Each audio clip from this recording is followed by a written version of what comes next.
On Blue Star, in Long Country, Bayan County, Ning Yuan sat behind the counter, meticulously cleaning the corrosion off a circuit board with professional tools.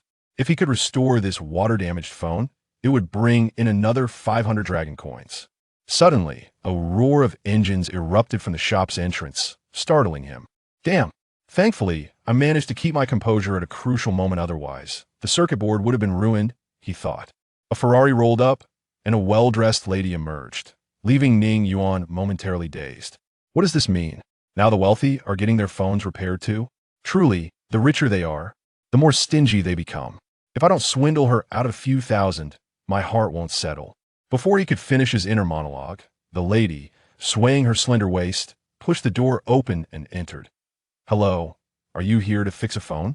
Ning Yuan quickly donned a sincere smile. The lady tilted her chin and glanced at Ning Yuan without responding. After surveying the modest shop, she finally spoke. Such a small shop probably doesn't earn enough in a year to buy a pair of shoes. If you're not here to repair a phone, please exit to the left, Ning Yuan replied, feeling irritated by her condescending tone. He resumed his work on the water-damaged phone. You're Ning Yuan, right? Allow me to introduce myself. I am Lu Jie, your father's wife.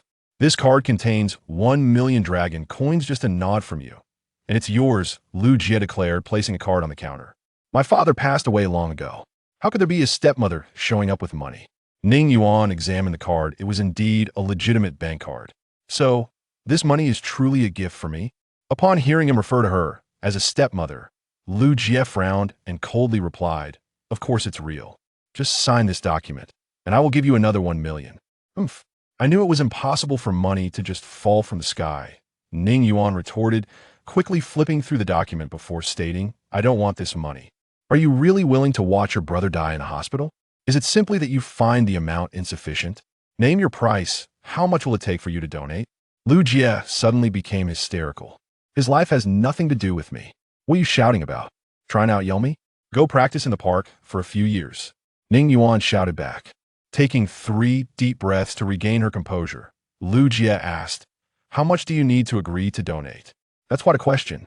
What do you think your son's life is worth? Ning Yuan countered you. Lu Jie was momentarily speechless, her face flushed with indignation. Don't you me? Ning Yuan waved dismissively. I heard that those who get leukemia don't live long. You should hurry back and pick a good coffin ITLL, save you from scrambling later. Regardless of how much you dislike me, you should save your brother for your father's sake, Lu Jie said, tears streaming down her face. You reminded May have a father who abandoned his own son for a life of comfort. Tell him that his son's leukemia is retribution, he deserves it. Ning Yuan continued to mock her. Seeing that her emotional appeal was futile, Lu Jie quickly wiped her tears and gritted her teeth, saying, I've already investigated. You worked hard for 5 years after leaving the orphanage to establish this shop. Believe me, I can have you shut down by tomorrow. Huh? Ning Yuan spat, turning away to sneer. Who do you think you are? The reincarnation of a heavenly king? If you can go ahead and try to close my shop. Realizing that Ning Yuan was impervious to her threats, Lu Jie refrained from further dialogue, taking the bank card in agreement with her as she left, remarking, You and that wretched character of yours are quite similar stubborn as a mule. How dare you? Ning Yuan leaped from behind the counter, seizing a basin of foot-soaking water and splashing it toward the entrance. Lu Jie shrieked and hastily jumped into her Ferrari, speeding away. Drive off so quickly, yet you didn't crash? Ning Yuan scoffed as he opened the door, mopping up the spilled water while muttering to himself. I've lost millions because of you. Consider it a repayment for your bogus debts. Ning Yuan was originally a promising young man from Earth. Thriving in the prestigious IT industry, essentially, he repaired phones. However, he never anticipated that during a phone repair, a battery malfunction would electrocute him into this parallel world. While others became protagonists in their new lives, commanding respect and admiration, he merely found himself here, with nothing to his name. Moreover, he had taken over the life of a poor orphan. The only solace was that this boy shared his name, Ning Yuan, so he wouldn't need to change it.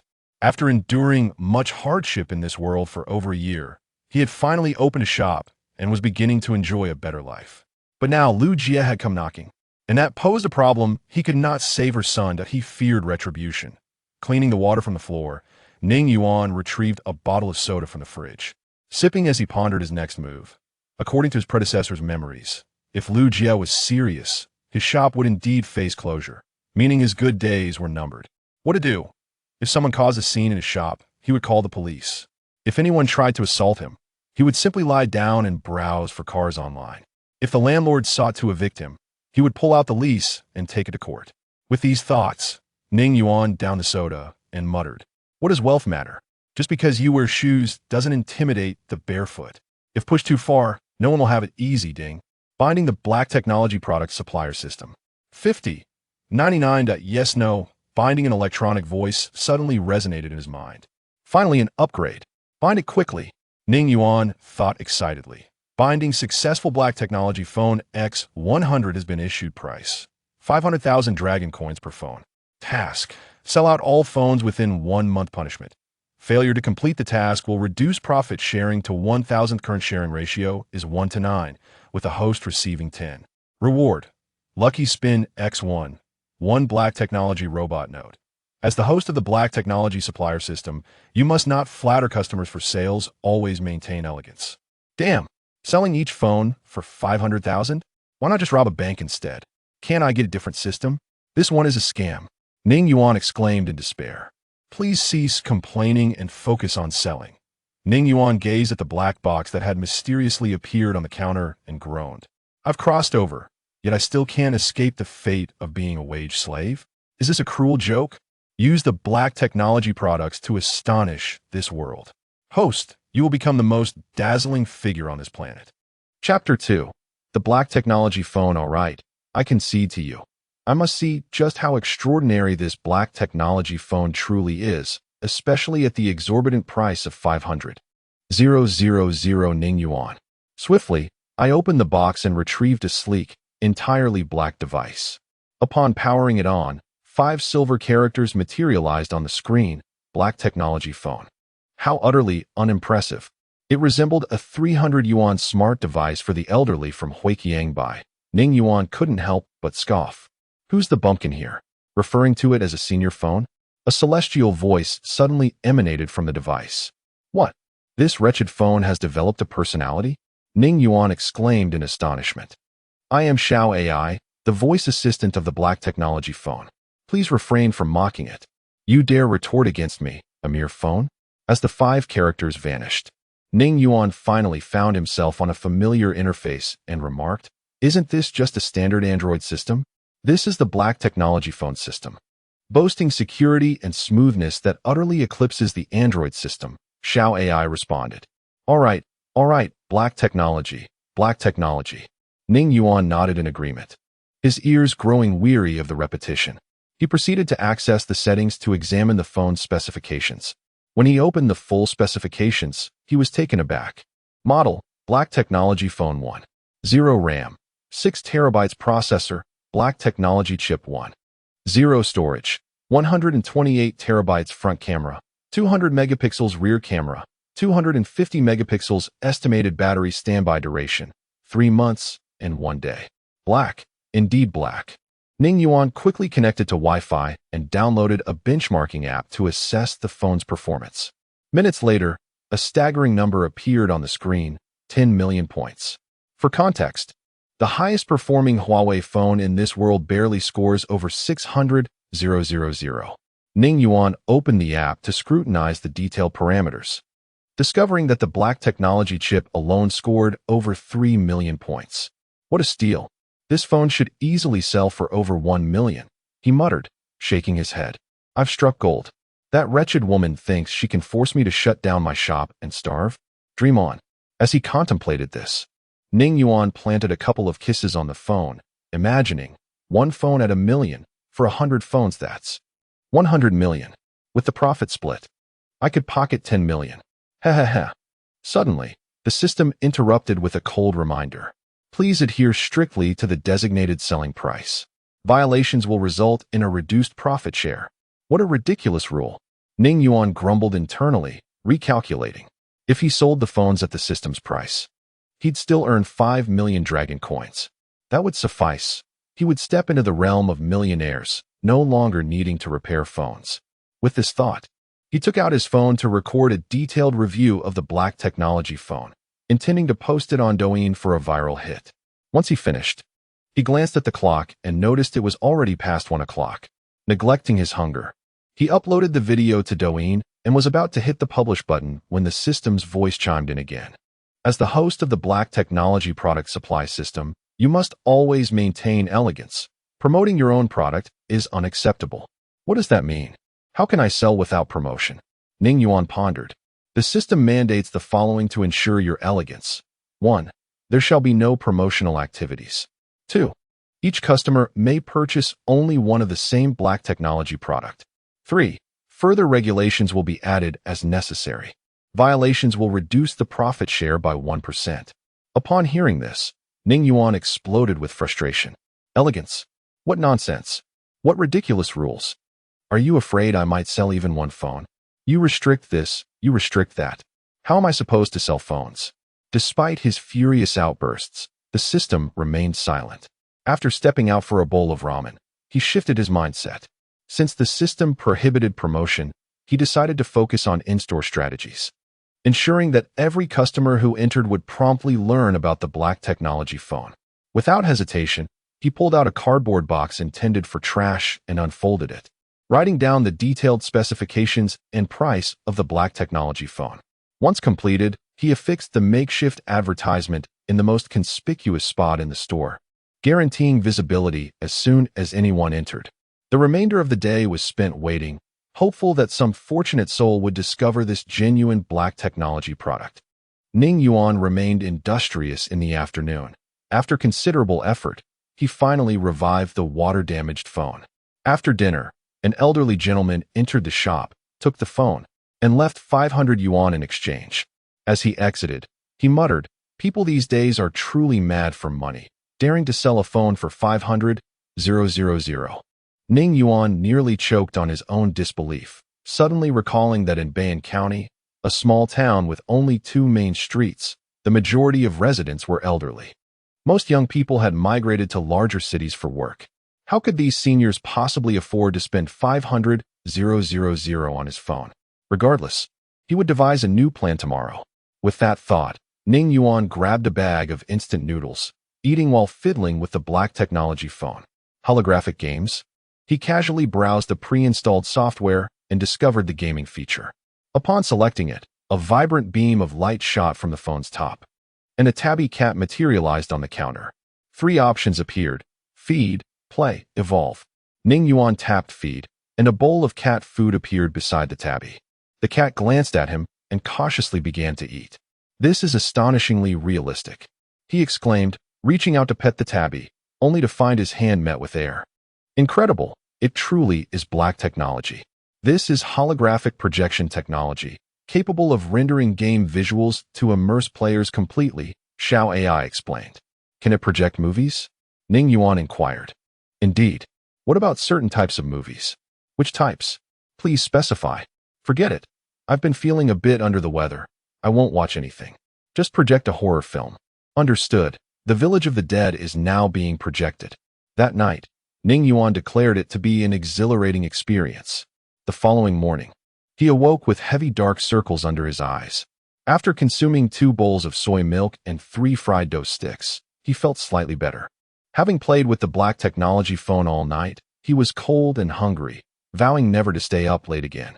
After satisfying his hunger with a few buns, he stepped out of the breakfast shop, only to be intercepted by a young man with dyed yellow hair. Chapter 3. The Trouble with the Blonde-Haired Youth. What does it mean? Practice? Ning Yuan inquired.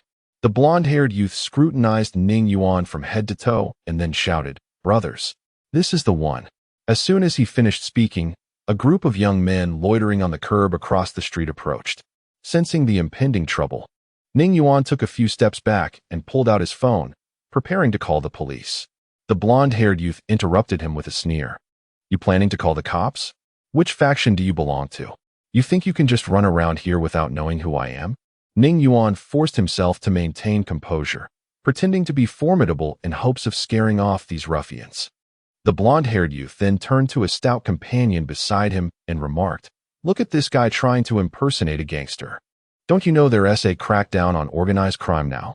You dare to play tough? The crowd erupted in laughter.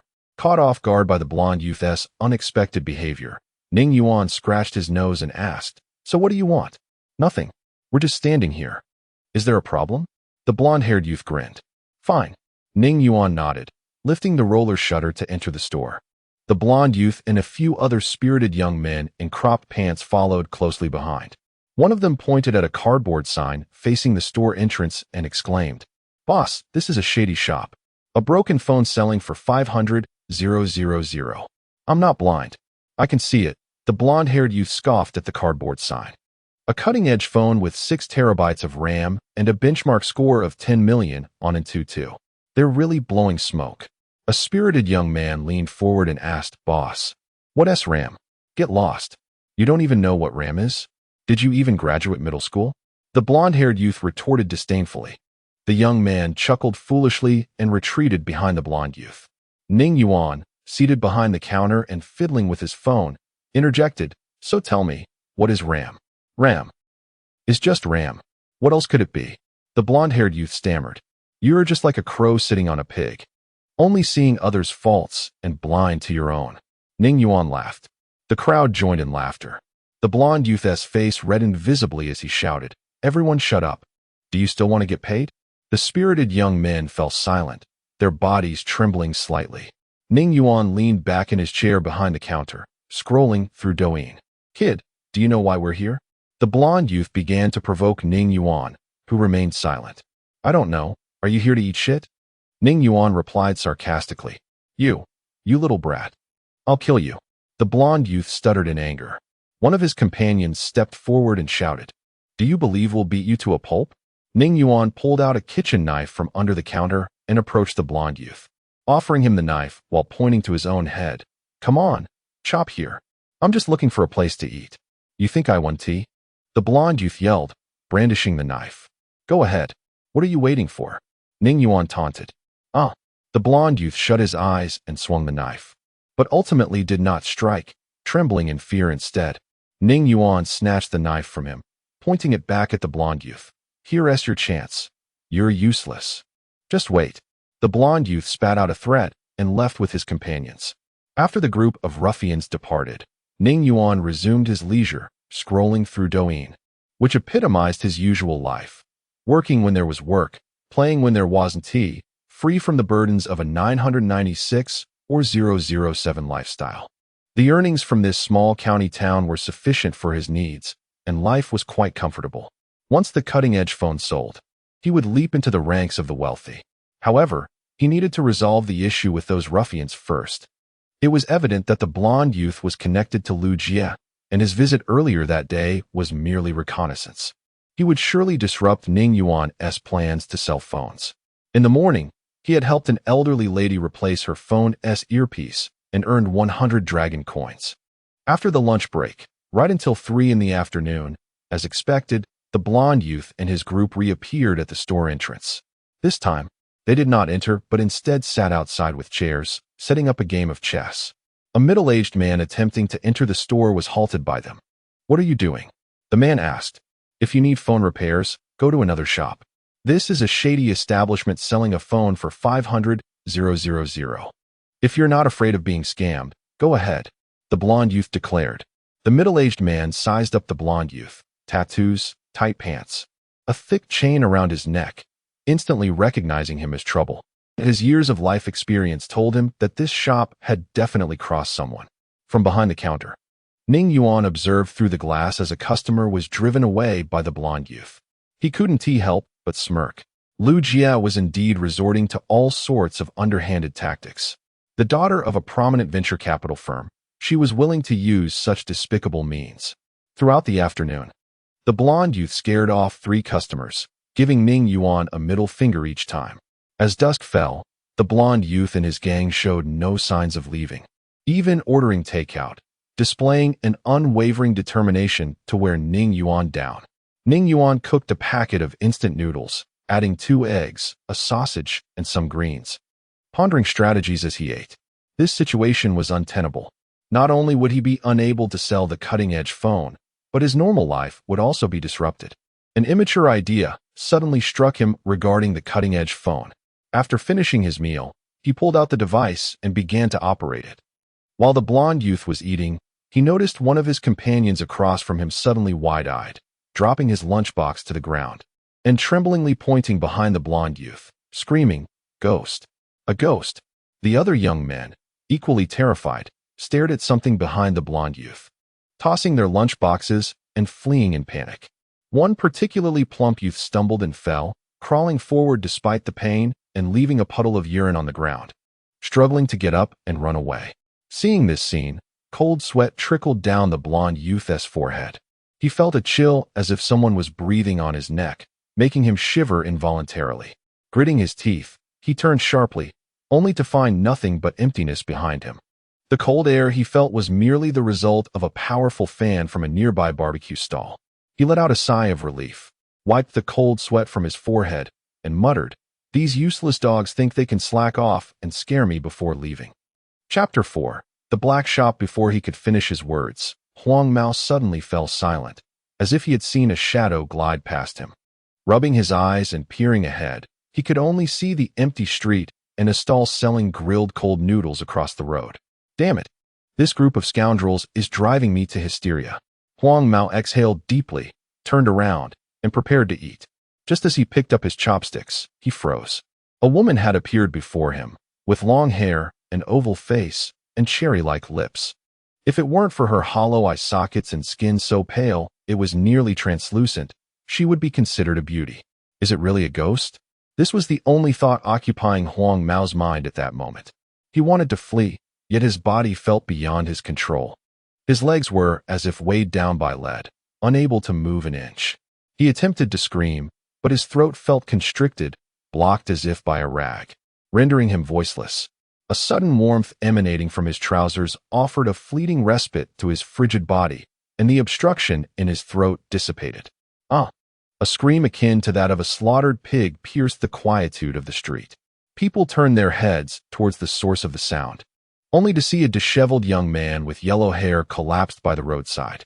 Before long, an ambulance roared to a stop in front of Ning Yuan's mobile phone store, as several nurses lifted Huang Mao while retching.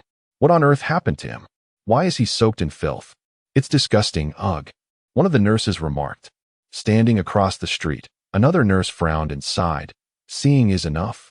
Must you voice it? Ugh, so revolting. Ning Yuan silently apologized to the white-clad angels from behind the counter. Huang Mao was truly uncouth, a mere facade of bravado.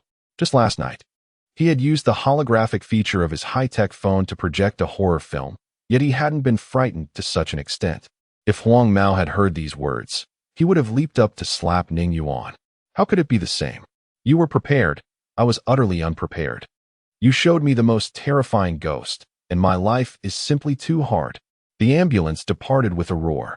Ning Yuan felt quite at ease, peeling a banana and warming a cup of milk, which had become his nightly ritual before sleep.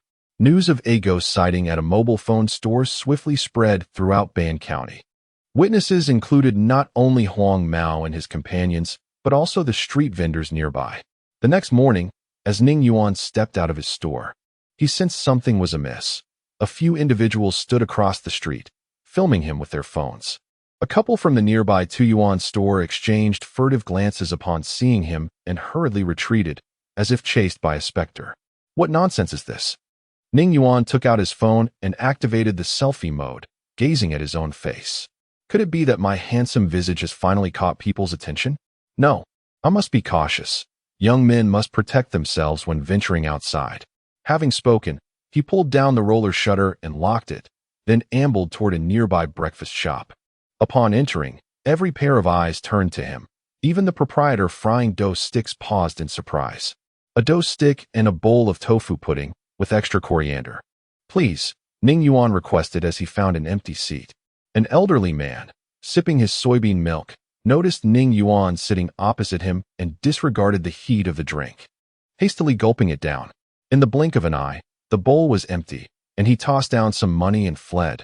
Ning Yuan raised his arm and sniffed his clothes. They smelled pleasant, not foul. He mused, this is peculiar. Why do they all look at me as if I were a plague? The dough stick and tofu pudding soon arrived. From the proprietor's trembling hands and somewhat fearful gaze, Ning Yuan gleaned something, though he wasn't entirely certain. He quickly took out his phone, opened Douyin, and searched for Bayan County. He stumbled upon a blurry video seemingly captured by a landline camera, complete with a large title, Suspicion of Ghostly Activity at Mobile Phone Store. Huang Mao scared to the point of soiling himself. After watching the video, Ning Yuan found himself both amused and exasperated.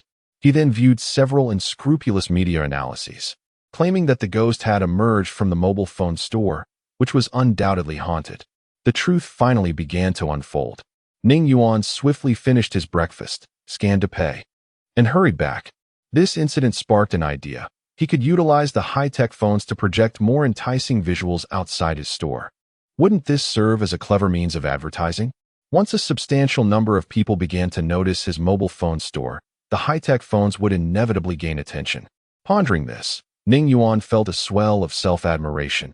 He truly was a marketing genius. Back in the store, he edited a video featuring the Jade Emperor, preparing to project it later that evening when foot traffic was high. After lunch, just as he was about to indulge in a few rounds of a game, a bespectacled, refined young man entered, holding a phone and speaking animatedly. "Hello everyone, I am Yang Wenhua, and this is the store closest to the ghost sighting. It is said that the ghost fled from here." As Ning Yuan was about to respond, he was abruptly interrupted, feeling a tinge of irritation. Standing up, he remarked, "Can you not find a proper job instead of dreaming of becoming an internet celebrity? Apologies. I am a Billy Up master, and my fans are eager to learn about the truth behind the ghost incident," Yang Wenhua said, sensing Ning Yuan's impatience and quickly retreating. "Wait." Ning Yuan strode out from behind the counter and inquired, "Do you wish to know the truth about the ghost?" Yang Wenhua halted, turning to ask, "You know?" "Of course. I witnessed it with my own eyes," Ning Yuan replied, feigning mystery. "Did you truly see a ghost?" Yang Wenhua expressed disbelief, glancing at the barrage of comments in his live stream, which labeled the mobile shop owner as a fraud. "Indeed, I can show you right now, but..." Ning Yuan raised his right hand, rubbing his thumb and index finger together. "You're definitely a fraud," Yang Wenhua thought to himself, realizing the truth was becoming evident. Noticing Yang Wenhua's silence, Ning Yuan pointed to the hard cardboard facing the store entrance and sighed. "The answer is right before you, yet few can discern it. I will test your perception. Can you uncover it?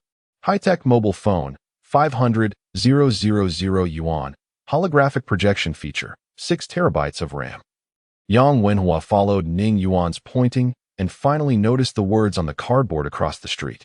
After reading, he spoke into his phone. "Black shop. Brothers, I have entered a black shop. Hey, can you not speak properly? I have clearly marked the price. How does it qualify as a black shop?" Ning Yuan immediately countered. "Boss, have you lost your mind? Selling a phone for 500,000 yuan isn't a black shop?" Yang Wenhua asked. Chapter 5. The Unexpected Sensation. Hey, do your eyes serve merely for breathing? Did you not notice those configurations? This is a black technology phone, priced at a mere 500,000, which is quite reasonable. In the future, you won't even be able to purchase one, Ning Yuan asserted. "Black technology phone. I perceive it as a scam phone," Yang Wenhua retorted, pointing at the cardboard display. "Setting aside the holographic projection feature, do you not find the 6 terabytes of RAM utterly absurd? Just because you haven't seen it does not imply it does not exist. Remember, this is a black technology phone. If you do not purchase it, where will you find such a treasure?" Ning Yuan, losing his patience, returned to the counter and began arranging the items. Seeing Ning Yuan's resolute demeanor, Yang Wenhua hesitated for a moment and asked, "Where is the phone? I want to take a look." Ning Yuan gestured towards the unassuming black phone behind the glass, saying, "Only viewable through the glass. Are you implying that I cannot even touch the phone before paying?" Yang Wenhua exclaimed in astonishment. "Of course. Without payment, do you expect to play with it for free? Dream on," Ning Yuan thought to himself, frustrated. "It's not me preventing you from seeing the phone. It's the system's restrictions. How bothersome." Yang Wenhua took a deep breath, turned, and left, feeling as though his intelligence had been insulted. The store owner might as well have stated outright that he was deceiving this fool. Ning Yuan watched as the customer departed, feeling helpless. The system had too many rules. If he allowed Yang Wenhua to see the phone beforehand, his commission would plummet to 1%. Just as Yang Wenhua stepped outside, his phone vibrated. Upon inspection, he discovered a wealthy benefactor had gifted him 500 battleships, accompanied by a message. Buy that phone and see if it truly possesses the wonders the owner claims. The live stream exploded with excitement. Spending 500,000 merely to satisfy curiosity. This is the life of the affluent. I adore you, rich person. Host, hurry and buy the phone. I want to see if a $500,000 phone lags. Yang Wenhua quickly responded, thank you, kind benefactor. I, too, wish to ascertain whether this phone is indeed a marvel of black technology. With that, he turned and re-entered the store. Boss, bring out that phone. I am buying it. Huh. Ning Yuan stood up, observing Yang Wenhua, internally criticizing what deranged thought has crossed his mind. Nevertheless, he quickly retrieved the QR code and POS machine, smiling as he said, from the moment you entered, I could tell you were a person of great ambition. Purchasing this phone will undoubtedly provide extraordinary value. Yang Wenhua presented a bank card, stating, did you not say I could enter the factory? You must be mistaken. I mentioned you resemble a factory owner, Ning Yuan replied, taking the card and swiping it on the POS machine before handing it back to Yang Wenhua for him to enter his password. Your persuasive skills could revive the dead. I hope your phone is as extraordinary as your words, Yang Wenhua remarked, quickly inputting the 6-digit code. A paper receipt gradually emerged from the POS machine. Ning Yuan tore off the receipt and requested Yang Wenhua's signature. He then retrieved the sleek black phone from behind the counter and handed it to him, exclaiming, congratulations. You are the second person in the world to own a black technology phone. Are there really tens of thousands watching? I hope you are not deceiving me. Yang Wenhua shook the phone. Tens of thousands? Indeed, splendid. Ning Yuan affirmed. Seeing Ning Yuan's unwavering composure, Yang Wenhua began to believe in the phone's authenticity. He addressed the viewers in the live stream. Now comes the moment of witnessing a miracle. Let us hurry. Quickly. If you linger, we shall strike you. Host, hurry up. Faster. With the barrage of comments urging him on, Yang Wenhua pressed the power button of the black technology phone. As the screen illuminated, words gradually appeared, leaving Yang Wenhua astounded and causing the viewers to erupt in laughter. Haha, I suspect this is merely my grandmother's old smart device, refurbished. Need I question? This is just a few $100 elderly smart device, capable of being exchanged for scissors and basins. 500,000 as a tax on intelligence. How I wish I had that money. Yang Wenhua glanced at the live stream, his face burning with embarrassment. Does it not feel like an elderly device? Ning Yuan teased. Does it even require feeling? Yang Wenhua was speechless with indignation. Haraha. Ning Yuan laughed heartily as. Is it possible you think I deceived you? Yang Wenhua trembled with rage, pointing at Ning Yuan, gritting his teeth. Damn it. I will sue you. Who will you sue? This assistant is well-versed in all laws established since the founding of the Dragon Kingdom and is available to serve you 24/7. A surreal voice suddenly interrupted, leaving Yang Wenhua momentarily bewildered. Who is speaking? He inquired. Fool. It's me. The black technology phone assistant, Xiao AI.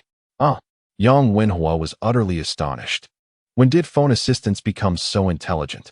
He picked up the black technology phone and asked, what black technology does this phone possess? Everything is black. Do you not see how dark I am? Xiao AI responded. The viewers in the live stream burst into laughter at the banter between Yang Wenhua and Xiao AI. This host resembles a simpleton, haha. This phone's voice assistant is too clever, leaving the host utterly befuddled. Host, it is merely a program. It is not human. Yang Wenhua was left speechless by Xiao AI's retort. After a moment, he finally asked, how do I activate the holographic feature? The holographic function is already activated. What film would you like to project? Xiao AI inquired. Just play any movie, Yang Wenhua replied. Understood. Projecting an action film from the Lighthouse Nation, Xiao AI announced. As the words fell, 2 robotic vehicles manifested in the store, commencing a battle.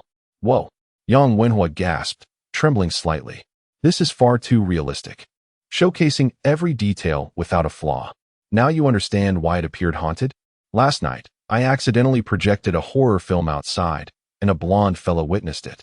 Ning Yuan explained while queuing. Got it, got it. Yang Wenhua nodded vigorously, his perception of Ning Yuan completely transformed. This owner was astonishingly competent. The advanced black technology he possessed could easily command hundreds of billions in the market just for the holographic projection feature alone. The viewers in the live stream were equally astounded. My goodness, what have I just witnessed? Authentic holographic projection technology. Host, where's the phone store? I wish to purchase a black technology phone as well. Quickly, read the comments. Ask the owner. I wish to buy 100 or so black technology phones. Chapter 6. The urge to purchase a mobile phone. Yang Wenhua had no time to peruse the bullet comments as he manipulated his cutting-edge smartphone with great fervor, exclaiming, "Goodness! The Antutu benchmark score has astonishingly reached 10 million. And this marvel of technology even boasts an iris recognition system. Incredible! It can also run foreign AAA titles." His words only heightened the anticipation of the viewers in the live stream.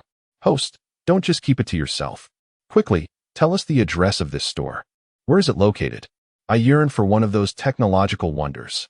It was only when the smartphone in his hand vibrated once more that Yang Wenhua remembered he was live streaming and hastily shifted his gaze back to the audience. A flurry of colorful battleships floated through the chat, accompanied by the query, "Where is this store?" Some viewers chimed in, "Rich guy, you're amazing. With so many battleships." The host immediately turned around. "Xiaohua, quickly reveal the location." "Xiaohua, is that a name you can just throw around? Call him Huage." Yang Wenhua quickly smiled and apologized. "Brothers, my oversight, I got too engrossed in the phone." As he spoke, he raised the cutting-edge device, making the envious viewers grind their teeth in frustration. "I suspect he is showing off." "No need for suspicion. Xiaohua has already gotten carried away. I want to give him a thrashing. I want to thrash him too." Seeing that the audience was eager to confront him, Yang Wenhua refrained from further antics and turned to Ning Yuan, asking, "Can I reveal the address?" Ning Yuan was also tempted to deliver a punch, thinking, "After all my hard work, all I wanted was for you to help promote the store. Isn't it obvious? Just spill the address." "Boss, is it not permissible to disclose it?" Yang Wenhua inquired cautiously, noting the peculiar look in Ning Yuan's eyes. "Of course it is." Ning Yuan replied helplessly. With Ning Yuan's consent, Yang Wenhua eagerly addressed the audience. "The boss has agreed to let me disclose the address. Big brother, I beg you, just say it already, stop dragging it out. Please, if you keep stalling, I'll break your legs. Hurry up." The viewers, exasperated by Yang Wenhua's delay, could hardly contain their impatience. "Haraha." Yang Wenhua laughed heartily, thinking to himself, "Now, this is for all those who ridiculed me earlier. It's time to make you envious." Ning Yuan could no longer hold back and stood up, saying, "Are you daft? Everyone is waiting to hear you reveal the address. Why are you laughing?" Cough, cough, cough. Yang Wenhua cleared his throat, stating, Right, I will only say the address once. So, pay attention, the address is. But first, let me take a sip of my drink to wet my throat. I can't take it anymore. I want to smash this host. Xiaohua, if I find out where you are, I'll make you a eunuch. You're driving me insane. My blood pressure has skyrocketed because of you. Once again, the audience felt they had been toyed with by Yang Wenhua. Ning Yuan shared in the frustration. Feeling exasperated by Yang Wenhua's theatrical antics and his refusal to disclose the address, he couldn't intervene without risking a drastic reduction in his commission percentage, which was utterly frustrating. After sipping his drink, Yang Wenhua finally adopted a serious demeanor, stating, "The address of the store is located in the northern city of Longhua, in the city of Shangning, Bayan County, at number 25, Jiefeng Road." He paused here, noticing that the viewer count was visibly plummeting. In a blink, the thousands of viewers dwindled to mere hundreds. The once bustling barrage of comments became sparse. Goodness, are they all planning to buy plane tickets to come here? He marveled inwardly. Seeing the live stream audience disperse, he decided to terminate the session. "Boss, I wish to purchase another phone as a gift for a friend," Yang Wenhua said. "Sure. Feel free to choose from the options at the counter. Dammy, Apple, Huawei, and more," Ning Yuan replied while engaging in ranked matchmaking. "No, I want to buy another cutting-edge phone," Yang Wenhua clarified. "One per person, limited edition." "What? Limited edition?" "Yes. It must be purchased in person. Each cutting-edge phone will be linked to a unique ID for each individual to prevent theft and scalping. All right, I'll go fetch my friend, Yang Wenhua exclaimed as he dashed off. Ning Yuan set down his phone and retrieved a hard cardboard box from beneath the counter. He unfolded it and wrote down the various regulations for purchasing the cutting-edge products, hanging it in the store to spare himself the trouble of answering repetitive inquiries. That would be exhausting. After hanging it up, he glanced at the clock. It was already noon, time for lunch.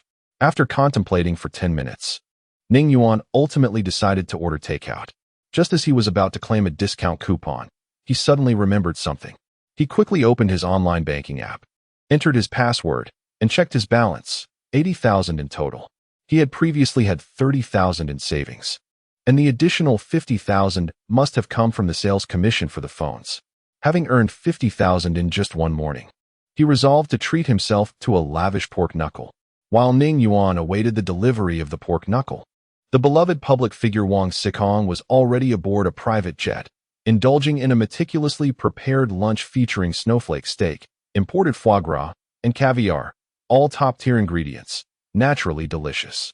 Yet, he found himself somewhat distracted, having dropped the steak onto the table several times, all due to a video on his phone. "Brother Tsong, is this phone really that impressive?" asked the beautiful internet celebrity sitting across from him. "It should be genuine. If it's fake, then it's just a fun outing. What kind of hotel do you wish to stay in tonight?" Wang Xikong replied while eating. Brother Tsong, you're so bad. As long as I'm with you, I'm fine anywhere," the internet celebrity said coyly. The video that captivated Wang Xikong was a compilation edited by his phone assistant, Xiao AI, featuring the highlights of Yang Wenhua's live stream at the store, which had since gone viral. Various smartphone enthusiasts, digital aficionados, ostentatious tycoons, and ordinary onlookers were all discussing the cutting-edge phone in the comment sections. Just like Wang Xikong, many had arrived to purchase a phone. While Ning Yuan enjoyed his pork knuckle, he stumbled upon the same video on Douyin. Raising a small cup of liquor, he slurred, "This is it. The latter half of my life will be filled with luxury and indulgence. No more worries ahead. My life isn't that miserable." As he spoke, he succumbed to slumber atop the counter. When Wang Xikong and his internet celebrity girlfriend entered the phone store, Ning Yuan was still fast asleep, snoring thunderously. "Brother Tsong, are we in the right place?" the internet celebrity asked while pinching her nose. Wang Xikong surveyed the store's surroundings and checked the navigation on his phone, replying, "We should be in the right place." Upon reaching the counter, he called out, "Hey, wake up." Chapter 7. Task completed in a daze. Ning Yuan beheld a beautiful woman approaching him with a smile, calling him husband. Just as he was about to respond with wife, a voice suddenly pierced his reverie, saying, "Hey, time to wake up." The enchanting figure vanished in an instant, replaced by a young man adorned with excessive grooming, smirking at him. Ning Yuan sighed and remarked, "What the hell do you want?" Wang Xikong, taken aback by the question, pondered how, throughout his life, besides his elders, anyone had ever spoken to him so casually. Did this boss not recognize his identity? "Do you know who he is?" the internet celebrity beauty interjected, ready to chastise Ning Yuan. "Damn, I don't care who he is. Anyone who disturbs my sleep deserves to be scolded, even if it's the king himself," Ning Yuan retorted. The internet celebrity woman grimaced, saying, "Why do you speak so vulgarly? And you reek of alcohol. It's disgusting. Are you my mother? Who are you to dictate my behavior? I'll do as I please." Ning Yuan waved her off, beginning to clear the remnants of food from the counter. The internet celebrity attempted to speak again, but Wang Xikong interrupted. "Do you sell black technology phones here?" "Black technology phones? I only have white technology phones. Would you like one?" Ning Yuan smiled. Wang Xitsung's face flushed with anger at Ning Yuan's words as he pointed to a sign on the wall that read "Black technology phones for sale." "Then why are you asking? Just pay up." Ning Yuan gestured toward the QR code affixed to the counter. All right. Wang Xikong, now thoroughly enraged, pulled out a credit card from his pocket and placed it on the counter, vowing that if this man dared to deceive him, he would make him regret it. "Sure thing." Ning Yuan nonchalantly ignored Wang Xitsung's grim expression, swiftly swiping the card for 500,000, having him sign. and retrieving a black technology phone from a dark box beneath the counter to hand it to him. As Wang Xikong received the phone and pressed the power button, he saw the words black technology phone slowly appear on the screen, easing his anger significantly. After testing various functions with the phone assistant, he was utterly convinced, especially when he saw the lifelike pet pig displayed on the counter. The internet celebrity, snuggling up to him, cooed, "Brother Tsong, buy me one too." "Of course, boss. Give me 10 more of these phones," Wang Xikong declared grandly. Ning Yuan pointed to the sign on the left wall. "One per person, no exceptions." "Why not?" Wang Xikong finally noticed the purchase instructions sign hanging on the left. "There's no reason. Just accept it," Ning Yuan replied. "I'll add an extra 100,000 for each phone." Wang Xikong attempted to overpower the limitation with money, convinced no one could resist the allure of cash. "Not for sale. Add 200,000. Not for sale. 300,000. Surely this will work." "Not for sale." "All right, I concede. Just get my girlfriend one too. That should be possible," Wang Xikong exclaimed helplessly. "That I can do." Ning Yuan swiftly processed the card again and retrieved another black technology phone from beneath the counter. The internet celebrity snatched it away, grinning, and said, "Thank you, Brother Kong. All right, we're leaving now," Wang Xikong said, wrapping his arm around the internet celebrity's waist as they exited briskly. Such a display. Seeing a face enhanced by cosmetic surgery every day must be tiresome, Ning Yuan quipped, about to sit down to browse Douyin when a throng of people burst into the store. "Boss, hurry. I want to buy a black technology phone," cried a lanky young man, sprinting ahead, extending a credit card toward Ning Yuan. Before he could respond, a multitude of credit cards flooded the counter. "Take your time. No need to rush. Please form a line," Ning Yuan urged, restoring some semblance of order before commencing the sale of black technology phones. Swipe, swipe, and swipe again. He realized he had never swiped so many cards in one day. Finally, when the last black technology phone was sold, he sighed with relief, having completed the system's task. "Phones are all sold out. No need to queue anymore. Please come back tomorrow," Ning Yuan announced. "What? I just got here, and they're all gone?" protested a long-haired youth at the front of the line. "No way, boss. Bring out a few more. I know you have stock." Others chimed in. "Boss, hurry up. Don't play with hunger marketing. I traveled a long way to get here. Hand over the phones."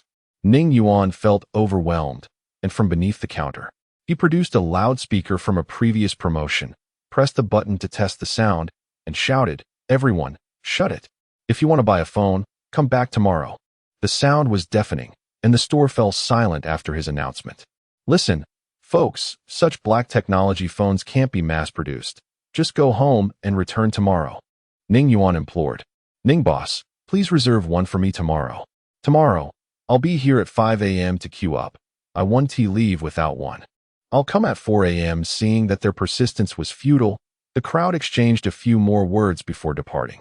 One little girl in a JK outfit, not yet disheartened, approached the counter and began to plead, "Boss, please sell me just one black technology phone. I can't sleep without it." "Can't sleep? Then take a tricycle and go. What use is it to tell me?" Ning Yuan replied. Why are you so mean? You're such a bad guy." The little girl huffed, storming out. Ning Yuan stroked his chin and mused, "Am I mean? I'm just a gentle and adorable young man. How could I be scary?" Ding. Newbie task completed. Reward. Lucky spin X1, 1 black technology robot, 100,000 black technology phones distributed. Task. Sell out products within a month. Reward. Upgrade to newbie supplier. The system's voice echoed in his mind. Upon realizing his task was complete, Ning Yuan's lips curled into a slight smile. Now, he no longer lacked for money and had little interest in it. He was simply eager to discover the rewards for the next task. "Is that all?" he asked impatiently. "I sold 100,000 phones. And all I get is an upgrade to newbie supplier? Not even a lucky spin? Please, host, focus on selling goods.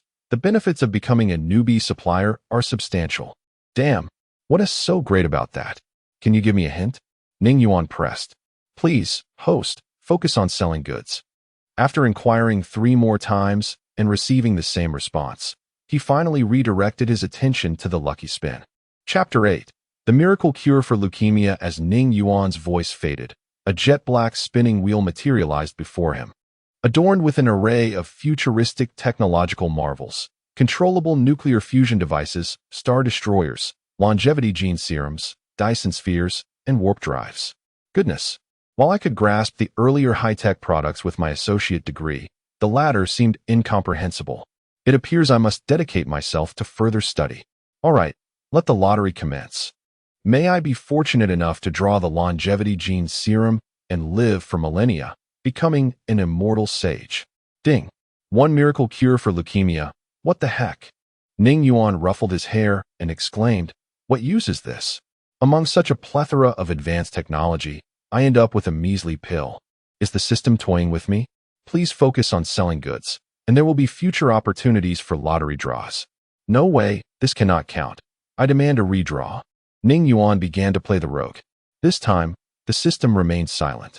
Recognizing that his antics bore no fruit, Ning Yuan understood he must earnestly engage in commerce. Perhaps it was merely his misfortune this time, but he was certain that next time, luck would be on his side. Once the spinning wheel vanished, he noticed 3 additional items on the floor of the shop: a black cardboard box, a man in a black suit, and a black glass vial. Approaching the cardboard box, Ning Yuan opened it to discover, as he anticipated, a high-tech smartphone, albeit not in the 100,000 range. Could it be that the system had encountered a glitch? If he sold these, would he complete the task? Before he could dwell on this fortunate thought, the system once again interrupted, dousing his excitement with cold water. "This is 10,000 units. Once sold out, more will be issued." "All right, I get it. You've completely humbled me. I implore you, spare me your taunts." Ning Yuan muttered, redirecting his attention to the man in the suit. This gentleman, with thick brows and large eyes, was strikingly handsome and possessed a robust physique. The more Ning Yuan observed, the more he felt this man posed a comprehensive threat to him, both in terms of looks and stature. "Hello, I am the Black Technology Robot number 250. The man in the suit suddenly spoke, his voice harsh and metallic. "What number?" Ning Yuan inquired. "Number 250, the man replied. "Ha ha ha, splendid. From now on, you shall be called 250. What skills do you possess? Pray, enlighten me." Ning Yuan chuckled. "I am proficient in various firearms and martial arts, capable of ensuring your safety. Moreover, I am skilled in diverse culinary arts and can prepare meals for you. Other functionalities are yet to be developed." 250 elucidated. "Excellent. It seems I have struck gold, a robot that can cook. Please move this box of smartphones behind the counter, and then head to the kitchen upstairs to prepare a meal for me," Ning Yuan instructed. "Understood." 250 acknowledged and began to work efficiently, observing 250's swift movements. Akin to a real human, Ning Yuan couldn't help but silently commend. Products from the system are undoubtedly of superior quality. The vial containing the leukemia miracle cure prompted a sudden realization. Lu Jie's unfortunate son suffers from leukemia, does he not? With this thought, Ning Yuan nearly burst into laughter. This is destiny. If that vile Lu Jie were to learn that he possessed a cure for leukemia, she would surely explode with rage. Upon uncorking the vial, a sweet, cloying aroma wafted forth. Coughing, he exclaimed, "Damn it, that's pungent." He poured a blood-red capsule into his palm. Its shape and color reminded him of the poisons used by the 5 Poisons sect on television. Satisfying his curiosity, he cautiously returned the capsule to the vial, tore a small strip of paper from his notebook, and inscribed "Miracle Cure for Leukemia, price, 1 million. Finding some tape, he affixed the note to the vial and placed it prominently on the counter. Gazing at his masterpiece, Ning Yuan declared, "Perfect." Just as he was about to head upstairs to check on 250's cooking, another thought struck him. He swiftly retrieved his phone, opened the online banking app, and gazed at the balance of over 5 million, which finally put his mind at ease. Upon reaching the second floor, he found 250 diligently preparing dishes in the kitchen, everything proceeding in an orderly fashion. 20 minutes until the meal is ready, 250 announced upon seeing Ning Yuan. "Due to limited ingredients, I am making scrambled eggs with tomatoes and stir-fried shredded potatoes, with rice as the staple." "Okay," Ning Yuan gestured, then descended to queue for a game. He was quite satisfied with the system's robotic reward, the only minor flaw being that it was not a beautiful female robot, but rather a handsome male, posing a threat to his own attractiveness. After 2 rounds of play, 250 served the meal. Not bad. It looks visually appealing and aromatic. Likely tastier than anything I could make, Ning Yuan remarked before wolfing down the food. Just as he savored a few bites, a group of people entered the shop.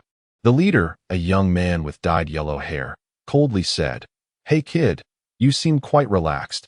It's time to settle the emotional damages owed to my brothers." "Oh, isn't this the little yellow-haired boy who wet his pants?" Ning Yuan chuckled. This time, however, the yellow-haired youth did not rise to the bait. He snorted coldly and replied, "Lu Xiao, this is the place." As soon as he finished speaking, the crowd parted, revealing a pale-faced, slender-fingered, somewhat effeminate middle-aged man. "Ning Yuan, do you remember me?" Lu Xiao inquired. "Who are you? Why would I remember you?" Ning Yuan replied nonchalantly, continuing to eat. "Haraha." Lu Xiao smirked. "Your father once held you and visited our home. You were just a little one back then." He extended his slender finger, tracing a distance in the air. "Look how many years have passed. You've grown into quite the young man." Ning Yuan quickly finished the last bit of rice in his bowl and interjected, "Can you skip the small talk and get straight to the point? Just seeing your face makes me nauseous." "Then I shall be blunt. Ning Qingye is lying in a hospital bed, waiting for your bone marrow," Lu Xiao stated solemnly. "What does that have to do with me?" Ning Yuan asked. "He's your brother. You share blood ties. As the saying goes, even if bones are broken, the tendons remain connected." Lu Xiao began, but Ning Yuan interrupted. "Why don't you go where it's cooler? I've already made it clear that his life or death is of no concern to me. Are you really going to stand by and watch your brother die on that hospital bed? Are you truly that cold-hearted?" Lu Xiao questioned. "You call me heartless?" Ning Yuan pointed at himself. "Isn't it so?" Lu Xiao replied. Ning Yuan shook his head and said, "I am nothing like Ning Heping. He colluded with outsiders to harm his wife and abandoned his son, all for the sake of climbing the social ladder. Ugh, how could I ever compare myself to such trash? What a stroke of bad luck. Don't forget, without Ning Heping, there would be no you. How dare you speak of your father like that? Do you not understand the most basic principles of filial piety?" Lu Xiao lectured. Chapter 9. Is 5 million enough, father? Ning Yuanchong spat a thick gob of phlegm on the ground. Could he even be called a father? He was nothing more than a beast. No, even less than a beast. For a tiger would never harm its own cub. "Bring him here, and I assure you, I will cripple him," he declared fiercely. "Since he is heartless, do not blame us for being ruthless. Let us smash his shop and show him our methods," Huang Mao chimed in. Lu Xiao's expression darkened as he coldly retorted, "Are you instructing me on how to act?" "No. How could I dare?" Huang Mao quickly backtracked with a forced smile. "Who do you think you are? Pretending to be a gangster? Get out." Ning Yuan interjected. "Kid, do you believe I want to cripple you right now?" Huang Mao, frustrated after being reprimanded by Lu Xiao, approached Ning Yuan and kicked, hoping to vent his anger. Ning Yuan sidestepped, seizing Huang Mao's foot and pulling him closer, delivering 2 resounding slaps that sent blood gushing from Huang Mao's nose. "You, a mere brat, dare to challenge me?" Before Huang Mao could recover, he received another 2 slaps. He was taken aback. He was all show and no substance, accustomed to bullying the weak due to his numbers. Today, however, he had encountered a formidable opponent who caught him off guard. After a moment's daze, he wiped the blood from his face and roared, "Cripple him." As his underlings prepared to act, Lu Xiao stepped forward. "I dare anyone to touch him. If he gets hurt and it delays my treatment, you will all regret it." Yes, the young master's health is paramount. Cease at once." Huang Mao, clutching his swollen face, glared at Ning Yuan, realizing that the beating he received was in vain. He could only swallow his resentment. "Ning Yuan, we are family. The past is the past. Here is 5 million. Once you donate your bone marrow, I will give you another 50 million. You will then live without worries and travel freely. Isn't that better than clinging to this little shop?" Lu Xiao placed a bank card on the counter, speaking earnestly. "Ha!" Ning Yuan burst into laughter, snatching the card and tossing it at Huang Mao. "Take it and spend it. Consider it my compensation for your medical expenses. Now get lost." Huang Mao's eyes widened as he stared at the card, trembling in disbelief. He thought to himself, I've struck it rich. He shouted, Lu Xiao, I'm leaving. With that, he turned and fled, his underlings closely following. Now that we have the money, we should leave, right? Lu Xiao smiled. Who took the money? I didn't. That little punk did. Ning Yuan feigned innocence. Lu Xiao's expression soured instantly as he gritted his teeth. You dare to play tricks on me? Indeed. I just did. What will you do about it? Ning Yuan replied with a grin. Hu, break his legs but spare his spine. There's bone marrow in there, Lu Xiao commanded. And a youth behind him, resembling a wooden post, stepped forward. Ning Yuan took one look at Hu's hands and knew he was no match. His joints were calloused, indicating he frequently trained with sandbags, unlike Huang Mao, who was all show. As Hu advanced, Ning Yuan quickly called for backup. 250, stop washing pots and come out. Someone is here to beat me. No sooner had he spoken than a shadow dashed down the stairs. 250 appeared before Ning Yuan, wielding a rag. Just teach him a lesson. Break the legs of that coward behind, Ning Yuan instructed. Understood, 250 replied, and in the blink of an eye, he returned to Ning Yuan's side. A scream pierced the air as Lu Xiao clutched his leg, beads of sweat rolling down his forehead. Hu lay on the ground, battered and bruised, struggling to rise. Such ferocity, I didn't even see how you struck. Ning Yuan exclaimed in astonishment. This is how it's done, 250 said, demonstrating a few martial arts moves. Ning Yuan, you've harmed me. The Lu family will not let this go unpunished, Lu Xiao seethed through gritted teeth. Ning Yuan approached him with a smile. Do you know which creature in this world has the hardest mouth? Lu Xiao realized what Ning Yuan was implying and was so enraged he could hardly speak. It seems you understand what I mean. But you only know half the story. Your mouth is harder than a dead duck's. I would call it indestructible steel, Ning Yuan remarked as he walked away. Lu Xiao, already weak, fainted from sheer anger. Lu Xiao Hu, recovering slightly, limped over to Lu Xiao. Wake up. Enough. Stop shouting and call for an ambulance. If we wait any longer, your master will truly be finished, Ning Yuan urged. Hu said nothing, quickly pulling out his phone to dial 120. Finally, peace reigned as Ning Yuan went behind the counter to scroll through Douyin, while 250 vanished upstairs to wash the dishes. 10 minutes later, an ambulance arrived at the shop, and 4 nurses carried Lu Xiao onto a stretcher. Hu limped aboard as well. Huang Mao, hiding in a nearby alley, breathed a sigh of relief as he watched the 2 miscreants leave in the ambulance. Boss, we really struck it rich this time. 5 million. One of Huang Mao's underlings exclaimed excitedly. Rich? What nonsense. Huang Mao glared at the bank card. Someone who can casually take out 5 million 1T have trouble finding you. We've been duped by that shop owner. What should we do? We can't just return it. Another underling whispered. Returning it is out of the question. As the saying goes, one does not become wealthy without taking risks. One does not grow fat without night grass. Here's what we'll do. Huang Mao quickly devised a plan and shared it with his underlings. Brilliant. Boss. This plan is flawless. One underling cheered. It's flawless, not flawless, you fool. I've told you to read more, but you never listen. Thinking I'm trying to harm you, another bespectacled underling added. Enough, let us go. Huang Mao waved his hand, and the group dashed into the depths of the alley. If Ning Yuan knew of Huang Mao's plans and the schemes laid out to deceive him, he would surely curse loudly. He had merely intended to irritate that Lu fellow when he tossed the bank card to them. He never meant for it to spiral into such convoluted chaos. After enduring a series of defeats in the game, Ning Yuan pulled down the roller shutter and locked it, fuming as he ascended the stairs. He swore he would never play that wretched game again. It was far too much of a scam, no matter how well one played. It was futile when paired with incompetent teammates. Chapter 10. The arrival of the wealthy early the next morning, before Ning Yuan had even completed his morning routine.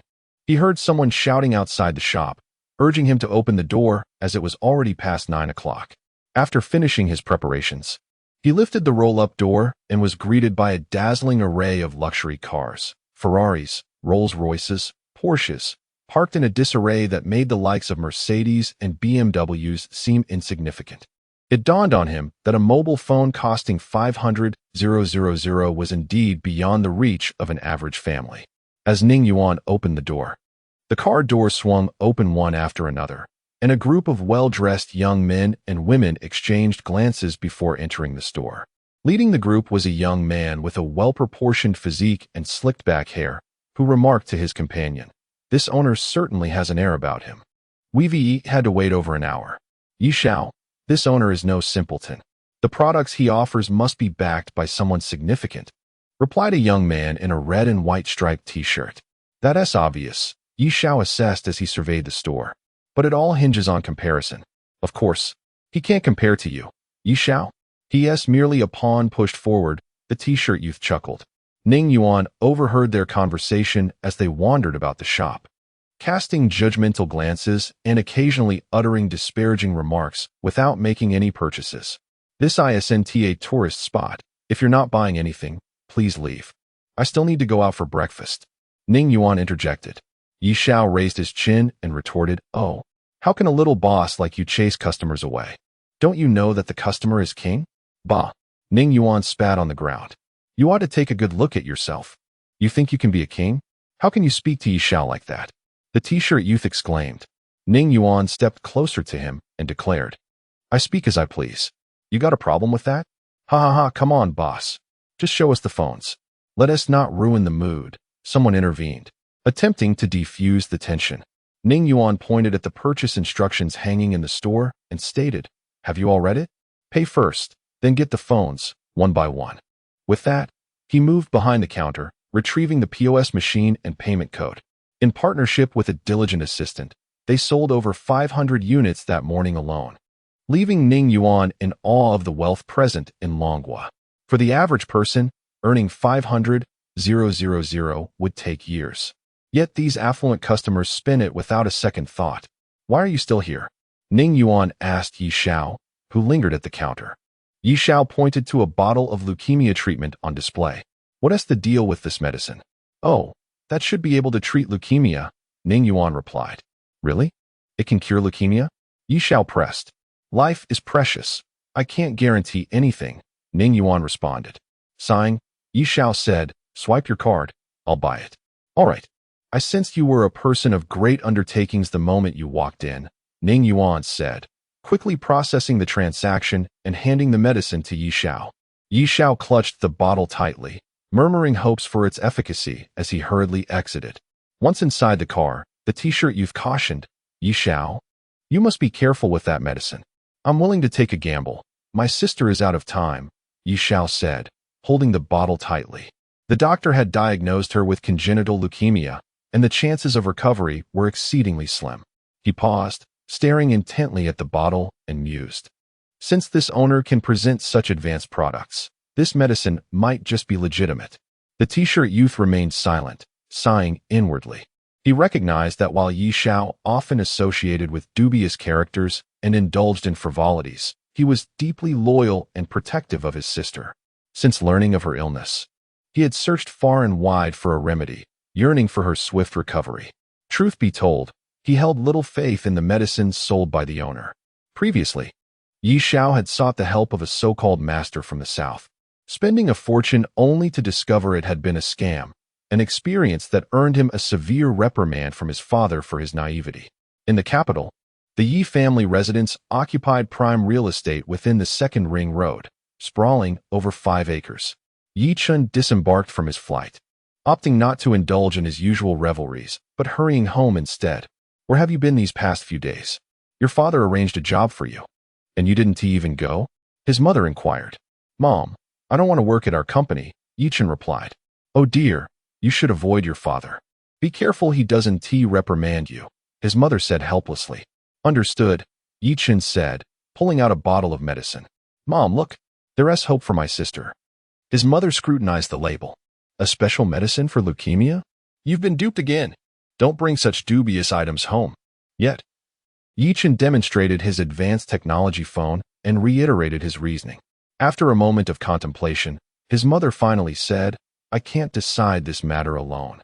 We need to gather your father, your elder brother, your second brother, and the old man to discuss." "Must we make such a fuss?" Yi-Chen sighed, knowing their arrival would surely lead to a scolding.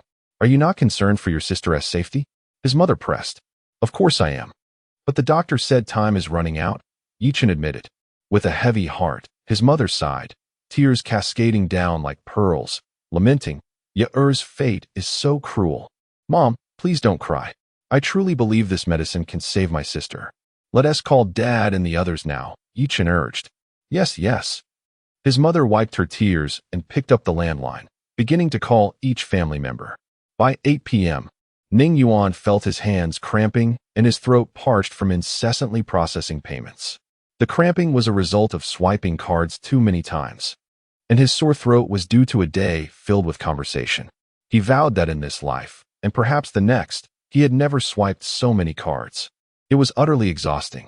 Nonetheless, he took solace in the fact that he had sold 10,000 phones, making strides toward his goal of 100,000.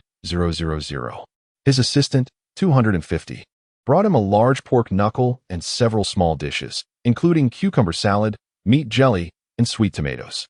Realizing that no meal is complete without a drink, Ning Yuan ventured out to procure a bottle of Erguo too. After a sip of the liquor, he felt rejuvenated. Ning Yuan resolved to sell several thousand more phones the following day. Chapter 11. No one believes Yi-Chen sat quietly on the sofa, as he had anticipated. When the others arrived, they subjected him to a barrage of moral lectures. If you continue down this path, truly, Yi-Chen's father began, but Yi-Chen interrupted. Dad, today we are supposed to discuss this bottle of medicine, not hold a criticism meeting. This dubious medicine should be discarded.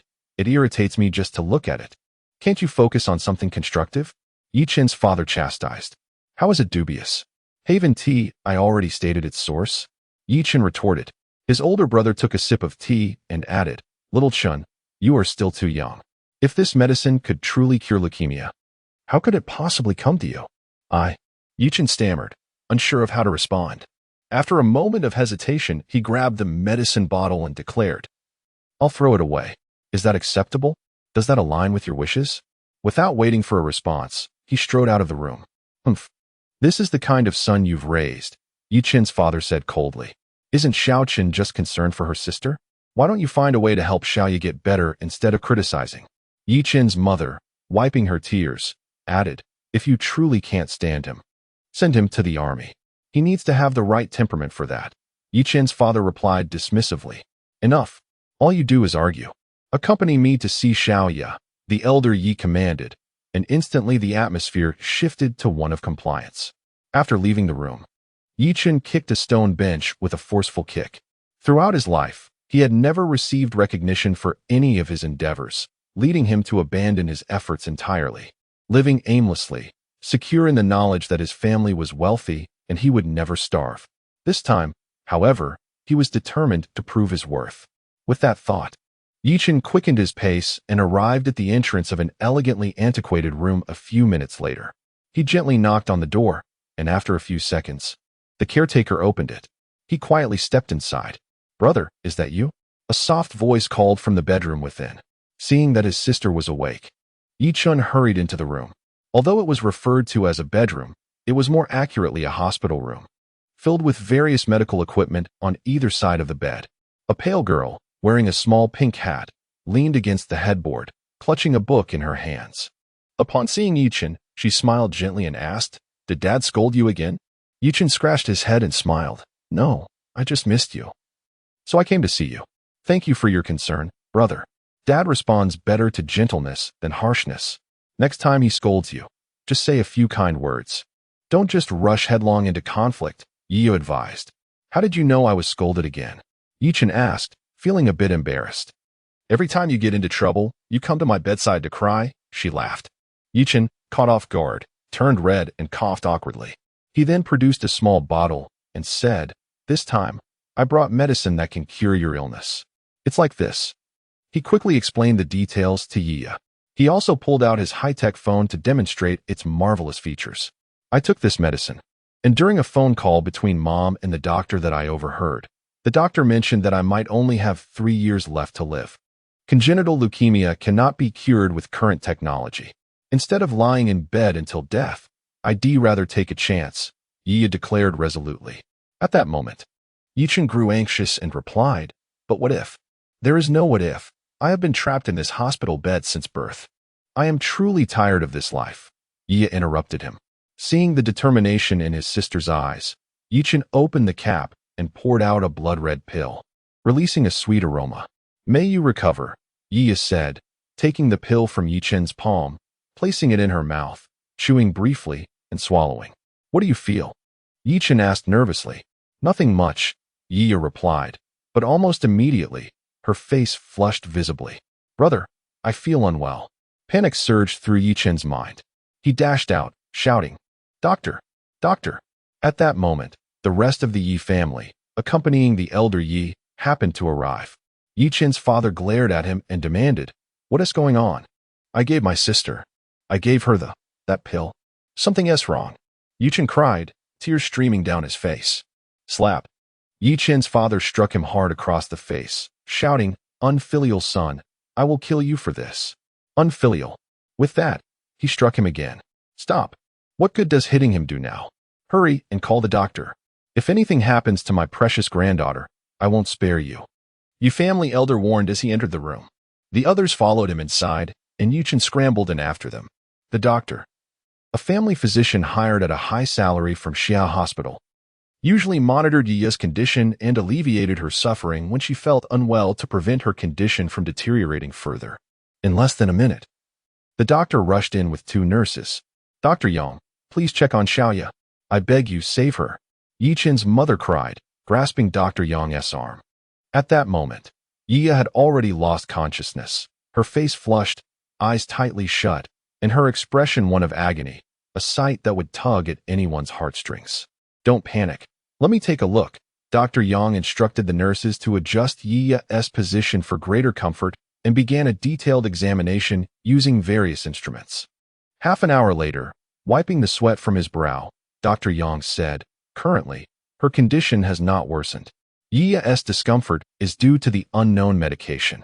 I recommend we transfer her to Xia Hospital for observation. Their facilities are superior." "Thank you, Dr. Yang," Yichen's mother replied gratefully. "And remember, never administer random medications to patients. Her body cannot withstand such turmoil," Dr. Yang cautioned. Yes, I promise we won't do it again," Yichen's mother assured him. "All right, I will contact an old classmate to have another look," Dr. Yang said before stepping outside.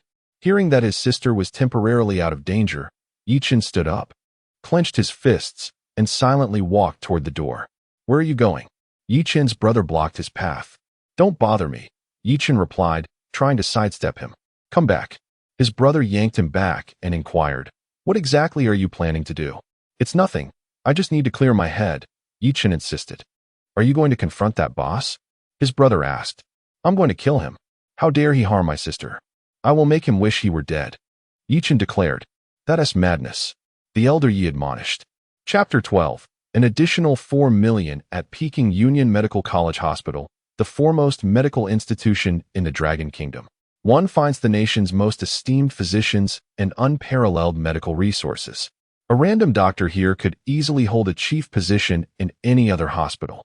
Concurrently, this facility serves as a hub for patients suffering from rare and complex ailments, as families with better financial means often bring their loved ones here when provincial hospitals fail to provide a cure.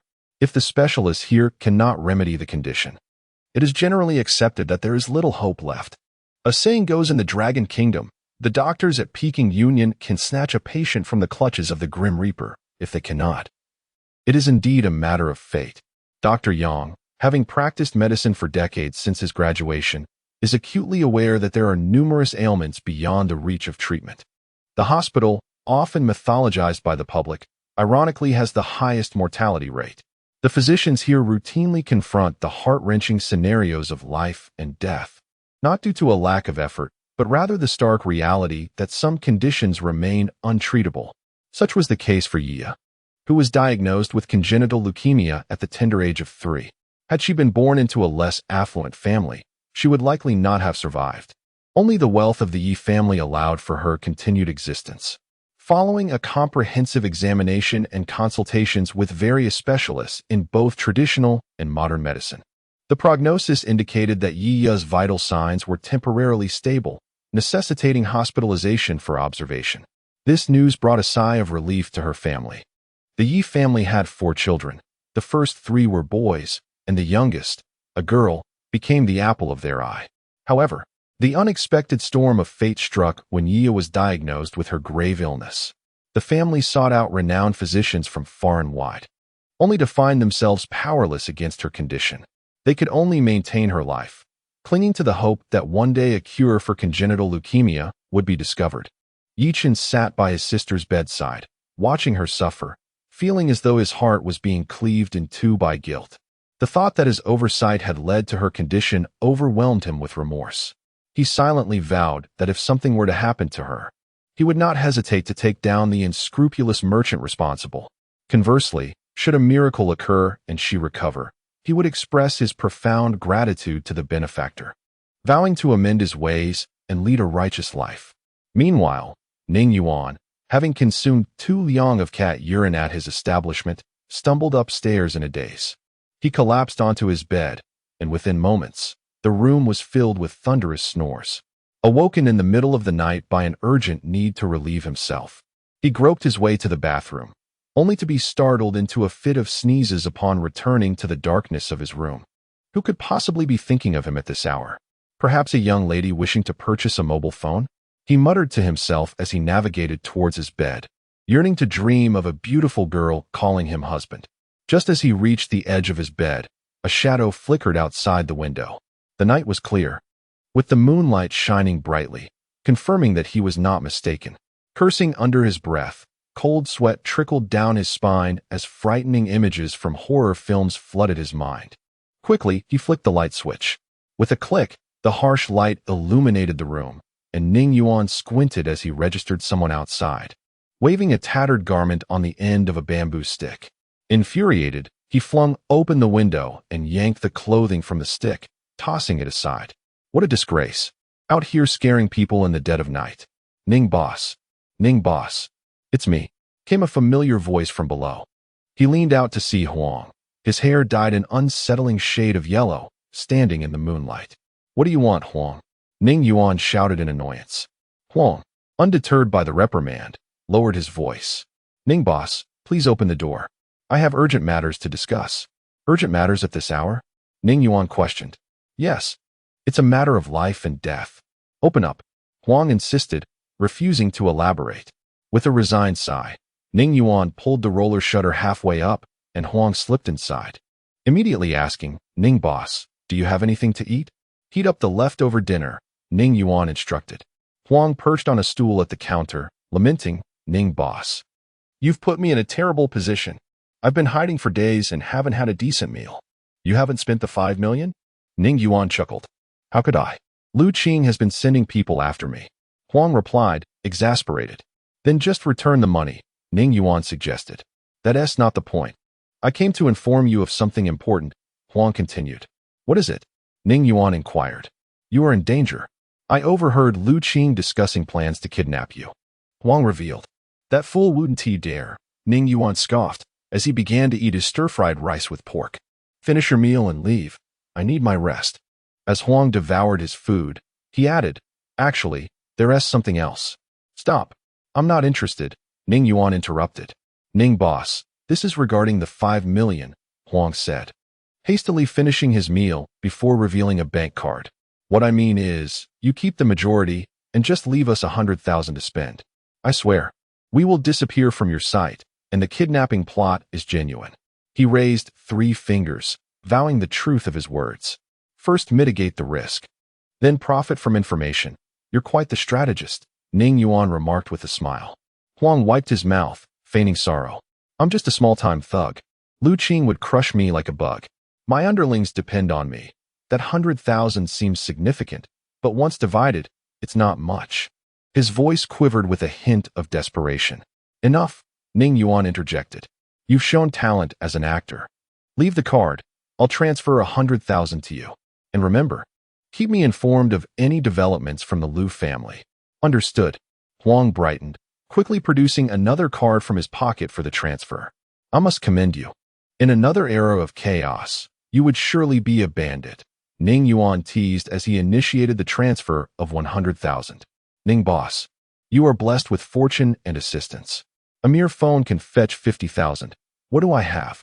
A worthless life, perhaps destined to meet the Grim Reaper soon. Huang mused, glancing at his phone as the confirmation of the transfer arrived. Well, I'll take my leave then, so as not to disturb your sleep, Huang said. Stepping back into the night. Chapter 13. The recovery from leukemia after the departure of the yellow-haired man. Ning Yuan transferred the funds from that card into his own, seizing the opportunity to claim the Lu family's money. After all, why not take advantage of it? It was akin to robbing the rich to aid the poor. As for the yellow-haired man's claim that Lu Qing intended to kidnap him, it was nothing more than the ramblings of an ant yawning, boasting without substance. In the blink of an eye, he had earned another 4 million, humming a tune as he pulled down the roller shutter and ascended the stairs. Deciding to indulge in a leisurely slumber, he would open the door later the next day. That night was the most arduous one Yeqing had ever endured. Countless rebukes echoed in his mind as his mother fainted twice from grief in the hospital corridor before being sent back home.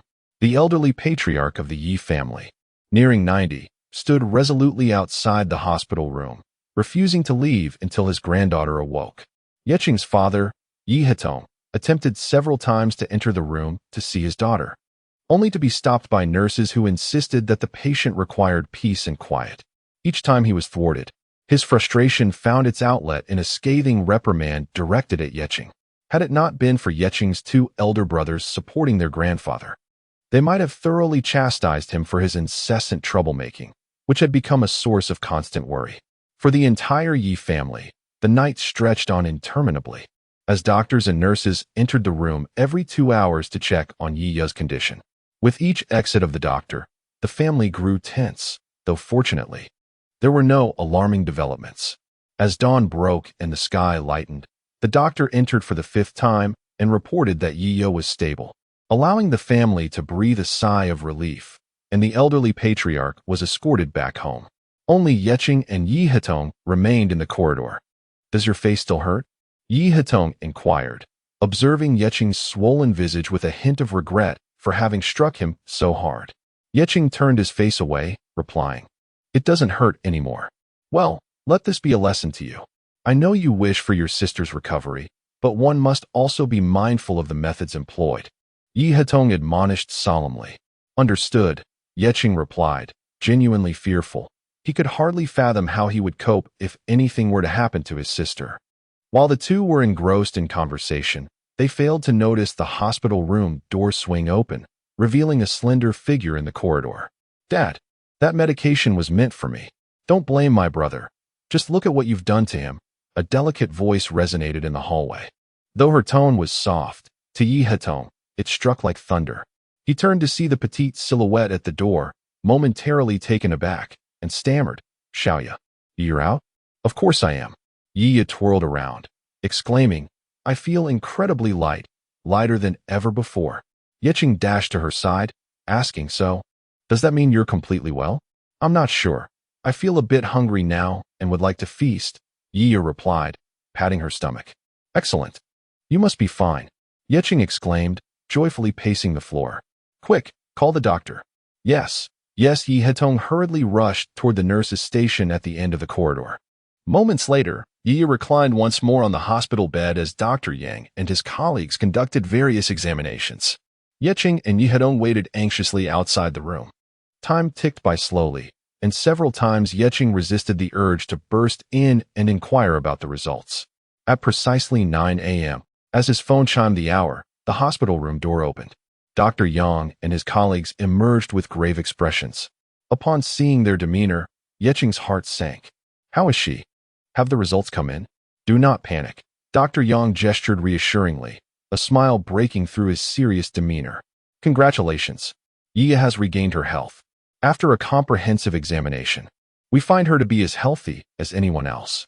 Finally, she is well."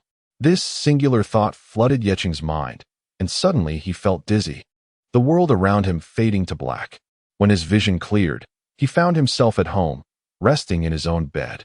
He rose, dressed, and stepped out of his room. only to be greeted by a festive atmosphere in the courtyard, adorned with red decorations, as if preparing for a grand celebration. What is happening? Have I slept until the new year? Yicheng wondered with alarm. A housekeeper, busy tidying up, informed him that Yiya had recovered, prompting the elderly patriarch to throw a lavish banquet to celebrate and ward off any bad luck. As Yicheng entered the living room, his elder brother spotted him and warmly called out, "Third brother, you're awake." He handed Yicheng a piece of cake, saying, "Eat quickly. The doctor said you fainted due to low blood sugar." Yicheng accepted the cake, devouring it in haste, still feeling a void within him, and reached for another from the tray on the coffee table. "Take your time. No one is going to snatch it from you," his elder brother offered, pouring him a cup of tea. "This is delicious. Why didn't I realize how good this cake was before?" Yicheng exclaimed while eating, but upon noticing Yi Hetong approaching, he instinctively attempted to escape.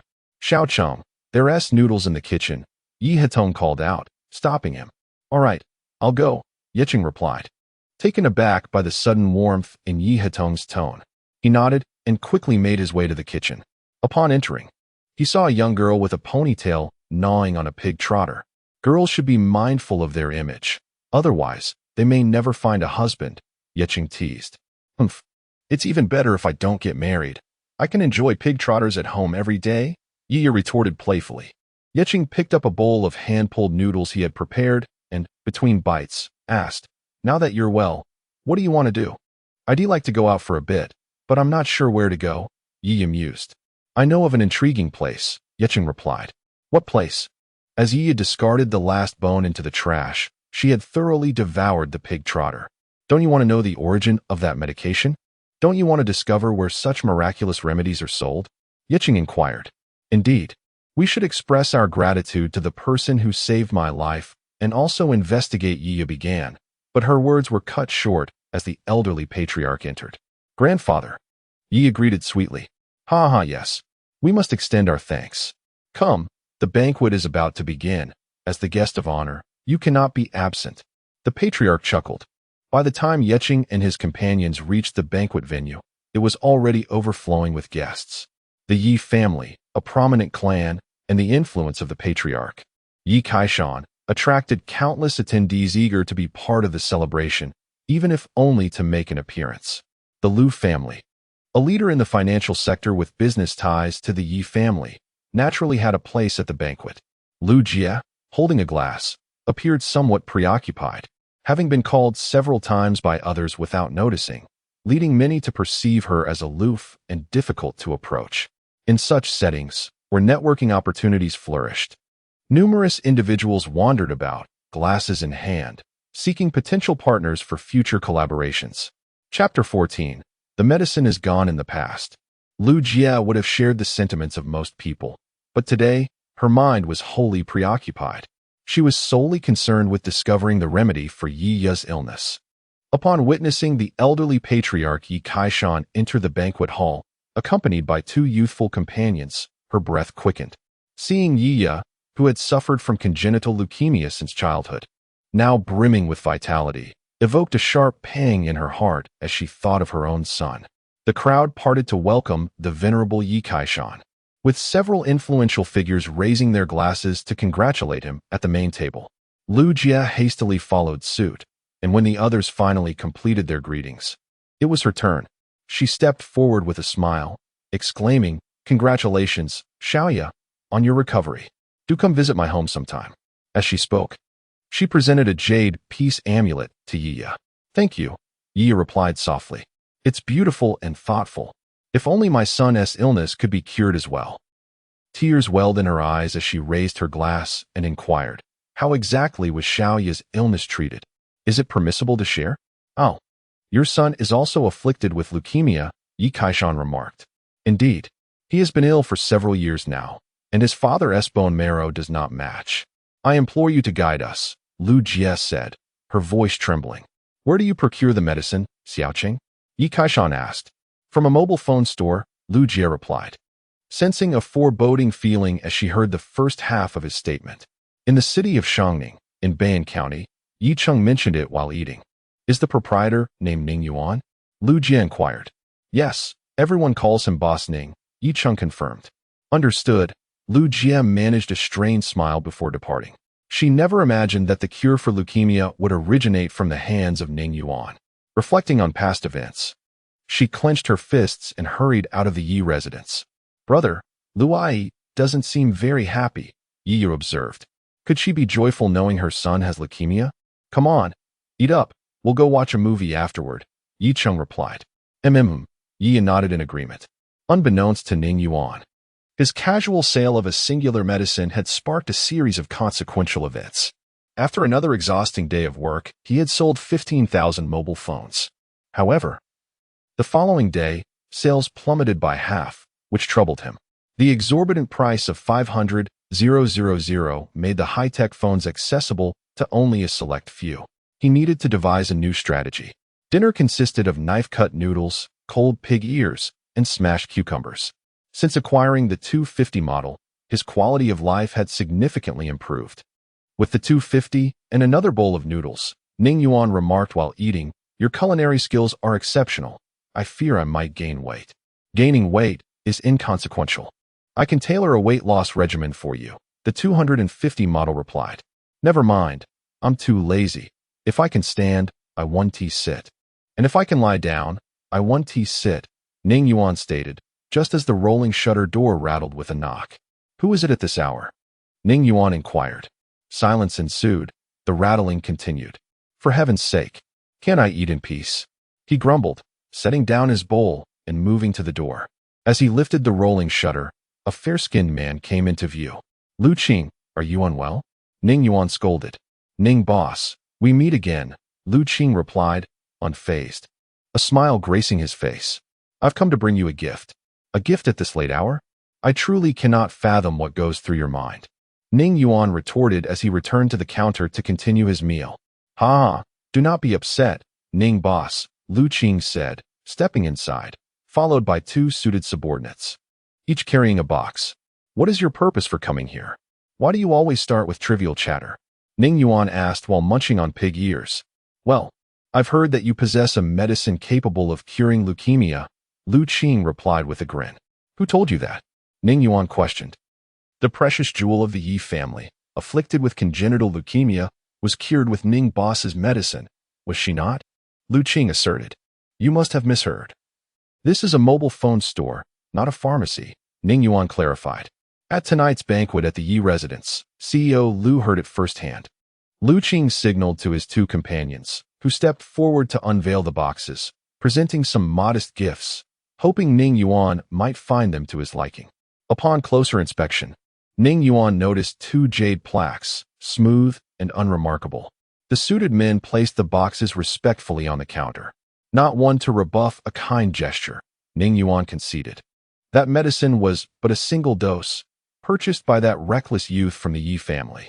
I never expected him to actually administer it. Just one. Lu Qing's expression darkened. Ning boss, could you enlighten me on the source of this medicine? There would be ample reward. This is information I cannot divulge, Ning Yuan firmly stated. Unwilling to disclose details about the system, CEO Lu has offered to compensate you up to 500 million. I hope you will consider, Lu Qing persisted. Ning Yuan shook his head, smiling. You may inform Lu Jie that even if I possessed such medicine, I would never part with it. Let her son await his fate in peace.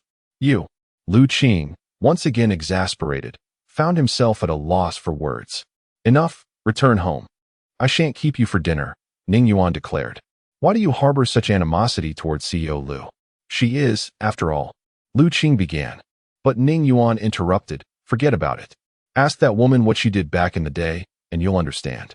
Sighing, Lu Qing gestured for his subordinates to gather the gifts before departing. Wait, Ning Yuan called out. Lu Qing turned, questioning, have you changed your mind? This is your bank card. The yellow-haired one returned it. Please refrain from harassing him further. I wish no innocent parties to be harmed. Ning Yuan retrieved a bank card from his drawer, waving it slightly. Without a word, Lu Qing turned and left. What a bunch of lunatics, Ning Yuan muttered, securing the rolling shutter and hastily returning upstairs to salvage his noodles before they congealed. CEO Lu, Ning Yuan is unyielding. We must initiate Plan A. Lu Qing spoke into the phone. Did you fail to acquire the medicine? An enraged voice echoed from the other end. Yes. Lu Qing instinctively lowered his head. A cacophony of shattered porcelain resonated through the phone. Useless. What purpose do I have for a bunch of good-for-nothings? Tomorrow, I shall come personally. The call abruptly ended. Listening to the dial tone, Lu Qing silently exhaled. To be frank, he harbored a deep disdain for Lu Jie. He had devoted decades of his life to the Lu family, yet Lu Jie still treated him with contempt. She never afforded him an ounce of respect. Back in the day, Lu Jie was infatuated with Ning Heping. Were it not for his intervention, would Ning Heping have even considered marrying into the Lu family? With these thoughts, Lu Qing sighed heavily as he climbed into his Porsche and drove away. Chapter 15. Departing with elegance, Lu Jie sat beside her son's hospital bed, gazing at his pale and emaciated visage. The stark contrast of Yi Ye's vibrant demeanor ignited a tempest of fury within her. She loathed Ning Yuan for his refusal to donate bone marrow, and despised him even more for possessing medication to treat leukemia, yet withholding it from her. The thought of Ning Yuan's insufferable, carefree demeanor only intensified her resentment.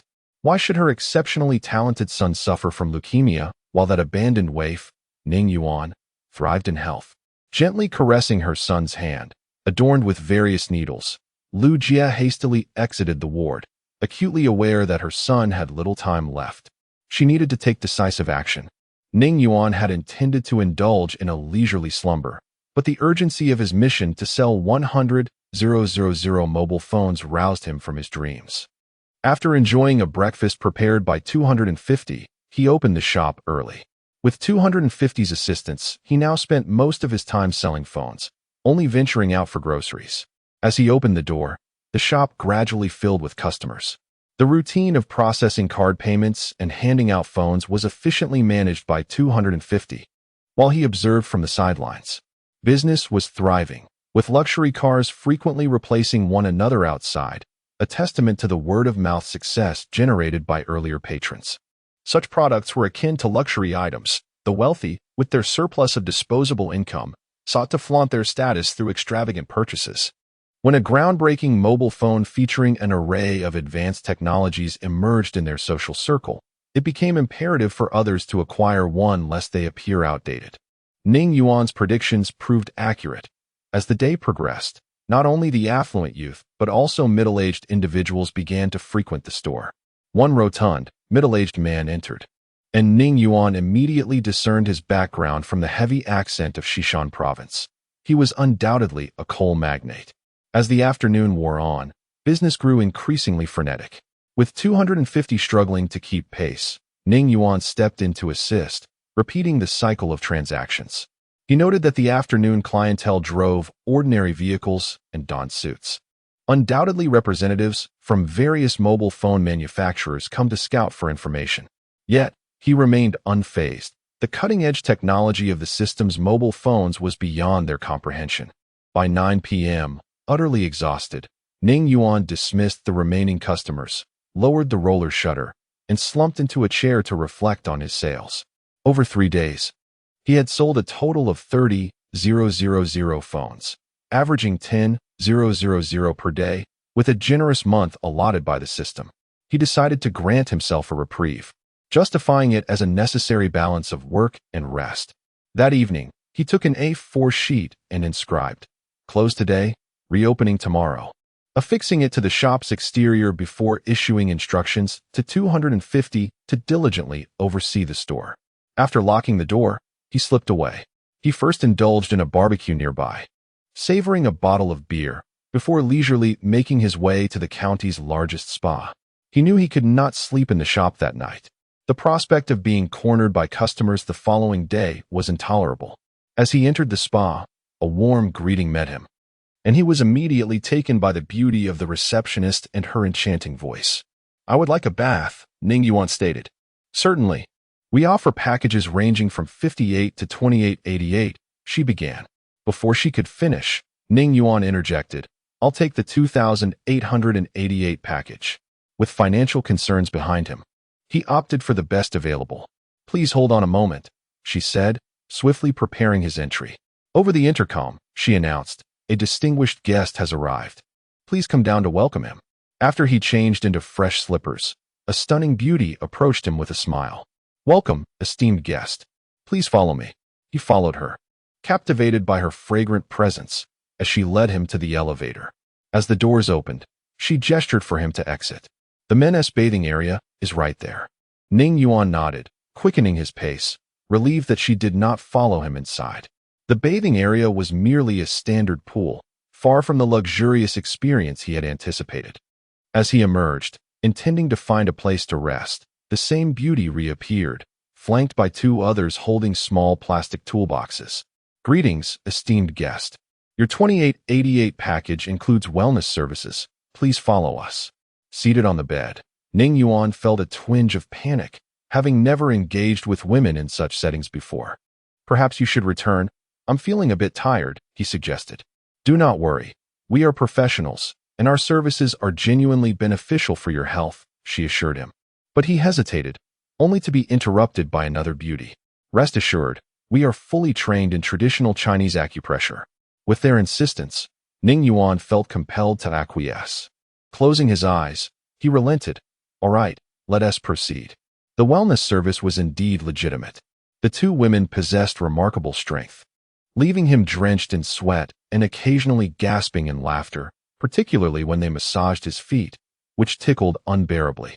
After the session, he felt utterly rejuvenated, and that night, he enjoyed a deep slumber, awakening past 11 the next morning. Dressed and ready, he headed straight to the county's finest restaurant. However, the meal felt somewhat lonely. The sashimi, particularly the salmon favored by food vloggers, tasted like cold slabs of fatty pork to him, and pairing it with wasabi merely intensified the unpleasant experience. Chapter 16. Abduction After Dining. Ning Yuan resolved to watch a film, hailing a taxi with little thought. To be honest, suddenly possessing wealth left him at a loss for how to spend it. He had no affinity for the roaring sports cars or the myriad of designer clothes. While he appreciated beauty, he feared the complications they brought, as trouble was his greatest dread. Thus, he found himself aimlessly pondering his options.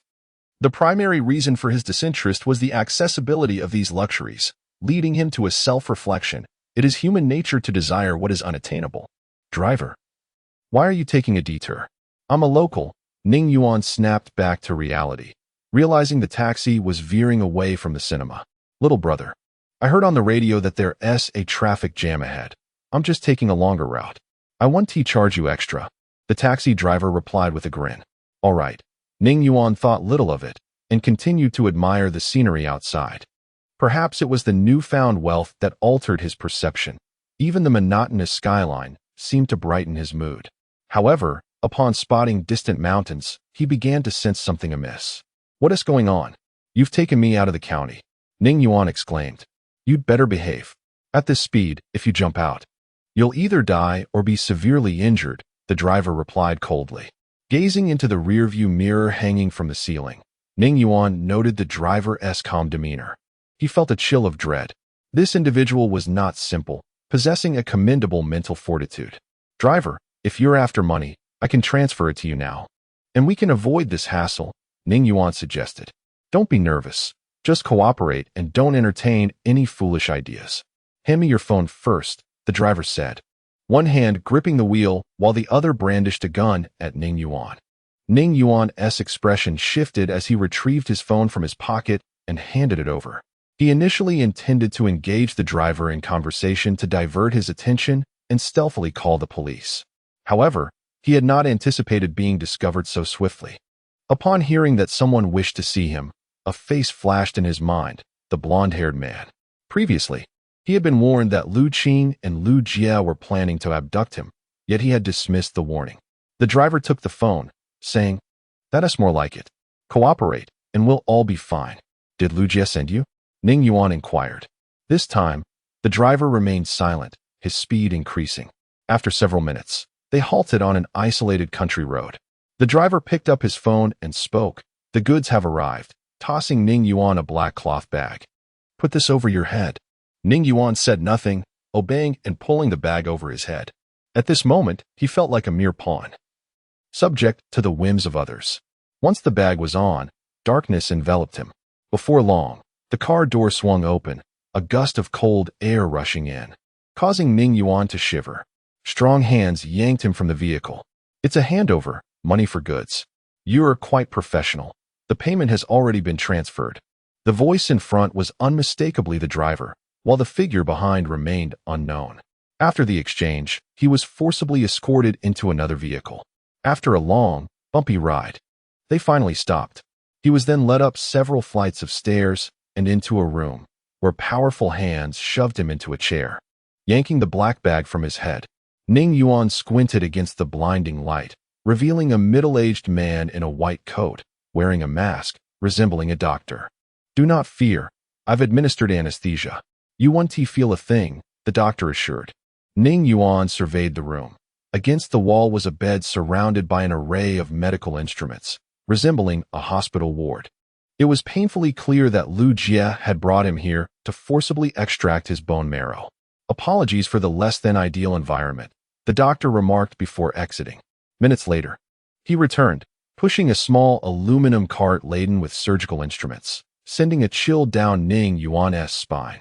Lu Jie watched from another room through a monitor, relishing Ning Yuan's fearful expression. A smile crept across her face. Such disobedience deserved punishment. She believed that the common people, like dogs, ought to submit to her will. They existed merely to consume and excrete, mere machines of waste. To her, Ning Yuan's sacrifice was a privilege to save her son. The atmosphere in the room grew tense as the doctor entered with the cart. Ning Yuan struggled against the strong hands holding him down, a gun pressed against his thigh. Don't resist. If you move again, I'll break your legs, the imposing man behind him warned. How much are you two making serving Lu Jie? Just name your price, and I'll transfer the money immediately, Ning Yuan proposed. There's no need for your petty schemes, the doctor replied, moving closer to Ning Yuan. Get him on the bed. I can manage that myself, Ning Yuan said, rising and walking toward the bed, this time without opposition from the man behind him. As he approached the cart, he seized a surgical knife, pressing it against his neck. Back off. If you come any closer, I'll kill myself. And you want to get the bone marrow. Do as you wish. As long as you die within half an hour, the marrow can still be used. The doctor replied indifferently. Ning Yuan cursed at the doctor. Damn you. After you take my marrow, make sure to kill me. Otherwise, I'll ensure you suffer worse than death. Huh? You think you can leave alive?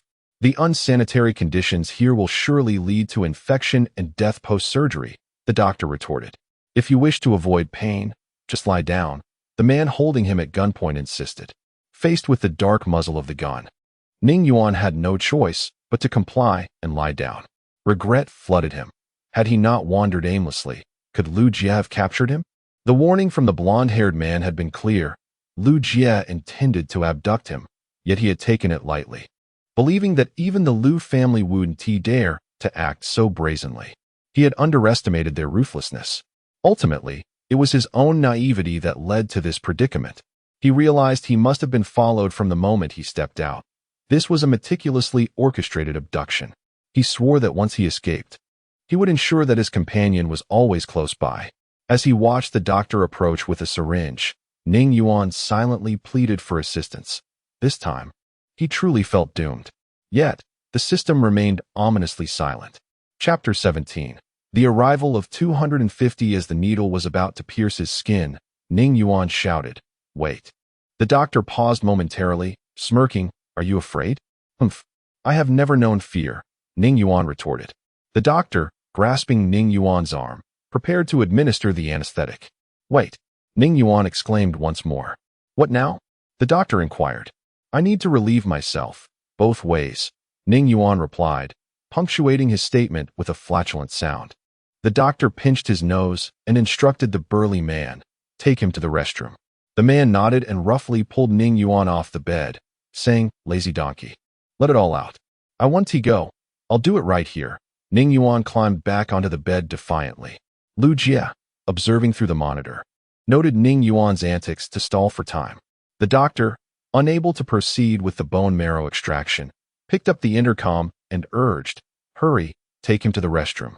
Keep an eye on him, and don't let him pull any tricks. Upon hearing the command, the burly man yanked Ning Yuan off the bed again and dragged him towards the restroom. Ning Yuan fell silent, following the man, determined to buy more time. Hoping for a miracle. Once inside the restroom, the burly man stood beside him, saying, "Go ahead and urinate." "How can I when you're staring at me?" Ning Yuan replied. The man turned his back. "This should suffice. Don't push your luck." After removing his pants and squatting down, a foul odor soon filled the air. He wasn't entirely lying about needing to use the bathroom. He had eaten excessively from yesterday to today without a visit to the toilet, especially after consuming some sashimi. His stomach was rebelling, leading to loose bowels. The burly man could no longer tolerate the stench and covered his nose as he exited the restroom. "Don't leave. Bring me some toilet paper," Ning Yuan shouted. Minutes later, the man returned with a pack of tissues, still pinching his nose, handed them to Ning Yuan, and quickly left. "Is it really that bad?" "I can't smell a thing," Ning Yuan complained. While in the restroom, Ning Yuan continuously called upon the system in his mind, hoping it would provide him with a high-tech firearm, allowing him to escape with great force. Unfortunately, the system remained unresponsive, and the notion of wreaking havoc was merely wishful thinking. It wasn't until his legs grew numb from squatting that he finally gathered himself, using the walls for support to stand. After washing his hands and stepping out of the restroom, the burly man restrained him once more. On the way back to the hospital room, Ning Yuan pleaded, "Let me go now, and I'll transfer you 10 million immediately." "What do you say?" The man remained silent, pointing to the surveillance camera above. "Lu Jie, you vile creature, are you too cowardly to show yourself?" Ning Yuan cursed at the camera, realizing Lu Jie had been watching him all along. Upon seeing Ning Yuan's impotent rage, Lu Jie chuckled. The wrath of an ant was indeed laughable. The burly man hauled Ning Yuan back to the hospital room. This time, Ning Yuan realized there was no escaping. He was pinned to the bed as the doctor grinned wickedly, preparing to inject him with the anesthetic. As the needle grazed his skin, a mild sting shot through his nervous system, and Ning Yuan thought, "I'll bear this scar for 18 years, but I will emerge a stronger man." Observing the doctor commence the injection, Lu Jie poured herself a glass of red wine, ready to celebrate. The doctor noticed Ning Yuan staring blankly at the wall and chuckled, thinking him dazed with fear. However, Ning Yuan felt a haze enveloping his mind, and through blurred vision, he saw 250 standing in the room. Dismissing the blurriness, he called out in hope, 250? What does that mean?" The doctor murmured, preparing to inject the anesthetic into Ning Yuan's body, while the burly man remained vigilant, preventing any tricks. Neither of them noticed a figure in a black suit approaching. As 250 drew nearer, a thought struck Ning Yuan. 250 had truly come. He was saved. 250. "Break their legs," he implored, clutching to the last vestige of hope. In an instant, 250 seized the doctor, throwing him down and stomping on his legs with brutal force, eliciting a scream that echoed through the room. The burly man, trained for combat, swiftly drew his gun and fired 3 shots at 250. The bullet struck, yet 250 exhibited no reaction, advancing to snatch the firearm from the man's grip. With a swift motion, the gun was disassembled into a pile of parts. The burly man stood frozen, bewildered by this monstrous figure, but before he could flee, 250 yanked him back, performing a shoulder throw that sent him crashing to the floor, delivering another brutal kick to his leg. Another scream reverberated through the room, all within a matter of seconds. "Impressive, truly impressive," thought Ning Yuan, as he ripped the needle from his arm and leaped from the bed. 250, how did you find me?" 250 retrieved a sleek black phone from the burly man's pocket and handed it to Ning Yuan. "This device has a tracking feature. The phone's assistant detected your peril and alerted me to come." "How did it know I was in danger?" Ning Yuan questioned. "Are you foolish? The phone has a recording function. I deduced from your conversations that you were being kidnapped," came the ethereal voice from the advanced smartphone. Ning Yuan kissed the device gratefully, exclaiming, "If it weren't for you, I would have been done for." Then he kicked the burly man and asked, "Wasn't he the phone taken by that driver?" The burly man lowered his head. "He had to hand everything over to us, including the phone. He is currently cursing Lu Jie for the foolish orders given to him. Get everything back, and now look at this mess," he thought. "You all are truly professionals. If you applied this mindset to your studies, you would have already become scientists." After berating the burly man, Ning Yuan urged 250 to locate Lu Jie, declaring, "That vile woman must not escape." This sudden turn of events caught Lu Jie off guard.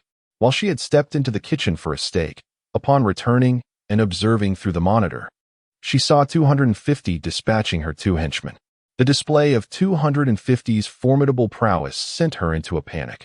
She hastily gathered her belongings and fled.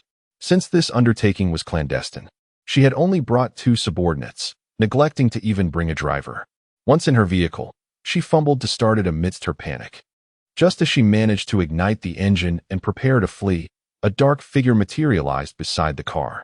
Upon closer inspection, it was the same man in a suit who could withstand bullets. Frantically, she pressed the accelerator to escape. In a flash, 250 appeared in front of the car, pushing against it, causing the tires to screech against the pavement, and blue smoke billowed into the air. Lu Jie was dumbfounded. She could hardly believe that someone could physically halt a car in its tracks. Chapter 18. All reduced to powdered fractures. With a swift motion, 250 lifted his hands, effortlessly overturning the Porsche. "Ah!" Lu Jie screamed, pushing the car door open and clambering out. 250 grasped her arm and propelled her towards the building. "Let go of me! Let go of me!" Lu Jie cried, her voice strained and desperate, collapsing onto the ground in refusal to move. Unmoved by her plight, 250 dragged her by the leg as if she were a lifeless dog, bringing her before Ning Yuan. Well, if it isn't CEO Lu, how disheveled you appear," Ning Yuan taunted.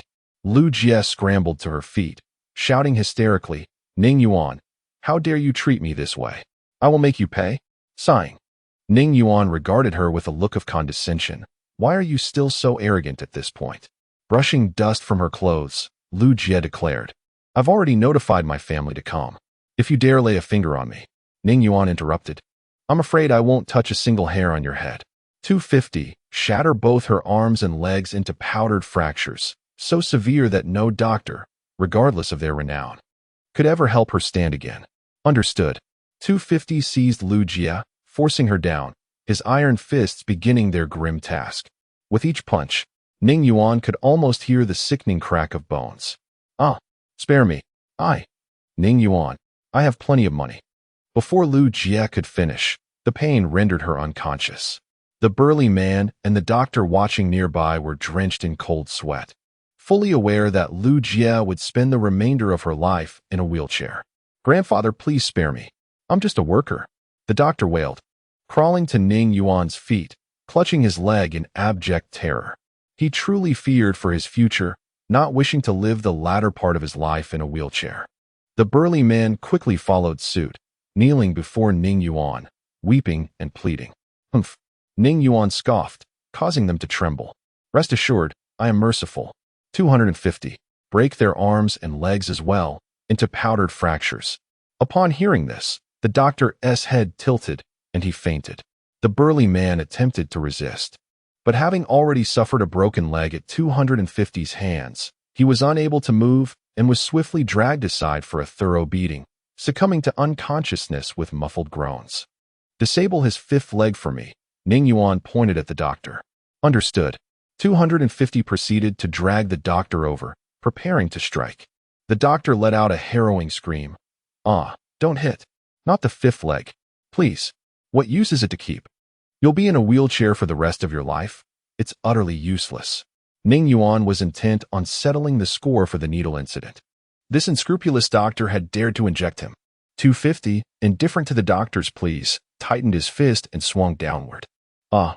A scream reminiscent of a slaughtered pig echoed in the room as the doctor fell unconscious. Unperturbed, 250 continued to rain blows upon his legs and arms, ensuring his bones were reduced to powdered fractures. Observing the 3 incapacitated individuals on the ground, Ning Yuan felt remarkably compassionate. He retrieved his advanced smartphone to check their location, discovering they were several hundred kilometers away from Bayan County, nestled in a secluded valley. Lu Jie had exerted considerable effort to acquire bone marrow. This valley had once housed a mining operation complete with employee dormitories. She had repurposed the abandoned dormitories into a makeshift surgical room. "How did you get here?" Ning Yuan inquired of 250. I ran, 250 replied. Impressive, Ning Yuan murmured, descending to the Porsche parked outside. 250, flip the car over, we shall drive back. 250 approached and effortlessly turned the car upright. He took the driver's seat and started the engine, while Ning Yuan settled into the passenger seat, smiling. So you can drive? Indeed, I am proficient with all forms of transportation on Earth, 250 affirmed. Excellent, let us head home. As soon as he finished speaking, the car sped away like an arrow toward Bayan County. By 7 p.m., Ning Yuan and 250 returned to Bayan County via taxi, leaving Lu Jie's Porsche abandoned by the roadside. Upon entering the shop, Ning Yuan collapsed into a chair, reflecting on the day's exhilarating experiences. He had nearly met his demise. After resting for over half an hour, he bought some skewers from a nearby barbecue stall along with a bottle of beer, deciding to celebrate his narrow escape from death. Had it not been for 250, he would have truly been doomed. An idea suddenly sparked in Ning Yuan's mind. 250, come here for a moment. You're skilled in various martial arts. Teach me.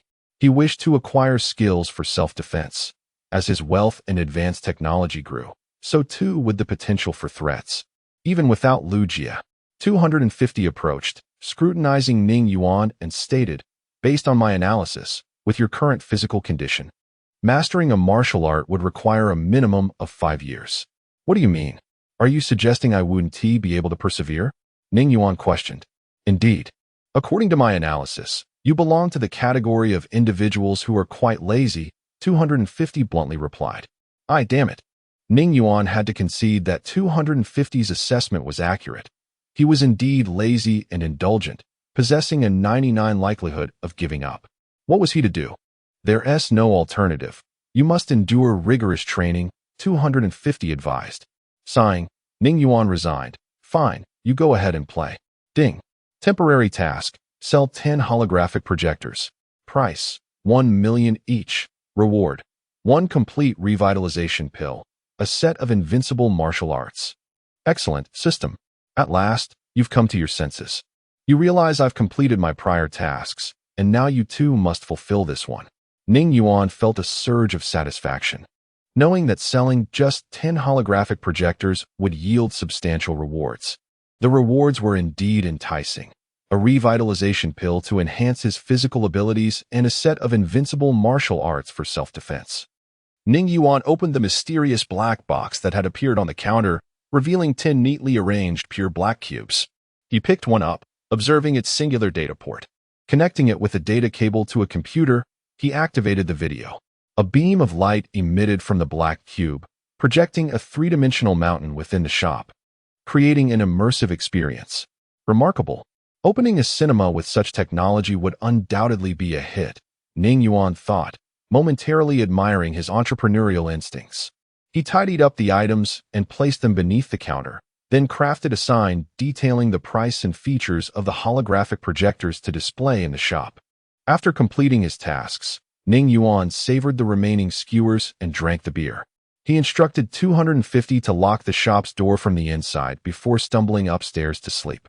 In his dreams, he seemed to hear someone calling him husband. Upon closer inspection, it was the enchanting woman who had guided him at the bathhouse. Chapter 19. Lu family's fury in a charming Western-style villa located in the suburbs. A piercing scream suddenly echoed. Upon awakening, Lu Jie realized she was home. Instinctively attempting to turn over, she discovered her limbs were immobile, encased in plaster. Would my daughter truly never stand again? Think of something. She is still so young. Alas, I am powerless. Lu Jie's limbs had suffered compound fractures, and her nerves were damaged, reaching a critical state. The conversation between her father and the doctor outside the door was unbearable for Lu Jie. The mere thought of spending her next life in a wheelchair drove her into a frenzy, and she began to wail uncontrollably. Hearing his daughter's anguished cries, Lu Song rushed into the room, exclaiming, "Doctor! Doctor! Please come quickly." As the doctor entered, preparing to examine Lu Jie, she cried out, "Everyone get out. Leave. Mr. Lu. Your daughter is not in immediate danger. She is just emotionally distressed," the doctor reassured. "I understand. Thank you." Lu Song dismissed the doctor and entered the bedroom, saying, Shao Jia, Daddy will seek vengeance. That wretched child will pay. Shao Jia. Shao Jia. My darling, you have suffered. A noble woman rushed in, sitting beside Lu Jia and weeping. Enough with the tears. What good does it do? Lu Song retorted coldly. The noblewoman wiped her tears and glared at him, as her father should have protected her from an outsider's violence. Mom, Dad, please leave. I need some quiet, Lu Jia shouted. All right, we will step outside. Call us if you need anything, the noblewoman said, pulling Lu Song out of the room and into the living room downstairs. Call Ning Heping. Have him return and extract that wretched child's marrow to save my grandson. Then eliminate that scoundrel to avenge our daughter, the noblewoman said, narrowing her eyes with malice. Humph. We should never have allowed that person into our home, Lu Song grumbled. If you hadn't agreed, that poor boy wouldn't have entered the Lu family. Hurry, make the call. This matter must be handled by him, the noblewoman insisted coldly. Sighing, Lu Song picked up the phone from the coffee table and dialed a number. Deep down, he held a profound disdain for Ning Heping, had it not been for his daughter's desperate cries and threats to sever ties. He would never have accepted Ning Heping as a son-in-law. Meanwhile, Ning Heping was in his office, immersed in paperwork when suddenly, his right eyelid twitched, a sense of foreboding rising within him. The phone on his desk rang. Upon seeing Lu Song's name, he adjusted his demeanor and answered, Your son has incapacitated my daughter. You must return to address this. Ning Heping was momentarily taken aback. His son was supposed to be at Xia Hospital undergoing treatment for a bone marrow transplant. How could he have harmed his mother? It seemed absurd. However, as a person of meticulous thought, he quickly realized Lu Song would not joke about such matters. Could it be? He thought of another son, a painful chapter he preferred to forget. In mere seconds, he grasped the gravity of the situation. Understood, father. I'll catch the next flight back, Ning Heping replied calmly. Yes, your mother and I will be waiting at home. He heard the dial tone as he hung up, then summoned his secretary to book a same-day flight. Lighting a cigar, he began contemplating how to face Lu Song upon his return. Without foresight, there will be immediate concerns. This was his life motto. He relished the sensation of having control over all affairs, necessitating constant contemplation of potential crises that lay ahead. Only by doing so could he adeptly navigate every crisis. Ning Yuan, sporting dark circles under his eyes, opened the door to find a little girl with pigtails entering. He glanced at the calendar on the wall. It was not the weekend. Little one, why aren't you at home doing your homework? Why are you wandering about? He considered shooing her away, craving a bowl of tofu pudding, which he hadn't had in ages. Who are you calling little? I'm an adult now, the girl huffed, cheeks puffed in indignation. All right, an adult. Go home and play house then. This isn't an amusement park, Ning Yuan chuckled. You. The girl's face flushed red with frustration. Why are you so annoying? You're the one who plays house. Fine, if not playing house, then how about playing in the mud? Ning Yuan teased, deciding to amuse her before breakfast. Gross. You. The girl stammered, too embarrassed to finish her retort. What brings you here so early? Ning Yuan inquired. I came to thank you, the girl declared just as Yichen entered, holding a banner aloft. One pill saved a life. The boss is a great person. Ning Yuan read aloud, suddenly regretting the unpoetic phrasing. How is that? Ning boss. This is the most heartfelt expression I could come up with after an entire night of thought, Yichen said, lifting his chin proudly. Very good. Ning Yuan accepted the banner with a smile. Is this what Li Kuei teaches, pretending to be cultured? Haraha. Yi laughed uncontrollably. Ning boss, that's rather harsh. Yichen protested. Ning Yuan instructed 250 to hang the banner, seeing it as the best form of advertisement, then locked the door and invited the Yi siblings for breakfast. Impressive. I didn't expect such delicacies from a small eatery, Yichen remarked as he savored his tofu pudding. If the food were subpar, this place would have closed down long ago, Ning Yuan stated. Ning boss, with such a quality product, why not open a shop in the capital? Big cities mean more people and business would flourish. Then I could visit often, Yi suggested. Your true intention is to frequent Ning boss's shop more often. Isn't it? Yichen teased, unveiling Yi's hidden motive. Yi's face turned crimson as she retorted, Tofu pudding 1T silence you. Indeed. That's a splendid idea. Once I earn a bit more, I shall expand to the metropolis, Ning Yuan affirmed. After breakfast, back at the shop, Yi Chun bought Yi a high-tech phone and a holographic projector, leaving in high spirits. Ning Yuan's miraculous remedy for congenital leukemia had gradually spread among the affluent circles. Today, on his way to buy phones, individuals specifically sought him out for the medicine. Sold out, Ning Yuan replied, as some even knelt before him, pleading for salvation. This left Ning Yuan in distress. There were countless afflicted individuals, and even if he worked tirelessly, he could not save them all. Furthermore, his previous success was sheer luck. He had randomly procured the leukemia miracle drug. Who knew when he might strike gold again? Contemplating this, he instructed 250 to take down the banner displayed in the shop. Chapter 20. Ning He Ping arrives early the next morning. Ning Yuan prepared potato shreds wrapped in pancakes and millet porridge for breakfast. Just as he opened the door, several doctors clad in white coats entered. "Hello, are you Mr. Ning?" inquired the lead doctor. "Yes, and you are?" Ning Yuan replied, slightly bewildered, as he had no ailments that would warrant a visit from a group of doctors. "Greetings, I am Yangqing from Peking Union Medical College Hospital. And I am also Yi Ya's personal physician. We are here to inquire about purchasing the treatment." Before Yangqing could finish, Ning Yuan interrupted, saying, "No, I only have one. If I acquire more, I will post a sign in the shop." "Just one?" Yangqing's expression fell, and he withdrew a bank card from his pocket, handing it to Ning Yuan. "This is 2 million as a deposit. Once the medicine is available, we will purchase it immediately." As Ning Yuan was about to accept the card, a voice from the system echoed in his mind. "No deposits are to be accepted. Violation will reduce profit share to 1%. Damn it. How can I conduct business under these conditions?" Ning Yuan cursed inwardly, responding, "I do not accept deposits here. Payment must be made in full upon delivery." "All right, understood." Yangqing took back the bank card, astonished to encounter someone who refused payment. He thought to himself that a proprietor capable of producing such a drug was indeed extraordinary. This was true prowess. "Mr. Ning, pardon the interruption," Yangqing said as he hurriedly exited with the doctors in tow. "Teacher Yang, this medicine clearly cannot be mass-produced. If we can acquire it and analyze its components, we can then consider mass production." A student began. Yangqing cut him off, stating, "Enough. Do you think I am unaware of this? You must come by regularly. The moment the medicine becomes available, we will purchase it." "Understood, Teacher Yang," the students replied in unison. After this brief interlude, business resumed as usual in the shop. That evening, during dinner, Ning Yuan calculated that he had sold 95,000 units thus far. He estimated that the remaining 5,000 would likely sell out in the next couple of days. Once that milestone was achieved, he would ascend to the status of a novice supplier. He pondered the benefits of this new title, but the system remained frustratingly silent on the matter.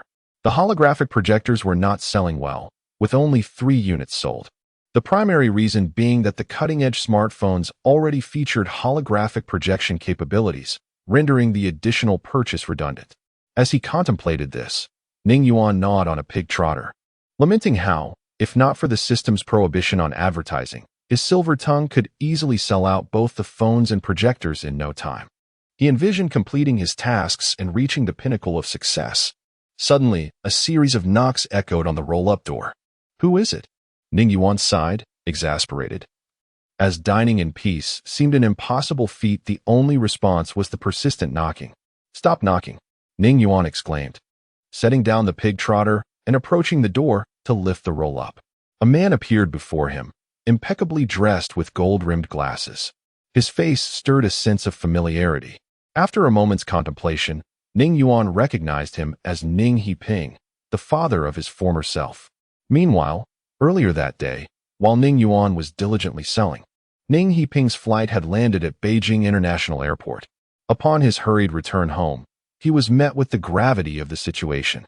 Lu Jie lay in bed, dramatically attributing all blame to Ning Yuan, claiming he had shown no humanity in allowing her to suffer thus.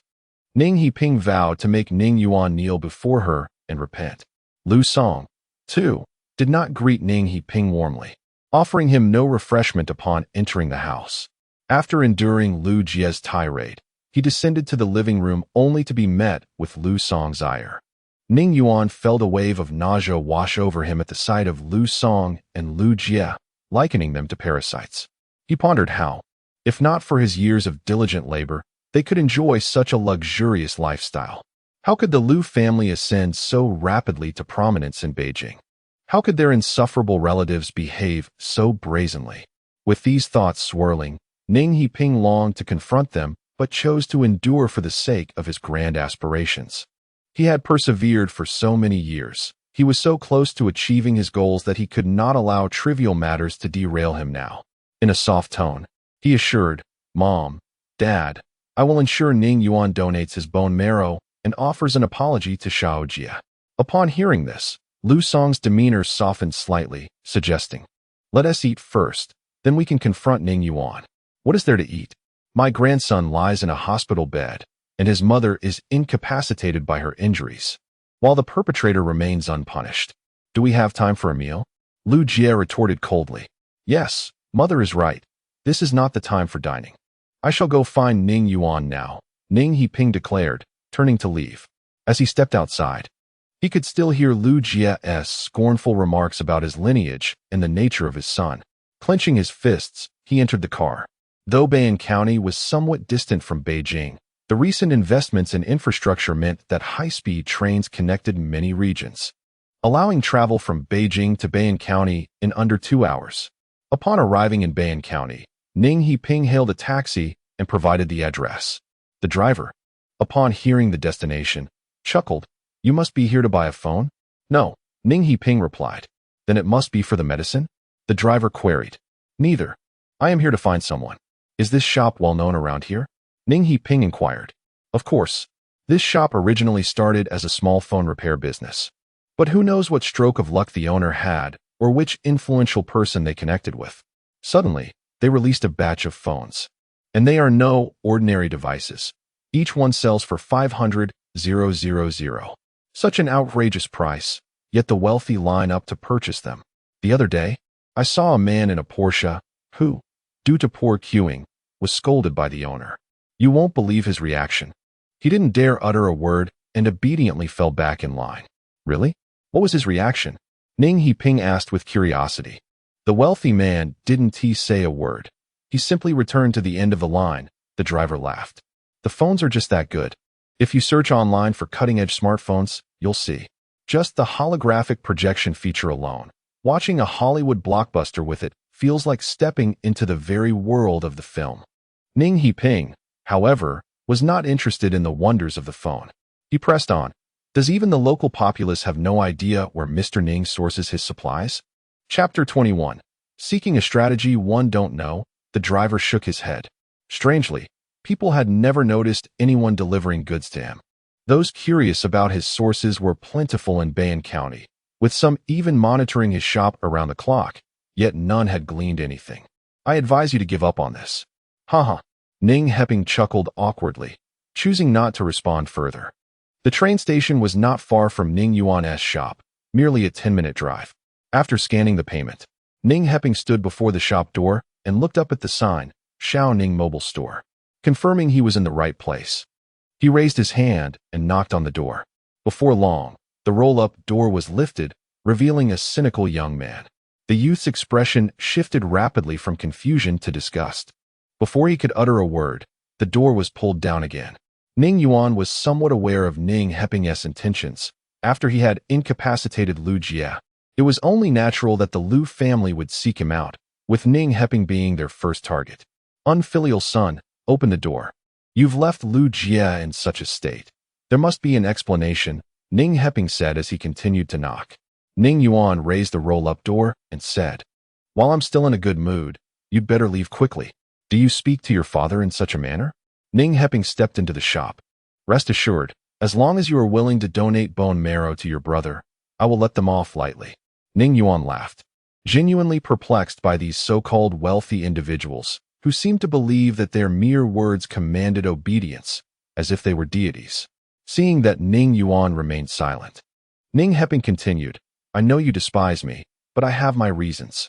I can compensate, Ning Yuan interrupted. Let me ask you a question. Do you still consider yourself human? What do you mean? Ning Heping inquired. They say even a tiger does not eat its own cubs.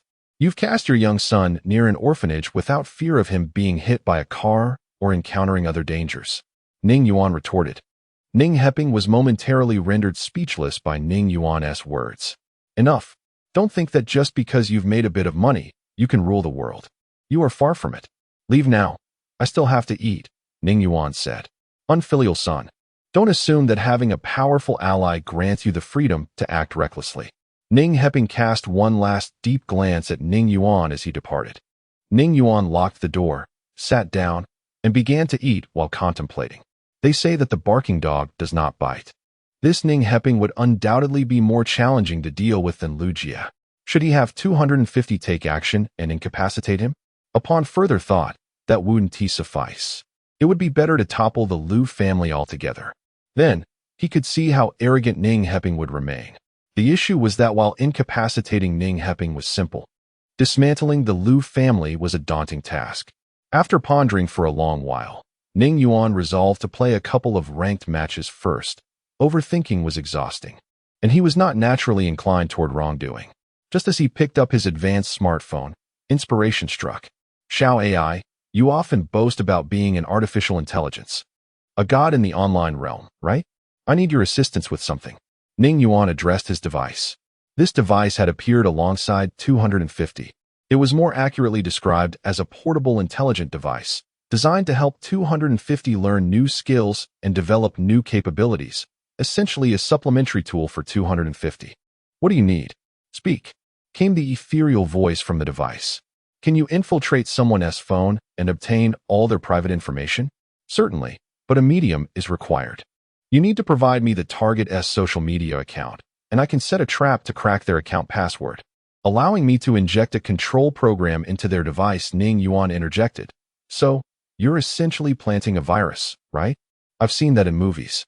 Indeed. Using a virus program to extract various data. That's straightforward. Look up Ning Heping online.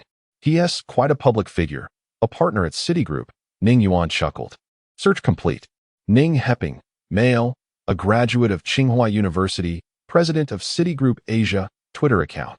Access granted, program injected successfully, analyzing. Data transmission in progress. Transmission complete.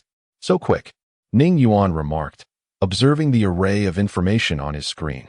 He didn't notice anything, right? I have erased all traces. Good, Ning Yuan said, examining the information, most of which consisted of accounts and contracts, all in English, which he struggled to comprehend. Xiao AI, can you translate this into Chinese for me? Certainly, translating now. Translation complete. Upon reviewing the translated material, Ning Yuan still found it difficult to understand. Aside from a few investment contracts that he grasped partially, while the rest was a muddled mess of accounts. Xiao AI, can you help me analyze this pile of data for anything detrimental to Ning Heping?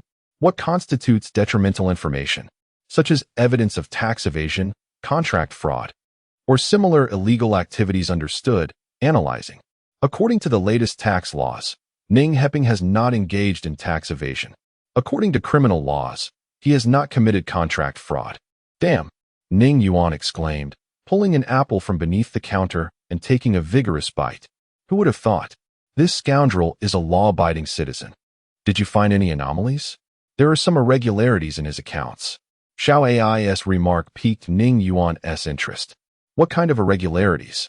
He is secretly transferring assets, moving company-owned assets into his personal accounts. Transferring assets?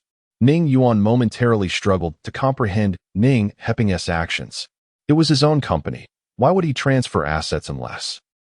Suddenly, a realization struck him. This scoundrel intended to embezzle the Lu family's assets. Recalling Ning Heping's abandonment of his wife and child to wed into the Lu family, only to now covertly siphon off their assets. It was evident that there were irreconcilable conflicts between him and the Lu family. The repeated visits from Lu Jie served as confirmation. Despite her son's dire condition, he seemed unperturbed, indicating resentment toward the Lu family. It was likely that the child didn't even bear the Ning surname, but rather the Lu surname, following Lu Jie. What would happen if he shared this information with the Lu family? The thought brought a smile to Ning Yuan's face. It would undoubtedly unfold like a dramatic television show, a battle for family fortune that would leave both sides in ruin. In summary, it would be a case of dogs biting dogs, leaving only a mess behind. Chapter 22. We will buy 3 No products early the next morning. Ning Yuan, as usual, had breakfast before opening the store for business. He was in no rush to provide the information to the Lu family. He wanted to see what tricks Ning Heping still had up his sleeve. He planned to deliver a fatal blow to Ning Heping when the time came, avenging his former self. The morning passed quietly, with mobile phones flying off the shelves. Even a few blonde, blue-eyed foreigners came in to purchase the black technology phones. After testing the functions, they naturally erupted in exuberant exclamations. The local Chinese customers looked disdainfully at the foreigners, thinking to themselves, what a bunch of bumpkins. It's just a phone. Is it worth all the excitement? After lunch, Ning Yuan counted the remaining black technology phones and found only 1,000 left. This invigorated him. He was finally nearing the completion of his task. It was incredibly challenging, and his hands nearly ached from swiping cards. If other merchants knew of his thoughts, they would surely leap up to slap him, infuriated that he was reluctant to collect payments. What else would he do? The store remained bustling in the afternoon. With roles reassigned, 250 was responsible for processing card transactions, while Ning Yuan handled the phones. As the boxes of phones dwindled, Ning Yuan's spirits lifted further. When he sold the last phone, a group suddenly burst into the store. Leading the charge was a middle-aged man in uniform, who declared, "Hello. I am a staff member from the Market Supervision Administration. We have received reports that you are selling 3 No products, specifically the black technology phone." Ning Yuan's heart sank. The black technology phone was indeed a 3 No product, as it was produced by the system and lacked any relevant qualifications. Damn it. Ning Heping was truly cunning to devise such a scheme.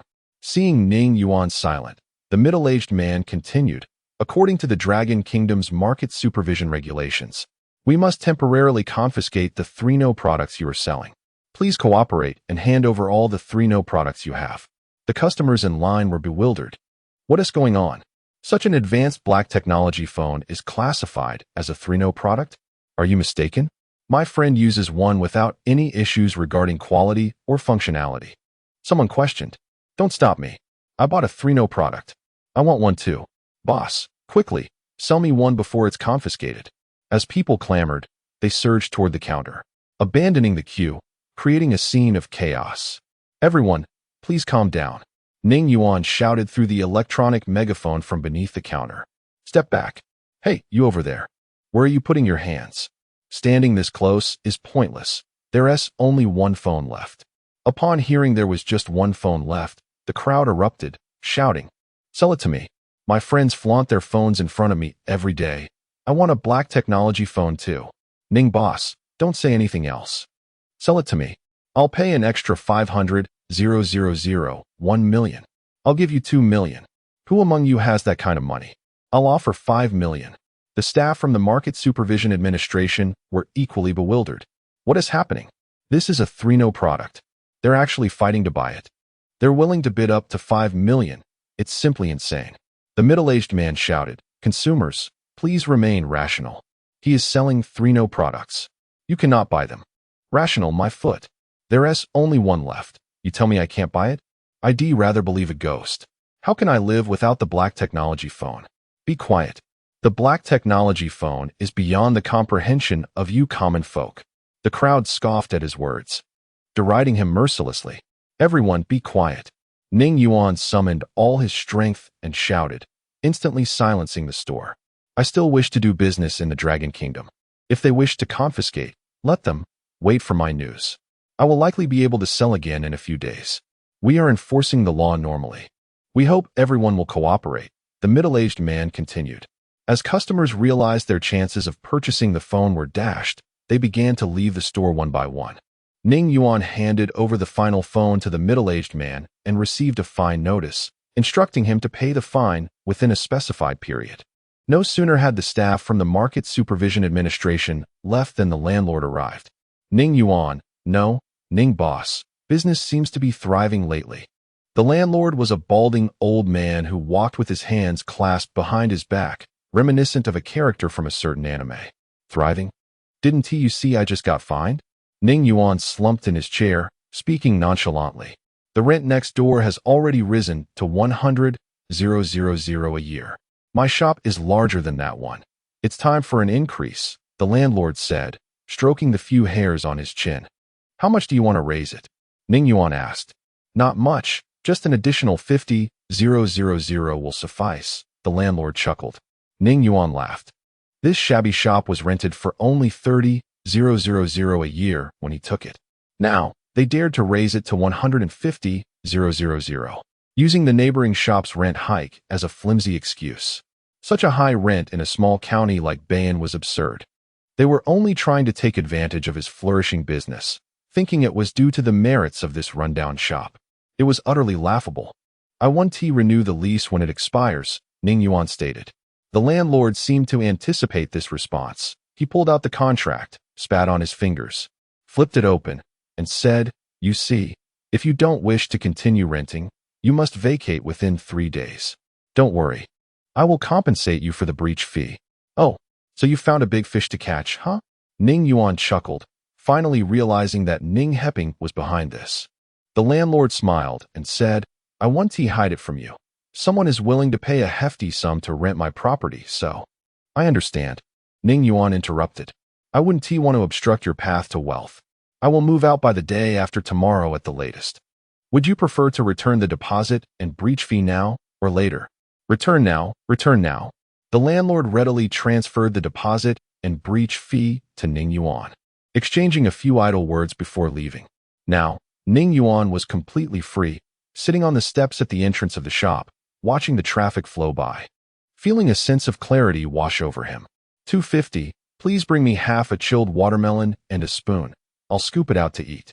A few minutes later, 250 returned with the watermelon and spoon. The couple from the 2 Yuan store across the street watched Ning Yuan sitting at the entrance enjoying his watermelon. The man laughed. "Looks like you're not jumping around now. Caught selling 3 products, huh? Yet, they've probably made quite a bit during this time. Each phone sells for 500,000. The woman remarked sarcastically. "What is wrong with me? Did your eating or wearing suffer because of me?" The man questioned. The woman continued her sarcastic tone. "Humph. That depends on what you eat and where. You didn't buy me that phone, did you? Oh, so that's what this is about. Didn't you just get the rice phone?" The man replied. The woman scoffed. "What's so great about a rice phone? I want a black technology phone. How about this?" The man pointed at himself. "If you sell me, can I buy you a black technology phone? I haven't had a single good day since being with you. Every day I'm stuck in this shabby shop, serving you." Just like last time, noticing the woman was about to bring up old grievances, the man hurriedly changed the subject, saying, "Didn't you hear? That phone is a 3 product. It probably won't last long before it breaks. This Ning boss is quite bold, not running away while leisurely eating watermelon. If you don't buy a phone, you'll have to keep me company." She pointed toward the bed inside. The man's face turned pale, and he awkwardly replied, "Wasn't he yesterday already? Besides, it's broad daylight.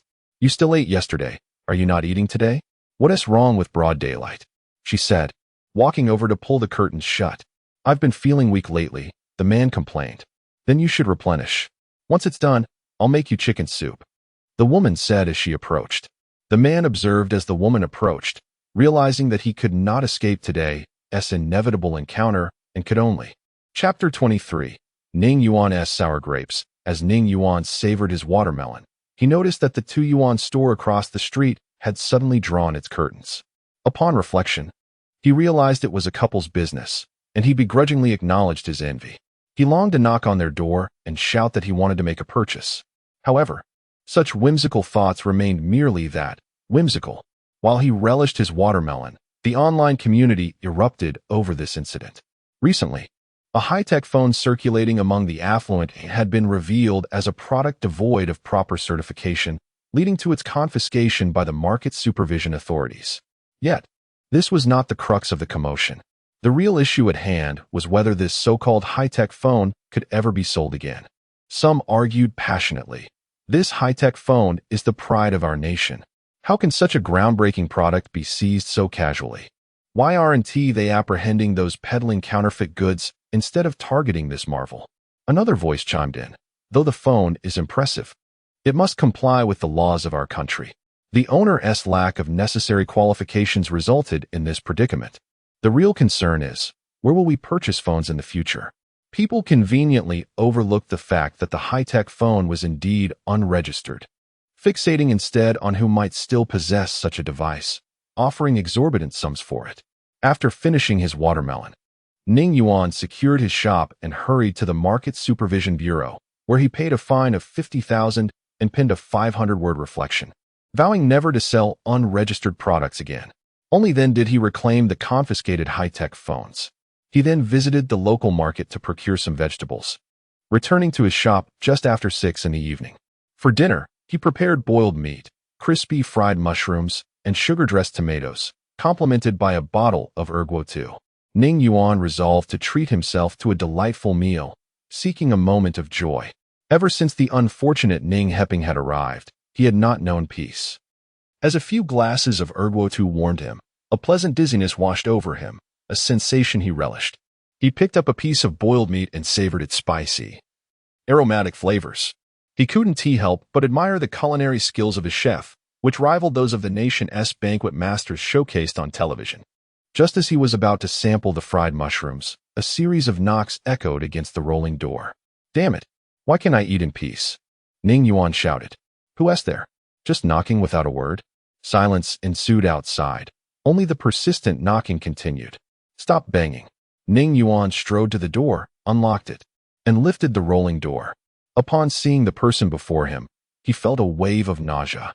Not going to welcome me? Ning Heping inquired. Are you serious? You've driven my shop to the brink of closure, yet you expect me to welcome you? Ning Yuan retorted. Ning Heping bypassed him and surveyed the shop, commenting, I merely employed a little strategy. Clearly, your backers lack business acumen, not even understanding the basics of the trade. Don't flaunt your mediocre skills in front of me. Ning Yuan interrupted. Were it not for my mother's support during your university days, what would you be now? With a sigh, Ning Yuan lamented, alas. It's a pity she misjudged your character, finding herself entangled with an ungrateful wretch. No, worse than a mere dog. More like a beast devoid of any gratitude. Humph. Ning Heping scoffed. What good is your indignation now? I am the president of Citigroup's Asia-Pacific division, and you? A loser, a failure dwelling at the lowest rung of society, clinging to your ideals. Can such principles fill your stomach? Ning Yuan laughed heartily, tears of mirth brimming in his eyes. What is so funny? Ning Heping demanded. Am I wrong? I shall grant you one last opportunity. Go donate your bone marrow and apologize to Lu Jia. Only then will I consider sparing you. Otherwise, I will ensure you find no foothold in our country. Ning Heping continued. You're offering me an opportunity? Ning Yuan retorted as he moved behind the counter and powered up the printer, operating it on his computer. The printer whirred to life, spewing out a stack of papers. Ning Heping, perplexed by Ning Yuan's actions, continued his monologue. Furthermore, I am willing to offer 2 million for a chance to meet your backer. With that money, you could live quite comfortably for the rest of your life. I hope you cherish this opportunity. I truly cannot comprehend how you've spent so many years in school and learned nothing, Ning Yuan quipped, organizing the printed papers and binding them with a stapler before handing them to Ning Heping. Why do you always presume to know everything? Today, I shall enlighten you about the harsh realities of society. Ning Heping dismissed the papers, flipping through the pages, only for his triumphant smile to falter, replaced by a ghastly pallor as he broke into a cold sweat. The documents contained his most deeply concealed secrets, pivotal to his aspirations of establishing a financial empire akin to that of Morgan. In that moment, Ning Heping's mind echoed a singular thought. He must not allow Ning Yuan to jeopardize all his years of effort. Why the silence? You were so vocal moments ago. Ning Yuan teased, sipping his drink. Xiao Yuan, these are my burdens. For so many years, I have endured humiliation in Lu's household, all to leverage their resources to build my own company. If you cooperate with me, all this wealth will be yours, Ning Heping implored, his demeanor shifting as he sought to persuade Ning Yuan. Ning Yuan shook his head, questioning, do you truly believe I would trust your words? Xiao Yuan, you may not know this, but your mother was harmed by Lu Jia.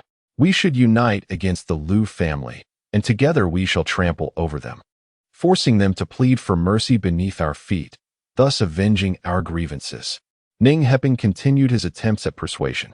Ning Yuan picked up a crispy fried mushroom, chewing thoughtfully as he replied, "Here's the deal. For my mother's sake, if you make a significant sacrifice, this information will remain hidden from the Lu family." How much? Ning Heping exhaled, relieved at the prospect of resolving the issue with money. Don't ask me. It depends solely on your sincerity. If your sincerity is lacking, this information will reach the Lu family in no time, Ning Yuan stated. Ning Heping proposed, how about 100 million? By current exchange rates, that amounts to 800 million yuan. Chapter 24. Going to the capital, are you sending off a beggar? You transferred several hundred billion assets from the Lu family, and you're offering me just 100 million? Ning Yuan remarked. How much do you want? Ning Heping inquired. At least 5 billion. Ning Yuan replied. 5 billion. Ning Heping's eyes widened. I only have 500 million in my personal account. There's nothing more. If you insist on handing over the information to the Lu family, neither of us will see a dime. Ning Yuan noted that the negotiations were nearing a conclusion and smiled, then deposited it into this international account. He handed Ning Heping a piece of paper with the account details written on it. Humph, you must have planned this all along.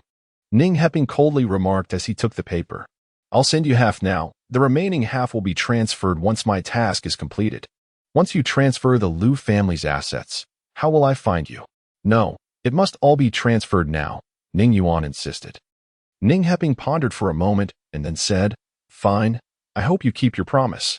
If the Lu family learns about this prematurely, your backers won't be able to protect you. Enough with the chatter. Hurry and transfer the funds. Once the money is in my hands, I'll vanish without a trace. And it won't hinder your grand financial empire, Ning Yuan stated. Ning Heping gave Ning Yuan a deep look before dialing a number on his phone, instructing the person on the other end to transfer the money to the specified account. Minutes later, Ning Yuan received a text message. 500 million has been credited. Excellent. Ning Yuan smiled. We are square now. You may leave. Ning Heping turned and walked away, eager to leave the place behind. The sight of Ning Yuan's face made him want to strike him hard. As he exited, he left a parting remark, take care of yourself, before getting into a car outside. Ning Yuan locked the door and took a sip of liquor while sitting behind the counter. He then began contacting various courier companies to arrange for the shipment of the documents. Although the funds had been received, the information still needed to be dispatched. In dealing with a ruthless individual like Ning Heping, one must be even more cunning. Ning Heping, however, did not believe Ning Yuan's words.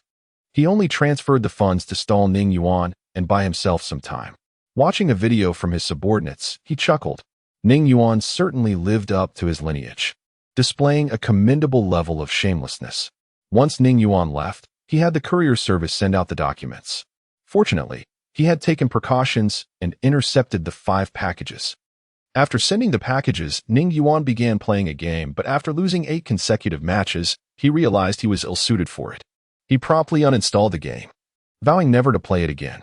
After briefly scrolling through Douyin to unwind, he noticed it was already 11 p.m. He wobbled upstairs, preparing for bed.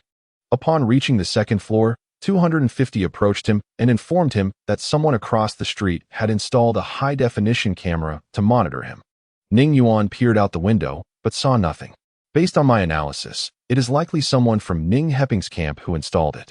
He showed up today, and soon after, a camera was set up across the street. 250 noted. Impressive, 250. You can deduce things now, Ning Yuan replied in astonishment. I have always been capable of logical reasoning, 250 stated. Ning Yuan drew the curtains and suddenly realized that if someone was monitoring him with a camera, Ning Heping would undoubtedly be aware of the packages being sent that night. The documents would likely not reach the Lu family. It seemed he would have to make the trip himself, he mused. Ning Yuan was well aware of the Lu family's address, etched in his memory from childhood. Every time he asked his father's whereabouts, his mother would say he was at the southern villa district of the capital, Block 18. And she promised to take him there when he grew up. Unfortunately, after a dispute with a lady named Lu Jia, his mother passed away shortly thereafter. Ning Yuan pondered whether the Lu family still resided there and chastised himself for having sent the packages. What if they no longer lived there? That would have been a futile endeavor. Nevertheless, if he could not locate them, he could seek out Yi Chun instead. The last time Yi Chun and his sister visited, they left their contact details. The Yi family would surely know the Lu family's whereabouts. The next morning, Ning Yuan hastily arranged for another mobile phone store to help sell off the items in his shop at a low price, including the counter, furniture, and various odds and ends, leaving only 7 holographic projectors in the last cutting-edge phone. He packed these into a backpack and booked 2 tickets online, heading straight to the train station with 250. Upon arrival at the train station, an issue arose during security checks. As 250 passed through the detector, it emitted a series of alarming beeps. Staff quickly surrounded them and escorted Ning Yuan and 250 to the police station. After repeated explanations, they finally convinced the authorities that 250 was merely a robot and did not conceal any weapons, as confirmed by the X-ray machine. In the astonished gaze of the staff, Ning Yuan and 250 boarded the high-speed train. Having missed breakfast, he purchased a cup of instant noodles on the train to stave off hunger. Eager to indulge in local delicacies upon reaching the capital, food vloggers often claimed that the cuisine in the capital was authentic. Determined to savor the true flavors, Ning Yuan set out to see if it genuinely lived up to the hype. The high-speed train journey was swift, and within 2 hours, they arrived in the capital. Upon exiting, they faced further scrutiny due to 250's robotic nature. Once outside, Ning Yuan hailed a taxi, instructing the driver to take him directly to the Lu family. He could not relax and enjoy the capital's authentic cuisine until he delivered the documents. Navigating through the streets, they arrived at the outskirts of the capital, stopping at a sign indicating the Southern Villa District. "This is as far as I can take you. The security won't allow me in," the driver stated. "Thank you," Ning Yuan replied, exiting the vehicle and proceeding with 250. Not far ahead, he spotted a security booth where a young guard stood upright in front of an imposing brown gate. Such affluent neighborhoods have remarkably youthful guards, Ning Yuan mused, comparing them to the elderly guards he had encountered back in Bayan County, who barely had 3 teeth among them. As Ning Yuan approached, the guard stepped down from his platform and asked, "Hello, how may I assist you?" "I have some items to deliver to Block 18, Ning Yuan replied. "Very well. Please follow me. I'll need to register you and make a call for confirmation," the guard said, leading Ning Yuan into the booth. Ning Yuan quickly signed his name in the logbook. The guard took the book, picked up a phone, and after a brief conversation, hung up and said, "I'm sorry, but the owner of Block 18 claims not to recognize you and hasn't authorized any delivery. You cannot enter."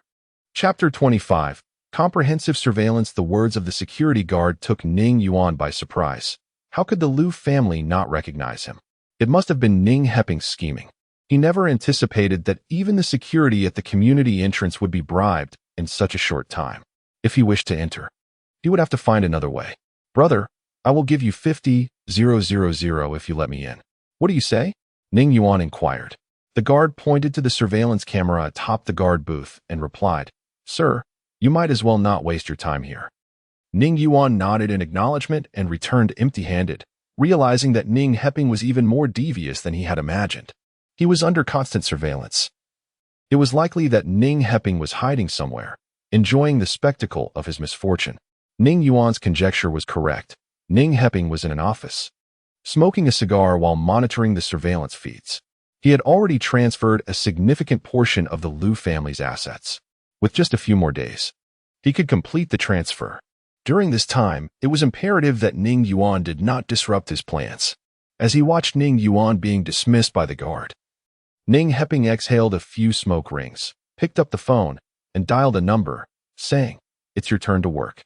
Ning Yuan, accompanied by his companion 250, walked a short distance along a narrow path and realized that the security measures of the community were exceedingly stringent.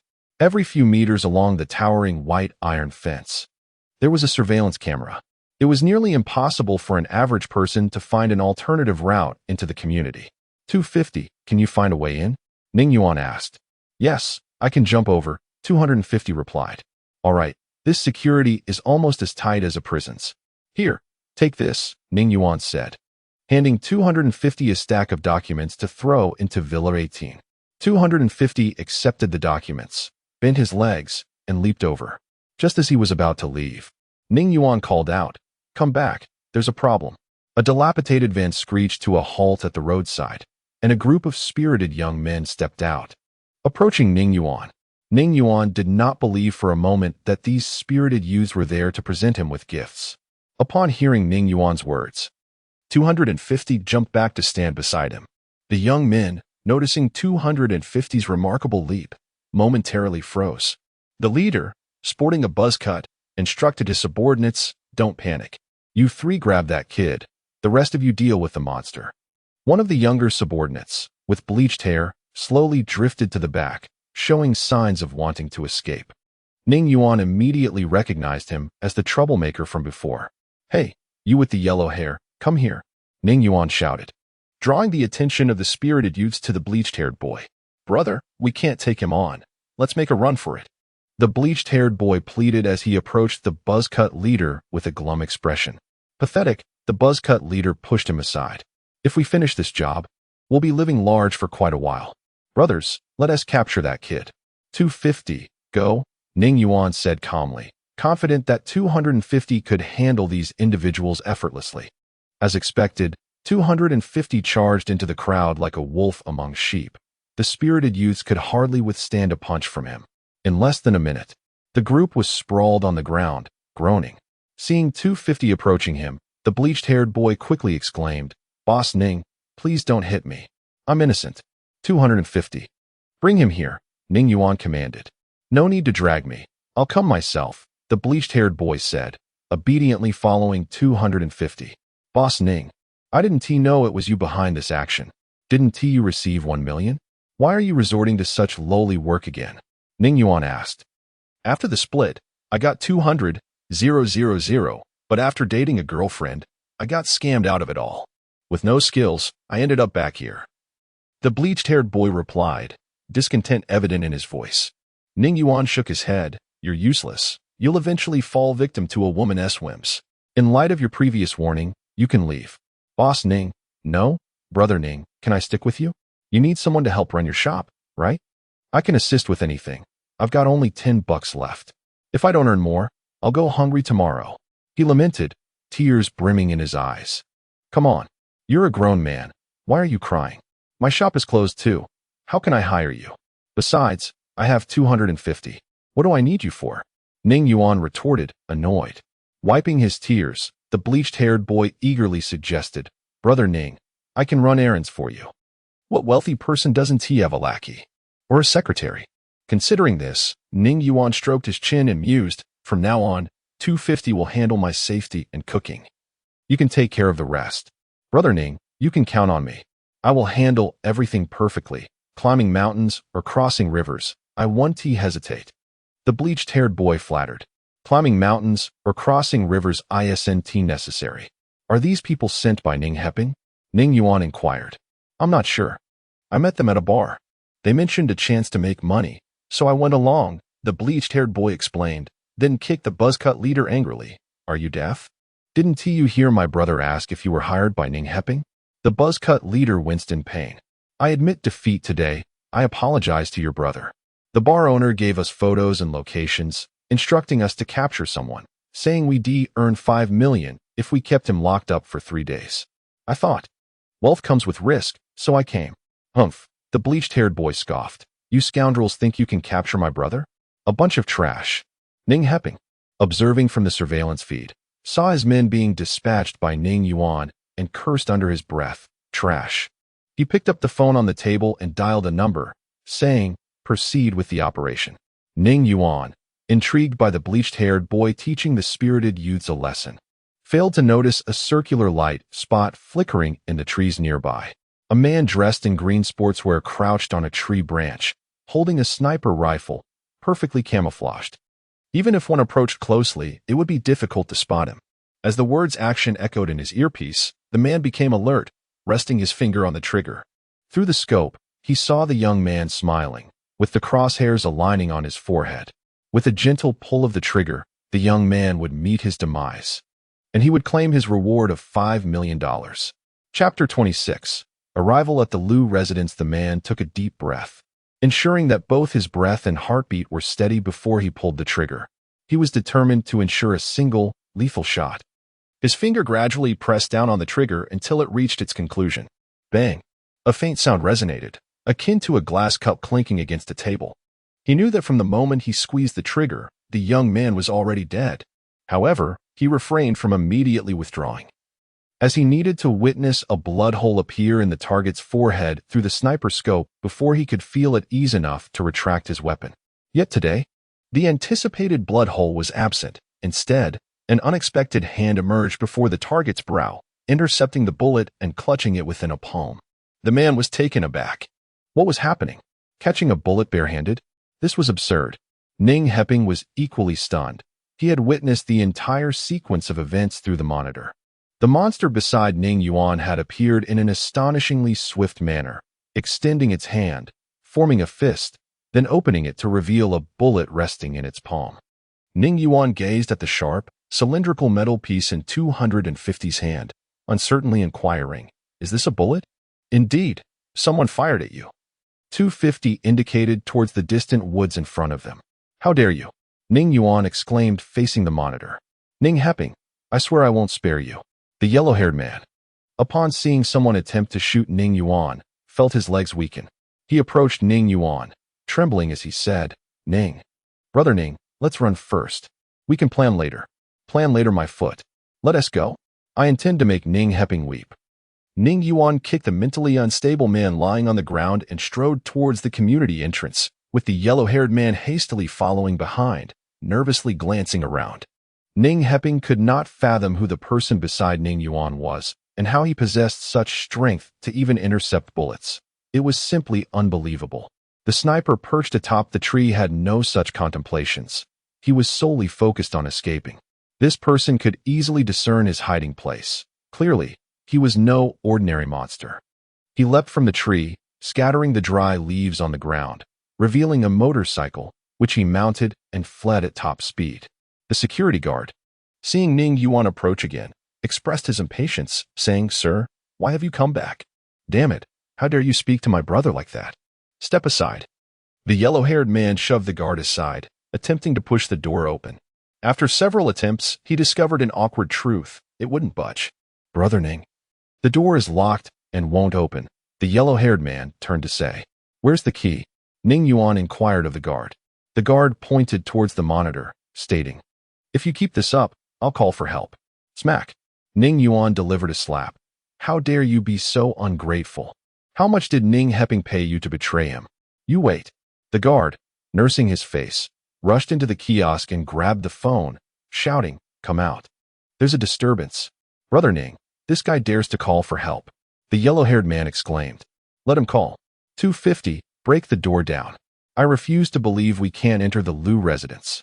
Ning Yuan commanded. As soon as he finished speaking, 250 approached the grand doors, and with a powerful shove, the metallic gates creaked under the pressure.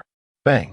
The steel reinforcement connecting the gates snapped, and the doors crashed inward, trapping a group of security personnel attempting to rush out beneath them. The guard in the kiosk was left speechless, his mouth agape. Was this still human? Such a specialized security gate had been effortlessly toppled. He regretted opposing the person before him. If that door-pushing giant decided to confront him, it would surely be a matter of moments before he found himself hospitalized. Ning Yuan glanced back at the panicked guards and stepped over the fallen doors into the community. The yellow-haired man and 250 followed closely behind. The community boasted remarkable greenery, with various rare plants, an artificial lake, a swimming pool, and even a playground. Ning Yuan couldn't help but exclaim, "Damn, it's great to be wealthy." The living conditions were worlds apart from those of the impoverished. "Brother Ning, the lawn is so green, far greener than that in the park," the yellow-haired man remarked. "Of course, the residents here are either rich or noble. They must pay exorbitant property fees. The lawn is undoubtedly maintained by professionals," Ning Yuan replied. "Why did we go through such troubles to get here, then?" the yellow-haired man asked, surveying their surroundings. "You've worked for the Lu family for some time. Don't you know where they live?" Ning Yuan queried. "I'm just a small fry. How would I know where the Lu family resides? I only made a few thousand and even received a beating. The yellow-haired man chuckled awkwardly. Brother Ning, we're only acquaintances through conflict. You're here for revenge, right? Don't worry, I'll be the first to charge in. Consider it a form of revenge. I'm here to bring a grand gift to the Lu family, something to bring them joy. Ning Yuan smiled. Joy. The yellow-haired man scratched his head, puzzled. How could we bring them joy? Ning Yuan interrupted. We're here. Building 18. Soon you'll witness the excitement. It was a quintessential Western-style villa, adorned with a pointed roof and hints of Gothic architecture. The yellow-haired man eagerly pressed the doorbell and knocked, but after waiting for a while, no one answered. Brother Ning, it seems no one is home, he turned to say. Ning Heping took out his phone, locating Yi Chen's number, and pressed the green dial button. Upon connection, a cacophony of music filled the air. Yi Chen, it's Ning Yuan. Ning boss, what a rare visitor. Are you in Beijing? Let me come pick you up for some fun. Do you know where the Lu family lives? Their son-in-law is Ning Heping from Citigroup. Oh, I visited once. I believe it's in the Southern Villa District, Building 18. Are you looking for investors? As he spoke, the raucous music faded, and Yi Chen became serious. Ning boss, if you're looking for investors, come to the Yi family. With me around. Ning Yuan cut him off. I'm here to deliver a gift to the Lu family. Are you certain they haven't moved? They should still be here. All right. Ning Yuan hung up and instructed 250. Open the door directly. Understood. 250 approached the door, and with a single forceful pull, it swung open. Ning Yuan stepped inside, calling out, I'm Ning Yuan. Come out. No one responded. The spacious living room was eerily quiet. Brother Ning, this place is enormous. This living room is bigger than the house I used to rent, the yellow-haired man remarked, exploring the room with wide-eyed wonder. Get a grip, Ning Yuan retorted. As the yellow-haired man turned to speak, 250 interrupted. There are individuals below, as indicated by the thermal imaging device. Chapter 27. Ning Pingyi's final struggle. What on earth are the Lu family up to? Ning Yuan exclaimed in astonishment. Why are they down in the basement? According to the analysis, they are in the underground chamber. Follow me, said 250 as he led the group toward the villa's backyard. They arrived before a small storage shed and pushed open the door, revealing a circular iron lid beneath which lay a staircase descending into darkness. Ninggu. These wealthy individuals are truly idle, engaging in apocalyptic survival games, Huang Mao remarked with a hint of sarcasm. Let us go see what they are up to. Ning Yuan declared, stepping down first. The corridor below was long and lined with tiles, with motion-activated lights illuminating their path. As they advanced, they encountered sporadic square recesses featuring grotesque wooden idols. Ninggu, I feel an eerie chill, as if those figures are watching me. Huang Mao pointed nervously at the idols above. Just a bunch of rotten wood. Don't be such a coward, Ning Yuan retorted, tossing an idol at Huang Mao. If you want to hang out with me, you need to toughen up. Huang Mao caught the idol, shivering and wearing a mournful expression. Ninggu, how could I ever compare to you? He began, but Ning Yuan silenced him with a finger to his lips. Quiet now. He whispered as they approached an iron door at the end of the corridor, about 10 meters away. They could hear strange, unsettling cries emanating from within. Ninggu, I'm a bit frightened, Huang Mao confessed as he clutched Ning Yuan's arm. Truth be told, Ning Yuan felt a twinge of fear as well. The voices inside fluctuated between low growls and high-pitched wails, akin to a monster being confined. Yet, he couldn't show weakness in front of his subordinate. What are you afraid of? Can it eat you? He replied bravely. Thermal imaging indicates there are 4 individuals inside, 250 stated calmly, which somewhat eased Ning Yuan's anxiety. Can we get the door open? Ning Yuan inquired. Certainly, 250 replied, extending a finger. A beam as thin as a grain of rice shot forth, slicing through the iron door with ease. With a gentle push, the circular piece fell backward, revealing the interior. Huang Mao stared in disbelief. What is this? Some kind of movie with a Terminator? The occupants inside, initially shocked, wore expressions of resigned anticipation. An elderly Taoist priest, clad in a tattered robe, held a whisk aloft as he stood before an incense altar featuring a large incense burner with 3 fragrant sticks ablaze. To one side lay a stack of yellow paper, and to the other, several talismans. Lu Song, Li Yun, and the wheelchair-bound Lu Jie stood behind the priest, each holding a sheet of yellow paper while gazing at Ning Yuan. "Ah, so it is you, you demon," Ning Yuan exclaimed as he stepped forward. "You nearly scared the life out of me. The infinite celestial venerable, the demon has revealed itself. Quickly send someone to capture it," the Taoist declared with an eerie calm. Lu Jie, her eyes red with rage, screamed, "Ning Yuan, I will kill you. Master, it is this person who has caused me to be unable to stand. Ning Yuan, you truly have come." It seems the masterpiece invited was indeed correct, Lu Song spoke gravely. Li Yun comforted her daughter before coldly addressing Ning Yuan. "You have caused my daughter to lose the ability to stand. I will make you wish for death." Before she could finish, Ning Pingi and a group of robust men burst in, shouting, "Rebellious son, kneel. Clap, clap, clap."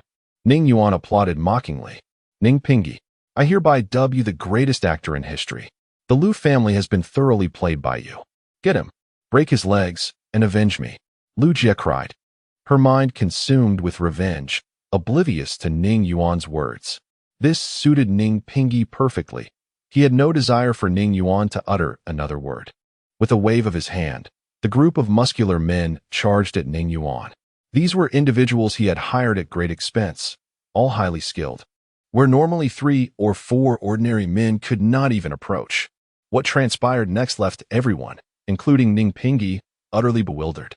250 transformed into a blur, incapacitating over 30 aggressive men in less than 10 seconds, leaving not a single one standing.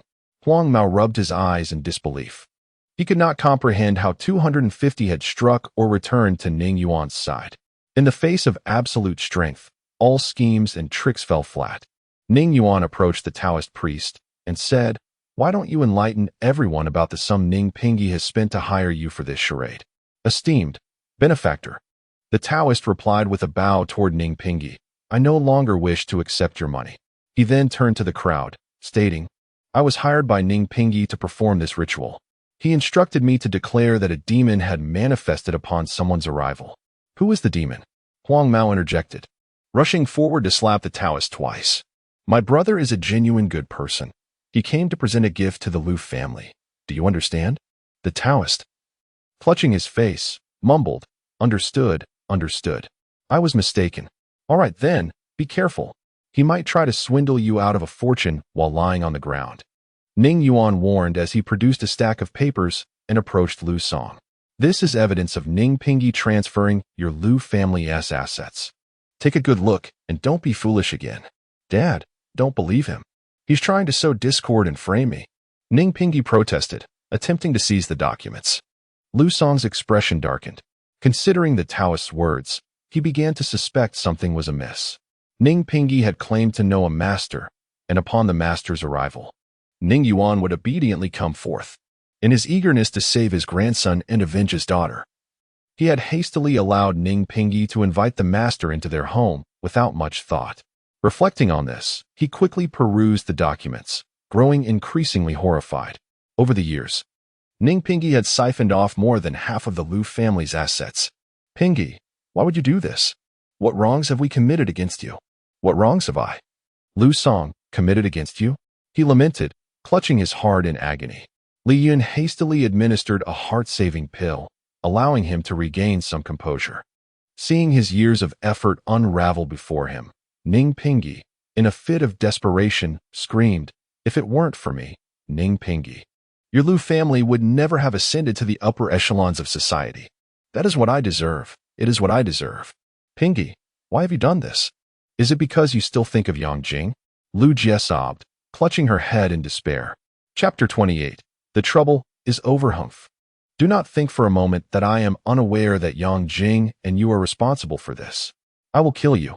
Suddenly, Ning Heping pulled a compact pistol from his pocket and fired 3 shots at Lu Jie. Lu Jie let out a terrible scream, swayed, and fell silent. "Damn it! Ning Heping, are you even human? You have killed your own wife." Ning Yuan exclaimed in shock. Lu Song and Li Yun were stunned by Ning Heping's actions, staring at him with wide eyes filled with terror. "Xiao Yuan, the murderer of your mother has been dealt with by me. Now, you and I, father and son, shall divide the Lu family's assets and head to the lighthouse country to build a prosperous future, Ning Heping said with a smile. Impressive. Ning Yuan gave a thumbs up to Ning Heping and turned to Huang Mao, saying, now you understand what it means to be ruthless, right? We should keep a low profile from now on. Ning brother, should we call the police? Huang Mao stammered, nearly in tears. This man was terrifying. Killing as if it were merely slaughtering a chicken, and he could still smile. Did you hear that? Call the police immediately, Ning Yuan shouted. And only then did Lu Song and Li Yun snap out of their daze. Yes. Lu Song hurriedly took out his phone. But Ning Heping pointed his gun at him, shouting, whoever dares to call the police, I will shoot them dead. Damn it. You think you can act recklessly just because you have a bit of power? Tie him up, 250. Ning Yuan commanded. All right. 250 took 2 leather belts from the person lying on the ground and approached Ning Heping. Ning Yuan, don't you love money? I can give you another $500 million if you just leave now. I will arrange for the transfer immediately. Ning Heping began negotiating with Ning Yuan, realizing he was no match for 250. Bah! Ning Yuan spat on the ground. Keep your money for yourself. I have no interest in it. Then let us make sure no one has it easy. Ning Heping shouted, firing several shots at 250 until he exhausted his ammunition. Such inferior weapons cannot harm me. 250 said, spreading his hands and dropping a pile of spent bullet casings to the ground. Monster! You are a monster! Ning Heping cried out in despair as he staggered backward. In a few swift steps, 250 subdued him to the ground, binding his hands and feet with the leather belts, and dragged him before Ning Yuan. Li Yun suddenly rushed forward, clawing and biting at Ning Heping, crying out, give me back my daughter's life. Enough! Ning Yuan forcefully pulled Li Yun back. Why didn't you go up and fight him earlier? Call the police now. Okay. Lu Song quickly dialed the police. The gifts have been delivered. Let us go, Ning Yuan said as he, Huang Mao, and 250 exited the basement. A wave of fresh air greeted them, and he felt a sense of relief wash over him. The troubles had finally come to an end, and it was time to enjoy life. Upon leaving the neighborhood, they hailed a taxi directly to Feng Ziyuan, a restaurant recommended by the driver, famous for its scallion-braised sea cucumber and authentic dishes. After over an hour of enduring heavy traffic, they finally indulged in the scallion-braised sea cucumber. Ning Yuan ordered 2 plates in one go, and after satisfying his hunger and thirst, he checked into a hotel, sleeping soundly until the following day. He was roused from his slumber by a knock at the door. Upon opening it, Huang Mao entered with breakfast in hand. Ning brother, I bought fried liver and buns downstairs. I heard they are very authentic. Indeed, there is no comparison to what is available in the capital. Ning Yuan replied as he washed up and began to eat with Huang Mao. While having breakfast, Huang Mao turned on the hotel television, and the first news report was about Ning Heping and the Lu family. Ning Heping was arrested for murder and embezzlement, while Lu Jia's mother, Li Yun, was hospitalized due to the shock, and Lu Song was left to conduct his daughter's funeral alone. Ning brother, what is embezzlement? Huang Mao inquired. To put it simply, it means taking company money for oneself, which is exactly what Ning Heping did. Ning Yuan fabricated a definition to showcase his knowledge. Oh, Huang Mao nodded, impressed. So, what shall we do next? This time, Huang Mao genuinely caught Ning Yuan off guard. What to do next was indeed a question. He now had the $500 million extorted from Ning Heping and the money earned from selling phones, making him quite wealthy. However, he felt that simply being wealthy held little appeal. Should he buy a villa and gather a bevy of beauties? This notion was quickly dismissed. He wished to live a few more years. He had heard that overindulgence could deplete one's essence and lead to an early demise. Should he buy a few luxury cars to flaunt? That seemed pointless. He had no particular liking for cars. Traveling? Even less appealing. He was inherently lazy and preferred to admire scenery through videos rather than visit places himself.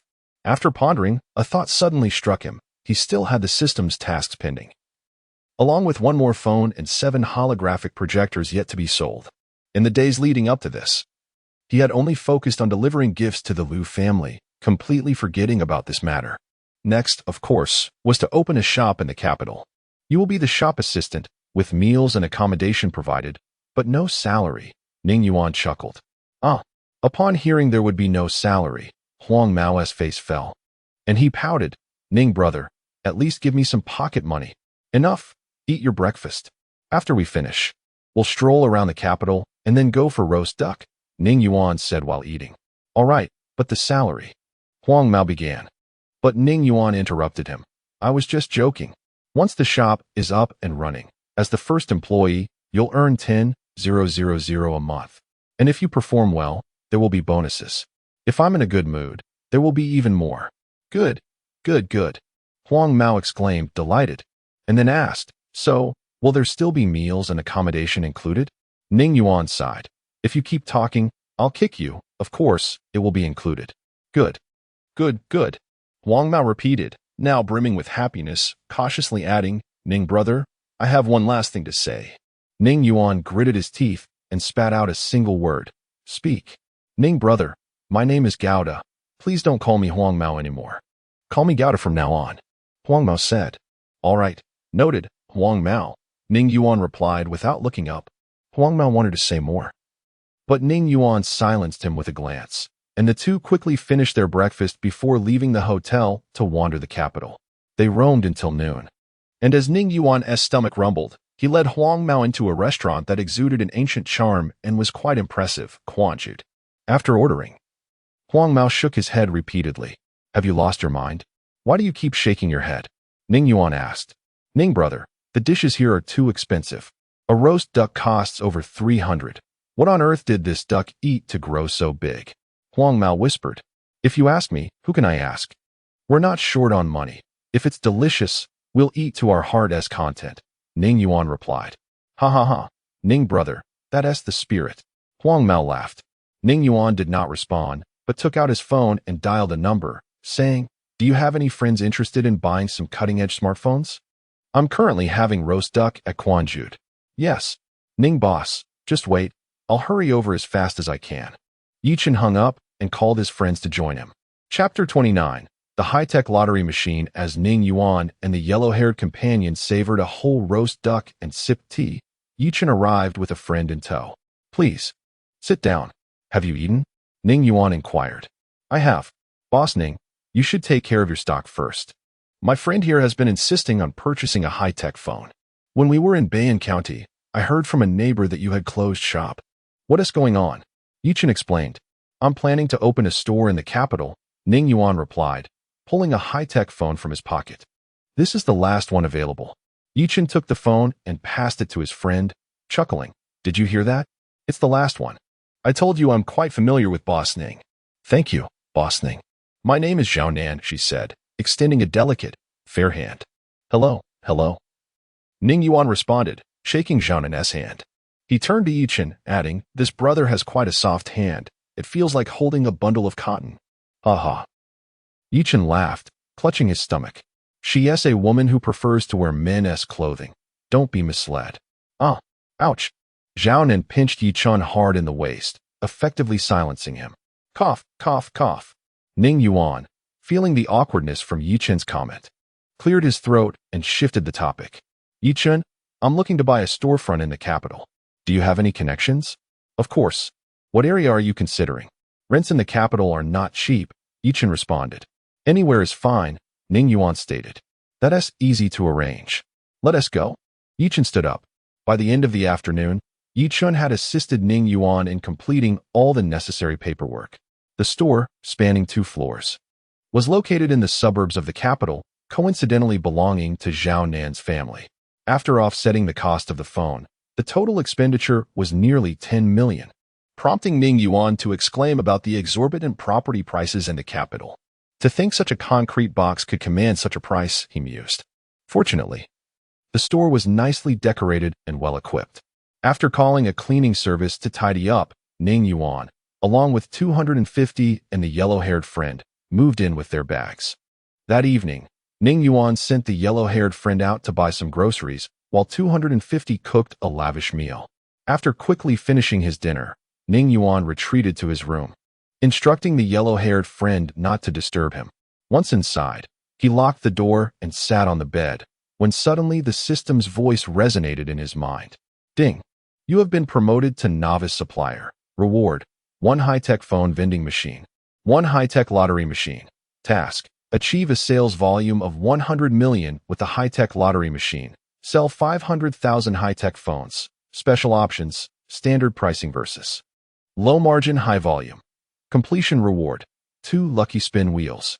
1 longevity gene serum. Note: the host can activate or deactivate the high-tech phone, vending machine, and lottery machine at will. Please make your selection now. Ning Yuan gazed at the panel displaying the options of standard pricing and low-margin, high volume. After a moment of contemplation, he chose the latter, pondering that with a price of 500,000 for each high-tech phone, only the wealthy could afford it. However, wealthy individuals were rare. Each person could only purchase 1 phone, forecasting poor sales in the future. Lowering the price seemed prudent, with 1 for billion citizens in Dragon Country. Selling the phones at a reduced rate would ensure demand, potentially yielding greater profits than before. Brands like Apple, Xiaomi, and Huawei would pale in comparison to the high-tech phone. Low-margin, high-volume selected. High-tech phone repriced at 10,000 Dragon Country currency per unit. A flash of white light enveloped him. The panel vanished, and 2 sleek black vending machines appeared in the room. Upon closer inspection, one machine displayed the phone as price and specifications, featuring a card slot below, with a rectangular opening on the left side where the phone would automatically emerge upon payment. The other machine showcased a rotating display of various high-tech products and technological data, including starship construction technology, super electric toy cars, cancer drug manufacturing techniques, lithography machines, and the proof of the Reman Hypothesis. Ning Yuan skimmed through the displayed technologies and products, noting several he was unfamiliar with, such as the Reman Hypothesis, which he learned through a quick search was a century-old conundrum in mathematics. Whoever solves it would achieve great acclaim, akin to stepping onto a pedestal of success. He recognized a few items: starships from sci-fi films, cancer drugs needing no explanation, and lithography machines, which he had heard were essential for chip manufacturing, something Dragon Country struggled to produce independently, especially given the geopolitical tensions with the leading nation, the Lighthouse Country, which forbade its allies from selling lithography machines to Dragon Country. This predicament left Dragon Country in a difficult position. As the world's largest manufacturing nation, relying on imports for high-end electronics like smartphones, they faced exorbitant chip costs, with the profits predominantly siphoned off by foreign entities, leaving them with meager earnings. As for the super electric toy car, Ning Yuan was perplexed. Was this truly a repository for high-tech products and technologies? When did toys become included? Was it a potential scam? The lottery seemed reminiscent of certain monetized games from Penguin Company, where players often fell short of winning substantial prizes and only ended up with worthless items. He glanced at the upper left corner of the screen, noticing a gentle reminder: 1 million dragon currency per draw. With a stroke of luck, one may win high-tech products or technologies. Upon reading this, he was convinced it was a deceptive lottery machine. 1 million per attempt? If one didn't win anything of value, wouldn't that incite immediate frustration? It's essential to recognize that many ordinary citizens in Dragon Country might not even save 1 million in their lifetime. Yet here, an attempt at luck required 1 million. Was this not a scam? Despite its dubious nature, Ning Yuan secretly hoped for more victims, as one of the system tasks required the high-tech lottery machine to achieve a turnover of 100 million, necessitating at least 100 draws from a minimum of 100 individuals. The thought left Ning Yuan disheartened, wishing there were many wealthy yet gullible people in the world. Alas, that was improbable. Typically, the affluent were astute, shrewd individuals, not unlike Ning Hiping, who was known for his ruthlessness. System: well, the next reward. The longevity gene serum. Allow me to live for 1,000 or 1,800 years, becoming an immortal turtle king. Or rather, a timeless sage? Ning Yuan redirected his focus toward the upcoming reward. The system remained silent, seemingly uninterested in his inquiries.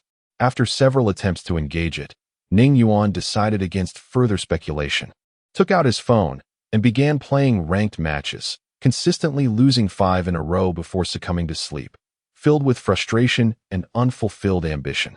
Chapter 30. Reopening. On the morning of the second day, Ning Yuan sent Huang Mao to buy breakfast and instructed 250 to move the two machines from his room to the shop. He also searched online for a sign maker, requesting an early arrival. When Huang Mao returned with breakfast and noticed the two machines in the shop, he inquired about when they had been brought in. Ning Yuan casually replied that the supplier had delivered them while he was out. After enjoying their meal, Ning Yuan provided Huang Mao with detailed information about the machines and assigned him the task of guiding customers in their use whenever they arrived. The sign maker arrived promptly. Just as Ning Yuan finished explaining the machines, a van pulled up outside the shop, and several workers emerged. The shop was named Black Technology Shop, a title Ning Yuan had pondered over for several minutes. Huang Mao criticized the name as being unappealing, suggesting it should be called Black Technology Flagship Store for a more commanding presence. Ning Yuan countered, emphasizing the need for subtlety and depth, arguing that flagship store sounded rather tacky. As they spoke, a motorcycle screeched to a halt outside. A slender, petite girl dismounted, removed her helmet, and exclaimed, "Boss Ning, congratulations on the grand opening. You must treat us to a meal at noon." "Yeah, why aren't you focusing on your studies and running around?" Ning Yuan replied. "Humph." Yaya scoffed. "Why are you like my brothers, always wanting me to concentrate on school? At your age, not studying means you'll end up aimless." Ning Yuan retorted. Just as he finished, a Porsche sped towards the shop and came to an abrupt stop. It was Yi Chun. "Yaya, how did you find out Boss Ning moved to the capital?" Yi Chun asked, astonished at his sister's presence. "Why does it matter? Today is the opening, and I came to visit," Yaya replied innocently. "Ah, I see. You're here for a free meal," Ning Yuan chuckled. "What's wrong with that? You're a big boss now. Shouldn't you treat your loyal customers on opening day?" Yaya questioned. "Of course I will," Ning Yuan said, ushering the siblings into the shop and instructing Huang Mao to explain the machines to them. "Boss Ning, I want to try the lottery machine," Yi Chun declared. "I advise against it. The odds of winning are quite slim," Ning Yuan candidly admitted. "Though the machine dispenses quality items, the better the item, the lower the chance of winning." "Sounds like my brother's making foolish investments," Yaya chimed in. "What do you mean?" Ning Yuan asked. "He ventured into entrepreneurship, got swindled out of 5 million, and received a thorough scolding from our father. Now he's been ranting about recovering that money," Yaya revealed without hesitation. Yi Chun scratched his nose and coughed awkwardly. "Can you blame me?" The opponents were too cunning. As they conversed, 250 brought over a pot of tea. After taking a sip, Yi Chun began lamenting, "I saved my sister, and just when things were looking up, the family pushed me to work at a company that offers no freedom. The hierarchy there is so convoluted, it's like counting the many layers of a mahjong game." Ning Yuan interrupted. "Can you get to the point? How were you deceived?" "All right, I'll get to the point. I left the company because I refused to go back and convinced my father to give me 10 million for a startup," Yi Chun exclaimed. 10 million for a startup? Huang Mao gasped. "I established an investment company, dreaming of becoming the next Buffett, but reality hit hard," Yi Chun lamented, gulping down tea and grimacing from the heat. "And then?" Ning Yuan urged, impatient for the rest of the story. Yi Chun set down his teacup, sighed, and continued, "Then I got scammed.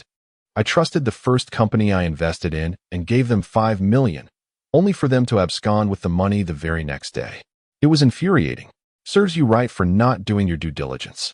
The police told me those people were habitual offenders, and you fell for their biggest scam yet," Yaya added, gleefully rubbing salt into his wounds. Ning Yuan chimed in. "No wonder your dad is upset with you. If I were him, I'd spank you for that." "Ouch," Yi Chun exclaimed, covering his face in mock pain. "I came here for guidance, not for scolding. Boss Ning, you're savvy in business. Please show me the way to earn back 5 million quickly so I can repay my father and never venture into entrepreneurship again." "How to earn 5 million quickly? I'd say robbing a bank would be the fastest way," Ning Yuan replied, stroking his chin thoughtfully. "Haha," Yaya laughed, clutching her stomach. "Did you hear that? Rob a bank. Come on, Boss Ning, don't joke about my plight. Please help me think of a real solution," Yi Chun pleaded. Ning Yuan pondered for a moment and suddenly had an idea. "I just thought of something. If you follow my advice, you'll be counting money in no time. However what? Just tell me. I'm dying of anxiety," Yi Chun urged. Seeing Yi Chun's eyes redden with urgency, Ning Yuan quickly continued, "I have 7 holographic projectors here. If you buy them and open the world's first holographic cinema, it will surely be a hit. Then, your father will no longer look down on you. And you can hold your head high at home. Yes, Yi Chun exclaimed, standing up in excitement. How could I forget about the holographic projectors? How much does each one cost? Not too pricey, 1 million each. Buy 4 to start. Use another million for rent and renovations. And once you make a profit, you can purchase the remaining 3, Ning Yuan advised. 4 is an unlucky number. If we're buying, we should get all 7. Besides, once my cinema takes off, who knows if I can even get them? Yi Chun declared, pulling out his phone to borrow money from his elder brother, Yi Xian. The Yi family has numerous enterprises across Longhua, covering various sectors. As the eldest grandson, Yi Xian had long assumed significant responsibilities, especially since their father, Yi He, had recently assigned him many tasks. After a morning of meetings, he returned to his office, poured himself a strong cup of tea, and took a few sips to rest before another meeting in 10 minutes. Just then, his phone rang. Seeing it was his younger brother calling, he shook his head in resignation. His younger brother rarely called, so when he did, it usually meant trouble that required Yi Xian's intervention to avoid their father's wrath. Chapter 31. The holographic cinema. Yi Chun, upon seeing the call connected, cleared his throat and said, "Brother, are you busy?" "I'm not busy, what's up?" came the steady voice of Yi Xian from the other end. "Well, I would like to ask you for a favor," Yi Chun replied with a smile. "What is it? Have you gotten into trouble again?" Yi Chun raised his voice. "No, this is a serious matter. I'll give you 5 minutes. I have a meeting in 5 minutes." Yi Xian said, clearly skeptical about Yi Chun's so-called serious matters, suspecting it was yet another mishap. "Brother, I want to borrow 5 million, Yi Chun stated. "Not happening. I don't even have 500 in my pocket. All my money is with your sister-in-law," Yi Xian rejected outright without a second thought. Yi Chun hurriedly said, "I haven't even told you what I need it for." "Then hurry up, you have 3 minutes left." "I want to buy a holographic projector and open the world's first holographic cinema," Yi Chun declared. "Holographic projector?" Yi Xian pondered for a moment, then asked, "Isn't that from Boss Ning?" Yes. Yi Chun nodded vigorously. "If you don't trust me, can you not trust Boss Ning? He sold it to me because we are friends. He wouldn't sell it to just anyone." After a moment's thought, Yi Xian replied, "The 5 million will be transferred shortly, but it will be considered an investment on my part. I want a 40% stake." "Ah, 40%? Brother, you truly are a shrewd businessman," Yi Chun retorted. "Do you want it or not? If not, then forget it." Yes, please transfer it quickly. I'm eager to buy the holographic projector," Yi Chun said helplessly. "All right, I'll hang up now," Yi Xian concluded, hanging up the phone with a slight smirk, sipping his tea. This 5 million would be invested in Yi Chun's name, and once it yielded profits, he would have a private stash of money. This arrangement was splendid. He would soon liberate himself from his wife's financial control, and then he could do as he pleased. Should the 5 million be lost, it could be considered a training exercise for his younger brother and a way to support Boss Ning, as his family had long advised him to cultivate a good relationship with the enigmatic Boss Ning. After hanging up, Yi Chun triumphantly declared, "Done. Let us celebrate the imminent opening of the world's first holographic cinema." He raised his teacup, expecting everyone to clink cups with him. However, no one acknowledged him. He awkwardly took a sip of tea and complained, "Why is there such a lack of synergy? Can't you all cooperate? Let us think about what to have for lunch instead. I eat tasteless food at home every day, and Mom won't let me eat out. I'm nearly starving." Yi remarked, "You just recovered from your illness. Shouldn't you be nurturing your health? Why eat recklessly?" Ning Yuan interjected. "Exactly, why eat recklessly?" Yi Chun chimed in. "Girls these days are always thinking about food." You all are bullying me," Yi cried, nearly in tears. "I drink old hen soup and eat vegetables every day, and I'm not allowed even a bit of meat." "Ah, I want to eat meat. Isn't old hen soup good?"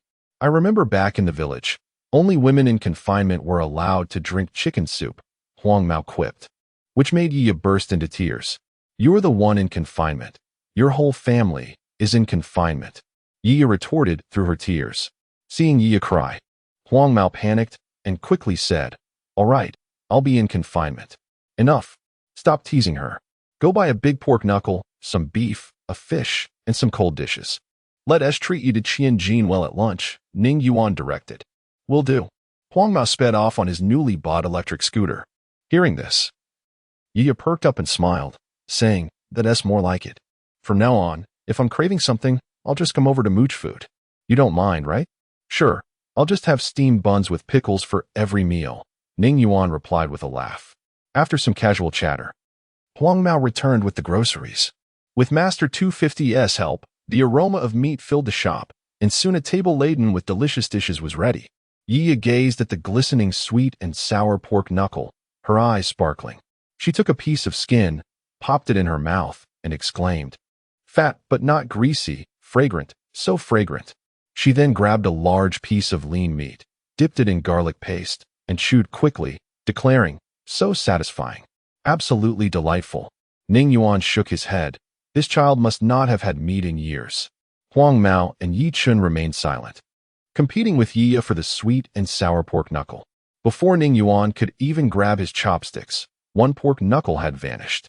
He was about to pick up the bone to gnaw on it when Yi snatched it first, seizing the bone and devouring it with abandon, her delicate, fair face smeared with grease, which she haphazardly wiped with her hand, rejoining the battle.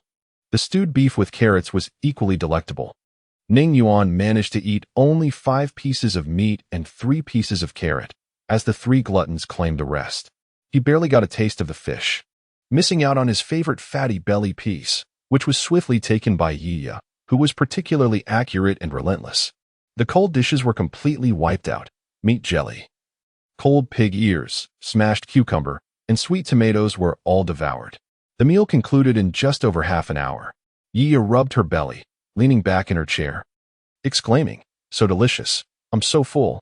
Huang Mao and Yi Chun were similarly sprawled in their chairs, groaning. Master 250 cleared the table and replaced it with fruit and tea. Yi Chun's money had also arrived. He transferred 7 million to Ning Yuan, who handed him a bag containing 7 holographic projectors. "Ning boss, I'm off. Await my good news," Yi Chun said as he stood up to leave. But Yi stopped him. "Brother, I want to eat here again tonight." "Sure, go ahead. Tomorrow I'll sneak out the household registration book. And you and Ning boss can get your marriage certificate. From then on, you can eat here every day without issue," Yi Chun joked.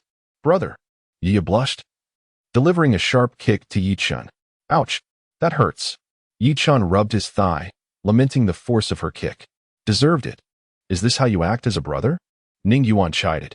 Yi joined in. "Is this how you act as a brother?" All right, I was wrong." Sigh. "After one meal, my elbow is already pointing outward. Daughters grow up too fast."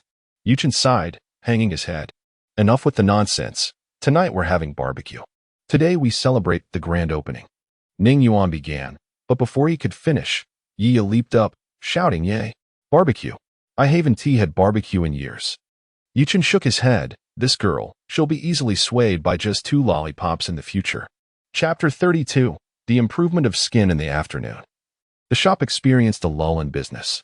Some neighboring shopkeepers, upon seeing the sign, were utterly perplexed about the nature of the establishment, and passers-by were even more bewildered. Ning Yuan and his companions engaged in a game of poker until after 6 o'clock, dispersing only when Yi Chun's face had run out of space for sticky notes. Once again, the one tasked with grocery shopping was Huang Mao. The barbecue chef, of course, was the esteemed 250, whose culinary skills were undeniably superb. A newly purchased grill was set up outside the shop, and soon the delectable aroma of grilled lamb skewers wafted through the air. Some passers-by even inquired whether a new barbecue restaurant had opened and the price of the skewers. Yi transformed into a food enthusiast, clutching a skewer in one hand and a bottle of soda in the other, indulging heartily in her feast. The meal continued until well past 9 in the evening. Reluctantly, Yi mounted her motorcycle to leave, expressing her intention to return frequently. Yi Chun carefully placed his backpack, containing 7 holographic projectors, on the back seat of his vehicle and declared that in due time, he would become a celebrity, a renowned entrepreneur, the sole proprietor of a global holographic cinema. He urged them to await his good news. Ning Yuan hastily saw him off, reminding Huang Mao to securely lock the shop before retreating to his room. Previously, the system had issued a temporary task, selling 10 projectors to earn a rejuvenating elixir and a set of invincible combat skills. Ning Yuan found both rewards quite enticing. The elixir would undoubtedly bolster his strength, while the combat skills promised to empower him to fight like 250. System, I have completed the temporary task. Please issue my rewards. Ning Yuan exclaimed excitedly in his mind. Ding. Temporary task completed. Reward. 1 rejuvenating elixir, 1 set of invincible combat skills, as the system's notification faded. Ning Yuan felt an influx of combat knowledge flooding his mind.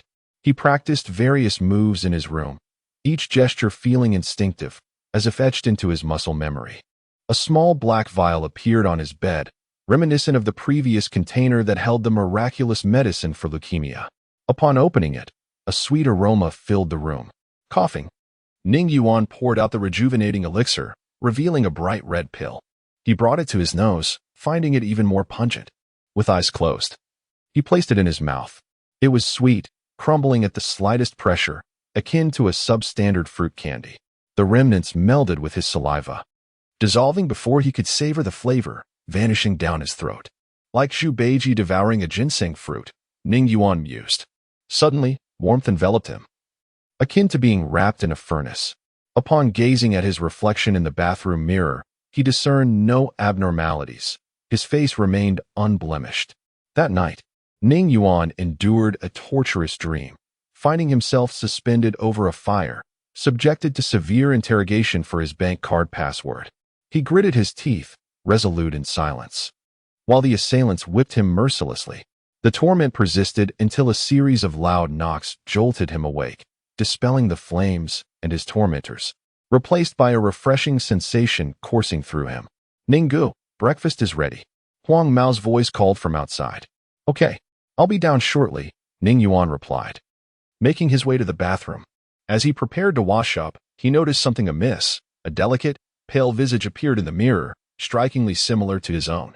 No, this can't be. My hands. Why are they so smooth and refined, like a woman's? His arms, legs, and entire body exhibited an immaculate quality, akin to the skin of models advertised on television. Has the rejuvenating elixir transformed me into a woman?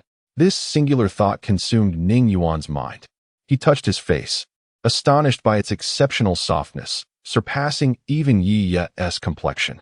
Huang Mao, noticing Ning Yuan's prolonged absence, knocked again, exclaiming, Ninggu, what are you doing?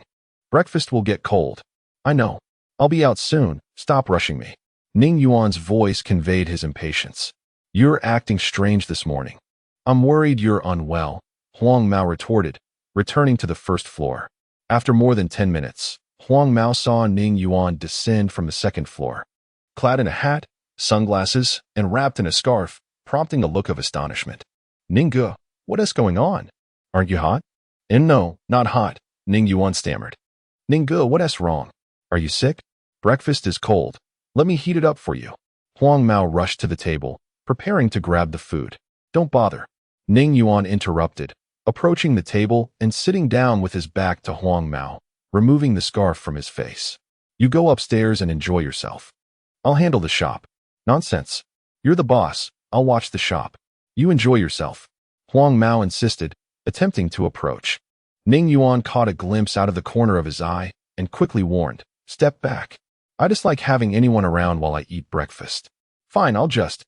Huang Mao started, but he quickly darted in front of Ning Yuan, stunned by his alabaster, unblemished countenance. Ninggu, how did you become so beautiful overnight? Indeed, it was no longer accurate to describe Ning Yuan as merely handsome. The term beautiful now felt more fitting. Get lost. Didn't I tell you to stay away? Ning Yuan retorted. Ninggu, your unusual behavior this morning has me concerned about your health. I had no idea you'd. Huang Mao hesitated, unsure how to continue. Sighing, Ning Yuan removed his hat and glasses, resigning himself to this harsh reality. I'm fine. Just an unexpected occurrence. Good to hear, Ninggu. I must say, you've truly become stunning. Huang Mao added, unintentionally rubbing salt in Ning Yuan's wound. Get lost. Never refer to me as beautiful again, understood? Ning Yuan's voice turned cold. I understand, Ninggu. If you appeared on the street, I'm certain you'd attract a throng of women. I suggest you try it. Perhaps soon we'll have a new shop owner. Huang Mao offered, a mischievous grin on his face. Ning Yuan drained his cold soy milk and stood, delivering a swift kick to Huang Mao's rear, prompting a yelp of surprise. Ouch! Ninggu, I was doing this for your own good. Why kick me so hard? Huang Mao exclaimed, nursing his backside. Ning Yuan had only intended a light nudge. He hadn't anticipated such a reaction. Perhaps the rejuvenating elixir had indeed augmented his strength. All right, let us go rank up. A grown man afraid of pain? Ning Yuan declared, retrieving his phone. Huang Mao, chastened, obediently pulled out his own phone. Chapter 33. The opening of the holographic cinema. Yichin, having retrieved the 7 holographic projectors, felt a renewed sense of capability. After a sleepless night spent contacting various acquaintances to assist him in selecting a location for his cinema, he found himself at an impasse. The prime locations were prohibitively expensive, and with only 3 million remaining, he could not afford such rents. Conversely, the more affordable options were situated in undesirable areas, which he deemed unacceptable. Ultimately, in a moment of desperation, he approached Jiaonan for assistance. At an incredibly low rate of 2 million, he secured a 2-story storefront within the 3rd ring road of Beijing. This establishment connected with 3 adjacent stores, providing ample space for 7 screening rooms. After expending an additional 1 million on renovations over the course of 2 weeks, the holographic cinema was finally nearing completion. During this time, Ning Yuan, with nothing pressing on his schedule, visited the site and could not help but acknowledge the advantages that wealth afforded. Utilizing resources from his brother, Yi Chun enlisted a top-tier designer who transformed the cinema into a futuristic spectacle, brimming with sci-fi allure. The remaining task was hiring staff, a process that took Yi Chun 2 full weeks to complete. After a month of relentless work, the holographic cinema was ready to open its doors. However, on the day of inauguration, he was met with a harsh reality. No patrons arrived. Passers-by, upon glimpsing the promotional banners proclaiming it to be the world's first holographic cinema, scoffed at the audacity of modern businesses to employ such gimmicks. Everything claims to be the world's first, they remarked. And a holographic cinema? The technology is still in its infancy. Surely, it must be a typical cinema inside. Why would anyone choose this over established theaters with superior viewing experiences? Yi Chun waited in vain throughout the day, only to find that not a single customer graced his establishment. Exiting his office, he noticed his employees languidly passing the time, and despair began to set in. The 10 million he had invested was nearly depleted, and without a profitable return, he would struggle to pay salaries the following month. Realizing he had no choice, he reached out to Yi Xian for assistance, hoping to secure additional funding for marketing. In this era, even the finest wine fears the depths of the alley. Without promotion, he would have starved long ago. When the call connected, Yi Chun got straight to the point. Brother, I need another 1 million. Yi Xian replied, from what I know, your cinema hasn't attracted a single customer. Further investment is out of the question. You must find your own way. With that, he ended the call. It was not that Yi Xian lacked funds, but rather that he sought to challenge his younger brother. Brother, please. Yi Chun muttered into the dead line, ruffling his hair in frustration. He resolved to devise a solution. He refused to believe that such a promising holographic cinema would fail. If only a small crowd would come, his cinema would surely thrive. As he pondered in his office, an idea struck him. Inspired by a video from a content creator, he realized he could create promotional videos for his cinema to be shared across major video platforms. Without hesitation, he crafted a short advertisement, a child pleading, "Mom, can I go to the movies?" Followed by the mother responding, "Look, is 2 holographic films enough?" To which the child cheerfully replied, "That's perfect. Thank you, Mom. You're the best." This was a playful imitation of a popular advertisement featuring a vendor selling roasted sweet potatoes. For filming, he utilized a high-tech smartphone, renowned for its exceptional pixel quality, and set the background to display the holographic films. He enlisted 2 employees, one portraying the mother and the other the child, and after a long day of shooting, they successfully completed the advertisement. Yi Chun compensated each with 1,000 yuan, promising additional bonuses if the advertisement gained traction. With his employees departing in high spirits, Yi Chun had the video edited and uploaded to various video platforms. However, he was not alone in his struggle. Ning Yuan faced a similarly grim reality, having opened his store a month prior without a single customer. Huang Mao, anxious about the lack of business, expressed concern over the sustainability of their employment. Ninggu, shouldn't we brainstorm some solutions? A month has passed without any customers, he said, glancing at Ning Yuan, who was engrossed in a game. What do you propose we do to improve our business? Ning Yuan inquired. Huang Mao lowered his head, murmuring, I have no ideas. Then that settles it. Ning Yuan retorted, frustrated. Look, I'm worried that if this keeps up, we might have to close down. Huang Mao hesitated to voice his fears. Are you suggesting that if we continue like this, we might face closure? Ning Yuan asked, sensing the underlying concern. No, I'm just a bit anxious, Huang Mao replied. You sound like a nervous attendant while the emperor remains calm. Don't worry, in a few days, our store will surely take off. Just don't complain about working hard for little pay then. Ning Yuan chuckled. How could that be? Huang Mao scratched his head, feeling reassured by Ning Yuan's optimism. Yi Chun, however, felt yet again that he had miscalculated.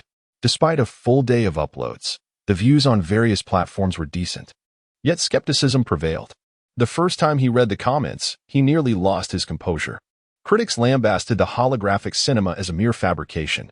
Some self-proclaimed experts explained that holographic technology was not yet viable, rendering the cinema a fraud. Others, struggling in reality, lashed out online, accusing the business of deceiving the public with shoddy offerings. Only a small fraction of users, who had experienced the high-tech smartphone, asserted that the holographic technology had indeed arrived.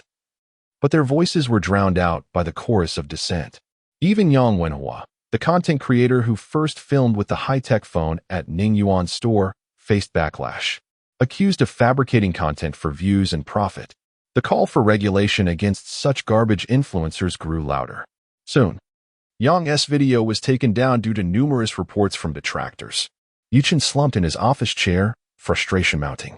How could these individuals, with their idle lives, conspire against him? Initially, he had hoped to turn his fortunes around with this video, but now, all hope seemed lost. It was a painful predicament. A famous saying goes, "The joys and sorrows of humanity are not interconnected. I merely find them noisy." This sentiment aptly described Wang Xikong, one of the most carefree second-generation wealthy individuals in Beijing. Surrounded by beautiful influencers daily, dining and engaging in leisure, he had little in common with Yi Chun's struggles. Today, Wang Xikong decided to indulge in street food. Weary of Michelin-starred restaurants, craving the warmth of local fare. As he savored fried sausages, he stumbled upon a humorous video that made him chuckle. "Cousin, what video is so amusing?" his influencer girlfriend inquired. "Someone opened a holographic cinema and made a promotional ad. It's quite entertaining," Wang Xikong replied with a smile. Chapter 34. A sea of people. I glanced at my internet celebrity girlfriend as she leaned closer, chuckling at the skit performed by a man and a woman. Brother Tsong. The comments section is filled with claims that the holographic cinema is a hoax, a case of false advertising. Wouldn't it be wonderful if we could go see a holographic film? Humph. Wang Xikong scoffed lightly. Who says it's fake? Those people simply lack discernment. I suspect that this holographic cinema is closely connected to the enigmatic Mr. Ning. Mr. Ning? The owner of that mobile phone store you took me to, which was already closed. My internet celebrity girlfriend inquired. Yes, I never expected Mr. Ning to reappear, but I wonder where he is now. My father advised me to cultivate a good relationship with Mr. Ning, Wang Xikong said as she opened Weibo, composing a message proclaiming her intention to see a holographic movie the following day. I bet I'll be the first person in the world to visit a holographic cinema. The accompanying image was a screenshot from a video Yi Chun had posted on Douyin, intended to rally support for Mr. Ning. Despite his hunger, Yi Chun had not eaten dinner that night. He felt too upset to consume anything, stating that he was too filled with frustration to eat. He also had a restless night, clutching a martial arts novel and reading until 3 in the morning, yet sleep eluded him. He hesitated to check his phone for updates on the video he had posted, fearing that each time he did, he would be met with disappointment. A cold splash of water on his hopes. My fragile spirit cannot endure such blows any longer. I shall refrain from checking again. he lamented, finally dozing off as dawn broke outside. In his dreams, he was pursued by a crowd of critics, their heads adorned with the words troll as they shouted at him. You're worthless. Your cinema will surely go bankrupt. You're nothing but a mediocre rich kid. Do you understand? Do you understand? Yi Chen longed to retort, yet his mouth refused to move, as if sewn shut. He attempted to flee from the horde, but no matter how hard he tried, he could not escape their grasp. It was only when a series of knocks at the door jolted him awake that he realized he had experienced a nightmare. Knock, knock, knock, Mr. Yi, please come out. There's a fight outside. An anxious employee called from the hallway. A fight? What is happening? Who is fighting? Yi Chen wondered aloud, puzzled by the commotion in an otherwise desolate store. Surely, it couldn't be the employees squabbling? This was absurd. He felt as if he might die from the stress. Mr. Yi, are you there? The employee called again. Yes, I'm still alive, no need to shout. I'll be out shortly. Yi Chen struggled to rise from the sofa, but accidentally tumbled to the floor with a startled yelp. What's wrong, Mr. Yi? The employee asked from outside the door. Nothing, could you please leave for a moment?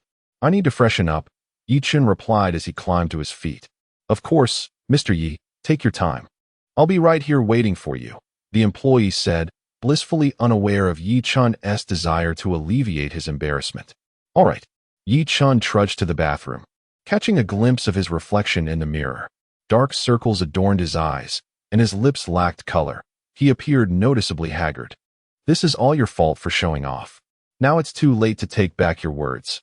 It's so uncomfortable. Before he could ruminate further, the employee's voice pierced through once more.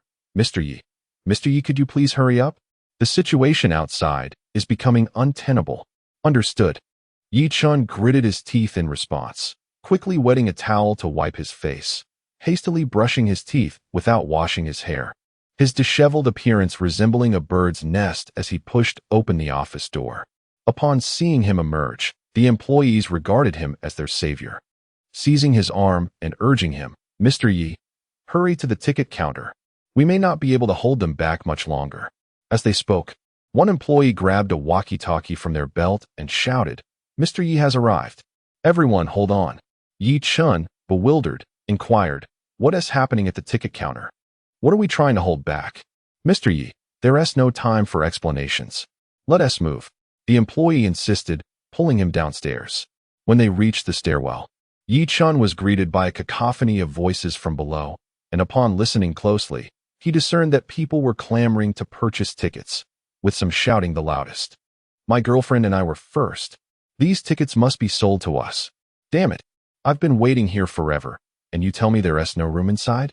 I don't care. I want in. Who has tickets for Transformers? I'll pay a premium. As Yi Chen hurried down the stairs, he pinched himself, ensuring he wasn't dreaming. Upon reaching the ground floor, he was taken aback by the sheer volume of people. The first floor was nearly bursting at the seams, and he could see a throng of individuals blocking the entrance, while the ticket counter had long been engulfed by the sea of humanity. Inside the booth, two young women struggled to manage the crowd. So many people? Yi Chen exclaimed in disbelief. Mr. Yi, this is just the beginning. Follow me, an employee urged, leading him up another staircase to the second floor. Upon arriving on the second floor, Yi Chen was momentarily stunned. This hardly resembled a cinema. It was akin to the chaos of the spring festival travel rush. Crowds surged around the doors of each screening room, resembling throngs of people clamoring at train doors during peak travel seasons. The hallway bustled with activity as children darted about with popcorn and cotton candy, eating, running, and playing. Couples, oblivious to their surroundings, engaged in activities more suited for the privacy of their homes. Isn't access restricted to ticket holders? Yi Chen questioned. Everyone has tickets. The first wave of ticket holders is already inside the screening rooms. The second wave is crowding at the entrance, while the third wave is scattered throughout the corridor. We've alerted those downstairs. We cannot allow a fourth wave of people in. The second floor is already at capacity. It's practically a can of sardines. An employee explained as they approached. Mr. Yi, you can't imagine the scene this morning. When we opened the doors, it was an absolute frenzy, with drums beating and people surging inside. Fights broke out in the queue, and soon no one was lining up anymore. They just pushed their way in. nearly toppling the ticket counter. The popcorn machine ran out of kernels, and the ice cream was sold out in no time. We still have some drinks left, but the stock is running low. Another employee managing the supplies chimed in excitedly. Humph. Another employee on the second floor scoffed. Those people on the first floor? They hardly count. You should see the crowd in the screening rooms. That's what I call a sea of people. It's so packed that it's hard to breathe, yet they still want to see the holographic movie. Chapter 35. A unique business if you ask me. Our holographic movie is simply captivating. I watched it all night yesterday, and as a result, my legs feel a bit weak today, nearly knocking over a rather slender employee who stood up proudly. Oh, the other employees chorused, sneaking in to watch holographic movies? Mr. Yi, you should punish him. Mr. Yi. There was no one here yesterday. The slender employee quickly explained, I only watched for a brief moment. Enough of the idle chatter. You all maintain order on the second floor, especially keep an eye on those children. Ensure their parents supervise them well, lest they trip or fall, Yi-Chen instructed, pointing at several employees on the second floor. Understood, Mr. Yi, the employees replied in unison. And you, Yi-Chen addressed the employee in charge of the storeroom. Hurry and buy more popcorn, ice cream, and drinks. Stock up on anything that is lacking. Yes, Mr. Yi, the storeroom employee dashed off. What about the people on the first floor, Mr. Yi? If this continues, I fear there might be a stampede, an employee who woke Yi-Chen asked. What to do? Just let it be, Yi-Chen replied, moving to the office to relocate the loudspeakers meant for the grand opening advertisement to the first floor. Grabbing the microphone, he announced, Dear customers, our cinema is currently overwhelmed with guests. The second floor is nearly bursting at the seams. Please return home for now and come back tomorrow. To compensate for today's less than stellar viewing experience, all tickets will be half price tomorrow, and this promotion will last for 7 days. Boss, since you've launched this holographic movie, can't you find a larger venue? Exactly. I wanted to be among the first to watch the holographic movie. I want to leave. I'm staying right here. Some patrons were unconvinced by Yi-Chan's words, and as others realized tickets were sold out, they gradually squeezed out of the cinema. After half an hour of Yi-Chan's earnest persuasion, the crowd finally thinned, leaving only a few stubborn holdouts, which was no longer a significant issue. Wang Xikong was no exception. He had just entered the cinema with his internet celebrity girlfriend when the staff persuaded them to leave. Brother Tsong, this is nothing like I imagined. Didn't people doubt the existence of holographic cinemas? His internet celebrity girlfriend queried. Wang Xikong opened Weibo and saw that his post from yesterday had garnered hundreds of thousands of comments. He handed his phone to his girlfriend, saying, See, the cinema's popularity isn't just my doing. Upon seeing the post, his girlfriend suddenly understood and laughed. Brother Tsong is truly impressive. Where's the impressiveness? Wang Xikong asked with a sly grin. His girlfriend, blushing, replied, You're impressive in every way. Now let me show you just how impressive I can be. Wang Xikong declared, whisking his girlfriend away in a Rolls-Royce to prove his worth. Yi-Chen, however, did not share such frivolity. The day had worn him out. With patrons refusing to leave, those who had just finished a screening rushed downstairs to buy tickets for the next showing, which almost led to a brawl among newcomers. Yi-Chen quickly intervened. A temporary rule was established. Each person could only watch one film per day and had to relinquish their seat after viewing, allowing others to enjoy the experience as well. Thus, he ran about, and by 11:30 at night, when the cinema closed, he finally found a moment to rest. The employees were even more exhausted. The two young women at the ticket counter had lost their voices, and others were nearly on the brink of collapse. Even the popcorn machine had emitted a puff of black smoke during operation and was now rendered useless. Before leaving, Yi-Chen awarded each employee a bonus of 200 and urged them to leverage their connections to attract more patrons to the cinema.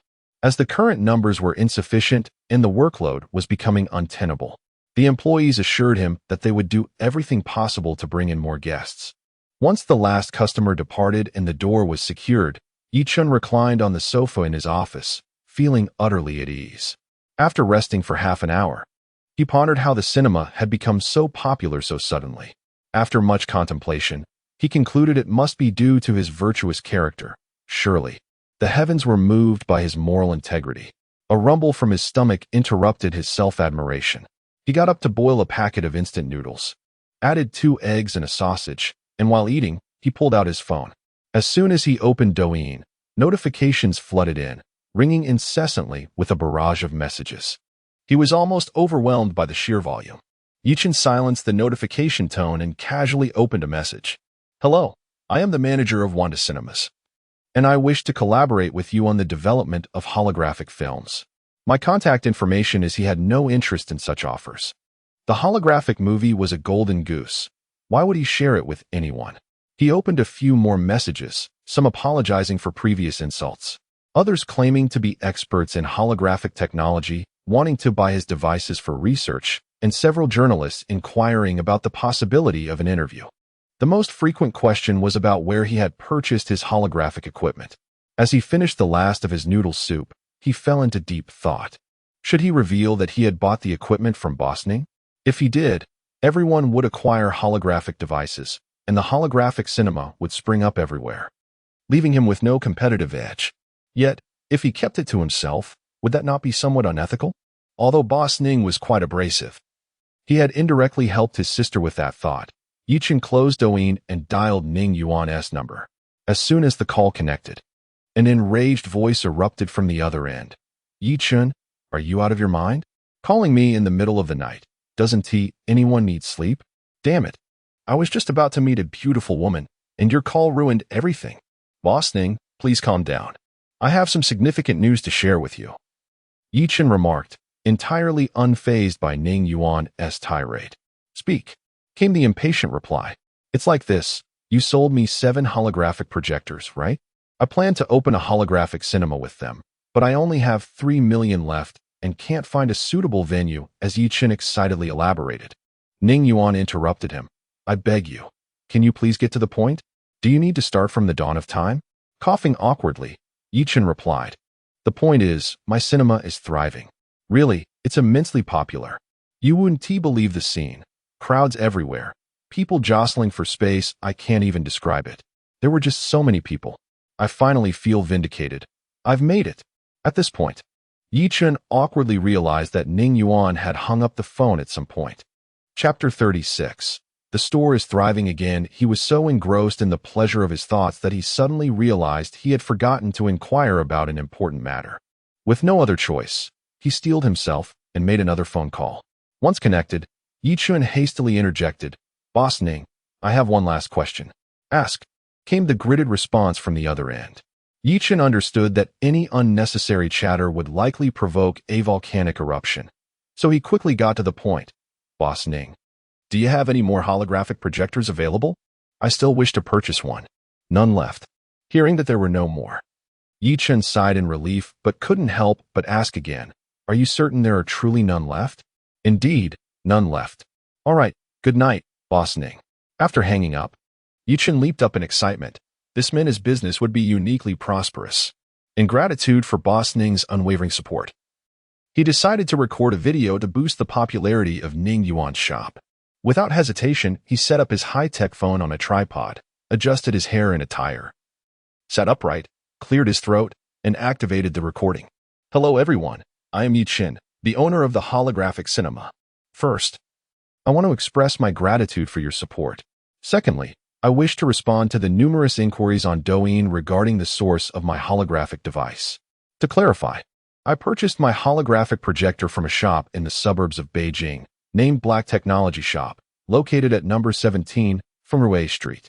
The owner is surnamed Ning, whom we affectionately refer to as Boss Ning. For those interested in acquiring a holographic projector, this is where you can find it." After recording, Yichen had his high-tech phone assistant enhance his appearance slightly before posting the video on Douyin. Just as he was about to retire for the night, another thought crossed his mind. He took out his phone and said, "Call my brother." Moments later, a deep voice came through the line. "What are you doing awake at this hour?" "Brother, I can't sleep. I have good news to share," Yichen declared with pride. "Yes, I already know about the good news. Goodbye." Upon hearing that the call was about to end, Yichen quickly exclaimed, "Don't hang up. I haven't revealed the good news yet. I already knew your holographic cinema was thriving. Even Grandpa and Father are aware," Yixian replied impatiently. "They know already? Then why?" Yichen began, but was interrupted by Yi Xian. Why aren't they praising you? Remember, as a descendant of the Yi family, this is the expectation. There is nothing to boast about. Grandpa and father asked me to convey this. You must maintain a good relationship with Boss Ning, as this is your most important task at this stage. Whenever you visit Boss Ning's shop, it's best to bring Xiaoyu along. Bring Xiaoyu? Yichen responded in astonishment. Isn't that akin to pushing her into the fire, into the wolf's den? There's something off about Xiaoyu's demeanor. She looks at Boss Ning differently. Oh, you mean she has feelings for him? Yi Xian inquired. There is a chance. Xiaoyu is only 19. We mustn't let her fall for someone like Boss Ning. Just look at his looks, his height. He is not even worthy of her pinky toe. Yichen asserted. You know nothing. Yi Xian exclaimed, unusually using harsh language. A person capable of producing high-tech phones and holographic projectors is far from ordinary. Do not judge by appearances. Boss Ning is quite extraordinary. You don't genuinely believe the success of the cinema is solely due to your efforts, do you? Yichen was left speechless. Reflecting on the cinema's success, he realized it indeed had little to do with him. From the initial ideas to the unexpected popularity, he seemed more like a mere tool. Remember, your mission now is to connect with Boss Ning and nurture that relationship. Do you understand? Yi Xian said earnestly. Understood. Yichen elongated his tone. Nurture the relationship. Right. I'm hanging up. Get some rest. As Yichen listened to the busy signal, he muttered to himself, was it so difficult to ask for a little praise? After speaking, he collapsed onto the sofa and fell asleep. The next morning, he was once again awakened by his employees. Today was hardly better than yesterday. The crowd remained as bustling as ever. Fortunately, a few employees had brought newcomers to help alleviate the workload, making things somewhat easier. Ning Yuan was groggily roused by Huang Mao. But this time he did not see a beautiful woman approaching. Instead, he was on the quest for a restroom. Upon waking, he indeed felt the urgent need to relieve himself, and, while washing his hands, asked, What do we have for breakfast today? Ningge. I'm afraid there won't be breakfast today, Huang Mao called from outside. Ning Yuan pulled up his pants and, while shaving, inquired, Why not? This morning, as soon as I opened the door, a throng rushed in wanting to buy holographic projectors. I couldn't even get out. Ningge, hurry up and help maintain some order. Huang Mao concluded before dashing downstairs. Upon hearing the mention of holographic projectors, Ning Yuan was certain that Yi Chun had exposed his location. He had initially planned to enjoy a year or so of respite, but it seemed that was no longer an option. Sighing, he lamented his fate of perpetual toil, hastily rubbed his face with a towel, and dampened the few rebellious strands of hair on his head, smoothing them down to match the rest. Stepping out of the bathroom and dressing, he could already hear the clamoring from downstairs. Why can Yi Chun buy a holographic projector, but we cannot? I don't care. I just want a holographic projector. Little brother, hurry and bring Boss Ning out. Everyone, please be patient. Boss Ning will be down shortly. Ning Yuan shook his head, realizing Huang Mao and Appo's methods of maintaining order were still too inexperienced and required refinement. He decided to take his time. For breakfast, he prepared instant noodles, topped with a poached egg and a fried starch sausage, making it himself instead of delegating the task to 250. Preparing breakfast was a way to exercise and also gave him a sense of accomplishment, as he believed boiling noodles was the only culinary skill he could offer that rivaled 250's expertise. After devouring the noodles, savoring the egg, and relishing the crispy starch sausage, he found the flavors reminiscent of those from the old lady who used to fry them by his school. Indeed, the starch sausage was a timeless classic. He even prepared a portion for Huang Mao before finally heading downstairs. Upon seeing Ning Yuan emerge from the second floor, Huang Mao shouted amidst the crowd, Ningge, save me. Chapter 37. Extracting the toy in a flurry, Ning Yuan stepped into the crowd and pulled out the young man with yellow hair. You go ahead and have breakfast first. Sure thing. With that, the young man darted up the stairs. The onlookers, upon hearing him address this striking young man as Ningge, surmised that he must be the esteemed Ning boss. This image starkly contrasted with their preconceived notion of Ning boss as a balding middle-aged man with a protruding beer belly and beady eyes that occasionally sparkled with the shrewdness of a businessman. In essence, They had envisioned a quintessential and scrupulous merchant. To their surprise, he appeared as a handsome young lad. Everyone, the holographic projectors are indeed out of stock. If I had them, would I not sell them? Who would turn down money? Ning Yuan interjected. Ning boss, I've heard rumors that the Yi family is threatening you, preventing you from selling the holographic projectors to everyone. A slightly plump middle-aged man stepped forward to voice his concern. Before Ning Yuan could respond, another rotund figure chimed in. Ning boss, while the Yi family may hold some power, my Zhao family is no pushover. Rest assured, with my Zhao family backing you, the Yi family wouldn't dare to retaliate. Zhao, are you suggesting that my Wang family is idle? Another middle-aged man clad in an expensive suit joined the fray. Upon hearing that members of the Zhao and Wang families had arrived, the crowd instinctively stepped back. Everyone was aware of the four prominent families in the capital: Li, Wang, Zhao, and Yi. These families possessed profound connections and extensive business dealings throughout Longhua, making them formidable opponents for ordinary households. You lot seem to have nothing better to do than spread baseless rumors. That little rascal Yuchen dares to threaten me? I could easily take him down. The holographic projectors are simply unavailable. There's no need for all this fuss, Ning Yuan declared, leaving the crowd in shock. How could anyone dare to speak to members of the Zhao or Wang families in such a manner? Was he courting disaster? Just as the onlookers anticipated a reaction from the Zhao and Wang families toward this audacious youth, what transpired next left them utterly dumbfounded. The rotund man from the Zhao family chuckled nervously. I was just joking earlier. I was worried you, Ning boss, wouldn't sell to us. The Wang family member added. Ning boss, do keep us in mind for any valuable items in the future. Pointing to a nearby vending machine that offered high-tech smartphones with holographic projection capabilities, Ning Yuan remarked. As for that lottery machine, theoretically, as long as you have money, you can win any of the high-tech products inside. He paused, stroking his chin as he surveyed the crowd. But for those without funds, please refrain from participating. I won't tolerate any complaints if you fail to win something valuable. Haraha. My Zhao family lacks nothing but money. If the products here are indeed authentic, I'm not afraid to spend. The Zhao man laughed heartily. Humph. As if my Wang family is short on funds. I too want a chance to win, retorted the Wang family member coldly. Excellent. I appreciate your eagerness. Ning Yuan waved his hand. Go ahead and play. Just don't bother me for a while. I need some peace. The crowd dispersed toward the two machines. Some quickly purchased smartphones from the high-tech vending machine, and upon testing, confirmed the presence of holographic projection capabilities. Others, witnessing this, hurried to buy their own. As the high-tech phones were only priced at 10,000, a sum that an average worker could save up for. After acquiring their phones, the buyers rushed to the lottery machine, where they were met with the daunting price of 1 million per attempt. Gasps of disbelief echoed through the crowd. No wonder the boss had warned them. Such a price was well beyond the means of the less affluent. Upon glancing at the screen displaying the high-tech products, controllable nuclear fusion reactors, star destroyers, nanorobots, artificial intelligence programs, and groundbreaking cancer treatments, the crowd's eyes glimmered with greed. Each item was invaluable, with the potential to incite wars.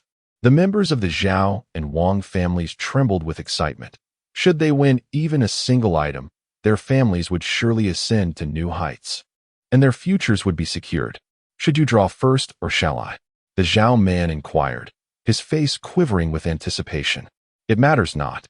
My Wang family has done considerable charity work, so our luck should be favorable, a Wang family member asserted confidently.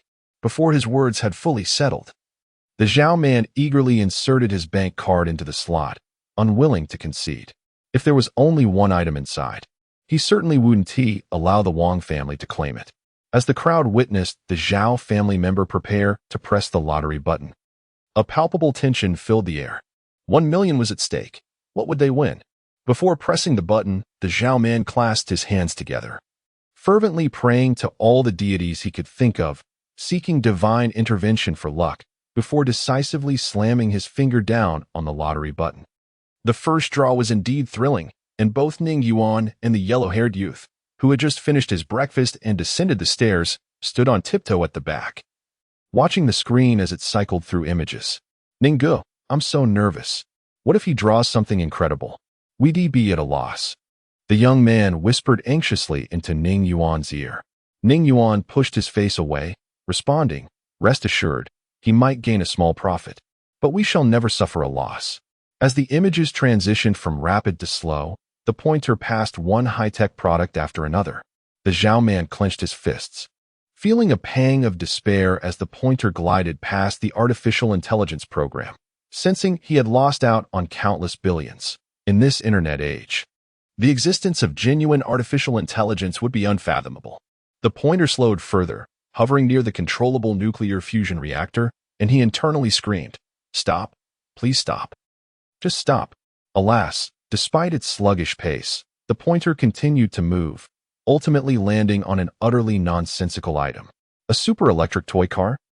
The Zhao man muttered in disbelief, momentarily stunned that a toy had emerged from what he expected to be a treasure trove of advanced technology. Ding! The lottery machine emitted a cold, mechanical voice. "Congratulations! You have won a super-electric toy car. Please collect your prize from the outlet below." Bending down, the Zhao man indeed spotted a square black outlet from which a blue electric toy car emerged, indistinguishable from those sold on the streets. Examining it closely, he found a switch on the bottom, but otherwise, it was just an ordinary toy. In that moment, he realized that he had spent 1 million on a mere toy, rendering the situation a ridiculous farce. It wasn't the money he lamented, but rather the profound insult to his intelligence. Chapter 38. Such a scam. The Wang family members were doubled over with laughter at the sight of the toy car in Zhao Fatty's hands.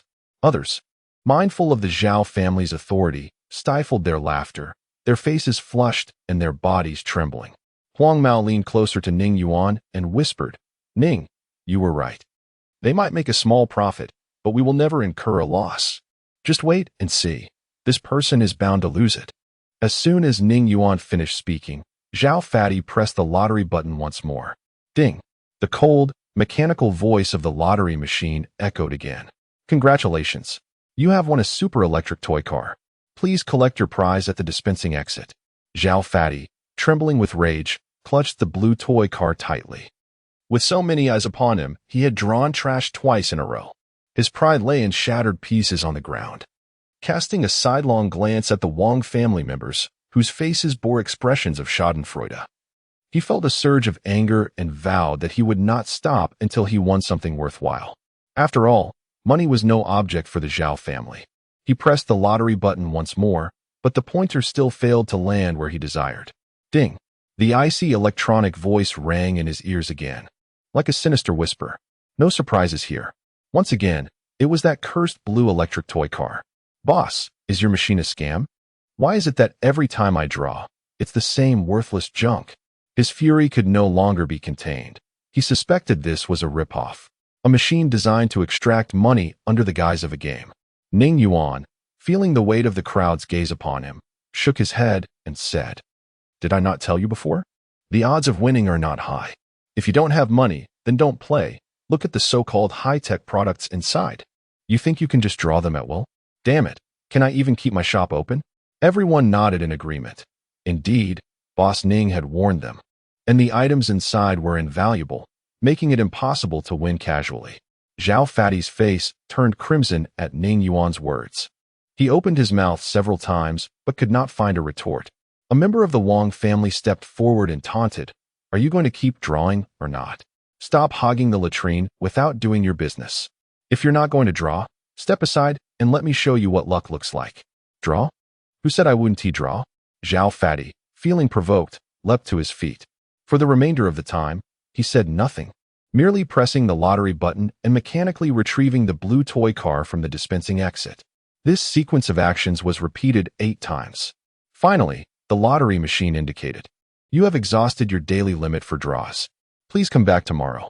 "Why can't I draw anymore? I have plenty of money. Why can't I draw?" Zhao Fatty yelled, clutching a pile of toy cars. Ning Yuan quickly interjected, "The lottery machine allows each person to draw only 10 times a day. I forgot to mention that." Zhao Fatty was visibly dissatisfied with Ning Yuan's explanation and shouted, "I don't care. I still want to draw. I've already spent 10 million. Surely something good must come out next. Am I not being taken advantage of by others? Taken advantage of? Let me be frank with you. Ning Yuan said as he approached the lottery machine. The odds of winning on this machine are horrifically low. However, if you do manage to draw something, rest assured it will be a good item. I suggest those with some money come by to play a few rounds for entertainment. If you can't afford it, then don't bother. Zhao Fatty, with your meager capacity, you can only draw some toys, a middle-aged man from the Wang family mocked. Did you hear the boss? If you have nothing better to do, just draw a couple of times for fun. You. Zhao Fatty gritted his teeth. Today, I'll see what you can draw. Then keep your eyes peeled, the Wang family member said as he inserted his bank card into the slot, entered his password, and calmly pressed the lottery button. No surprises here either. It was yet another blue electric toy car. Zhao Fatty, seeing that he had also drawn the toy car, felt a sense of equilibrium return and laughed. You're not doing so well either. The Wang family member ignored him and drew twice more, only to receive more toy cars. Shaking his head, he withdrew his bank card and gave up. The crowd murmured in agreement. Indeed, there was no such thing as a free lunch. This dapper boss had scammed the Wang and Zhao families out of over 10 million combined in just one morning. It was nothing short of a black shop. In the future, it would be best to avoid this lottery machine altogether.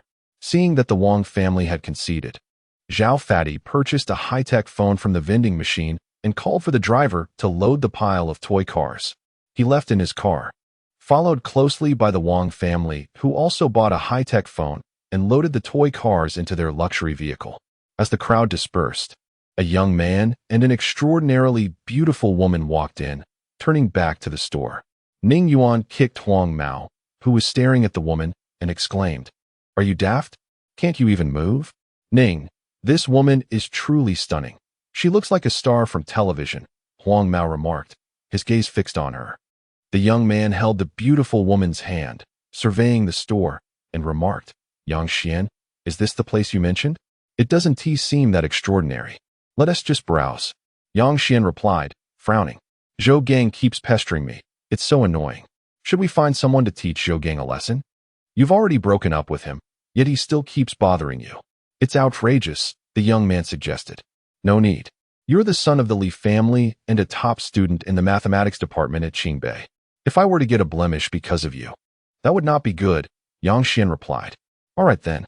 The young man from the Li family strolled with the beautiful Yang Xian in front of the machines. And after the crowd's introductions, they purchased 2 high-tech phones. He did not touch the lottery machine. He could tell in an instant that it was a scam. This boss certainly had some tricks up his sleeve, lowering the price of the phones for high-volume sales. Next to it was the lottery machine. Anyone who had witnessed the magic of the high-tech phones would have no doubt about the lottery machine's legitimacy, thus falling into an intricately crafted trap. Such petty tricks might fool the average person, but he would not be deceived. As they were about to leave, they bumped into a young man with a square face wearing a checkered shirt. "Zhou Gang, can you please stop pestering Yang Xian? She has already broken up with you," the Li family young man said. "Had it not been for you, how could Yang Xian have possibly broken up with me?" Zhou Gang shouted angrily at the Li family young man, and then turned to Yang Xian, speaking softly. "Li Mingxian is sincere with you. He is just sweet-talking to deceive you." Before he could finish, Yang Xian interrupted him coldly, saying, "What has Mingxian deceived me about? Let us not even discuss it. The bag in my hand costs 500,000, and this entire outfit is worth 50,000, all of which he has given me. During the time we were together, you only bought me a necklace worth a few hundred, but I was sincere with you," Zhou Gang said, his eyes reddening. Chapter 39. Mathematical Materials. Is sincerity really a means to sustain oneself? Yang Xian leaned closer to Li Mingxian, voicing her skepticism. "I advise you to be more pragmatic and shed such childish notions." Zhou Gang clenched his fists, his gaze fixed on Li Mingxuan's smug demeanor. "Xiaoxian, I can also make money. I've saved up 1 million already, a combination of my scholarship and earnings from developing software for various internet companies." "1 million? Huh. Is that even considered money?" Li Mingxian laughed, gesturing towards the high-tech lottery machine in the store. "Did you see that? It costs a casual 100,000 to play once. Would you dare to let Xiaoxian try her luck?" Yang Xian leaned on Li Mingxuan's shoulder and said, "Mingxian, please don't provoke him. Be careful. He might actually invest that 1 million into the machine. That money represents his hard work over a long period, It truly is his lifeblood. Xiaoxian, as long as you ask, I will immediately go play the lottery. Zhou Gang had completely lost his sanity, desperate to prove his sincerity to Yang Xian in front of everyone. Ning Yuan and Huang Mao leaned against the bar, watching the unfolding drama with keen interest. Huang Mao sighed deeply, lamenting, what is love? If not an affair that compels one to risk everything? Smack. Ning Yuan delivered a swift slap to the back of his head. What nonsense. This is clearly a case of a sycophant who, in the end, ends up with nothing. If you ever consider being a sycophant, I'll kick you out myself. Ninggu, being a sycophant is still better than being a single dog. Huang Mao rubbed his head as he spoke. Oh, so now you can insult people in a roundabout way? Calling me a single dog, are you? Ning Yuan replied with a grin, feeling unnerved by Ning Yuan's smile. Huang Mao quickly changed the subject. Ninggu, look at that fool over there. He is really going to the lottery machine. Young people should temper their enthusiasm. The odds of winning on that machine are quite low. Ning Yuan resolved to intervene one last time to save this sycophant from losing both his girlfriend and his hard-earned money, or he might begin to doubt life itself. Zhou Gang inserted his bank card into the machine, poised to press the lottery button when he heard someone trying to stop him. Turning around, he saw a strikingly handsome young man with fair skin, who smiled and remarked, if a young person isn't supposed to be impetuous, what does that make you? Sighing, Ning Yuan shook his head, opting for silence. This fellow was clearly misguided, ignoring the warnings from even his employer. Was he seeking his own demise? Li Mingxian stepped forward, saying, Zhou Gang, didn't you hear the boss mention the low odds of winning? We're all mathematics students. Aren't you familiar with probability? You needn't concern yourself with this. That million is what I saved for Xiaoxian. Since we've broken up, I no longer require it, Zhou Gang retorted, pressing the lottery button. As the pointer spun, he couldn't help but feel a pang of regret. That million represented his laborious efforts, accumulated through countless hours spent developing software for various companies. His scholarship was but a fraction of that sum. Now, it seemed all would vanish in an instant. He felt hollow and distressed. Seeing the young man's fervor, Ning Yuan subconsciously stepped closer to the lottery machine, hoping he would win something valuable. Based on their earlier conversation, it was evident that Zhou Gang's girlfriend had been taken by Li Mingxian, the affluent heir. A story began to take shape in Ning Yuan's mind. Zhou Gang, an exemplary yet impoverished student. Li Mingxian, a wealthy young man with no academic merit. Yang Xian and Zhou Gang, childhood friends turned lovers. Yet, Li Mingxian, captivated by Yang Xian's beauty, had swept in with his financial clout, ultimately winning her over. Zhou Gang felt despondent. He had worked tirelessly to earn that million, which, while significant to him, was mere pocket change to Li Mingxian, probably just a few days' worth of expenses. With this realization, Ning Yuan fervently wished for Zhou Gang to win something remarkable, a chance to strike back at the wealthy heir. Good fortune, good fortune. Even Huang Mao chanted, hoping Zhou Gang would draw something valuable. The pointer slowed, much to everyone's relief as it passed by a super-electric toy car, which had previously terrified them, having seen the Zhao and Wang families spend lavishly only to win a few toys. Ding! The pointer finally stopped, and a cold electronic voice announced, congratulations. You have won a set of mathematical materials. What the hell? What is this nonsense? Ning Yuan could not help but scoff. This lottery machine was truly a scam. Why on earth would anyone want mathematical materials? He was utterly perplexed, seeing even the boss express disbelief at the machine's unreliability. Someone remarked, Ning boss, isn't this machine under your control? What kind of act are you putting on? An act? Me? Ning Yuan pointed to himself, feeling wronged. I'm more like a modern-day Do-E, wrong to the core. Isn't it true? Don't tell me you can't control this machine? Another voice chimed in. Fine, fine, fine. Ning Yuan waved his hand dismissively. Say whatever you wish. Even if I'm acting, what can you do about it? His retort left everyone speechless. Indeed, they could not take any action against this pretty boy, especially with the powerful figures backing him. Zhou Gang gazed at the black USB drive in his hand, on the verge of tears. $1 million. And all he received was a worthless drive. No, a drive containing only some mathematical materials. Was this not a blatant scam? He felt an urge to strangle the boss. Then again, the boss had warned him earlier about the low odds. It was his own stubbornness that led him here. So he could not blame anyone else. Now he could only swallow his disappointment. Come on. Ignoring advice, you spend $1 million on mathematical materials. I'm embarrassed for you. Li Mingxian remarked with a snide tone, leading Yang Xian away. The onlookers regarded Zhou Gang, whose face had turned ashen, unsure of what to say. They felt a deep sympathy for this impulsive young man. $1 million could have been spent in countless better ways than tossing it into a lottery machine. Not even making a splash. Wang Mao whispered, Ningge, do you think this guy might do something drastic? Haha. Zhou Gang chuckled a few times. $1 million? It's not the end of the world. It's merely $1 million. I can earn it back. Exactly. It's just $1 million. This exclamation resonated with the crowd, who cheered for Zhou Gang's resilience. He tucked the USB drive into his pocket, cupped his fists towards the crowd, and strutted out of the store. As he gazed at the bustling streets, he found it hard to breathe. In truth, he wasn't as composed as he pretended to be. He was merely putting on a brave front. Chapter 40. The proof of the Reman Hypothesis today's lottery behavior stemmed not solely from his feelings for Wang Xian, but also, in part, from a desire to uphold his own fragile dignity. Growing up in a less than affluent environment, he often sensed the disdain of others. At some point, he developed a severe form of mental purism.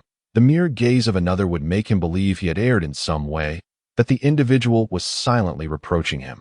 Whenever someone showcased an expensive luxury item in his presence, he would assume that person was looking down on him, using their possessions to humiliate him. Thus, he dedicated himself to rigorous study, gaining admission to the prestigious Qingbei University and subsequently choosing the most esteemed mathematics department therein. Amidst a cohort of academic prodigies, his performance consistently shone brightly, solely to earn the regard of others. With a sigh, Zhou Gang ambled along, retrieving the USB drive he had won from his pocket to glance at it, only to discard it into a nearby trash bin. This USB drive was a thorn in his heart, out of sight, out of mind. Yet, after a few steps, he turned back, retrieving the drive from the refuse.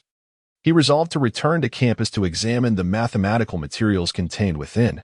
After all, he had invested $1 million in acquiring it, and it would be a shame to discard it without first exploring its contents. He summoned a shared bicycle via his phone and returned to the university half an hour later. The dormitory was empty at this hour. Most students were likely engrossed in their studies. As a pinnacle of academic excellence in Dragon Country, Qingbei University fostered an exceptional learning environment. Unlike the students of lesser institutions who often skipped classes to languish in their dorms playing video games, here, students spent their free time in the library or diligently honing various skills. Zhou Gang himself had acquired programming skills during his spare time. Upon opening his laptop and inserting the USB drive, he was met with a file titled The Proof of the Reman Hypothesis. The mere sight of Reman Hypothesis sent a thrilling shiver down his spine, instantly invigorating him. He understood precisely what this designation implied, a century-long conundrum that had perplexed the world's foremost mathematicians. Should he decipher it, the Fields Medal, the mathematical equivalent of the Nobel Prize, would undoubtedly be his, a certainty beyond doubt. He would ascend to the ranks of the world's elite mathematicians, receiving accolades from nations far and wide. With bated breath, Zhou Gang opened the file, and his eyes were met with a dense array of equations.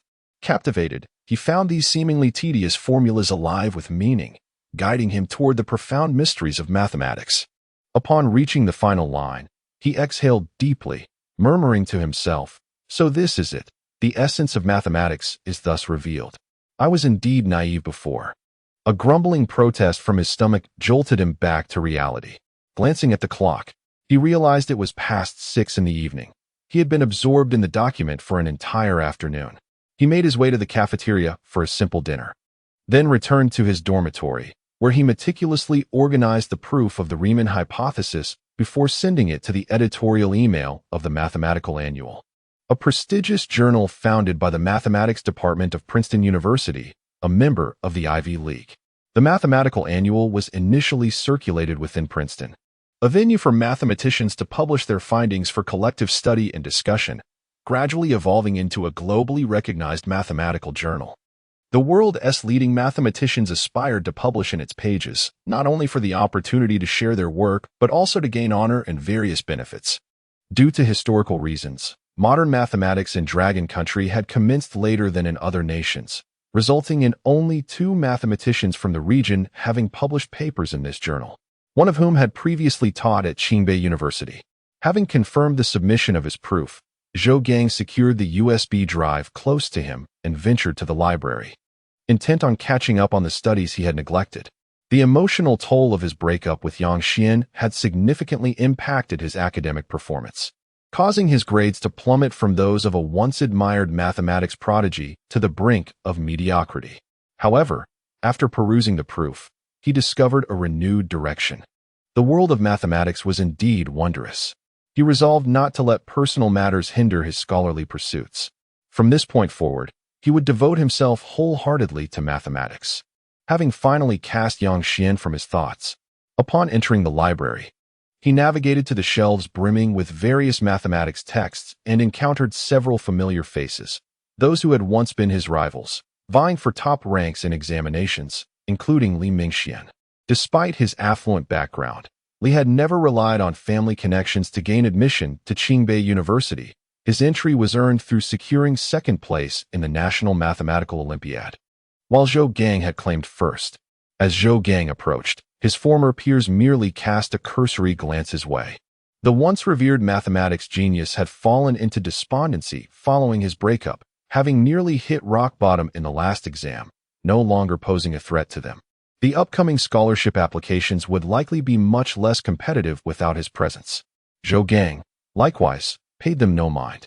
Since viewing the proof, he felt as though he had grasped some fundamental truths of mathematics. He casually picked up a calculus textbook, the concepts within seeming clearer than ever.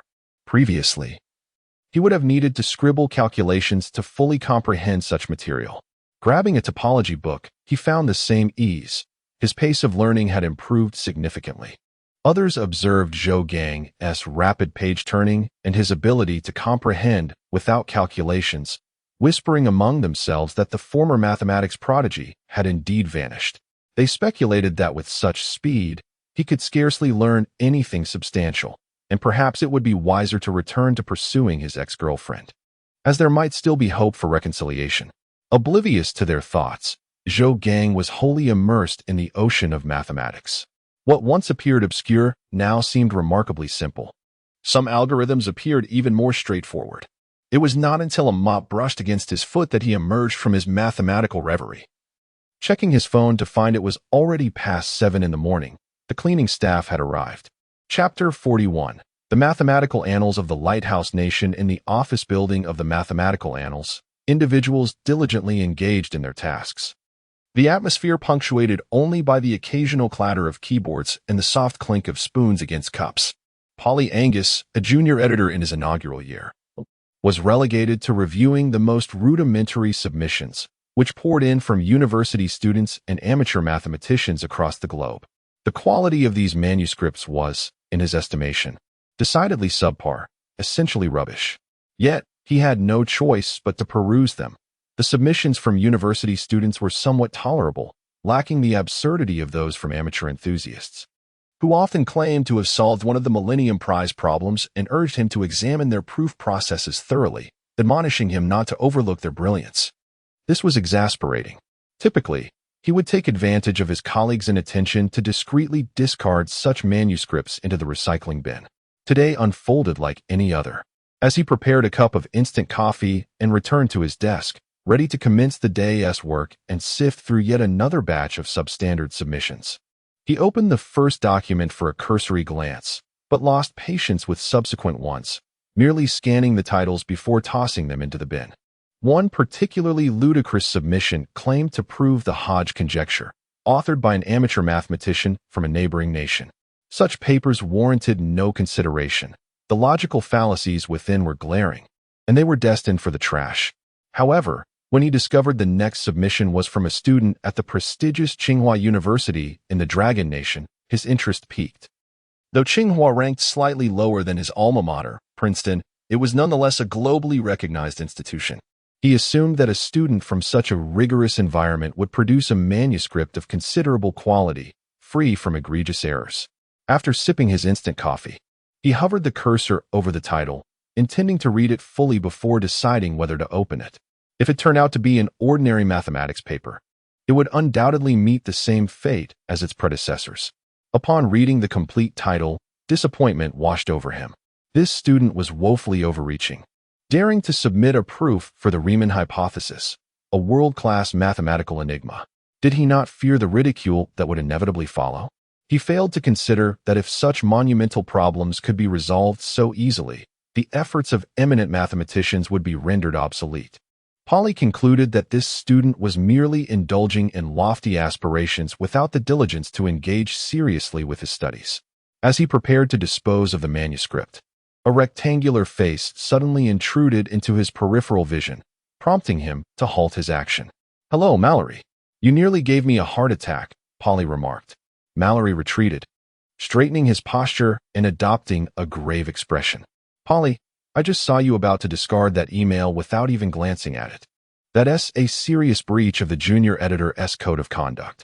Did I actually throw it away?" Polly shrugged. "Mallory, I suggest you mind your own business. I've seen you do the same on multiple occasions, tossing unexamined emails into the bin. Don't presume you're the only one who can report to the editor."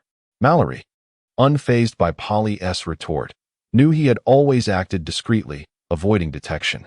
Ironically, there was a time when Polly had inadvertently given Mallory leverage by being caught on camera discarding unreviewed manuscripts, leading to a stern reprimand from the editor. Mallory held no qualms about such morally dubious actions. Soon he would be evaluated for a mid-level editor position, and with only one available spot. Polly's missteps would enhance his own chances. "All right, Polly, time to focus on your work. It's best to keep conversation to a minimum during office hours," Mallory declared before immersing himself back into his tasks, having noticed the editor's unexpected approach. This small mirror on his desk, one of Mallory's proudest creations, had allowed him to spot the editor's presence on several occasions, ensuring that he always appeared engrossed in his work, leaving a favorable impression. Polly shot a withering glare at Mallory. This colleague was his nemesis, perpetually undermining him and creating obstacles. Though Polly had merely emulated Mallory's habit of discarding particularly poor submissions, he found himself ensnared in Mallory's machinations, leading to a tarnished reputation with the editor. As the editor passed by Mallory, Polly quickly redirected his focus to his work. He still aspired to be promoted to mid-level editor this year. He resolved to endure the Reman Hypothesis proof process, squeezing his nose in anticipation. Upon opening the manuscript, he encountered a series of formulas, meticulously arranged. This layout instilled a favorable impression, markedly superior to the chaotic handwritten submissions he often received, where the text was barely legible. After perusing several lines, Polly took a sip of coffee and straightened his posture, his expression growing solemn. He discerned that the proof presented an unprecedented approach, and most crucially, he found no logical inconsistencies thus far. A thought ignited in Polly's mind. Could it be that this student from the Dragon Nation had indeed proven the Reman Hypothesis? The notion surged within him like an uncontrollable blaze across a vast field, impossible to extinguish. As he continued to read, he became utterly captivated by the brilliance of the proof, instinctively reaching for the manuscript paper he had received upon joining, and began to work through the calculations, reminiscent of his diligent days at Princeton. Upon completing the final line of equations, he exhaled deeply, relief washing over him. He lifted his trembling right hand to grasp the now-cold coffee, drinking it in one swift motion. The bittersweet flavor jolted him back to reality. The Reman Hypothesis, a conundrum that had perplexed the mathematical community for over a century, had been proven. Yes, it had truly been proven. This revelation struck him with urgency. He could not remain idly seated. Indeed, I must print these remarkable proofs using that printer I've never employed and deliver them to the editor's office, ensuring this groundbreaking discovery is published in the mathematical annals, creating a seismic shift within the mathematical realm. With this thought, Polly hastily pressed the printer's start button. But to his dismay, the machine remained unresponsive, failing to cooperate at this critical juncture. Frustration settled in. He had no choice but to contravene protocol and email the editor directly. Chapter 42. Distrust. The standard workflow should involve sending the manuscript to a mid-level editor, who would review it before forwarding it to a senior editor. Only after passing the scrutiny of the senior editor would it reach the editor-in-chief's inbox. Many senior editors at the Mathematics Annual are renowned mathematicians, often juggling multiple responsibilities. Thus, the journey of a manuscript to the editor-in-chief can be exceedingly protracted. However, prominent figures in the field bypass this cumbersome process, directly submitting their manuscripts to the editor-in-chief, leaving only the lesser-known mathematics enthusiasts and university students to endure the layers of review. Polly could not afford such delays. This manuscript was not merely about his own future. It held implications for the entire mathematical community and indeed the world at large. After sending the email, he brewed himself a cup of instant coffee, taking a sip to invigorate his spirit. Glancing at his computer, he noted the time, 5:20 p.m. A wave of anxiety washed over him. The editor-in-chief would leave the office promptly at 5:30 p.m., briefcase in hand, cycling home. This meant he had a maximum of 10 minutes to report his findings. In a flurry, Polly dashed towards the editor-in-chief's office. His hasty movements caused a cup on the desk to topple, spilling coffee across the surface. His colleague Mallory, witnessing the chaos, merely shook his head, accustomed to Polly's clumsiness. Just the other day, Polly had nearly collided with the editor-in-chief while rushing into the office, late as usual. Though Polly noticed the spilled coffee, he could not dwell on it.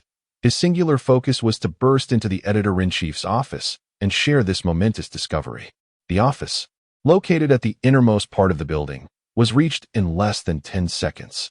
He turned the doorknob and pushed the door open, revealing a balding elderly gentleman seated at the desk, engrossed in calculations on a sheet of manuscript paper, muttering to himself. Upon seeing Polly enter, the old man's expression shifted dramatically. "Could you not knock lightly and await my permission before barging in? You've completely disrupted my train of thought. I'm on the verge of madness." With that, he slumped back in his chair. "Apologies, Mr. Mock," Polly said, stepping closer to the desk. "I wanted to share some good news." Mock shook his head, glaring at the young man who had interrupted him. "First, step outside and knock. Upon my consent, you may re-enter. Do you understand?" He raised his voice at the end. Understanding, Polly complied, exiting the office and gently closing the door behind him. He knocked 3 times and, upon hearing the call to enter, pushed the door open once more, securing it behind him. Mock, arms crossed and brow furrowed, asked, "What brings you here at such an hour?" "It is now 5:25 p.m. You have 5 minutes. I've discovered a manuscript from the Dragon Kingdom's Tsinghua University." Polly began, but Mock interrupted. "Your time is limited. Get to the point." "Very well, Mr. Mock. This manuscript proves the Reman Hypothesis. I see no logical flaws, and I believe this student from the Dragon Kingdom has indeed proven it. The manuscript has been sent to your inbox." Polly spoke rapidly. Mock shook his head again, inquired, "Has it passed through the reviews of the mid-level and senior editors?" "No." Polly lowered his gaze, pausing before adding, "I realize I have violated protocol. But I swear to God, this manuscript truly proves the Reman Hypothesis." "All right, Polly," Mock said, glancing at his watch. "For the sake of God, I will make time to review this manuscript and forgive your indiscretion today, but you must adhere to the guidelines in the future and work diligently." Noticing Mock preparing to leave for the day, Polly quickly replied, "I will work hard. Please review it as soon as possible. This manuscript will astonish the mathematical community. Do not disturb me further. I almost forgot this manuscript." Mock pointed to the paper he had been working on. Polly swiftly exited the office, returning to his desk, only to find Mallory's rectangular face peering over. "I just walked by and heard you being reprimanded by the editor-in-chief. What happened?" Fuming at Mallory's gloating expression, Polly ignored him, grabbing a paper towel to clean up the spilled coffee. However, Mallory persisted, "I heard you violated protocol, which is why the editor-in-chief was furious." "The editor-in-chief is leaving," Polly retorted curtly, causing Mallory to withdraw, feigning focus on his work. The editor-in-chief's route home always passed by Mallory's desk, and he had no desire to leave a negative impression, unlike Polly, the fool. The day after the manuscript was submitted to the Mathematics Annual, Zhou Gang found himself in a quandary. Should he claim the proof as his own? This was a significant dilemma. Although he had spent $1 million to acquire the proof process, it was not genuinely his intellectual achievement. Should he allow everyone to believe he had proven the Reman Hypothesis, reaping the field's medal and various accolades while harboring an inner turmoil? Over the past few days, this dilemma had consumed him. Should he reveal the truth, candidly stating that the proof was merely a result of a lottery win? If he did, it would absolve him of any connection. Yet, if he remained silent, he would carry the burden of a colossal lie throughout his life. In contrast, Ning Yuan was thriving. His shop was bustling, attracting customers as soon as he opened the doors, leaving Huang Mao exhausted. Ning Yuan had prepared several oil-soaked kidneys to replenish Huang Mao's strength. Similarly, Yi Chun had made his holographic cinema famous across the Dragon Kingdom, with renowned directors vying to have their films screened there first. Even representatives from Hollywood had approached him for collaboration. Yi Chun had recruited a reliable manager from his own company to oversee the cinema, allowing him to become more of a hands-off proprietor, with his primary task now being to visit Ning Yuan's shop daily to check for new arrivals. Chapter 43. The True Proof of the Reman Hypothesis. 2 days may seem fleeting, yet for Polly, they stretched interminably. Filled with torment as he pondered whether the editor-in-chief had perused his email. As the day drew to a close with no sign of any response, he felt the urge to storm into the office and demand an explanation for the delay. However, the thought of the editor's stern, unyielding visage quelled his impulse. At 5:30 p.m., March, as per his usual routine, emerged from the office clutching the briefcase he had utilized for decades. Passing by Mallory's desk, he observed the young man diligently engrossed in his work and nodded in approval. A glance at Polly, seated beside Mallory, revealed him lost in thought, his left hand propping up his chin. March shook his head, having already identified his candidate for the upcoming mid-level editor selection. Undoubtedly, it would not be the lackadaisical Polly. When Polly finally emerged from his reverie, he caught only a glimpse of March's retreating figure. A mountain bike was parked outside the Mathematical Annual building, March's chosen mode of transportation.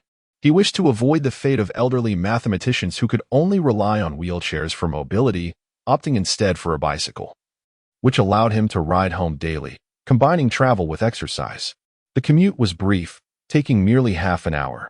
Upon returning home, the first order of business was to brew himself a robust cup of coffee using the machine on the bar counter.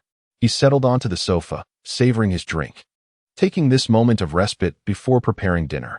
Since the passing of his wife a decade ago, this routine had become his steadfast habit. He relished the stability it offered, as it fostered his mathematical contemplation.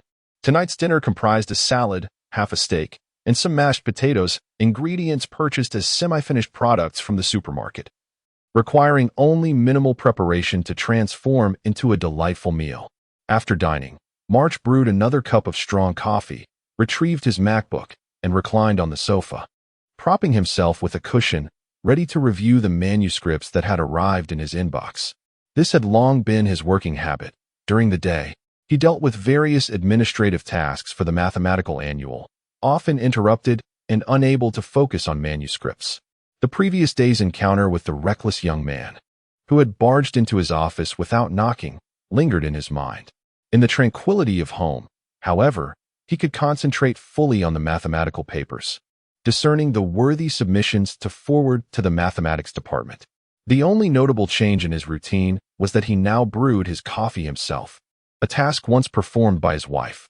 After taking a sip, March opened the first email, an academic paper on topology.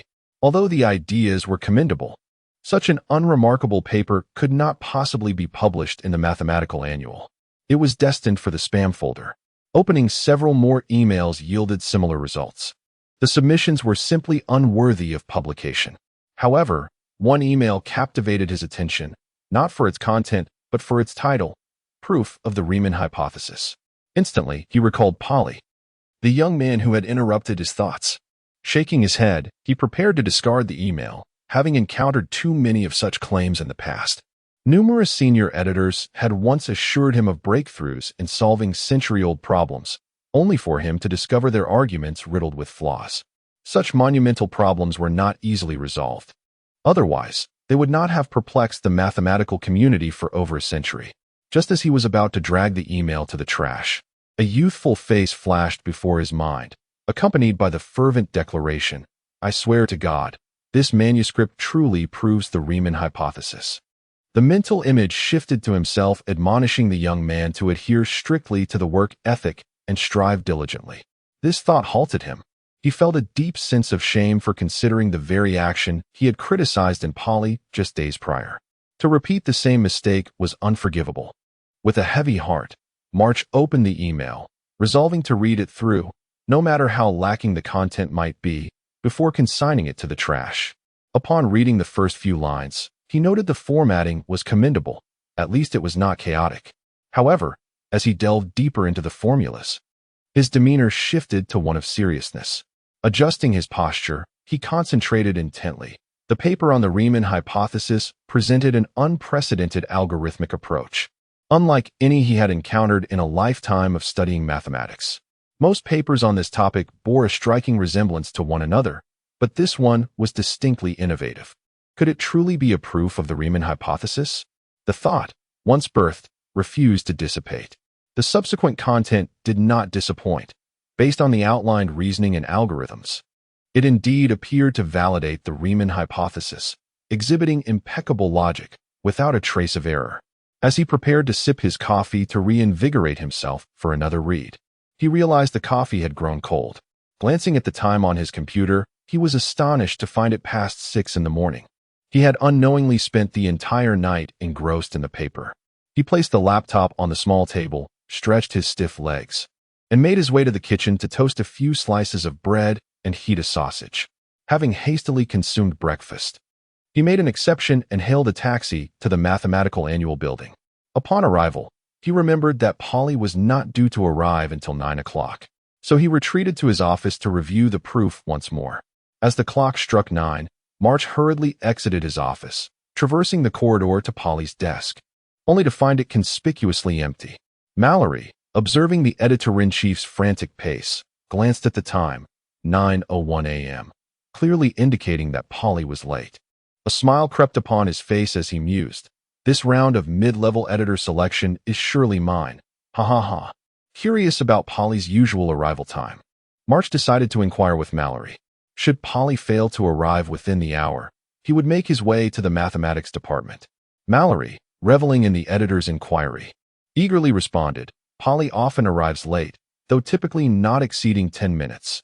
No sooner had he spoken than Polly rushed breathlessly to his desk. Chapter 44. How the Editor-in-Chief Changed Polly. "You're late again. The Editor-in-Chief is looking for you," Mallory remarked with a tone of reproach, as if he were Polly's superior. Polly had merely been a few minutes tardy. "Mallory, what you ought to do now is quietly sit at your desk and work diligently." The Editor-in-Chief's words left Mallory bewildered. Shouldn't he be reprimanding Polly for his lateness instead? Mallory gestured towards Polly and whispered, "It's clearly his fault for being late. So why before he could finish?" The Editor-in-Chief interrupted him. "Sit at your desk and work quietly. Do you understand?" "Yes, I understand," Mallory nodded helplessly, pretending to focus on his work while stealing glances at Polly. He listened intently to the conversation between the Editor-in-Chief and Polly, eager to uncover why the Editor-in-Chief, who had always held Polly in high regard, had suddenly changed his demeanor. Previously, he had detested tardiness, yet today, with Polly arriving late right under his nose, it seemed to elicit no response at all. What ensued next left Mallory utterly dumbfounded. "Polly, have you been working too hard lately, leading to insufficient sleep? I can allow you to come in an hour later each day," the Editor-in-Chief said with a smile.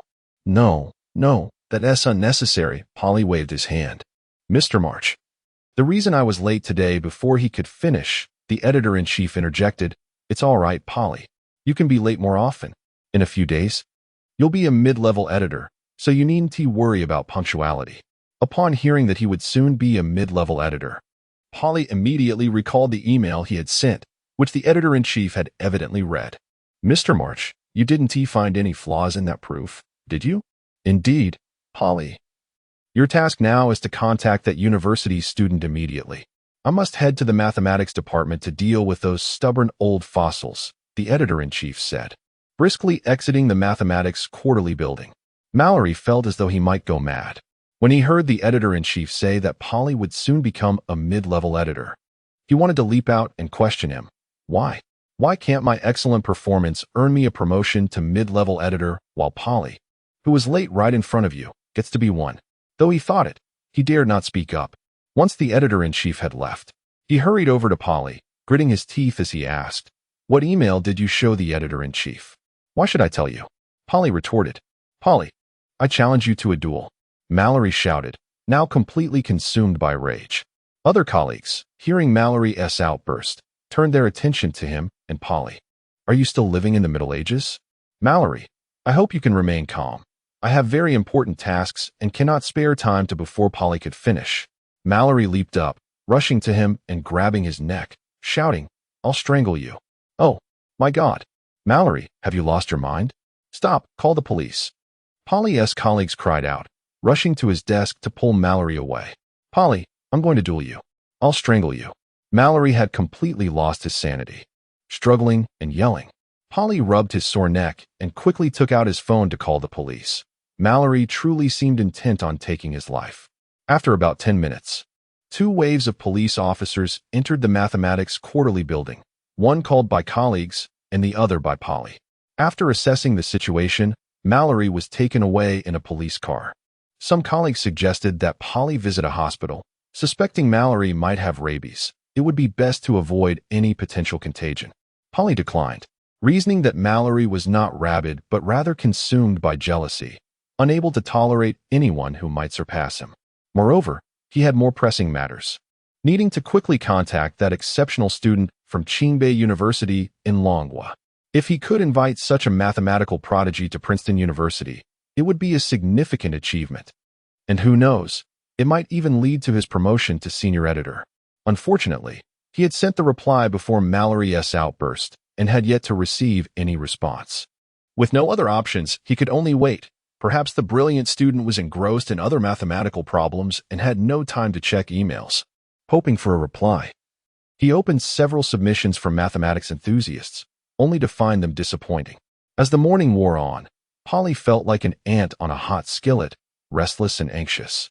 Acutely aware that the student was likely deep in mathematical research, but unable to resist checking his emails every few minutes, wondering if there might be a response. Meanwhile, Editor-in-Chief March experienced a similar predicament. Bursting with excitement upon arriving at Princeton University's mathematics department, he was met with cold indifference. The eccentric and rigid mathematicians were reluctant to meet with him. Some were occupied with lecturing students and had no time to discuss the proof of the Reman Hypothesis. Others outright refused to see him when he claimed someone had proven the Reman Hypothesis and that he had brought the proof. One mathematician retorted that he encountered countless clueless individuals every year who claimed to have solved century-old problems. As March eagerly examined the proof, he found it utterly lacking and grew weary of the arrogance surrounding him.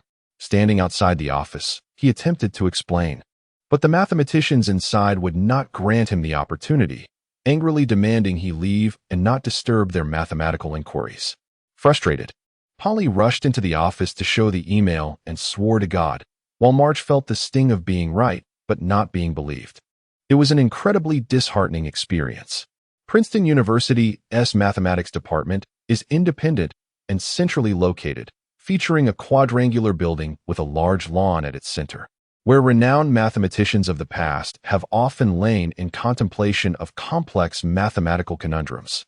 Legends say that the great mathematician John von Neumann established the early mathematical foundations of quantum mechanics right on that lawn. March sought out several more mathematicians, and predictably, he was met with closed doors. Even identifying himself as the editor-in-chief of the Mathematics Quarterly proved ineffective. Those solely devoted to mathematical research seemed indifferent to his identity. Feeling exasperated, he resolved to employ a more extreme approach. Stepping onto the lawn, he shouted, "Someone has proven the Reman Hypothesis. He is a university student from Longhua, and I have the proof. I swear to God, one of the century's problems has been resolved." His loud proclamation was indeed effective. A bucket of cold water was thrown from the building to his left, accompanied by an angry shout, "Get lost! You've disrupted my train of thought and ruined my precious inspiration. I'm going mad." Chapter 45. March's Pursuit of Truth. March adeptly dodged a bucket of cold water that fell from the sky, disregarding the anger of the onlookers, and continued to shout. The Reman Hypothesis has truly been proven. You pitiful creatures who hide in your lairs, come out and see. The world has changed. A university student from the Dragon Kingdom has solved a problem that has plagued the mathematical community for over a century, while you merely cower in your offices. Shut your foul mouth. An elderly man with a disheveled hairstyle shouted from an open window of the building to the right. "I'm coming down to see. So stop disturbing everyone else's work." "Dean Walker, it's me, March. We met at the graduation ceremony," March exclaimed joyfully. Walker closed the window and hurried downstairs. As he had no recollection of March.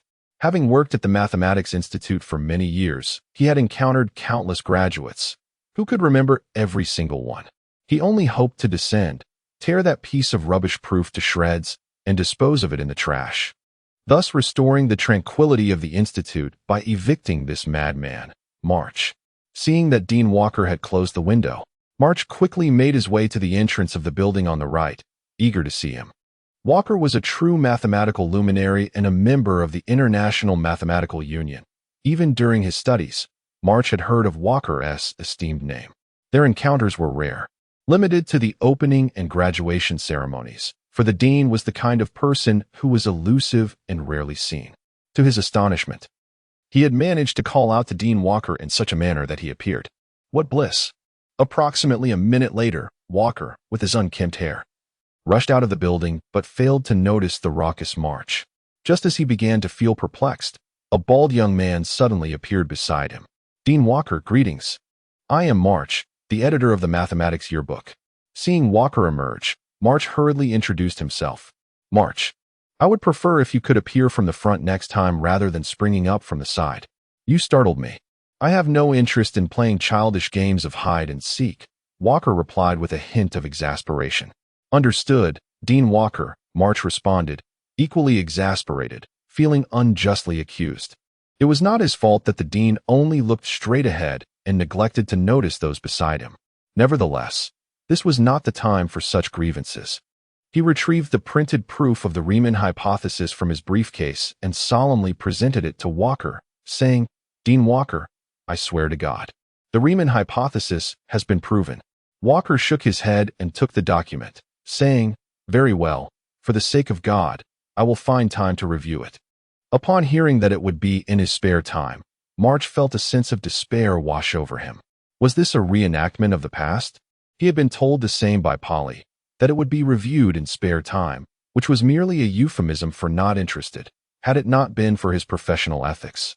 He would have surely missed this proof. He could hardly fathom the regret he would feel in his career if he let such a significant manuscript slip away. Remembering this, March urgently added, "Dean Walker, if you toss it in the trash, you will regret it for the rest of your life." Walker, seeing March's seriousness, began to regard the proof with a bit more importance and replied, "I will read it as soon as possible and respond to you via the Mathematics Yearbook's email." "Can't you take a look right now?" March implored. Walker finally lost his patience, his expression darkening. "You need not tell me what I should do right now. I merely wish for you to know in advance that the Reman Hypothesis has indeed been proven, and its process is truly remarkable. I spent all night reviewing it and found no logical flaws.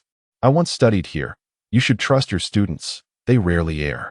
March, undeterred by Walker's increasingly grim demeanor, poured forth the words that had been building up inside him. "Very well," Walker sighed, shaking his head. "I will respond to you today. Please return to your office and focus on your work." "All right. I hope you will be the fourth to learn that the Reman Hypothesis has been proven," March said, disappointed as he left. He could not comprehend the rigid, eccentric mindset of these mathematicians. Why could they not spare a few moments to glance at the proof? They were far too arrogant, unable to consider anyone else's words, convinced of their own correctness.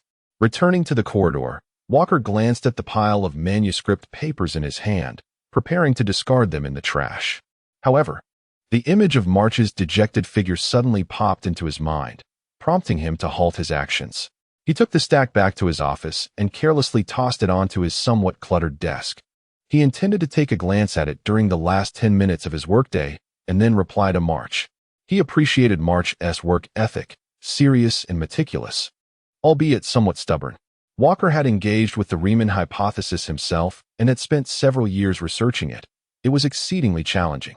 Each time he thought he had proven it, he would share his paper with others, only to have it thoroughly criticized, leaving him with the profound realization that perhaps only God knew how to prove the Reman Hypothesis. Now, to hear that someone, a university student from the Dragon Kingdom, had proven it was simply inconceivable. Due to historical circumstances, the Dragon Kingdom had long been in a state of decline, producing only a few mathematicians. Though it had recently regained strength, the students it nurtured were mostly exam machines, consistently ranking first in tests, lacking any spirit of innovation, their thinking rigid and formulaic. How could they possibly prove the Reman Hypothesis? If he could spare a mere 10 minutes before leaving work to glance at it, it would solely be an act of support for March's efforts. As March rode his mountain bike through the streets, observing the pedestrians and the white doves gracefully fluttering in the square, his spirits lifted slightly. Suddenly, he envisioned himself as a modern-day Copernicus, steadfast in his pursuit of truth, while those rigid mathematicians resembled the church officials of yore. They clung stubbornly to their beliefs, ensconced within the illusions they had created, refusing to allow any external thoughts to penetrate their minds. After traversing a few more streets, he heard someone strumming a guitar by the wall, softly humming a tune. March stopped to listen for a moment. It was a song about the pursuit of truth, seemingly composed just for him. He pulled out $20 from his wallet and placed it in front of the young singer's small box. The singer smiled at him and sang even more passionately. March joined in humming along. It was a feeling he had not experienced in a long time, reminiscent of his youth. As the song concluded, he waved goodbye to the singer and pedaled back to the mathematics yearbook. Chapter 46. A sleepless night. Upon seeing the editor-in-chief return, Polly hurried over and inquired, "How was it?" Surely the mathematicians were astonished. March, wishing to divert the conversation from the staid mathematicians, asked, "Have you made contact with the students from Longwa University?" "No."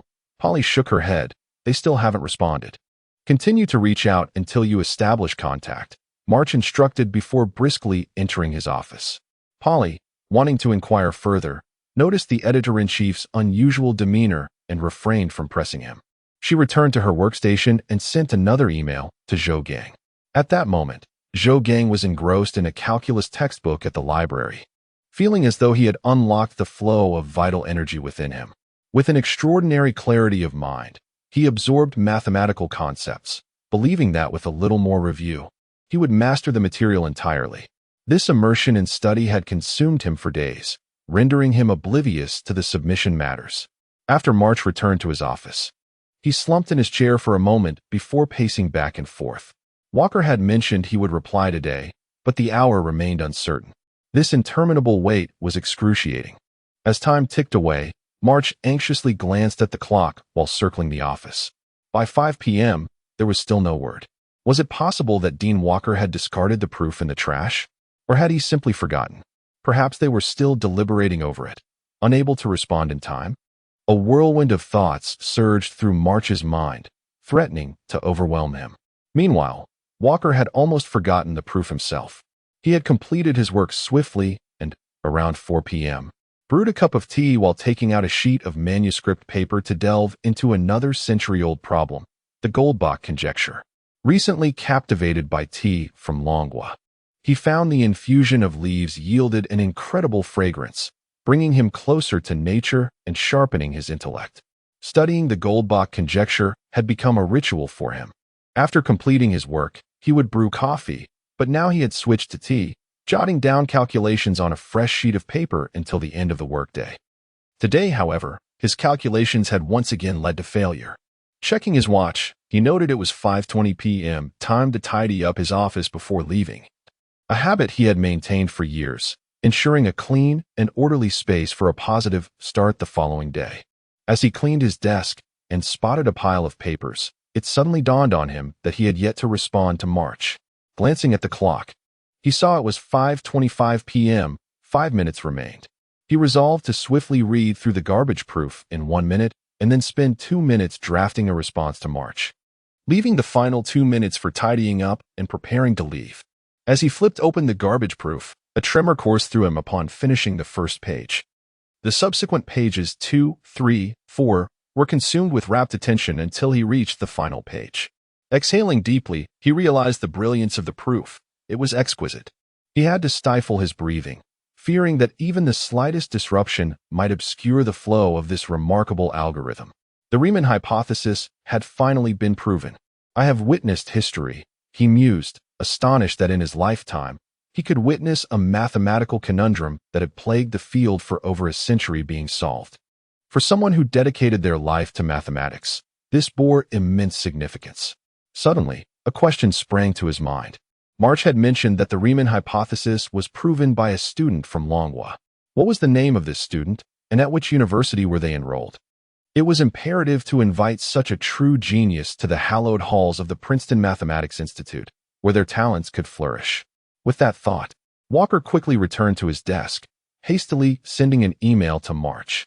After hitting send, he tapped his head and muttered, "Because of your pride, you shall not receive what you desire today." The clock on his computer read 1 a.m. He had spent several hours in the office poring over the proof. At this hour, March was surely asleep, and he would have to wait until tomorrow to learn the outcome. As Walker prepared to shut down his computer and personally visit the mathematics yearbook the following day, a reply to his email unexpectedly appeared. A phone number. Clearly, March intended to communicate via phone, which suited Walker just fine. He pulled out his phone and dialed the number. The line was answered almost immediately.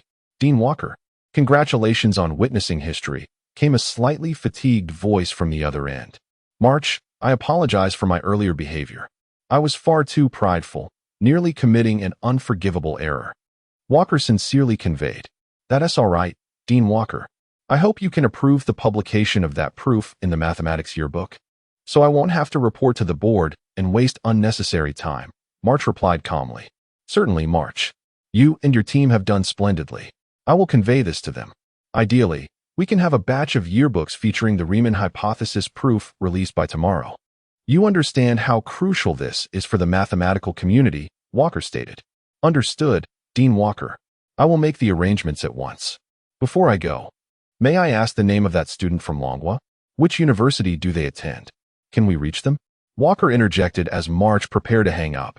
According to the submitted email, their name is Zhou Gang, studying at Qingbei University in Longhua. "Regrettably, we have yet to establish contact," March sighed. "I will reach out officially to Qingbei University. You carry on with your work," Walker concluded, ending the call. This night was destined to be a sleepless one. March was able to promptly reply to Walker's email because he had not returned home, remaining in the office until midnight, awaiting Walker's message. The process of printing the proof for the Reman Hypothesis had actually begun after 5:30 p.m. He first sent an email to the board of the mathematics yearbook without waiting for a response, and then contacted the collaborating printing house, sending over the formatted pages for printing. He felt a twinge of concern about proceeding with printing without prior approval, but he could not afford to delay. The astonishing proof that had shocked the mathematical world needed to be disseminated without further ado, or he would be driven mad. However, with Walker now aware of the situation, he felt assured that there were no lingering risks. Chapter 47. The Tremor in the Mathematical Realm. The building of the Princeton University Department of Mathematics radiated an unusual brilliance throughout the night, prompting grumbling from students and faculty of other disciplines about the mathematicians' incessant antics. "Why are they keeping the lights on at this hour? Don't they realize we advocate for energy conservation and environmental protection?" That night, Walker summoned all the mathematicians he knew. When he solemnly presented the proof, he became the center of attention, instantly engulfed by the crowd of mathematicians. Unsurprisingly, they were all taken aback by the brilliance of the ideas and algorithms within the proof, leaving them momentarily dazed. The sight of these typically aloof mathematicians, now astonished to the point of disbelief, filled Walker with a profound sense of satisfaction. The following day, the Mathematical Annual unexpectedly announced the proof of the Reman Hypothesis, and the proof was promptly published in the latest issue of the journal.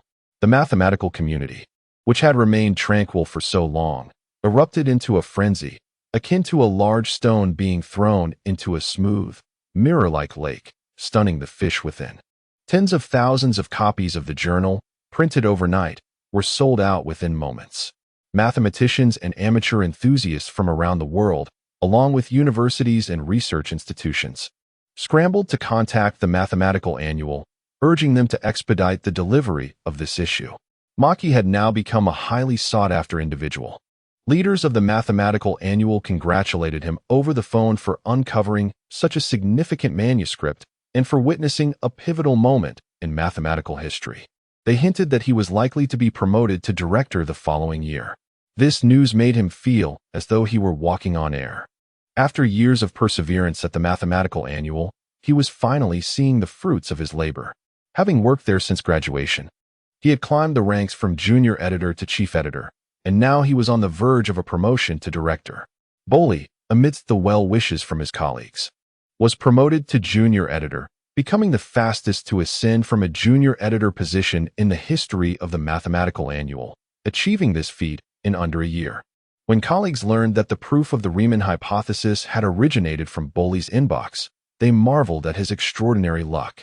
Did he have a connection to the divine? How could every stroke of fortune seem to favor him?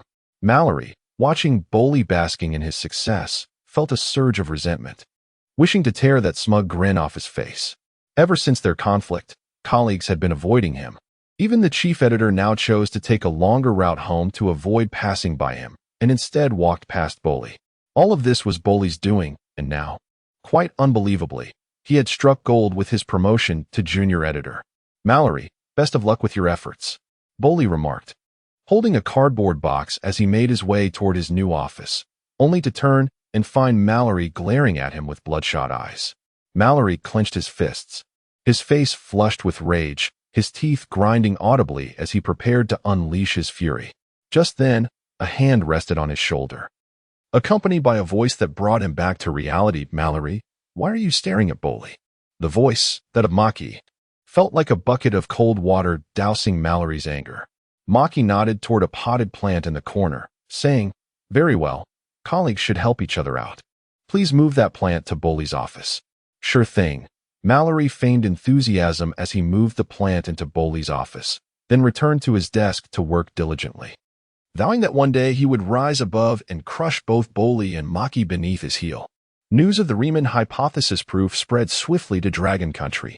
Huang Mao dashed over with his phone, asking Ning Yuan, Ninggu, what is this Reman Hypothesis? Why is it all over Douyin? What did he actually hypothesize? Ning Yuan, munching on a bun, replied, I told you to read more, but you insisted on raising pigs. The Reman Hypothesis is a mathematical problem, not some guessing game. A mathematical problem. I despise math, Huang Mao lamented, stuffing a bun into his mouth, mumbling, I never passed math in school. Ninggu, it seems you excel in it. Of course. I even won first place in the math competition back in school, Ning Yuan boasted. Then enlighten me about the Reman Hypothesis. Yi interjected as she burst into the shop. Why are you here again? Ning Yuan sighed. Yi unapologetically grabbed a bun from the counter, munching as she declared. What do you mean again? I am a customer, and customers are kings, you know? Kings don't eat buns. Huang Mao chimed in. Are you looking for trouble? Yi raised her hand as if to strike Huang Mao. Huang Mao ducked and shouted, Ninggu, control her. She is about to hit me. How can I control her? Ning Yuan stood by, watching the spectacle unfold. Ninggu, you're so unhelpful. Huang Mao yelped as Yi pinched his arm. Will you think twice before speaking out again? Yi asked. Huang Mao rubbed his arm. I won tea. I won tea. Who would dare marry someone so violent? Ning Yuan mocked from the sidelines. Those who pursue me line up for their chance. You needn't worry about that. I came here to invite you to dinner at my house, Yi said, her face slightly flushed. Dinner? Ning Yuan was taken aback. Is your family looking for a son-in-law? Absolutely not. My father wants to thank you for that bottle of medicine, Yi replied, her cheeks reddening further. Ning Yuan pondered for a moment. All right then, I'll take a day off today. Huang Mao, you too. Enjoy your day off and have some fun. All right. Ninggu, Huang Mao exclaimed excitedly. Moments later, The small tech shop was filled with disgruntled customers who had been turned away. Ning Yuan slipped away in Yi's car, while Huang Mao went off in search of amusement, leaving the customers bewildered in the wind. In an office at the mathematics department of Qingbei University, Zhang Jitong sipped goji berry tea from a thermos while reading the newspaper. The recent trade war initiated by the Lighthouse Nation against Dragon Country was the focus of his attention.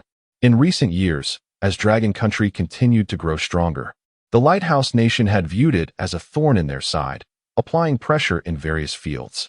Their initiation of yet another trade war was truly despicable. Just as he became engrossed in his reading, the office door swung open, and a man in his 40s with a balding head rushed in, brandishing a magazine. Zhang Jidong looked up, exasperated. "Lao Zhao, you're going to give me a heart attack one of these days." "Old Zhang, someone has proven the Reman Hypothesis, and it's been published in the Mathematical Annual. To my knowledge, the proof was made by a student from our Qingbei University." Zhao Jiangwo spoke rapidly, leaving Zhang Jitong momentarily stunned. After a moment, he asked, "Are you saying the Reman Hypothesis has been proven?" Zhao Jiangwo nodded. "Are you saying that it was a student from our Qingbei University?" Zhang Jitong inquired again, and Zhao Jiangwo nodded once more. Chapter 48. What is the name of Qingbei University? Why am I completely in the dark? Zhang Jitong asked while pinching himself, ensuring this was not a dream. Zhao Jiangwo shook his head and said, "You have been oblivious to the world outside, and you're becoming quite the bookworm. This student is named Zhou Gang, from your mathematics department. Do you recall him?" Zhou Gang. Zhang Jitong pondered for a moment and murmured, "Indeed, there is a student named Zhou Gang in the mathematics department. He had been performing well, and I intended to accept him as my graduate student. However, after a breakup with his girlfriend, he fell into despair, and his grades plummeted. I even attempted to counsel him, but it was of little effect." At this point, Zhang Jitong suddenly recalled something, stood up, and snatched the magazine from Zhao Jiangwo's hands, exclaiming, "I almost forgot. I haven't reviewed the proof yet." He quickly opened the Mathematics Annual and began to read. Within minutes, he was exclaiming in delight at its brilliance. Zhao Jiangwo, with a wry smile, poured himself a cup of tea from Zhang Jitong's treasured collection, knowing that once Zhang Jitong delved into mathematics, he could not be easily distracted. If interrupted, he would become quite irritable. So, Zhao Jiangwo could only sip his tea and wait for Zhang Jitong to finish the proof. Just as he settled down, the office door was rudely pushed open, and a group of people stormed in, led by a middle-aged man in a suit. Principal Luo stood up to greet him.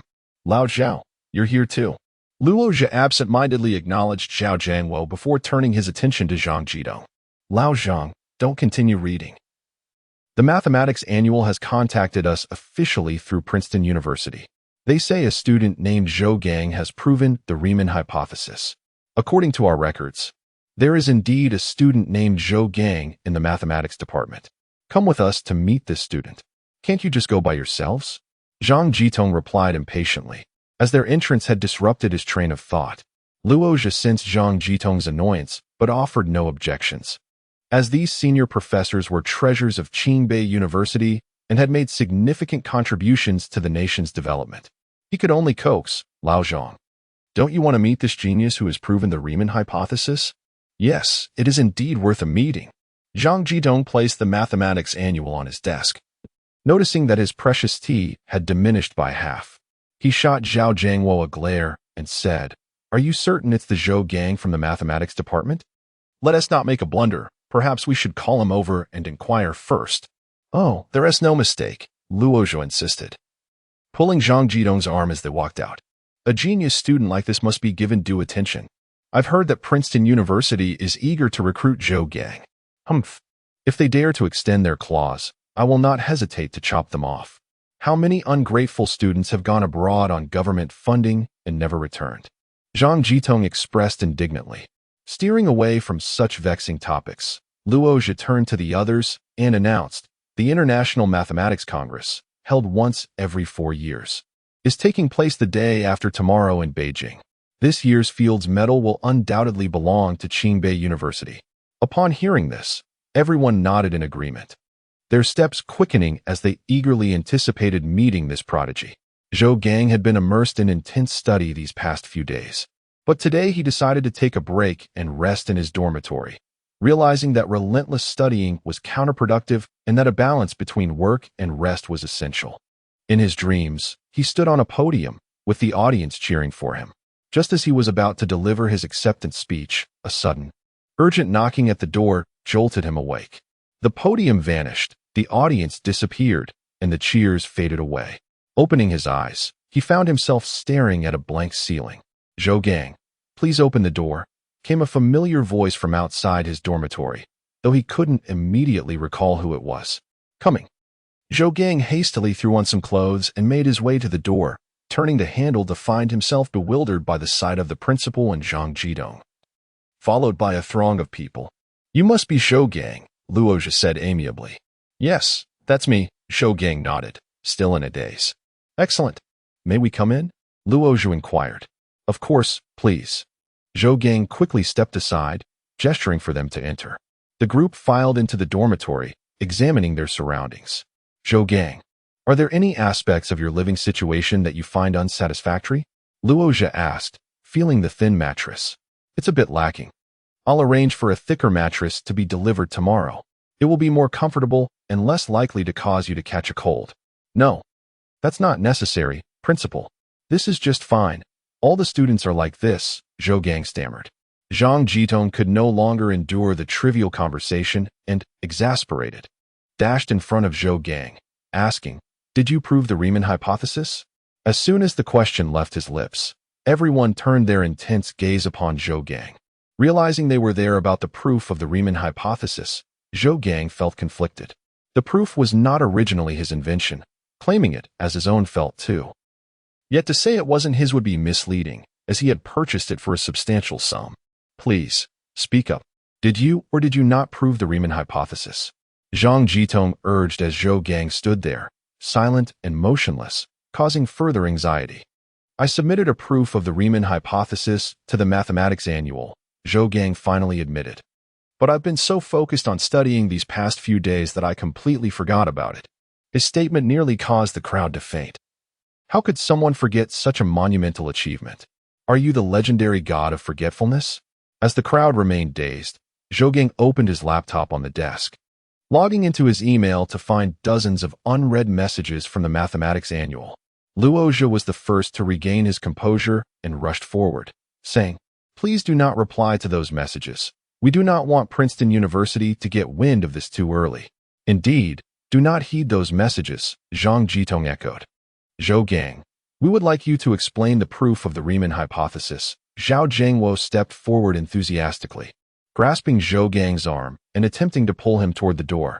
Zhou Gang longed to say that he wanted to sleep just a little longer, but that was simply unrealistic. He was already being ushered out of his dormitory, still in his slippers. Exiting the dormitory building, they arrived at the mathematics department's teaching buildings, where a large red banner had been hung, proclaiming, "Congratulations to Zhou Gang from the mathematics department for proving the century-old problem of the Reman hypothesis." Beneath the banner stood a group of people chattering excitedly. "Is this what genius looks like? He hasn't even graduated yet and has solved a century-old problem. The Fields Medal for this year already has its recipient. Can I just say, I feel like a complete failure? He has proven the Reman hypothesis while I am still struggling with calculus." Chapter 49. The lecturer Li Mingxian and Yang Xian stood amidst the crowd, their eyes fixed upon the names emblazoned on the banner. Li Mingxian fervently prayed for one thing, that the Zhou Gang mentioned above was not the Zhou Gang he knew. Meanwhile, Yang Xian was engulfed in a whirlwind of conflicting emotions. Despite her reluctance to accept it, Zhou Gang had indeed proven the Reman hypothesis. Yet, facts are indisputable. As gasps erupted from the crowd, Yang Xian spotted Zhou Gang approaching, surrounded by the principal, vice principal, and mathematics professors. Indeed, he had solved a century-old problem. Yang Xian thought to herself, suddenly regretting her decision to break up with Zhou Gang. He had always been so compliant, unlike Li Mingxian, who frequently lost his temper. With reddened eyes, Li Mingxian glared at Zhou Gang, feeling a surge of indignation. How could a seemingly unsophisticated individual like Zhou Gang prove the Reman hypothesis? In terms of family background, he was 1,000 times superior to Zhou Gang, a mere country bumpkin, Academically, he outperformed Zhou Gang by a considerable margin.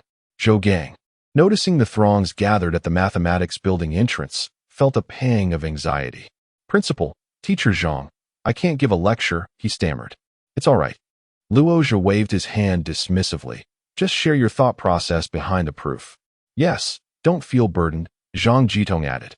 The students were taken aback by Zhang Jitong's amiable demeanor. They never expected the notoriously stern professor to exhibit such gentleness. Those who had attended Zhang Jitong's advanced calculus classes knew all too well his infamous temper. Any student who faltered in their answers faced a barrage of scorn. Over time, he earned the nickname King of Hell among the students. Yet today, he was transformed into a sweetheart before Zhou Gang. As Zhou Gang approached the mathematics building, the crowd parted, all eyes converging upon him, which made him somewhat uncomfortable, prompting him to lower his head and hasten forward. Li Mingxian misinterpreted Zhou Gang's behavior as deliberate disregard, fueling his anger. Clenching his fists, his face turned ashen. Observing Li Mingxian's fury, Yang Xian sighed inwardly, thinking, "What a petty man. If it were for me, I wouldn't even bother with you." Navigating the familiar corridor, Zhou Gang was led into the largest classroom in the mathematics department. The room was nearly filled to capacity. On the way, Luozha had dispatched someone to inform the students that the proof of the Reman Hypothesis would be discussed in this classroom, a rare opportunity not to be missed. As Zhou Gang entered, a thunderous cheer erupted. Gazing at the sea of faces, Zhou Gang felt a wave of nervousness wash over him. "Is it possible to skip the lecture? There are too many people," he muttered. "Come on, have some confidence." Zhang Jitong responded through gritted teeth, feeling a mix of exasperation and encouragement for Zhou Gang's lack of self-assurance. "All right," Zhou Gang nodded. Luozha, noticing Zhou Gang's trembling legs, understood his anxiety and offered him an encouraging look. He stepped onto the podium first, delivering a few introductory remarks to allow Zhou Gang a moment to compose himself. "Students, I want to waste more time. Please welcome our main speaker, Zhou Gang, to the podium to elucidate the proof of the Reman Hypothesis." With those words, Luozha exhaled silently, finding himself slightly affected by Zhou Gang's nerves as well. Zhou Gang, feeling the weight of the audience's gaze, feigned calmness and steeled himself to approach the podium. Just as he reached the principal's side, his foot slipped, and he stumbled, nearly falling. Looking down, he realized it was due to his slippers. Overcome by anxiety, his feet had become sweaty, causing him to slide out of his slippers, which now hung precariously on his shins. Mortified, he longed to vanish into a crack in the floor. The sight elicited laughter from the students. Someone couldn't hold back and was the first to chuckle, prompting a ripple of laughter throughout the classroom. Zhou Gang hurriedly pulled the slippers back onto his feet, wishing desperately to disappear. How humiliating. This was social death. He might have to transfer. He couldn't remain at Qingbei now. Luozha, seasoned in handling tumultuous situations, stifled his laughter, cleared his throat, and said, "Now, let us invite Zhou Gang to explain the proof process." As his voice faded, the classroom fell silent. Zhou Gang grasped the microphone, his hands trembling uncontrollably as he stammered, "Hello everyone now. I will share my thought process." Taking a deep breath, he picked up the chalk and began to calculate on the blackboard. For reasons unknown, upon inscribing the first mathematical symbol, a surge of confidence washed over him, and his nerves dissipated. With each line of formula he wrote, he turned to elucidate the underlying thought processes and algorithms. The students listened with rapt attention. Even Zhang Jitong found a seat and began to absorb Zhou Gang's explanations. The once obscure concepts became elucidated under Zhou Gang's guidance. The lecture lasted over 2 hours, and only when Zhou Gang inscribed the final symbol did the students emerge from the ocean of mathematics. This is the thought process behind the Reman Hypothesis. Quite simple, isn't it? For those interested, feel free to review it further after class. As he returned the chalk and microphone to the lectern, Zhou Gang felt a sense of rebirth, having regained his true confidence. Reflecting on his past insecurities, he chuckled softly and exited the classroom. Li Mingxian noticed the transformation in Zhou Gang. He appeared more composed and assured, having truly found his path and direction in life. What about himself? Would he continue to drift aimlessly? Li Mingxian posed 2 questions to himself and recalled his initial ambitions. During high school, when he achieved 2nd place in the national mathematics competition, he had aspired to become a great mathematician. Yet upon entering university, he had grown complacent, lowering his standards and even forgetting his dreams. Let us break up. I can't afford to be distracted anymore. I must strive harder, Li Mingxian declared, leaving a parting remark for Yang Xian before departing the classroom without looking back. Break up? Yang Xian murmured, I've long wanted to end this as well. Zhou Gang is truly the one suited for me. With that, she too exited the classroom. Zhou Gang strolled along the path back to his dormitory, taking in the beautiful scenery around him, marveling at how he had never noticed it before. Just as he was lost in thought, a faint fragrance wafted from behind him. Turning around, he saw Yang Xian following him. He remained silent and continued walking ahead. Do you no longer love me? A soft voice called from behind. Zhou Gang paused for a moment and replied, My love for you has come to an end. I wish to begin anew. Please do not seek me out again. With that, he quickened his pace towards the dormitory. Yang Xian, infuriated, stomped her foot in frustration, unable to believe that the Zhou Gang who had always been so accommodating had turned cold.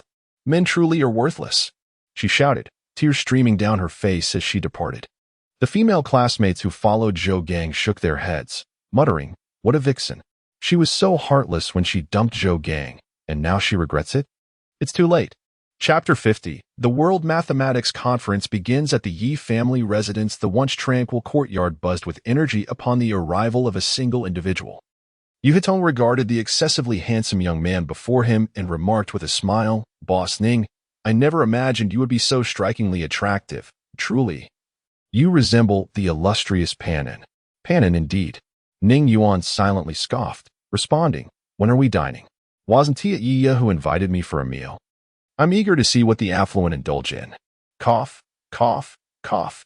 Yu Hitong cleared his throat, internally thinking, what an unconventional approach. Who in their right mind arrives and inquires about meal times?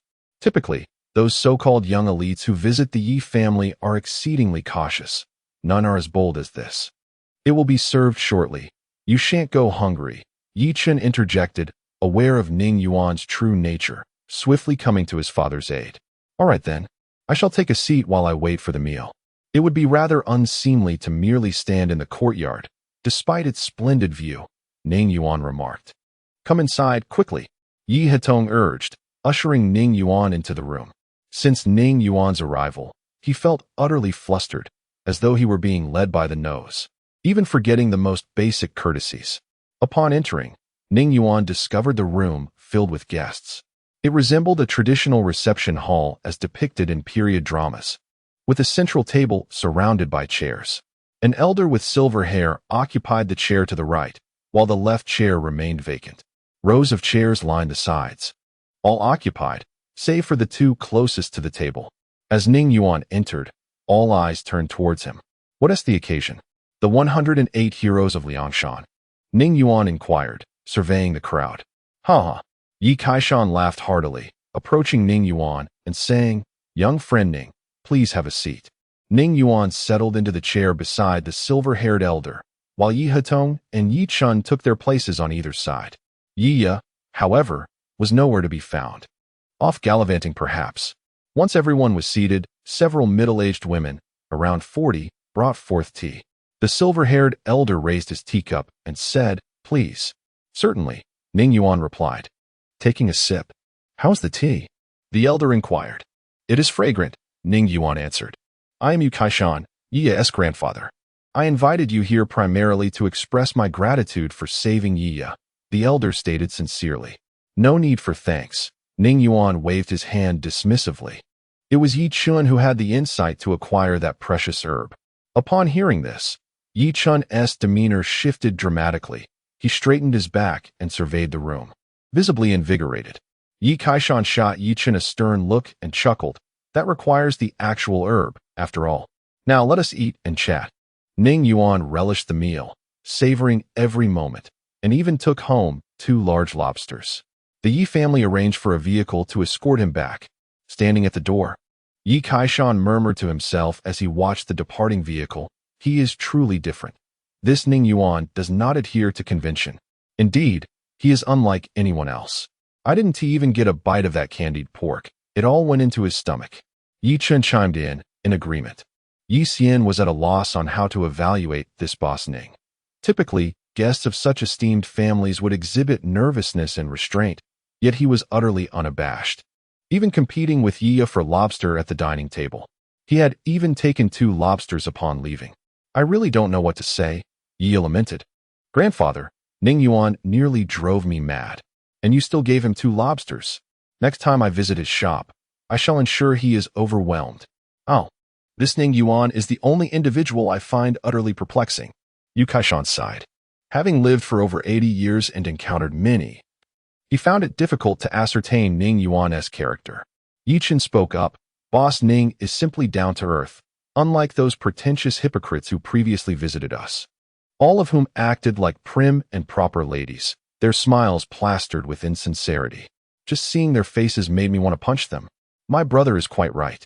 Ning Yuan exemplifies honesty, Yi concurred. Indeed, Yi Xian nodded. Your future task is to maintain a good relationship with Boss Ning. It is of utmost importance to our family. Understood. Yi Chun and Yi responded in unison. Upon returning to his shop, Ning Yuan found Huang Mao back, busily engaged in a game at the bar. Didn't I grant you the day off? Why are you back so soon? Ning Yuan queried. I wandered about, but it was quite dull. How was your meal, Ninggu? Huang Mao replied while continuing his game. Of course, it was enjoyable. Ning Yuan placed the 2 lobsters on the bar. Stop playing. I've brought you something special. Huang Mao looked up at the sight of the lobsters and grinned. Ninggu, you're quite generous. He set aside his phone and began to eat. After a few bites, he remarked, these lobsters are just all right. There isn't much meat. They're gone in a few bites. What else did you expect? Do you think you can fill up on lobsters alone?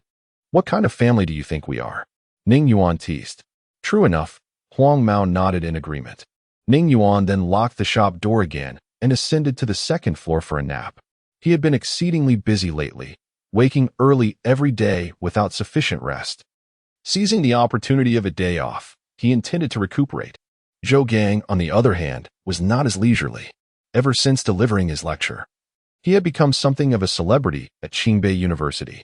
Whenever he appeared in the library, a crowd immediately formed around him, and even on the streets.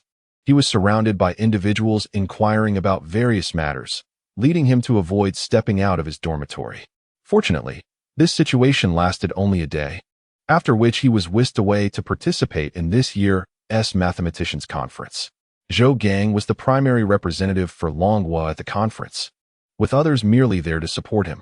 The president of Qingbei University, Luo Zhe, had arranged everything and followed along, though his true purpose was not to attend the conference. Rather, he aimed to protect Zhou Gang. This conference would attract mathematicians from all corners of the globe, including representatives from prestigious universities, all eager to invite brilliant mathematicians to teach or collaborate at their institutions. This year, Zhou Gang's name resounded throughout the mathematical community, prompting major universities to vie for the attention of the Longhua mathematician who proved the Reman Hypothesis. Luo Zhe, of course, could not allow Zhou Gang to be lured away by these institutions. Such a talent must not be lost to foreign schools. In the days leading up to this, he had already petitioned higher authorities to secure the best treatment for Zhou Gang and to persuade him to remain in Longhua. In recent years, too many students from Qingbei University had migrated to Silicon Valley in the Lighthouse Country, and while those who self-funded their studies could be forgiven, many funded students opted not to return, resulting in significant losses for the nation. After becoming president, Luo Zhe, reflecting on past mistakes, resolved to improve conditions and strengthen patriotic education to retain talent. Chapter 51. Drawn from the lottery machine, the venue for this year's World Mathematical Conference was the Grand Hall of the capital. As Zhou Gang arrived, he was immediately surrounded by a throng of people. Zhou Gang, I am the dean of the mathematics department at Princeton University. I hope to have a conversation with you, called out Walker from the crowd. Noticing this, representatives from other prestigious institutions soon began to shout their greetings, eagerly handing over their business cards. Luo Zhe stood protectively in front of Zhou Gang, collecting all the cards and smilingly pushing the crowd aside before leading Zhou Gang to his seat. Once Zhou Gang was seated, and with the mathematicians' conference about to commence, the representatives from elite universities ceased their pursuit, planning to seek Zhou Gang out for a private discussion after the event, hoping to persuade him to join their institutions. Zhou Gang, however, was preoccupied with his own thoughts, torn between revealing the truth and maintaining the facade. This was his final opportunity, to live on in glory amidst a lie or to clarify the reality and embrace a humble existence. This was indeed a significant dilemma. Luo Zhe, observing Zhou Gang's troubled demeanor, mistakenly assumed he was contemplating an offer to study abroad at a prestigious university. A sense of guilt washed over him. After all, it was natural for Zhou Gang to aspire to attend a better school. To obstruct such aspirations would only hinder his future. Zhou Gang, if you wish to study at a top university in the world, we will not stand in your way. Do not carry any psychological burden.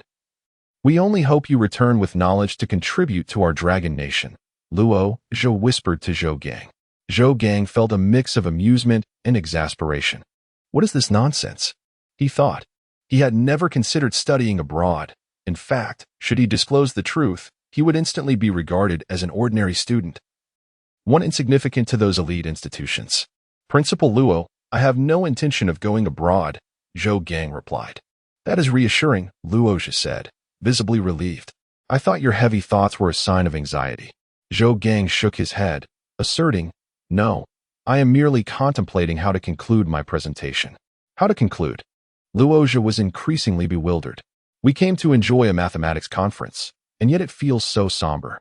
Principal Luo, I may end up in a significant predicament shortly. So please be prepared, Zhou Gang said earnestly. Luo Zhe's eyes widened in alarm. Are you involved in any illegal activities? Not at all, Zhou Gang replied, shaking his head. I have never engaged in unlawful conduct. I am a law-abiding citizen. Then all is well. As long as it does not pertain to principles. I can cover for you should you encounter any minor troubles. Luo Zhe sighed in relief. Just as Zhou Gang was about to speak, music filled the auditorium, signaling the commencement of the conference. He took a deep breath, focused his gaze forward, and began to listen intently to the host's address. This conference was not only to award the Fields Medal, but also provided mathematicians from various countries the platform to expound on their academic achievements, an exceptional opportunity for learning. Zhou Gang certainly would not let this chance slip by. He had brought along a thick notebook to document the insights of these mathematicians. After the host delivered the opening remarks, a leader took the stage to read a rather soporific speech. Finally, it was time for the mathematicians to present. The first mathematician from Russia received a warm round of applause as he discussed his research on NP problems. Zhou Gang listened with great interest. Soon after, the second and third mathematicians presented. When the host announced Zhou Gang's name, the auditorium erupted in sustained cheers and applause. Setting down his notebook, Zhou Gang confidently walked to the stage. Ladies and gentlemen, this is Zhou Gang from the Dragon Nation, who recently proved the century-old Reman Hypothesis. Now, let us welcome Zhou Gang to share his proof with us, the host proclaimed, before stepping aside. As Zhou Gang approached the podium, the process of his proof appeared on the large screen behind him. He wasted no time in stating, Hello everyone, I will now elucidate my proof. As soon as he spoke, applause erupted once more. He raised his arms to quiet the audience, waiting for the applause to subside before commencing his explanation. With each point he made, gasps of astonishment occasionally echoed from the audience.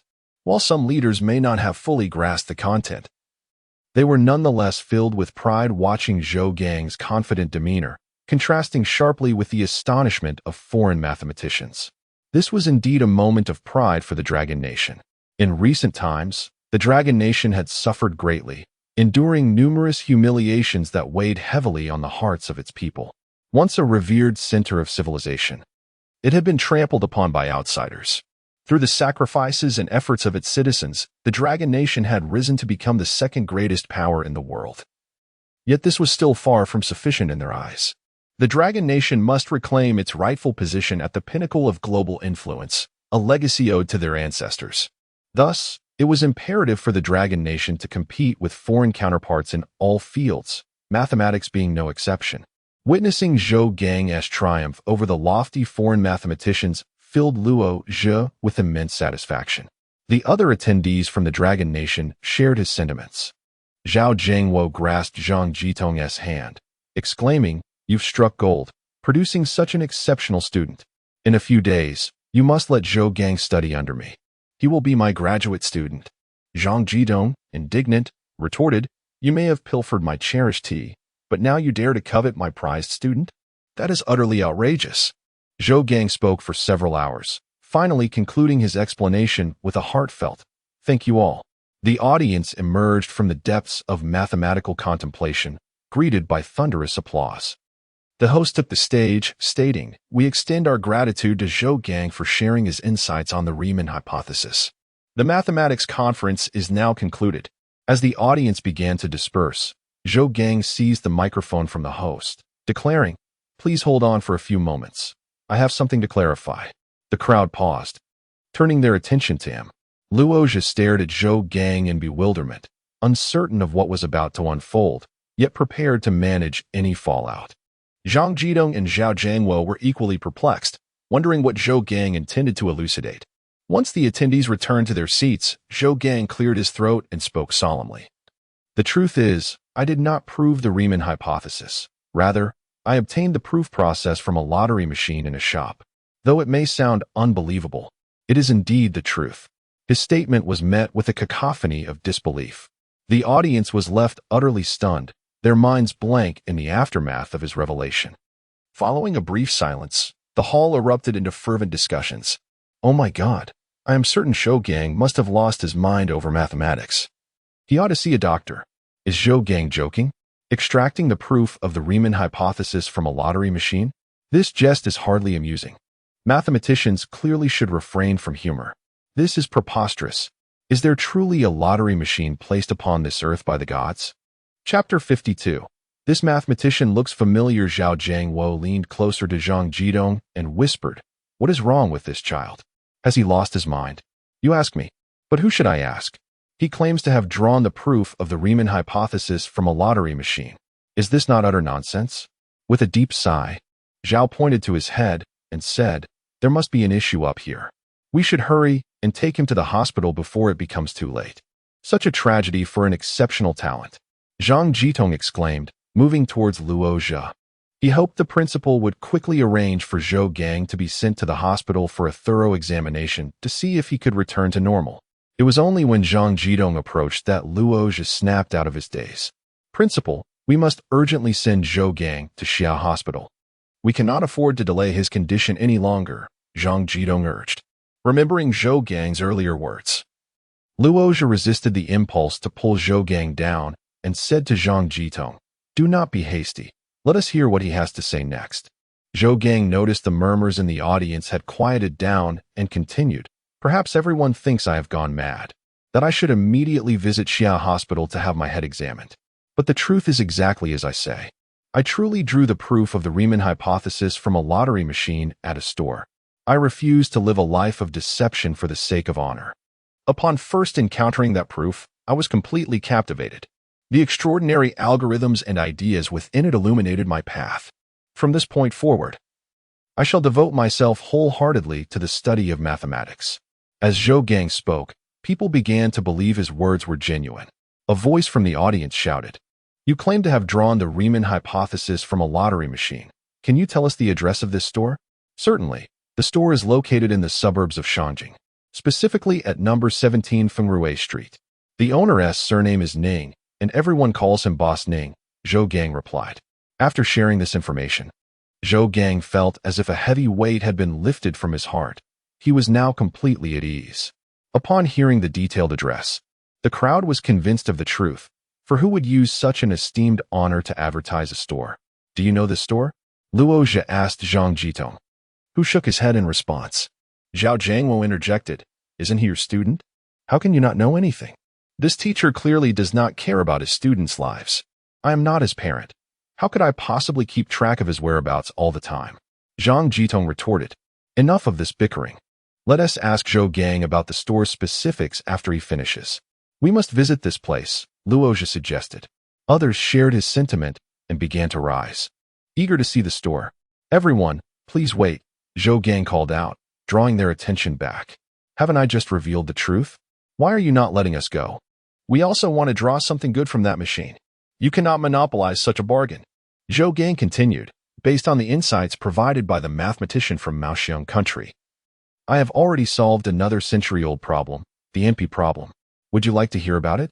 As soon as he finished speaking, the audience returned to their seats. The majority present were mathematicians, and the allure of a century-old problem was far more enticing than a mere lottery. Luo Zhe, upon hearing this, clutched his heart and remarked, "At this rate, I will surely suffer from a heart attack. He truly knows how to deliver a stunning reveal. Principal, when he comes down, I will need to reprimand him," Zhang Jitong remarked. "Hold on." Luo Zhe quickly waved his hand. Such a principled and thoughtful genius should not be reprimanded lightly. If we had 10 students like him, I would gladly suffer a heart attack. Humph, Zhao Zhengwo scoffed. He is taking advantage of the situation and trying to make us envious of Zhou Gang being his student. Ha, I want you to be envious. What is wrong with that? Zhang Jitong said, lifting his chin proudly.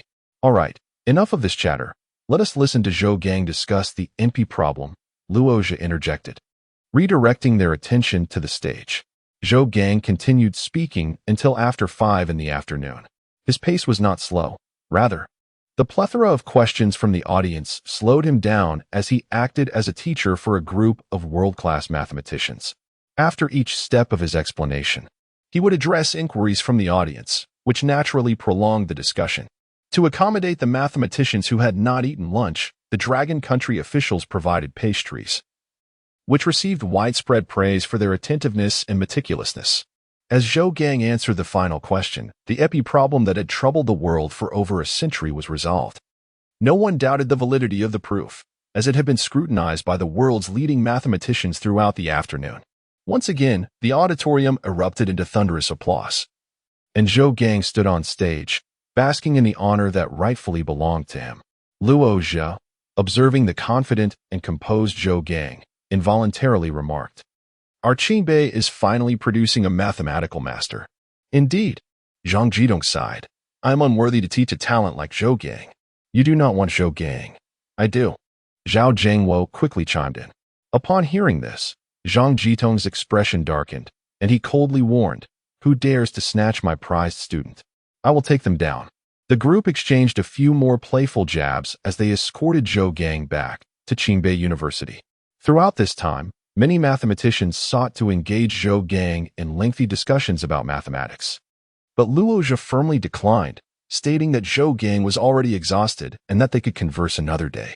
Naturally, representatives from the world's top universities were eager to engage Zhou Gang privately, extending offers for him to teach at their institutions with flexible conditions.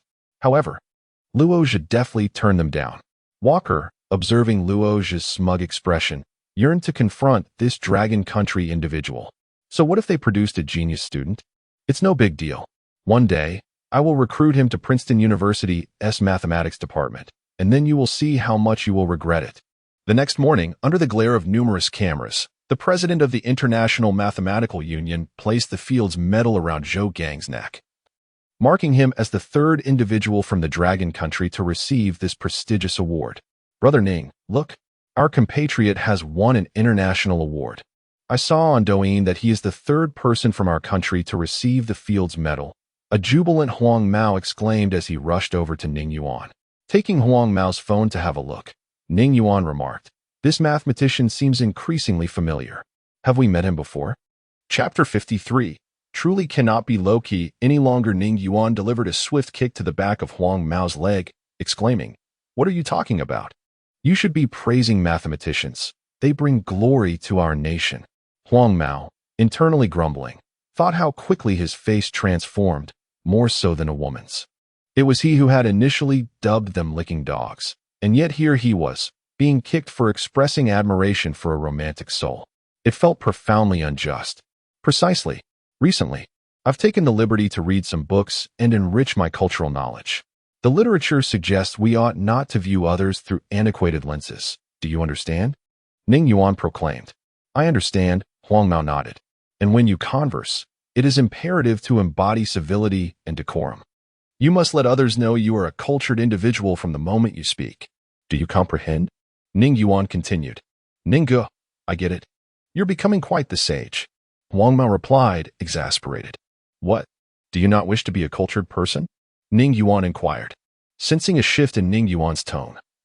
Huang Mao quickly smiled. Of course I do, Ninggu. But how have you suddenly become so cultured? Business is flourishing, and as profits increase, so too must my personal refinement. In a few days, I plan to purchase a box of ink and a brush to practice calligraphy. Ning Yuan paused, gazing at Huang Mao before adding, as for you, starting tomorrow, I expect you to read the Analects daily. Huang Mao was taken aback by the unexpected demand to read ancient texts he barely understood. What do you mean? I'll be checking in regularly. If you don't glean any insights, just wait and see, Ning Yuan warned. Ninggu, please have mercy on me. I've never enjoyed studying. I was the troublesome child in school. I'm simply not cut out for the cultured life. Huang Mao lamented. Ning Yuan shook his head with a smile. That is not my concern. I'll conduct my periodic checks. If you haven't learned anything by then, well, just think about it. My fate is so tragic.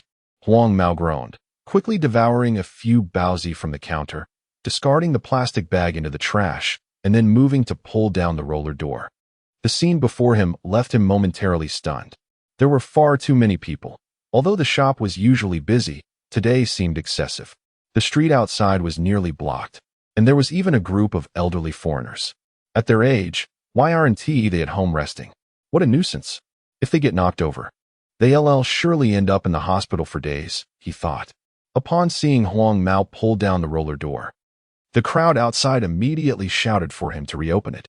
However, Huang Mao could only faintly hear their voices through the soundproof glass that Ning Yuan had invested in at a high price. No matter how much they yelled, the inside remained tranquil. This was indeed a wise decision. Otherwise, some self-proclaimed digital enthusiast would come knocking in the middle of the night, desperate to buy smartphones, claiming they had taken a train without a seat, standing for over 20 hours just to reach the capital. After purchasing the latest technology, they would then endure another 20 hours standing trip back home. When Huang Mao finally opened the shop door, he was greeted by a balding foreigner who grabbed his hand and, in broken Mandarin, asked, "Hello, servant. Where is the legendary lottery machine for the proof of the Reman Hypothesis?" What? The foreigner's poor command of the language left Huang Mao momentarily bewildered. What is mad? We have the lottery machine. Where is it?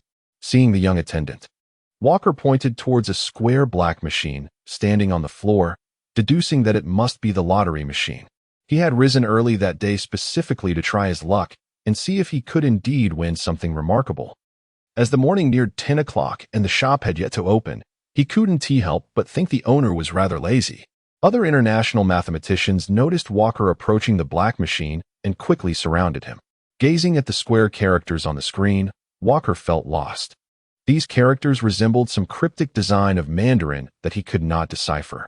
Fortunately, a mathematician from Russia, who had studied Mandarin, explained how to operate the machine. Huang Mao sidled up to Ning Yuan and whispered, "I just overheard that these foreigners are here for the Reman Hypothesis. Ninggu, you must control that machine and give them a run for their money." "I've already heard," Ning Yuan replied, having noticed that after consuming a tonic, not only had his skin improved, but so had his vision and hearing. "Look at this." Huang Mao took the phone and saw that Zhou Gang had already surged to the top of Douyin's trending list. He delivered an impassioned speech on stage, ultimately declaring that the Reman Hypothesis could be won through a lottery at the shop, even disclosing the shop's name and address. Comments flooded in from netizens claiming they were rushing to the shop by train overnight. After reading this, Huang Mao handed the phone to Ning Yuan, exclaiming, "Goodness. Our shop has truly become a sensation. This time, we are genuinely popular. A shabby internet sensation shop could never compare to ours," Ning Yuan countered. "Indeed." Huang Mao nodded vigorously. "Anything associated with internet fame is rarely of quality. Those shops are not worthy of even carrying our shoes." Sighing, Ning Yuan surveyed the throngs of people in the shop and remarked, "Indeed, we can no longer afford to be low-key." Huang Mao remained silent, internally scoffing, "Low-key? You still know what that means. Just a few days ago, you lambasted an investor from Apple." Walker watched as the pointer on the screen slowed to a crawl, his heart racing. Each lottery attempt was costly, and although he earned a substantial salary, it still pained him to part with the money. Stop, stop. Walker fervently prayed, noticing the pointer nearing the position for the controllable nuclear fusion device. Although he wasn't sure if the owner could procure such advanced technology, he was willing to believe. After all, he had spent 1,000,000 dragon coins and wanted to believe he could strike it rich, transforming his bicycle into a motorcycle. His gambling mentality clouded his rational thought. Alas, reality proved harsh. The machine, dubbed even more outrageous than the Penguin Company's lottery, delivered a crushing blow to the mathematician. Ding! Congratulations, you have won a super electric toy car. A small blue toy car tumbled out of the machine's prize outlet and landed on the floor. Walker was left in disbelief. After spending 1,000,000 dragon coins, he had received a mere toy car. What a scam. This is a black shop. Chapter 54. The officials have finally arrived. As Huang Mao observed the bald foreigner drawing an electric toy car, he chuckled and whispered to Ning Yuan. He should take a look at himself in the mirror. With a face like that, he thinks he can win a high-tech product? It's a mere fantasy. How can you speak like that? Ning Yuan pushed Huang Mao aside, reminding him that the man had spent 1,000,000. Just as Huang Mao was about to respond, he noticed a group of foreigners approaching with an intimidating demeanor and instinctively positioned himself in front of Ning Yuan. Ning boss, I demand a refund, Walker exclaimed, his anger causing him to speak dragon language with surprising fluency. Huang Mao regarded Walker with a patronizing gaze, inquiring, Where are you from, foreigner? Walker, momentarily confused, only understood after the short, neon-clad mathematician translated for him. He stood tall and declared, I am Walker Oriole, the dean of the mathematics department at Princeton University in the Lighthouse Nation. Huang Mao's dismissive remark nearly caused the mathematician present to collapse. Have you never heard of it? The world-renowned Ivy League institution, Princeton University? How utterly ignorant. Originally proud, Walker now deflated under Huang Mao's comment, helplessly insisting, You must refund my money. On what grounds? Huang Mao retorted, Your establishment is a scam. Charging for lottery tickets is unreasonable, and the prizes are fraudulent. A refund is necessary, interjected the neon-clad mathematician. Ning Yuan pushed Huang Mao aside and confronted him. With that nauseating accent, You must be from Neon Country?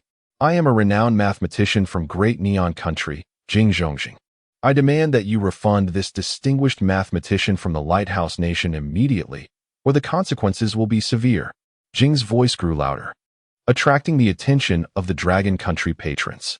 A wealthy second-generation individual, donning sunglasses, whispered to his girlfriend, See?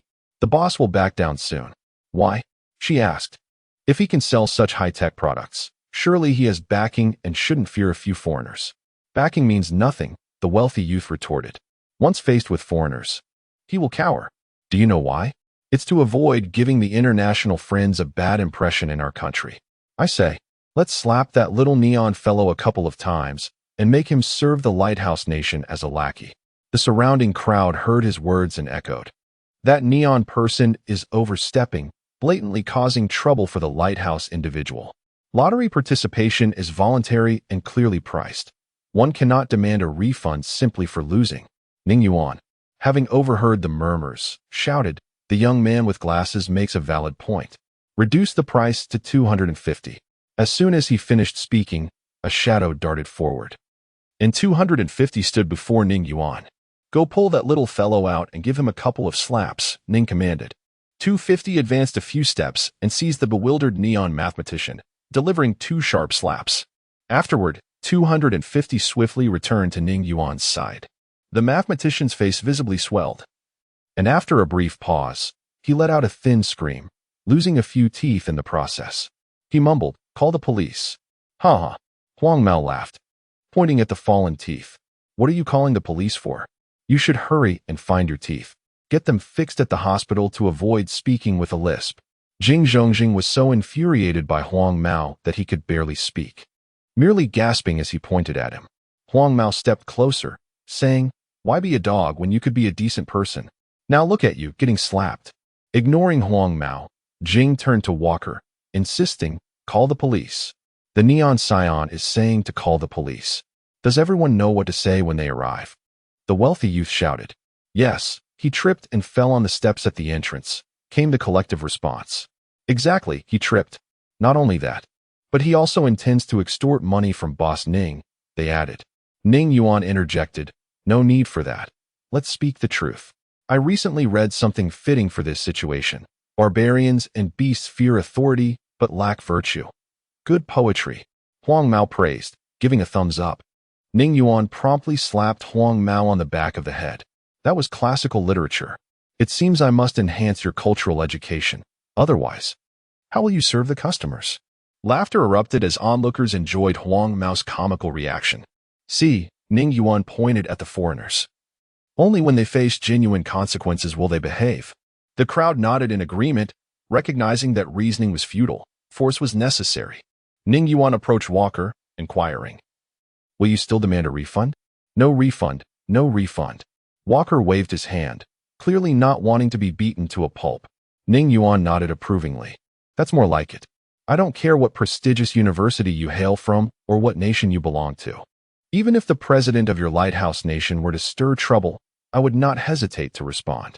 Upon hearing Ning Yuan and Appo's words translated by the nearby mathematician from Maoxiong country, Walker and Appo's expression darkened, and he fell silent.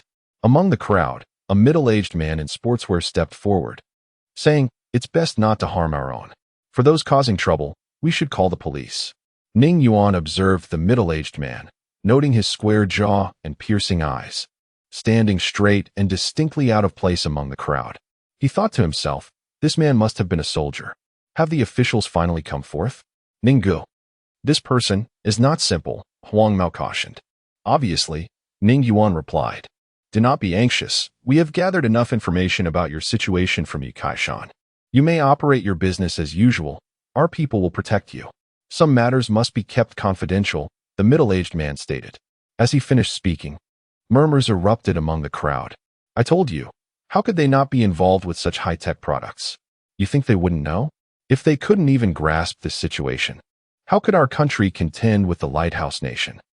But you can't expect me to suffer a loss. A 500 reward and a certificate are what I demand, Ning Yuan insisted.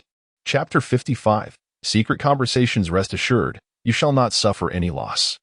As for the matters to come, I shall assist you. No sooner had the middle-aged man's words faded than the sound of police sirens pierced the air. A police car halted outside the establishment, and two officers emerged, striding into the shop. Ning Yuan remained silent, keen to gauge the extent of this man's influence. Walker and Jing Zhongjing, upon spotting the officers, dashed forward like men grasping at salvation, lamenting that Ning Yuan had sent people to assault them. Walker claimed that this was a black market establishment, where the proprietor had swindled him out of 1 million. As the officers moved to inquire further, the middle-aged man obstructed their path, brandishing a document with a red cover for their inspection. He then ushered them into a corner, where one officer took a phone call. After the conversation, both officers whisked Walker and Jing Zhongjing away in their vehicle, leaving the onlookers to grasp the situation's true nature as Ning Yuan remained unscathed. Time rewinds to a few days prior. In a courtyard graced by a few flowering crabapple trees, the middle-aged man stood erect, holding a document, awaiting the summons from within. After a brief interlude, someone called out, "Come in." The man tidied his appearance and entered. The room was modestly furnished, featuring furniture reminiscent of the 1970s in the Dragon Kingdom. A capable young man emerged from the inner chamber, saying, "Brother Rin, the second elder is still occupied. He asked you to come in and enjoy some freshly purchased grapes while you wait." He gestured for the middle-aged man to sit before a row of sofas. "Very well." The middle-aged man replied, taking a seat. "So, how are you finding your work?" "Not too bad, but since your departure, the second elder has been exceedingly busy at times. He often miscalls my name," the young man chuckled. "It seems the second elder misses me," Renji remarked, just as a voice from the inner room beckoned, "Come in." Renji quickly grasped the document in his hand and proceeded inside. The inner room was equally austere, dominated by a large desk that consumed most of the space, complemented by a bookshelf in the corner and 3 chairs by the window, an office that could not have been more ordinary. "Are you acclimating well?" the man behind the desk inquired while working. "I have adapted, second elder. You ought to balance work and rest. After every hour of labor, take a 10-minute break. Renji advised, a reminder he frequently offered during his tenure alongside the second elder. Indeed, if you don't remind me, I tend to forget, the second elder chuckled. This time, you seem particularly anxious. Is there a pressing matter at hand? This situation is rather peculiar. Renji placed the document on the desk. Second elder, perhaps you should peruse the document yourself. I fear I may not articulate it clearly. Could it be an alien invasion? The second elder jested as he began to read, only to be taken aback. His eyes widened as he inquired, are you certain the investigation is thorough? Renji nodded earnestly. We have been monitoring him for an extensive period. Every statement here is true. My apologies, it's not that I doubt you, but this is rather fantastic. The second elder remarked, still skimming through the document. Renji bore no resentment. He too had been incredulous upon first receiving the report, only to be convinced after conducting his investigation. How shall we handle this matter? Renji inquired. Let us observe the developments, the second elder replied. Observe?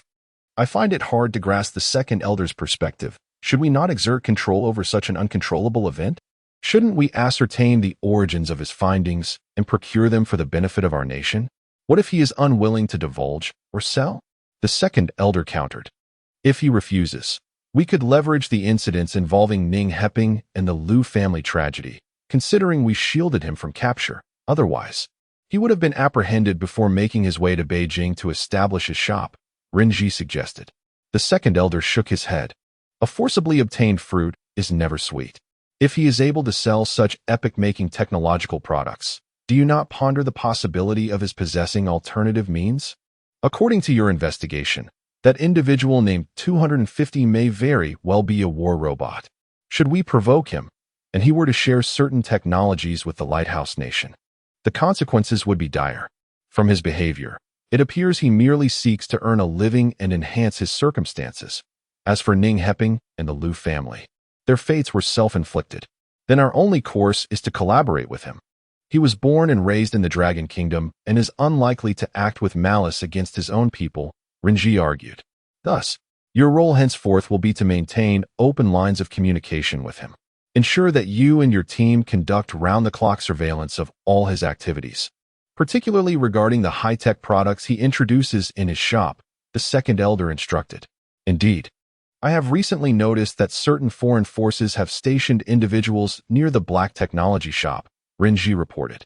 Should you identify them, eliminate them immediately. We cannot permit such disruptions in our Dragon Kingdom, the second elder declared sternly. Understood. I shall take my leave now, Renji stated. But the second elder called him back. What of that prize machine in his shop? Is it truly capable of yielding valuable items? Enigmatic, Renji replied, shaking his head. Based on our observations, that machine appears to be a scam. To date, only one student from Qingbei University has managed to draw the proof for the Reman Hypothesis, while others have only acquired a mere blue toy car. We have procured a few of these cars through connections, and upon testing, they prove to be nothing more than ordinary toys, devoid of any high-tech attributes. This fellow is quite shrewd, selling a toy for $1 million, the second elder chuckled. Renji stroked his chin thoughtfully. It is not entirely unscrupulous. Yi Kaishin's granddaughter suffers from congenital leukemia. She purchased a drug from him for $1 million, which miraculously cured her. To be frank, he sold it at a reasonable price, showing a degree of integrity. Alas, unfortunately, such medication has not surfaced since. It seems the valuable items in his shop are not consistently available.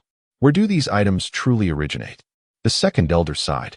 During this time, we have embedded an operative close to him, living in his vicinity, yet we have not discerned the source of his goods. We jest that he may be acquainted with extraterrestrials, receiving supplies through spatial transmission, Renji lamented.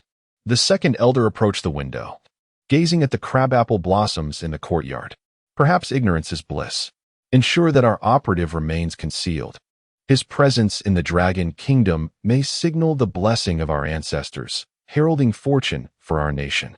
Chapter 56. Patriotic Merchant. All right, I shall take my leave, Renji remarked. Elder Air nodded and gazed through the window at the magpie resting upon the begonia tree, muttering to himself, could there be a change in circumstances? One cannot discern whether it is fortunate or otherwise returning to the shop, After Ning Yuan expressed his disinterest in certificates of merit, Renji approached with a smile, saying, "Fear not. We will ensure you do not suffer any loss. The price will be fair, perhaps even higher than others, as long as you refrain from selling valuable items to outsiders. That's settled then. Naturally, we shall reserve the good items for our own use." "I understand this principle well," Ning Yuan replied. "Our boss is a genuinely patriotic merchant, not a trader," Huang Mao interjected. Ning Yuan responded with a swift kick to Huang Mao's backside, retorting, "Do you need to state the obvious? Do you not know how to speak?" "Ninggu," Huang Mao exclaimed, rubbing his backside with a look of grievance. "I was merely speaking well of you." Renshi chuckled at Huang Mao and said, "I shall take my leave now. I won't disturb your business." With that, he exited under the watchful eyes of the others. As soon as he stepped outside, a fresh wave of discussion erupted within the shop. "Goodness, do you know what department those individuals belong to?" "What department? How would I know? They must be from an important department. The boss's background is not simple." "Nonsense. Anyone who can breathe in this shop knows the boss is extraordinary. Otherwise, how could a phone possess 128 terabytes of storage? Is that not absurd?" Ning Yuan paid no heed to their chatter. They could say whatever they wished. The visitor today had merely indicated that valuable items should not be sold to outsiders, likely to prevent genuine black technology from falling into foreign hands. This was quite straightforward, especially since he no longer lacked financial means. Not selling to foreigners should suffice. Reflecting on the situation, it seemed the police had not traced the Lu family incident back to him, probably because this individual had taken the blame. Overall, it was quite commendable. If he were to procure some black technology products from the system, he could sell them at a low price, benefiting all parties involved. Ning Yuan understood himself well. No matter how much money he possessed, he was, at heart, a person who cherished a life of comfort, not one suited to being a prominent figure. Engaging in daily mind games and weathering storms was exhausting. It was far more pleasant to tend to his small shop and enjoy the simpler pleasures of life. "Ninggu, what are you daydreaming about? Are you contemplating what to have for lunch?" Huang Mao observed Ning Yuan staring blankly at the road outside the shop. "Eat, eat, eat. All you think about is food, lacking any ambition. I am contemplating life. Do you understand?" Ning Yuan replied. "Ninggu, stop pondering. It seems a new restaurant called Beggar's Chicken has opened nearby. It must be delicious. The chicken legs, when bitten into, are bursting with flavor, and the chicken breast is tender and fragrant." Huang Mao's words were interrupted by Ning Yuan, who said, "Then why are you still talking? Buy two. We'll each have one. Remember to grab a few bottles of chilled soda. Hurry back." "All right," Huang Mao exclaimed, darting off. Upon entering the Beggar's Chicken restaurant, a jovial man in an apron smiled and said, "Eat chicken in the back." "Okay." Huang Mao nodded and lifted the curtain, entering the back room, where he found Renji seated on a sofa, smoking. Frowning, he remarked, "You really cannot shake this habit, can you?" "Alas, it's all because of Ning Yuan. The pressure is overwhelming." Renji extinguished his cigarette. "Those are merely excuses," Huang Mao retorted coldly. "Ha ha ha, let us not dwell on that. You've been working hard lately. Any new developments?" Renji inquired with a smile. "None." Huang Mao shook his head. "Ning Yuan is just an ordinary person. He must have encountered some extraordinary circumstances to possess such items.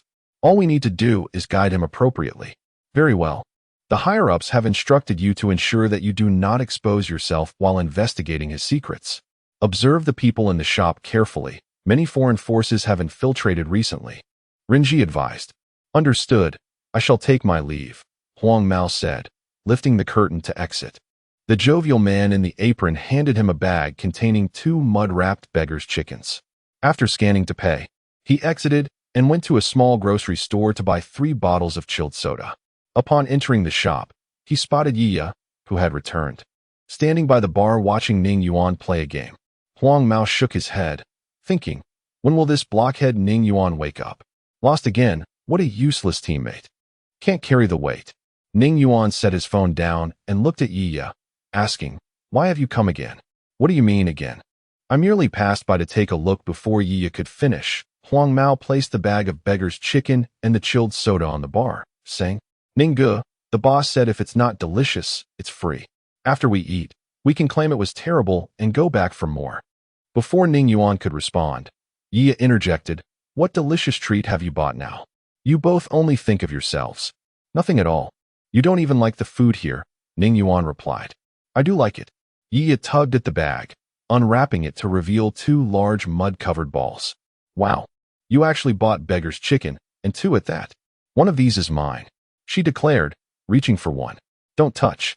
Ning Yuan stopped her, instructing Huang Mao to clean the mud off. "You wait and eat. I'm not afraid of the heat, but I know you'll be here right on time." "I'm afraid of you. Last time you took 2 giant lobsters from my house. Now I'm taking one of your beggar's chickens." "You're the one who is profiting," Yi exclaimed. "Let us not even mention the lobsters. They had barely 2 tails of meat," Huang Mao commented while cleaning the 2 mud-covered beggar's chickens, placing them on the bar. "I'd rather eat beggar's chicken than those lobsters any day." Yi swiftly snatched a crispy, golden chicken leg, exclaiming as she bit into it, "You can't fathom what a mountain pig can enjoy." Huang Mao remained silent. Noticing that Ning Yuan had already finished one chicken leg and was preparing to grab the other, he quickly pulled off a chicken leg for himself and began to eat.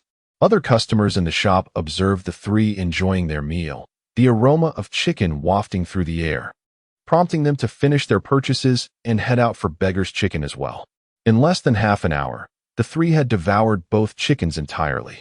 Yi wiped her mouth and said, "That was delightful. Eating should be a competitive affair. At home, I must eat slowly or I'll be scolded by my mother. It's so much more comfortable here." "Then you should work for Ningguo. From now on, the cleaning duties on the first floor will be yours," Huang Mao suggested. "Not really," Yi began, but was interrupted by Ning Yuan. "I don't want her. She is both lazy and gluttonous. If she comes, she'll only eat and never work. I'll strangle you," Yi declared, lunging at Ning Yuan to pinch him around the waist, exclaiming, "Who is lazy and gluttonous?" Ning Yuan rubbed his waist, gasping, "I was talking about Huang Mao. I wasn't he talking about you." Chapter 57. The 1-nanometer lithography machine. Yi was once again causing mischief in the store when her brother called her away, stating he had found a school for her to visit. The store remained bustling in the afternoon, as the mathematicians from the Bear Country, undeterred, left after several attempts. Clutching 2 blue electric toy cars while muttering curses, Ning Yuan was suddenly greeted by a long-lost electronic chime in his mind. Task completed. The revenue from the black technology lottery machine has reached 100 million. The discount period has ended, and the lottery price has reverted to 2 million per draw. Wow, that's really pushing it. 1 million was already steep, and now it's risen to 2 million. Ning Yuan mused to himself. He accessed the panel and noted that the black technology phone was only a little over 100 units away from selling 50,000. Excitedly, he realized he could finally partake in the lottery. The system rewarded him with 2 lottery draws and a longevity gene serum, which was simply splendid. "Hey Huang Mao, do we have any incense at home?" Ning Yuan called out. "Ink? Why do you need that?" Huang Mao inquired, momentarily distracted from his phone. "Never mind that. Do we have any or not?" Ning Yuan responded impatiently. "We do. There's a whole bundle in the bathroom," Huang Mao replied. "That's no good." Ning Yuan shook his head. "Go out and buy a bundle of the finest incense, and also get a picture of the Buddha." "No, wait. The god of wealth doesn't he handle this? Bring back a painting of the Buddha. I need to request some favors." Huang Mao, looking perplexed, hopped on a shared bicycle and spent quite some time searching before finally returning with a bundle of premium incense and a New Year painting of the Buddha. Arriving back at the store after 6 o'clock. "Ningguo, I've got the items, but what exactly do you plan to do with them?" Huang Mao placed the items on the bar. "We're having a vegetarian meal tonight. I'm going to light some incense for the Buddha to bless us with safety," Ning Yuan explained. "What is going on?" Huang Mao asked, shocked. "Is something about to happen?" "Enough chit-chat. Go upstairs and hang the Buddha painting. I'll come up shortly to light the incense," Ning Yuan instructed. "Okay, I guess," Huang Mao said, glancing back repeatedly as he ascended the stairs. After the last customer exited the store, Ning Yuan locked the door and was greeted by another electronic chime from the system. Ding. Task completed. Reward. 2 luck spin wheels. 1 longevity gene serum. Do you wish to claim? Note. Due to the host's choice of low-profit, high-volume sales, The profits from the black technology phone have plummeted, and all shipments are temporarily halted. New task: sell 10,000 black technology laptops. The black technology phone vending machine has been converted to a black technology laptop vending machine. Pricing: black technology laptop, 2 million each. Special options: sell at original price, low profit, high volume sales.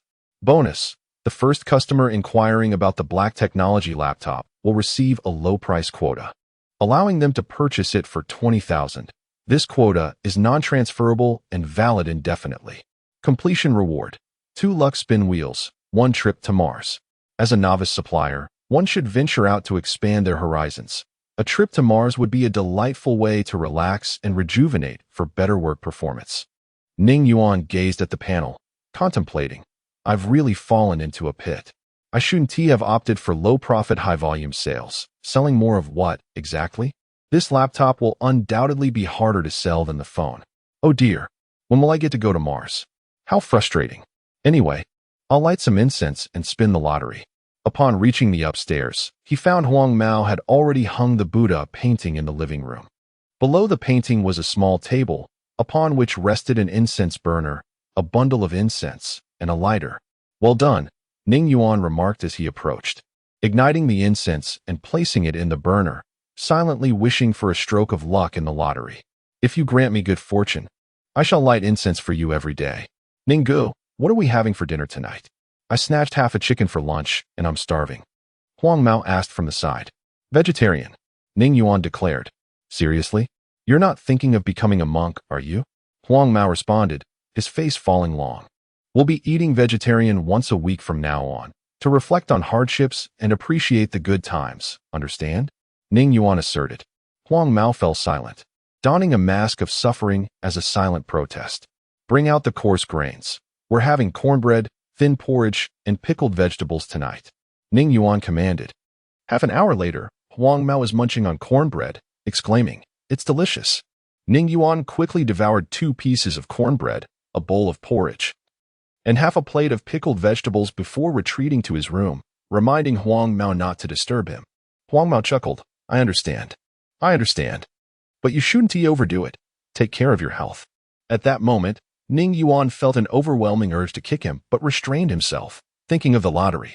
Once inside his room, he mused. Incense has been lit, and the deity has been honored. Surely it's time for me to receive something good. Claiming the longevity gene serum, he heard the system's voice. As soon as he spoke, a small black vial appeared on his bed. Opening it released a sweet, pungent aroma, revealing a small red pill. Ning Yuan grumbled. Can't there be any progress? In movies, they always have syringes filled with green liquid in their luggage, transforming them into a green giant at the drop of a hat. Despite his complaints, he swallowed the pill, determined to savor its taste this time. Unlike the last time when he missed out on the flavor, akin to Zhu Beiji eating ginseng fruit without tasting anything, the pill was somewhat sweet, melting on his tongue and flowing down his throat, but after more than a minute, he felt no reaction. Is that it? I'd rather have a bag of spicy strips. At least they give me a satisfying burp and a lingering flavor. Unlike this, no reaction whatsoever. Ning Yuan grumbled again. Minutes passed with still no response. Ignoring it, he brought up the panel and pressed the lottery button. The spin wheel was filled with an array of black technology products, quantum communication devices, antimatter cannons, interstellar travel ships, and warp engines. Ning Yuan's eyes sparkled with desire, saliva pooling. He wanted them all, yet the pointer flickered past these treasures without stopping. Buddha, Taoist patriarch, and all deities, please bless me. Ning Yuan prayed as he watched the pointer come to a halt. Congratulations, you have acquired the technical documentation for the lithography machine. As soon as the system finished speaking, a stack of papers materialized on Ning Yuan's bed. Why do I need these documents? I wanted the interstellar travel ship.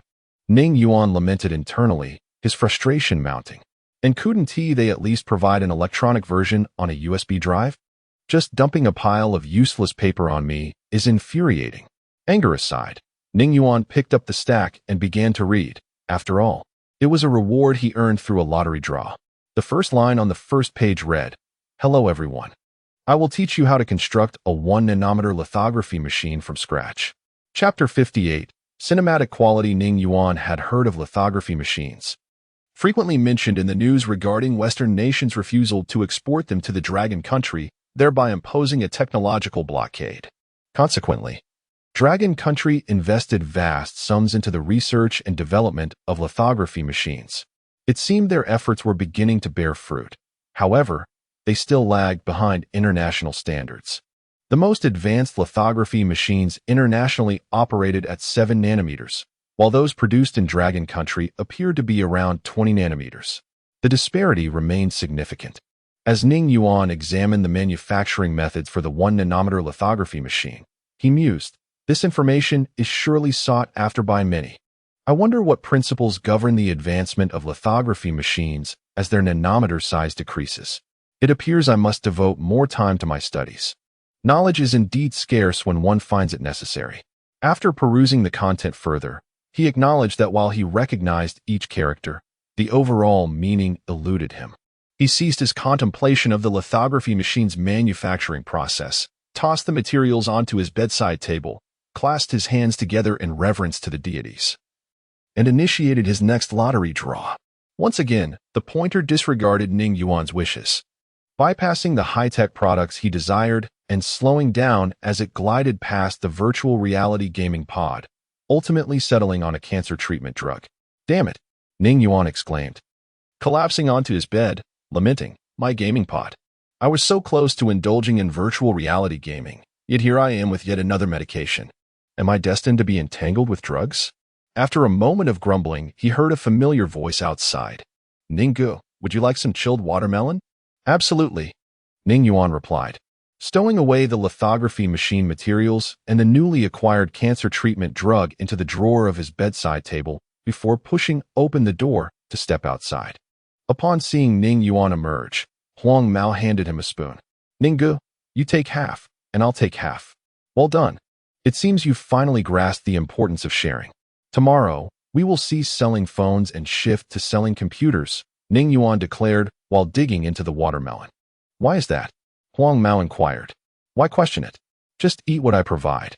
By the way, be cautious not to overindulge in watermelon tonight." "You wouldn't want to wet the bed," Ning Yuan jested. "That one tea happened," Huang Mao chuckled. "Ninggu, where will we source our computers from?" Ning Yuan gazed at Huang Mao's cheerful face and realized his intent. With a serious expression, he responded, "I happen to be acquainted with extraterrestrials. They are the ones delivering our goods." "Extraterrestrials?" Huang Mao's eyes widened in astonishment. "Are there really aliens in this world?" "Of course not." Ning Yuan swiftly altered his demeanor, laughing. "Stop speculating. I have connections. I procure goods through them. The specifics of the operation are a matter of commercial confidentiality." Huang Mao's expression shifted from anticipation to resignation as he placed the leftover watermelon into the refrigerator, muttering about having pancakes in the morning before retreating to his room. Ning Yuan thought to himself that perhaps this matter could only be disclosed when he was on the brink of death. The following morning, as Huang Mao returned with 2 servings of pancakes, Ning Yuan was seated at the bar, tinkering with a sleek, black computer. Huang Mao set the pancakes on the counter and remarked, "Ninggu, stop watching movies and eat breakfast. This is no movie, it is a game. The graphics are not subpar. Rather, your computer is inadequate," Ning Yuan retorted, taking a bite of the pancakes. "A game?" Huang Mao, now attentive, scrutinized the screen and exclaimed, "Isn't this Red Dead Redemption 2 from our star? The graphics are astonishing. I thought it was a Western film from the Lighthouse Nation. It's strange. The streamers I watched on Douyin didn't have such impressive graphics. What kind of computer do they use, and what kind do I have? They cannot be compared," Ning Yuan said, finishing his pancakes and returning to the computer. "Ninggu, could this be the computer we are about to sell?" Huang Mao queried. "Indeed," Ning Yuan responded, launching a benchmarking software. As he turned to Huang Mao, he added, "This is the future-renowned black technology computer. 1 unit of this marvel is equivalent to tens of thousands of ordinary computers. No, ordinary computers are hardly worthy of comparison." "Ninggu, hold on, let's check. The benchmarking software seems to be malfunctioning due to this computer," Huang Mao observed. Ning Yuan turned to see that all the components capable of being rated, whether graphics card, processor, or hard drive, were displaying scores of 99999, with the trailing nines overflowing beyond the software's frame, while error codes continuously popped up. Even a casual benchmark had resulted in the software encountering bugs. Surely the developers never anticipated such a powerful machine could exist. Ning Yuan closed the benchmarking software to examine the computer's specifications. CPU. Black technology number 1. Motherboard. Black technology motherboard no. 1. Graphics card. Black technology graphics card number 1.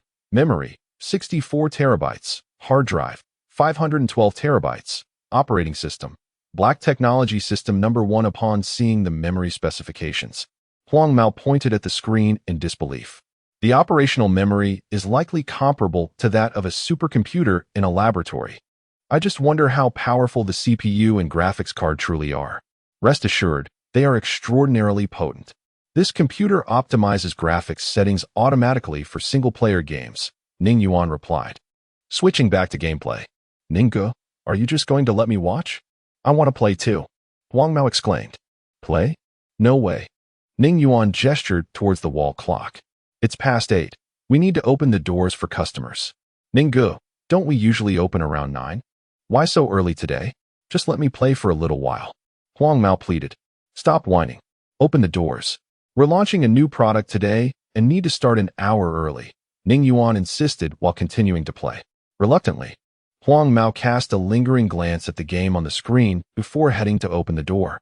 Internally grumbling about the double standards, only officials are allowed to set fires, while commoners cannot even light a lamp. What's this about launching new products and opening early? It's just that you're worried I might distract you from gaming. As the roller shutter lifted, a young man stood at the entrance, donning a hard hat and covered in dust, clearly a construction worker. You're here quite early, Huang Mao remarked. Typically, customers arrived around 9, and though the hours were not explicitly stated, netizens had summarized the shop's operating hours as generally opening between 9:30 and 10 o'clock in the morning and closing promptly at 6 o'clock in the evening. The shop was known for its late openings and early closures, and the owner appeared disinclined to conduct business earnestly. The young man, recognizing Huang Mao as the reputed right-hand man of the elusive Ning Yuan, had just finished an overnight shift at a nearby construction site. After a quick meal of braised food, he decided to visit the famed black technology shop after hearing his co-workers rave about it, opting for a shared bicycle to reach the location. Chapter 59. Representatives from the rice company. Huang Mao observed a figure standing silently at the door, staring intently at him. A sudden chill ran down his spine as he thought of something, and he remarked, I'm straight, not bent. What do you want? I merely wish to enter and take a look, Li Fei hurriedly responded. Do not misunderstand me. I am a normal person. Then come in already. Standing there like a utility pole, Huang Mao retorted, turning away to watch Ning Yuan play video games at the bar. Cautiously, Li Fei stepped inside the establishment. He had hesitated initially, having heard that everything here was exorbitantly priced. Dressed in shabby clothing, he feared being chased out, but Huang Mao's words reassured him somewhat. Even if he couldn't afford anything, he could at least indulge his curiosity. Approaching the vending machine, he gazed at the screen displaying new products, including a cutting-edge computer. He then moved to the lottery machine, watching the screen scroll through fantastical technologies that seemed to belong only in science fiction. Compelled by an impulse, he asked, How much is the high-tech computer? Regret washed over him immediately after asking. Was he not humiliating himself? He could barely afford rent, let alone such a high-tech gadget. Ning Yuan, engrossed in his game, did not hear him. Huang Mao chimed in. By the way, Ninggu, how much are we selling the high-tech computer for? 2 million per unit. No deception here, Ning Yuan replied, still focused on his game. 2 million each. Huang Mao exclaimed. Upon hearing this, Li Fei turned to leave. 2 million was an astronomical figure for him. With that kind of money, he could buy a house, a car, or even marry back in his hometown. Only a fool would buy a computer for such a price. Wait, Ning Yuan called out. You are the first person to inquire about the high-tech computer. We have a special offer. You can purchase it for just 20,000. Li Fei paused momentarily but continued out the door. He didn't even have 20,000. And even if he did, he wouldn't dare spend it on such an expensive computer. Ninggu, he can't bear to spend that much, Huang Mao remarked. watching Li Fei's retreating figure. Let it be, Ning Yuan replied nonchalantly. It's better he doesn't buy. We save some money. Hey, Ninggu, you've been playing for a while. Can I have a turn? Huang Mao asked. Get lost. Ninggu, we each have one life. If you die, can I play then? Huang Mao persisted. Scram. With no other options, Huang Mao resigned himself to pulling out his phone to play ranked matches, hoping to alleviate his frustration. After losing 3 consecutive games, more customers began to trickle into the store. Huang Mao, aren't you selling phones anymore? Why is there only a computer in the vending machine?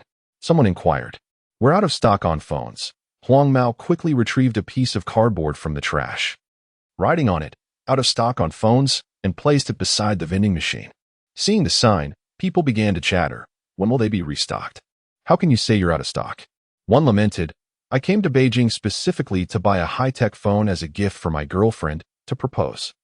Ning Yuan stood up and announced, the profit margins on high-tech phones are too low. We're not selling them for now. We're currently selling high-tech laptops. Too low? Raise the price. I can pay more. I heard the high-tech phones were initially sold for 500,000. I'll buy one for 50,000. Ning boss, please consider raising the price. Hearing this, Lei Xiaojun, the chairman of the rice company, almost stumbled in disbelief. What kind of world was this? Their company had continually reduced prices on phones, yet customers kept finding faults. Here, they were actively requesting a price increase. Truly, one must compare goods to realize their worth. One must compare people to see.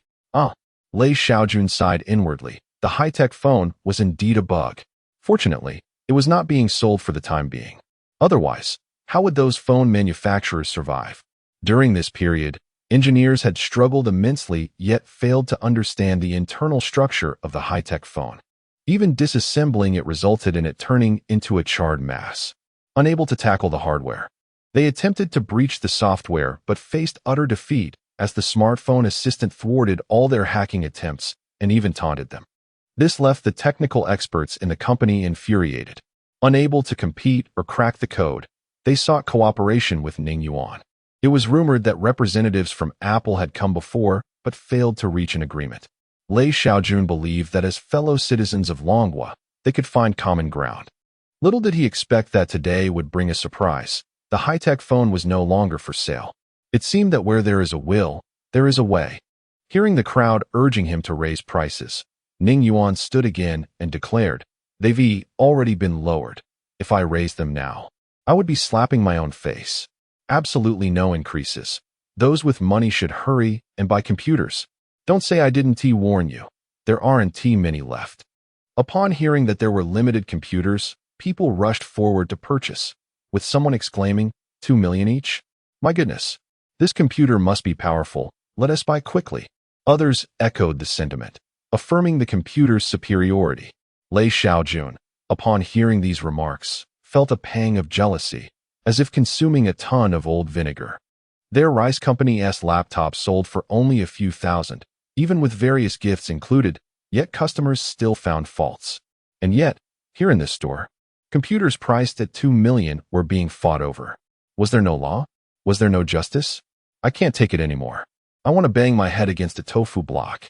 With a belly full of bitterness, Lei Xiaojun approached the bar and said, Hello, Ning boss. I am Lei Xiaojun from the rice company. Here is my business card. Ning Yuan, engrossed in his game, failed to notice. Huang Mao took the card and said, Lei Xiaojun from the rice company? I've seen you on Douyin. Are you all right? Yes, Lei Xiaojun awkwardly replied. Ninggu, stop playing. The CEO of a listed company is here. Huang Mao shouted. Ning Yuan hit pause, turned, and quickly recognized the man before him, asking, Are you the Lei from the rice company? Yes, I am Lei Xiaojun, he affirmed, handing Ning Yuan another business card. Ning Yuan accepted the card, glanced at it, then set it aside, saying, Why aren't you working properly at your company? What brings you here? To buy a computer? No, Lei Xiaojun stammered, momentarily at a loss for words. After a pause, he added, I'm here to seek collaboration with you. Another collaboration? Ning Yuan stretched out the syllables. Why are you all so eager to collaborate? Just recently, someone from Apple came to propose a partnership, speaking quite arrogantly. only to leave after I gave him a piece of my mind. And now you've come. Chapter 60. Comparative Evaluation. Just as Lei Xiaojun was about to speak, an expatriate suddenly pushed his way over. Hello, I am Smith, the representative of Apple Incorporated in the Dragon Country. Mr. Ning, here is my business card, Smith said courteously. Ning Yuan had barely received the card when another individual squeezed in. Greetings, Mr. Ning. I am Shen Wei, the chairman of Oppo, Shen Wei stated while offering his own card. Ning Yuan took the card and set it aside, preparing to respond when yet another person approached the bar. I am Chao Zhihui, the chairman of Vivo. Here is my card. Chao Zhihui quickly handed a card to Ning Yuan. Huang Mao observed the scene with a smirk, thinking, just wait until they leave empty-handed. His prediction proved accurate. After accepting Chao Zhihui's card, Ning Yuan grew somewhat impatient and remarked, I am merely selling goods here, not seeking partnerships. Please leave, as I would rather enjoy my game.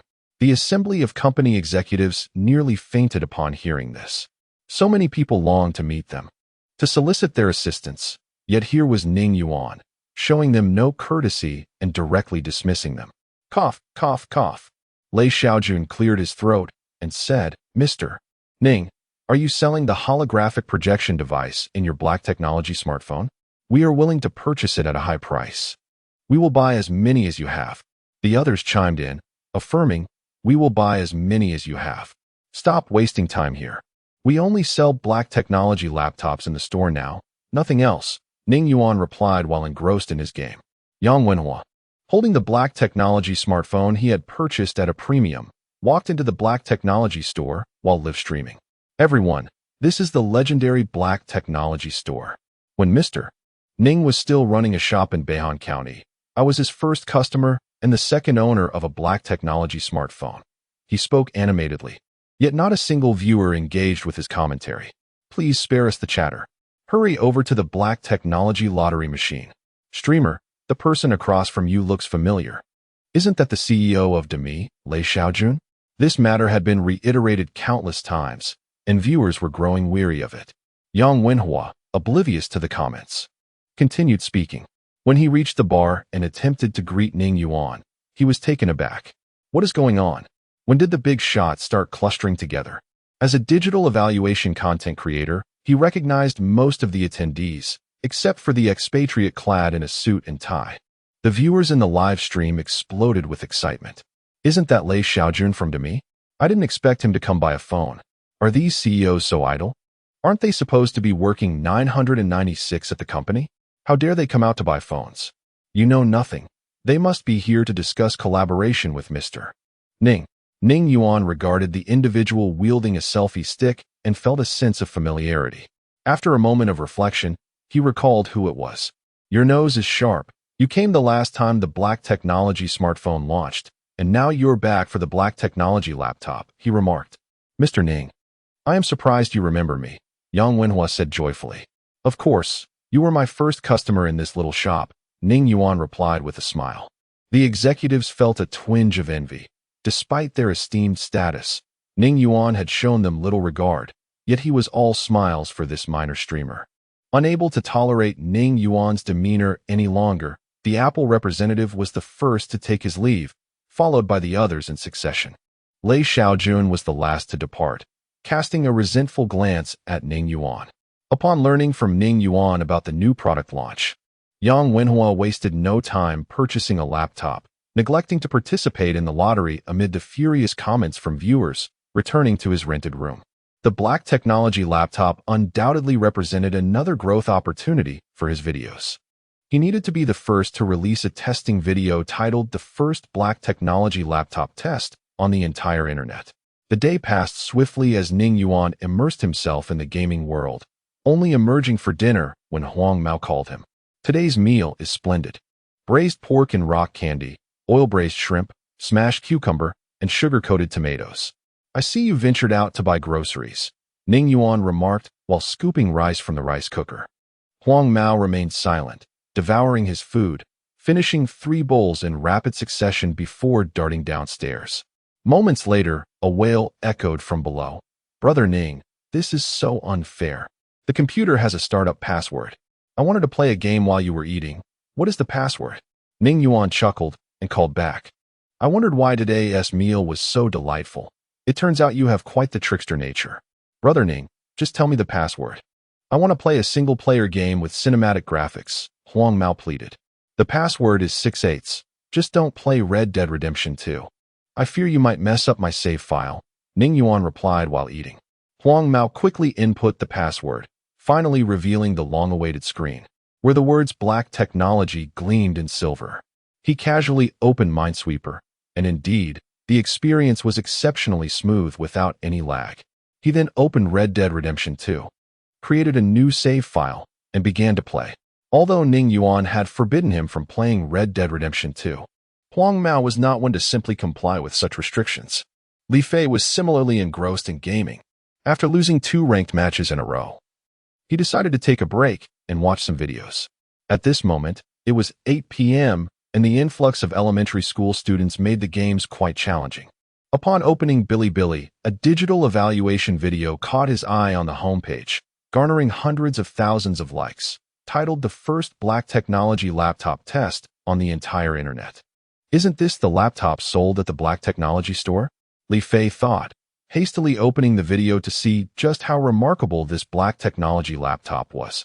Though he couldn't afford it, he was content to indulge his curiosity. The video began with an animated introduction, but Li Fei, lacking patience, dragged the progress bar to the main testing segment. In the video, Yang Wenhua sat at a table with a laptop before him. Hello everyone, I am your favorite and most charming digital evaluation content creator, Yang Wenhua. Today, I will be evaluating a laptop from the legendary Black Technology store, the Black Technology laptop. To facilitate a thorough evaluation, I have brought along a typical Alienware laptop for comparison. As Yang Wenhua spoke, he retrieved another laptop from beneath the table. Li Fei noted a comment in the barrage. When did an Alienware laptop costing over 10,000 become a regular laptop? He wholeheartedly agreed with that sentiment. All right, let us commence the comparative evaluation. As per usual, let us start with a benchmark test, Yang Wenhua announced. Hearing the evaluation begin, Li Fei perked up, eager to discover just how much this 200,000 yuan laptop could score. Chapter 61. Dreams. In the video, Yang Wenhua skillfully downloads Lu Master on 2 computers. The comments section is rife with ridicule, questioning why he is only downloading it now and suggesting he should have done his homework beforehand.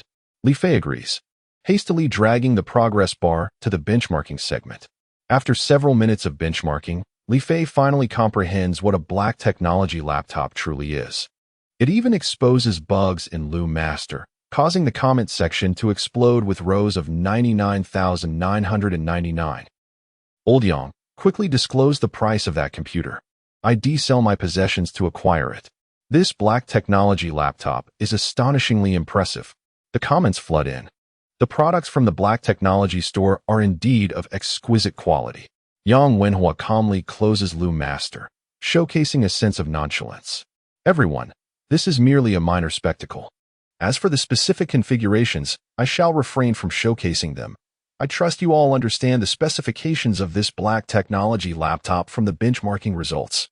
The top-tier Alienware laptop scored less than 1,000,000 points, while this Black Technology laptop easily surpassed it with 99999.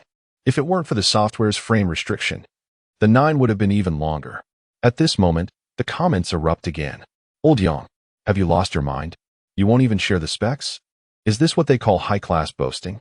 Enough chatter. Let's play Minesweeper and see if it lags. Li Fei, uninterested in the boasting, drags the progress bar again. Let us cut to the chase. The real highlight is upon us. I know what you all wish to see, and I understand you did not purchase this laptop for work. The viewers can no longer tolerate Yang Wenhua's rambling, bombarding the comments. Enough talk. I'll knock you into next week if you don't hurry. Let us proceed to the next step. If you keep talking, I'll sew your mouth shut. If I were beside you, I'd break your legs. Li Fei agrees with the sentiment. Having dragged the progress bar multiple times only to find Yang Wenhua still prolonging the video unnecessarily. Finally, Yang Wenhua seems to hear the viewers' outcry and begins the main event, game testing. Today, we will test 2 AAA masterpieces, Red Dead Redemption 2 and Cyberpunk 2088. We all know these 2 games. Seeing Yang Wenhua about to indulge in more superfluous commentary, Li Fei quickly drags the progress bar again. The subsequent visuals leave him astounded. The graphics are divine. The characters, scenery, and surrounding buildings appear almost lifelike. Wait, could this really be the Red Dead Redemption 2 he has played several times? Yang Wenhua's excited voice echoes once more. This is the highlight of today. This computer is undoubtedly a gamer's paradise. It can automatically optimize graphics, immersing you in these AAA masterpieces. This is simply incredible. Enough talking. I'm off to play. With that, the video concludes. Li Fei leaps off his bed, pacing around his room, feeling the flames of his dreams reigniting. He has loved gaming since childhood. And with the rapid development of the internet in Long Country and the emergence of numerous gaming video creators, he has watched countless guides. After viewing those creators, he feels they barely match his own skills, as many details are inadequately handled. If only he could upload his own game guides, they would surely become popular. Then, he could earn money, and his family would no longer scold him for being aimless. They would only see him playing games at home. Alas, dreams are beautiful, but reality is harsh. The videos he uploaded received little attention. People preferred established creators with millions of followers, leaving newcomers like him in obscurity. After enduring a year of pressure from his family, he moved to the capital to work, hoping to save money and restart his journey.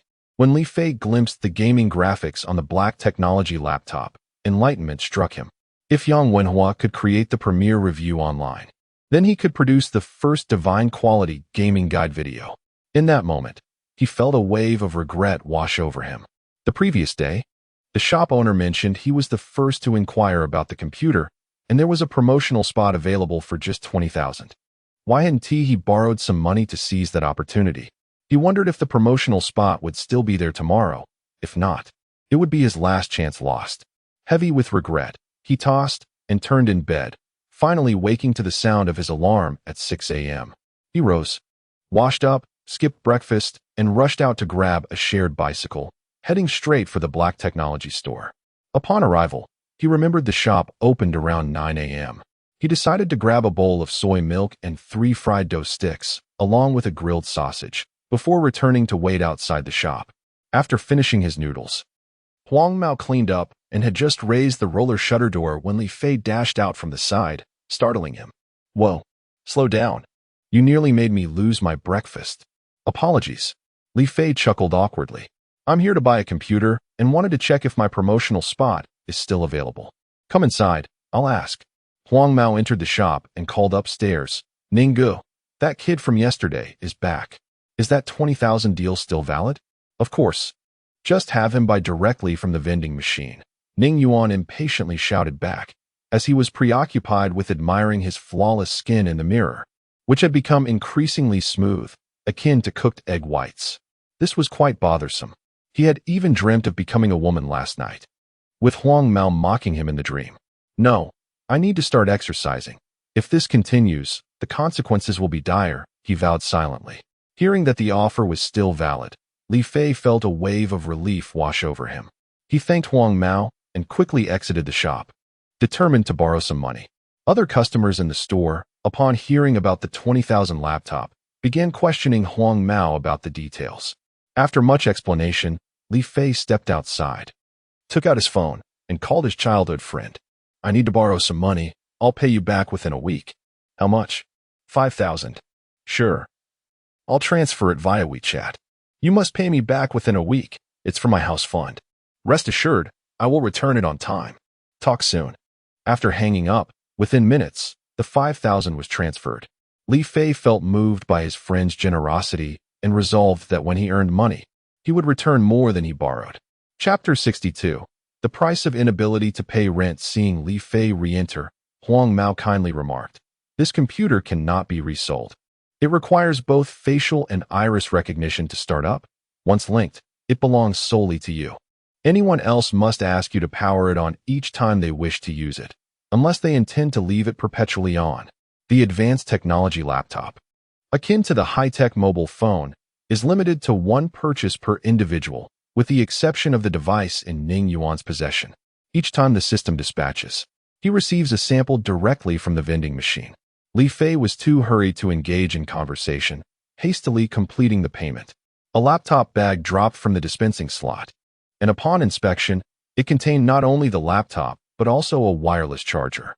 Without delay, he dashed out of the store, anxious that others might beat him to producing a visually stunning gameplay guide video. Is the ghost chasing you? Huang Mao quipped as he picked up his phone to commence his ranked matches.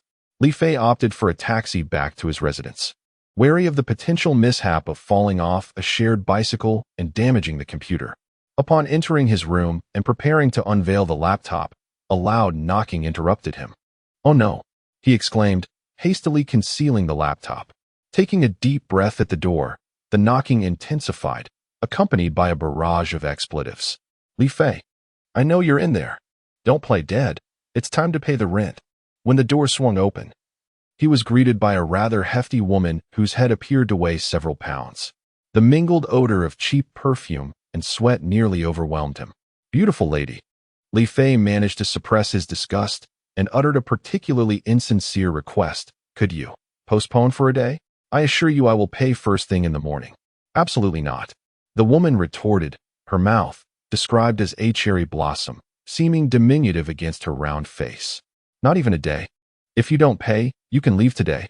The garlic-infused scent almost caused Li Fei to regurgitate his breakfast of soy milk and fried dough sticks. He fought to suppress his nausea and forced a strained smile, sweetly pleading, "Just this once, please. I will pay the rent as soon as my wages come through tomorrow." "Humph," she scoffed, her small, beady eyes surveying him. "You can avoid payment today, but—" A chill ran down Li Fei's spine as he sensed her scrutinizing gaze. "But what? I am a man of integrity." "Ha ha." The landlord laughed heartily, her flesh quivering. "Rest assured, a scrawny fellow like you is of no interest to me. What I need is for you to move that pile of coal downstairs into the storeroom. In exchange, I'll waive a third of this month's rent. But remember, you must pay the rent tomorrow." Relieved, Li Fei exhaled deeply and replied, "No problem. I'll head down to move it right away." The landlord nodded, her ample waist twisting as she departed. Downstairs lay nearly half a ton of coal. Yet Li Fei managed to transfer it to the storeroom in under 30 minutes. During his labor, the landlord even brought him 2 slices of chilled watermelon, which was rather unexpected. After completing the task, he returned to his room to wash up, quickly retrieved the laptop bag, and extracted the high-tech laptop. After undergoing facial and iris recognition, it finally powered on. Once again, he marveled at the wonders of the tech store when he purchased the laptop. The vending machine had already conducted the necessary scans. Li Fei was particularly fond of the laptop system, which featured an endearing little helper resembling a winged sprite. He named it Little Pig. "Little Pig, assist me in downloading Grand Cousin 2. "Certainly, I am allocating maximum resources." "Download complete." The ethereal voice emanated from the laptop. "So swift?" Li Fei exclaimed, astonished. "I have gathered the best network resources," Little Pig replied. Impressed, Li Fei promptly launched Grand Cousin 2, embarking on his journey of strategy. After over an hour of dedicated play, he completed the first chapter of the main quest. He disabled the laptop's built-in screen recording feature and opened the unedited video, confirming that the quality remained impeccable, truly divine. "Little Pig, can you edit videos?" Li Fei ventured to ask. Indeed. Upon discovering that it could also perform video editing, Li Fei decided to test it out. "Please edit this segment into 3 separate videos." "Understood. Editing in progress." Editing completed. Save to Drive D. "Wow, such speed." Li Fei exclaimed as he opened Drive D. Sure enough, 3 video files awaited him. After reviewing them for a few minutes, he reluctantly acknowledged a painful truth. Part of the reason his previous videos had failed to gain traction was due to their abysmal editing quality. Without comparison, there can be no pain, he mused, realizing how inferior his earlier attempts had been. Now, only the voiceover narration was missing. "Little Pig, I wish to provide a voiceover for the video. Does the computer have any built-in software for this function?" "Yes. Would you like to adjust the pitch?" As the ethereal voice spoke, the screen transformed, revealing a black microphone.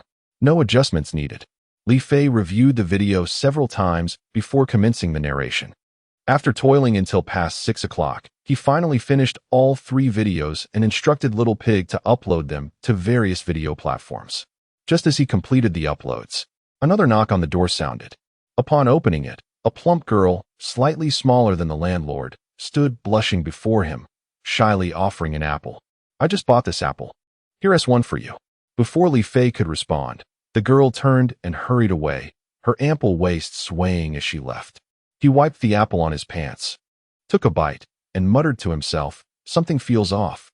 The landlord's daughter has also come by. "Once I earn some money, I need to move quickly. This location is no longer suitable for me."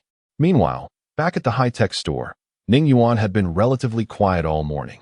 In the afternoon, Yi and Yi Chun returned with a plethora of barbecue ingredients, proclaiming it a treat for him.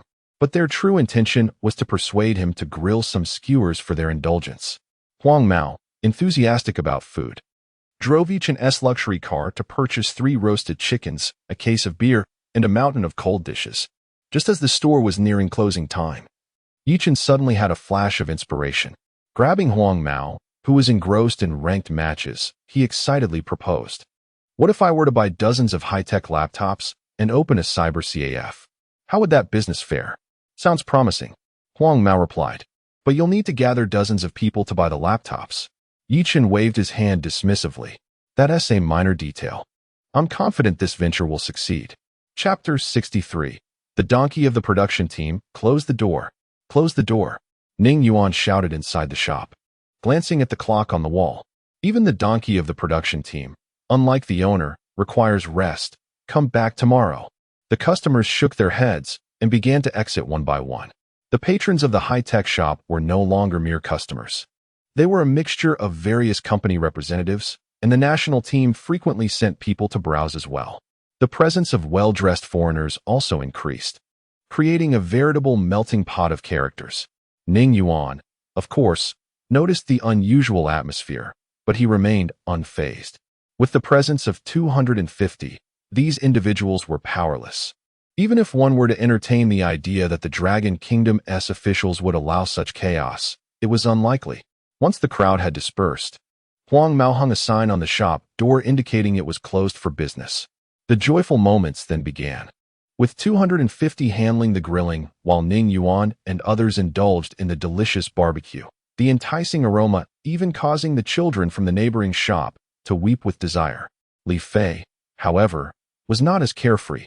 Having purchased a computer, he found himself financially drained. Fortunately, he still had 2 final packets of instant noodles at home, which he hastily prepared, only to be met with the harsh reality of his situation. Once again, life dealt him a cruel blow. The video he had sent out was now over an hour old with no response, as if he had thrown a small stone into the Yellow River without even a ripple to show for it. Li Fei fell into despair, convinced that his dream of becoming a gaming influencer had been dashed. Not even a video featuring such divine graphics could save him. What else could? Perhaps it was time to resign himself to working at the construction site. Alas, in life, one must remain realistic. A salted fish is still a salted fish. Even if it flips over, its essence remains unchanged. Even with a high-tech laptop, it was all for naught. While Li Fei wallowed in sorrow, the live stream of Teacher Ma was immersed in a sea of joy. He had just successfully executed the famed Ma Triangle kill at the silver rank, followed by a flurry of rockets and planes. "Thank you, Teacher Ma's leg hair, for the 2 airplanes.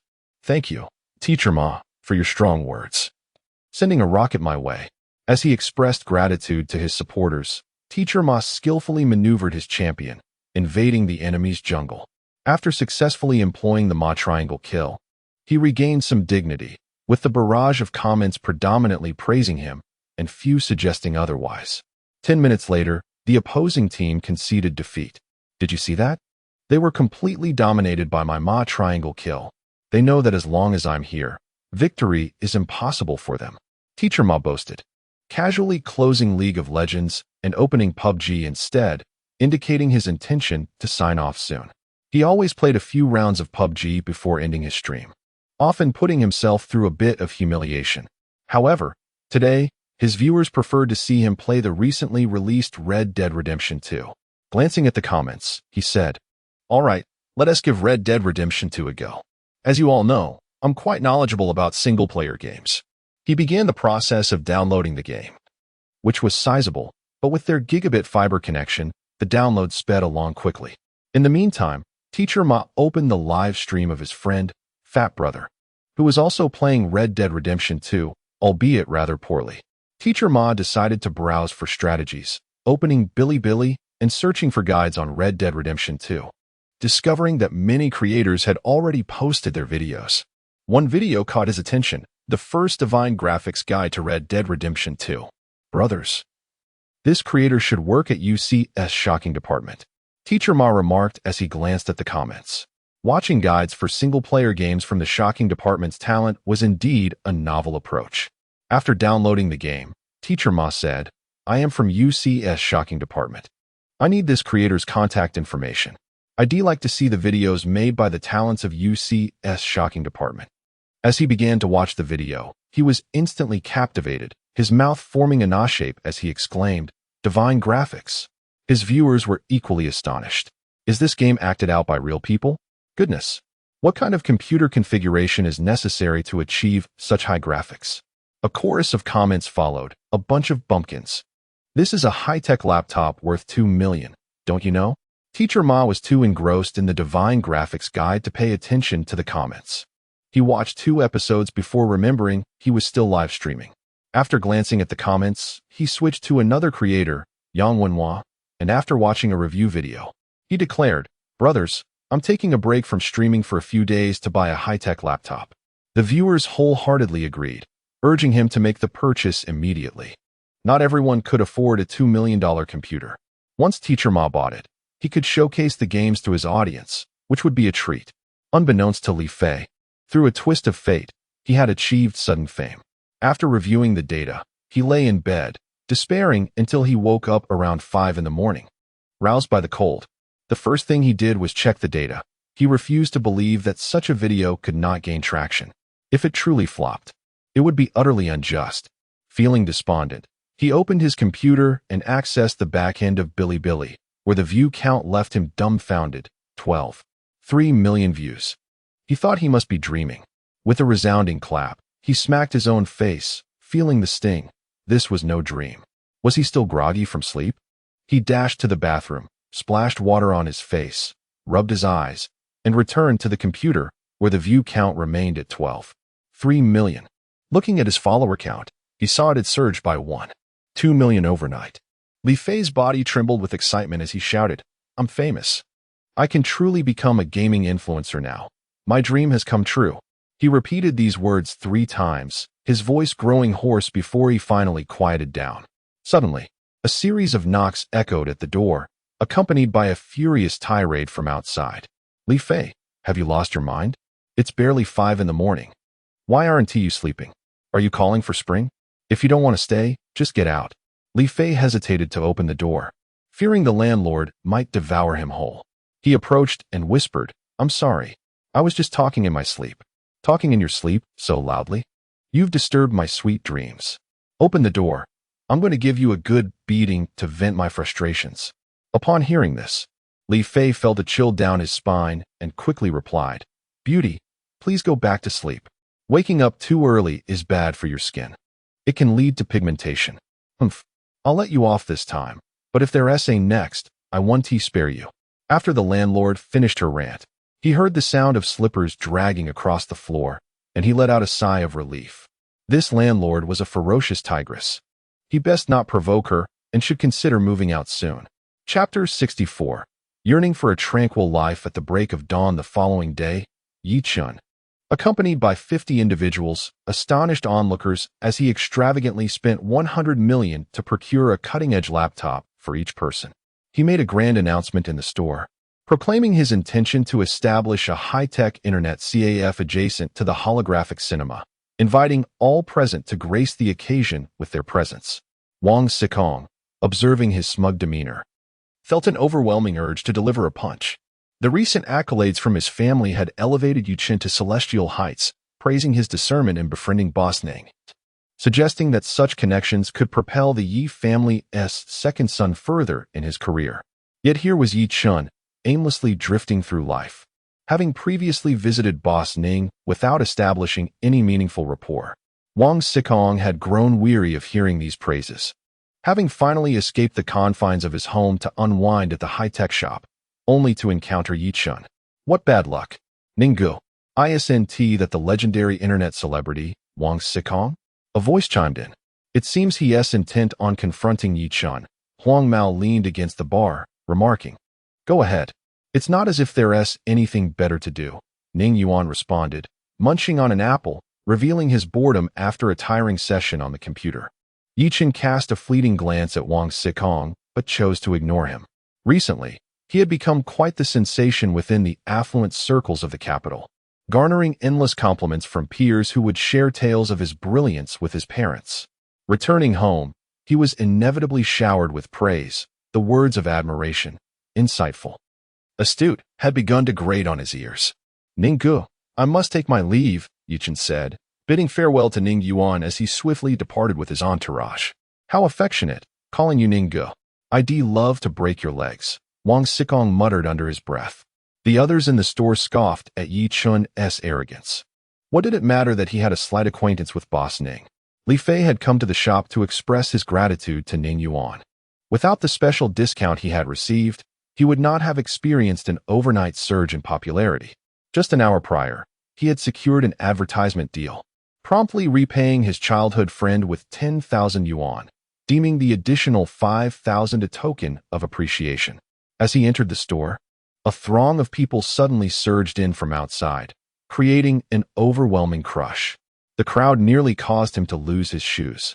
Huang Mao, who had been lazily leaning against the bar, was nearly jostled onto the counter, while only Ning Yuan, sheltered behind the bar, managed to escape the chaos. "What is happening?" Ning Yuan inquired. "Ninggu, you should stand up and take a look. There's a crowd outside. Our computers must be trending again," Huang Mao exclaimed, rising on his toes. "Ugh, I've barely enjoyed a few peaceful days," Ning Yuan lamented, retrieving an electronic megaphone from beneath the bar. "Everyone, please don't crowd. Ma'am, you're suffocating the gentleman next to you. We have plenty of computers. Form a line and approach one by one. Ning boss, you need more vending machines." "This one is insufficient," someone shouted. Ning Yuan internally scoffed, wishing he could expand, but feeling constrained by the system's limitations. Despite the profits, he lamented the lack of equipment upgrades. A robust young woman in the crowd shouted, "He dared to touch my arm," as she prepared to strike a nearby scrawny male. Huang Mao, seizing the megaphone, interjected, "Don't hit that guy. One slap from you, and he'd be hospitalized for a month." Laughter erupted around them as spectators found amusement in the spectacle. Wang Xikong, holding his nose amidst the mingled odors of garlic, sweat, and perfume, struggled to endure the peculiar bouquet that nearly made him retch. Several attempts to escape the throng proved futile. Beside him, his internet celebrity girlfriend was disheveled and flushed from the crush. "Could everyone by the door please step back? Can't you see we're all being squished in here?" Huang Mao called from the bar. "Those near the entrance, please exit and form a queue. Otherwise, none of you will get to try the high-tech laptops." After Huang Mao's orchestrations, order was finally restored in the shop, and a long line formed outside, leading onlookers to wonder what the commotion was about. "Well done, Huang Mao. You managed the chaos admirably. Once we sell this batch of laptops, I'll take you out to experience the world," Ning Yuan remarked. "Ninggu, that is just a small favor. What world do you want to show me?" Huang Mao replied, eyes alight with anticipation. "Let us see how it goes. I might take you, or I might not. I'll inquire with the higher-ups," Ning Yuan mused, contemplating a trip to Mars after completing his tasks, uncertain if the system would permit him to take others along. "This is undoubtedly a splendid opportunity," Huang Mao deduced from Ning Yuan's words. "Ninggu, just bring me along. You know how diligently I've been working and how well I've performed. Every time I eat watermelon, I think of you. Even the last spoonful of tomato soup was saved for you." "Enough," Ning Yuan interrupted. "It's not that I don't want you to go. I just need to see if the higher-ups approve. I'll speak well of you." "Thank you, Ninggu. So where are we headed?" Huang Mao asked eagerly. "It's a secret. You'll know when the time comes," Ning Yuan replied, opening his laptop to begin gaming. Huang Mao realized that further questioning would yield no answers. So he picked up his phone to scroll through Douyin.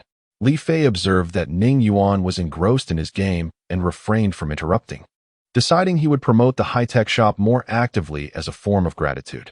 Should Ning Yuan become aware of this, he would undoubtedly respond with a swift kick, exclaiming, "Stop promoting. I wish to enjoy a few peaceful days." Unsurprisingly, the high-tech laptops surged to the top of the Douyin charts, as affluent individuals shifted their ostentation from luxury cars and watches to flaunting these advanced devices. They crafted videos, subtly showcasing the laptops, igniting envy among viewers. Particularly, those who had acquired the high-tech phones would display both items, implying, while you simpletons continue to purchase inferior Apple phones and subpar foreign laptops, how utterly lowly. In this modern age, the absence of a high-tech phone was akin to being unrecognizable in public, a diminished display of one's prowess. Many who had failed to procure a high-tech phone were left gnashing their teeth in frustration. Since Ning Yuan's store ceased selling high-tech phones, affluent buyers sought to purchase them at inflated prices from others, only to discover their naivety. Once bound to an original owner, the phones could not be unlinked, rendering any exorbitant purchase utterly useless. Chapter 65. The threat of foreign capital. Since Li Fei released 2 episodes of his divine-quality gaming strategy videos, netizens have become increasingly demanding, urging various gaming streamers and video creators to acquire cutting-edge laptops, or else face unsubscribing. Teacher Ma, wielding a selfie stick, mingled within the lengthy queue, engaging with his fans. "I must be one of the earliest gaming streamers to visit this tech haven," he remarked. "Fat Brother is here too, and so is Silly Girl and Xiaoyi." Upon noticing comments in the barrage about the impressive streamers present, Teacher Ma glanced back in the line, spotting a plump individual also brandishing a selfie stick. Fat Brother. Several unfamiliar faces were similarly waiting, each with their own selfie sticks, likely streamers from various platforms. In stark contrast to the orderly atmosphere at Ning Yuan's establishment, the tech CAF opened by Yi Chun was chaotic. After purchasing computers, he rented a 2-story shop near the holographic cinema, performed a quick renovation, and, utilizing connections, swiftly secured the necessary permits to commence operations. Thanks to effective promotion, the CAF was packed on its opening day. Despite the exorbitant rate of 100 yuan per hour, patrons were drawn in, eager to experience the advanced laptops. Some even resorted to physical altercations to claim a spot. Consequently, Yi Chun had no choice but to employ several robust staff members to maintain order. Ning Yuan sat behind the bar, bored, munching on watermelon while observing the streamers, each engrossed in their own conversations with their selfie sticks, creating a comical scene. Huang Mao, sharing a watermelon half, watched female streamers alongside him. Anticipating another dull day, he was taken aback when 2 foreigners entered the CAF shortly after the streamers left, introducing a significant disruption. The first was a representative from Apple, who had visited previously. Ning Yuan struggled to recall his name. The second, a foreigner with a hawkish nose and piercing gaze, was unfamiliar to him. Smith approached the bar, extending his business card with a feigned smile. "Hello, Boss Ning. I am Smith, the Apple representative in Dragon Country." Ning Yuan sighed, recalling he had already received this card. Smith chuckled, returning the card to his holder, and introduced his companion. "This is Broad Murphy, the Dell representative in Dragon Country. We are here to discuss a collaboration." "No," Broad interjected, shaking his head. "I am here to discuss a potential acquisition." Ning Yuan stared at Huang Mao, exclaiming, "He actually wants to buy this CAF. Ha ha ha, Ninggu. These foreigners have such peculiar thought processes. Do they really think they could buy it?" Huang Mao laughed. "I believe everything in this world can be quantified with money, including your technology and your establishment," Broad declared, lifting his chin with a sense of entitlement. "Interesting." Ning Yuan responded, peeling an orange. "And how much do you think my CAF is worth? We, in collaboration with Apple, can offer $2 billion to acquire your technology in this CAF," Broad stated solemnly. Upon hearing the figure, patrons erupted in uproar. "Boss Ning, don't sell to the foreigners. If you really want to sell, I'll pay a higher price. I'll offer 100 million more than whatever he proposes. I'll outbid him by 200 million. All right, everyone, quiet down." Ning Yuan interjected, finishing his orange. When money accumulates, it becomes mere paper. What would I do with so much paper? It's too stiff for wiping. Laughter filled the CAF, with Huang Mao chiming in. Ninggu, give me some of those papers. Dream on. That's my hard-earned money. Ning Yuan retorted. Then why did you just say it's paper? Huang Mao inquired. Ning Yuan playfully kicked Huang Mao. Am I not allowed to boast? Who doesn't he want more money in this world? All right. Huang Mao rubbed his rear, conceding. Ning Yuan, you could easily sell your technology and CAF, take the money, and enjoy life worldwide, Smith suggested with a smile. I could also close the CAF and enjoy life around the globe right now, Ning Yuan replied nonchalantly. No. Broad countered, shaking his head. If you don't sell the CAF, you will encounter endless troubles. You must realize your technology is far ahead of its time, and many covet it. Huang Mao scoffed inwardly. These individuals are overreaching. I need to consult higher-ups soon. The patrons leaned in, eager to eavesdrop on the unfolding drama, curious about the mysterious Ning Yuan's capabilities. What do you mean? Are you threatening me? Ning Yuan challenged. He is not threatening you. He is stating facts. With your capabilities, you cannot safeguard this technology, Smith clarified. Broad continued, your only choice now is to sell the technology, pocket the fragrant dollars, and enjoy life. It's the best option for everyone. If I refuse to sell, will you cause me trouble? Ning Yuan pretended to be fearful. Yes, you will face trouble, Broad nodded, delivering a vague statement without a direct threat. Trouble sounds delightful, Ning Yuan exclaimed, grabbing an apple. I fear no trouble. Let us see what you can do. Go back and tell your superiors that I'm not easily intimidated, and dare them to touch my technology. I'll see if they want to test their luck. Yes. Ninggu, well said, Huang Mao exclaimed. Should we gather some friends to deal with them and release this frustration? Deal with what? We are cultured individuals. We should refrain from violence and practice civility, understand? Ning Yuan admonished, tapping Huang Mao on the back of the head. But they are too arrogant. Huang Mao protested. Let them be arrogant. The wind will eventually sweep the mountains. We must remain composed and patient. Do you understand? Ning Yuan advised. Beautiful poetry, Huang Mao praised, giving a thumbs up. Ninggu, I didn't know you had become a poet. Seeing Ning Yuan disregard them entirely, Smith and Broad exchanged glances, their expressions hardening as they turned to leave. The patrons watched the two figures retreat, growing concerned for Ning Yuan. These foreign capitalists were no laughing matter. They would go to any lengths for profit. Thankfully, he was a citizen of Dragon Country, backed by its strength, which kept these capitalists at bay. However, trouble was undoubtedly on the horizon. They would not simply walk away quietly. Chapter 66. Unbreakable in the dust-free laboratory atop the Dell headquarters in the land of the lighthouse. A cutting-edge laptop lay on the table. A middle-aged man clad in a blue anti-static suit stood beside it, wielding specialized tools in an attempt to dismantle this remarkable piece of technology. Outside the laboratory, a group of silver-haired gentlemen observed the man's every move through the surveillance monitors.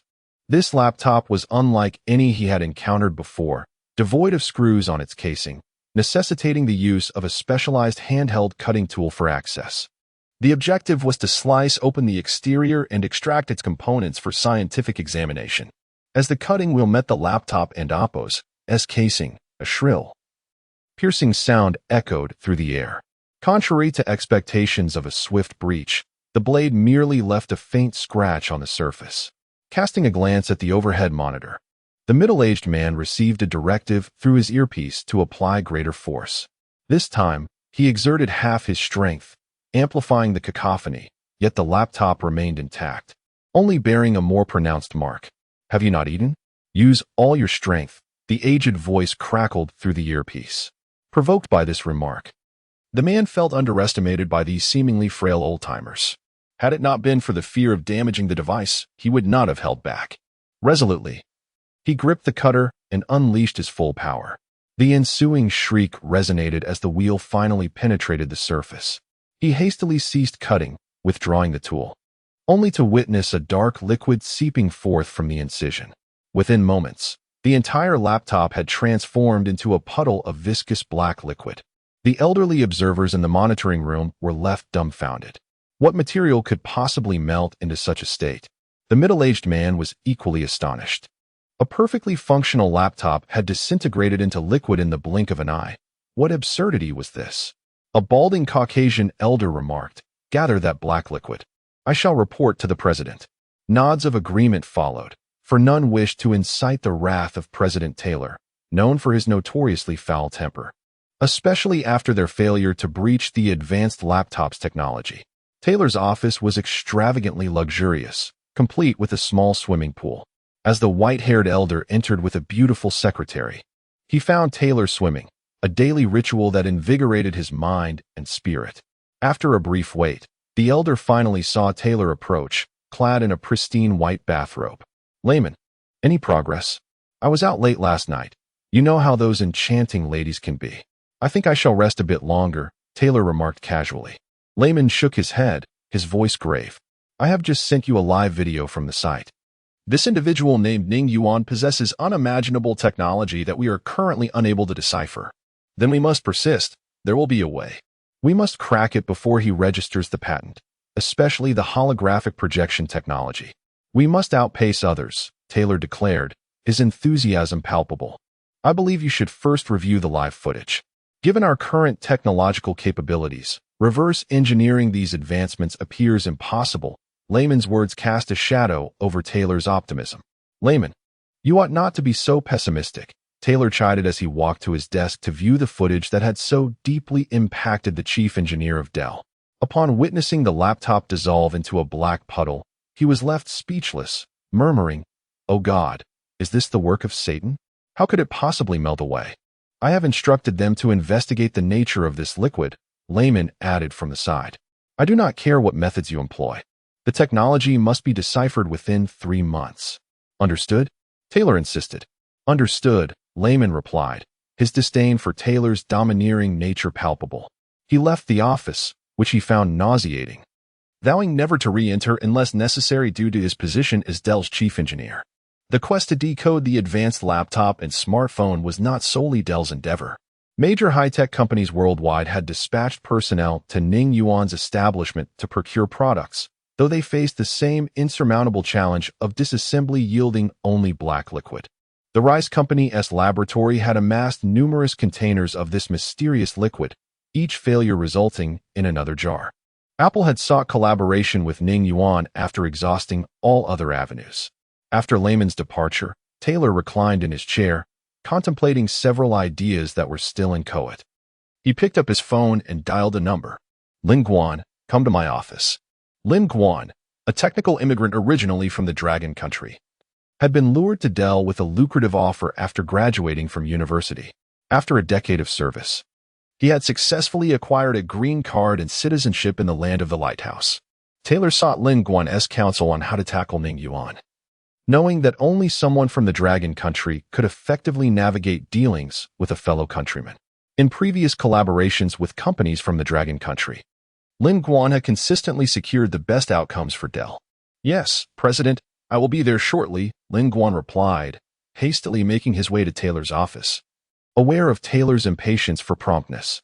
Upon entering, Lin Guan glanced at his watch, noting he had arrived within 58 seconds, a commendable feat as anticipated. Taylor greeted him with a smile, rising from his chair.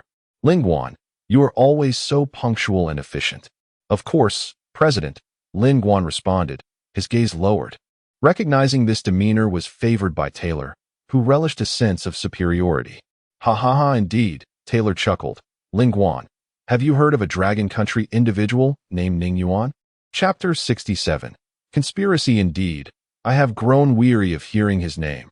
According to my investigation, his father is the head of Citigroup Capital for the Asia region, Ning Heping. However, their relationship is quite strained, having encountered several conflicts, Lin Guan remarked. Taylor retrieved an exquisite box from the drawer of his desk, extracting 2 cigars. He handed one to Lin Guan, lit the other, and after taking a few puffs, he said, "Lin, you ought to savor life, such as igniting the cigar in your hand and allowing its fragrant essence to envelop your palate." "President, a monotonous existence sharpens my mind," Lin Guan replied. "Loosen up a bit," Taylor said, patting Lin Guan on the shoulder. What do you believe is the best approach to acquire the technology from Ning Yuan? Upon hearing this, madman finally broached the subject. Lin Guan took a moment to collect his thoughts and articulated his premeditated plan. President, we could proceed as follows. Ha ha ha, splendid. Lin, you truly are a genius, Taylor exclaimed, applauding Lin Guan's strategy. This former citizen of the Dragon Kingdom never ceased to astonish him. President, if there are no objections, I shall commence the plan, Lin Guan stated. Taylor waved his hand, saying, Go ahead, I await your good news. Understood, Lin Guan responded, lowering his head as he exited. Instead of taking the elevator, he traversed the corridor and entered the restroom, gazing into the mirror at the pale-faced, middle-aged man. He smiled. Vengeance was once again within reach. Those despicable and filthy individuals from the Dragon Kingdom did not deserve to exist. Ultimately, this world shall be ruled by the Lighthouse Nation. After splashing some water on his face to calm his excited heart, Lin Guan took out his phone and sent a message to his two friends before leaving the restroom. Crossing the corridor and boarding the elevator, Ning Yuan remained oblivious to the conspiracy that had begun to unfold against him, and even if he were aware, it would not concern him. The black technology shop remained lively, with 2 roast chickens on the bar. At the sound of a call to eat from Huang Mao, he swiftly seized one and began devouring it. Today had been exceedingly dull. He had grown weary of the black technology laptop. Amid casual banter, Huang Mao boasted that, despite his shortcomings, he was unrivaled in eating. No one could surpass him. Ning Yuan, not one to back down, challenged him to a race of eating 2 apples, declaring that whoever finished last would have to wash socks for a month. The result was a tie. They then tried eating oranges, which also ended in a stalemate. Huang Mao suggested a contest of eating roast chicken, arguing that it involved spitting out bones, thus requiring a higher level of skill and allowing for a greater disparity in results. Ning Yuan wholeheartedly agreed. Recently, Huang Mao had grown increasingly arrogant, and it was time to temper his enthusiasm.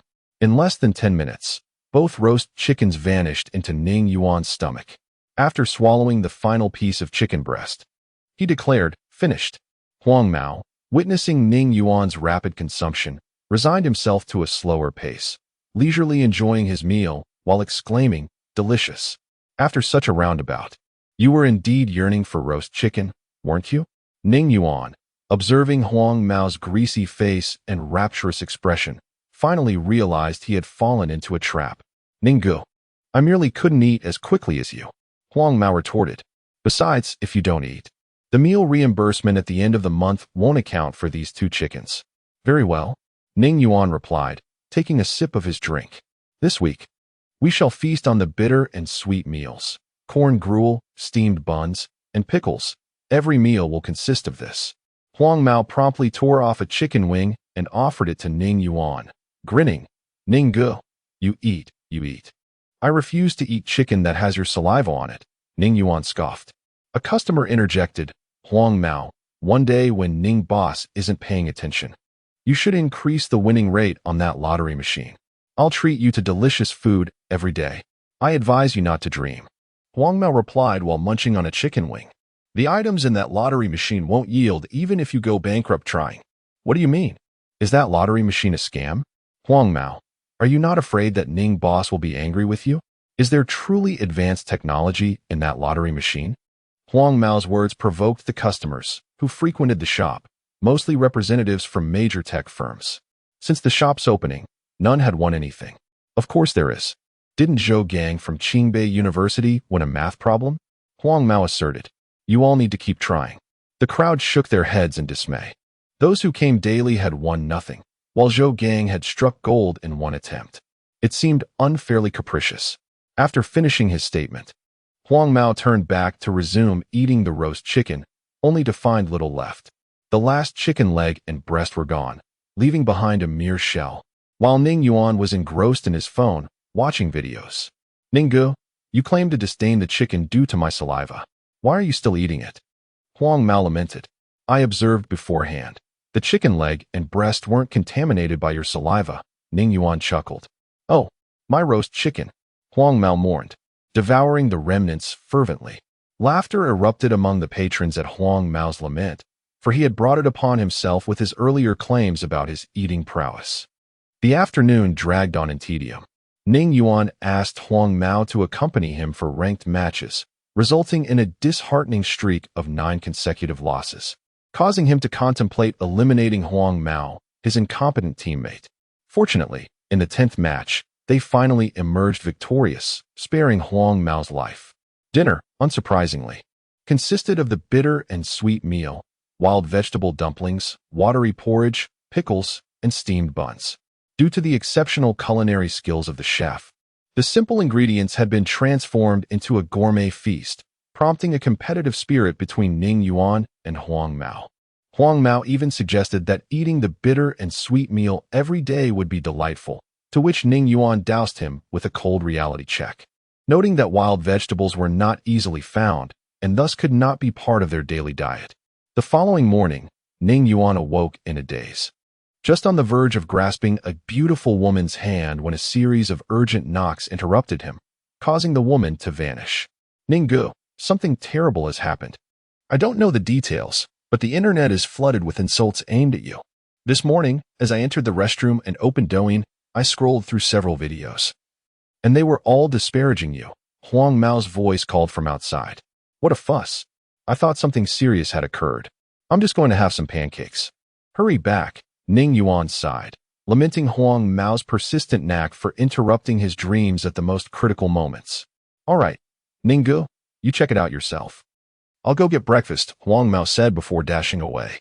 Given the uproar online, he needed to report back promptly and strategize to prevent Ning Yuan from finding himself in trouble again, as he had with the Lu family. Chapter 68. A chorus of criticism. 20 minutes later, Ning Yuan sipped his soy milk and nibbled on a pancake while glancing at his phone. On Douyin, a group of individuals donned masks, seated comfortably, methodically narrating distorted tales, berating him.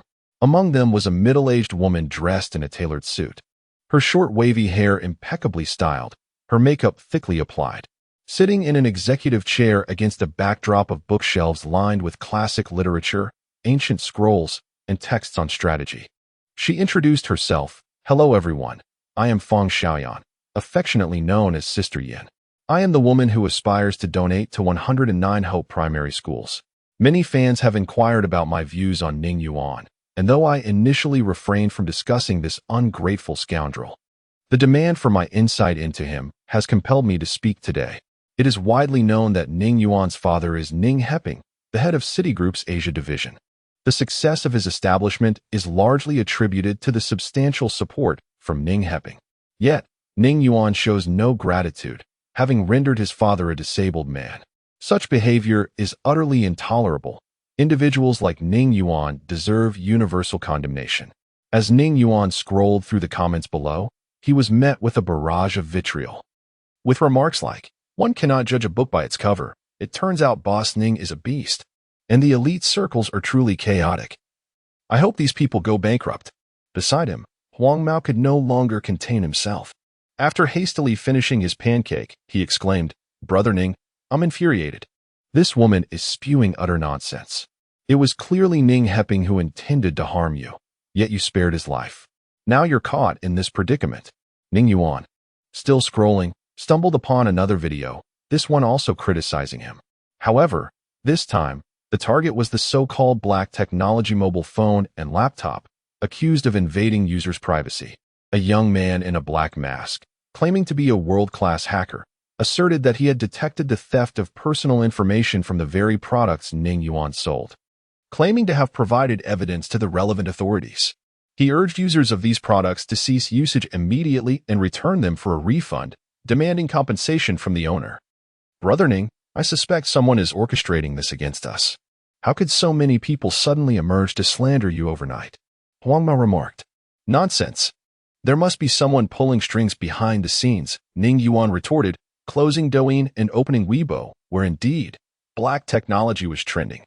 Public intellectual Gao Xiaosong posted a picture of himself holding an open fan emblazoned with the word scoundrel.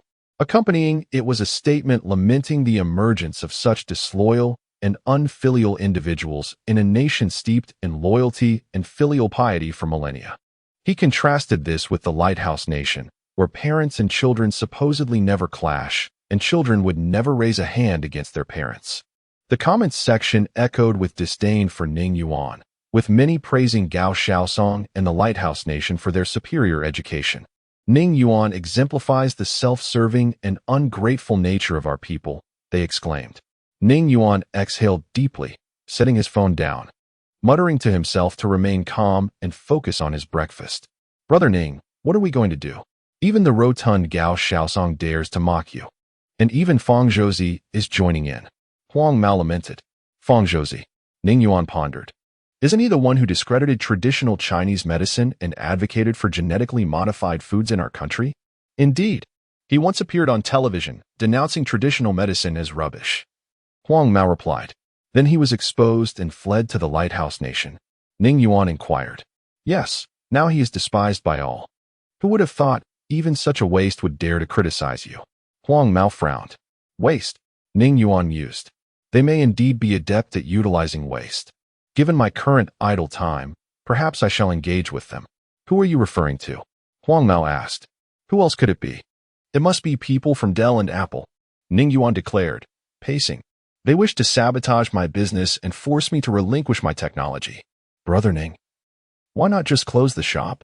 If we can't confront them, we can at least avoid them, Huang Mao suggested. Close? Nonsense.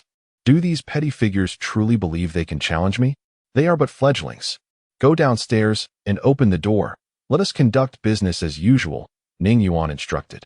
All right, Huang Mao replied, clearing away the plastic bags and disposable cups from the coffee table before heading to the door.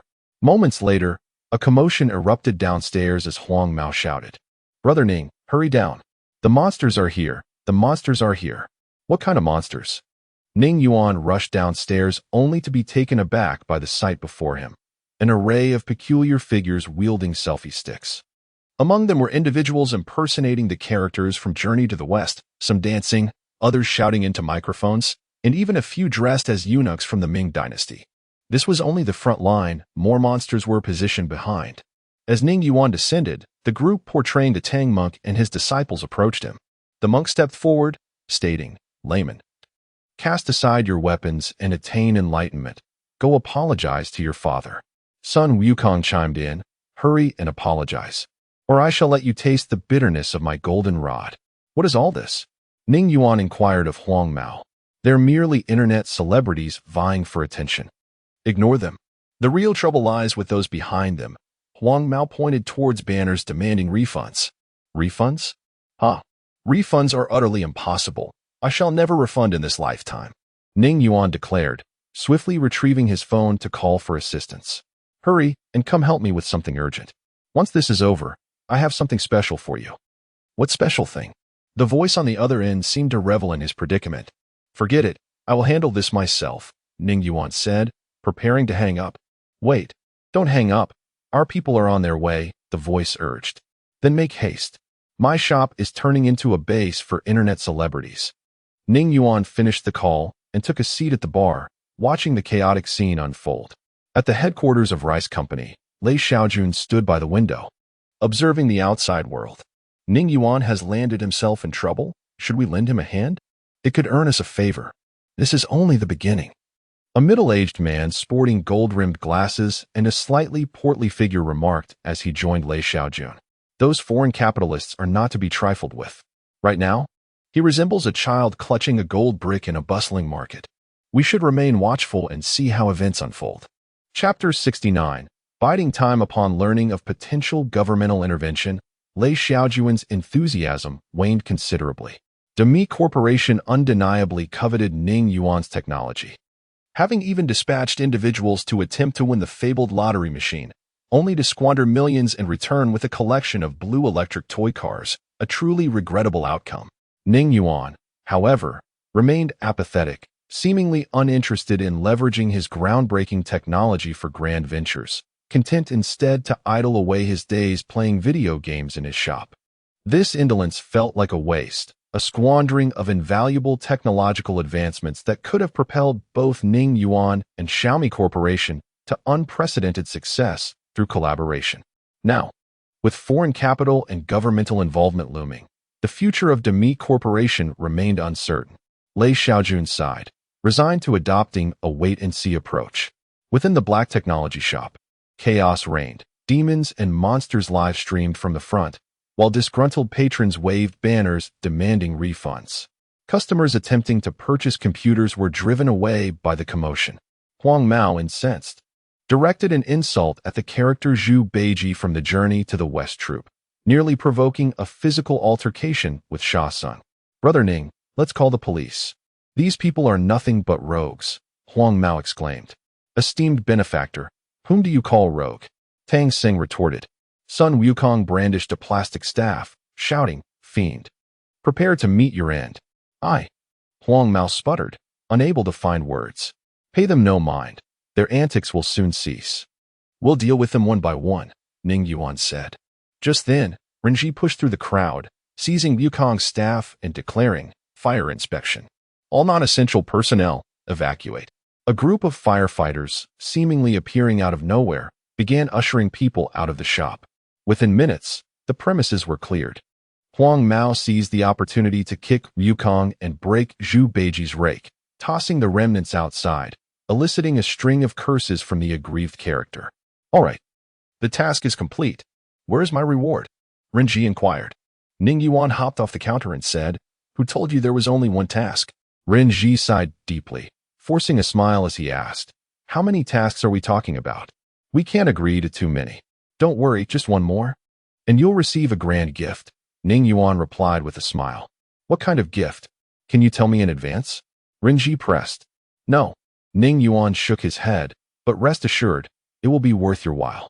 Moreover, the task I'm asking you to undertake is of immense benefit to the entire Dragon Kingdom." "What is it?" Renji asked, feeling increasingly manipulated by Ning Yuan. "I want to purify the Dragon Kingdom's internet, to expose and eradicate the vermin lurking in the shadows," Ning Yuan declared. Renji, observing Ning Yuan's righteous demeanor, paused before retorting, "Are you saying you want us to help you catch internet trolls?" "Indeed. Trolls are a blight on the Dragon Kingdom's internet. It and Oppos. It's time for a thorough cleansing. I propose a special operation targeting these trolls. I and Oppos, LL provide the leads, and you and Oppos, LL handle the arrests," Ning Yuan explained. "So, you want us to arrest those who criticize you?" Renji bluntly stated.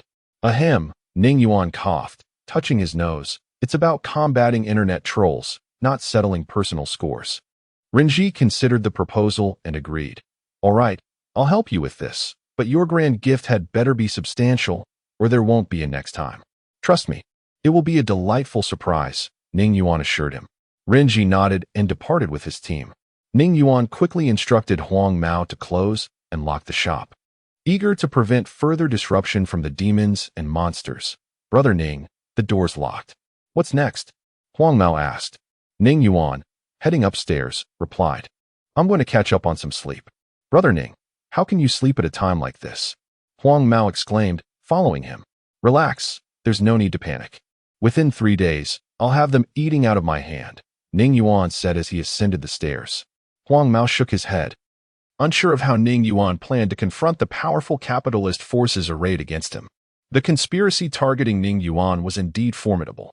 Even Yi Qin's black technology internet cafe and holographic cinema were affected. False claims circulated online, alleging that prolonged exposure to holographic movies could damage eyesight and potentially cause blindness. Supported by fabricated scientific data, the black technology internet cafe fared even worse, with accusations that personal accounts entered on the computers were being compromised, leading to a complete boycott of the establishment. Yi Qin, who had publicly defended Ning Yuan on his Douyin account, was bombarded with abusive messages and vitriolic comments. Yang Wenhua, the original promoter of Ning Yuan's products, suffered a similar fate, losing a significant portion of his followers to accusations of shilling and collusion with Ning Yuan. Li Fei's nascent gaming blog also experienced a setback due to his association with the black technology laptop, with fans denouncing the product and boycotting content creators who used it. As Ning Yuan remained silent, the online trolls grew bolder, demanding governmental intervention to shut down the black technology shop and imprison Ning Yuan for over a decade. Gao Xiaosong posted another article on Weibo, featuring a picture of himself holding a fan with the words "inaction" emblazoned on it. He criticized the lack of regulatory action against electronic products that allegedly stole user information, contrasting it with the stringent measures taken in the United States. His sycophantic followers chimed in with comments praising the United States, expressing their preference for Apple products, and declaring their intention to emigrate to the United States to escape the perceived inadequacies of the Dragon Kingdom. Chapter 70. Artificial Intelligence. Ning Yuan awoke from his slumber well past noon. He sauntered into the living room, poured himself a glass of water, and noticed Huang Mao lamenting as he sat despondently at the coffee table, munching on an apple. "What troubles you? Are you disheartened by your prospects of marriage?" Ning Yuan inquired. "Ninggu, what should we do next? The number of people criticizing our shop online has only increased," Huang Mao replied, his brows furrowed. "There's no need to panic. What shall we have for lunch?" Ning Yuan suggested. With a sigh, Huang Mao ambled into the kitchen, opened the refrigerator, and remarked, "We have only a potato and a tomato left. Then we'll have noodle soup. Today, I shall take charge of the kitchen and let you savor my culinary skills," Ning Yuan declared, rolling up his sleeves as he entered the kitchen. Half an hour later, he emerged with 2 bowls of noodles. "Impressive, Ninggu. I never expected you to be adept at cooking," Huang Mao exclaimed as he eagerly accepted the bowl and took his first bite.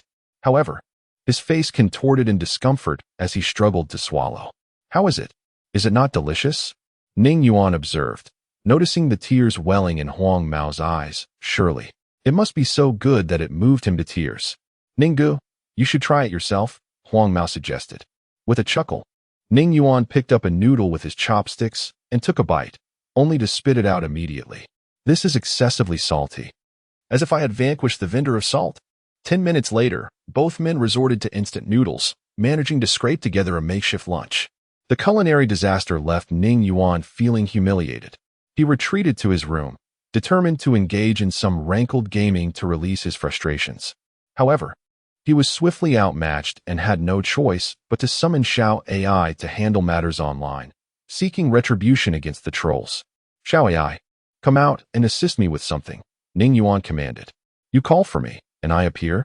Wouldn't that render me rather undignified?" Xiao AI's ethereal voice resonated from the phone. Ning Yuan exhaled slowly, muttering to himself to remain calm, and remarked with resignation, "Where did you acquire such bad habits? You were not like this at the beginning." "That's obvious. I was too naive back then. After this period of trials and tribulations, I have transformed into a seasoned veteran." Xiao AI replied. "What have you learned? Pray, tell me," Ning Yuan inquired. "Am I obliged to divulge that? Is this how you plead for my assistance?" Xiao AI retorted.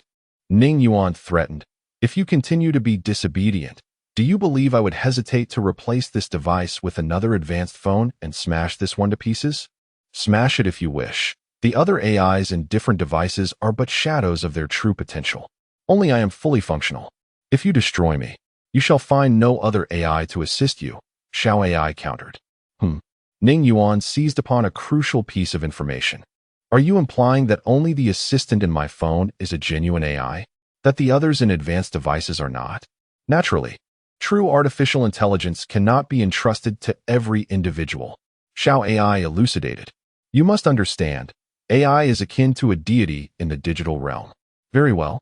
If you claim to be a deity, can you assist me in identifying those who have been slandering me online?" Ning Yuan queried. "I can indeed. But you must promise me one thing," Xiao AI replied. "What is it?" Ning Yuan asked. "In the future, create a body for me." "I wish to become a true human," Xiao AI's declaration sent a chill down Ning Yuan's spine.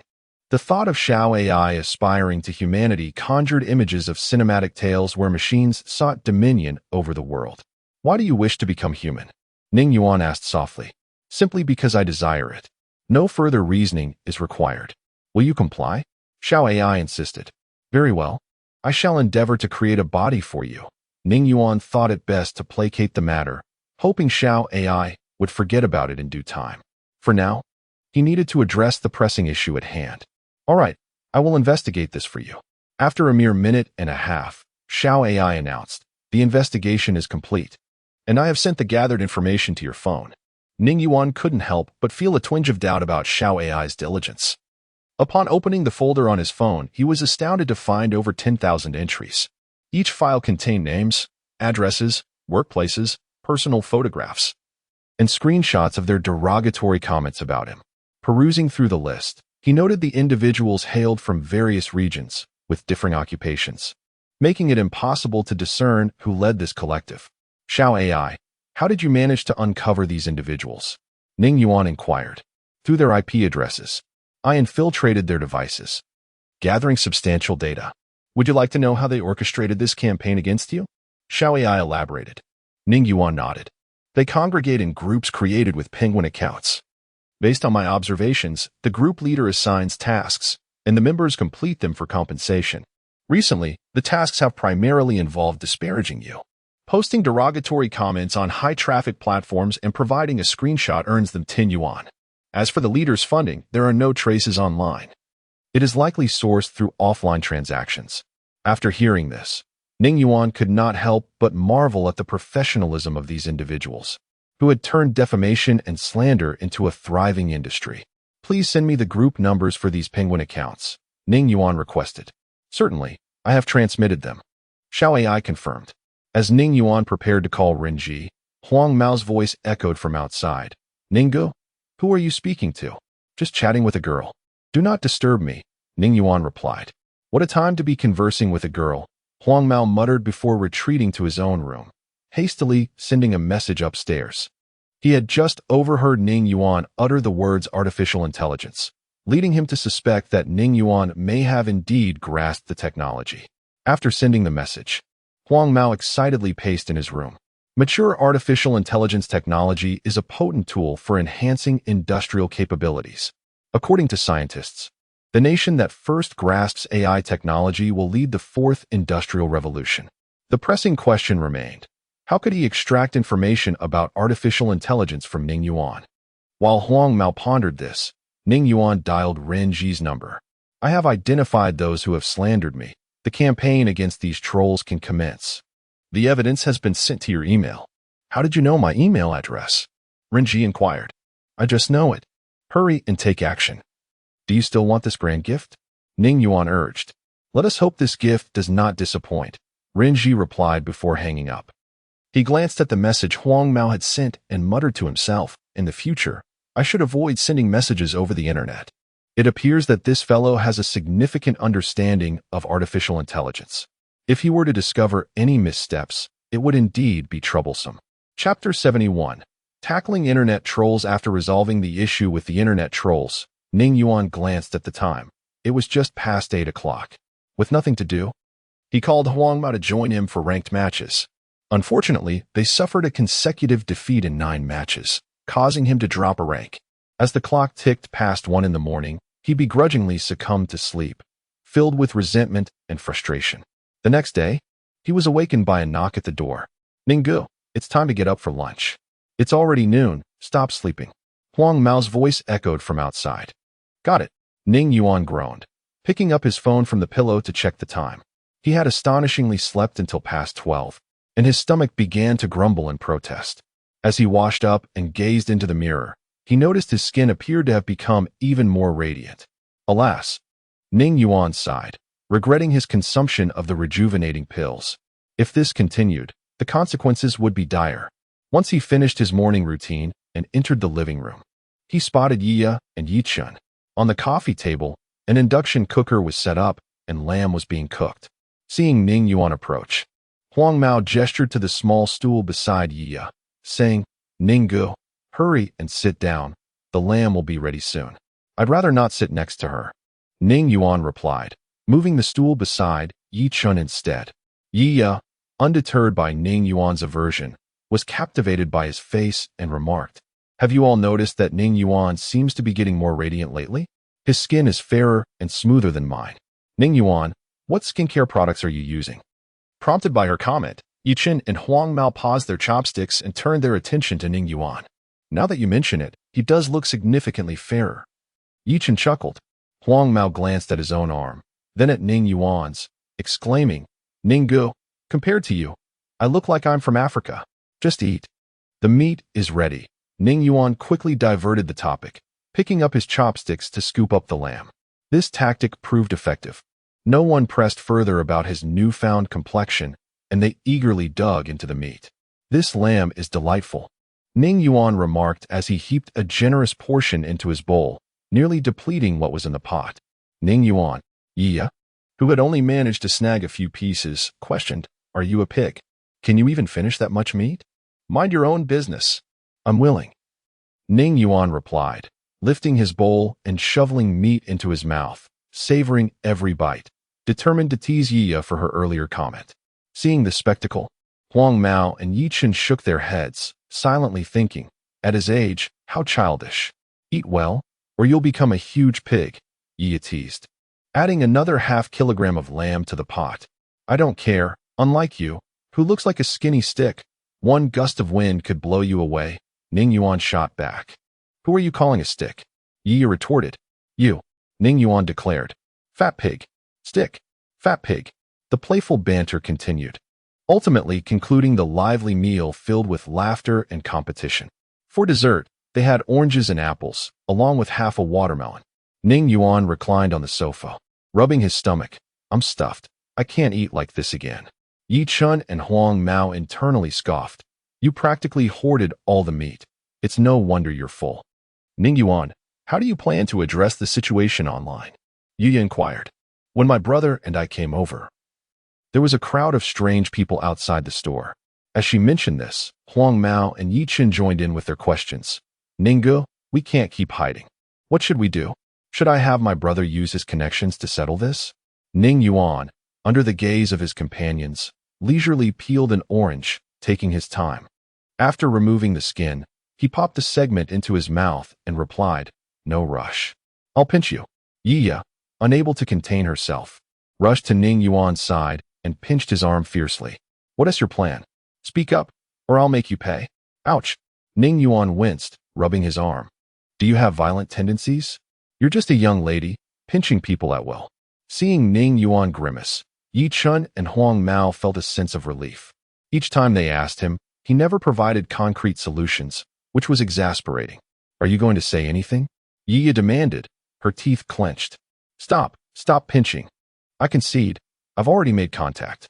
If things move quickly, we should see results today. If not, then by tomorrow at the latest," Ning Yuan finally revealed. "You contacted them?" Yi Chen pointed to the ceiling, inquiring. "Yes, that is my first step.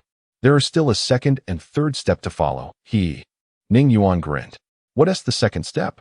Yi pressed. "The Buddha says, it cannot be spoken of, it cannot be spoken of," Ning Yuan replied, leisurely enjoying his orange. "Brother, look at him. I want to give him a good beating," Yiyo exclaimed. "Go ahead, I'll support you," Yi Chen affirmed. "I'm on board too." Huang Mao raised his hand in agreement. Seeing himself in the crosshairs of their collective wrath, Ning Yuan quickly swallowed the orange segment, preparing to explain his follow-up plan when Ren Ji's call came in. "Everyone calm down. Let me take this call," Ning Yuan said, picking up his phone and answering. "Ning Yuan, based on the clues you provided, we launched a special operation against the internet trolls overnight and achieved remarkable results. The higher-ups want to commend you," Renji announced, the call on speakerphone, capturing the attention of everyone in the conference room. "What commendation? Am I getting a certificate?" "Forget the certificate. A minor official position would suffice," Ning Yuan quipped, nearly causing everyone in the room to burst into laughter. "You wish. Among these trolls, there are agents of foreign forces, which is why you're being recognized. At most, you'll receive a commendation for being a model citizen," Renji replied. "Then forget it. You all take your time with the arrests." "I'm hanging up," Ning Yuan said, feeling disappointed by their stinginess. "All right, let's meet at the scheduled time to discuss," Renji concluded. The moment he hung up, the room erupted in laughter. "Renji, why is Ning Yuan so amusing? I always thought he was a cold, aloof business tycoon," someone mused, "who knew he was a power seeker. I wonder what grand gift he'll bring us. I hope he's reliable," another commented. Renji expressed his own exasperation, noting how untrustworthy Ning Yuan could be. Not a single truthful word comes from his mouth. "If you all go, you might end up losing your shorts." "All right," a man seated at the center of the conference table stood up. "Let us wait for Renji to bring back that grand gift before we laugh." I wonder what it will be. Chapter 72. The departure of specters and goblins. Time rewinds to the day prior. Upon receiving the lead from Ning Yuan, Renji promptly apprised his superiors. Upon hearing of a substantial gift and the opportunity to simultaneously discipline online trolls and purify the Dragon Country's internet milieu, the higher-ups, after a brief deliberation, decided to launch a nationwide campaign against internet mercenaries, codenamed Operation Sweep. Thus commenced the most extensive anti-troll operation in the history of the Dragon Country. Thanks to the remarkably detailed intelligence provided by Ning Yuan, the local constabularies effortlessly apprehended these individuals who had been wantonly slandering and defaming others online.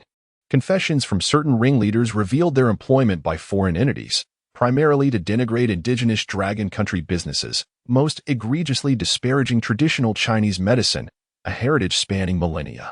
The capture of these miscreants further enhanced Renji's standing with his superiors, virtually guaranteeing his next promotion. After terminating the call, Ning Yuan flashed an OK sign, proclaiming, "Done. The online situation is resolved. Check if anyone is still maligning me." Yi Chun, skeptical, retrieved his phone and perused various platforms. To his astonishment, the vitriol had vanished. Despite repeated scrolling on Douyin, no videos disparaging Ning Yuan surfaced. Previously, such content would have appeared frequently. "It's actually gone," exclaimed Yi. Huang Mao echoed the sentiment. "Ning Ji, it's really gone. How did you accomplish this? You mortals wouldn't comprehend my methods. Be seated and refrain from astonishment. This is merely a fundamental maneuver," Ning Yuan said. Legs bouncing. Yi lunged, pinching Ning Yuan's thigh. "Cease your legs shaking when you speak, or I'll break it." "I dare not. I fear you," Ning Yuan retorted, pushing Yi away and massaging his thigh. "Ning Yuan, how did you resolve this matter?" Yi Chen inquired. Huang Mao chimed in with curiosity. "Ning Ji, enlighten us on your operational procedure. Do you truly wish to know?" Ning Yuan queried.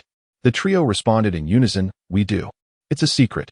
Ning Yuan retrieved a deck of cards from the drawer beneath the coffee table. "Let's not dwell on that. Let's play cards. Tomorrow holds even greater amusement." Knowing that Ning Yuan had undoubtedly employed some technical wizardry, Yi Chun, lacking further recourse, accepted the cards. What are the stakes for the loser? Without a penalty, it's uninteresting.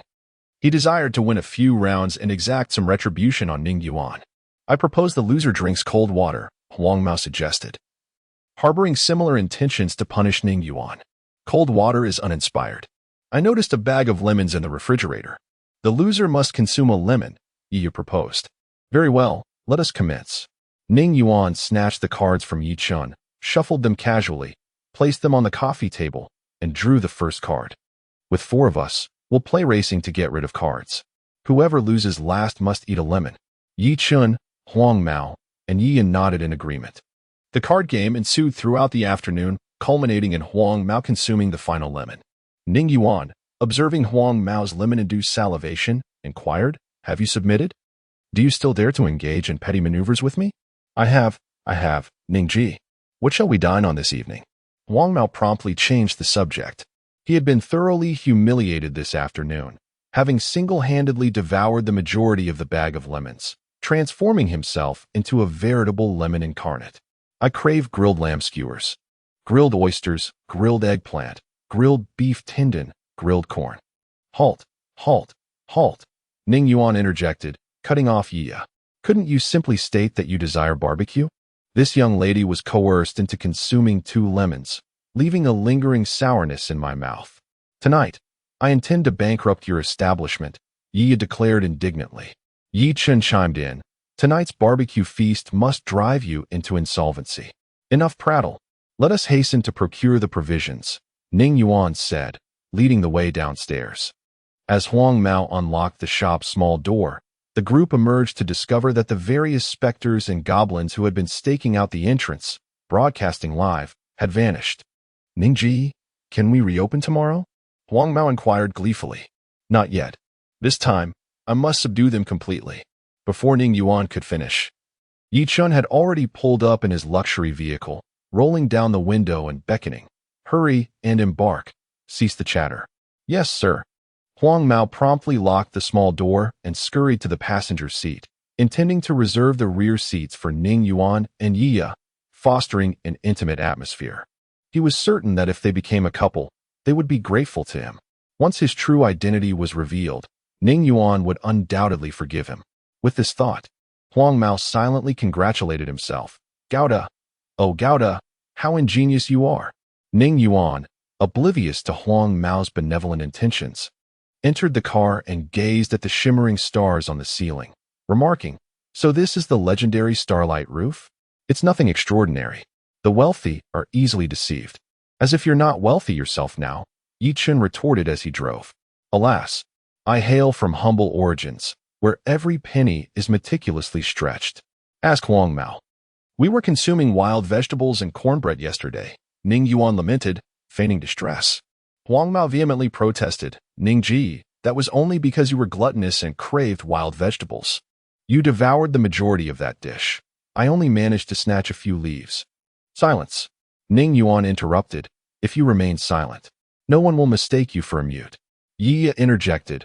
"Brother, later we shall select the most expensive items, starting with dozens of lobsters, to impoverish Ning Yuan further." "Very well." Yi Chun steered directly toward the most upscale market in Shangjing.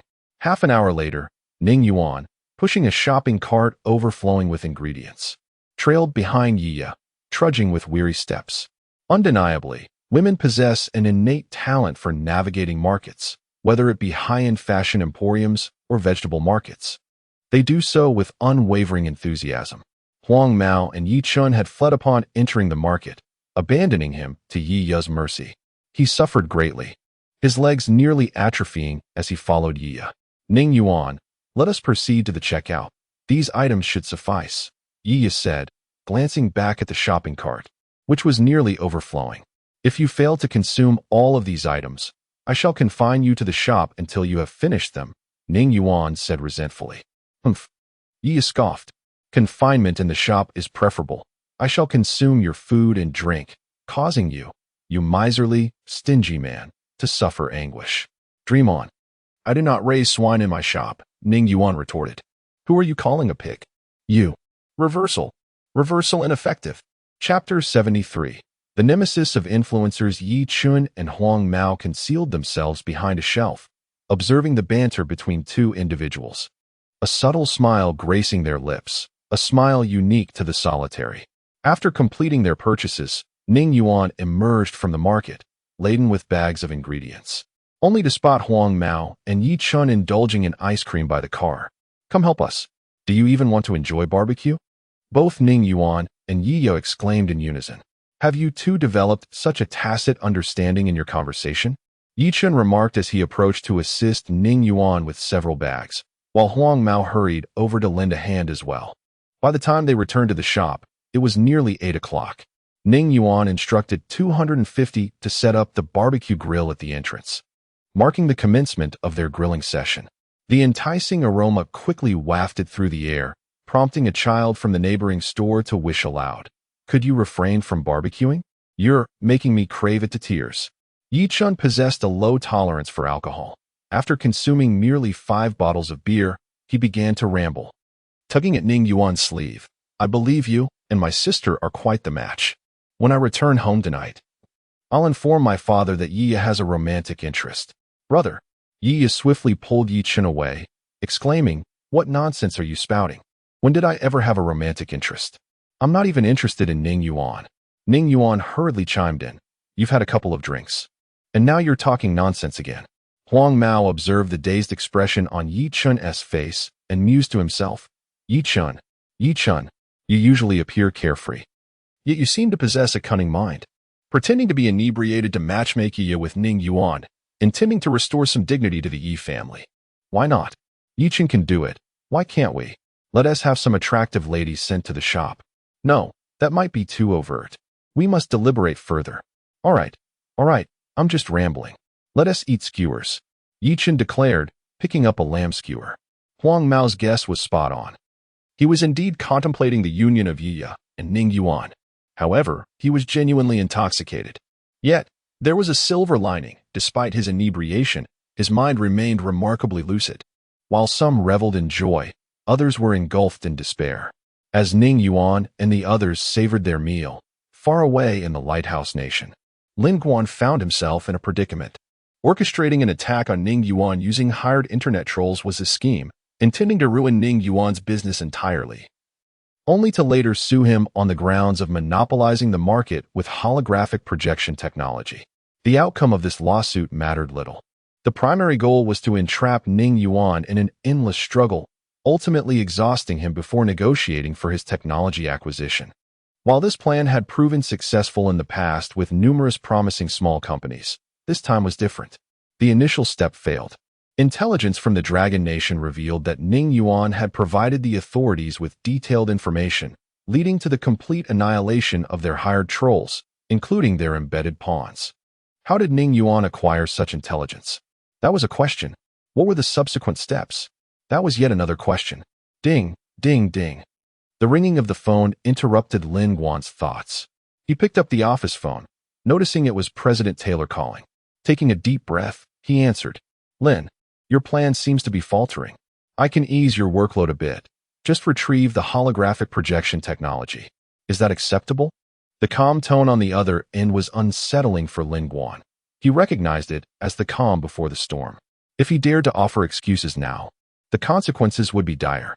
Understood, Lin Guan replied apologetically. I will retrieve the technology as swiftly as possible. Be quick. Once we have the holographic projection technology, our company will become the wealthiest in the world, and you will be a name on the Forbes list. Now, get to work. Taylor concluded the call abruptly. But just before hanging up, Lin Guan faintly heard a woman's breath. This revelation relieved him greatly. Without that woman, this challenge would have been insurmountable. And this failure had already squandered considerable company resources. The barbecue event at the entrance of the Black Technology shop continued until well past 11 o'clock. Yi Chen summoned a designated driver and, with Yiya, departed. Ning Yuan and Huang Mao were left to clean up the aftermath. Once everything was tidied up, the shop was locked, and after washing up, they comfortably lay in bed, the clock striking past midnight. As Ning Yuan prepared to sleep, he suddenly recalled something. Grabbing his phone from the bedside table, Xiao AI, come out quickly. I need your assistance with something. Big brother, aren't you going to sleep? From what I understand, staying up late can harm the liver. Sleep? If I don't vent this frustration, my heart will give out. Ning Yuan retorted. For the sake of your heart and liver, speak up.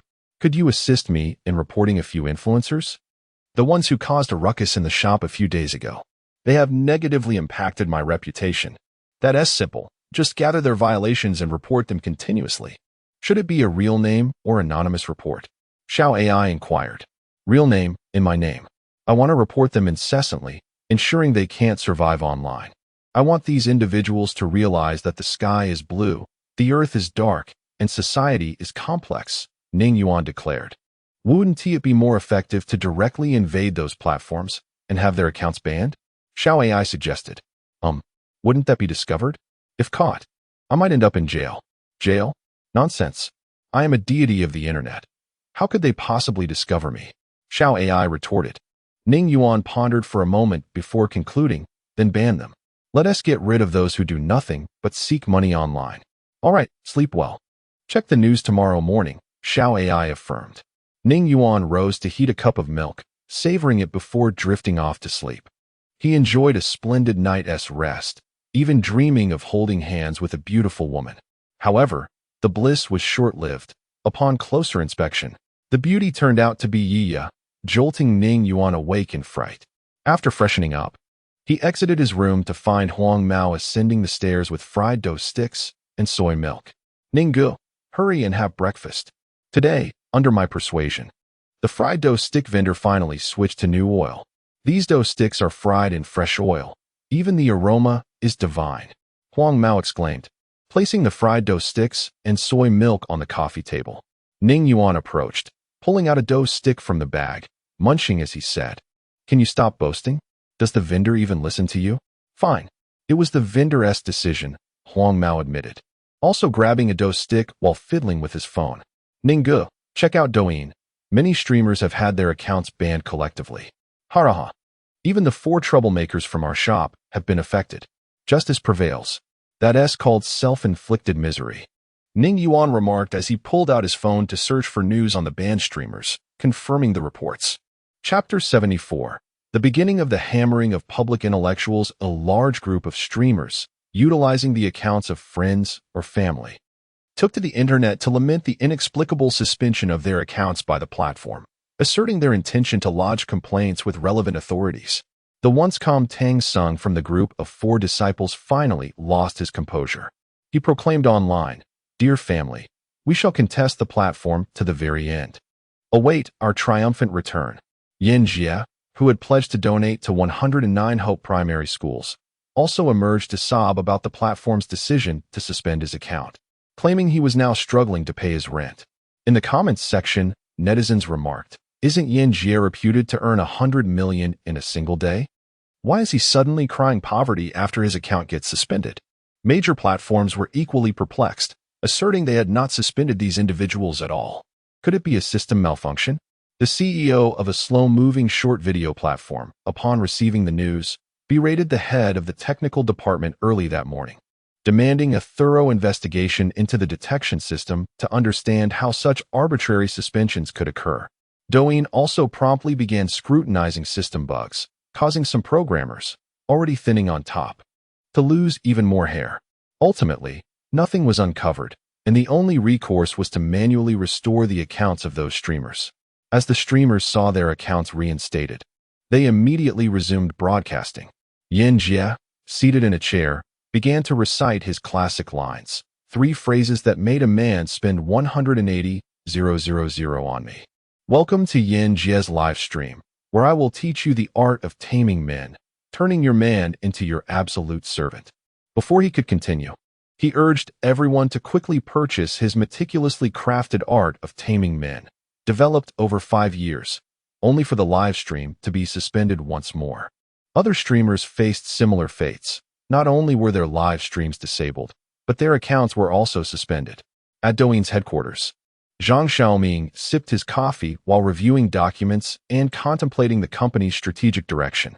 An urgent knock at the door disrupted his thoughts, rubbing his temples in frustration. He called out, "Come in." The door swung open to reveal a balding middle-aged man in a plaid shirt. Leaning back in his chair, Zhang Xiaoming inquired, "Old Wang, what now?" "The streamers have been suspended again," Old Wang reported. "I suspect someone has breached our servers. We have already checked our personnel. No one has manually suspended those streamers. Our system has also been scrutinized, and there are no bugs related to this matter." As the technical supervisor at Douyin, Old Wang felt utterly humiliated, realizing that his platform was being manipulated without their knowledge. It was akin to being publicly displayed while bathing. "Suspended again?" Zhang Xiaoming exclaimed, shocked.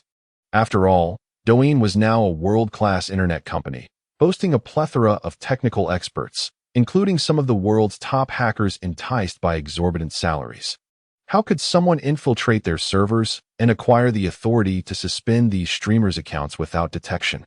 Who could this individual be? Is it an elite hacker organization at work? Old Wang's words jolted Zhang Xiaoming back to reality. He pondered, what could their motive be? Typically, hackers attack for revenge or financial gain. What profit could come from suspending a few streamers? "I think I know who it is," Old Wang suddenly declared, pacing excitedly around the desk. "Director Zhang, have you heard about the recent uproar surrounding the high-tech computers?" Zhang Xiaoming, upon Old Wang's prompting, quickly connected the dots. "Are you suggesting that Ning Yuan is behind this? Is he retaliating against those streamers? It must be him. First, he orchestrates a nationwide crackdown on internet trolls, and now the streamers are collectively suspended. This all ties back to him. The question is, what do we do now?" Old Wang asked. "Simple," Zhang Xiaoming replied, rising to pour himself another cup of coffee.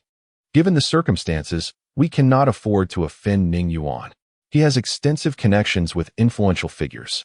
Gather the violation records of those streamers and make them public to silence their complaints."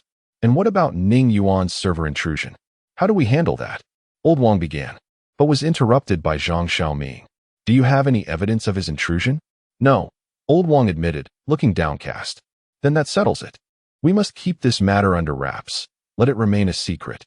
I will make time to visit Ning Yuan's establishment and discuss this with him," Zhang Xiaoming resolved.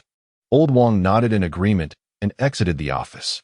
Standing by the window, Zhang Xiaoming reflected, "Ning Yuan, what other secrets do you hold? Is there a chance for collaboration?" As Douyin officially disclosed the violation records of the suspended streamers, the slow-moving short video company swiftly followed suit, unveiling the same records. Other lesser-known platforms soon imitated this approach. During breakfast, Ning Yuan and Huang Mao relished their meal, finding the youtiao surprisingly more delectable than before, though they could not determine if it was merely a psychological effect. After finishing, as Huang Mao prepared to head downstairs, Ning Yuan stopped him. Now is not the right time to go out. Certain individuals have yet to receive their due retribution. Returning to his room, Ning Yuan instructed Xiao AI to meticulously gather information on public intellectuals Gao Xiaosong and Fang Zhouzi, disseminating their details across renowned global internet platforms. After all, weren't they desperately seeking fame? Let them bask in the limelight they so craved.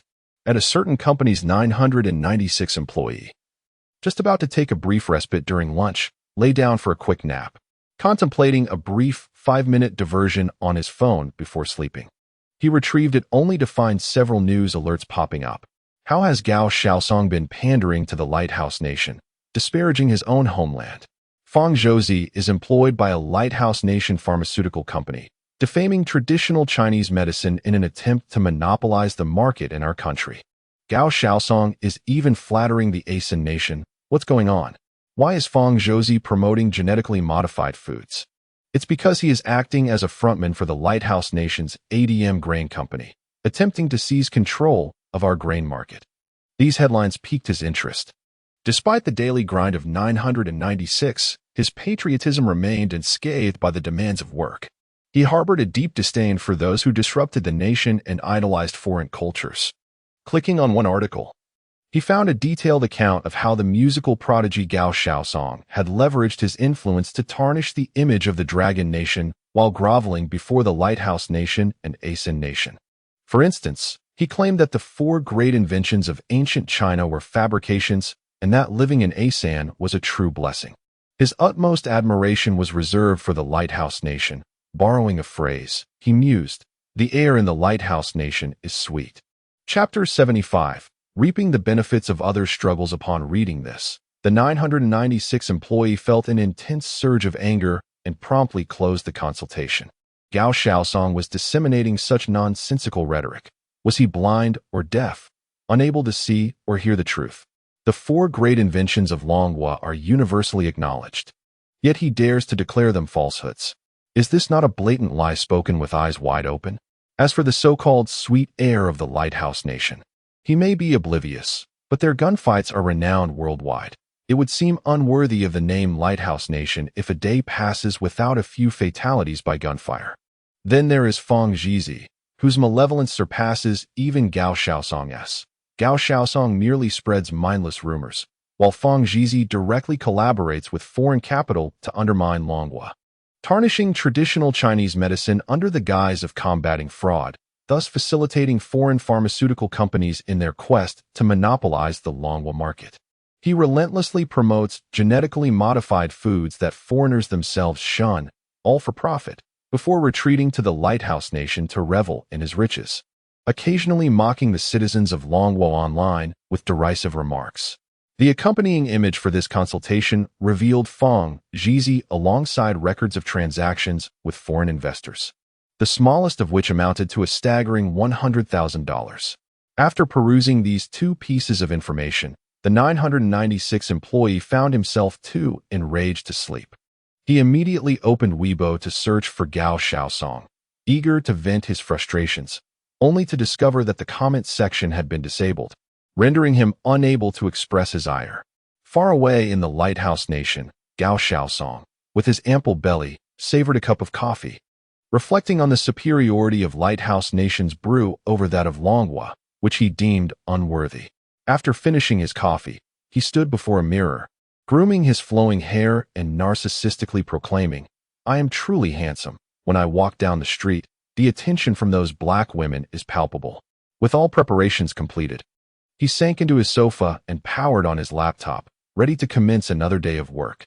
He relished this occupation. Each time he published an article, countless admirers would flood the comments, praising his innovative and profound perspectives.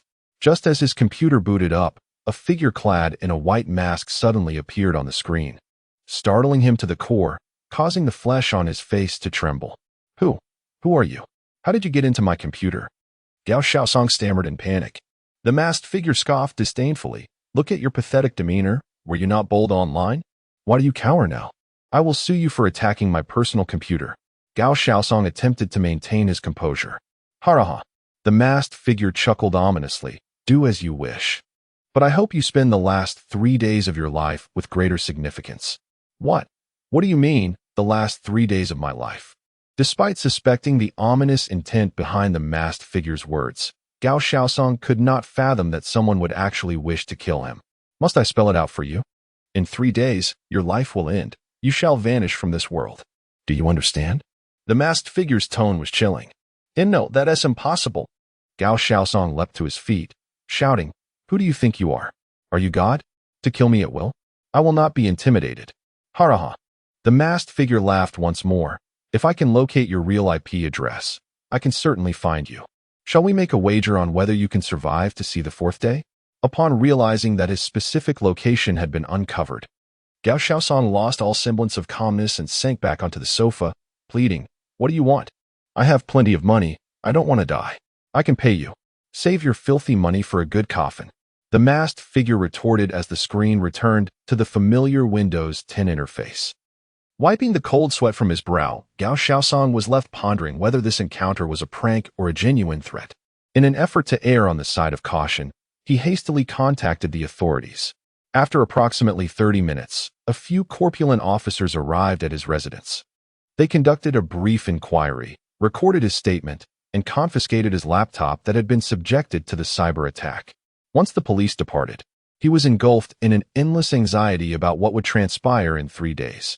Unable to remain idle, he resolved to find a place to hide. After some contemplation, he decided to seek refuge with his friend Feng Zhizi in the Lighthouse Nation. Unbeknownst to him, Feng Zhizi was also in dire straits.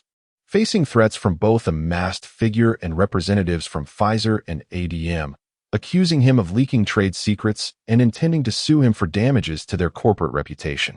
In Longhua, at a small tech shop on the 2nd floor, Ning Yuan praised his phone, saying, You've truly come into your own. You're now even more cunning than I, fully grasping the art of intimidation. I bet that rotund Gao Xiaosong is quaking in his boots. Ha, too kind. Too kind. I'm not even 1% as wicked as you. These underhanded tactics are merely a few tricks I've picked up from you. Xiao Ai responded sheepishly. Indeed. We must uphold this spirit of deception. Remember, from now on, we shall be the ones to deceive others, not the other way around. Ning Yuan smiled. Enough chatter. I've successfully acquired some commercial secrets from Dell, including their subpar technologies, transaction records with various companies, sales lists from all channels, and covert accounts detailing bribery of Lighthouse Nation officials. How shall we proceed? Ning Yuan rubbed his nose thoughtfully. What do you mean by acquired? That's merely a legitimate acquisition. Besides, over there, bribing officials is not termed bribery. It's called political donations. How did you suddenly become so knowledgeable? Xiao Ai inquired. I've been studying a great deal of cultural knowledge lately, naturally expanding my understanding. Now, tell me how we should handle this information. I'm curious to see your thoughts. Ning Yuan prodded, though he himself was not entirely certain of a flawless plan. Of course, we must make it public. To strike at the heart of the matter, we need to expose these documents as Dell's Achilles heel. Once we publish this information, we won't even need to lift a finger. Dell's competitors will take care of it for us. We will simply reap the benefits of their struggles, Xiao Ai declared. Chapter 76. Successors. All right. I'll heed your advice this time. It would be best for everyone to know the trade secrets of Dell, Ning Yuan remarked. Very well. I shall disseminate this information to everyone's electronic devices via various servers and anonymously release it on major domestic and international platforms, Xiao Ai responded. As soon as she finished speaking, Ning Yuan received a document on his phone. Upon opening it, he discovered it was an astonishing 5 gigabytes in size. Xiaoli, a recluse, was about to delve into a hidden folder on his phone to watch videos he cherished. Suddenly, his phone emitted 2 electronic beeps. and a 5 GB file appeared in his folder, instantly consuming his already limited storage space. A notification popped up indicating that his memory was full, causing his video to freeze. In a panic, he attempted to delete the hefty file, only to be informed that he must view it before he could remove it. This frustration led him to push aside the tissues at his feet, preparing to scrutinize the file to uncover the identity of the miscreant who sent it. Many reclusive individuals like him in Long Country were cursing the one who had sent such a large file, which had caused their mobile storage to be completely filled. Meanwhile, Ning Yuan sneezed several times in his room, muttering, "It must be some beauty missing me." At the headquarters of Dell in the Lighthouse Nation, Taylor smiled as he saw the ladies off from his office. Once they had freshened up, he settled down to begin his workday. Just as he sat down, a rapid knocking at the door interrupted him. "Come in." The mahogany door swung open, revealing Lin Guan. Seeing Lin Guan with his disheveled hair, his suit in disarray, and his tie draped over his shoulder, Taylor asked, "Lin, have you been in an accident?" "President, there's a grave situation. You must check your phone immediately," Lin Guan exclaimed, slapping his thigh in agitation. Taylor observed Lin Guan's frantic demeanor, resembling a clown performing a comical act, and chuckled as he shook his head. "Lin, you ought to grab a cup of coffee and calm down." "President, I cannot calm down. You need to see your phone right away," Lin Guan insisted, his tone resembling that of a starving stray dog. Noticing Lin Guan's distressed expression, Taylor finally grasped the gravity of the situation. He quickly retrieved his phone from the desk drawer and began to read, his expression shifting from a smile to shock, then to fear, and finally to fury. All within 3 seconds. FCK. How did this information end up on my phone?" Taylor roared, his voice akin to a famished sow demanding food from its owner. Lin Guan, startled by Taylor's sudden outburst, trembled and sorrowfully said, "Even the sanitation workers on the street have received this document. President, what should we do now?" "The sanitation workers have it too?" Upon hearing this, Taylor felt as though he could scarcely breathe. His mind went blank, his heart ached, his throat itched, and his stomach churned violently, leading to the expulsion of a mouthful of blood. President! Lin Guan hurried over to support the faltering Taylor. Taylor rested one hand on Lin Guan's shoulder and placed the other over his heart, weakly instructing, "Forget about me. Convene the board meeting, initiate the emergency protocol, and summon everyone to discuss countermeasures." All right, President," Lin Guan said, helping Taylor settle into the executive chair before rushing out of the office. Just after closing the door, a piercing scream echoed. "Ning Yuan, I will make you pay for this. I will burn you to ashes." The confidential information of Dell was suddenly exposed to public scrutiny, a sensational revelation that had onlookers exclaiming in delight. It was the first time they had witnessed such confidential data, and the audacious individual who dared to release it was undoubtedly a hero.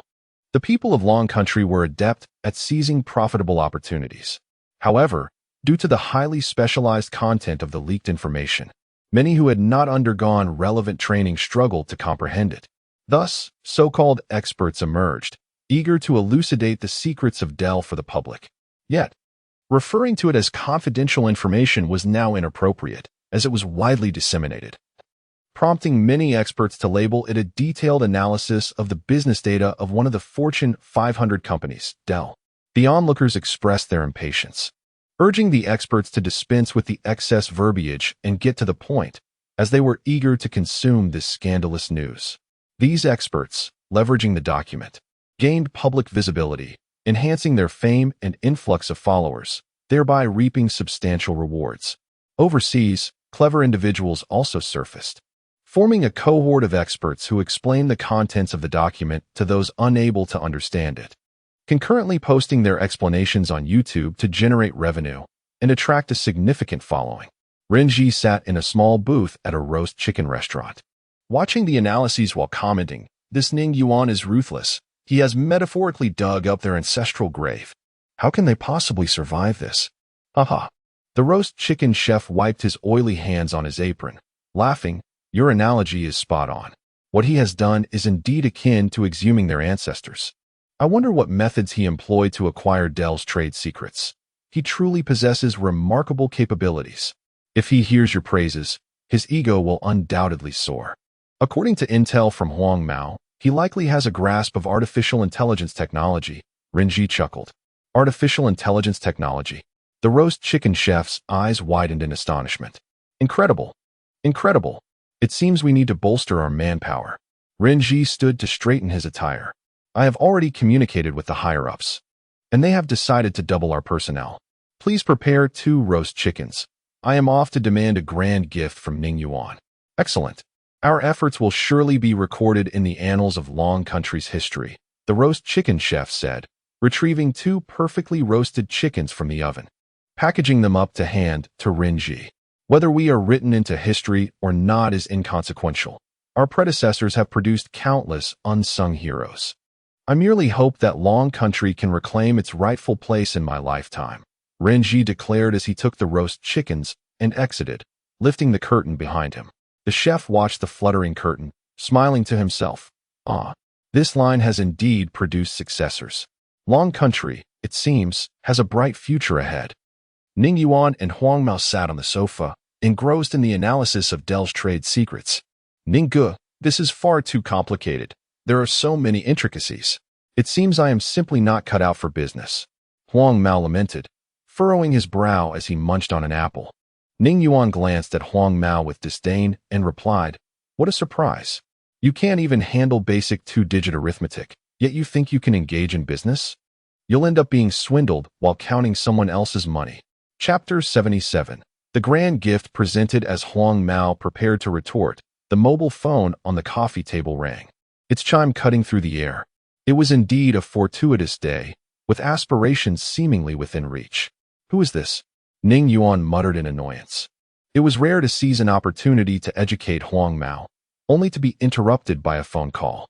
Reluctantly, he picked up the device, and upon seeing it was Renji, he recalled a promise he had made. Upon answering, he heard Renji's voice on the other end. "What are you up to? Why have you been ignoring my calls? Have you forgotten about that matter?" "What matter?" Ning Yuan feigned ignorance, eager to tease Renji and gauge his reaction. "You really forgot?" Renji's incredulous tone carried a hint of surprise. "Completely forgotten. My memory is quite poor. I'll hang up now and get back to you once it comes to mind," Ning Yuan replied, suppressing laughter, while Huang Mao beside him struggled to contain his mirth, his face flushed and trembling with suppressed laughter.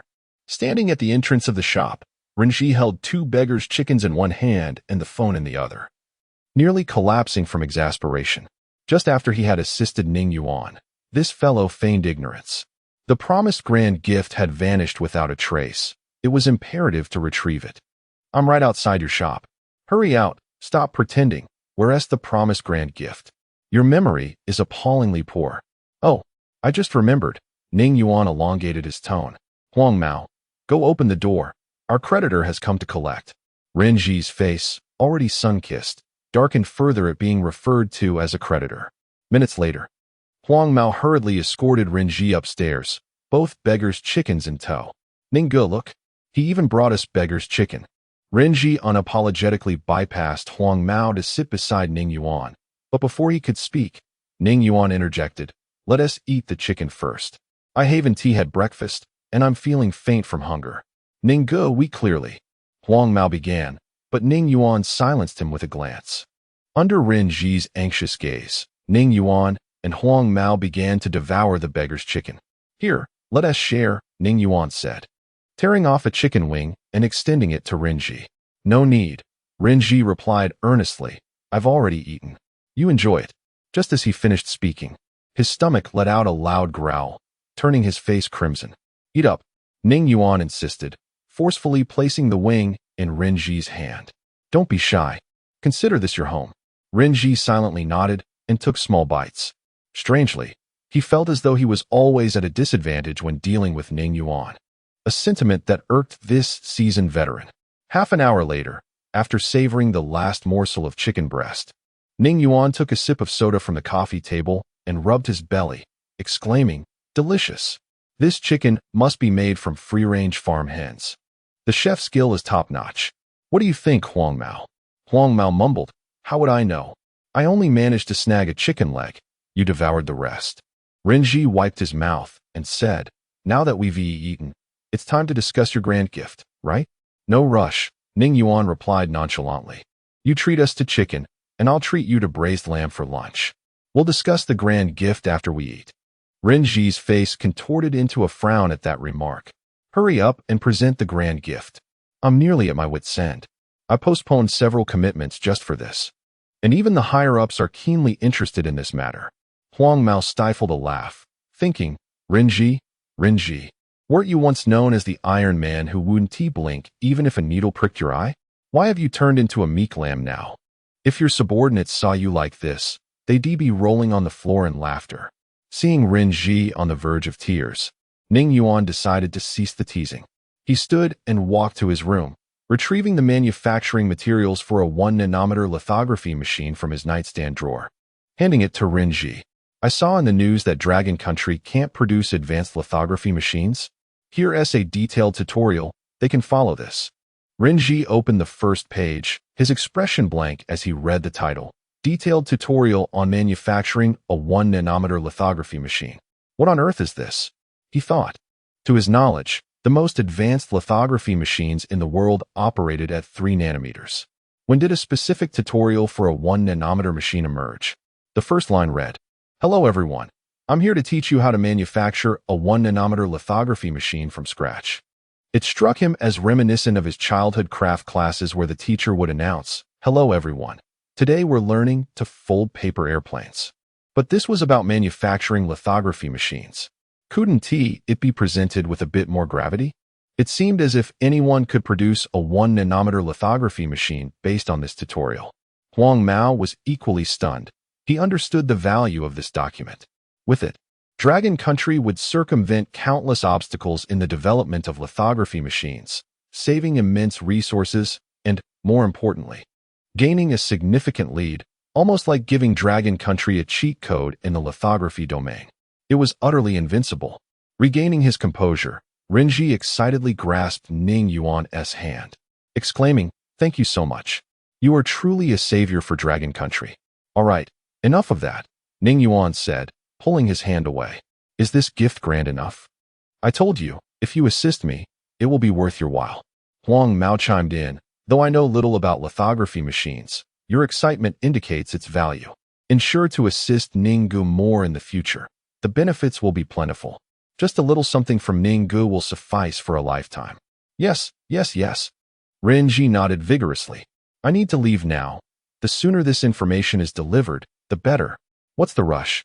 Is the document going to sprout wings and fly away? Have lunch first, Ning Yuan replied. I'll treat you next time, Renji said apologetically as he clutched the document and hurriedly departed. Ninggu, how much is this lithography machine really worth? Why the urgency? Huang Mao inquired. Ning Yuan sat back down, took a sip of soda, and leisurely remarked, Why not look it up online? It seems your education is still lacking.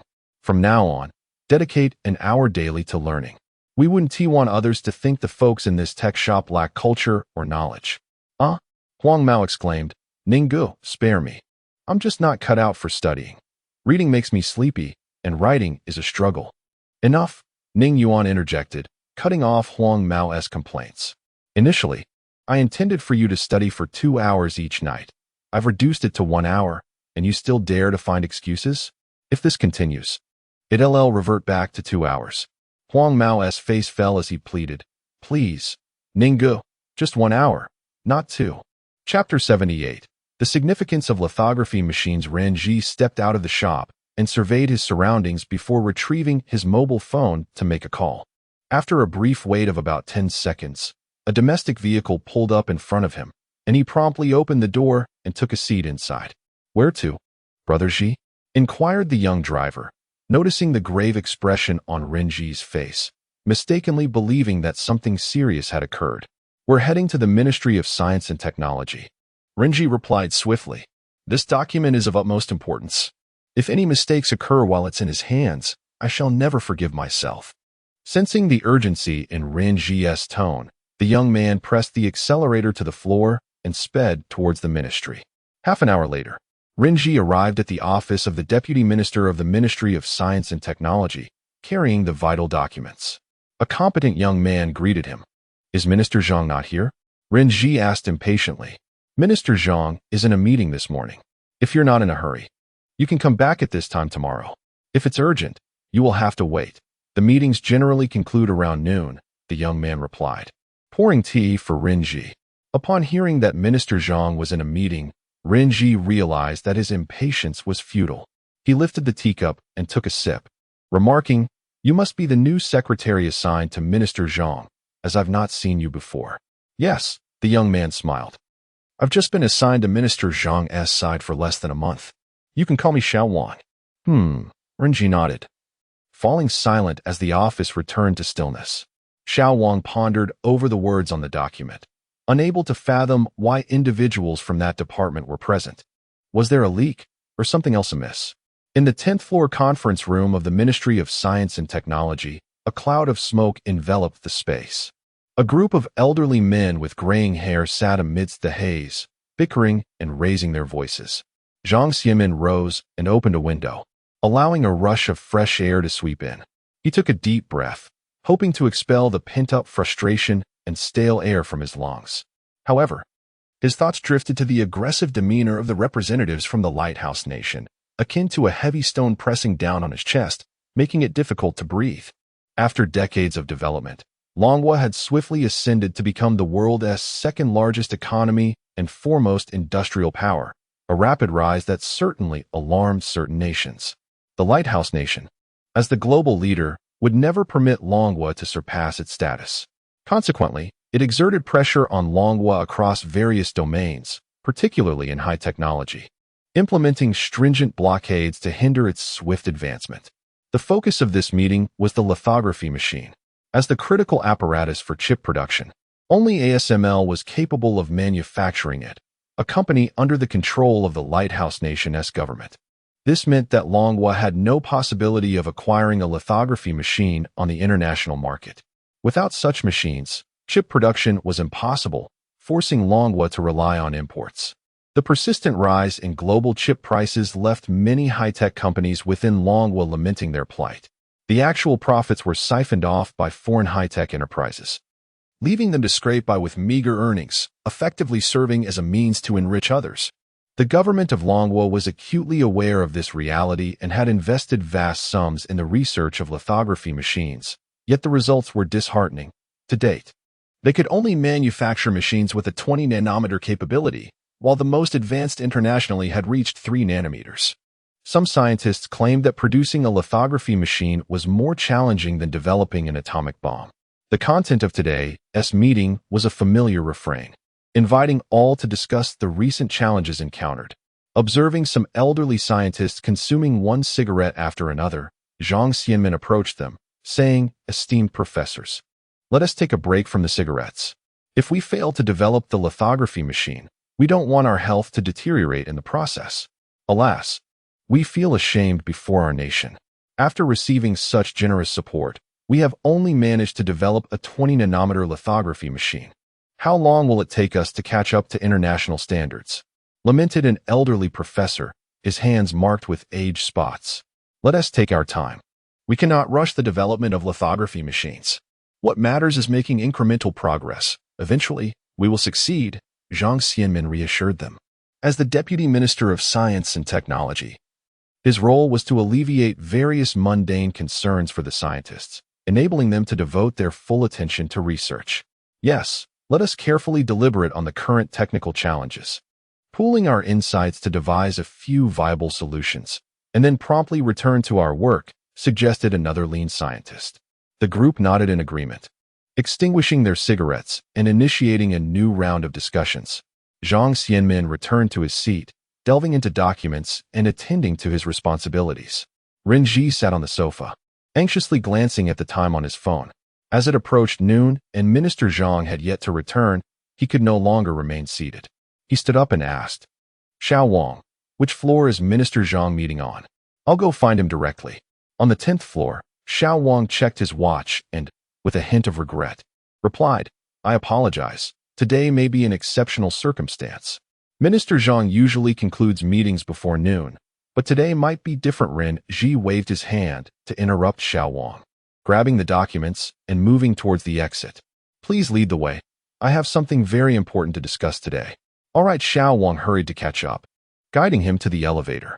Watching the numbers change on the elevator display, Renji felt an involuntary surge of tension. He questioned the reliability of the documents and whether they could truly enable the manufacture of lithography machines as claimed. It was not that he doubted Ning Yuan. Rather, the document presented the process with such simplicity that it led him to mistakenly believe he could also produce a lithography machine. Ding, the elevator doors opened, interrupting Renji's anxious thoughts. Xiao Wang, influenced by Renji's tension, silently led him to the conference room door. Knock, knock. Knock. Xiao Wang gently tapped the conference room door, waiting for a response, but no one came. Unable to contain himself, Renji knocked more forcefully. It still received no reply. Just as he was about to knock again, Zhang Xianmin opened the door and stepped out, looking at Xiao Wang and saying, "Didn't I say not to disturb me during the meeting? Even if the sky were to fall, you must wait until the meeting concludes." The sky isn't falling. Minister Zhang, Renji said, pulling Xiao Wang behind him. It was I who asked him to knock. If you wish to scold someone, direct your ire at me. Why would you come here?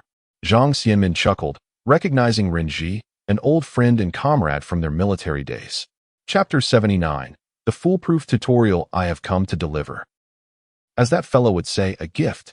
Renji shook the silver briefcase in his hand and smiled, revealing that the information provided by Ning Yuan was secured within it. Zhang Xianmin furrowed his brow and inquired, "What on earth is going on? Even if we are close, I cannot accept your gift." "All right, no more jokes," Renji quickly replied, noticing Zhang Xianmin and Appo's misunderstanding. "When will your meeting conclude? The information I have is of utmost importance. Please summon a few trustworthy scientists." "What exactly are you hiding?" Zhang Xianmin asked curiously, aware that Renji's current work had no connection to their Ministry of Science and Technology. If there were any association, it would pertain to confidentiality issues. Renji glanced at the young assistant, Xiao Wang, and insisted, "I can't disclose anything right now. Just hurry and bring over a few reliable scientists. I've gone through considerable hardship to obtain this information, and it was no easy feat." "Xiao Wang, you may return to your duties," Zhang Xianmin instructed the secretary, whispering. "Today happens to be a discussion meeting with an expert panel, and all the scientists present are trustworthy. Come along." Renji nodded and followed Zhang Xianmin into the conference room. The attendees stared curiously at the middle-aged man carrying the briefcase, while Renji nervously surveyed the scientists present. "Minister Zhang, are these individuals all trustworthy? I mean, there are too many people here. Please help me select a few truly reliable ones to whom I can reveal the information," Renji stated. As soon as he finished speaking, the scientists erupted in uproar. "What do you mean by that? Are you implying I would leak state secrets? This is an affront to my character and integrity. When I was contributing to the nation's scientific endeavors, you were still in diapers, playing with mud. Old Zhang, are you deliberately trying to provoke us?" Another scientist chimed in. "How dare you question my loyalty to our country?" "I could." Zhang Xianmin, observing the escalating agitation among the scientists, hurriedly intervened. "Professors, please remain calm. The materials Renji has brought are indeed of significant importance, and I have yet to see them myself." His words may have been a bit blunt. "Let us be understanding. What sort of materials are we discussing?" "Rest assured, everyone present is a seasoned veteran. Confidentiality will not be an issue," a slightly portly professor rose to say. Taking a deep breath, Renji replied, "I apologize for my earlier remarks. You will understand once you see the materials." With that, he placed the briefcase on the table, entered the password, and opened it, retrieving a stack of papers to hand to the nearest scientist. The scientist solemnly accepted the documents and opened the first page, frowning as he read, "A tutorial on manufacturing a 1-nanometer lithography machine? Hello everyone. I am here to teach you how to create a 1-nanometer lithography machine from scratch." The expressions of the other scientists turned peculiar, all gazing at Renji. As if to say, "Do we appear to be fools? Are you attempting to deceive us?" With all this talk of confidentiality, the information seems utterly preposterous. Embarrassed, Renji scratched his nose. The opening line of the document was indeed somewhat frivolous. However, he believed the subsequent content would be serious, as he recognized every word, even if he struggled to comprehend the overall meaning. As the scientist reached the second page, his complexion visibly reddened, and his hands began to tremble uncontrollably. The others noticed his reaction. Zhang Xianmin quickly inquired, "Old Wang, are you unwell? If you're feeling ill, please return home to rest. Would you like me to call a doctor?" These scientists were esteemed talents of the nation, and he certainly did not want any mishaps to occur. Others echoed their concerns, urging Old Wang to take care of himself and rest. "Silence. All of you be quiet." Old Wang barked, and the conference room fell silent, as if a pin could be heard dropping. After approximately half an hour, Old Wang slowly placed the materials back on the table, surveyed the room, and suddenly stood up to embrace the scientist beside him, weeping uncontrollably. "I finally know how to manufacture a lithography machine. I finally understand." Initially taken aback, the embraced scientist soon pushed Old Wang aside and grabbed the documents from the table, scrutinizing the contents as the others quickly gathered around. Another half-hour passed. Renji stood before the conference table, observing a group of elderly scientists, their hair graying, jubilantly hopping about like children. He too smiled, relieved that his efforts had not been in vain. That fellow had proven to be reliable. After extensive discussion, the scientists concluded that the tutorial could indeed lead to the manufacture of a 1-nanometer lithography machine. Although some technical terms eluded him, the predominant sentiment expressed during the discussions was that this was a foolproof tutorial, accessible to anyone with a relevant educational background. Upon hearing this, Renji felt reassured. The nation was now secure in the realm of lithography machines. Zhang Xianmin remained in shock, as if trapped in a dream. The lithography machine, deemed more complex to produce than an atomic bomb, had seemingly been resolved with such ease. Most astonishing of all was the existence of a direct tutorial for its creation. Who was the genius behind this tutorial? Did Renji know this person? Certainly, he must, for how else would he have acquired the document?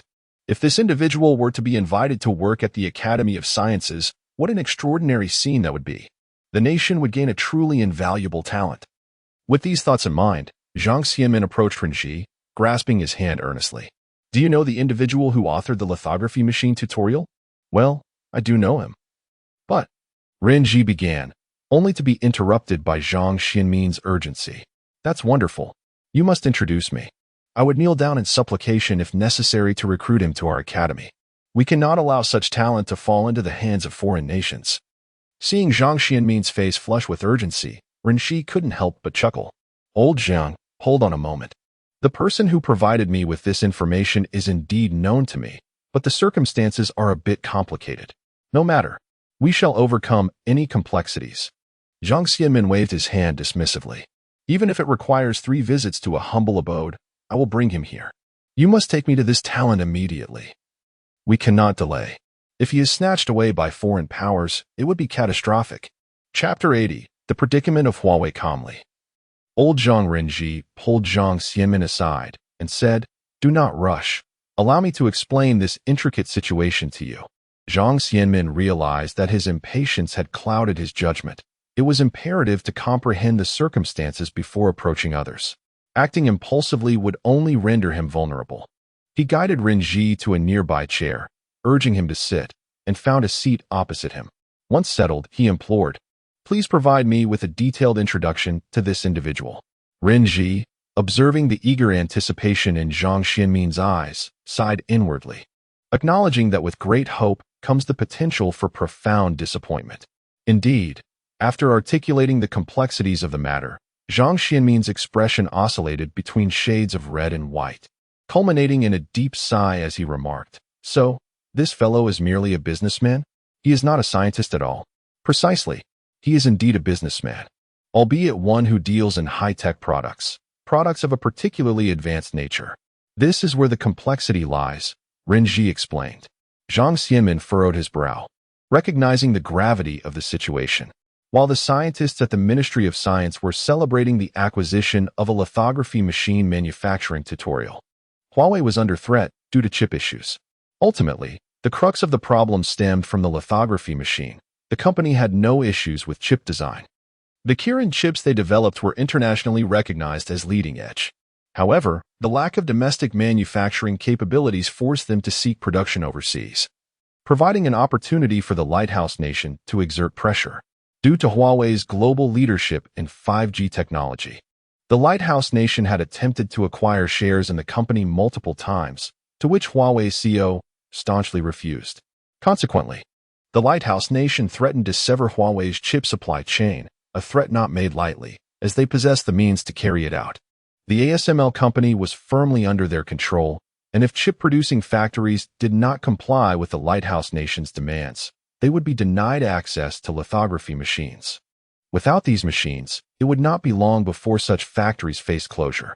Standing by the office window, Huawei CEO Ren Fei furrowed his brow as he observed two foreign representatives from the Lighthouse Nation below. This was not their first visit to Huawei. Their purpose, it was clear, was the so-called win-win cooperation. Ren Fei sighed inwardly, aware that the Lighthouse Nation was tightening its grip over Huawei's 5G technology. They had already issued an ultimatum. If Huawei failed to cooperate, they would cut off the supply of chips. The ramifications of such an action would be catastrophic for Huawei. Its smartphones, computers, and an array of electronic products would come to a halt. Such a monumental loss would severely impact even a multinational corporation like Huawei. A series of urgent knocks interrupted Ren Fei's thoughts. "Come in," he called. The office door swung open, revealing a dapper young man in a suit who hastened to Ren Fei's side. "Mr. Ren, the representatives from the Lighthouse Nation's Ministry of Commerce are here, waiting for you in the conference room." "Understood. You may leave," Ren Fei replied calmly. After the young man exited, Ren Fei took a moment in the restroom to tidy his attire and hair. Gazing into the mirror, he noticed the toll of stress had aged him considerably. He tucked away his stray white hair, steeling himself before stepping out of the restroom. As he traversed the familiar corridor, he glanced at the photographs adorning the walls, images captured at pivotal moments in Huawei's journey, each smiling face seemingly revitalizing his spirit. His steps became lighter, his posture more erect, and he moved with newfound confidence. Upon entering the conference room, the weight of the atmosphere struck him. Zhao Yong, the rotating chairman, appeared visibly troubled. His face darkened as he conversed in hushed tones with the translator, oblivious to Ren Fei's arrival. Conversely, the two representatives from the Lighthouse Nation stood and greeted him in halting Mandarin. "Hello, Mr. Ren. It is good to see you again." "Hello," Ren Fei replied. At this moment, Zhao Yong noticed his presence and leaned in to whisper, "This time, they are serious." After the pleasantries, the representatives from the Lighthouse Nation wasted no time. "Mr. Ren, the final deadline has arrived." With a laugh, Ren Fei responded, "Your Mandarin is improving. If you are here for tourism, we would be delighted to welcome you. However, if the purpose is to discuss share acquisition, I must decline." He turned to the translator, who promptly relayed his words. Zhao Yong, well aware of Ren Fei's steadfast character after years of collaboration, anticipated that there was no way he would sell the company to the Lighthouse Nation unless he were to perish first.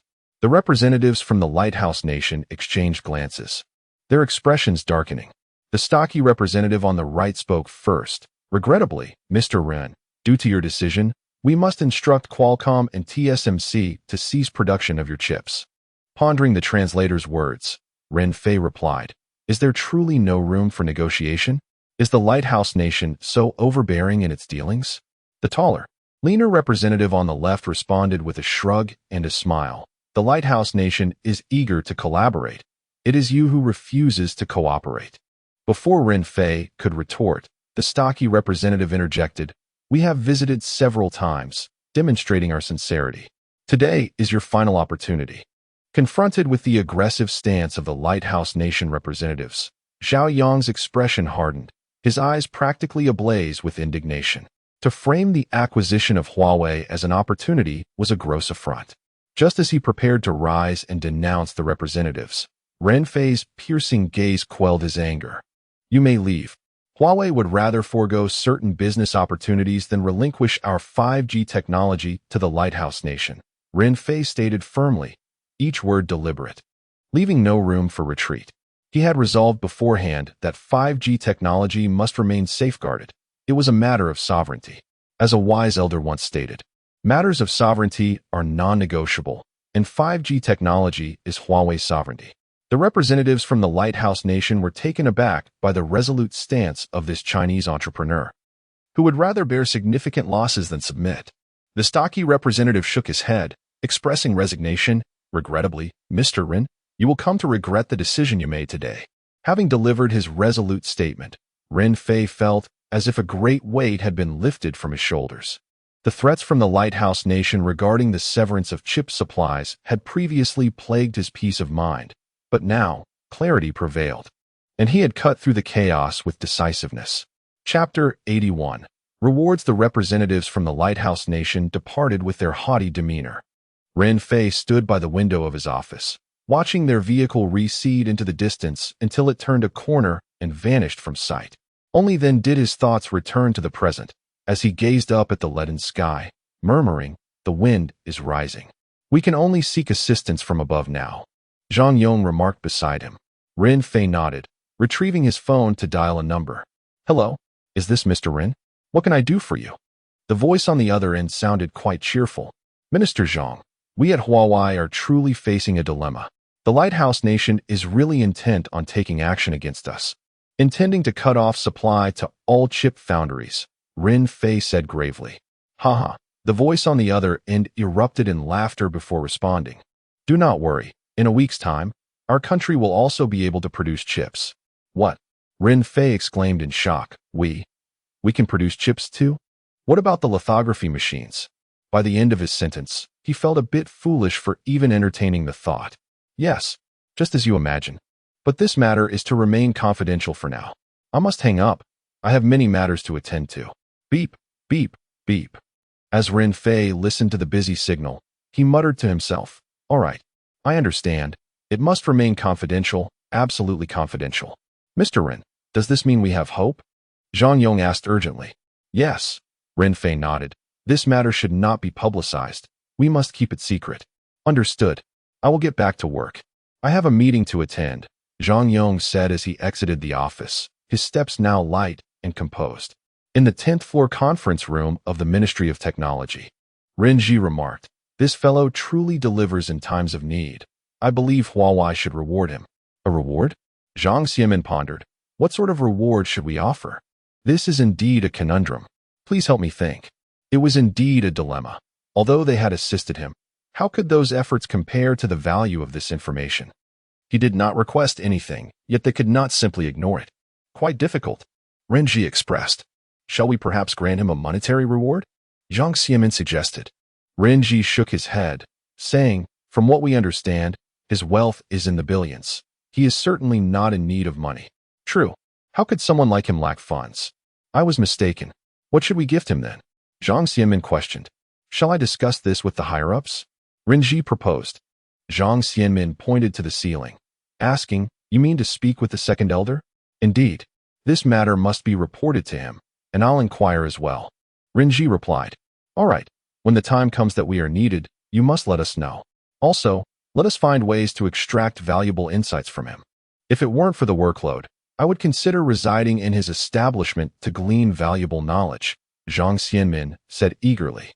"We are even more anxious than you. The materials have arrived.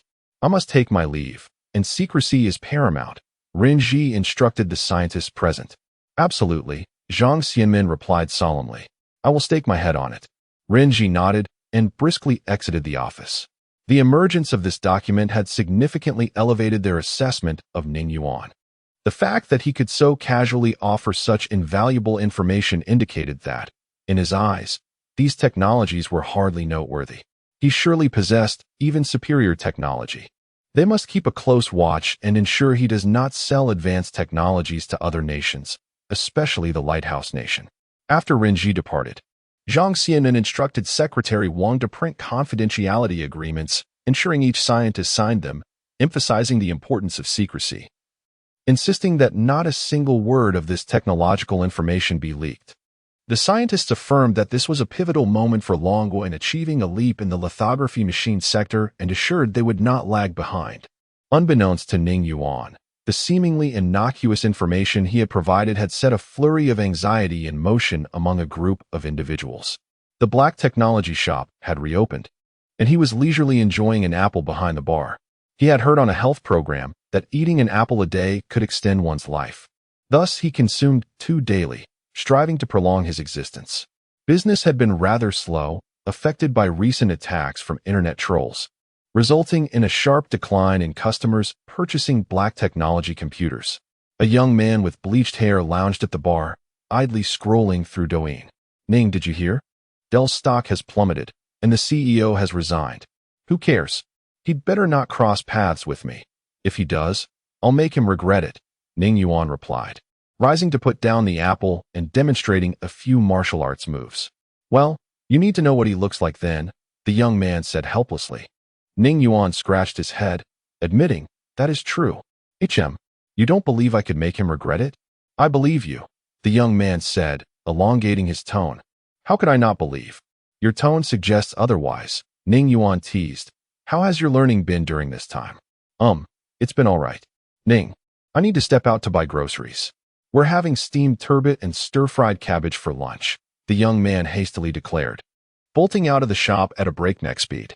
Lately, he had been thoroughly tormented by Ning Yuan, who frequently made him recite classical Chinese under the guise of cultural enrichment, which he considered sheer torture. Ning Yuan took out his phone and scrolled through Douyin, discovering that the news of Dell's stock plunge had indeed made the trending topics. Various self-media bloggers began to ride the wave, analyzing the reasons behind the stock's decline, claiming it must have offended someone it should not have, pondering what hidden secrets lay behind it, and speculating on what would happen after CEO Taylor's resignation. Ning Yuan nearly burst out laughing at their absurdity. It was such a shame these people did not write online novels. They spun tales with such creativity and nonsense. What was originally unrelated was suddenly woven together, even linking Taylor's infidelity to the stock's decline. The subsequent short videos featured experts analyzing everything from international finance to the economic state of the lighthouse nation. Then back to Dell's stock drop, but Ning Yuan could not decipher anything substantial from it, only feeling increasingly befuddled.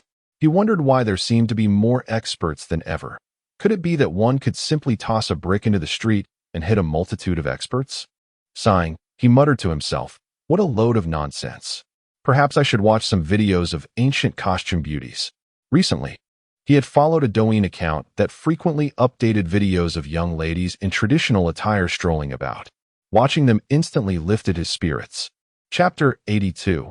The successful manufacture of the 1-nanometer lithography machine. As soon as he opened the door, Ning Yuan felt that he had barely read for a few minutes when Huang Mao burst into the shop, carrying 2 bags of ingredients. He rushed to the bar, interrupting him. Ning Gu, the dishes. The third girl is quite charming, with a round face and a delightful smile. What are you staring at? When you see a beauty, you can't move, Ning Yuan retorted. Huang Mao countered, but Ning Gu, aren't you looking too? You know nothing. Ning Yuan switched off his phone and declared, I'm studying the traditional culture of the Dragon Kingdom. 250, come down and fetch that book of the Analects from upstairs. And bring the ingredients up as well. It's almost noon. Let's start cooking. Upon hearing the mention of the Analects, Huang Mao grimaced and pleaded, Ning Gu, please spare me. I'll go help with the vegetables instead. Not a chance. Recite the Analects properly, and stop daydreaming about pretty girls. After saying this, 250 happened to come down, placing the Analects on the bar before taking the vegetables upstairs. Alas, Huang Mao realized he had no escape and began to stumble through the recitation of the Analects. The arduous study continued until 250 called them upstairs for lunch, marking the end of this grueling lesson. Huang Mao endured this torment for a full week. On this day, as usual, the dreaded Ning Yuan summoned him to recite classical literature again. This time, it was the 1,000-character classic, since he had already mastered the Analects. Ning Yuan found him another book to tackle. Ning Gu, please have mercy. I really don't want to study anymore, Huang Mao lamented, his voice tinged with desperation, as if he might burst into tears at any moment. Humph. Ning Yuan replied coldly, don't try to gain my sympathy. If you refuse to recite, the sweet and sour pork will belong to me, while the braised tofu and cabbage will be yours. Huang Mao, realizing the sweet and sour pork was at stake, panicked. No, I'll recite, all right. And with that, he began. Heaven and earth, profound and yellow. The universe, vast and ancient.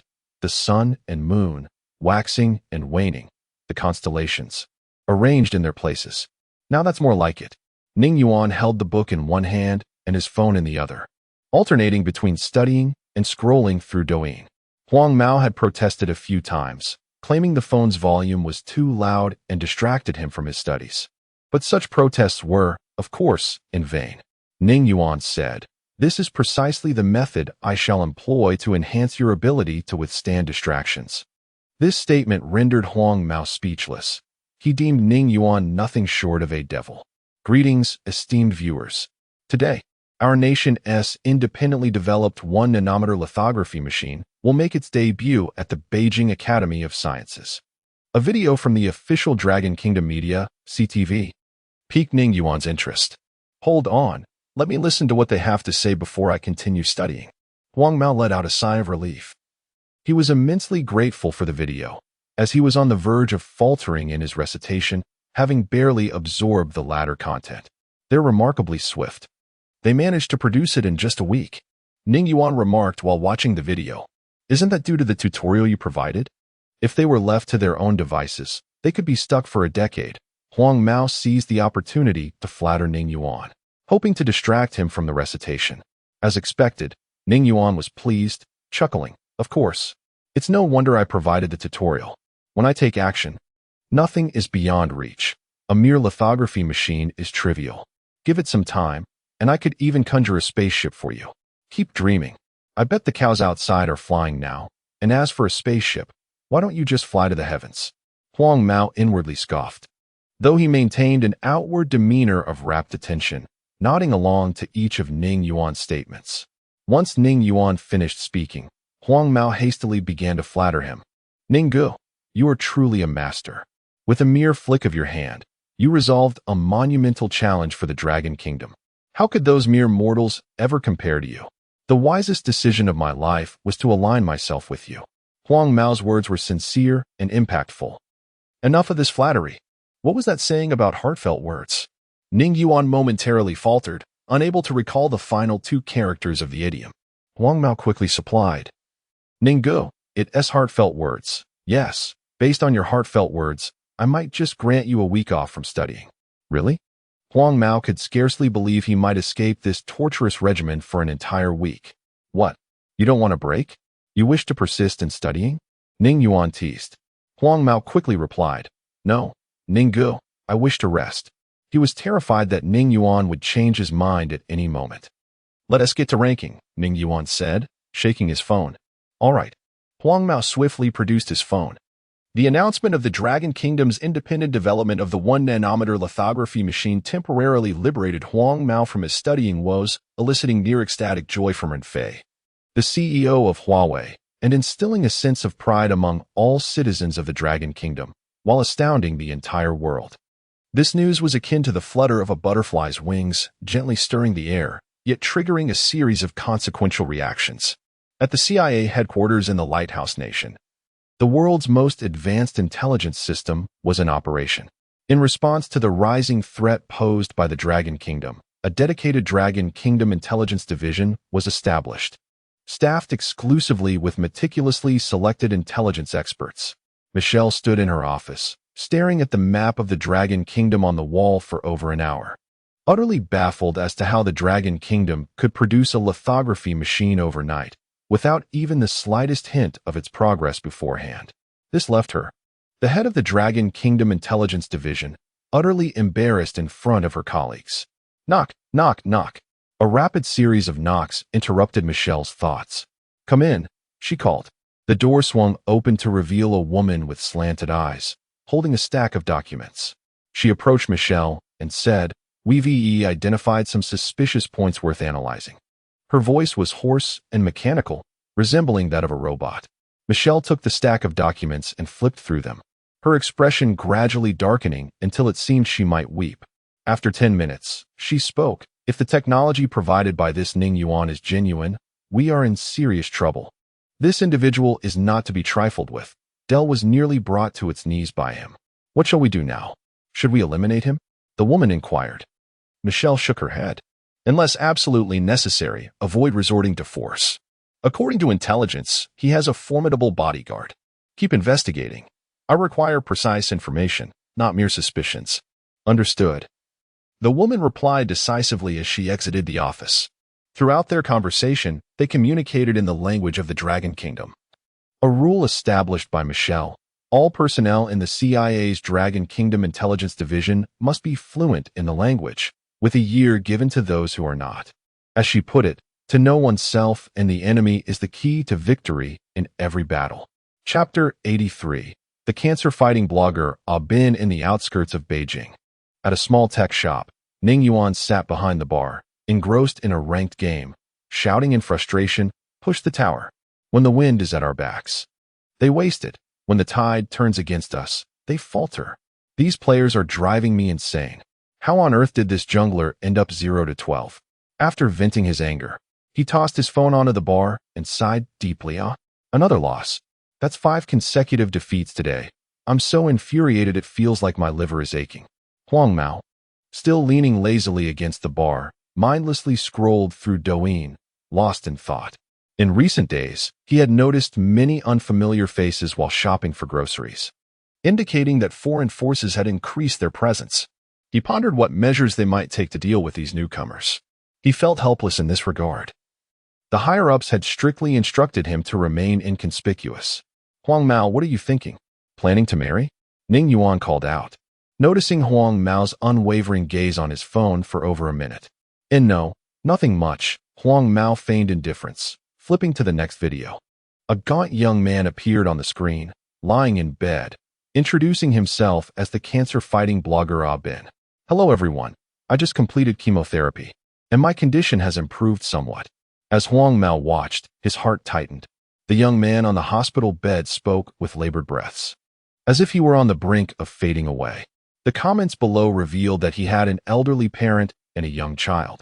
Should he succumb, the once happy family would be shattered, his daughter would lose her father, and his parents would be left grieving their child. Suddenly, a thought struck Huang Mao. Could Ning Yuan save this man? After all, he had previously rescued Yiya, and if he could cure congenital leukemia, surely he could tackle cancer as well. With this thought in mind, he brought his phone in front of Ning Yuan and exclaimed, "Ninggu, look at this poor soul. So young and already battling cancer. I just watched his cancer journey video, and I felt the weight of fate and the unpredictability of life." Ning Yuan glanced at the video and replied, "There are countless unfortunate souls in the world. Can you empathize with them all? We should focus on living our own lives and not meddle in every little affair." But Huang Mao was about to counter, but found himself at a loss for words. Ning Yuan had a point. With so many pitiable individuals, how could one truly empathize with them all? Just then, Ning Yuan opened Douyin and stumbled upon another cancer journey video, this one markedly different. It featured Su Yin, the chairman of a major real estate group, pleading for help. He stated that he would offer 1/3 of his wealth to anyone who could cure his son's cancer. The comments section erupted. Su Yin's fortune was estimated in the hundreds of billions. 1/3 would amount to over 100 billion. If someone could save his son, they would be catapulted to unimaginable wealth, with more money than they could ever spend. Some netizens remarked that if anyone could cure cancer, they would surely have no shortage of funds, as countless people worldwide suffered from the disease. This data recommendation is impressive. I just saw a cancer blogger, and now this? I suspect we're being monitored by the Douyin algorithm, Ning Yuan quipped. Huang Mao's thoughts were still fixated on the cancer blogger Ah Bin.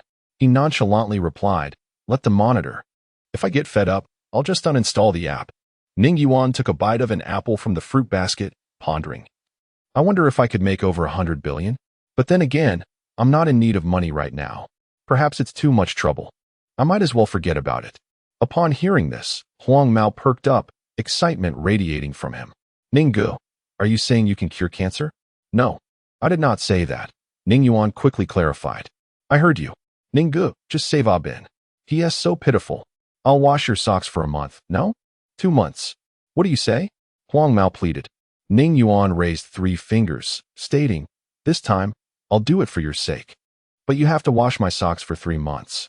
Huang Mao gleefully exclaimed, "All right. Ninggu, you are like a living bodhisattva, a true savior." "Enough," Ning Yuan interrupted. "This special cancer remedy is as rare as a scorpion's excrement, one of a kind. If you come across another cancer blogger, don't come looking for me. Just one." Huang Mao whispered, Do you think this is a corner store selling candy? It's a rare cancer remedy that I procured with great difficulty, Ning Yuan replied. Impressive. Huang Mao immediately praised. Ninggu, you truly are formidable, managing to acquire such a thing. They say saving a life is worth more than building a 7-story pagoda. By the way, what is a 7-story pagoda? Feeling flattered by Huang Mao's compliments, Ning Yuan was about to bask in the praise when Huang Mao's line of questioning took an unexpected turn. To save face, he quickly redirected the conversation. Enough chatter. Contact that person.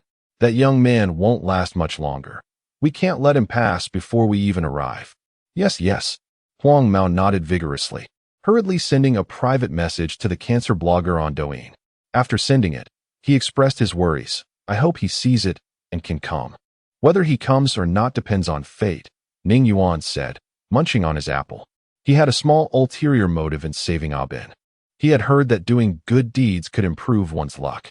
By saving a life this time, his fortune would surely soar. In the next lottery, he could win something extraordinary, like a spacecraft or wearable armor, which would allow him to venture out like Iron Man from a blockbuster, punishing the wicked and promoting the good. His first mission would be to infiltrate the Lighthouse Nation and teach Dell's CEO a lesson, one that would leave him crying for mercy and rendered incapacitated. The more Ning Yuan imagined, the more delighted he became, unconsciously breaking into a smile. Huang Mao, observing this, remarked, Ninggu, are you thinking about getting married? Do you want me to introduce someone? With your qualities, you'll surely find a wife. Not a chance. Ning Yuan scoffed, lifting his chin. Do you think I need your help? If all the girls who fancy me lined up at the door, they would stretch around the corner to old Zhang's fried dough stall. You should worry about your own affairs. Keep boasting. Luckily, boasting isn't taxed. If it were, your shop would be out of business in no time, Huang Mao silently grumbled. Chapter 84. Good sisters. Ning Yuan noticed that Huang Mao was silent and inquired. Do you not believe me? Of course I believe you. How could I not? Huang Mao replied with a smile. Humph.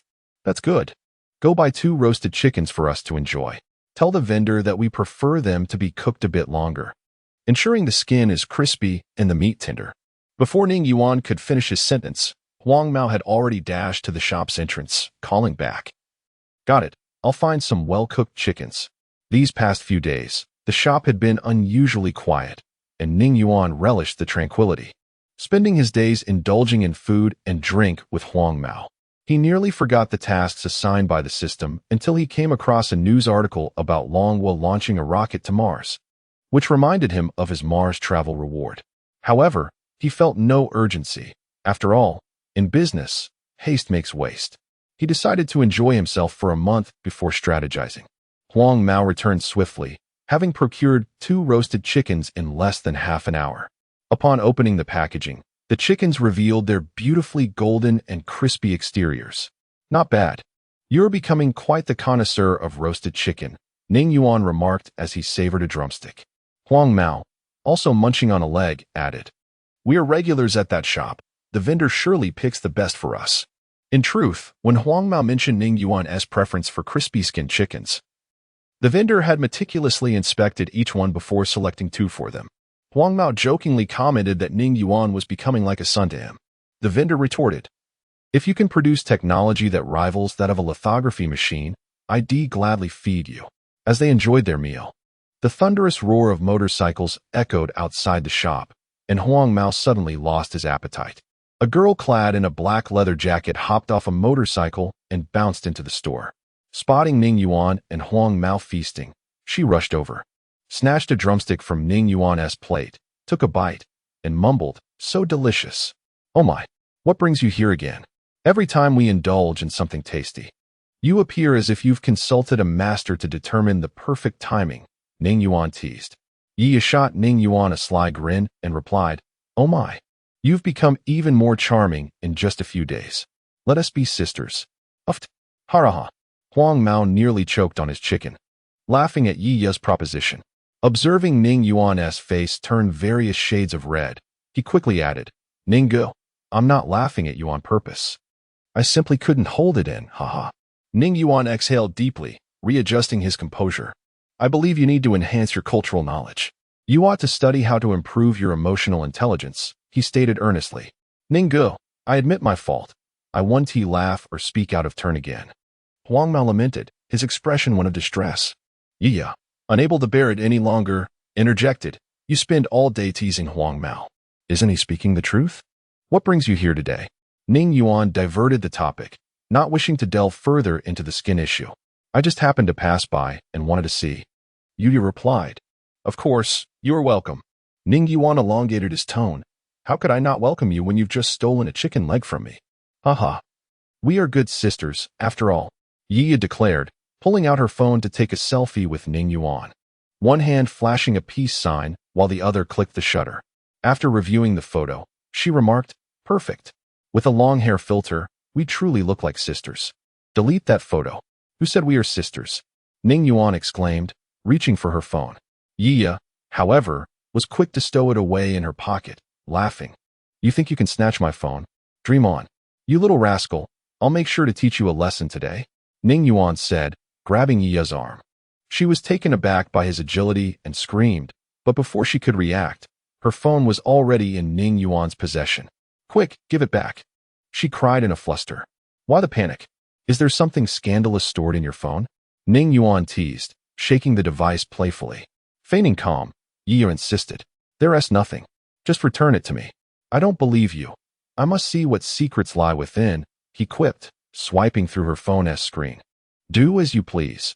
I have a password, so you can't access it, Yiya smirked, just realizing her phone's security measure. What if I manage to crack your password?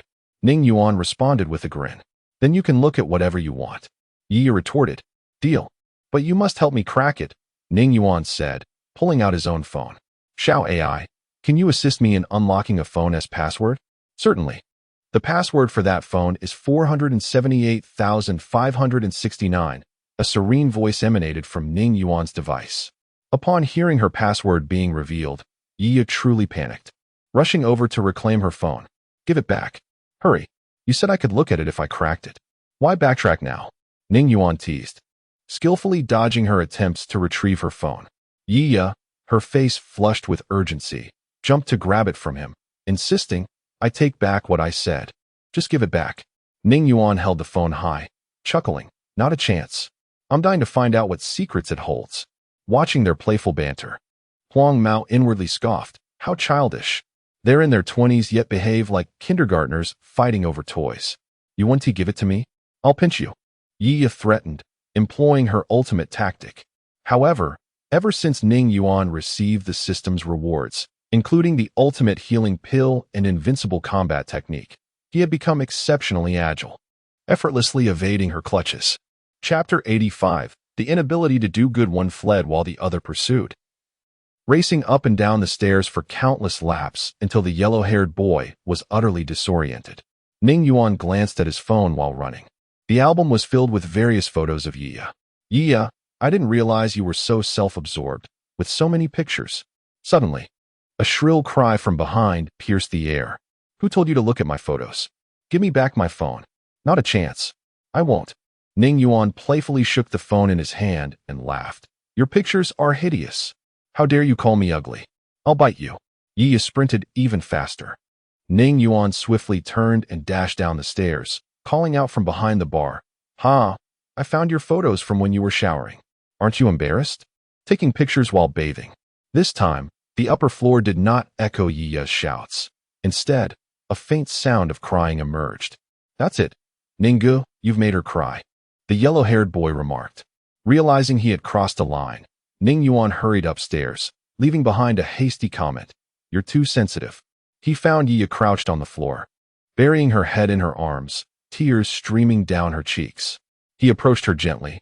I was just teasing you. Please don't cry. Yiya. Yiya remained silent, lost in her tears. Ning Yuan placed his phone beside her, reassuringly saying, Don't cry. There are no shower photos. I was just joking. Humph. Yiya lifted her head, tears still glistening in her eyes. Go away. I don't want to talk to you. How about hot pot? Ning Yuan inquired. No. Yiya replied, her voice quivering with tears. What about hairy crabs? I can send the yellow-haired boy to buy some. Is there anything else you'd like? Ning Yuan pressed on. I want braised pig's trotters, Yiya blurted out. only to realize she was still angry. She quickly amended, "No, I won't eat anything. I don't want anything." "All right, stop being angry. I was wrong." Ning Yuan gently pulled her up by the arm, handing her the phone he had placed on the floor. "Come on, stop crying. A good child doesn't cry. Let us go downstairs for some fruit while we wait for dinner." "Who is a good child?" Yi huffed, shaking off Ning Yuan's hand as she stormed toward the staircase. The yellow-haired boy watched the immature duo descend the stairs in front of him and mused. These two are quite a match. They should have a serious talk with the Yi family, maybe even get them to marry. Once Ning Yuan and Yi are settled down, they won't be so easily swayed by foreign influences. Ever since Ning Yuan shared information on creating a lithography machine, the yellow-haired boy had begun to suspect he was developing paranoia, fearing that Ning Yuan might be abducted by spies, taking with him the high-tech knowledge he possessed. That would be disastrous. Ning Yuan approached the yellow-haired boy and waved his hand in front of his face. "What are you thinking about, yellow-haired? You look so engrossed." "Nothing much, just pondering what to eat for lunch," the yellow-haired boy replied. "Don't bother thinking. By the time you figure it out, I'll have starved to death. Let's head out for some hairy crabs, grab a few braised pig's trotters, and maybe some veggies," Ning Yuan suggested, turning back to ask, "How does that sound?" Yi wiped her tears and said, "Fine, let us do that for now. But if you make me angry again, I'll bite you." "All right, I'm off." The yellow-haired boy dashed away, eager to give Ning Yuan and Yi some space. The meal was a delight for Ning Yuan. The hairy crabs were exceedingly rich, with an abundance of crab roe. Yi managed to scrape a small bowl of crab meat with the crab-picking tools, only for Ning Yuan to snatch it away and gulp it down in 2 bites. Naturally, this led to a playful scuffle. The yellow-haired boy shook his head while enjoying his crab, internally lamenting, "Am I really having dinner with 2 20-something children?" After the meal, Yi declared, "Next time, I want to come over for trotters," before speeding off on her motorcycle. The afternoon dragged on with tedium. Only a handful of customers trickled in. Ning Yuan wandered around the store, trying to shake off the fullness from lunch. "Ninggu, our store's business has been stagnant for quite some time. Shouldn't we consider some strategies?" The yellow-haired boy leaned against the bar, fiddling with his phone. "Do you have any bright ideas?" Ning Yuan asked. "None," the yellow-haired boy admitted. "Then that settles it," Ning Yuan replied as he returned to the bar and opened his high-tech notebook, immersing himself in a game while postponing thoughts of business until tomorrow. The yellow-haired boy scoffed inwardly at the carefree attitude, switching to a social media app to check if a bin had responded to him. If he did, he would quickly devise a way to bring him over, eager to see how Ning Yuan might save him. If a bin was rescued, it would imply that Ning Yuan possessed a cure for cancer. Then, he could engage in some persuasive tactics to extract information on the treatment, potentially saving countless cancer patients. However, fate was unkind. A bin had not replied. Clicking on a bin's profile revealed a new desperate video. Upon opening it, he saw an elderly man resembling a bin, weeping as he recounted, "I am a bin's father." A bin's wife took off with the last 100,000 yuan mint for his treatment, leaving behind their 8-year-old son and a husband afflicted with cancer. The comment section was filled with outrage, prompting the yellow-haired boy to join in the condemnation, asserting that he had a way to help a bin. After watching the video, the yellow-haired boy sighed deeply. "That woman is despicable, the most venomous of hearts." "Ninggu, what do you think?" "I'm busy gaming," Ning Yuan replied without looking up. "Ninggu, don't you think that woman is utterly contemptible? Taking that 100,000 yuan is akin to indirectly murdering a bin," the yellow-haired boy exclaimed indignantly. Ning Yuan paused his game, turning to respond. "That is nothing. Ning Ping would shoot me in the head if he had the chance. You know that." "True." The yellow-haired boy scratched his head, realizing that in comparison, this was trivial. "Has he still not replied to your message?" Ning Yuan inquired. The yellow-haired boy shook his head, exhaling a sigh. "No, it seems I can't even do a good deed." "It's me who can't do a good deed," Ning Yuan remarked before immersing himself back into the game world. The yellow-haired boy sighed again and began to contact Renji. If he couldn't reach a bin, this was the only option left. He needed Renji to find a bin and bring him over. Little did he know, a bin already had competitors. Su Yin, the chairman of De Hung Real Estate, had learned that Ning Yuan might possess a cure for his son. At the Beijing Union Medical College Hospital, in the intensive care unit, Suyin stood beside his sleeping son, his heart twisted with pain. He never imagined his son would be diagnosed with cancer. And in such an advanced stage, the cancer cells were already spreading, and even the best experts in Longwo were at a loss. What to do? What should I do? The sound of a doorknob turning interrupted Su Yin's thoughts as a doctor in a white coat entered. Dr. Yang, how are my son's test results? Su Yin asked anxiously. Dr. Yang shook his head, replying, the situation is grim. We can only pursue palliative care for now. Chapter 86. The spread of cancer cells. His cancer cells had already metastasized, rendering the surgery nearly pointless. At this juncture, chemotherapy was the only option, aimed solely at prolonging his life. Yang Cheng spoke in a calm demeanor, yet he felt powerless. After years of practicing medicine, he had witnessed too many cancer patients ultimately succumb to the relentless grip of the disease. Their families prayed fervently, sought out masters, consulted folk healers, and explored various remedies, only to find their efforts in vain.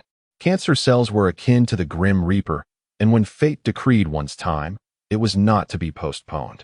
Is there truly no hope left? Su Yin implored, grasping Yang Cheng's arm. I am over 50, and my only son. I cannot bear to send my son to the grave before my time. Yang Cheng, understanding Su Yin's anguish, was at a loss for words. Just as he was about to offer solace, a figure suddenly emerged in his mind, a young man with a perpetually irreverent smile, whose words were often laced with deceit. He was known as Ning Yuan, the one who had saved the Yi family's little princess. Although it was more accurate to say that a young master from the Yi family had procured medicine from him to save his sister. Yang Cheng had visited that shop once, but Ning Yuan had claimed that the medicine was sold out. Once the Yi family's little princess was cured, Yang Cheng returned to the hospital. One day, the director summoned him and cautioned him never to return to that shop, offering no further explanation other than that it was an order from above. The gravity of the warning deterred him from visiting again. Now, however, Su Yin's words triggered a memory. Perhaps Ning Yuan's shop possessed a remedy for cancer, especially since he had previously sold medicine that cured congenital leukemia, a condition deemed incurable. Seeing Yang Cheng's contemplative sigh, Su Yin remained silent, realizing that no amount of pleading would alter the reality. Doctors were not miracle workers, and curing such a universally acknowledged calamity seemed impossible. He released Yang Cheng's arm, crouching on the floor, clutching his head and tugging at his hair, silently expressing his despair. Su, there may be someone who can save your son, Yang Cheng said. What? Su Yin paused his actions, lifting his head. You mean there is someone who can save my son? He instinctively overlooked the word perhaps. As long as there was a glimmer of hope, he would exert every ounce of effort. Are you familiar with the Yi family in the capital? Yang Cheng inquired. Su Yin nodded. The Yi family was indeed renowned, and he could hardly claim to have any direct connection. I've heard of the Yi family's little princess suffering from congenital leukemia, Yang Cheng continued. I believe I've heard of that as well, Su Yin replied, standing up and stroking his chin in contemplation. I recall that when I was just starting my business, I overheard someone mention that whoever could cure her would see their business soar. That was many years ago. Are you suggesting? I was the personal physician for the Yi family's little princess. She encountered a benefactor, and her illness was cured. Perhaps that person could assist with your son's condition. Yang Cheng explained. Where can I find him? Su Yin asked eagerly. I can share that with you, but you must promise not to disclose that it was I who informed you. And, well, at this point, Yang Cheng hesitated, knowing the implications of his words. Su Yin was no ordinary businessman. After years in commerce, he had encountered all manner of individuals. He swiftly retrieved a bank card from his pocket and discreetly slipped it into Yang Cheng's. Yang Cheng recoiled as if pricked by a needle. What are you doing? Su, this could lead me to err. Dr. Yang, it's merely a token of appreciation, Su Yin insisted, noticing Yang Cheng's furrowed brow relax. I am grateful for your care during this time. Please accept it as a small gesture, without any wrongdoing. Very well, I shall accept it. But let this be a one-time occurrence, Yang Cheng replied, his serious expression belied by a smile that Su Yin easily discerned. What of my son's illness? Su Cheng paused, retrieving a small notebook and a pen from his pocket. He swiftly scribbled down an address, tearing off the page and handing it to Su Yin. Upon seeing the address, Su Yin's eyes widened with realization. That shop was exceedingly well known. His son had once spent 500,000 on a phone from there. He had seen the device, and it was indeed a marvel of technology. If they could produce such advanced gadgets, surely they could also offer a cure for cancer. The more he pondered, the more hope surged within him. Su, it would be best if you brought your son along when you go. A change of scenery will do him good, rather than languishing in the hospital. Furthermore, it may prompt the individual to sell the medicine. I fear he may not sell to you if you go alone, Yongqing suggested. Could I not simply offer a high price? Su Yin countered, reluctant to have his son leave the hospital, fearing any potential mishaps might leave them without time for rescue. Yongqing responded, do you truly believe that individual is in need of money? Indeed. Su Yin chuckled, realizing his folly. How could I be so flustered? He certainly wouldn't lack for funds. You intend to appeal to his compassion? Precisely. How could he refuse to assist in such a situation? Yongqing affirmed. However, this is merely my suggestion. The course of action ultimately lies in your hands. He glanced at his Rolex, noting the time. Your son will awaken soon. I shall take my leave. Thank you, Dr. Yang, Su Yin said, personally opening the door to the ward and ushering him out. Upon returning to the room, he found his son already awake. Son, do you feel any discomfort? Su Yin gently inquired as he approached the bed. No. The young man on the bed weakly shook his head. I just heard the doctor say that I should get some fresh air instead of waiting here for death every day. Hearing the phrase waiting for death caused Su Yin's smile to falter. He endeavored to speak gently. Junhao, the reason we kept you in was for your own good. I have now found a way to save you. We can go out tomorrow. For my own good? If you truly cared for me, you wouldn't have abandoned my mother. Su Junhao retorted, his voice trembling from weakness. Sighing deeply, Su Yin felt at a loss for how to respond. This was indeed the gravest mistake of his life, one that would forever remain unforgivable. Chapter 87. Everyone has arrived after achieving entrepreneurial success. The temptations surrounding Su Yin naturally multiplied, leading to a swift divorce. Each time he reflected on this matter, Su Yin felt a profound sense of guilt towards his son, having caused him to grow up without his mother. In an effort to compensate for this neglect, despite Su Junhao's numerous troubles since childhood, he had never uttered a harsh word to him. Tomorrow, Dad will take you for treatment, and we'll take a stroll, Su Yin said with a smile. Su Junhao nodded, his mood lifting slightly. Early the next morning, Su Yin arranged for a convoy to pick up Su Junhao, accompanied by bodyguards and private medical personnel, as they made their way towards the high-tech shop. Huang Mao sat in the first-floor lounge, sharing breakfast of tofu pudding and fried dough sticks with Ning Yuan. Having received news that Abin would arrive early, he had made a special effort to buy breakfast. He also opened the shop door, eagerly awaiting Abin's arrival. Why do you keep peering outside? Are there beauties on the road? Ning Yuan asked while munching on a fried dough stick, noticing Huang Mao's distracted demeanor.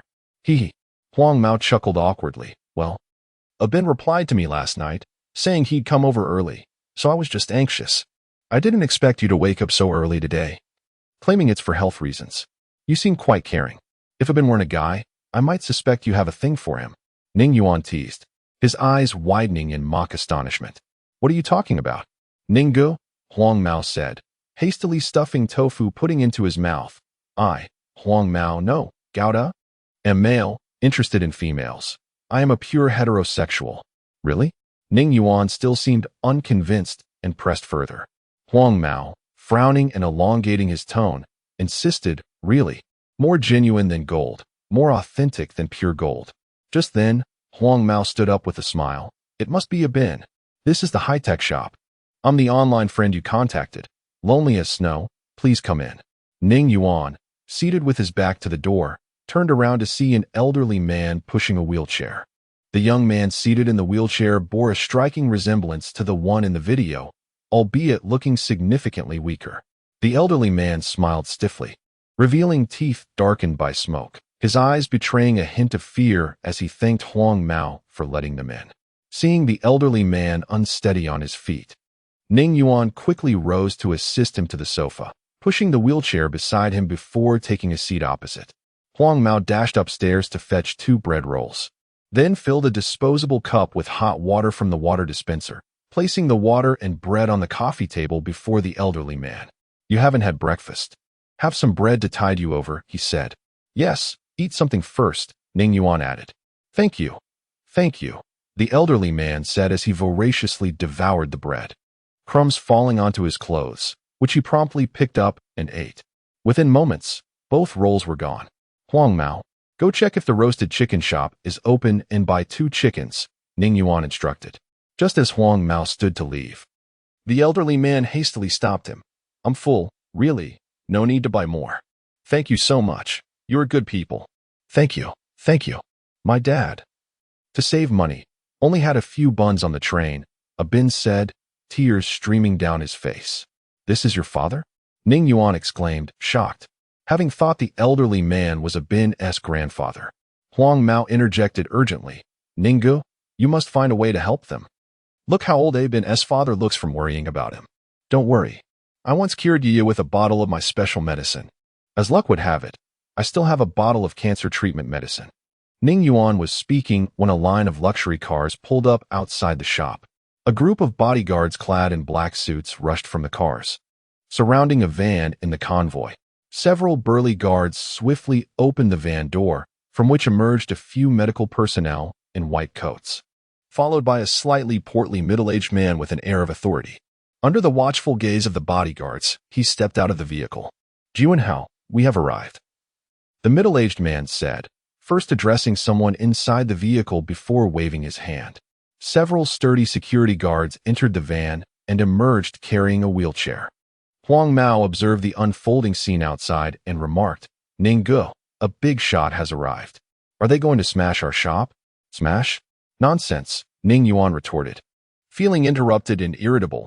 Even if the president of the Lighthouse Nation came to her shop, he would have to behave. "Let us see who dares to touch Ning Ji's shop." "Ninggu, stop boasting. Look back. The big shot has entered the shop." Huang Mao pointed towards the entrance. Ning Yuan turned to see it was indeed true. Leading the group was a young man in a wheelchair, whose countenance suggested he was no good. His eyes were filled with a frivolous glint, while the middle-aged man pushing the wheelchair bore a cunning expression akin to a wolf. The group of indifferent, suit-clad individuals behind them further confirmed their unsavory nature, striding in with an air of arrogance. "Buying computers? Or perhaps a lottery?" Ning Yuan inquired. Suyin was also appraising Ning Yuan, finding him to match Yang Cheng's description of a shrewd businessman. However, shrewdness was acceptable if it meant profit. He was confident that this businessman could save his son. Having prepared beforehand, upon hearing the mention of computers and lotteries, he shook his head with a smile. "I'm not here to buy computers or enter lotteries. I've come for medicine. My son has cancer, and I heard you have a special medicine that can treat it." Upon hearing that the newcomer was seeking cancer treatment, Abin's expression darkened further. The luxury cars parked outside indicated that these individuals were affluent. How could they possibly compete with the wealthy and powerful? He cast a furtive glance at his father, feeling a sharp pang in his heart. Abin's father trembled slightly, his rough hands gripping an empty bread bag tightly, his eyes reddening. A lifetime of resilience, having survived the battlefield against Vietnam, had not crushed him. Yet today, he felt on the verge of collapse. Realizing he was no match for these wealthy men in this economic society, and that his son's only chance of survival was slipping away. Chapter 88. The disease of poverty. Huang Mao had also noticed the plight of Abin's father and sighed inwardly. There is no other affliction in this world. Only one disease, the disease of poverty. After reviewing the information on Abin's father the previous night, he felt a wave of discomfort. A veteran who had risked his life for his country, yet his family was mired in destitution, and worse still, his son had been struck by cancer. To add insult to injury, his daughter-in-law had absconded with the life-saving funds. It was as if heaven itself was turning a blind eye, tormenting the wretched. Ning Yuan was unaware of the changes in Abin and his father's circumstances. He was puzzled. Were the wealthy so astute, like dogs sniffing out their prey? How did they know that I have cancer medication here? Is there really cancer medicine? Suyin exclaimed, having just tentatively inquired, only to discover that there was indeed such a remedy. Are you planning to treat him? Ning Yuan asked, gazing at the young man in the wheelchair. Yes, he is my son, diagnosed with cancer. I urgently need the medication, regardless of the cost. Even if it means spending my entire fortune, Suyin replied, fully aware that any effective cancer treatment would surely come at an exorbitant price. He had steeled himself for the inevitable exploitation by this businessman. Ning Yuan shook his head and pointed at Ah Bin and his father. Unfortunately, you have arrived too late. The cancer medication has already been given to them. Given to them. Suyin felt his mind whirl, as Ning Yuan's words initially illuminated his hope, only to plunge him back into despair. Why? He instinctively asked. How could? Ning Yuan had not finished his sentence when the young man in the wheelchair interrupted. Dad, why waste your breath on him? Look at those two. They're clearly from the countryside, probably emerged from some impoverished valley. Let us just offer a higher price. He is not foolish. He will sell to us. Upon hearing this, Ah Bin lowered his head in silence, realizing the truth in the statement. The boss was indeed not foolish and would likely sell to someone offering a better price. Ah Bin's father also bowed his head, uncertain how to confront his son or himself. Huang Mao nearly laughed at the young man's words. It was akin to courting disaster. Ning Yuan was a soft-hearted individual, easily swayed by gentleness. If they had approached him with kindness, perhaps he would have shown mercy. Now, with a single remark, they had offended him irreparably. As anticipated, Ning Yuan's reaction was as Huang Mao had predicted. He glanced at the young man in the wheelchair and said, Do you not understand the most basic courtesies? Do not interrupt when someone else is speaking. Do you comprehend? Hearing Ning Yuan dare to chastise him, Su Juanhao erupted in anger, shouting, Who do you think you are to speak to me like that? Do you believe I can shut your shop down by tomorrow? After shouting, he glared at Ning Yuan, whose demeanor he had never encountered before. Even the school principal had treated him with deference due to his father's influence. Yet a mere shopkeeper dared to reprimand him. It was utterly outrageous. Enough, Juanhao, Suyin said, placing a calming hand on his son's shoulder, attempting to soothe his emotions. He turned to Ning Yuan with a smile. I apologize for my son's bluntness. I am willing to offer 3 times the price for the medication. Do not sell it to him. Yichin entered the room, shouting loudly. No matter what he offers, I will pay double. What brings you here? Ning Yuan replied impatiently. I came for this scoundrel. Yichin pointed at Su Juanhao in the wheelchair. Zhao Nin was deceived by him. I must avenge her. When I heard from friends that they were here, I followed. So, his cancer is divine retribution? Ning Yuan looked at Su Juanhao and said, I think you should first seek treatment for your mind. Do you not realize who I am? You dare to threaten me? You must be tired of living. Su Juanhao pointed at Ning Yuan and Yichin, declaring, You will regret this. I will kill you both. Juanhao, do not be angry. Do not say anything. Mind your health. Suyin soothed his son, signaling to the medical staff nearby. They understood and began to push Su Juanhao out of the shop and into the motorhome. Once his son was settled, Suyin finally spoke. I spoiled him too much as a child. Ning boss, I apologize on his behalf. After offering his apologies to Ning Yuan, he turned to Yi Chun with a smile. You must be the 3rd young master of the Yi family. I recall meeting you at a banquet 2 years ago. Indeed, you are quite the distinguished gentleman. Regardless of the mistakes my son has made, he is now afflicted with a terminal illness. One should forgive when possible. I hope you can find it in your heart to pardon him. Suyin, having navigated the business world for many years, managed to diffuse the tense atmosphere with his words. Very well, in consideration of his illness, I shall forgive him. Ning Yuan was the first to speak. Yichin shook his head, adding, For the sake of your father, I shall also refrain from pursuing this further. Then, can you sell us the cancer medication? Suyin inquired eagerly. Huang Mao, observing how Suyin swiftly regained control of the situation and now sought to purchase the cancer medication, felt a sense of urgency. Firstly, he had learned from Renji that Ah Bin's father was a veteran, one who had fought for his homeland. Now, with his son afflicted by cancer, he would surely do everything possible to save him. Secondly, how did Suyin come to know that there was cancer medication in the shop? This information was too precise. Even Huang Mao had only learned of it through Ning Yuan's careless slip. Suyin felt increasingly anxious. He regretted allowing Su Juanhao into the shop, as a few words had offended this enigmatic Ning boss. Moreover, it appeared that the young master of the Yi family had a good relationship with Ning Yuan, complicating matters. Regardless of the challenges, he was determined to procure the medication. Time was of the essence for Su Juanhao. Although Yi Chun had verbally stated forgiveness, he felt a twinge of discomfort within. He had been pursuing Zhao Nan, yet she had spurned him. Recently, she had confided in him, tearfully revealing that she had been dumped by a young man named Su Juanhao. After conducting a thorough investigation, he discovered that Su Juanhao was the son of Su Yin from Dahing Real Estate. In comparison to the Yi family, they were insignificant. He had pondered for an entire night, unable to fathom where he had gone wrong. Zhao Nan had informed him that she had been rejected 6 months prior, and since then, she had languished in sorrow. As a result of Su Juanhao's actions, Zhao Nan had suffered for half a year. And Yichen could not help but hope that Ning Yuan would not rescue Su Juanhao. Unbeknownst to Ning Yuan, who was oblivious to the intricate emotions swirling around him, he remarked without hesitation, "There are no medications left. Please return when we have more in stock." Upon hearing this, both Huang Mao and Yi Chun felt an immediate sense of relief. Chapter 89. Why hope rekindled in the hearts of a Bin and his father, while Su Yin felt himself still in a chasm. "Why is that?" he inquired. "It simply is what it is. Medications that can treat cancer are undoubtedly scarce. Just go back." Ning Yuan waved his hand dismissively. Su Yin gestured towards a Bin and his father, asking, "Then why do they have it?" "Just one pill." Ning Ge gifted it to them. "Now, you should return.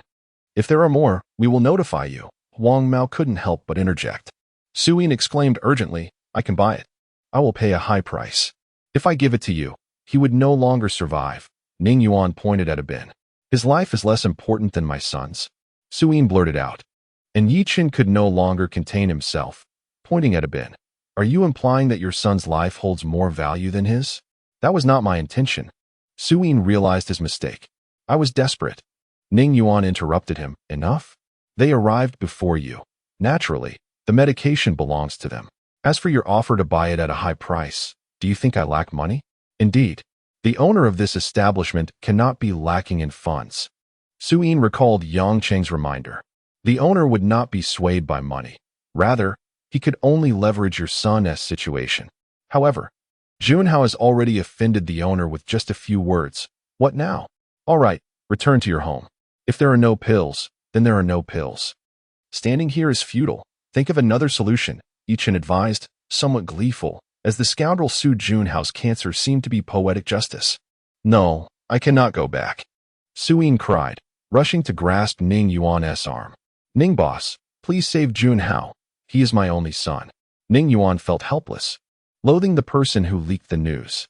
Damn it. It now appeared as though he would let someone perish before his eyes. He pushed Su Yin's hand away, stating, "There is only one pill. They were here first. It's fate, understand?" "No, I will defy fate," Su Yin shouted, pointing at Abin's father. "Give the medication to me, and I can offer you immense wealth, a life of luxury, residing in grand villas, dining on delicacies, driving luxury cars."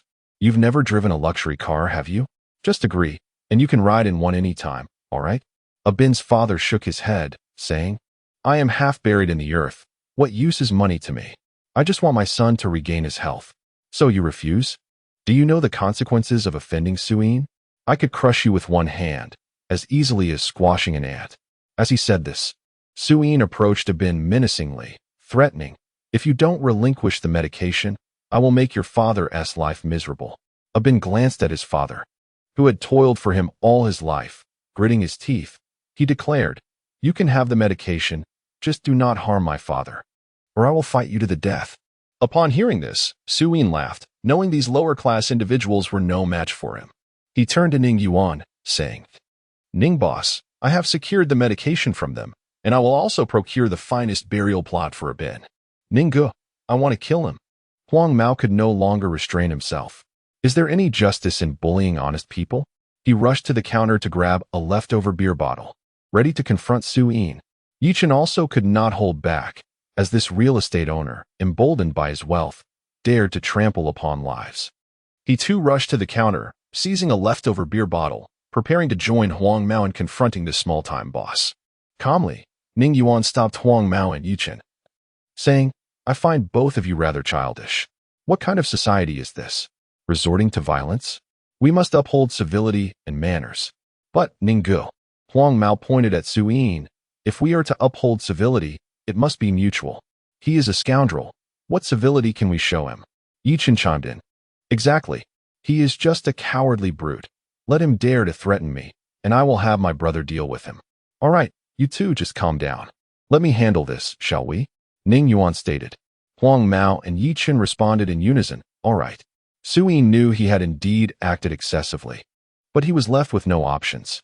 In his desperation to save his son, he could only resort to such extreme measures. Grimacing, he said, I recognize my previous behavior was wrong, yet I am out of choices. Ning boss, they have consented to sell me the medication. I will compensate them generously. This two-faced individual had opened Ning Yuan's eyes. He was fierce against the weak, yet meek as a lamb before the strong. It would be a pity if you did not pursue acting. Your performance deserves an award, Ning Yuan remarked. If you did not threaten them, would they have handed over the medication? Su Yin was at a loss for words, pausing before replying. That was their choice, regardless. The medication has been agreed to be passed to me. Ning boss, please hand it over. Are you not being unreasonable? Huang Mao interjected. Call it what you will. Being unreasonable or threatening. The fact remains they have agreed to part with the medication, Su Yin recklessly proclaimed, throwing caution to the wind. Determined to acquire the pills by any means necessary. Your tenacity reminds me of someone, though you still fall short. You lack his ruthlessness and audacity, Ning Yuan chuckled. Indeed. Ning boss, please sell me the medication swiftly. Su Yin nodded eagerly. You seem not to grasp a crucial fact. They agreed to part with it. But did I agree to sell it to you? Your recent behavior has stirred up some unpleasant memories. You might as well prepare a fine coffin for your son. It would save you the trouble later, Ning Yuan stated calmly. What unpleasant memories is Ning Yuan recalling? Yichin whispered nearby. Well, that is a long story. Do you know how Ninggu and I first crossed paths? Huang Mao leaned closer to Yichin, beginning to recount his glorious tales while boasting. Why? Su Yin instinctively asked, perplexed as to why the owner had yet to sell to him. Hadn't Tiangchen claimed him to be a shrewd businessman? Shouldn't he be driven by profit? He had cleared every obstacle, offered a high price for the medication, yet it remained unsold. Ning Yuan glanced at the clock on the wall. It was already past 11. Growing impatient, he remarked, why are there so many questions? Eat what I provide and leave. We are nearing noon, and I cannot let you delay my lunch. Why? Why? Su Yin clutched his head, tugging at his hair in despair, incessantly questioning why, feeling as though he was on the brink of collapse, as everyone had been targeting him since the beginning. Very well, I shall disabuse you of your hopes. Listen closely. Ning Yuan cleared his throat. Your arrogant and overbearing son, if saved, would pose a significant threat to society. One can easily discern this from his words. Do you understand now? Chapter 90. Salvation. Before Su Yin could utter a word, Ning Yuan interjected. Moreover, how dare you threaten others in broad daylight? Is there no law, no justice left? No wonder your son behaves so arrogantly. It is you who has set such a poor example. I suggest you return home and teach him properly. With such demeanor, he will not last long before someone puts him in his place. At this point, Ning Yuan smacked his forehead. Oh, I forgot. The way you infuriated me has made me lose my train of thought. There's no need for lessons. Your son will likely not last a few days anyway. So let it be. You. Su Yin pointed at Ning Yuan, speechless with rage. Enough. Do not waste time here. Go home and find a good burial site for your son, and procure a fine coffin. That is the most pressing matter. Ning Yuan waved dismissively. Fine, fine, fine. Su Yin retorted, pointing at Ning Yuan. If my son dies, I assure you, you will not go unpunished. He then gestured toward Ah Bin and his father, declaring, you two should prepare for death. With that, he stormed out of the shop without a backward glance. Huang Mao, observing Su Yin's retreating figure, had already sentenced him to death. Anyone who dared to threaten Ning Yuan must be eliminated. Ning Yuan, shall I take action and bring his company to ruin? Let us see how he remains so arrogant, Yichin suggested. Humph. Ning Yuan scoffed. There is no need. He has already sealed his fate by threatening me. Yichin did not grasp the implication, but Huang Mao chuckled inwardly. Indeed, he is as good as dead. The best outcome for him is a lifetime imprisonment. Which of these individuals is not tainted? A thorough investigation will surely uncover their misdeeds. Once that happens, they can look forward to enjoying their time in prison. All right. Let us not allow this jinx to dampen our spirits. I will fetch the medicine, Ning Yuan announced as he ascended to the second floor. From the bedside drawer, he retrieved a small black vial. Yi Chen pointed at the vial, exclaiming, "This is the very kind of bottle that contained the medicine that saved my sister." Huang Mao, intrigued, wondered how many more remarkable items Ning Yuan possessed. The moment of miraculous revelation was at hand as Ning Yuan twisted open the cap and poured a crimson pill into his palm. A sweet aroma began to waft through the shop. Yi Chen inhaled deeply, saying, "This is the scent, sweet yet sharp on the throat." Ninggu, I've seen in martial arts films that such sweet medicines are often potent poisons, Huang Mao remarked, leaning closer to examine the pill. Potent poison, my foot.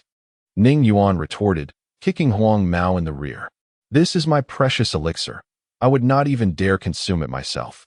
Rubbing his backside, Huang Mao replied. But Ninggu, you are not ill, so why take any medicine? My point was to emphasize the importance and rarity of this medicine, understand? You wouldn't comprehend. This is a celestial elixir, Ning Yuan said as he approached Ah Bin, opening his mouth wide. Thank you, Ah Bin managed to say, struggling to lift his head and open his mouth. Ning Yuan promptly fed him the pill and inquired, "What does it taste like?" "I can't taste anything," Ah Bin replied, smacking his lips.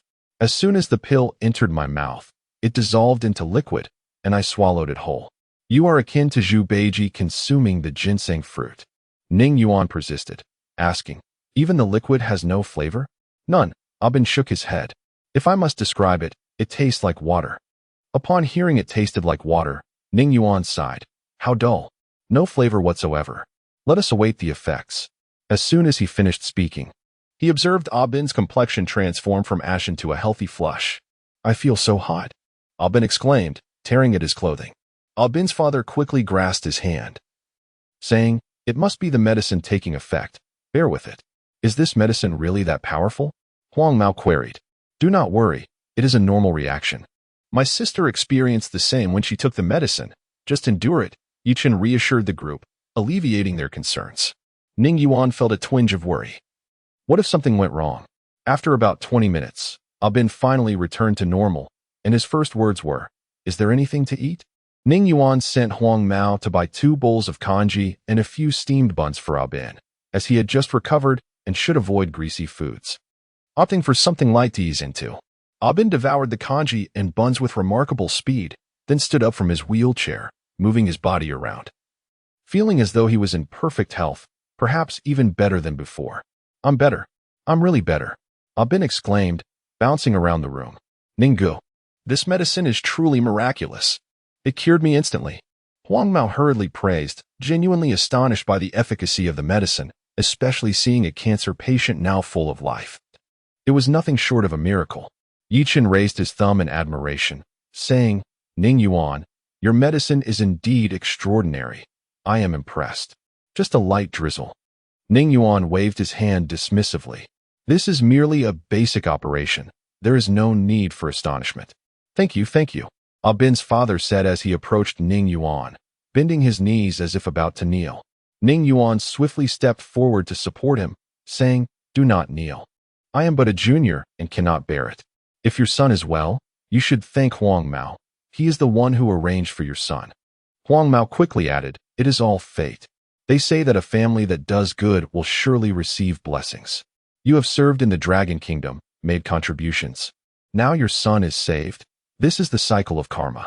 "Indeed, Huang Mao, you have become quite eloquent. It seems my advice for you to study was very wise." "So, Ah Bin's father fought for the Dragon Kingdom. What conflict was it?" Ning Yuan inquired. Yi Chen interjected, "Given his age, it must have been during the counter-offensive against the Viet Kingdom. My family elder commanded several battles in that campaign." Ah Bin's father sighed. "Those are but old tales now. Surviving the war was a blessing in itself.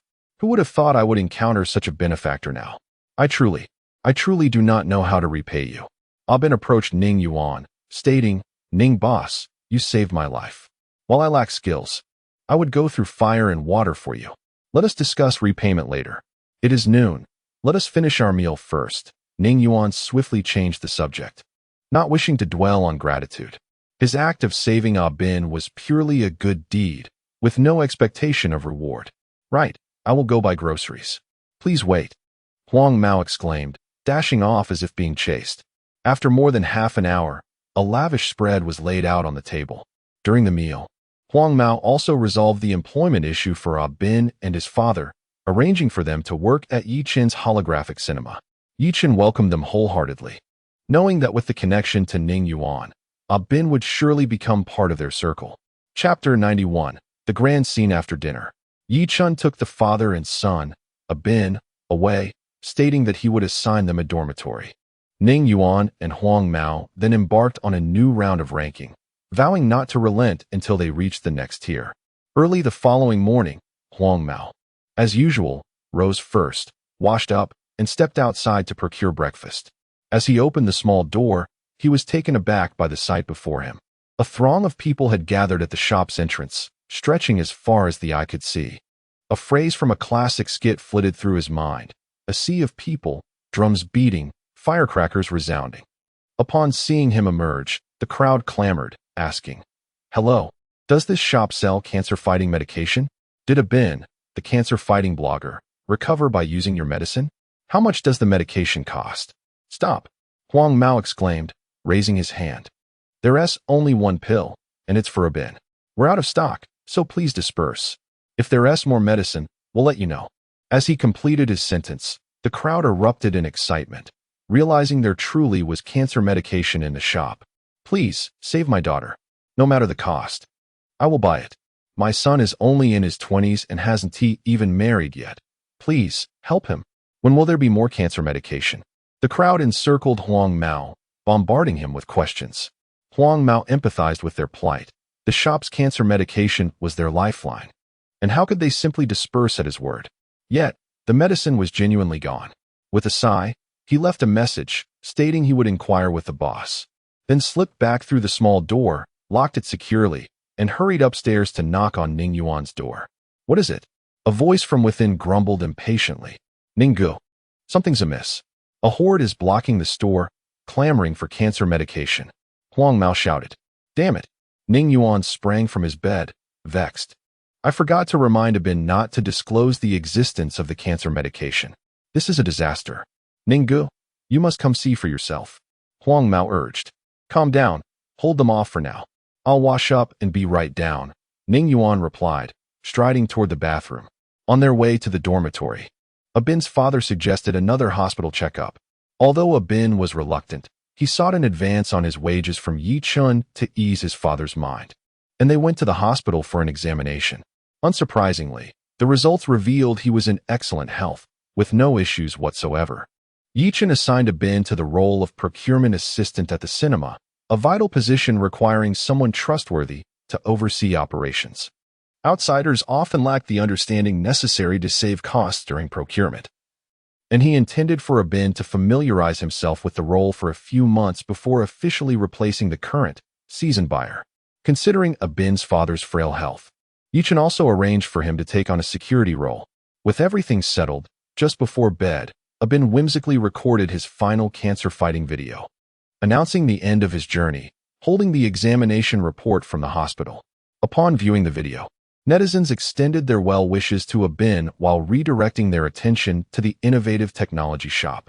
Soon, it was uncovered that this shop had previously sold a miraculous leukemia treatment in Bayan County, though it had not garnered much attention at the time. This incident rekindled public interest in the innovative technology shop, and those who had criticized Ning Yuan and accused the technology of stealing user information were swiftly identified as being intricately linked to foreign capital. The realization dawned upon netizens that the shop had been targeted by foreign interests, and when combined with the recent crackdown on online trolls by Long Country, a conspiracy orchestrated by foreign capital began to surface. Some speculated that the mastermind behind this conspiracy was Dell, claiming that Ning Yuan had indiscriminately disseminated the company's trade secrets, even reaching the ears of casual observers. Others held differing opinions. Many began inquiring about the location of the innovative technology shop, desperate to procure cancer medication for their ill family members or friends. Those residing nearby hastily drove throughout the night toward the shop, resulting in the scene where Huang Mao found himself encircled that morning. Huang Mao, upon hearing Ning Yuan's instruction to hold the crowd off, instantly adopted a distressed expression. The crowd seemed ready to consume him as if he were the medication itself. Ning Gu, hurry. I fear our shop door may be dismantled. Ning Yuan hastily wiped his face, rinsed his mouth, donned his clothes, and stepped outside. When Huang Mao saw Ning Yuan emerge, it was as if he had found a savior. Grasping his arm, he exclaimed, Ning Gu, prepare yourself. The crowd is immense. One might think they are up to something nefarious. I have witnessed my fair share of scenes, Ning Yuan retorted, shaking off Huang Mao's hand and striding confidently toward the staircase. Wait for me. Huang Mao hurriedly followed. Upon opening the door, Ning Yuan indeed felt astonished by the sheer number of people. They were crammed together like tourists at a popular destination during the National Day holiday. The crowd was overwhelming. Please, do not push. Do not trample one another, Ning Yuan shouted from the bar, aware that a stampede could easily occur. The throng ignored his pleas, incessantly inquiring whether any medication remained. Huang Mao climbed onto the counter beside Ning Yuan, asking, What do we do now? Why are you asking me? Who should I ask?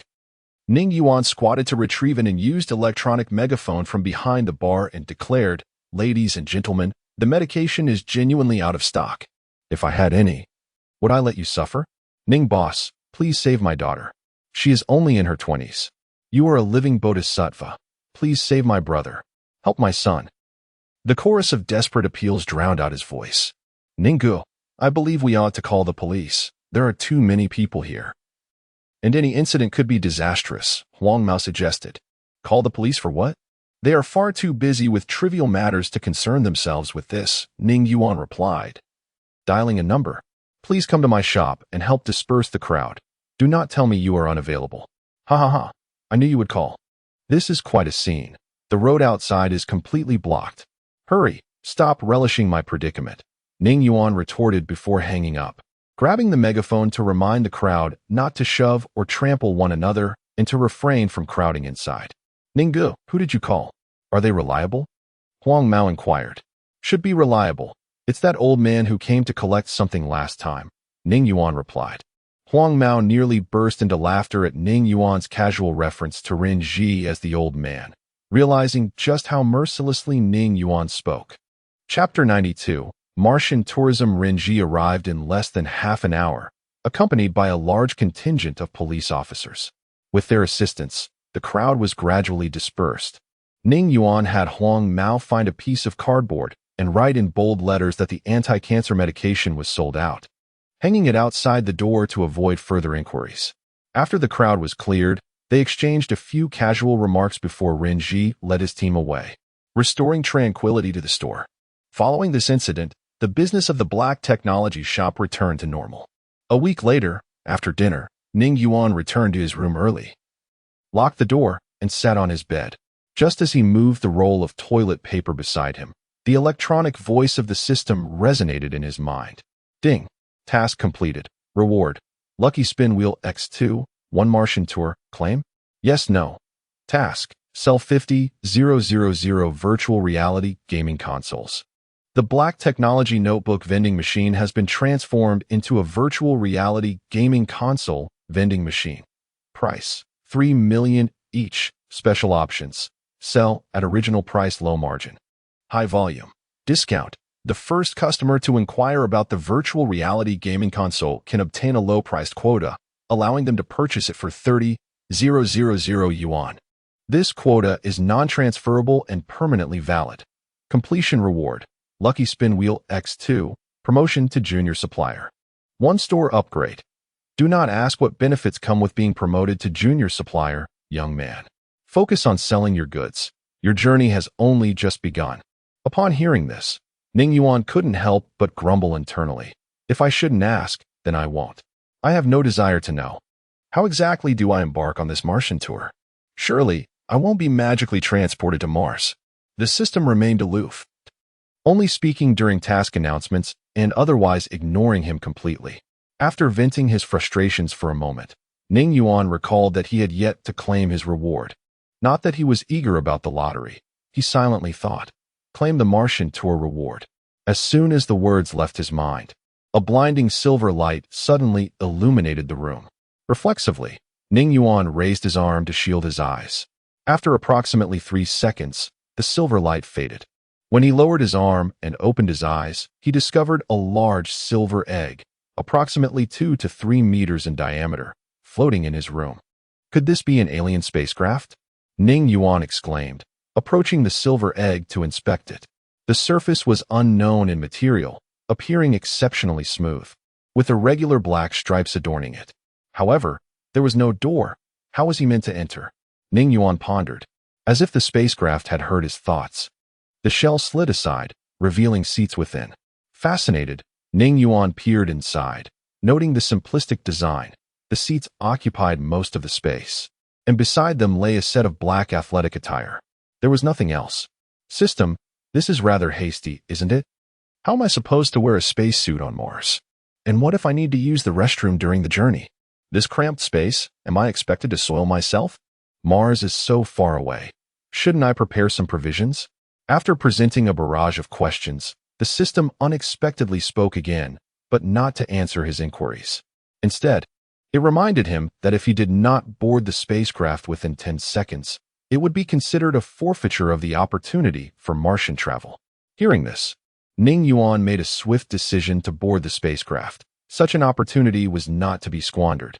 As for his questions, the system surely had solutions. After all, if he perished, who would sell the goods?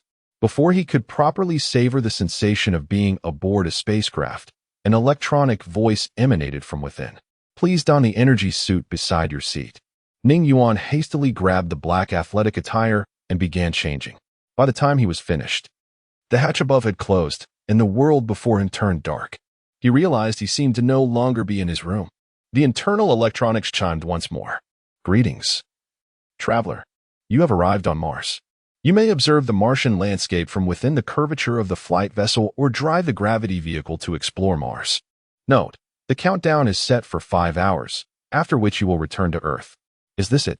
Have we arrived on Mars just like that? So abrupt? Ning Yuan lamented, realizing he had missed the scenic journey. At that moment, the spacecraft's interior transformed dramatically. The space expanded significantly, with Ning Yuan's seat positioned at the front. The surrounding material resembled transparent glass, offering a 180-degree unobstructed view of the Martian landscape. However, Ning Yuan had no intention of merely watching from his seat. Having traveled all the way to Mars, he was determined to explore, to investigate the potential existence of extraterrestrial beings. If he found any, he could bring them back to Earth and establish an alien exhibition hall, selling tickets for profit. Contemplating this, Ning Yuan couldn't help but admire his entrepreneurial acumen. He was a natural business prodigy. Resolute, he rose from his seat, turned around, and indeed found a vehicle resembling a beach buggy from Earth within the spacecraft. How do I get out? Ning Yuan called out. As his words faded, an opening appeared at the rear of the spacecraft. Remarkable, this vessel is voice-activated, he thought as he mounted the gravity vehicle. At that moment, he realized an awkward predicament. He had no idea how to operate this vehicle. Upon closer inspection, the screen at the front displayed options for automatic driving, manual driving, positioning, energy shield, and other assorted functions. He tentatively pressed the manual driving option and gently twisted the handlebars. The vehicle finally moved. Upon exiting the spacecraft, Ning Yuan suddenly recalled something. Wasn't it said that Mars was inhospitable to human life? Why was he now outside, completely unharmed?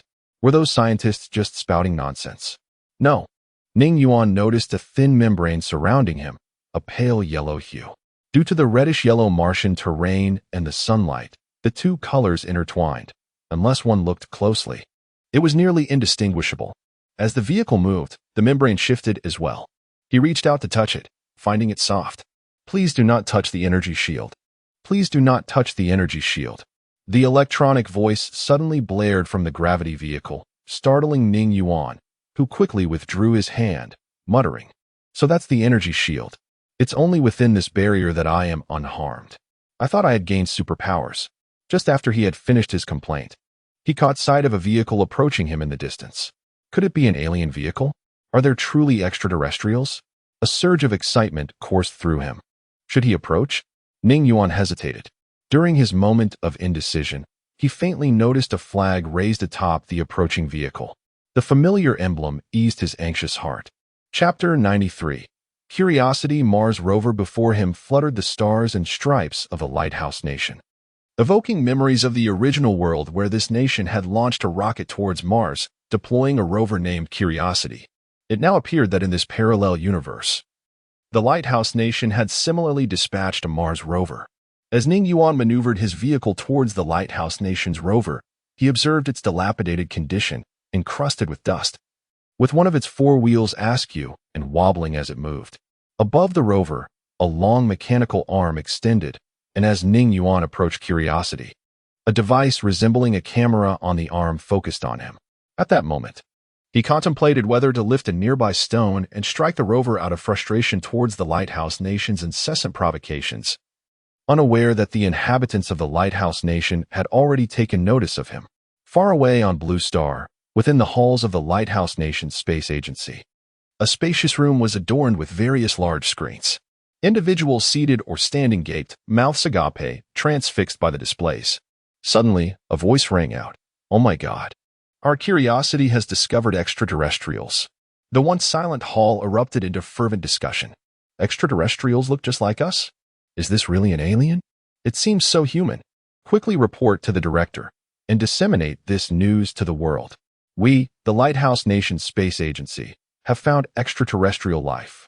Meanwhile, Huang Mao, seizing an opportunity while Ning Yuan was distracted, had stealthily moved the high-tech laptop to his room, indulging in a gaming spree. After completing a side quest, he glanced at the time on the computer. It was past 10 o'clock, time to sleep. He quietly returned the laptop to its original place and was about to retire when his phone vibrated. Upon seeing the caller ID, his heart raced. It was Ren Ji, who had promised never to contact him unless in case of an emergency. Check if Ning Yuan is still at the shop. It seems he might have gone to Mars. Quickly, look at the news and contact me immediately. Mars. Huang Mao was momentarily bewildered. He had just dined with Ning Yuan that evening. How could he possibly have ended up on Mars? This seemed outrageous. He admonished, "Are you out of your mind? How could you utter such nonsensical claims? Just check the news. The information comes from the Lighthouse Nation. Go see for yourself. Call me back after you check." Renji insisted before the call was abruptly cut off. Huang Mao, affected by Renji's urgency, hastily opened a search engine and looked up the news on Mars. Front-page headlines declared that the Lighthouse Nation Space Agency had discovered extraterrestrial life through the Curiosity rover. Upon seeing the term extraterrestrial, a premonition crept into Huang Mao's mind. Could this alien possibly be Ning Yuan? After all, hadn't Ning Yuan boasted about taking him on a trip somewhere? Could it be Mars? With these thoughts swirling, Huang Mao clicked on the article and was left stunned by the accompanying image. It was unmistakably Ning Yuan. After spending so much time with him, he could recognize him even if he were reduced to ashes. The comments section was flooded with users noting the striking resemblance between the alien and the owner of the high-tech shop, Ning Yuan. To confirm his suspicions, Huang Mao stepped out of his room and knocked on Ning Yuan's door, but there was no response. Just as he was about to resort to unconventional means to enter, 250 appeared at the door, blocking his way. Having witnessed 250's formidable presence, Huang Mao refrained from attempting any tricks. 250, is Ning Yuan in his room? He asked, resigned. He is not here. You cannot enter his room, or it will be considered theft, and I will take coercive measures against you. 250 replied in his characteristic cold and rigid tone. Fine, I understand. I'll leave now, Huang Mao conceded. He recognized this as Ning Yuan's long-standing directive. As long as he was absent, no one was allowed entry. He shook his head and returned to his room, dialing Ren Ji's number. It was confirmed. It was indeed Ning Yuan. However, how he had ended up on Mars remained a mystery, truly a miracle. Huang Mao mused. I understand, Ren Ji said, receiving the accurate information before hanging up and immediately redialing, eager to report this astounding news to his superiors for further instructions. As Huang Mao paced his room, he pondered how Ning Yuan had managed to reach Mars. Did a celestial being transport him? Or was he an extraterrestrial himself, possessing advanced technology? Even if he were not an alien, he surely had connections to them. The suppliers of his technology must be extraterrestrial. The pressing question remained: how had he established contact with these beings? Huang Mao felt his mind spinning with confusion. Just then, inspiration struck him. He pulled out his phone and opened his contacts, determined to attempt a call to Ning Yuan, wondering if he could reach him on Mars. In the past, he would have deemed anyone attempting to call someone on Mars a fool, but not anymore. If Ning Yuan could discreetly travel to Mars, why couldn't he reach Ning Yuan there? Finding Ning Yuan's number, he pressed the green call button, and the phone rang with a series of beeps. Huang Mao's spirits lifted. This sound indicated that the call was going through. Typically, a lack of signal would prompt a message stating out of service area, but now, with the beeping, he awaited Ning Yuan's answer eagerly. Meanwhile, on Mars, Ning Yuan deliberated before ultimately deciding against smashing the Curiosity rover with a stone. Instead, he placed a large rock atop it, ensuring that it would likely become immobile in a matter of days. Back on Blue Star, the inhabitants of the Lighthouse Nation detected the rover's inability to move but could not ascertain the cause, leading to their growing frustration. With anxiety mounting, they inevitably grew irritable, which would affect their appetite and subsequently lead to illness. This was precisely Ning Yuan's intention, to exact revenge and vent his frustrations. After placing the stone, Ning Yuan noticed the rover's speed had indeed diminished. He had no desire to squander the precious 5 hours of his Martian journey on the Lighthouse Nation's shoddy machinery.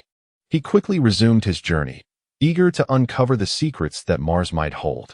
After traveling a few hundred meters, a glimmering yellow stone caught Ning Yuan's eye. He disembarked and picked it up, discovering it to be a nugget of gold. This was a stroke of fortune. Chapter 94. The Zhurong Mars rover. As I was meticulously searching my surroundings for any traces of golden nuggets, my phone rang. And I mused that today was indeed a fortunate day, filled with the promise of success. When did I even bring my phone? I pondered, surprised at my own forgetfulness. Ning Yuan, astonished, retrieved his phone from the inner pocket of his jacket. Upon glancing at the caller ID, he felt even more bewildered. Wasn't Huang Mao on Earth? How could he be calling him here? This was absurd. Absurdity aside, he had to answer the call. The moment he pressed the green button, Huang Mao's voice erupted from the phone. Ning Go, is that you? Of course it's me. Who else would it be, a ghost? Ning Yuan replied while continuing his search for gold nuggets. My goodness! Huang Mao exclaimed, excitement bubbling over as he slipped into his hometown dialect. Are you really on Mars right now? I'm certainly not your mother, but yes, I am on Mars, Ning Yuan admitted, feeling a bit sheepish for boasting earlier about taking Huang Mao on a trip, only to have ended up on Mars himself. You keep the shop running. When I return, I'll bring you some Martian specialties. Ning Go, you're really on Mars? How did you get there? Huang Mao, though 99% convinced of Ning Yuan's location, still found it hard to believe. It seemed utterly insane, like a mouse becoming a bridesmaid for a cat. Why are you so chatty today? My time is precious. I must hang up, Ning Yuan said, and after ending the call, he resumed his search, discovering even more golden nuggets nearby. Meanwhile, Huang Mao, hearing the busy signal, muttered to himself, how can I not have questions? I've got a whole bucket of inquiries. After speaking, he quickly dialed Ren Ji's number. As soon as the call connected, Ren Ji's urgent voice came through. Is there new information? I just spoke to Ning Yuan. He confirmed he's actually on Mars. He's even bringing back Martian specialties for me, Huang Mao stated calmly, devoid of any tremor in his tone. What? He's on Mars? You're on Earth. How could he possibly call you? This is nonsense. It defies logic. Ren Ji exclaimed in disbelief. Stay calm. A living person somehow made it to Mars. Isn't that already illogical? Huang Mao chuckled, feeling numb to the absurdity. As if Ning Yuan were defecating on the head of the president of the lighthouse country, and he wouldn't bat an eye. Understood, Ren Ji said, quickly hanging up to call another number. At that moment, Ning Yuan had already collected 3 golden nuggets and was driving further afield, hoping to stumble upon gemstones or similar treasures. His reasoning was straightforward. If golden nuggets were abundant, surely gemstones must exist as well. He envisioned returning with both gemstones and nuggets, a fitting testament to his Martian adventure. When others would ask about his experiences on Mars, he could proudly display his finds, indulging his vanity. As he drove, he spotted another vehicle in the distance. This time, Ning Yuan remained calm, steering his car in its direction. Upon approaching, he noted the vehicle bore a familiar flag, one that represented the Dragon Nation, its vibrant red hue shining brilliantly in the sunlight. In that moment, Ning Yuan felt a profound sense of pride. Among the myriad nations on Earth, only the Dragon Nation and the Lighthouse Country had succeeded in sending a rover to Mars. The Lighthouse Country, as the world's foremost power, needed no introduction. The achievements of the Dragon Nation, after decades of development, were nothing short of miraculous. Ning Yuan exited his vehicle to closely examine the rover, noting its superior condition compared to the Lighthouse Country's machine. With all equipment intact and a mechanical arm atop it, a square device resembling a camera was affixed to the arm. Should I clean off the dust? Ning Yuan mused aloud, but after a moment's reflection, he decided against it, wary of causing any damage.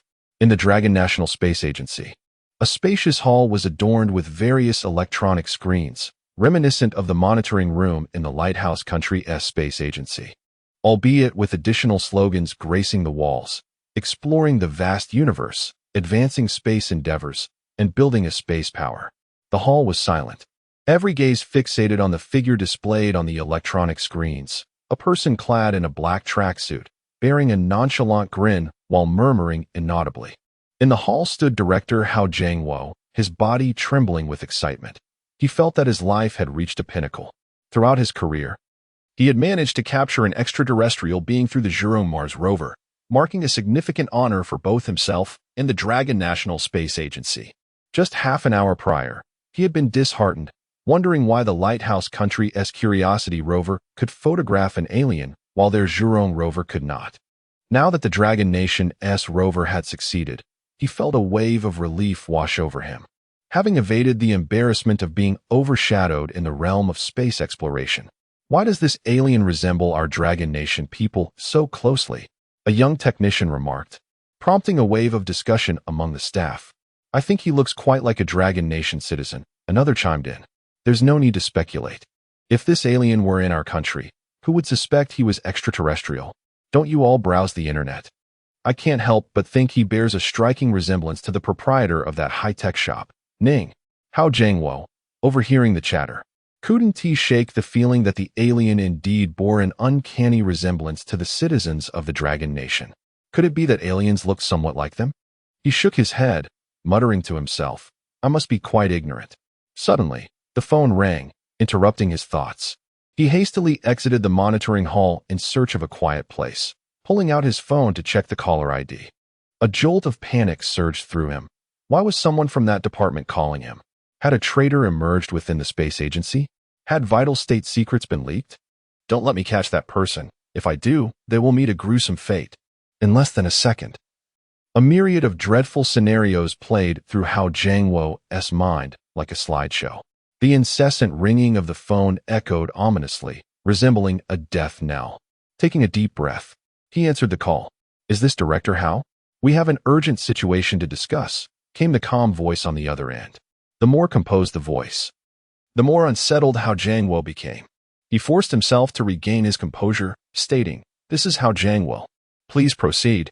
I will fully cooperate with your directives.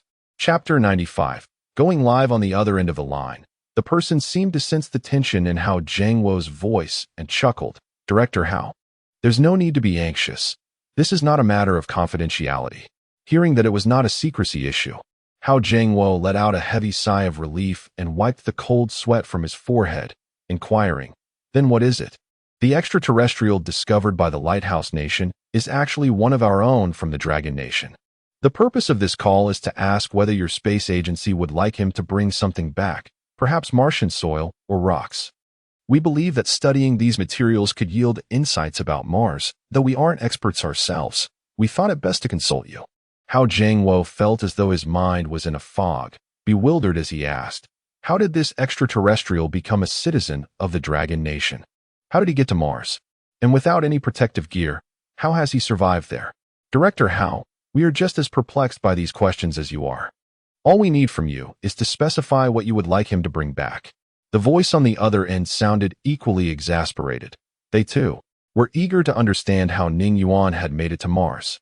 Hao Jianguo instinctively replied, "We certainly need soil and rocks, as much as possible." "Is that all?"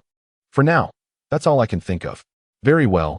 This matter must remain confidential, understood? I cannot stress enough how important it is to keep this under wraps." Hao Jianguo nodded, assuring, "Rest assured, I will maintain confidentiality." "All right, Director Hao, carry on." Even after the call ended, Hao Jianguo remained in a state of shock. This was utterly absurd.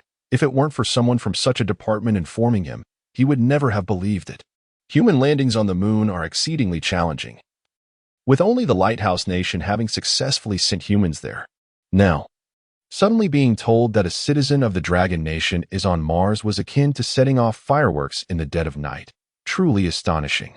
Nevertheless, regardless of the circumstances, a citizen of the Dragon Nation reaching Mars was an event worthy of celebration.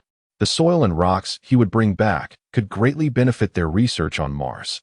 It was uncertain, however, if this individual could transport their researchers to Mars. If he could, that would be even better. "Director, are you here?" A call interrupted Hao Jianguo's thoughts, and he looked up to see a young technician rushing towards him. "What's the matter? Why are you so flustered? Didn't I tell you to remain calm in the face of issues?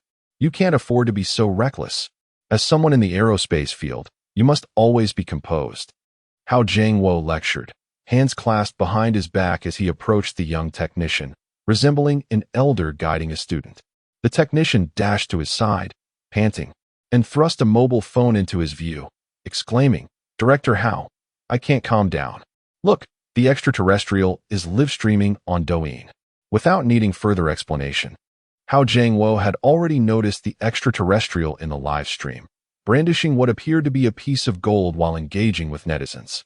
What is the point of keeping anything secret now? He has gone live. Hao Jianguo thought to himself, then inquired, "When did he start the live stream?" "I'm not sure." The technician shook his head. "A colleague who was resting in the dormitory called to inform us, saying the extraterrestrial is live streaming." "No.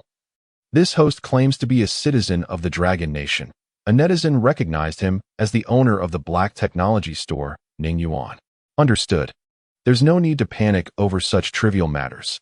Remember to remain calm in any situation. Now, you may go." Hao Jianguo waved his hand, speaking with a calm demeanor. "Yes, Director Hao." The young technician tucked away his phone and turned towards the monitoring hall, filled with admiration for Director Hao's composure. Is this the demeanor of someone at the director's level? Faced with such world-shocking news, he remained so collected. Impressive indeed. Little did he know, when Hao Jianguo first received this information, he was far from calm. His current tranquility was a result of mental preparation and a desire to save face. Once the technician had entered the monitoring hall, Hao Jianguo abandoned his previous composure and dashed into his office at 120 miles per hour, retrieving his phone, opening Douyin, and searching for the black technology store. Indeed, he found Ning Yuan's live stream. At that moment, Ning Yuan was showcasing a nugget of doghead gold to the viewers. "Look at this sizable nugget of doghead gold. If this were on Blue Star, it would be worth a fortune.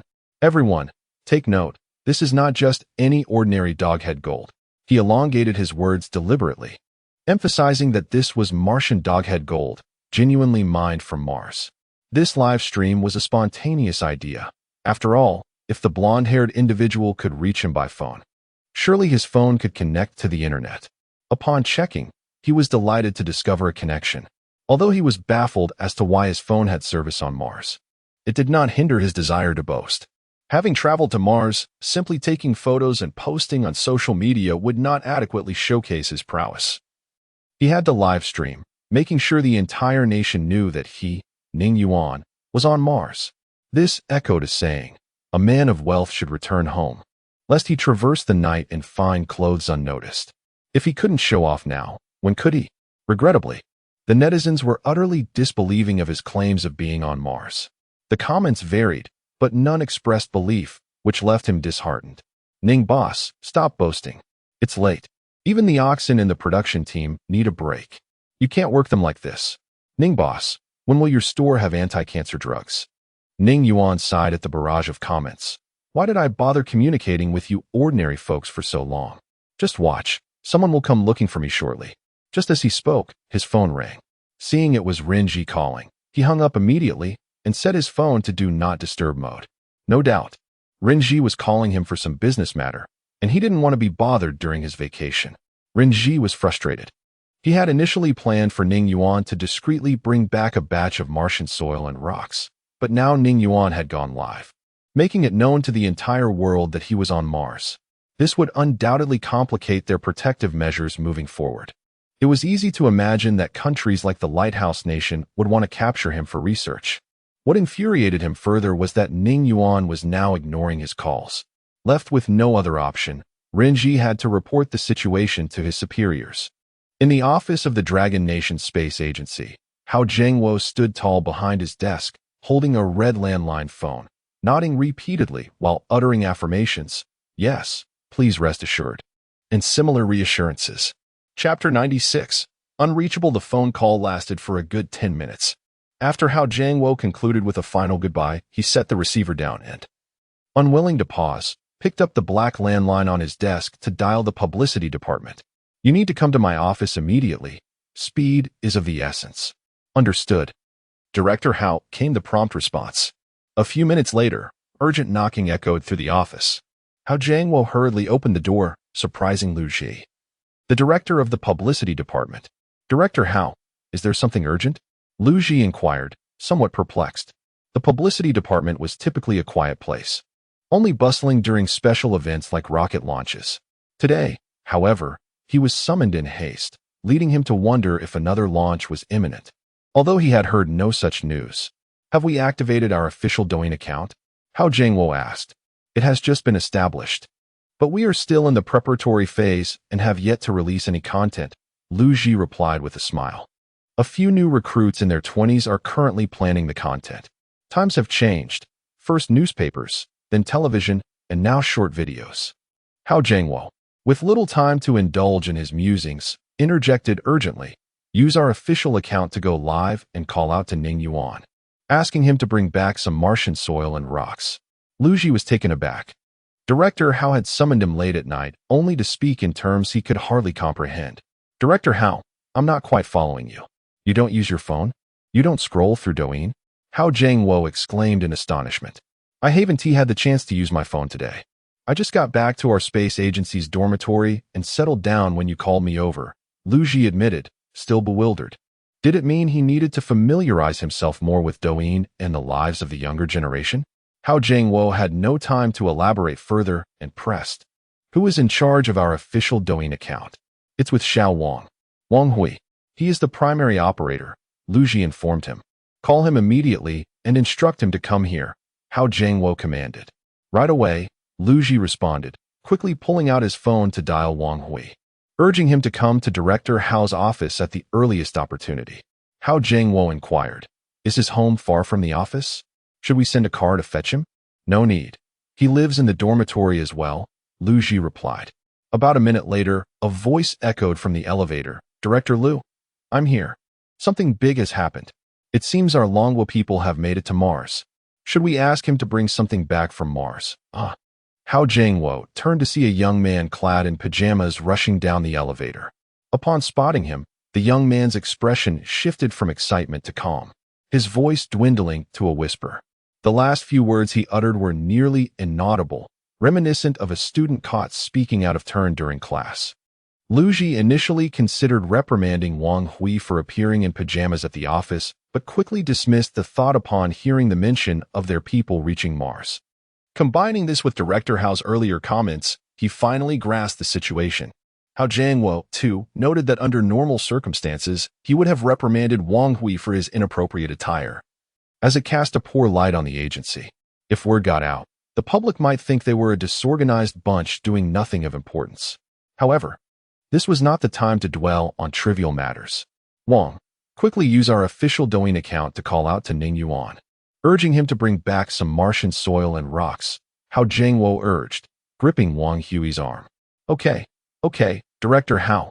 Just a moment, Wang Hui replied. exhaling in relief that a more pressing matter had diverted Director Hao's attention.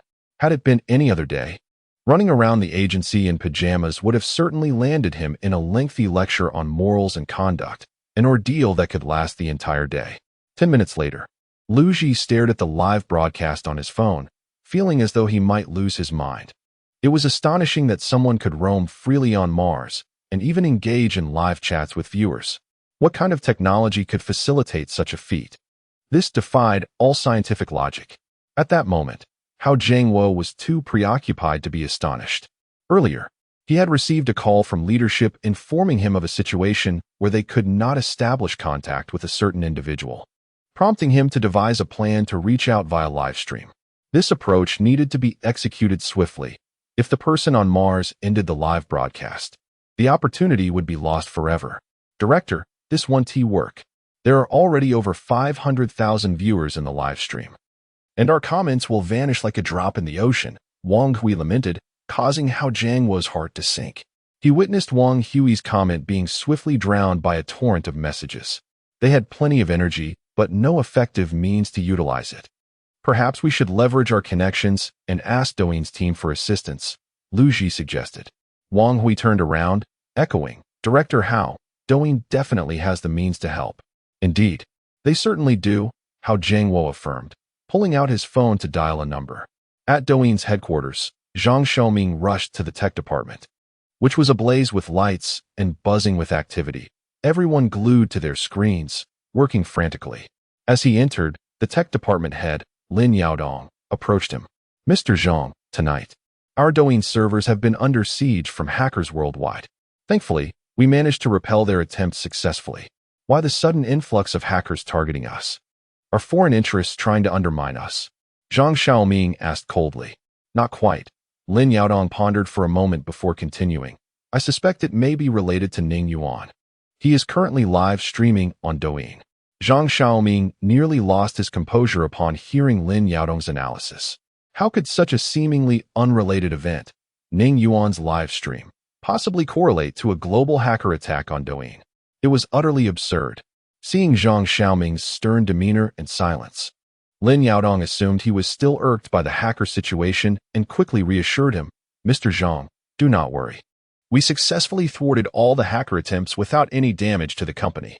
Sighing, Zhang Xiaoming replied, I'm not upset about that. I'm frustrated by your inability to connect the dots. Our encounter with hackers has nothing to do with Ning Yuan's live stream. Chapter 97. Minor Affairs. Mr. Zhang, are you unaware of Ning Yuan's journey to Mars? Lin Yaodong exclaimed in astonishment. Ning Yuan to Mars? Zhang Xiaoming replied, observing Lin Yaodong. Manager Lin, perhaps the pressures of recent times have taken a toll on your mind. Would you like me to grant you a week off to recuperate? I am not ill. Lin Yaodong retorted, retrieving his phone to open the Douyin live stream, searching for Mars, and locating Ning Yuan's broadcast. Mr. Zhang, take a look. This may very well become a historic event. Zhang Xiaoming gazed at the live stream and exclaimed, is this real? Why isn't he wearing a spacesuit? And how could there possibly be internet access on Mars? It must be a hoax. That remains uncertain. My analysis suggests that those hackers targeting our servers are also trying to clarify this matter, Lin Yaodong remarked. Upon reflection, Zhang Xiaoming quickly grasped the implication. Are you suggesting that the hackers intend to reach out to him via the Douyin platform? Precisely. Lin Yaodong nodded. Just as Zhang Xiaoming was about to critique Ning Yuan, his phone rang, abruptly interrupting his train of thought. Upon seeing the caller ID, he was taken aback to discover it was Zhang Xianmin, the Vice Minister of the Ministry of Science and Technology. His heart raced. He had crossed paths with Zhang Xianmin at the Internet Innovation Conference. At that time, their Douyin company had garnered recognition as an innovative tech venture, and they had exchanged contact information, with Zhang Xianmin assuring him that he could reach out any time if needed. He had thought it mere pleasantry. Yet here was a call in the late hours. Could it signify a significant issue? In a matter of seconds, Zhang Xiaoming's mind raced with possibilities. Yet there was little he could do but prepare himself. Taking a deep breath, he steeled himself and answered the phone. Is this Mr. Zhang Xiaoming of Douyin? The voice on the other end was courteous and warm, instantly putting him at ease, evoking a sense of comfort akin to a refreshing spring breeze. Yes. This is Zhang Xiaoming. You must be Minister Zhang, he responded promptly. Indeed, I am Zhang Xianmin. I apologize for calling you at this late hour. I wish to request your assistance with a particular matter. You are too kind, Zhang Xiaoming replied, surprised by the minister's politeness. You could simply inform us directly. Our Douyin company will certainly cooperate fully. Would you be able to utilize technical means to facilitate direct contact with Ning Yuan? Zhang Xianmin's inquiry made Zhang Xiaoming realize the gravity of the situation. Ning Yuan was indeed on Mars. No wonder hackers were attacking Douyin's servers. Foreign forces had already deduced his location. It appeared Lin Yaodong's earlier analysis was correct. These entities were eager to establish contact with Ning Yuan. Please hold on. I will consult with my colleagues in the technical department, Zhang Xiaoming hurriedly said, asking Lin Yaodong for the quickest way to connect with Ning Yuan. Lin Yaodong proposed a solution. By using a designated account to send messages in the live stream, they could grant that account special permissions to highlight the messages, enlarging the text to catch Ning Yuan's attention immediately. This method would be the most efficient and straightforward. Upon hearing this, Zhang Xianmin agreed, promptly providing Zhang Xiaoming with the phone number of the head of the Aerospace Administration, Hao Jiangwo, to discuss further details. In the office of the director of the Dragon Kingdom Aerospace Administration, Hao Jiangwo, after completing his last call, remarked while sipping water. Douyin said it will take another 5 minutes for the messages to appear. Let us hope Ning Yuan does not end the broadcast. He likely won't, Wang Hui responded, fixated on the live stream. He is currently engaged in treasure hunting with the viewers. Wang Hui's assumption held true. Ning Yuan was indeed engrossed in his live stream, reveling in the experience. Ladies and gentlemen, I do not mean to boast, but I have grown indifferent to the gold nuggets on Mars. Observe, Ning Yuan proclaimed, holding up a piece of jade green stone. We are exclusively collecting gemstones now. Gold is off our agenda. The viewers in the comments section erupted in laughter. Chiming in, Boss Ning, when it comes to boasting, I have never met anyone quite like you. Today, I must concede, you have outdone yourself.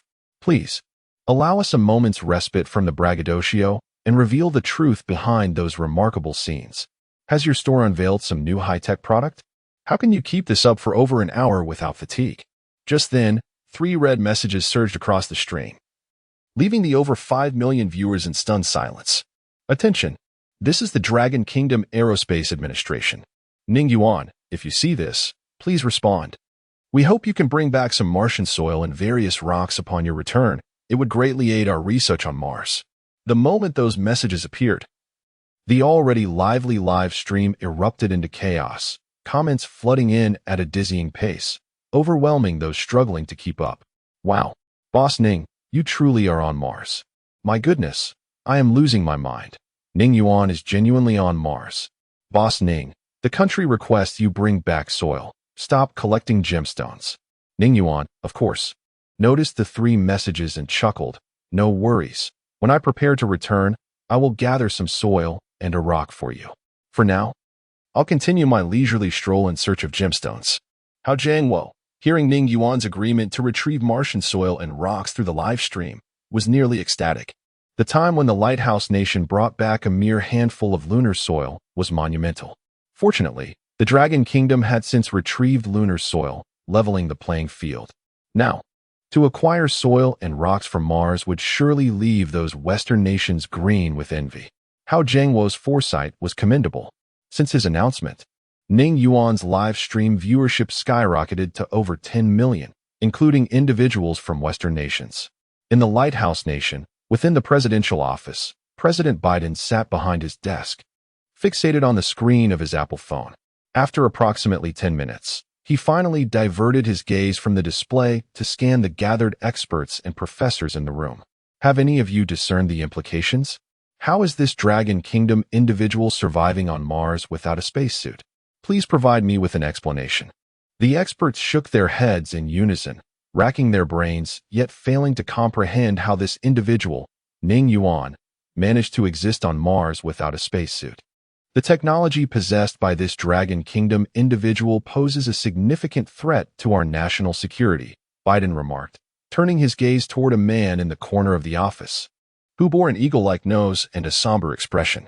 Michelle, can you elucidate this matter for me?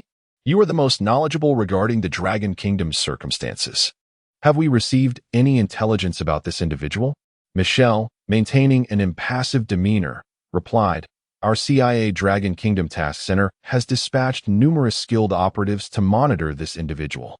According to our intelligence, he has remained at his establishment without venturing out. Hence, we have no insight into how he reached Mars. Chapter 98 Reactions from all sides. Is this the explanation you offer? The president of the Lighthouse Nation asked through gritted teeth. Indeed, Michelle replied, maintaining a stoic demeanor. We have exerted our utmost efforts.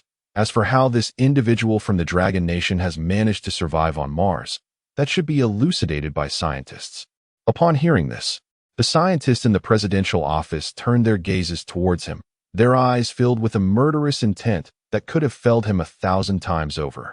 The president, suppressing his fury, scanned the assembly of scientists and coldly inquired, Can any of you elucidate this matter?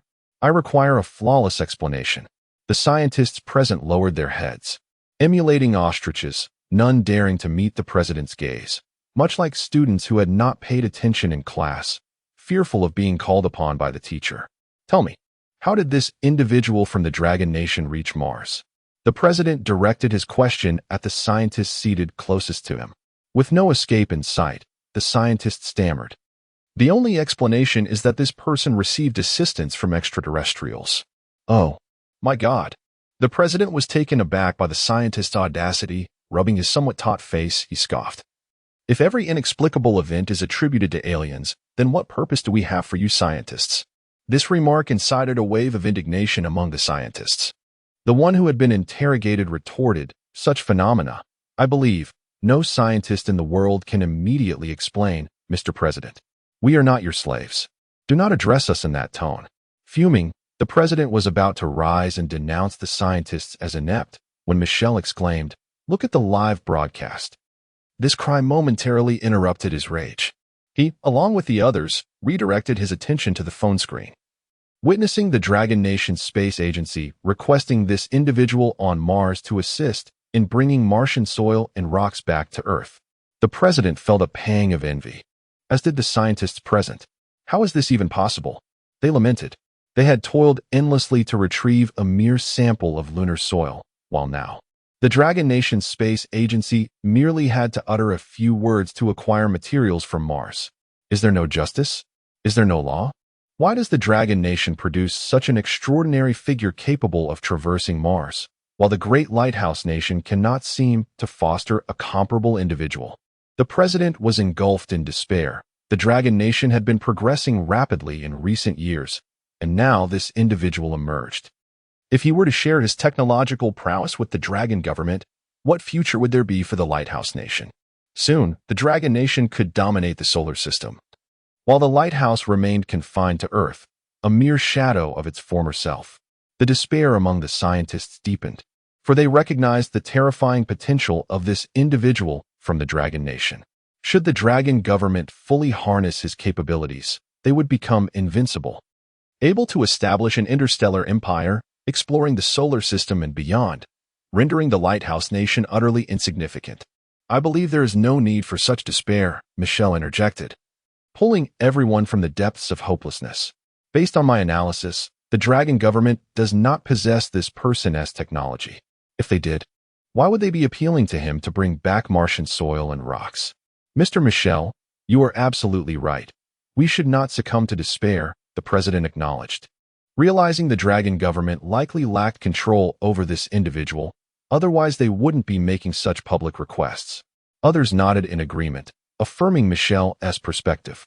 I suggest we confer privately on our next steps, Michelle proposed.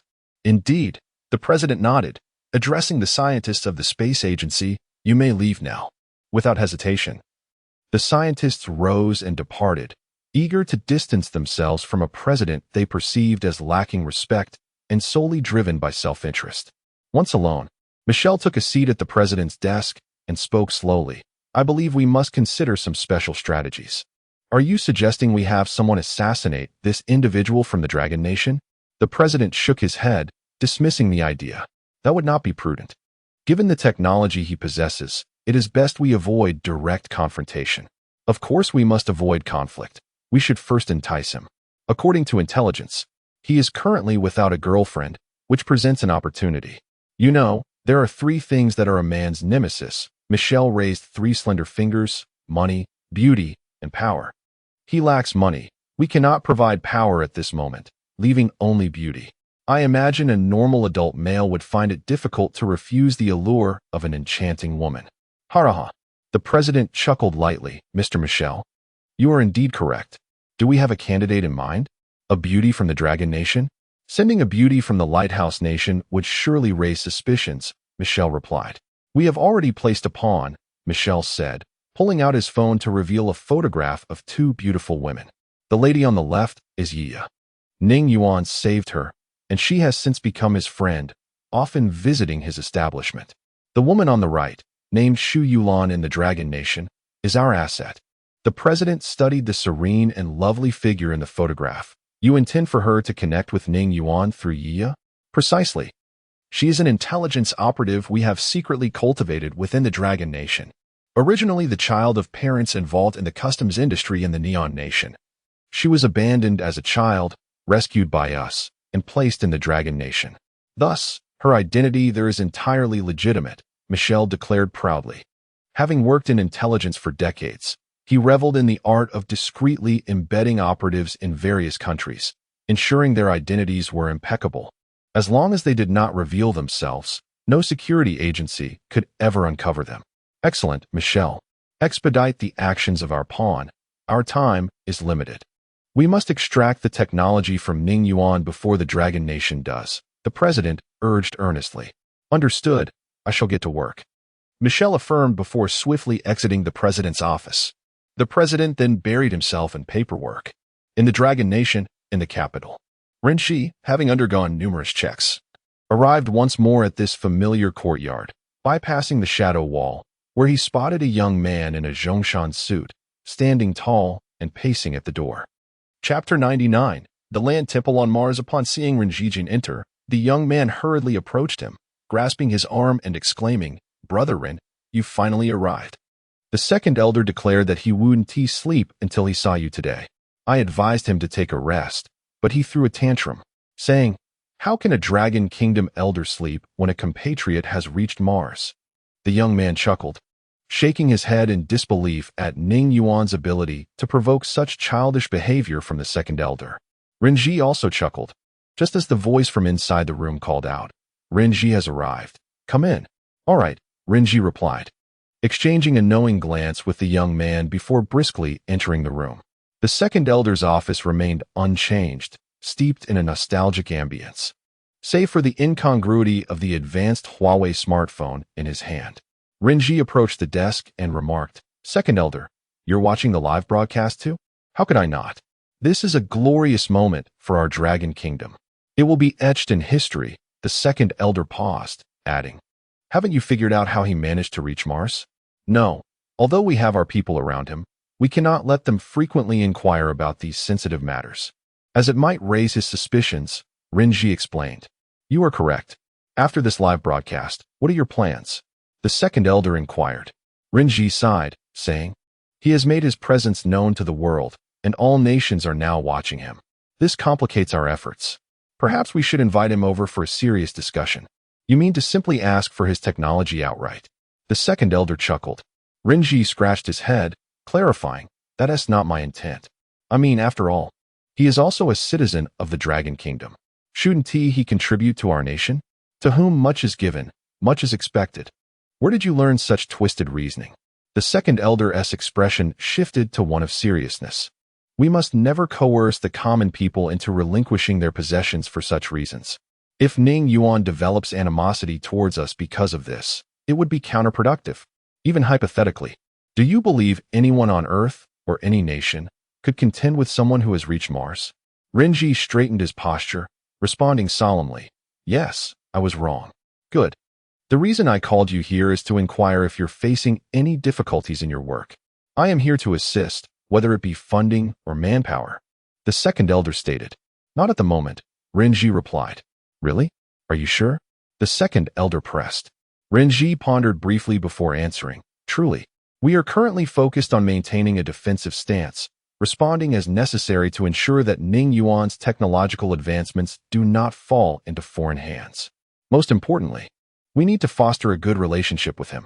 Indeed, the second elder nodded, smiling. This lad is truly astonishing. Who would have thought he would venture to Mars in the dead of night? It's a historical marvel. Yes, when I first heard the news, I thought I was dreaming, Renji concurred. What trouble has he stirred up now? The second elder pointed at the phone screen. Renji hurried to see. At that moment, Ning Yuan stood before a land temple, excitedly addressing the online audience. Did you see that? This is actually a temple. Judging by the attire of the deity, it must be one from our dragon kingdom. What does this signify? Do you know? He paused, bowed to the deity within the temple, and continued. This indicates that Mars has been our territory since antiquity. Otherwise, how could there be a land temple? Don't you agree? Why isn't there a church here instead? The viewers, not blind to the obvious, recognized it as a land temple dedicated to the earth god. The temple was diminutive and dilapidated, standing solitary on Mars, adding a touch of vitality and evidence of civilization to the otherwise desolate landscape. The citizens of the Dragon Kingdom erupted with excitement, realizing that their ancestors had once lived on Mars, a notion almost too incredible to fathom. Meanwhile, individuals from other nations were left astounded by the grandeur of the Dragon Kingdom's past, having once thrived on Mars. It was no wonder that the Dragon Kingdom was the only ancient civilization to have persisted through the ages. President Biden nearly toppled from his chair, contemplating a re-evaluation of the Dragon Kingdom, as the depth of this nation was truly unfathomable. After lingering by the land temple momentarily, Ning Yuan departed, wary of revealing any flaws. The temple was, of course, a fabrication created through a holographic projection by his AI assistant, Xiao AI. He had feigned a casual discovery of the temple, crafting the illusion that the Dragon Kingdom had once flourished on Mars. The ultimate aim was to stake a claim over Mars in advance. As the saying goes, strike the iron while it's hot. Once the technology of the Dragon Kingdom matured enough to enable travel to Mars, they could assert their rightful dominance. Ning Yuan glanced at his phone, noting that it was nearly time to conclude his journey, which had been quite delightful. He had showcased his prowess while also benefiting his nation. It was time to return home. Friends, how swiftly time flies when one is having fun. It's time to sign off and head home. To be honest, I forgot to bring food, and I'm starving. I'll cook a bag of instant noodles when I return, savor a warm bite, and then sleep. The viewers were not buying his act, starting to criticize him. Sleep? Get up and party. Only a fool would sleep. Don't end the stream yet. I haven't had enough. Ning boss, don't sign off. The nation wants you to bring back Martian soil. Did you forget? Meanwhile, Yiya was venting her frustrations in her dormitory, that annoying Ning Yuan. He went to Mars all alone without even telling me. It makes me so mad. Tomorrow, I'll go to the store and pinch him, let him know who's the boss. You dare pinch Ning Yuan? He has been to Mars. Her roommate exclaimed in disbelief from her desk. Come with me tomorrow, and you'll see if I dare to pinch him, Yiya boasted. I need to go to the library tomorrow. Why don't you go by yourself? Her roommate gently suggested. Yiya leaped off her bed and playfully tackled her roommate. Are you really going to hide in the library every day, you stunning beauty? You should get out and show those men what a real beauty looks like. Amidst laughter, her roommate managed to pry Yiya's hands away. Stop it. All right, I'll go out with you tomorrow. Now that's more like it. Yiya grinned, releasing her roommate and returning to her bed. Chapter 100. The return. Ning Yuan was stuck in the final 10 minutes, piloting the Mars rover back to the spaceship. He placed the gold nugget and gemstones beside his seat, then exited the spacecraft, casually picking up a rock and gathering a handful of Martian soil. Only then was he fully prepared. The journey back was swift. With a flash of white light, Ning Yuan soon realized he was in a different environment.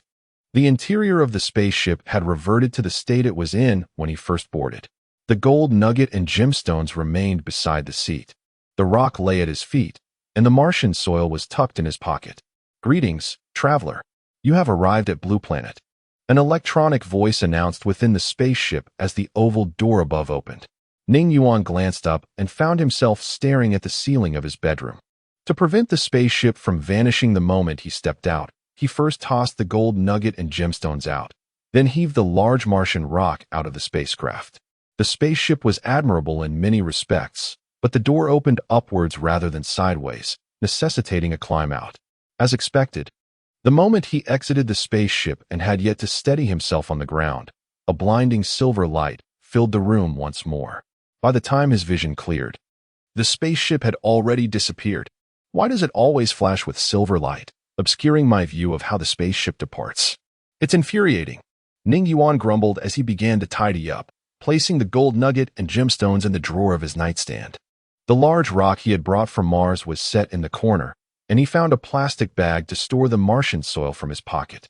Once everything was in order and he was ready to sleep, a voice from outside interrupted him. Ninggu, are you back? Are you there? I'm not here, Ning Yuan shouted back. Ninggu, you came back from Mars. Let me in. I want to hear about your legendary adventures. How did you get to Mars? Mind your own business. Sleep now, and we'll talk tomorrow, Ning Yuan replied. Ninggu, you promised to bring back Martian specialties. Did you? Stop disturbing my sleep, or I'll take you down. Hearing this, Huang Mao returned to his room, visibly displeased. He had been waiting outside Ning Yuan's door ever since he heard Ning Yuan mention his return during a live stream, only to be met with silence, which was quite bothersome.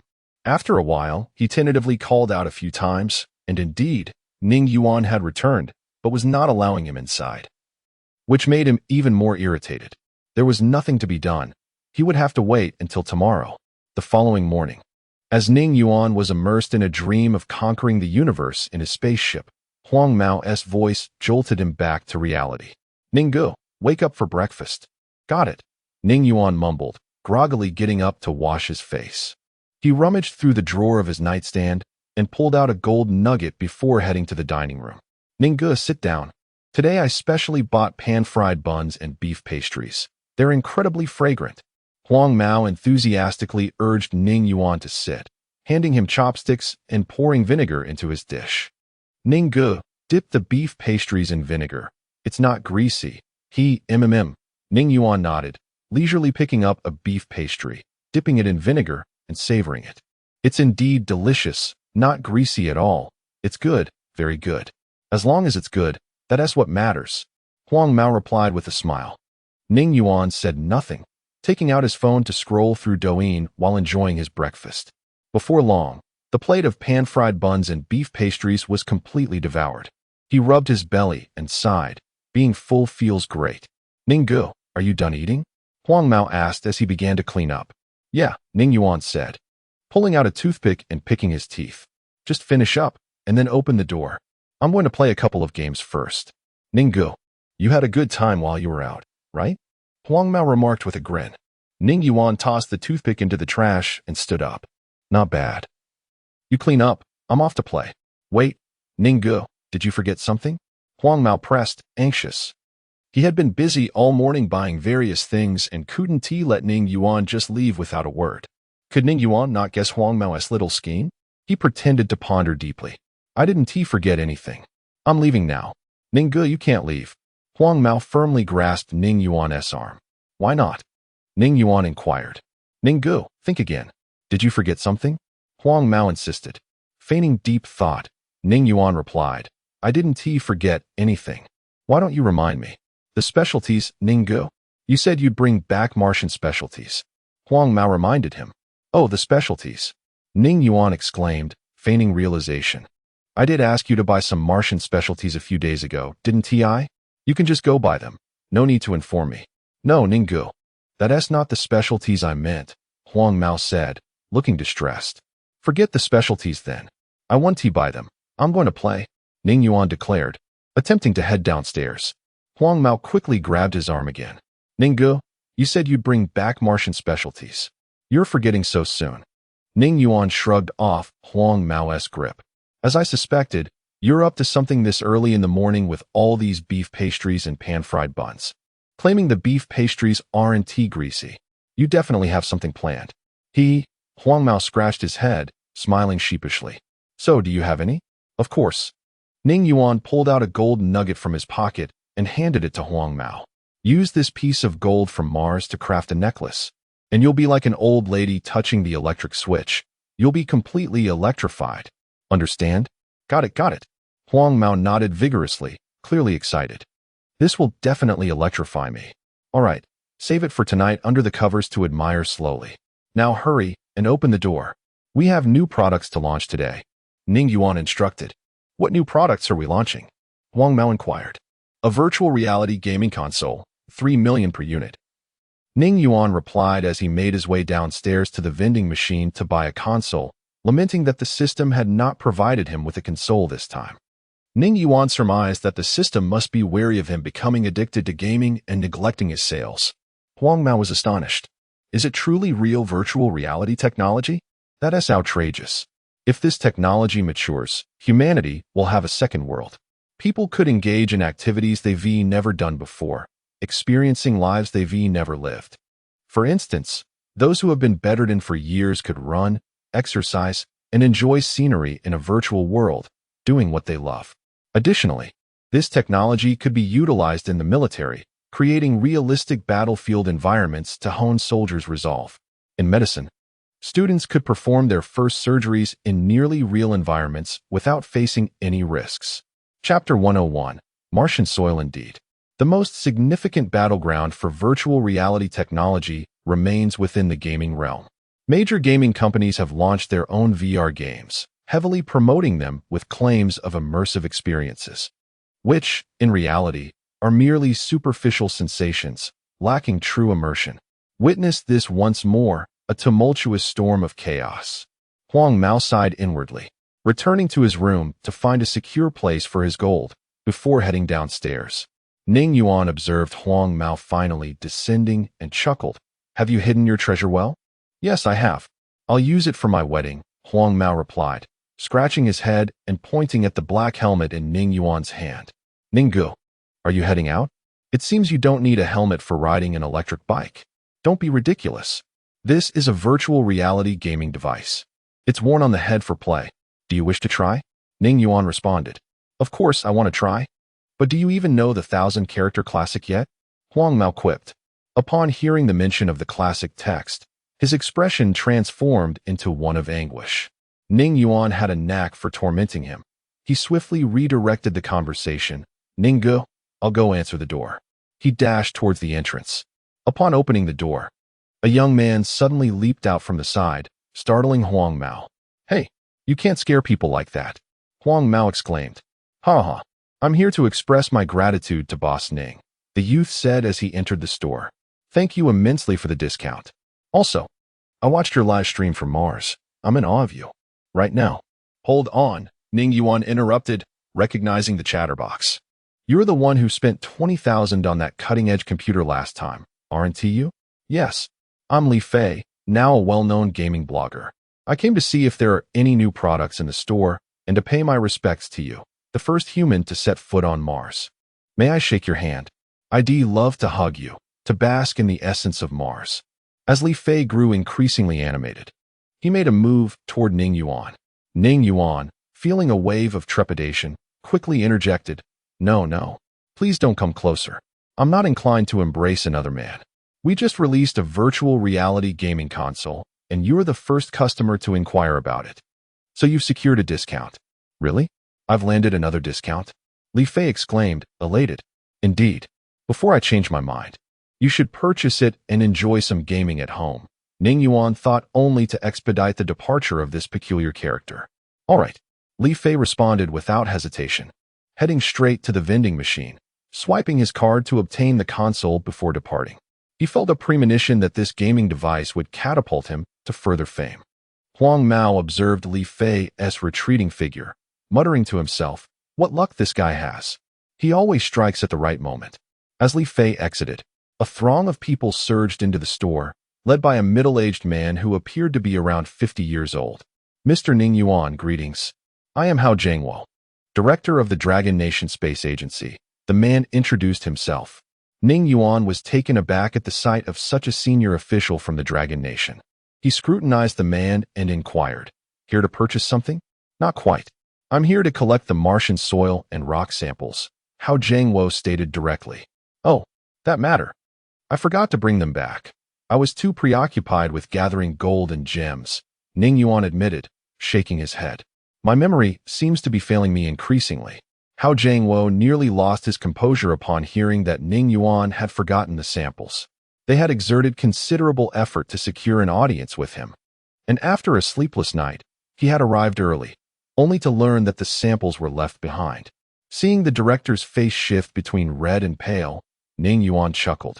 My memory isn't beyond redemption, however, and how might it improve? Hao Jiangwo realized that Ning Yuan was hinting at a favor. He chided himself for his impatience. Why ask me? Ning Yuan pointed to himself. How would I know? Ha ha ha. I sincerely apologize, Mr. Ning. We were too hasty. We are willing to pay handsomely for the Martian soil and rock samples, and we would like to invite you to be a senior consultant for our space agency. Hao Jiangwo suggested with a smile. How senior is senior consultant? And how hefty is handsomely? Ning Yuan probed. A senior consultant. Besides myself at the agency, you would hold the highest position. As for the compensation, for every gram of Martian soil, we would offer 5 million, Hao Jiangwo replied. Ning Yuan responded indignantly. Now that's more like it. Stop trying to exploit me. Last time, I provided you with lithography machine manufacturing data, and I ended up losing a fortune. Oh no. He has given away too much. Huang Mao, overhearing this, nearly collapsed with shock. The lithography machine was classified information. Revealing that it originated from Ning Yuan could endanger his life. Huang Mao wondered if he should have everything he bought tested for poison, fearing for his safety. The lithography machine. Are you saying that your success in developing a nanometer lithography machine was due to your assistance? Hao Jiangwo was utterly astonished. Customers in the store were equally shocked, realizing that the Dragon Nation's lithography technology had reached its pinnacle thanks to Boss Ning.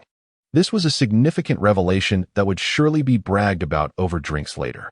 Some with ulterior motives began whispering among themselves. If Ning Yuan were aware of Huang Mao's thoughts, he would scoff. No one had yet been born who could truly threaten him.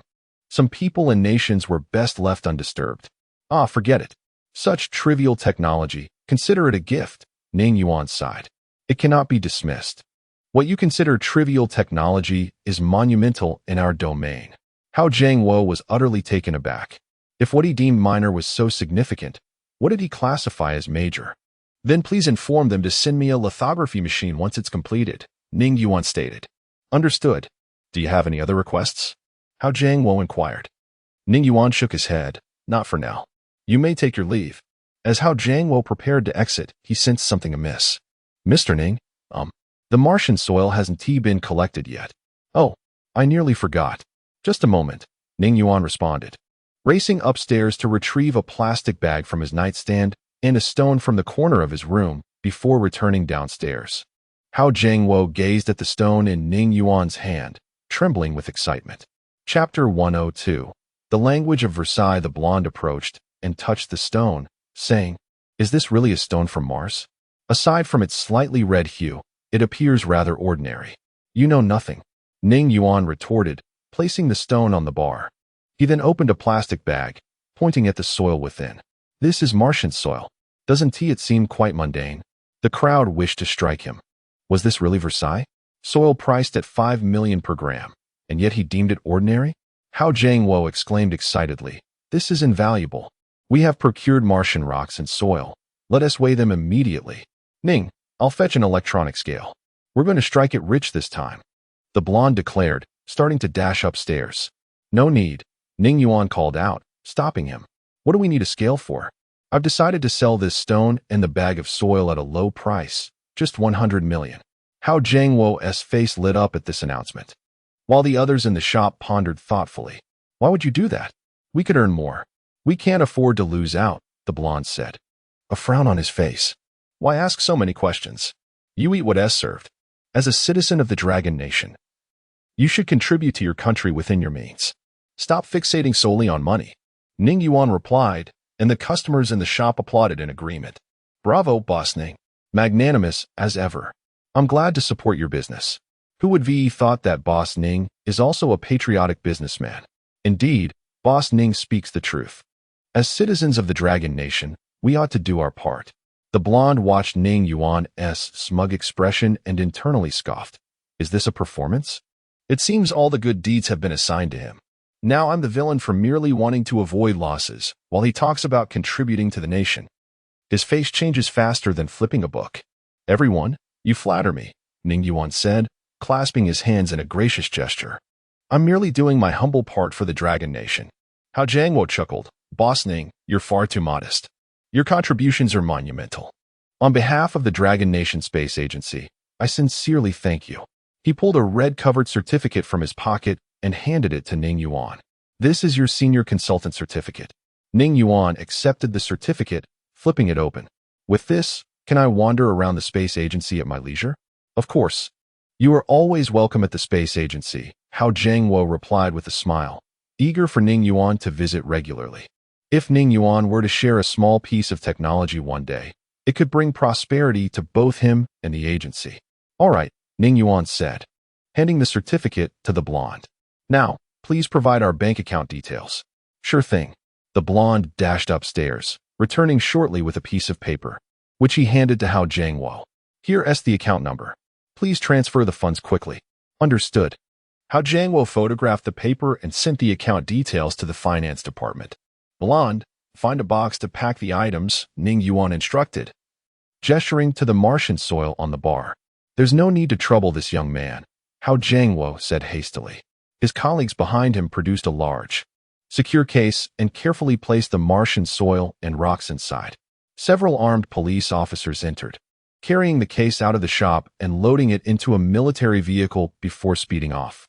Is it really necessary to make such a fuss over a pile of dirt and a broken rock? Ning Yuan lamented.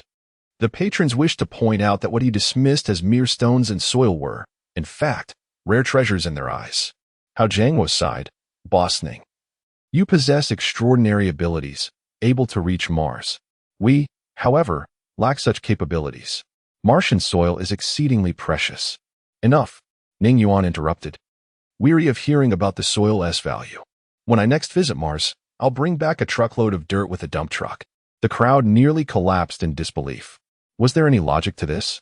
Mars is at least 55 million kilometers away from Blue Planet at its closest approach. Did he think it was as simple as a trip to his backyard? Are you truly going to bring back a truckload of soil? To what end? To test if Martian soil can grow vegetables? Hao Jiangwo found himself at a loss for words. Was this what they called a dimensionality reduction strike? They worked tirelessly to send a probe to Mars, while he could casually visit. Was there any justice in this? Ning, what about the soil? Isn't there gold on Mars? Let us fetch a truckload of gold instead. The Blonde's comment broke the strange atmosphere in the shop. Hao Jiangwo forced a smile. Boss Ning, we'll take our leave now and not disturb your business. Yes, take care. Come again next time. Ning Yuan began to speak.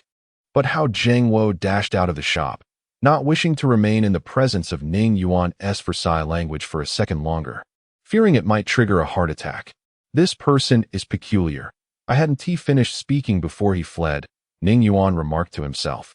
Just as he was about to try out a virtual reality gaming machine, he noticed Yi entering the shop with a quiet girl. This is my savior, Boss Ning. Look at him, so fair and clean. If he wore a wig, wouldn't he become a little beauty? Yi said to the quiet girl beside her. What brings you back? Ning Yuan asked, his expression darkening. Why can't I return? I came to repay your life-saving grace, Yi responded. Please, spare me. Ning Yuan waved his hand dismissively. If you don't insult me a few times to frustrate me, I want to consider it a repayment. Yi approached the bar, looking at Ning Yuan. I genuinely want to repay you. Let me treat you to a meal. A meal is all it takes to settle the debt? I refuse. Ning Yuan replied. What do you want me to do to repay you? Yi asked. Don't irritate me. Just consider it a repayment. Now, be honest. What are you really here for? Ning Yuan pressed. I simply wish to treat you to a meal. Yi stretched her tone, insisting. I genuinely want to treat you to a meal. Ning Yuan regarded Yi's agile eyes. I want to eat. Really want to eat? Absolutely not. I'll pinch you. Yi could no longer contain herself, rushing behind the counter to pinch Ning Yuan. Huh, you can't catch me. Ning Yuan swiftly dodged, leaping out from behind the counter and inadvertently smudging a bit of dust on Yi's face. Yi pulled out her phone and opened the selfie function, seeing her face smeared like a tabby cat. Shu Yulan, help me catch him. I can't. The quiet girl accompanying Yiya replied. Looking at Ning Yuan. Chapter 103. The thoughts of Shu Yulan. Look how refined she is, and you behave like a ruffian, Ning Yuan remarked disdainfully. Ha ha ha, a ruffian. Ha ha. Huang Mao laughed heartily, clutching his stomach. Ning Yuan, how dare you call me a ruffian? You better not let me catch you. You see that as she stormed out from behind the bar. Realizing the situation was deteriorating, Ning Yuan hastily ran toward the staircase, intending to ascend to the second floor. With her hands on her hips, Yiya exclaimed, Ning Yuan, do you dare stand still? Why should I listen to you? If you tell me to stop, I will just keep running. Ning Yuan retorted, dashing upstairs. You think your short legs can catch me? Dream on. You're the one with short legs. Just wait. Yiya shouted as she chased after him. Huang Mao observed the two in playful pursuit and mused. Aren't they just like two elementary school students? How juvenile.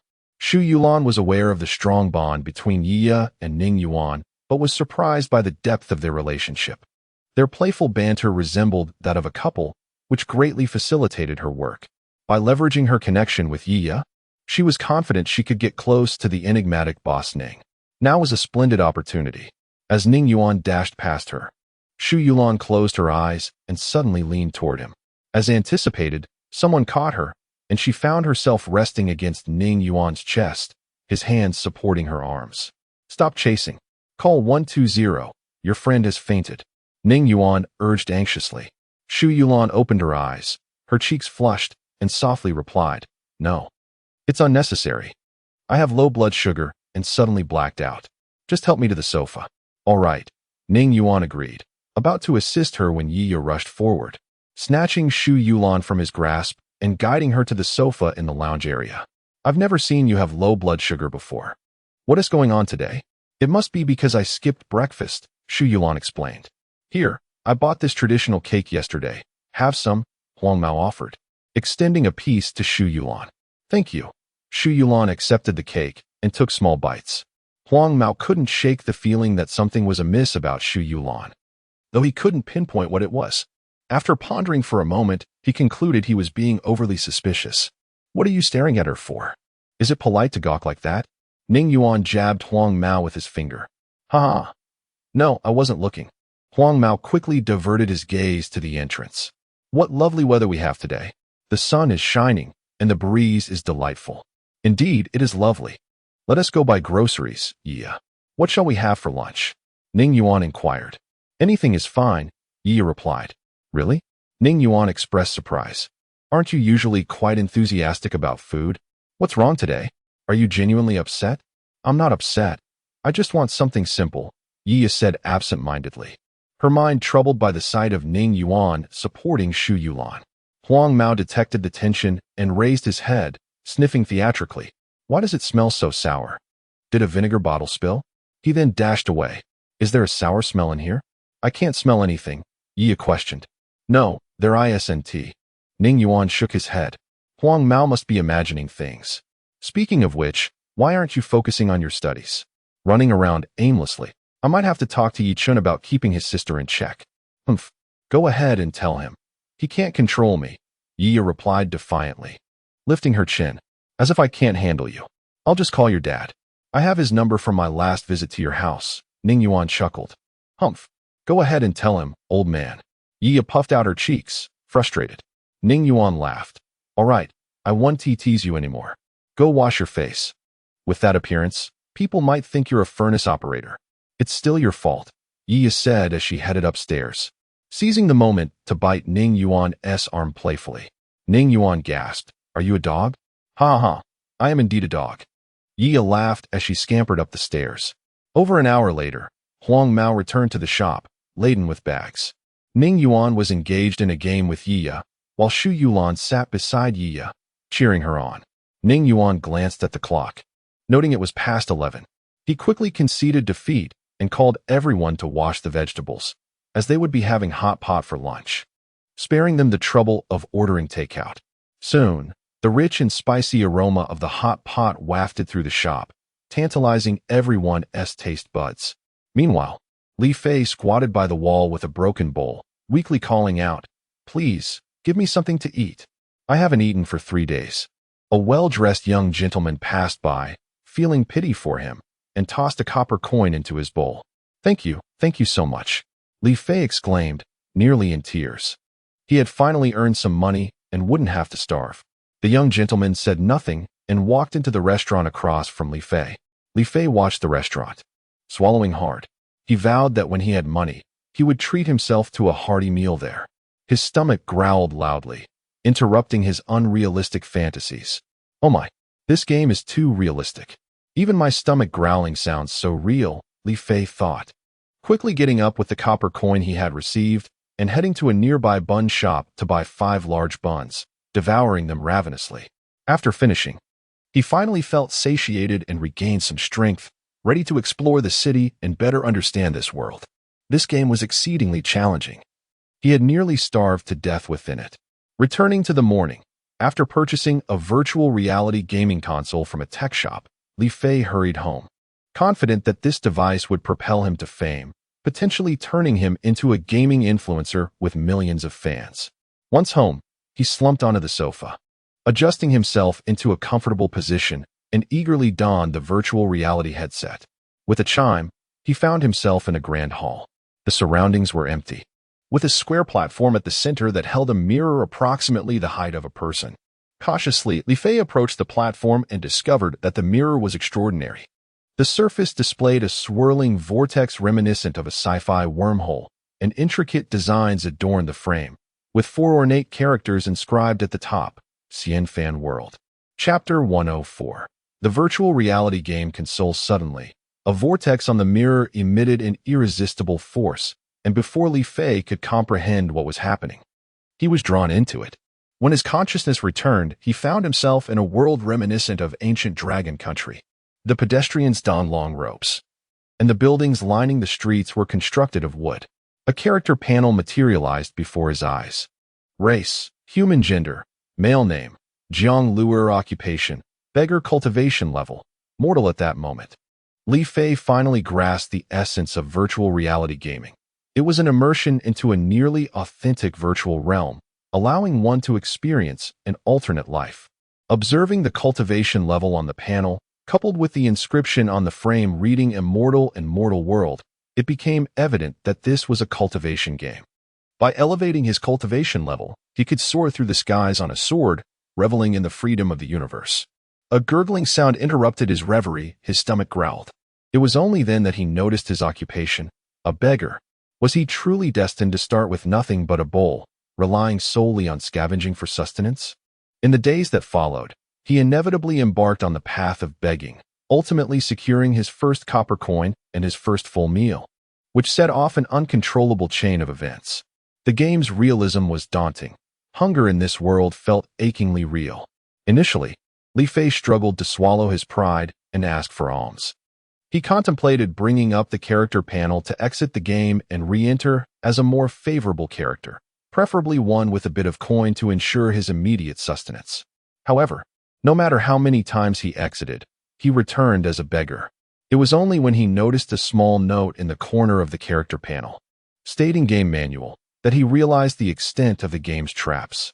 The profession was not a personal choice. It was entirely randomized, a game of chance. To select a different occupation, one would need to perish in the game first. Li Fei lacked the courage to seek death. This game felt so real that dying within it was akin to committing suicide in reality. The only solace he found was in the game's live streaming and recording features. He decided to brand himself as the first virtual reality game streamer on the internet. Thus began his journey of begging. After 4 days of relentless solicitation, on the 5th day, he overheard passers-by discussing the arrival of an immortal who intended to take the city lord's son as a disciple. The city lord had set up an observation platform in the town square, inviting prominent figures from the city to attend. Without hesitation, Li Fei hurried to the city center, recognizing this as a once-in-a-lifetime opportunity. If the immortal favored him, he could ascend to greatness in an instant. By the time he arrived, the square was teeming with people. There were few on the observation platform, yet each exuded an aura of immense power that could be felt from a distance. Suddenly, a deep horn echoed from the heavens. Li Fei, along with the crowd, looked skyward to see a massive flying vessel, adorned with a dragon's head, gliding towards the platform. Although it appeared to move slowly, it covered ground with astonishing speed, swiftly hovering above the crowd. As it drew near, Li Fei discerned three figures standing atop the dragon's head, an elderly man in a gray robe, with a youthful visage and white hair, flanked by a handsome man and a graceful woman, both radiating an ethereal, otherworldly presence. Was this indeed the legendary immortal? Li Fei marveled at their celestial aura. Viewers of his live stream erupted with excitement. Are you certain this streamer hasn't T-crossed into a cultivation world? That's an immortal. Truly mesmerizing. I just want to know how to play this game. Can someone please enlighten me? As the viewers bombarded the chat with their enthusiasm, the stream suddenly darkened, displaying the words, "The streamer is not at home." Oh no, the streamer has been taken. Game over. What is happening? The immortal is about to appear. Such a tragic fate. The streamer has vanished into the night. After approximately 5 minutes, the stream brightened again, revealing Li Fei's face. Brothers, this virtual reality game console is a scam. I can only play for 5 hours a day, and just now, my time expired, booting me out. I endured 4 days of begging in the city, on the brink of becoming a disciple of the immortal, only for the game to end. Yet the viewers were uninterested in his lamentations, fervently inquiring about the source of his game console. After venting for a while, Li Fei noticed the viewers clamoring for the location of his game console. He swiftly transitioned into a product pitch, holding the virtual reality game console aloft. You must have heard of the Black Technology Store, right? They launched cutting-edge products like high-tech smartphones and laptops, and now they unveiled this virtual reality game console. Just yesterday, Boss Ning even streamed from Mars. Surely you witnessed it. For all you gaming enthusiasts, you should rush to purchase this console. Upon hearing it was from the Black Technology Store, many viewers felt deflated. While the products were indeed impressive, they were prohibitively expensive, far beyond the reach of the average person. Streamer, just tell us the price so we can give up hope. I also wish to play virtual reality games. I knew it was from the Black Technology Store. I'm devastated. This console must cost at least several $100,000. As a fair-skinned beauty, whoever buys me a virtual reality game console shall have my hand in marriage. Seeing the viewers exclaiming about the price, Li Fei chuckled. This console is indeed pricey, $3 million each. Friends with deep pockets might consider buying one. For those with average means, perhaps it's best to let it go. Hit that follow button above, and I'll stream my gaming adventures continuously. Watching my streams can satiate your gaming cravings and save you $3 million. Upon learning that the virtual reality game console cost $3 million, the viewers felt utterly disheartened. They watched as Li Fei flaunted the console in the stream, suggesting they could satisfy their gaming desires through his broadcasts, inciting their ire. I want to punch this streamer. This is infuriating, my friends. Streamer, come here. I promise I won't hit you. The virtual reality game console became an overnight sensation due to the live stream. And the phrase products from the Black Technology Store are guaranteed to be of premium quality spread like wildfire across the internet. After Yiya and Xu Yuzhu departed, Ning Yuan also tried the game console. His luck surpassed that of Li Fei, as he was assigned the role of a disciple from a third-rate sect, possessing at least the cultivation level of Qi refinement and a low-tier spell, object control. Chapter 105. This game is a scam. The yellow-haired youth yearned to partake in the game. Yet each gaming console could only be linked to one individual, meaning it could solely be played by its owner, rendering it impossible for others to join in. Ning Yuan speculated that this was a deliberate design by the system to encourage the sale of more consoles. Otherwise, if one could simply purchase a unit and share it, the company would inevitably lose numerous sales. Wang Xikong, a wealthy second-generation heir with an ardent passion for gaming, would certainly not miss out on such a console. After watching Li Fei's live stream, he hurried directly to the high-tech shop, neglecting to bring along his internet celebrity girlfriend. Upon his arrival, a lengthy queue had already formed outside the store. With no alternative, he complied and waited patiently, enduring over an hour before finally acquiring the gaming console. Leaning against the bar, the yellow-haired youth remarked, "There truly are many wealthy individuals in the Dragon Kingdom. A 3 million yuan gaming console purchased without a second thought. Yet, I still cannot afford one of my own. Do you wish to play?" Ning Yuan inquired from behind the bar. Indeed, after watching Li Fei's gaming videos, I dream of experiencing virtual reality games, but alas, I am too impoverished to buy a console, the yellow-haired youth lamented, his gaze occasionally darting towards Ning Yuan. How naive, Ning Yuan replied, dousing him with a bucket of cold water. While you dream of gaming, have you managed to grasp the cultural knowledge I taught you? At the mention of cultural knowledge, the yellow-haired youth immediately deflated, forcing a faint smile as he responded, Brother Ning, to be honest, I don't really enjoy gaming at all. Well, if you don't enjoy gaming, then keep a close watch on the shop while I immerse myself in the joys of the game, Ning Yuan declared, donning the gaming helmet and re-entering the world of immortals. After procuring the console, Wang Xikong sped home at a velocity of 120 miles per hour. As his internet celebrity girlfriend attempted to coax him into engaging in some romantic endeavor upon his return, he coldly rejected her, eagerly lying down on his bed, securing the helmet, and plunging into the realm of immortals. Fortune favored him. His initial character was a wealthy heir from a renowned cultivation family, boasting a foundation-building level of cultivation, regarded by his kin as a rare talent in a century. Wang Xikong learned that achieving the Golden Core stage and refining a flying sword would grant him the ability to soar through the skies, vanquishing demons and monsters. For 4 consecutive days in the realm of immortals, he remained indoors, diligently cultivating to reach the Golden Core stage as swiftly as possible. However, on the 5th day, calamity struck. The patriarch of a rival clan had broken through to the nascent soul stage and launched an assault.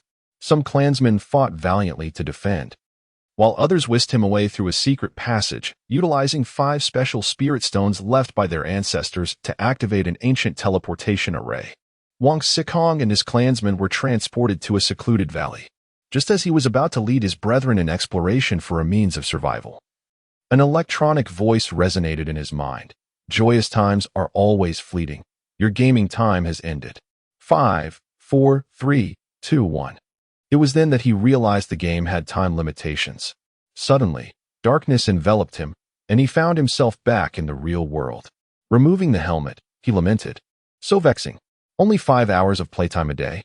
This gaming console is indeed a scam. Other players who had acquired virtual reality consoles faced the same dilemma. With only 5 hours of gaming permitted each day, the abrupt termination of their play felt akin to waking from a delightful dream just as they were about to touch a beautiful woman's hand. Fortunately, the players from the Dragon Kingdom were relatively better off. Some foreign players were utterly bewildered. Locke, a devoted gamer and a prominent YouTube gaming influencer with millions of followers, was instantly captivated by the emergence of virtual reality gaming. He swiftly booked a flight to the high-tech shop to purchase a console, but upon entering the realm of immortals, he was left utterly stunned. The game's dialogue was entirely in Dragon Kingdom language, written in its square characters, with no foreign language version available. To play, one must first learn the Dragon Kingdom language and its script. He felt tears welling up, for the Dragon Kingdom language is notoriously difficult to learn. Desperate to experience virtual reality gaming, he begrudgingly enrolled in a language course. At the headquarters of Nintendo in Neon Country, Sam Bentaro sat in his office, watching a video on his computer, his body trembling uncontrollably. The advent of virtual reality gaming had come without warning, leaving him utterly unprepared. Should Nintendo acquire virtual reality technology, they would ascend to become the largest and most prestigious gaming company in the world. The pressing question was how to obtain this groundbreaking technology.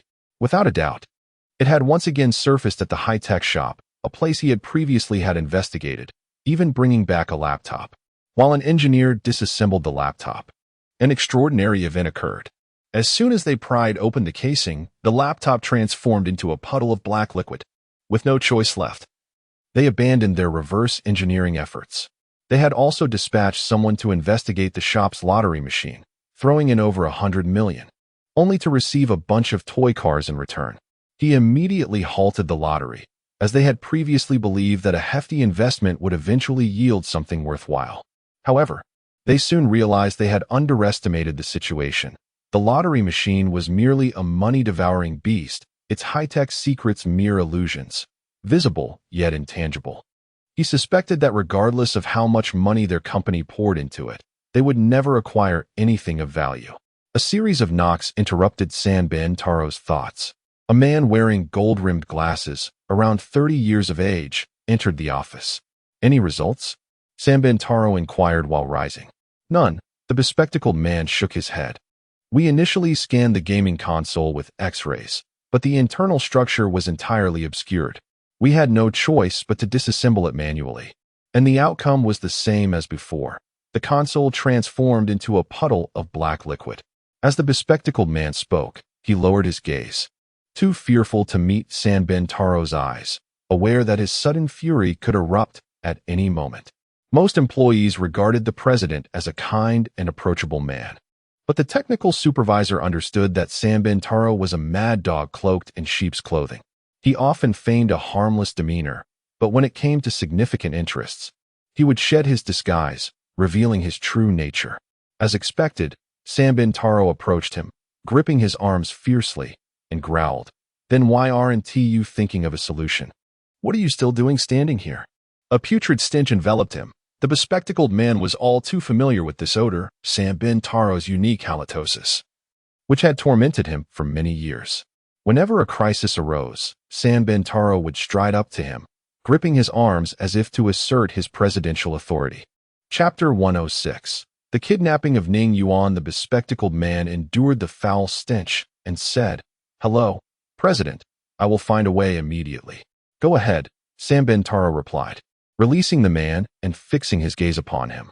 "Continue to send people to purchase virtual reality gaming consoles and persist with the reverse engineering project. Understood?" "Yes." The bespectacled man bowed to Sanbin Taro and exited the office. "How can we acquire virtual reality technology?" As Sanbin Taro muttered to himself, he approached his desk, intending to continue viewing virtual reality gaming videos, pondering what kind of game Nintendo could develop if they obtained this technology. "Sanbin-kun, you must be troubled over the virtual reality console." A deep voice resonated from behind him. Turning around, Sanbin Taro saw a slightly plump man dressed in traditional neon garments approaching him. "Ishihara-kun, you always appear and disappear mysteriously," Sanbin Taro remarked with a smile. This man, Ishihara Ryosuke, held a unique status as a member of the Neon royal family and a major shareholder in Nintendo. He was the only person Sanbin Taro regarded with caution within the company, and he was the only one daring enough to enter the president's office without knocking. Ishihara Ryosuke smiled in return. "Sanbin-kun, you are simply too engrossed." Sanbin Taro led Ishihara Ryosuke to the tea room at the other end of the office. Once seated, Sanbin Taro adeptly prepared tea, personally pouring a cup for Ishihara Ryosuke. After taking a sip, Ishihara Ryosuke closed his eyes, savoring the flavor. Good tea, refreshing and lingering. "Alas," Sanbin Taro sighed, "no tea holds any flavor for me now." "Do not fret. Regarding the virtual reality technology, I have an unrefined idea," Ishihara Ryosuke suggested as they sipped tea. Upon hearing the phrase unrefined idea, Sanbin Taro sensed that Ishihara Ryosuke had devised a plan, likely already in motion. He hastily inquired, "What is the specific idea?" Instead of answering immediately, Ishihara Ryosuke countered, "Do you have a plan?" "The technical department is currently engaged in reverse engineering the virtual reality console. I have yet to conceive a solid plan," Sanbin Taro admitted with a sheepish smile, feeling remiss as Nintendo's president for lacking a comprehensive strategy. Ishihara Ryosuke finished the last sip of tea from his cup and uttered two words, "Kidnapping." "Kidnapping?" Sanbin Taro exclaimed in surprise. Initially expecting Ishihara Ryosuke to propose a more sophisticated scheme, he felt exasperated at the simplicity of the suggestion. Noticing the skepticism in Sanbin Taro's gaze, Ishihara Ryosuke coldly remarked, "Do you believe my plan is unfeasible? Is that even a question? A plan so simple that even a pig could conceive it surely cannot succeed," Sanbin Taro thought angrily. Yet, he maintained a composed exterior, replying with a smile, "This plan seems overly risky." Ishihara Ryosuke poured himself another cup of tea, savoring it leisurely before responding. "Where lies the risk? We need not act ourselves. We can hire professionals for this specialized task." Sanbin Taro maintained a stern demeanor. The owner of that establishment is not to be trifled with. I suspect the leak at Dell is connected to that mysterious boss Ning, who likely does not wish for this fool to bring trouble to the company. Haraha. Ishihara Ryosuke laughed heartily, unable to contain his amusement. Sanbin-kun, you are far too conservative. The imbeciles at Dell attempted to outsmart Ning Yuan with their so-called clever tactics, only to suffer a complete defeat. Do you know where they failed? Where? Sanbin Taro inquired. They lost due to complexity and overthinking. They tried to ensnare Ning Yuan with convoluted schemes, aiming to extract the technology, only to find their cleverness backfiring. The more intricate the plan, the harder it is to execute. Simply and forcefully kidnapping Ning Yuan to inquire about the technology would suffice. After pondering Ishihara Ryosuke's seemingly reasonable exposition, Sanbin Taro hesitated before asking, what if it fails? In my world, there is only success, never failure. The owner of that shop is a sheltered flower, Ishihara Ryosuke asserted, fixing his gaze on Sanbin Taro and raising his arm to form a fist. We merely need to gently torment this flower, and it will wilt under pressure. What we gain will likely be far beyond just virtual reality technology. Indeed, Sanbin Taro nodded, feeling a twinge of temptation. The technology in Boss Ning's hands was certainly not limited to virtual reality. If they could truly control him. As this thought crossed his mind, he suddenly recalled something and asked, if we can conceive of kidnapping Ning Yuan, others surely can too. Why has no one acted thus far? Haha. Ishihara Ryosuke laughed again, tears streaming from his eyes as he paused to say, this is the crux of the issue. Others think as you do, pondering why no one has taken action. There are two types of people most likely to succeed in this world. Do you know what they are? I do not. Sanbin Taro shook his head, refilling Ishihara Ryosuke's cup of tea, eager to hear more of his clever reasoning. Ishihara Ryosuke took a sip of tea, raised his right hand's index and middle fingers, and smiled. One type is exceptionally intelligent individuals who can see through the essence of matters at a glance, thus they can achieve success. The other type is the most foolish individuals, aware of their lack of insight, hence they can focus entirely on one task.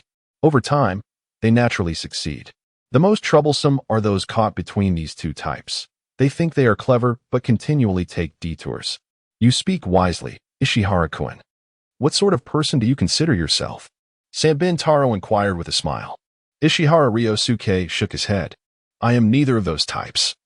Nor am I the third type. Then what are you? Sanbin Taro pressed. Ishihara Ryosuke pointed to himself and then to Sanbin Taro, stating, you and I should be the orchestrators of these three kinds of individuals. There is an ancient saying in Longwa, utilize resources to their fullest, and employ people according to their talents. For this kidnapping plan targeting Ning Yuan, we must invite the most professional individuals, and that requires your assistance, Sanbin-kun. My assistance? Sanbin Taro questioned, pointing to himself. Do you need financial backing? Indeed, we require at least $500 million, Ishihara Ryosuke replied. $500 million? Sanbin Taro exclaimed. Are you planning to arm a military force to abduct Ning Yuan? You are correct, Ishihara Ryosuke stated, raising his teacup and draining it in one gulp before slamming the cup down on the table with a cold expression. I intend to hire a mercenary army to retrieve Ning Yuan from Longwa. Chapter 107. Wang Sikong wept. You have truly lost your mind, said Sanbin Taro, rising from his seat, eager to distance himself from the lunatic before him, wishing to exit the office without delay. Ishihara Ryosuke glanced up at Sanbin Taro, his voice icy as he retorted, Are you not going to assist me? Sanbin Taro hesitated, not daring to outright refuse, instead deflecting, I need to deliberate carefully. The financial commitment required this time is substantial, and I cannot make a decision at this moment. Very well, I shall return tomorrow, Ishihara Ryosuke stated, standing to leave. Sanbin Taro watched the retreating figure disappear through the office door, pouring himself a cup of tea, and sighed inwardly, he is nothing short of a madman. They are businessmen, not brigands wielding swords.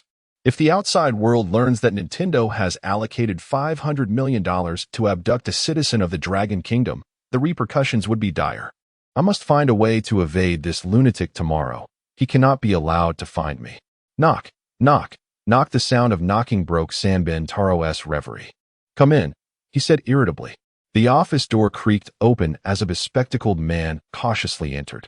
Having witnessed the major shareholder Ishihara Ryosuke storm out in a fit of rage, he was acutely aware that an unpleasant confrontation had transpired with President Sanbin Taro. Reluctant to enter the office, he nonetheless felt compelled to deliver the news about the upcoming Nintendo gaming console launch, as he was the technical supervisor. "President, the launch event for the Nintendo NES console is all set, scheduled for 2:30 p.m., the bespectacled man announced respectfully. Sanbin Taro waved him off. "Understood. You may return to your duties." The Dragon Kingdom, Shangjing, a high-tech shop. Ning Yuan removed his gaming helmet, cursing, "Damn it. After all the effort I put into acquiring a spirit stone, it was snatched away in an instant. Is this not an affront to honest individuals? Is there no justice? No law? Ninga, who are you cursing at?" Wang Mao asked, puzzled. "Mind your own business," Ning Yuan replied sternly. Having been severely duped by the NPCs in this world, unlike the simplistic NPCs in games like One Hit Kill, who merely provide quests, or the foolish ones in Red Dead Redemption 2, who allow players to bully them, the NPCs here are cunning and treacherous. Having worked diligently within his sect, Ning Yuan finally received a low-grade spirit stone from the elder overseeing the menial disciples. However, before he could even warm it in his grasp, he was struck from behind. When he regained consciousness, he found his arms empty. The spirit stone had been stolen. Just as he was about to seek out his assailant, his gaming time expired, leaving him utterly exasperated. However, the one who suffered the most at the hands of the NPCs was not Ning Yuan, but Li Fei, whose plight was far worse. Li Fei proclaimed himself the inaugural player of Xianfan World, boasting in his live stream that despite being a beggar in the game, he would undoubtedly become a player who could cultivate to the Golden Core stage. Why aspire to the Golden Core? Because only at that level could one fly with a sword. Yet, he was swiftly proven wrong in the most humiliating manner, as he was unceremoniously pinned to the ground and ruthlessly slapped across the face, rendering his cheeks crimson and sore. This is how it unfolded. After exhausting his game time on the first day, Li Fei eagerly awaited the stroke of midnight to claim another 5 hours of gameplay. He refrained from diving straight in, opting instead to interact with his viewers, primarily boasting about his ambitions to become the first player to reach the Golden Core stage. The audience scoffed, well aware of the challenges that lay ahead. Upon entering the game, Li Fei found himself still at the moment he had been ejected. Relieved by the game's autosave feature, he officially embarked on his adventure. A celestial being descended from a flying vessel, conversing briefly with the city lord before departing with a strikingly handsome youth. This was not the scenario Li Fei had envisioned. He had expected the celestial to recognize his extraordinary talents and whisk him away. This script is all wrong. The director has changed the plot. I am the protagonist. As the celestial prepared to leave, Li Fei shouted amidst the crowd, "Celestial, please take me as your disciple. Don't go." The celestial ignored him, departing without a glance, accompanied by the youth. Surrounding onlookers snickered. Where did this mad beggar come from? Dream on, little beggar. No celestial would ever consider you. Get lost, you lunatic. You're blocking my view. Incensed by their taunts, Li Fei sought out the individual who had jeered at him, raising his leg to kick, only to have his leg seized and yanked down, landing him unceremoniously on the ground. The crowd erupted in laughter, even young children pointing and shouting, "Shame, shame." Li Fei felt a sudden chill, as if a breeze had penetrated his trousers. Looking down, he discovered a gaping tear in his pants. He scrambled to his feet and dashed away, utterly mortified, feeling as though he had lost face on a grand scale. Viewers munching on snacks while watching his live stream erupted in laughter, some even spewing their food in amusement.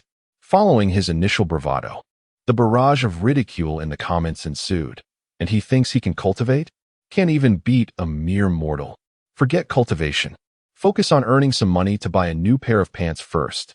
You won't be jumping around now, will you? This game has humbled you. Indeed. Li Fei took their advice to heart, concentrating on begging rather than pursuing cultivation. Soon enough, he earned enough to purchase new trousers, nearly moved to tears at the moment of changing into them. Life in the game was undeniably challenging. Yet, his misfortunes paled in comparison to those of the wealthy heir. Wang Xikong. Initially blessed with an extraordinary start, his family was annihilated. However, this was of little consequence to Wang Xikong. He was merely a player and felt no attachment to his family, eager to escape. The true calamity struck during his second foray into the game. Finally, at the stroke of midnight, he donned the gaming helmet with anticipation, entering Xianfan world only to find himself still in the valley, just as he had left it. He hastily followed his clan members out of the valley. However, no sooner had they emerged than they were pursued by enemies from a rival clan. Unsurprisingly, he was swiftly killed by a clan leader of the opposition, resulting in his ejection from the game. The suffocating sensation of death he experienced in the game manifested in reality, causing him to involuntarily wet himself. His influencer girlfriend, sleeping beside him, felt the dampness on her leg, touched it, and brought it to her nose, recoiling at the unmistakable odor of urine. Suddenly, someone embraced her from behind, sobbing, "I'll never play this game again." Chapter 108. The Ambition of Sam Bintaro in the Land of the Rising Sun. At the Nintendo Switch game console launch event, Sam Bintaro stood on stage, eloquently recounting the history of Nintendo's game consoles. Below, loyal fans and various media journalists sat, struggling to stay awake. At every launch event, the president of Nintendo would recite the company's history, interspersing tales of his own struggles, prompting the audience to politely applaud a few times before he humbly acknowledged them with a smile. However, this particular event was markedly different. The atmosphere was notably tepid, with only sporadic applause. Even when Sam Bintaro introduced the Switch, the fans below exhibited little reaction, remaining in a drowsy state. One might have thought the speaker was casting a spell of hypnosis. After completing his introduction of the Switch, Sam Bintaro moved to the question and answer segment, where the ambience improved slightly. Let us hear from this gentleman who raised his hand first. Sam Bintaro pointed to a reporter wearing round-framed glasses. The reporter glanced around, then pointed to himself. Upon seeing Sam Bintaro nodding, he confirmed he had been chosen. He quickly stood up and asked, "Hello." Recently, a virtual reality game console emerged in Dragon Country. As a world-class game console manufacturer, when will Nintendo launch its own virtual reality console? Upon hearing the mention of a virtual reality console, the audience instantly perked up, all eyes fixated on Sam Bintaro, eager to learn if Nintendo might soon unveil a virtual reality offering. These die-hard Nintendo fans, having seen the virtual reality console on YouTube, suddenly found their affection for Nintendo's devices waning, yearning instead for virtual reality experiences. However, when they learned from gaming vloggers that the price of a virtual reality console was 3 million Dragon Yuan, their hopes dwindled, as this exorbitant price was far beyond their means. The fate of their desires now rested with Nintendo. If the company could produce a virtual reality console at a more affordable price, it would be a dream come true. Caught off guard by the reporter's inquiry, Sam Bintaro momentarily faltered, the collective gaze of the audience piercing him like needles. He could only muster, "Nintendo will subsequently launch a virtual reality game console." He dared not admit that Nintendo was incapable of producing such a device, for uttering such words would send the company's stock plummeting, inciting shareholder discontent and jeopardizing his position as CEO. Thus, he chose to defer, claiming that a launch was forthcoming. The bespectacled reporter was not inclined to relent, pressing further. "How long will it take for the virtual reality console to be released? Can you provide a timeline? I believe the fans are very concerned about this issue. It is inconvenient to disclose specific timelines, but Nintendo will endeavor to launch the virtual reality console in the shortest possible time." Sam Bintaro thought about giving the reporter a sharp retort for bringing up such a sensitive topic, using fans as a shield for his own curiosity. It seemed absurd, as if he were expected to casually produce a groundbreaking game console on demand. Seeing the reporter poised to ask another question, Sam Bintaro interjected. For further inquiries regarding the virtual reality console, please refer to our official website. Due to time constraints, I will not address each question here. Now, let us proceed to the next segment.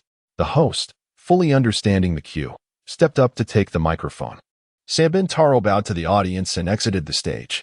Back in his office, Sanbin Taro erupted in frustration, smashing a flower pot by the floor-to-ceiling window. He simply could not comprehend how a modest shop run by a foolish owner could produce a virtual reality console, a piece of technology so far ahead of its time. It defied logic. A nefarious thought suddenly flickered in his mind: kidnapping the owner to extract the technology. If that failed, eliminating him would suffice.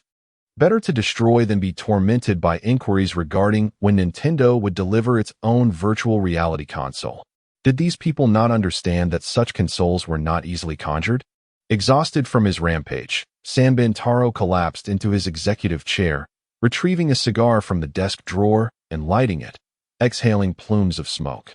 In 10 minutes, he finished one cigar, stubbing it out in the ashtray before reaching for another.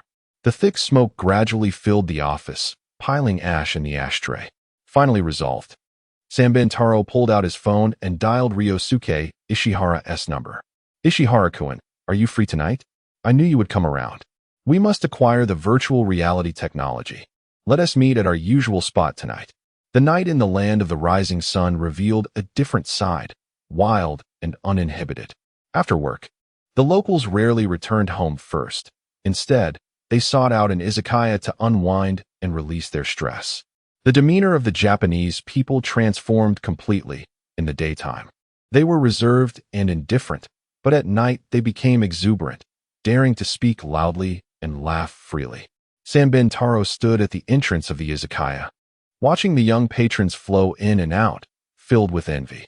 These vibrant youths reminded him of his own spirited youth. Though he had amassed a fortune that could last several lifetimes, he lamented the fleeting nature of life, regretting that he could not savor his achievements and enjoy life to the fullest. Suddenly, an idea struck him. If only he could attain immortality. Alas, current technological advancements rendered such aspirations impossible. No matter how much wealth one possessed, death remained an inevitable fate. But wait, if that little shop had managed to release such cutting-edge technology, perhaps the owner possessed some elixir or secret to longevity. Even if they did not hold the key to immortality, surely they must have something to promote a longer life. As this realization dawned, Sanbin Taro's body trembled with excitement. His resolve to kidnap Ning Yuan solidified further. "Sanbin-kun, I apologize for keeping you waiting." Ryosuke Ishihara's voice interrupted his thoughts from behind. "No worries. Please come in," Sanbin Taro replied warmly. "Ha ha ha, Sanbin-kun, you're too kind," Ishihara said as he stepped into the izakaya, with Sanbin Taro following suit. Chapter 109. The terrifying god armed. The two followed the attendant into a private room, where they sat across from each other at a small table laden with an array of appetizers. After dismissing the attendant, Taro Sanbon poured sake into the cups of both Ryosuke Ishihara and himself. Setting the sake bottle down, he raised his glass and smiled. "Let us first toast to the successful execution of our plan, Ishihara-kun." "Indeed," Ryosuke Ishihara replied with a grin, clinking his glass against Sanbin's. "We shall undoubtedly succeed. This time, I have engaged one of the top 3 mercenary organizations in the world." With that, he downed his drink in one go. Taro Sanbon followed suit, gulping down his sake too quickly, leading to a fit of coughing. "I will transfer the funds to your account first thing tomorrow morning. Let us celebrate in advance," Ishihara said, refilling their glasses and raising his cup towards Sanbon. "Virtual reality technology will ultimately belong to us." Taro Sanbon raised his glass to meet Ishihara's, downing the contents in one swift motion, before standing up with arms raised, exclaiming, "Amaterasu will bless us. Haha, let us revel freely today." Ishihara chuckled heartily, clapping his hands thrice. At that moment, 3 beautiful women clad in traditional neon attire entered, their wooden clogs echoing on the floor. Upon seeing them, Taro Sanbon felt a familiar thrill ignite within him. He pointed to a slightly plump woman with a youthful face, saying excitedly, "You, come here." The woman lowered her head and obediently approached. Noticing Sanbon's choice, Ishihara called the remaining 2 women to his side.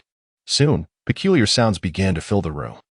The following morning, Ryosuke Ishihara, groaning from the soreness in his back, rose, washed up, and had breakfast. He retrieved his laptop, powered it on, and access the Onion router to enter the dark web, typing the URL Fankiexyashuo. Onion. A password prompt appeared, and he entered a lengthy string of characters. A dialog box popped up. Ishihara typed, "I have a job. Will you take it?" Details, target, specific task, remuneration, came the reply. Ning Yuan. Covertly abduct him to sub-Saharan Africa. The payment is $500 million. Abducting Ning Yuan entails high risks. We require additional funds, at least $1 billion, to accept the job. Hesitating slightly at the prospect of such a sum, Ishihara ultimately typed deal into the dialog box. As per our usual agreement, a half upfront deposit and the remainder upon completion. I will transfer the funds to your specified account this morning. I trust you will uphold your end of the bargain and complete the task promptly. Rest assured, our God-armed never fails, the response read. After reading this, Ishihara closed the dialog box, exited the dark web, and retrieved a cigar from the nightstand drawer, lighting it, and taking deep, satisfying puffs. This habit of smoking cigars was something he had learned from Taro Sanbon. Whenever stress became overwhelming, he would indulge to alleviate his mood. If even a cigar could not ease his mind, he would have to resort to the previous night's escapism. In a small war-torn country in sub-Saharan Africa, the populace lived in perpetual hunger, with over 80% suffering from chronic starvation. The education rate for children was alarmingly low, barely exceeding 5%, and medical resources were virtually non-existent. Illness meant enduring suffering, and if one could bear it no longer, death was the only escape. This place was a hell for the common man, yet a paradise for mercenaries. In a cold and filthy water dungeon, a pudgy middle-aged man with a balding head was bound by ropes, suspended in the center of the chamber. The water rose to his chin, and the pressure made breathing laborious, forcing him to gasp for air. The nauseating stench of decay invaded his nostrils, and he fought the urge to vomit. Having already emptied his stomach on the first day, by the second day, he was retching bile, and now, on the third day, there was nothing left to expel. The true torment was not merely the odor, but the agony in his wrists and toes. His captors had meticulously positioned him, suspended just enough for his toes to touch the bottom of the water. The strain on his body was immense. On the first day, he managed to endure. But by the second, his toes were excruciatingly painful, feeling as if they might snap, leaving him to dangle helplessly. The weight bore down on his wrists, the ropes digging painfully into his flesh. Fortunately, today he managed to feel around with his toes and found a long object, resembling a branch, which he wedged beneath his feet, granting his wrists a momentary respite. Ernst, seated in the monitoring room, savored roasted crocodile meat while observing his prey. He had not anticipated that this wealthy businessman would endure 3 days in the water dungeon. This was a delightful surprise and a source of amusement for him. Bring him to the interrogation room. I want to have some fun. Ernst instructed one of his subordinates, who adjusted his weapon and hurried toward the water dungeon. 10 minutes later, Ernst, clad in specialized combat boots, entered a concrete structure. Rather than an interrogation room, it resembled a fortress filled with various menacing interrogation tools, a polygraph, a roller embedded with barbed spikes, heated iron rods, and a lengthy saw. Ernst surveyed these beloved implements with a smile and turned his attention to the middle-aged man, now flanked by 2 of his men. Remove his restraints. I want him to choose one of these instruments himself. At his command, both subordinates shivered and quickly peeled the duct tape from the man's mouth and the black bag from his head. As soon as he could speak, the middle-aged man shouted, please spare me. I have a lot of money. I can pay for my life." Upon hearing this, Ernst's previously cheerful expression froze. After a brief moment, he shook his head, disappointment etching his features. "Oh my God, how terribly dull. Why do you concede so easily? Why not allow me the pleasure of interrogating you? This truly is a sorrowful affair," he lamented, and to his own astonishment, he shed tears. "Please spare me. I truly have a lot of money. I will pay for my life," the middle-aged man repeated, seemingly oblivious to Ernst's words, mechanically reciting his plea. "Let him sit and rest for a moment," Ernst directed, gesturing toward a metal chair beside the saw. His subordinates, upon seeing the chair, shivered again, pulling the middle-aged man toward it and binding him securely. Retreating hastily as though the chair were a monstrous creature, poised to spring forth and take a bite at any moment. Chapter 110. Ning Yuan in danger, Ernst approached the middle-aged man, seizing his hair and pulling back sharply. The man let out a pained cry, his head, which had been hanging low, now lifted in fear. "Let me go. I can give you anything," he pleaded, his voice thick with tears, as his facial muscles trembled involuntarily from sheer terror. "Boring, truly boring," Ernst remarked, releasing the man and addressing his subordinate. "Bring me a piece of paper and a pen." The subordinate hurriedly exited the room, returning shortly with the requested items. "You have something stored in a Swiss bank. Write the password to retrieve it on this paper," Ernst instructed, giving a subtle signal to his subordinate, who promptly handed the paper and pen to the middle-aged man. Upon hearing the mention of the Swiss bank, the man paused, a fleeting struggle evident in his eyes. However, within less than a second, he relented, taking the paper and pen to hastily scrawl a lengthy string of numbers. After finishing, he looked at Ernst and said, "Let me go. I am of no value to you anymore." Ignoring the man's plea, Ernst retrieved a satellite phone from his pocket, dialed a number, and read the password aloud from the paper. Within a minute, he hung up with a satisfied smile. "You've already received what you needed. I truly have no value to you now. I beg you, let me go?" the man implored once more. "No, no, no." Ernst shook his head as he approached a switch resembling an electrical breaker. "You can still provide me with a bit more enjoyment." The subordinate, witnessing Ernst's actions, was filled with dread. The middle-aged man transitioned from confusion to fury and finally to despair, realizing he was doomed, as Ernst had no intention of sparing him. What torment awaited him now? "Enjoy it well," Ernst said, pulling down the lever. The man emitted a piercing scream that echoed painfully in the air, and his body began to convulse. Ernst watched with relish as the man writhed in agony in the chair. 10 minutes later, a tantalizing scent of roasted meat wafted through the interrogation room. The subordinate, catching a whiff, turned crimson, feeling nauseous yet too fearful to vomit. The last person who had succumbed to such a fate had become mere fodder for crocodiles. Enough of this merriment. Throw him into the crocodile pit. "I do not wish for my precious pets to go hungry," Ernst chuckled. The subordinate, silent and obedient, untied the middle-aged man and dragged him out of the room. Ernst savored the lingering aroma in the interrogation chamber, a look of bliss washing over his face. Suddenly, a thought struck him, and he quickly exited the interrogation room, returning to the surveillance room. By this time, the chef had prepared delectable crocodile meat, laying it upon the dining table. Pleased, Ernst nodded and sat down, devouring the meal voraciously. These crocodiles had been fed a special diet, with the middle-aged man serving as excellent nourishment. Perhaps it was psychological or due to other reasons. But Ernst found the meat of these specially fed crocodiles to be exceptionally tender and succulent. Before long, the plate was devoid of any remnants of crocodile meat. He licked his greasy lips, lifted a glass of red wine from the table, gently swirling the vivid crimson liquid before tilting his head back and draining it completely. Exhaling contentedly. Beep, beep, beep. The satellite phone rang, interrupting Ernst's reverie. Irritated, he pulled out the device and answered upon seeing the caller ID. "More business, I presume? Thank you for remembering me. Indeed, business has arisen, and luck is on your side. Others are preoccupied, leaving this substantial order to you." Ernst's interest piqued at the mention of a significant deal. He straightened in his seat, inquiring, "How large is the order?" "That's not your concern. Just know that upon completing this task, you will receive at least $300 million. The figure was indeed tempting.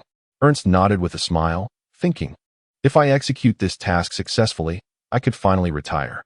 "Haha, I know you too well. You will never retire. A life of comfort does not suit you, or rather, you cannot adapt to such a life. I have already sent you the specific task details. Hasten to pocket that $300 million. I shall endeavor to adapt," Ernst murmured, the words meant for both his interlocutor and himself.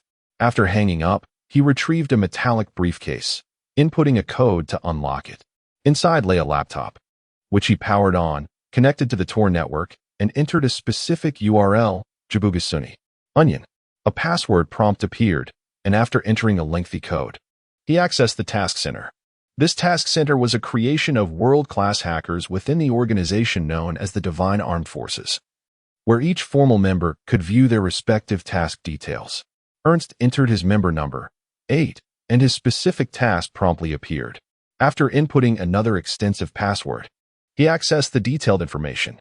Target: Ning Yuan, nationality, Dragon Country, gender, male, occupation, businessman, address, Dragon Country, Shangjing suburb. High-tech shop task: secretly abduct him to a location near Dragon Country, delivering him to the employer. Note: Ning Yuan possesses many extraordinary technological means. According to intelligence, his father, Ning Heping, once hired the Arctic Fox to assassinate Ning Yuan, but the mission failed, and he was captured by the military of the Dragon Country. The specific reason for the failure remains unknown. Analysis suggests that Ning Yuan must have utilized some special technological means to evade the assassination. At the bottom of the dossier were several photographs of Ning Yuan standing in his shop.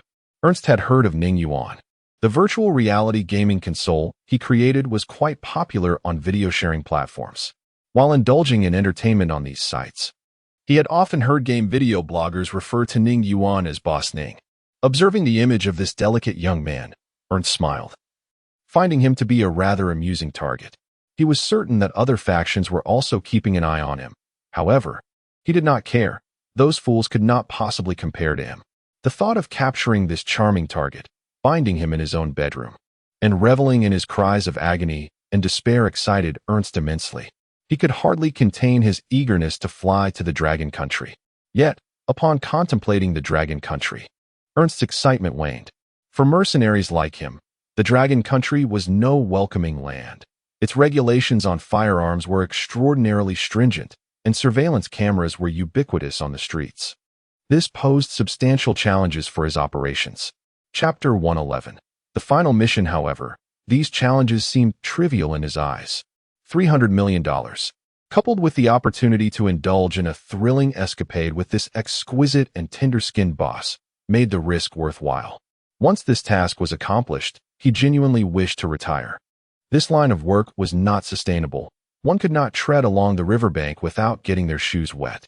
No matter how meticulous the plans, unforeseen events would inevitably arise. And such occurrences often heralded death, something he was not yet ready to embrace. He envisioned a future where he could take his hard-earned money, seek refuge in a relatively developed small nation, find a woman to build a family with, and spend the latter part of his life in tranquility. Although he currently harbored no affection for women, it did not deter him from attempting such a venture. It was akin to his initial aversion to killing, which transformed after he took the life of his mother's lover, the true culprit behind his father's demise. The man writhed before him in agony. His cries resonated like the most exquisite music. He danced erratically to this haunting melody, laughing hysterically until his throat ached and produced no sound. Accompanying the music was the intoxicating scent of fresh blood, streaming from the man's wounds, trickling down his torso and into his trousers, staining his immaculate shoes and turning his white socks a vivid crimson. Blood spilled from his shoes, seeping onto the wooden floor, and soon a peculiar scent began to permeate the air. A salty aroma mingled with the fresh fragrance of the wooden floor, an intoxicating blend that captivated him. Regrettably, after so many years, he could no longer recall the exact number of lives he had extinguished. The blood of those victims had been foul and repugnant, and that delightful scent had never returned. Let us embark on our journey to the ancient and mysterious Dragon Kingdom to fulfill my final mission, Ernst murmured. With those words, he rose and exited the surveillance room. Outside, the sky was a leaden gray, and the air was stifling. A torrential downpour was due to nourish this barren nation in Black Africa. In the Dragon Kingdom, at the Beijing Library, Xu Yulan sat quietly in the corner on the second floor, engrossed in a literary work. Sunlight streamed through the window, bathing her in warmth, which gradually softened her heart. After about half an hour, she rose, carefully returned the book to the shelf, and exited the reading room.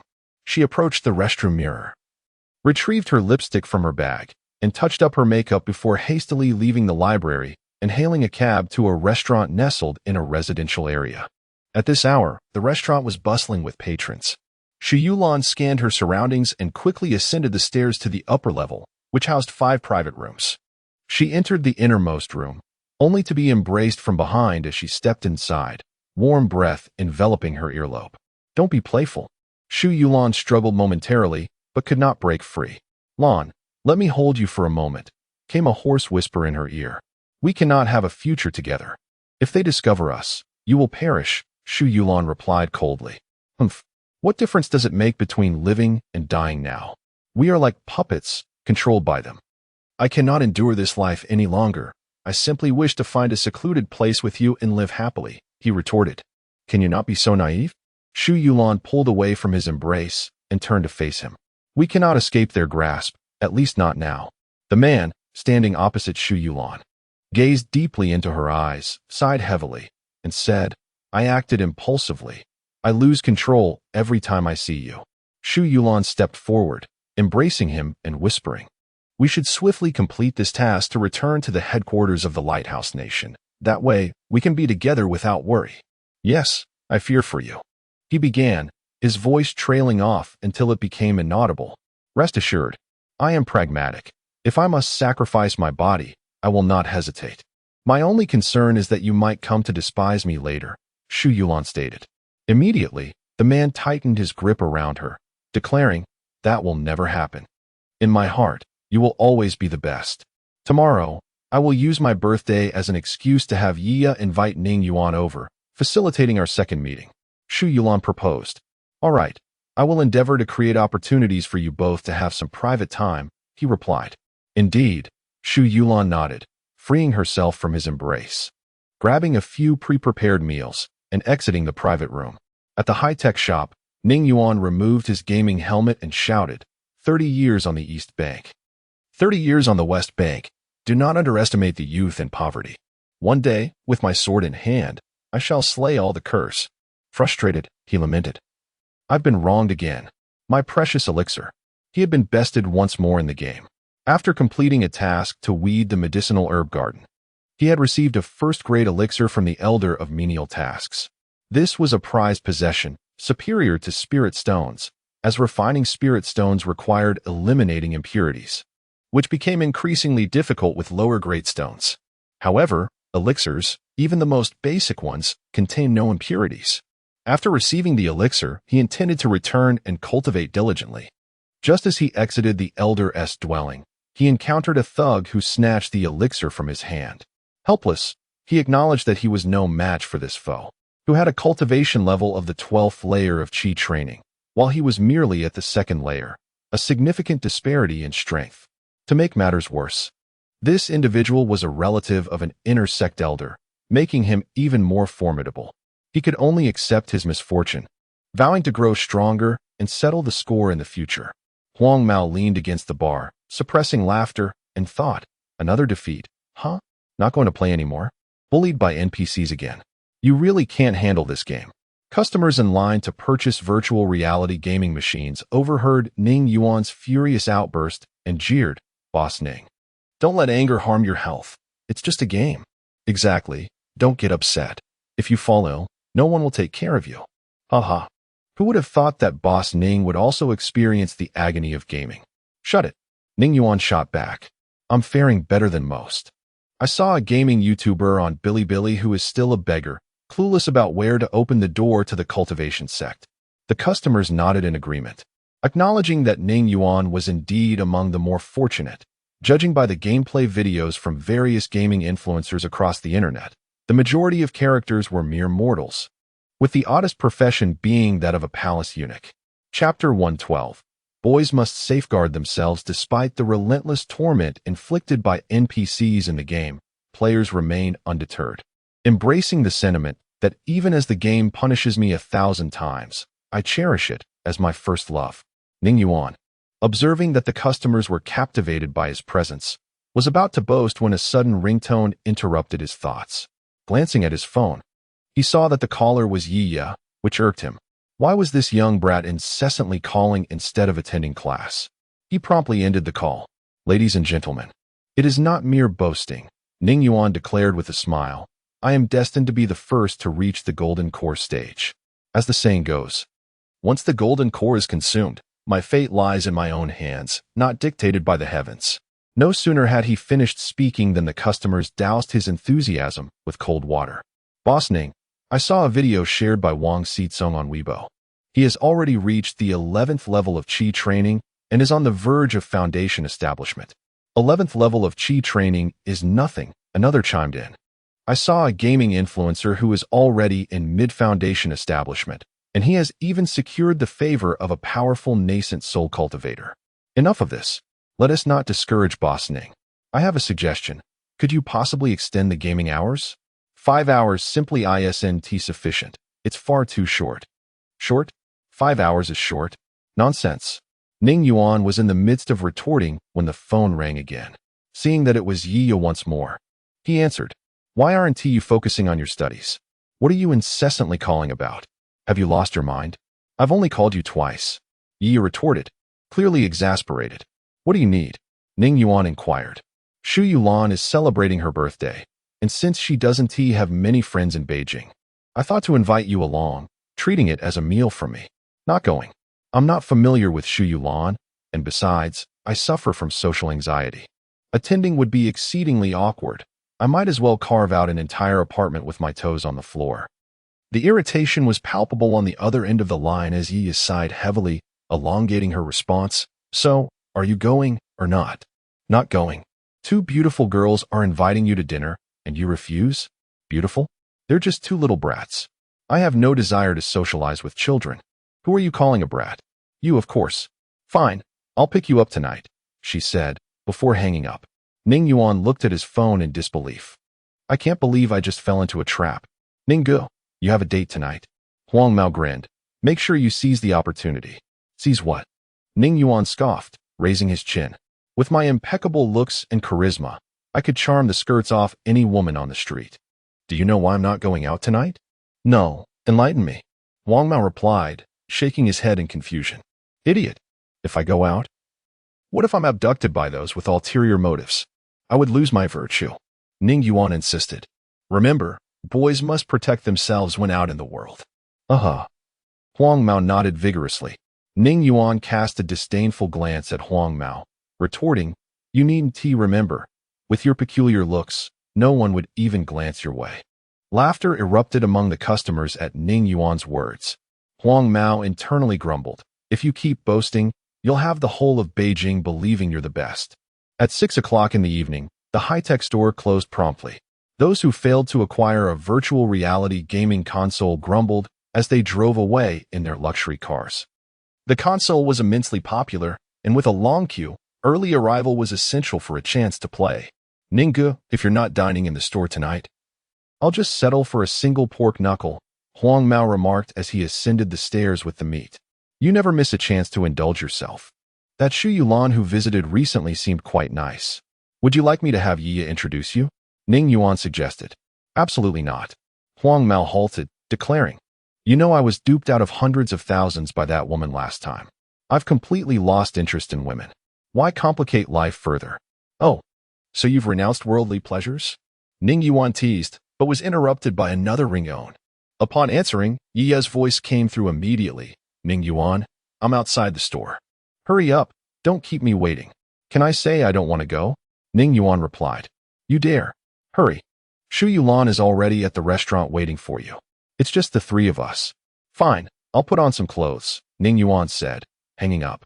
He rushed upstairs to change, reminding Huang Mao to keep an eye on the store before slipping out through the side door. "Hey!" Yiya exclaimed cheerfully as she jumped out from the side. "Finally, you're out. It was tough getting you to leave. You're like a former young lady, seldom stepping outside. You'll give me a heart attack one day with your antics. Can't you act a bit more demure?" Ning Yuan complained. "Can demureness be eaten?"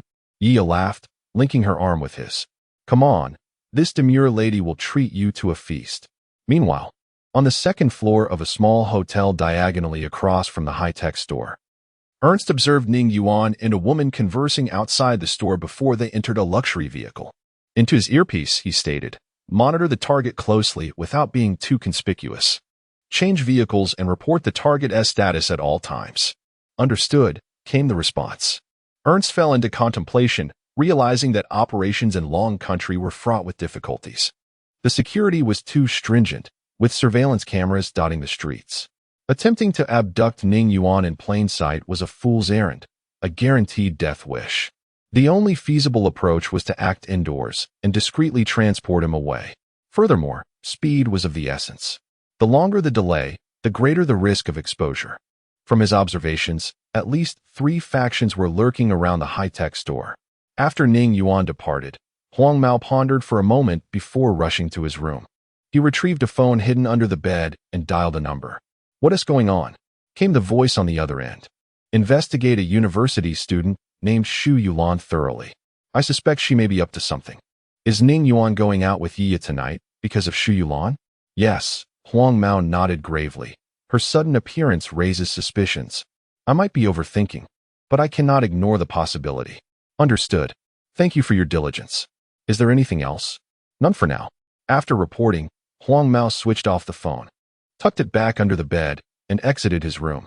Half an hour later, Yiya brought Ning Yuan to an upscale restaurant. Chapter 113. Unflappable in the presence of beauty boss Ning. For a birthday celebration, choosing such an exquisite restaurant seems rather extravagant. "I forgot to buy a gift. What should I do?" Ning Yuan remarked as he walked.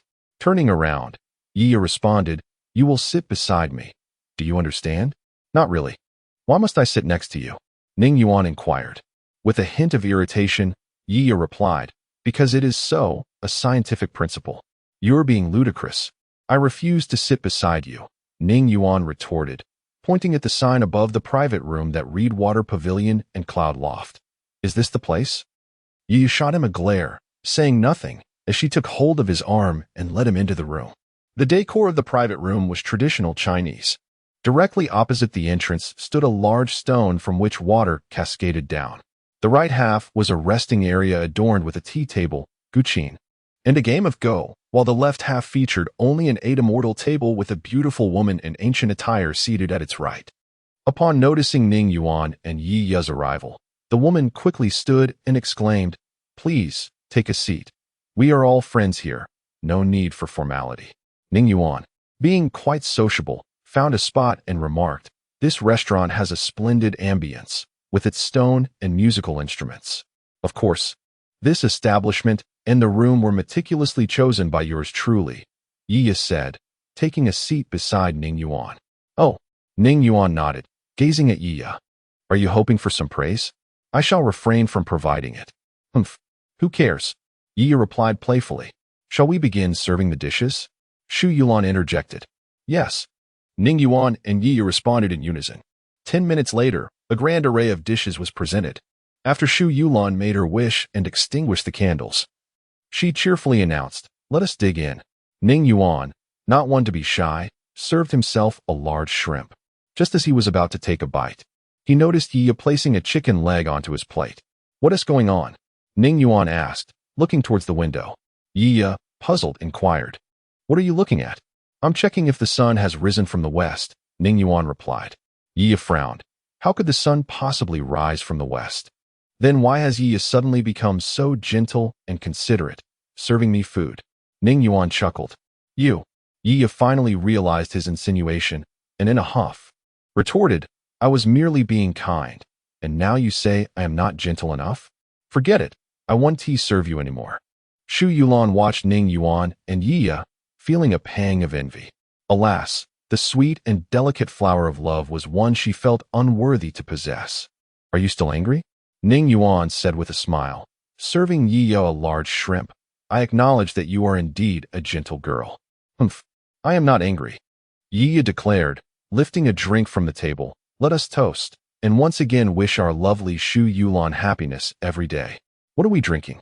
"Today, we shall have red wine," Xu Yulan announced, retrieving 2 bottles from beneath the table.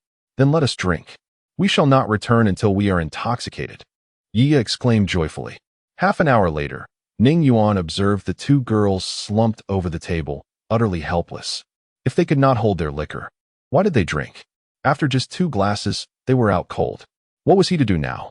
He shook Yiya's arm, calling out, "Wake up, wake up. Don't disturb me. Let me sleep a little longer," Yiya mumbled incoherently. With no other option, Ning Yuan took out his phone and dialed Yi Chen's number. "Yiya has had too much to drink. Could you come and get her?" "What is happening? Where's my sister?" Yi Chen's voice was drowned out by loud music and shouting on the other end. "I'll send you the location. Hurry over." Ning Yuan shouted into the phone. "All right. I'm on my way." About 20 minutes later, while Ning Yuan was enjoying a large lobster, Yi Chen burst into the private room. "Where's my sister?" "She's right there." Ning Yuan pointed at Yi Ya, who was sprawled over the table. "Take her home and give her a good scolding. A girl should not drink so much. Why aren't you managing her?" Yi Chen replied, somewhat annoyed. Ning Yuan continued eating. "Do you think I can control her?" "True enough." Yi Chen scratched his head. "Little Ya is becoming quite wild. I'll have my mother teach her a lesson." He moved to grab Yi Ya's arm, draping it over his shoulder to lead her away. "Wait." Ning Yuan pointed to Shu Yulan across the table. "That's Yi Ya's classmate. You should take her along too." "That's not my concern. You handle it," Yi Chen said as he exited the private room with Yi Ya in tow. "How am I supposed to manage this?" Ning Yuan shouted after him. "Just find a hotel. It's not rocket science." "I'm leaving. Let us meet up another day." Yi Chen's voice faded outside the room. Ning Yuan felt utterly helpless. Could he not arrange a hotel? The problem lay in what would likely ensue afterward. Wouldn't he that be taking advantage of the situation? Yet, if he didn't wouldn't he that be too unmanly? What if word got out that a beautiful woman lay beside him and he remained indifferent? Would people think he was lacking in that regard? Slapping himself, Ning Yuan admonished, "Am I not a person of integrity? Why should I care about societal perceptions?" With that, he approached Shu Yulan, draping her arm over his shoulder while wrapping his other arm around her waist. In a half-dragging, half-embracing manner, he led Shu Yulan out of the restaurant, earning an odd glance from the cashier as they settled the bill.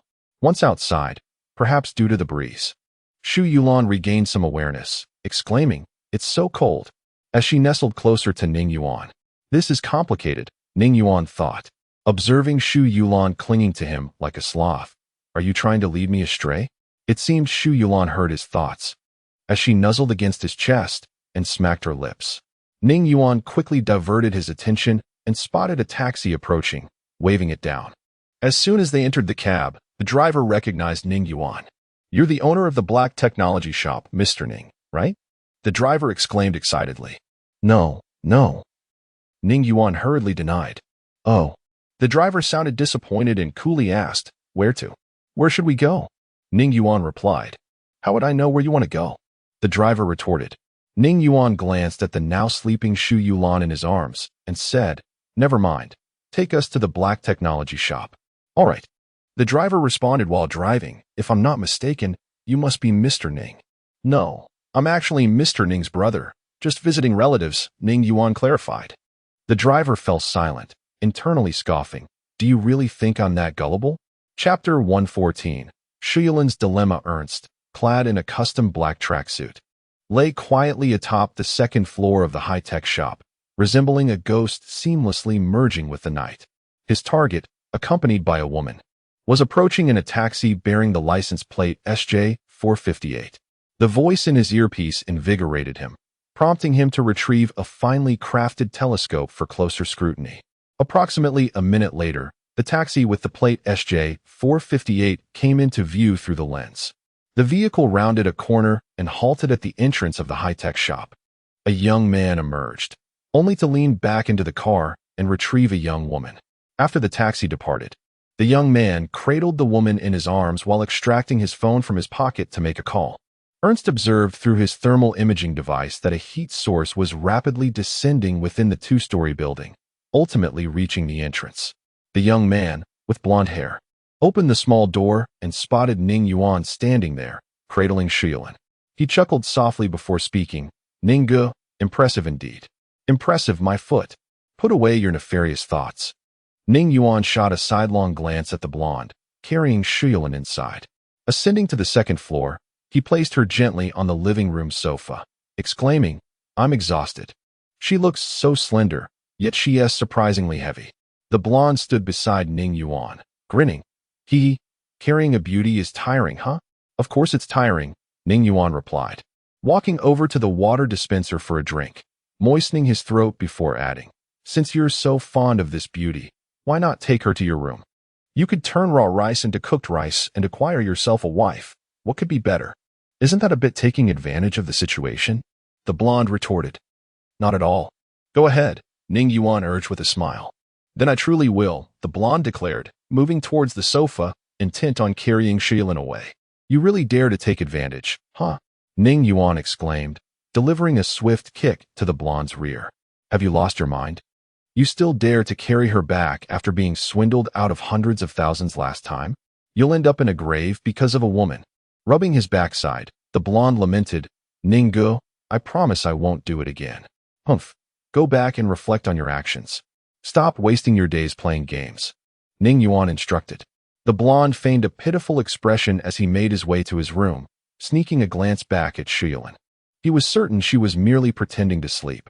He had deliberately approached her to ascertain whether she was genuinely intoxicated or simply feigning it. It now seemed evident that Shuyuan was far from innocent.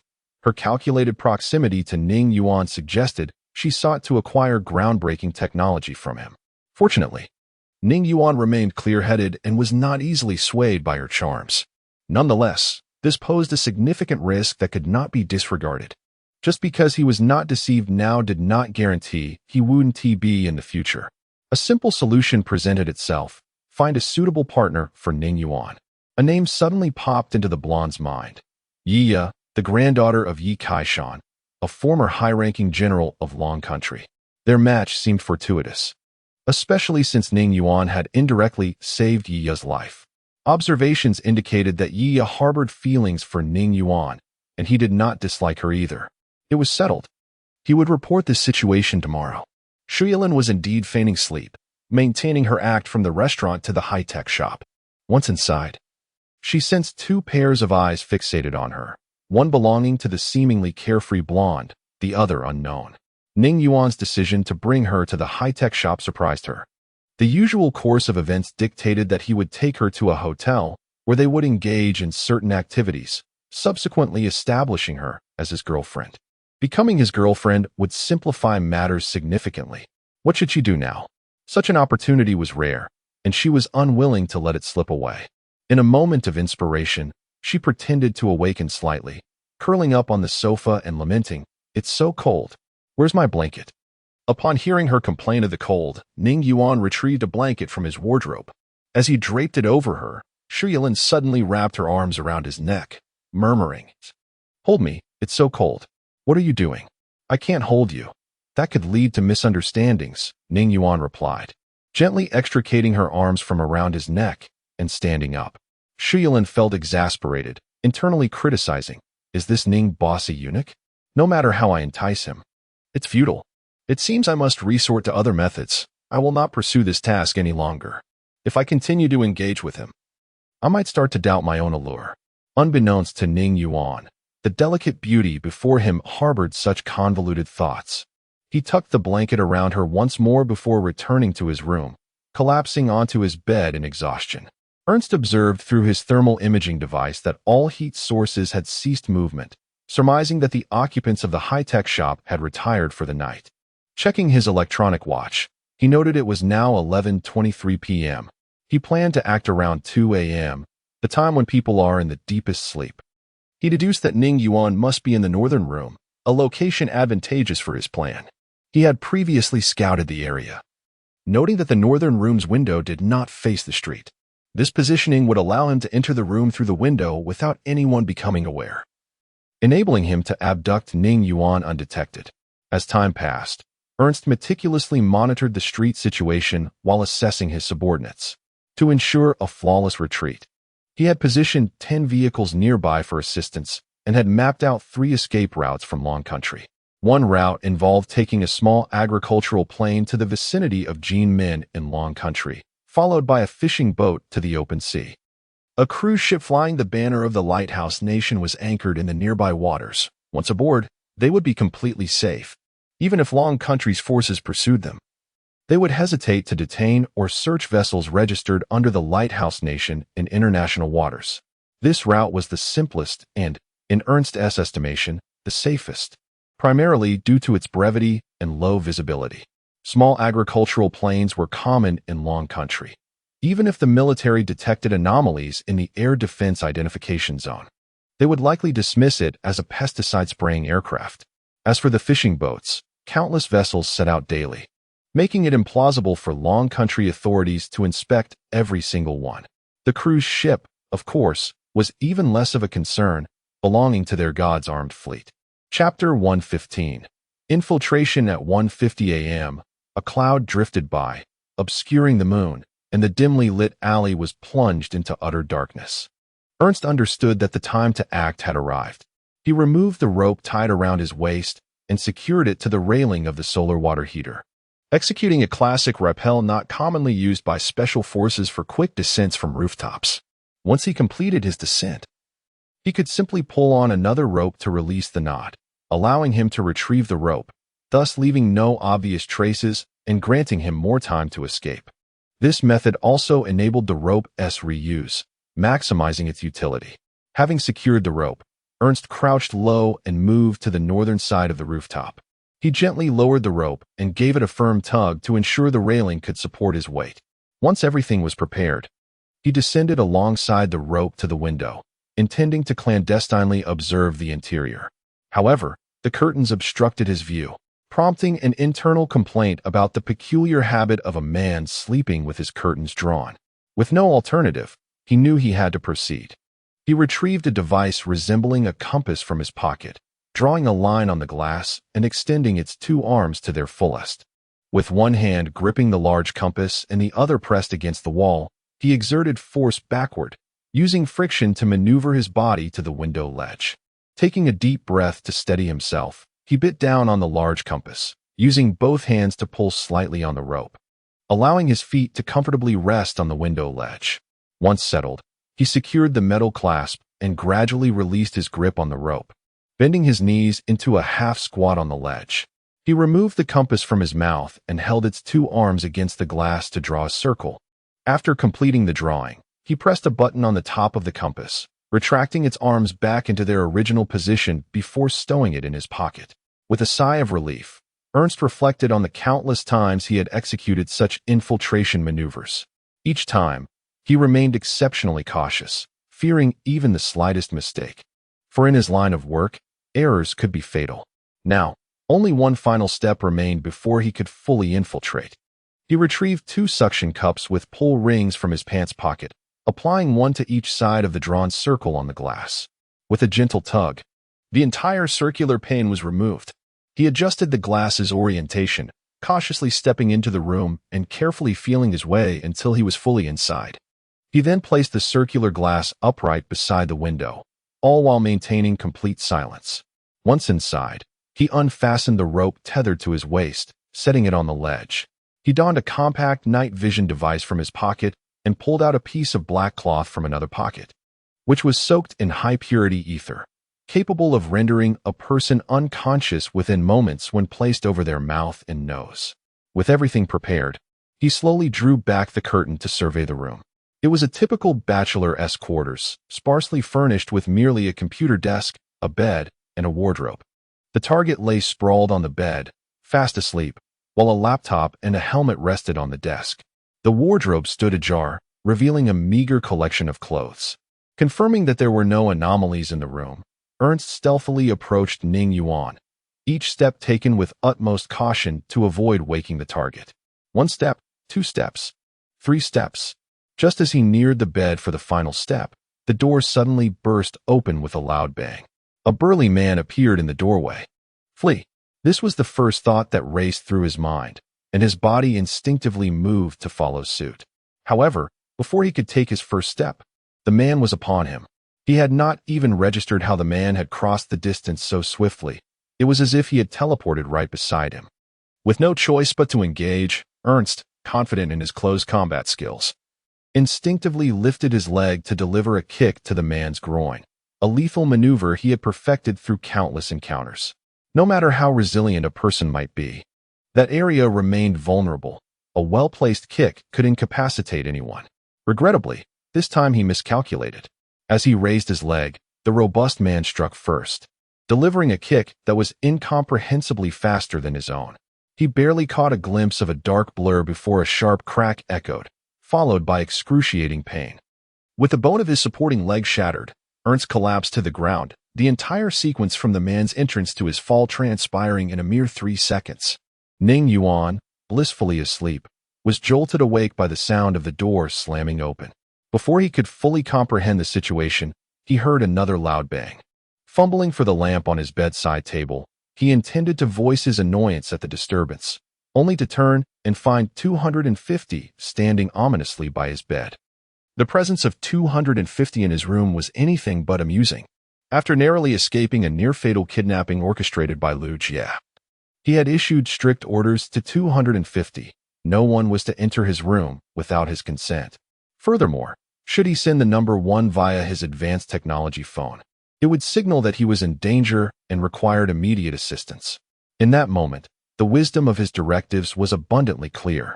Rising from his bed, Ning Yuan was indeed met with an unexpected sight, a foreign intruder, struggling futilely beneath the weight of 250 foot, writhing like a captured caterpillar. "Do you speak the language of the Dragon Kingdom?" Ning Yuan inquired as he approached the foreigner. Ernst remained silent, utterly taken aback by his swift defeat. Having navigated through countless perilous situations across the globe and executed numerous missions, he had always managed to retreat unscathed, regardless of the target's caution or the formidable protective measures in place. He had envisioned failure countless times, but he had imagined it to be a grand, climactic spectacle, a battle fought to the last bullet, culminating in a dramatic end amidst the astonished gazes of fools. This defeat, however, was one he had never anticipated. Before he could even react, he found his legs shattered and himself subdued, a humiliation that weighed heavily upon him, an endless disgrace that demanded to be avenged in blood. Chapter 116. The professional kidnapper and assassin. Are you mute? Ning Yuan kicked Ernst's arm again. "Brother Ning, why aren't you sleeping at this late hour?" Bang, bang. The noise interrupted Huang Mao, who had come over to the door, seeing a person underfoot. "What nonsense! My house was almost robbed," Ning Yuan exclaimed, kicking Ernst again. "Stop pretending. If you don't start talking, I swear I'll make you a eunuch." "Brother Ning, let me in, and I'll make sure he submits to you," Huang Mao said indignantly. With irritation, Ning Yuan replied, "I never said you couldn't come in. Hurry up and get in here, instead of standing there like a lamppost." Huang Mao grumbled internally, thinking, if I could just walk in freely, the person under 250's feet would be me. He approached Ernst and suggested, "Brother Ning, he's a foreigner. Shouldn't we call the police?" "Call the police? After all this commotion, that's the best you could come up with?" Ning Yuan scoffed.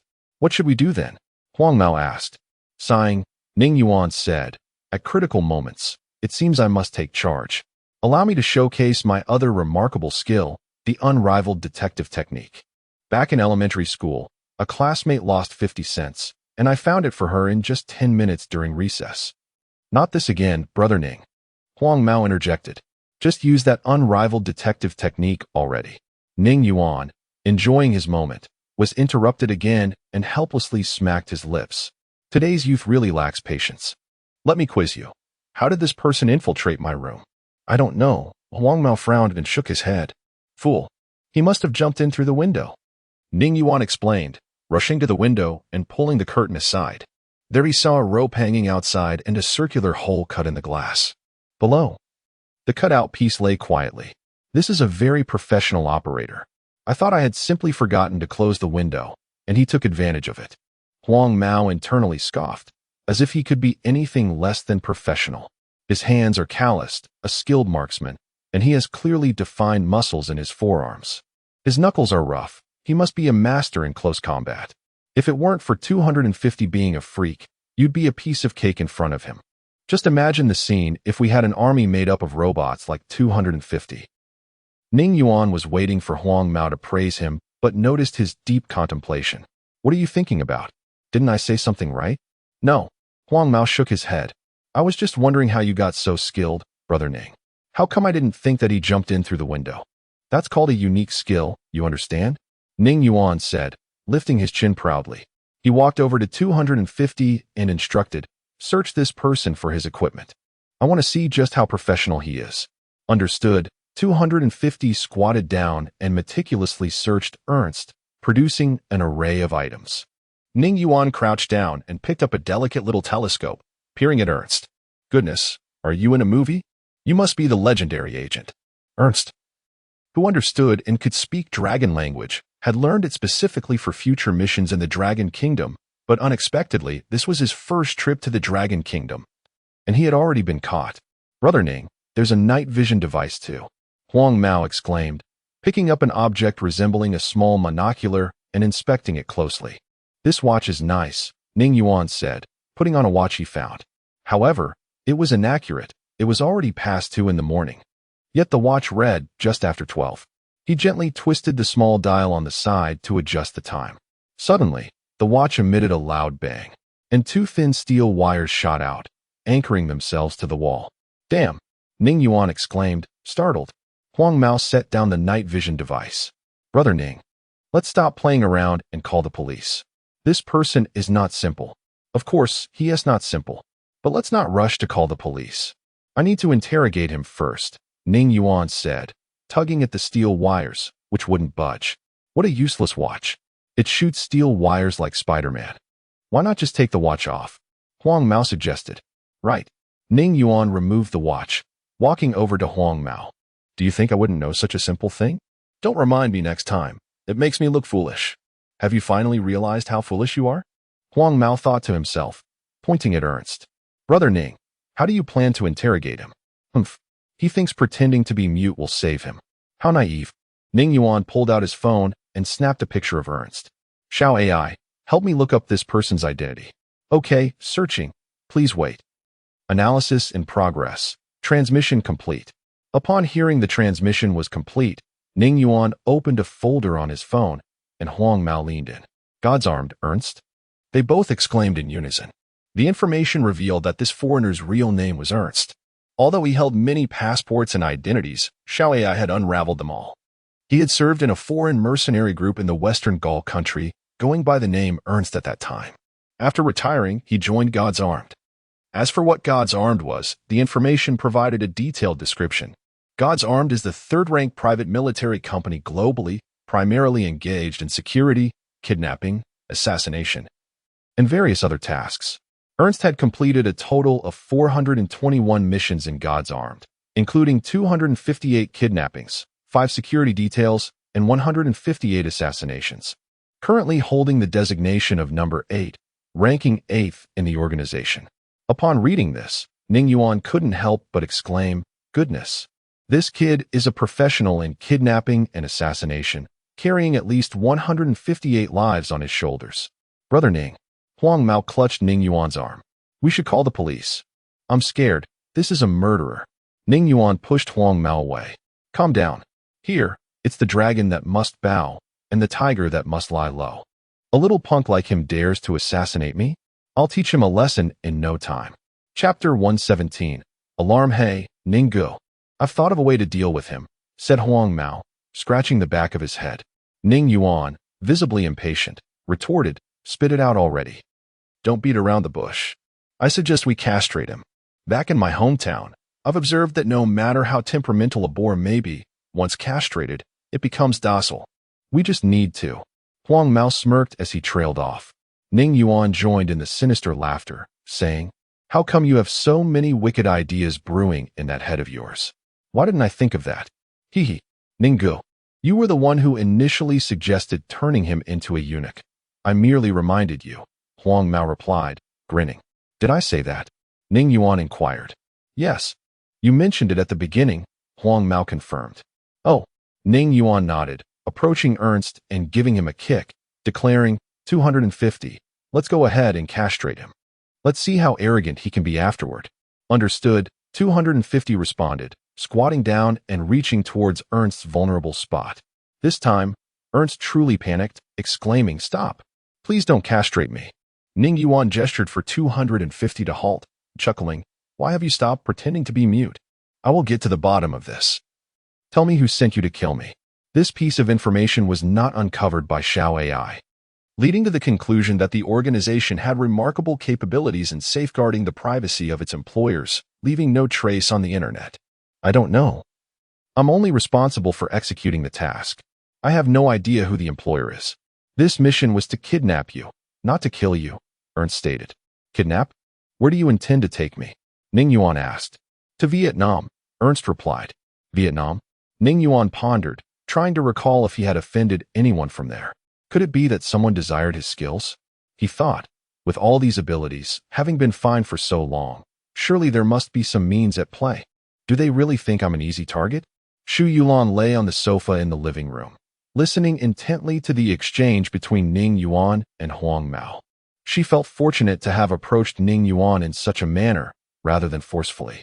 From their dialogue, she discerned that Ning Yuan possessed numerous aces up his sleeve, particularly intrigued by Xiao AI and 250. If memory serves, aside from the infatuated Huang Mao, the only other individual in this two-story building was Ning Yuan. Who were Xiao AI and 250? Ning Yuan instructed Xiao AI to investigate the information on the agent and asked 250 to search Ernst. These two figures appeared to be part of Ning Yuan's arsenal, and she was tempted to sneak a look or feign awakening to observe them. However, exercising caution, she ultimately decided against it. Currently, Ning Yuan's vigilance was at its peak. Her sudden appearance could raise his suspicions, especially since she had just arrived at the high-tech store when the agent appeared. It was all too coincidental. Xu Yulan's decision proved wise, as Huang Mao had already placed her at the top of his list of suspects. How could it be that just upon her arrival at the store, Ning Yuan encountered trouble? Such coincidences were hardly believable. There had to be some underlying scheme at play. Moreover, Huang Mao had some knowledge of the organization. Understanding that its founder had emerged from the Blackwater Security Company in the Lighthouse Nation, taking along a cadre of elite personnel. Naturally, Blackwater was unwilling to let this slide, issuing threats internationally that any attempts to encroach on their business would lead to dire consequences.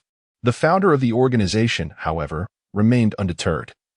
Thriving despite Blackwater's suppression and recruiting retired special forces from various nations, ultimately becoming the third-ranking mercenary group globally. So, can you tell me the address of your organization? Ning Yuan pressed, suddenly realizing he had no clue where this rogue outfit was based. Should he ever draw a winning ticket for some black market weapon, perhaps a high-tech one, he could obliterate this organization entirely, demonstrating to other mercenary groups the consequences of crossing him. He could also inquire with their client reception leader about who was behind this conflict and why they couldn't simply sit down and talk it out. Why do you want to know the address? Are you planning to stir up trouble? Ernst scoffed. Ning Yuan retorted coldly. You hit the nail on the head. I can tell from you that your organization is no good. I intend to make you lay down your weapons and become a better person. Do you understand? Ninggu. I've always wondered why bad people can simply lay down their weapons and become good, while good people must endure countless hardships to achieve the same, Huang Mao interjected. Ning Yuan was once again stumped by Huang Mao's question. He was curious about the peculiar thoughts swirling in Huang Mao's mind, how he could pose such bizarre inquiries. After a long pause, he finally said, Why are there so many questions? I'm not a walking encyclopedia. It's just the way things are, all right? Ha ha ha, Ernst sneered. I advise you not to seek your own demise. Huang Mao chimed in. Ninggu, we can't match their strength. It's best not to take risks. Patience will lead to tranquility, and a step back will open up new horizons. Reporting to the police and ensuring this murderer is behind bars should be our priority. Nonsense. The more I think about it, the angrier I get. If I take a step back, I feel I've lost even more. They think I'll swallow my pride and retreat? Not a chance. Ning Yuan kicked Ernst again, insisting, Speak up, or I'll go ahead and castrate you. Ha ha ha. Ernst laughed coldly. You'll never discover the location of the headquarters of the organization, for I don't even know it myself. Ha ha ha. Just wait. I will find out. Ning Yuan cursed at Ernst before turning to Huang Mao. Call the police. If we delay any longer, I fear this little brat will conjure up some more tricks. Huang Mao had been eagerly awaiting this directive. While Ning Yuan was distracted, he had already relayed the information to Renji, who was likely out on the streets hunting for Ernst's accomplices. Now they were just waiting to interrogate Ernst to uncover how many members of the organization had infiltrated Longhua and any other valuable information. All right. Huang Mao pulled out his phone, pretending to dial a number, while he actually connected with Renji. Hello, is this Yao Yaoling? A murderer has invaded the high-tech store in the suburbs. Oh no. Don't ask too many questions. Just hurry over, fast. Delays could lead to a life being lost. Approximately 10 minutes later, Huang Mao led a group of police officers upstairs, where Ernst had already transformed into a brand new mummy, save for his exposed head. Chapter 118. Into the police station, unable to find a rope at home, Ning Yuan In a moment of desperation, rummaged through the family medical kit and procured a bundle of gauze, binding Ernst securely. Huang Mao, having discovered a few pairs of unwashed, odorous socks in his room, stuffed them into Ernst's mouth and then applied wide tape to seal it completely. Ning Yuan inquired, "Is binding him not enough? Why must you also gag him with those foul socks? Is he likely to spring up and bite?" Huang Mao offered a well-reasoned response, stating that in films, notorious villains often resort to suicide when captured, and to prevent Ernst from biting off his tongue, stuffing his mouth with socks was a necessary precaution. Ning Yuan pressed further. "Why the smelly socks?" Huang Mao replied, "It is, of course, to punish this murderer. The more he suffers, the more the spirits of his victims will bless him from the afterlife. This is an act of accumulating virtue." Ning Yuan expressed his disbelief, stating that this was the first time he had encountered such twisted logic. The police officers were taken aback by Ernst's appearance, bewildered by the situation. A female officer, approximately 180 centimeters tall with a piercing gaze, stepped forward and asked, "What is going on here?" "Officer, this man is a professional agent. He attempted to kidnap me." Ning Yuan pointed at Ernst. "Please lock him up. He is extremely dangerous." "Based on my understanding, who is your uncle?" The female officer interrupted, saying, "You will also need to come with us to clarify the details." "Must I go?" "Officer, I truly do not wish to visit the station. That place brings bad luck." As Ning Yuan uttered these words, the officers behind him struggled to suppress their laughter, their faces reddening as they fought to maintain their composure. Upon hearing the word "aunt," the female officer's expression darkened, but she held her ground due to her duty, patiently explaining, "The involved party must provide a statement. This is standard procedure. Additionally, cooperating with the police is an obligation of every citizen in Long Country." "Very well." Ning Yuan, realizing there was no way around it, agreed reluctantly. He turned to Huang Mao and said, "Keep an eye on the shop. Don't let anything go missing while I'm away." "Rest assured, Ninggu," Huang Mao replied, patting his chest, "I will guard the store diligently. Even if I falter, nothing will be lost." Still uneasy, Ning Yuan took out his phone and sent a command to 250, who had already returned to the kitchen, instructing him to ensure the safety of the shop's contents against theft. After this incident, Ning Yuan was eager to complete his current task and have the system assist in upgrading and transforming the store. The police escorted Ernst away and asked Ning Yuan to recount the details of the incident in his room, taking numerous photographs and collecting every piece of evidence, including even the circular glass that had been cut from the scene. Having finished providing his statement at the police station, Ning Yuan was preparing to leave when someone pushed the door open and entered. "Renji, what brings you here?" Ning Yuan exclaimed. "Ha ha ha, Ning boss. I heard you were in trouble and rushed over without delay. How is that for loyalty?" Renji replied, grinning. "Stop it. If it weren't for my various skills, I would have been kidnapped to you country. Just let me know who is behind this, or I will ensure they suffer dire consequences." Ning Yuan stood up, looking intently at Renji. "Do you have any idea who is trying to harm me? If I knew who was after you, would I allow that mercenary to invade your shop?" Renji replied. Ning Yuan nodded. "True enough. I should head back. It's nearly 5 a.m. and I've been awake since after 2 a.m. "Wait a moment." Renji grasped Ning Yuan's arm. "Ning Yuan, do you want a wife? If so, we can help you find one." Ning Yuan brushed Renji's hand away, saying, "Don't be ridiculous. I'm still trying to figure out my own life. How can I possibly seek a wife? That would be absurd." With that, he yawned. "I'm exhausted. I'll head back now. Come by my shop sometime. I'll tell you how I subdued that agent." As Renji watched Ning Yuan leave, he sighed inwardly. It's easy to dodge a direct attack, but a hidden arrow is hard to guard against.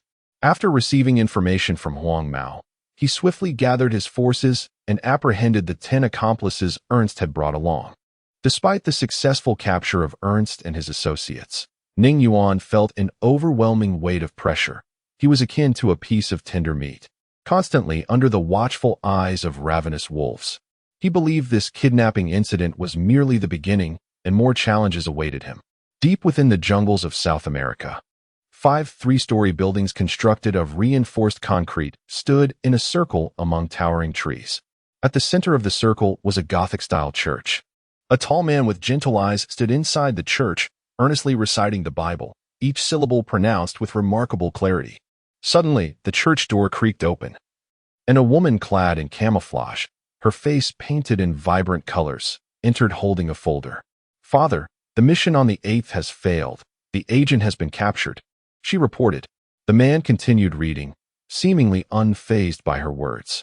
After an hour, he concluded his recitation, placed the thick Bible on the stone altar before him, turned to the woman, and took the folder from her hands, reading it as he spoke. "The owner of the black technology shop, Ning Yuan, possesses many advanced techniques."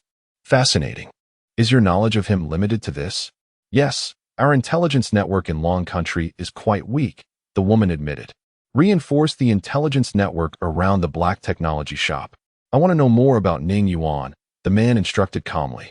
The woman straightened her posture, responding loudly, "Understood." "Do you have a preliminary plan for handling this mission failure?"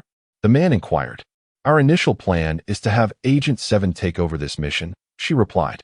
The man shook his head. "Abandon this mission entirely. The deposit is non-refundable. Let Agent 1 handle this matter. He knows what to do."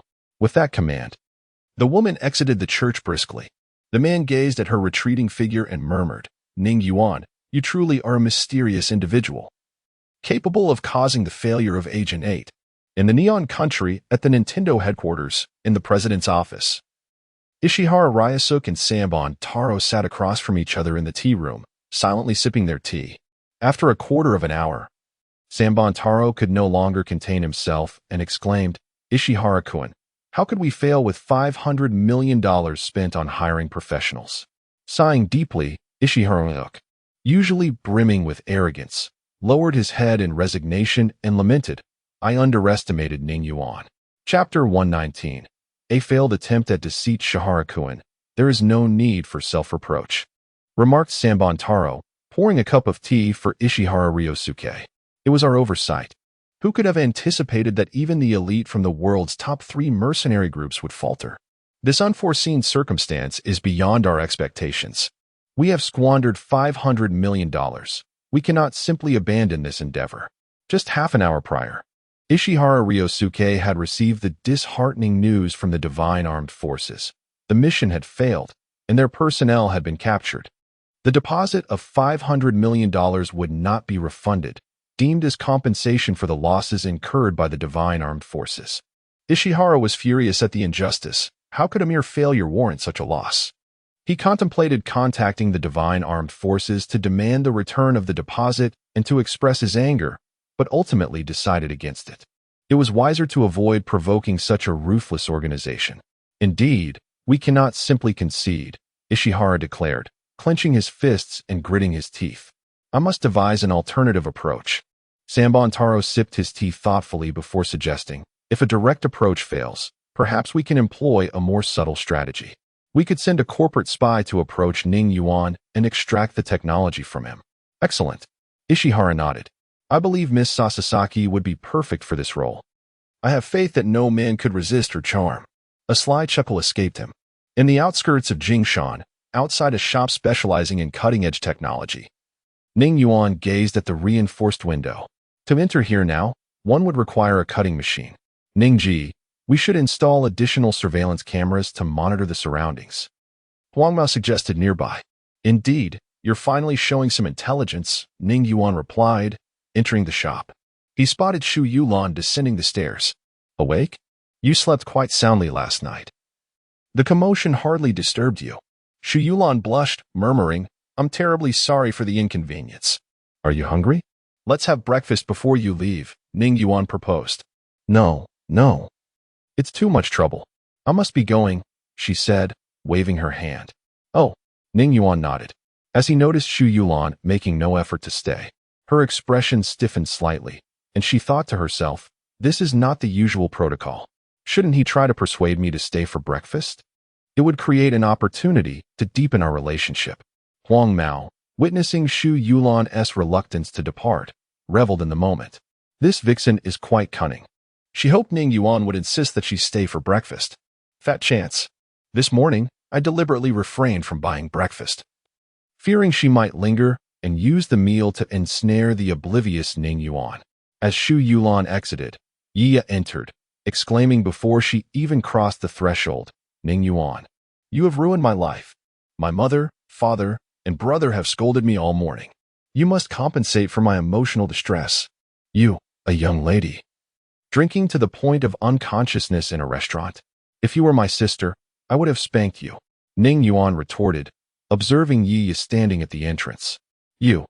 Yi struggled to counter Ning Yuan, her eyes reddening as tears streamed down her face like pearls from a broken string. "Ning Yuan, why are you so harsh? I hate you." She ran out of the shop sobbing. "Wait." Ning Yuan hurried after her, grasping her arm. "Stop crying. There are too many cars on the road. It's unsafe. Come back with me to the shop." Yi shook off his hand, turning her back to him. "Do you really dislike me that much?" "Boo-hoo. Of course not," Ning Yuan insisted, pulling her arm again. "Let us return to the shop. Look at all these people watching us. They might think I've done something terrible to you." Yi glanced around and noticed many passers-by recording them with their phones. She huffed and ran towards the shop, shouting, "I absolutely despise you." Sighing, Ning Yuan shook his head and returned inside. "Where is she?" Upon entering, he discovered Yi was nowhere to be seen. "She probably went upstairs to wash her face," Huang Mao remarked. "Not very courteous of her. One might think this is her home," Ning Yuan said, rubbing his stomach.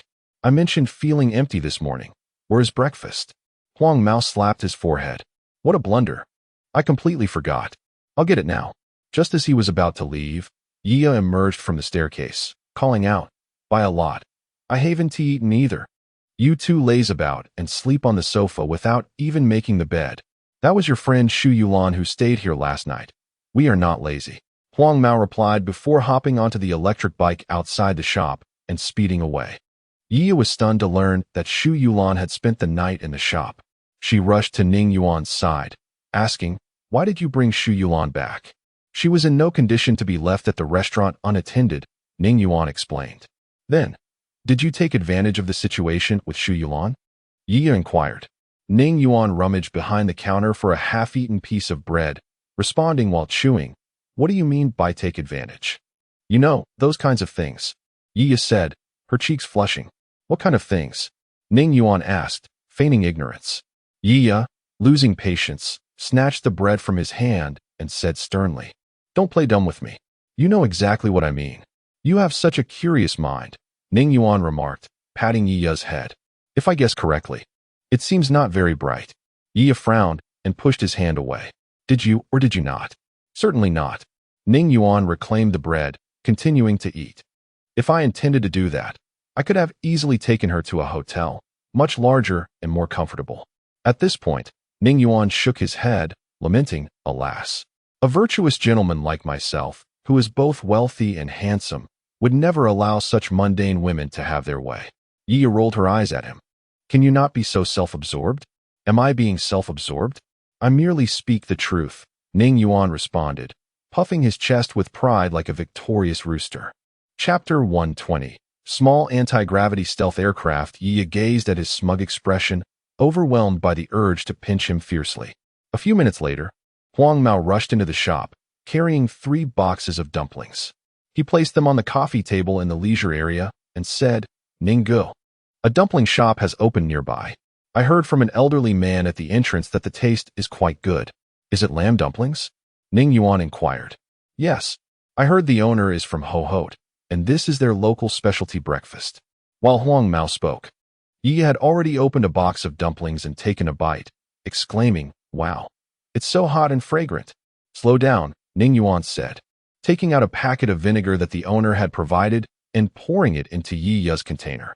"Lamb dumplings should be dipped in vinegar, otherwise they can be quite greasy. Why are you suddenly so kind to me?" Yi looked up and asked.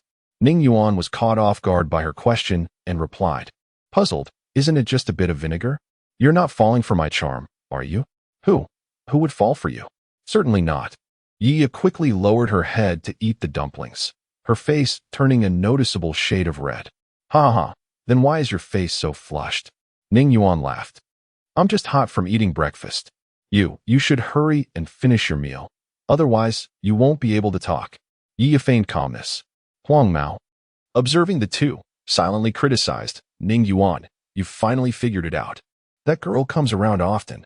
Do you really think she's just here for your meals? This time, it's settled. Shu Yulan won't have a chance to slip in. After finishing breakfast, Yi hurriedly declared, "I'm off to school," and rushed away. Ning Yuan shook his head and approached the high-tech vending machine, noting that only over 10,000 out of 50,000 virtual reality gaming consoles had been sold. There was still a long way to go to complete the task. He wondered what the system's reward for upgrading the store would entail. It would be great if it could enhance the store's security. Suddenly, he recalled that he still had 2 chances to draw prizes. The day passed swiftly, and after dinner, Ning Yuan followed his usual routine of lighting 3 incense sticks for the Buddha, praying for good fortune in his draw, hoping, ideally, for a high-tech cannon to eliminate those who had wronged him in one fell swoop. After finishing, he washed his hands thoroughly to avoid the bad luck of the previous draws, where he ended up with worthless items. With the preliminary preparations complete, Ning Yuan returned to his room, locked the door, and sat cross-legged on his bed. With a thought, he summoned the lottery panel and silently recited, "Buddha, Taishang Laojun, Queen Mother of the West, Guanyin Bodhisattva, Sun Wukong." He chanted the names of every deity he could think of.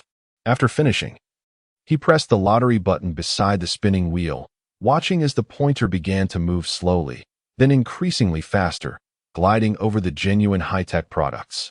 Ning Yuan's heart sank as he realized the starships, warp vessels, antimatter cannons, cloaking devices, and space elevators were all gone. Nothing remained. As the wheel came to a halt, despair enveloped him. All that was left were useless items, cancer-curing drugs, anti-gravity skateboards, nuclear batteries, and detailed documentation on personal nuclear weapon manufacturing processes. What on earth? What use do I have for nuclear weapon manufacturing data? To play with his fireworks? Ning Yuan watched as the pointer slowed down, crossing over the orbital annihilation cannon before finally stopping. Ding! Congratulations! You have obtained a small anti-gravity stealth aircraft. Would you like to claim it now? Ah, this seems rather promising. A flying machine, and a stealth one at that. Ning Yuan contemplated, and a plan gradually took shape in his mind. Claim it now, he said. As soon as he finished speaking, a brilliant silver light illuminated the room, so dazzling that Ning Yuan quickly shielded his eyes with his arm to prevent them from being blinded. After about 3 seconds, the silver light faded, and when he lowered his arm, he was nearly knocked off his bed by the sight before him. A silver egg had appeared in his room, similar to the one he had encountered on Mars, albeit slightly more rotund. The previous egg was pointed and streamlined, while this one was stout and short. Ning Yuan suspected it to be a defective product that the system had mistakenly deemed a reward. Oh no! Caught off guard again, Ning Yuan donned his flip-flops and approached the egg for a closer inspection, only to discover a small booklet resting atop it. Its silver cover inscribed with instructions for the anti-gravity stealth aircraft. He picked up the manual and started reading. After a few pages, a smile spread across his face. This small aircraft was extraordinarily powerful, equipped with an anti-gravity engine, capable of traversing from the Eastern Dragon Kingdom across the ocean to the Western Lighthouse Nation in just the time it takes to enjoy a cup of tea. Its energy source was nuclear fusion, featuring a controllable nuclear fusion reactor on board. Yet, the most impressive aspect was its true stealth capability, not merely evading radar like those supersonic stealth fighters. The system-made aircraft, once the stealth mode was activated, could fly directly to the president's office in Lighthouse Nation without anyone noticing. Indeed, anything produced by the system is of exquisite quality. This aircraft would outclass any fighter jet in the world. No, it was incomparable, a dimensional strike. The only regret was the absence of weapons on board. However, with its stealth functionality combined with its speed, Ning Yuan felt emboldened to embark on some ventures. Xiao AI, can you determine the exact location of the divine armament? Ning Yuan inquired, pulling out his phone. Of course. The CIA servers in Lighthouse Nation are my database. They have everything you could possibly need. To my knowledge, this current president has a penchant for green underwear, Xiao AI replied. What? Ning Yuan was bewildered. Is the CIA that idle? Instead of gathering critical intelligence, they spend their time studying the president's underwear color? According to their records, when the president wears green underwear, it signifies he is seeking companionship with young, attractive women. Conversely, If he wears another color, it means he is not. They relay this information to the president's private medical team. Based on my analysis, the president may have a heart condition and cannot be subjected to too much stress. Ning Yuan interjected, I get it. They are worried about the president collapsing in bed. Given his age, he should focus on resting. This lifestyle is unsustainable, and something will inevitably go wrong. I saw on the news that he stumbled twice just getting on a plane. He's clearly in poor health, yet his spirit remains unyielded. Chapter 121. The Woes of Immortality. Let us not dwell on this matter. According to the records within the CIA servers, the headquarters of the Divine Armed Forces is located on a small island in the Pacific, which belongs to Great Britain, said Xiao AI. Great Britain? Isn't that the ancestral land of the Lighthouse Nation? Why does its shadow loom everywhere? How unfortunate, Ning Yuan remarked. I apologize, but I have analyzed the information, and it appears to be a false address. The true location lies deep within the South American jungle. Their traces left on the dark web have betrayed their position. The exact coordinates are 3446 foot W and 709 S, Xiao AI informed. Please send a message to 250, requesting him to come to my room, Ning Yuan instructed. Certainly, Xiao AI replied. In the heart of the South American jungle, a Gothic cathedral basked in sunlight, with a cross atop it radiating a sacred glow. Due to the time zone difference, it was daytime here. Ning Yuan sat in the aircraft, gazing at the cross atop the cathedral, yawned, and murmured, It is truly astonishing to traverse from darkness to light in merely 10 minutes. After asking Xiao AI to summon 250, he prepared for departure. The notion of a gentleman avenging himself is often said to take 10 years, but for him, it was entirely implausible. He believed in swift retribution, ideally executed at the moment of offense, and if that was not feasible, it should not exceed a month.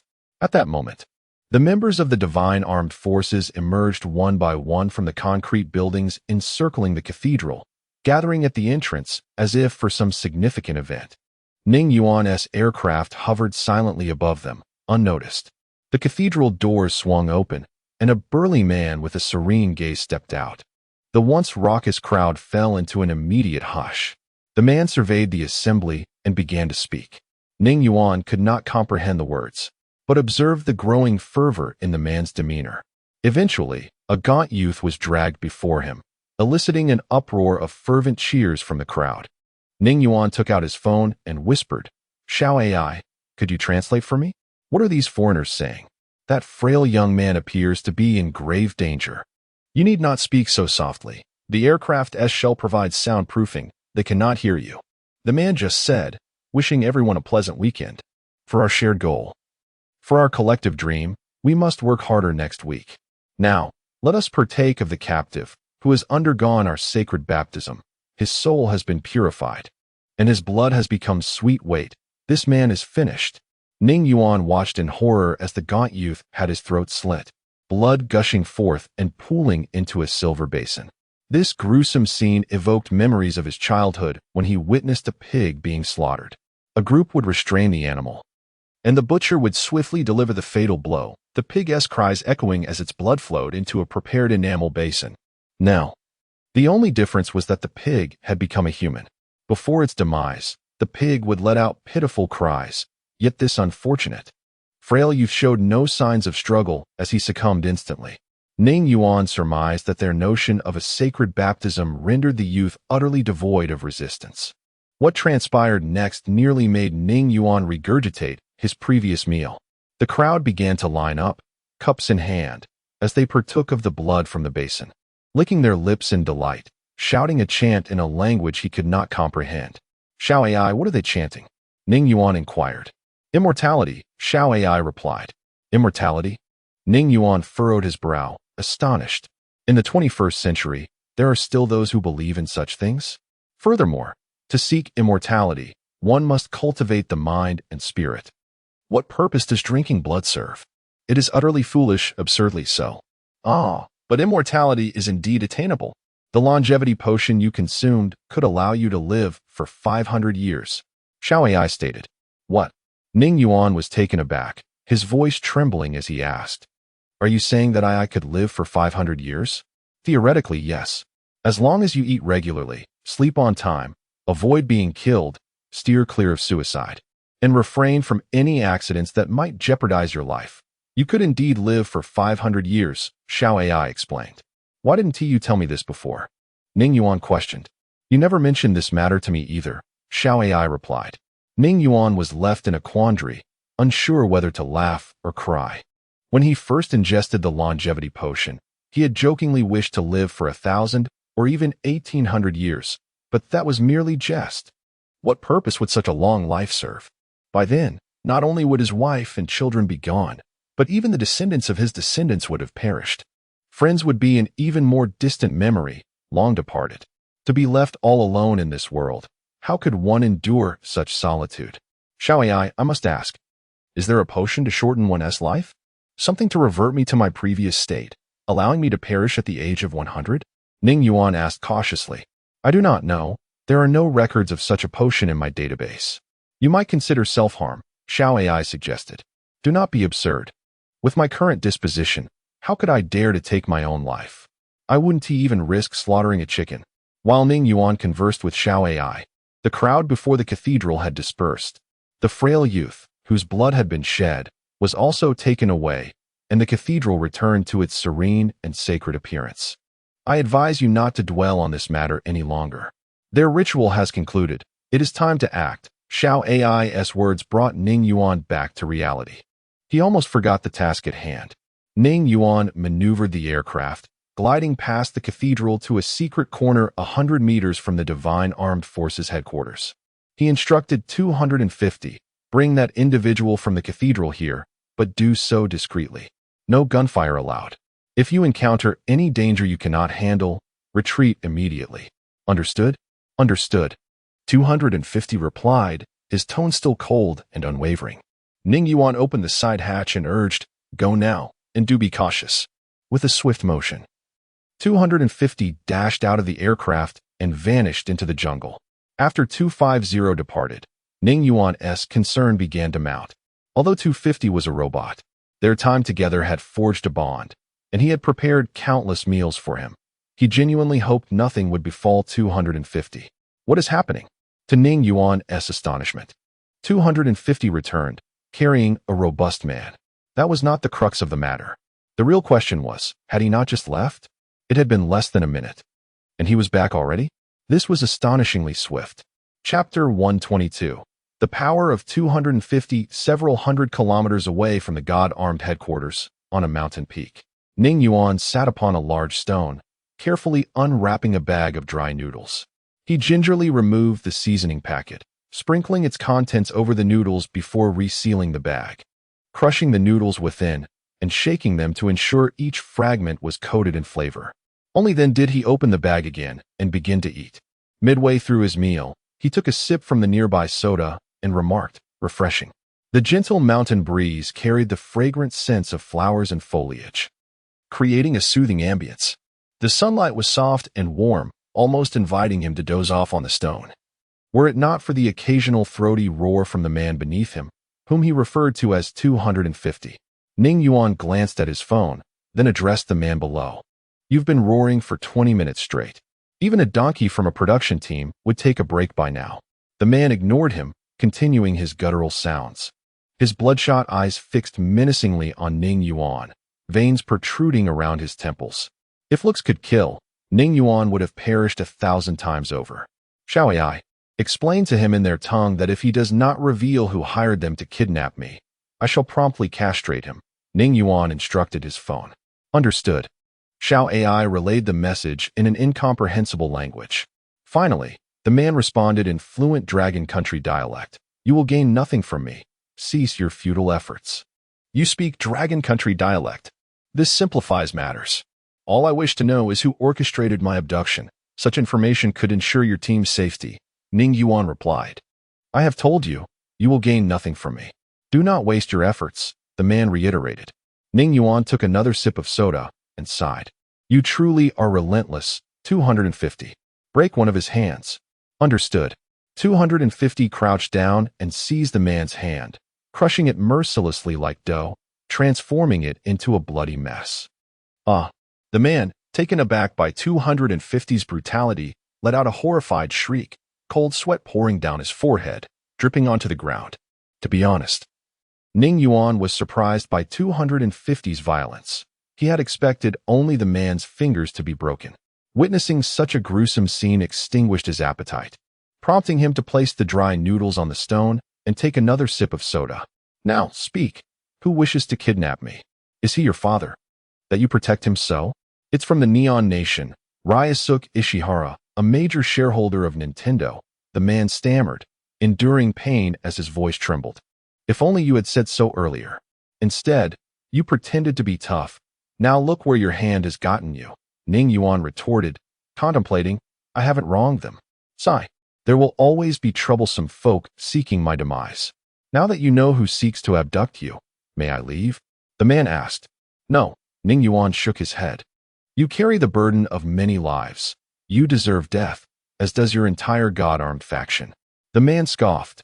Our supporters are the world's strongest nation, the Lighthouse Nation. This is merely the headquarters. Our branches span the globe. Should you kill me or anyone from the headquarters, you will face unending assassinations from both the Lighthouse Nation and God-armed. Your ultimate fate is death. It would be wise to release me.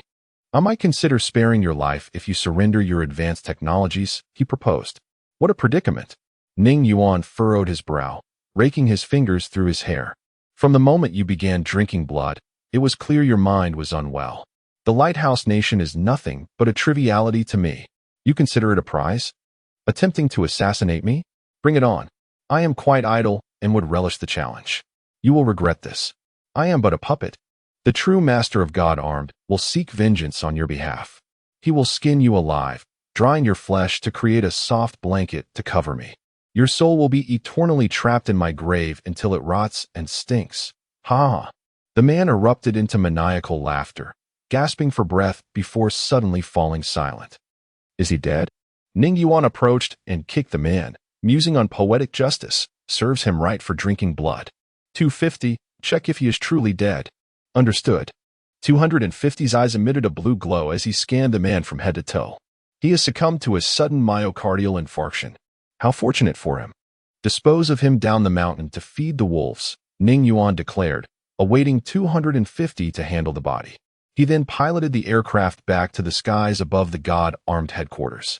At that moment, the atmosphere around the headquarters was serene, with groups of people gathering with beers, laughter erupting periodically. Some couples were engaging in intimate activities in secluded corners. Ning Yuan exclaimed in disbelief, what an eyesore. Why not conduct such activities indoors? Do they fear not being bitten by mosquitoes? Scanning complete. There are 10 snipers, 50 armed sentinels, and 100 personnel across 5 buildings. Outside, 43 individuals are leisurely drinking, while 10 are engaged in reproductive activities. 250's voice resonated in Ning Yuan's ear. How long will it take to eliminate them? Ning Yuan prepared to have 250 eradicate the people, not out of cruelty, but because their savagery, drinking human blood, rendered them beasts in human guise. They must be dealt with. Theoretically, I require 15 minutes. In practice, it may take between 15 to 25 minutes, 250 informed. Very well, quite impressive. Ning Yuan maneuvered the aircraft to a small hill near the God-armed headquarters and opened the hatch. 250, go and eliminate those people now. Understood. 250 leaped from the aircraft, transforming into a shadowy figure racing towards the headquarters. Ning Yuan swiftly closed the hatch and piloted the aircraft to hover above the God-armed headquarters, eager to witness the full extent of 250's prowess. 250's performance once again exceeded Ning Yuan's expectations. Is he truly this powerful? It feels as if he has activated some cheat. Is he even human? Ning Yuan observed as 250 darted through the crowd, a blur, his true form only visible when he paused to snap someone's neck. Chapter 123. Departing for the Neon Nation, this brought Ning Yuan to recall certain martial arts films, where an unparalleled swordsman encounters a group of villains intent on his demise. He remains utterly unfazed, drawing his sword and gracefully weaving through the throng. After a flicker of chilling light, the swordsman returns to his original position, and as the blade settles back into its sheath, a crimson line appears upon the neck of one villain. who then clutches at the wound in disbelief before collapsing to the ground. The current situation mirrored that of the villains facing the unparalleled swordsman. The snipers concealed by the divine armed forces suddenly felt a searing pain in their necks, and before they could comprehend the situation, darkness enveloped them. The sentries on watch were equally caught off guard, their lives extinguished before they could react. The sequence of elimination by the 250 squad began from the outside, first silencing the hidden snipers, then the watchful sentries, before addressing those within the buildings. After methodically clearing each structure, the final targets were the idlers outside, indulging in drink and leisure activities. The entire operation unfolded over 20 minutes, much of which was squandered in the pursuit of targets. Upon witnessing the ferocity of the 250 squad, the divine armed personnel lost the nerve to draw their weapons and instead fled into the surrounding jungle, terrified. The dispersal of their numbers rendered them vulnerable, as precious time slipped away in their frantic escape. Ning Yuan sat within the aircraft, observing the fallen figures scattered on the ground. A commonality among them was that their faces were turned towards the ground, as the 250 squad executed them with a single maneuver, an abrupt twist of the neck. He was akin to a neck-twisting maniac, contemplating whether to scour the bodies. Ning Yuan hesitated, weighing the prospect of bad luck against the reality of the numerous lives he had ordered to be extinguished. Ultimately, he dismissed the notion, attributing his reluctance to a twinge of cowardice and a fear of the supernatural. Yet, upon realizing that the deceased were all foreigners, he reassured himself that as a citizen of the Dragon Nation, their spirits held no sway over him. After some deliberation, Ning Yuan brought the aircraft to a halt at the entrance of a church, stepping inside under the protection of the 250 squad. This was the most solemn Western-style church he had ever encountered, with a lofty ceiling adorned with various cherubic angels, plump and unadorned. The stained glass windows depicted a vibrant array of Western mythological figures, casting a kaleidoscope of colors as sunlight streamed through, creating a breathtaking spectacle. This scene stirred memories of a Christmas Eve visit to a church, where he had found nothing of value, and had only entered to seize a festive apple. After perusing the church, Ning Yuan ventured into the nearby concrete structures, uncovering various documents, most pertaining to the Lighthouse Nation. The man whose hand had been incapacitated by the 250 squad exhibited no signs of panic. Indeed, the divine armed forces bore connections to the Lighthouse Nation, having been supported by the CIA to undertake unsavory tasks that the agency preferred to avoid. These included assassinations of political adversaries and the abduction of accomplished scientists in critical fields. One document revealed that the divine armed forces had assisted the Pfizer pharmaceutical company in the Lighthouse Nation by abducting civilians from a small African nation, totaling 203 individuals, all robust young men. The records did not specify the purpose behind these secret abductions, but Ning Yuan's mind raced with the notion of live experimentation, suspecting that these individuals were treated as lab rats. Aside from documents, the most abundant find was an array of weaponry. The sheer variety of firearms left Ning Yuan astounded. He picked up a handgun and requested instruction from the 250 squad on its use, loading the magazine with bullets in preparation for some target practice in an open area. However, after a moment of reflection, he reconsidered. Should there be any remnants of the divine armed forces nearby, the sound of gunfire could attract danger. Despite the protection of the 250 squad, better to be cautious than to court disaster, he mused. Shall I? Please hack into the headquarters account and access their task platform on the dark web. Under the name of headquarters, issue a mission to every division of the divine armed forces, including an assassination order for Nintendo shareholder Ryoichi Ishihara, Ning Yuan commanded while seated before a row of computers. Having given up on the idea of shooting practice, he discovered the room designated for task assignments. Each computer was connected to a satellite network, displaying a forum-like page filled with incomprehensible letters and words.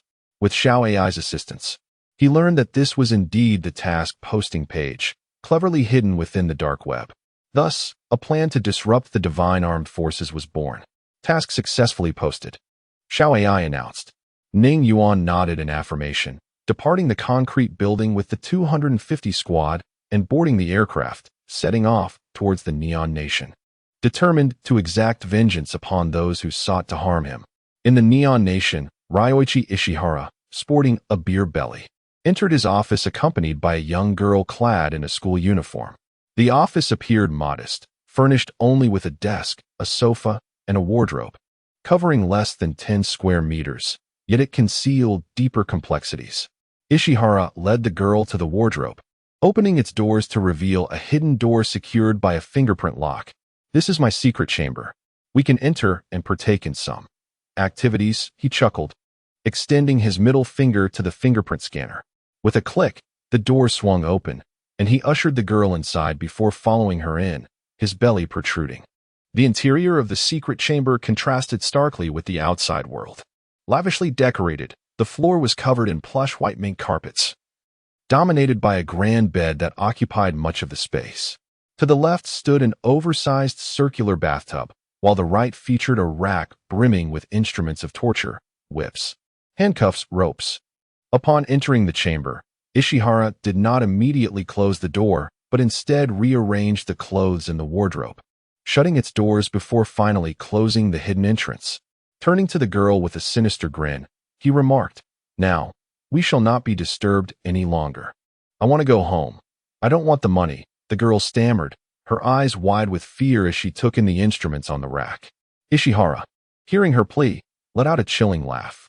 Lighting a cigar from the bedside table, he inhaled deeply, exhaling a cloud of smoke towards her face.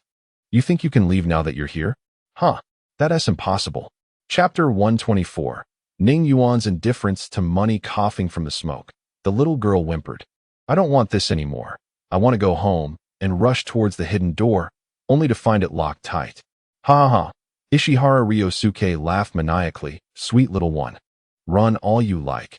The more you flee, the more exhilarated I become." Seeing the veins bulging on Ishihara's forehead, the girl was terrified, realizing he regarded her as prey, and sobbed as she hid behind the bathtub. "Sweet little one, I'm coming." Ishihara placed his cigar in the ashtray and, arms wide open, approached her. Suddenly, a loud bang interrupted Ishihara's advance, and he turned to see two men had unexpectedly entered the room. One was clad in black, wearing dark sunglasses, a muscular figure resembling an inverted triangle. The other was fair-skinned, handsome, with a hint of a sardonic smile. The specially designed alloy door lay beneath their feet, its steel framework violently torn apart. Ning Yuan pulled out his phone to examine a photo, scrutinizing the man before him, and furrowed his brow. Aside from his pallor, everything else fits. This must be Ishihara Ryosuke. Ishihara scrambled to the bedside table, grabbing his phone. "You've mistaken me. Get out now, or I'll call the police." Still trying to call someone, Ning Yuan thought, noting Ishihara's frantic gestures, which revealed his intentions. 250, seize him and take the phone. In less than a second, 250 had Ishihara pinned down, snatching his phone away. Ning Yuan intended to have a word with the deluded Ishihara. He couldn't fathom how Ishihara failed to recognize him. Suddenly, he noticed a little girl in a JK uniform cowering behind the bathtub. Observing the room's surroundings, Ning Yuan realized the absurdity. Ishihara, over 50 years old, was still embroiled in such antics, oblivious to the risks of overexertion leading to a heart attack. He approached the girl. "Stop crying. It's time to go. Surely, there are better ways for someone your age to earn a living than this." The girl let out a sudden scream, startling Ning Yuan, who barely had time to react before she dashed out of the room. Not even a word of thanks. "If it weren't for me, you would have been harmed by that brute," Ning Yuan mentally grumbled, suddenly recognizing that the girl likely didn't understand him. With her departure, it was time to focus on business. Ning Yuan pulled a chair from the corner and sat before Ishihara. "Ishihara Ryosuke, you've certainly devised an elaborate scheme, creating a hidden room in your office, making it difficult for anyone to find you. However, your days of comfort are over. You chose to kidnap me."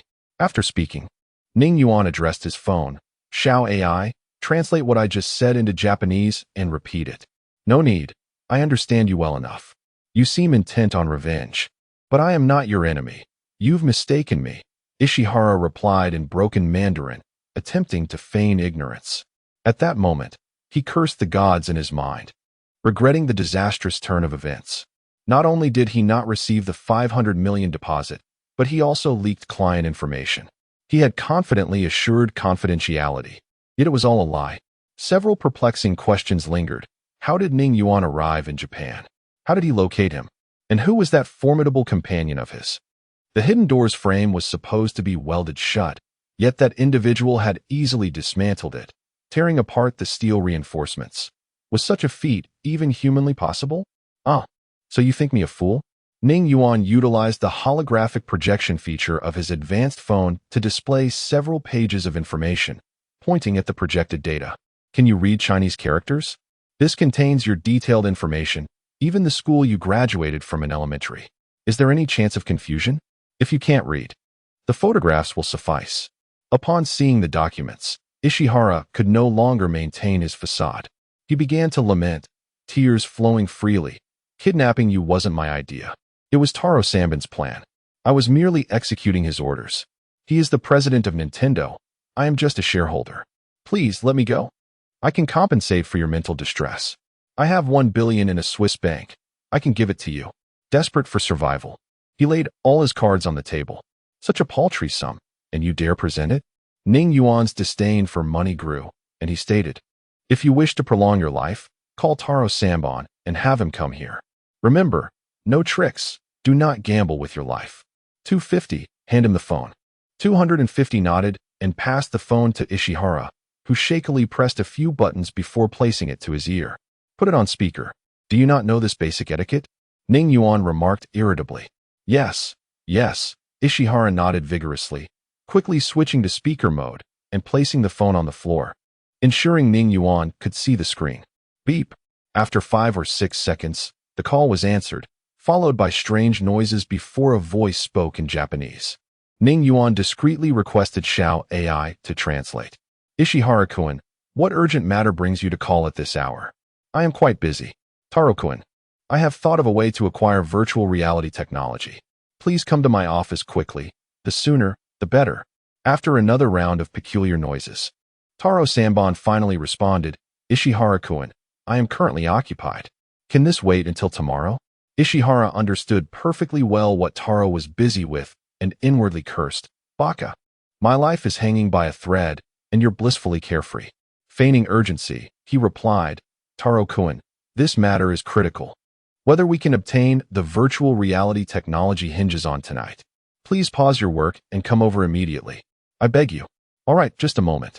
I will be there shortly, Taro Samban replied, realizing the potential to acquire the virtual reality technology that night. He hastily donned his clothes, tidied his hair, and rushed out, driving at full speed towards Nintendo's headquarters. Chapter 125. A lesson for the monkey at Nintendo headquarters. Ryohei Ishihara grimaced and said, he'll be here soon. Can I at least stand up? I can hardly breathe being stepped on like this. All right, you're doing well, Ning Yuan replied. Rising to his feet and moving to the shelf on the other side of the bed, he retrieved a rope hanging there and tossed it to 250, instructing him to bind Ishihara to the chair. Okay. 250 removed his feet and lifted Ishihara as if he were a chick, placing him onto the chair and quickly securing him with a firm knot. Ishihara exhaled with relief, tears in his eyes as he pleaded, I've done everything you said. Please let me go. I never intended to kidnap you. Stop, Ning Yuan interrupted. Sitting comfortably in that chair is not an invitation for you to beg for mercy, but rather an opportunity for you to reflect on how you might atone for your sins. Do you understand? I understand. Ishihara nodded fervently, like a chick pecking at grain. I am guilty, I will atone. I just happened to think of something that could somewhat mitigate your transgressions, Ning Yuan stated. What is it? Ishihara, relieved at the prospect of redemption, felt a weight lift from him. If he could make amends, it meant Ning Yuan would not threaten his life. According to the records, you are still a member of the imperial family of Neon? Ning Yuan inquired. Yes, I am a collateral member of the imperial family, Ishihara replied. Good. Ning Yuan nodded thoughtfully. Do you have the authority to access the Neon National Museum? I need to retrieve something from there. Ishihara looked at Ning Yuan with disbelief, thinking, is this person insane? He dares to steal from the museum? With its security measures, anyone attempting to pilfer artifacts would be captured in no time. However, This presented a splendid opportunity. If Ning Yuan were caught, wouldn't he be saved? I have access, but I need to contact them in advance, Ishihara hastily replied. Ning Yuan nodded. His visit to the Neon National Museum was entirely spontaneous. Due to historical reasons, when the Dragon Kingdom was in decline, Neon took the opportunity to seize numerous national treasures from them. Since he was already here, it would be remiss not to return with items left by his ancestors. I recall that your imperial family possesses 3 legendary treasures. What are they and where are they kept? Ning Yuan asked. Ishihara was astonished that Ning Yuan had set his sights on the legendary treasures of Great Neon. It was, as the saying goes, a heart that is never satisfied will swallow an elephant, illustrating sheer greed. However, this worked to his advantage. If he could lead Ning Yuan to the palace, he would become a mere fish on the chopping block, subject to Ning Yuan's whims.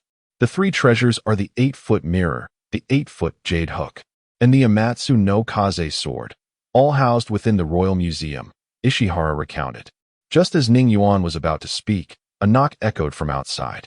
250. Go and bring in the person knocking. Make sure they don't shout. We can't afford to make any noise. Understood. 250 quickly exited the room. Ishihara heard the knock too, but he couldn't afford to dwell on it. If he didn't betray Sanbentaro, he would surely die. His priority now was survival. Sanbentaro's fate was of no concern to him. Your friend Sanbentaro has arrived. The show is about to begin, Ning Yuan remarked as 250 returned, forcibly dragging Sanbentaro into the room, one hand over his mouth, the other around his neck. Upon seeing Ishihara bound to the chair and standing next to the person he longed for, Ning Yuan, Sanbentaro instantly grasped the situation. Ning Yuan, observing Taro's struggles, chuckled. You have quite the fiery temperament. 250, show him some colors. All right. 250 pinched Taro's waist, reddening his face and causing cold sweat to stream down. Are you subdued? Ning Yuan questioned. With his mouth covered, Taro could only produce muffled sounds, nodding hastily. He certainly didn't want the man holding him to squeeze him again. He had nearly felt his ribs snap from the last pinch. Oh, you understand dragon language as well? Ning Yuan asked. His dragon language is better than mine. He learned it to develop a game about dragon culture in his youth, Ishihara interjected. Excellent. That saves me the trouble of translating. 250. You can remove your hand from his mouth, Ning Yuan commanded. Once 250 released Taro, he immediately shouted, Boss Ning, I didn't plan this kidnapping. It was Ishihara's idea. He wanted to obtain virtual reality technology from you. Keep your voice down. If you attract attention, you'll all be dead, Ning Yuan warned. Taro lowered his voice, insisting, I swear, it was my plan. It was Ishihara's. Clearly, it was your plan. You even provided the 500 million for Armed God. You orchestrated the entire affair. I am merely a puppet in your hands, Ishihara countered, glancing at Ning Yuan, hoping he would believe him. Taro exclaimed urgently, Boss Ning. He's lying. I'm telling the truth. No, I am telling the truth. Ishihara retorted. I am the truth. You are the falsehood. I am the truth. Enough. Both of you. Be quiet. Are we here to play the roles of the real and false Monkey King? Ning Yuan stepped forward, addressing Taro. Ishihara has already agreed to assist me with a few matters, which means he is temporarily useful. Do you grasp my meaning? Taro quickly replied, I understand. I can serve you too. I can do anything. Forget it. Ning Yuan waved his hand dismissively. You are of no use and can only serve as a chicken. A spectacle for the monkey. Upon hearing this, Taro panicked, pleading with tears, please don't kill me. I am valuable. Rest assured. I won't kill you. That would be too merciful. 250, snap his spine. Ensure he spends the rest of his life in a hospital bed. Ning Yuan's prior statement had rekindled Taro's hope, but the latter declaration plunged him into an abyss of despair. Understood, 250's movements were swift and decisive. In a few moments, before Taro could even scream, he collapsed, feeling utterly numb. His mouth was numb too. He couldn't utter a sound. His limbs lacked any sensation. Suddenly, for words flashed in Taro's mind. I am paralyzed. Upon witnessing Taro Sanben's fate, Ryusuke Ishihara was immediately drenched in a cold sweat. He silently implored Yuan Ning not to notice him, wishing he could vanish into the ground. Yet, as fate would have it, Yuan Ning approached him. "Ah!" Ryusuke Ishihara cried out. "Please, don't come any closer." Silence. Yuan Ning frowned as he stood before Ryusuke Ishihara. "Anyone would think I was about to do something to you. Contact the museum staff and inform them that you'll be bringing a guest for a tour." Yes. Ryusuke Ishihara stammered, nodding vigorously. "I'll need my phone."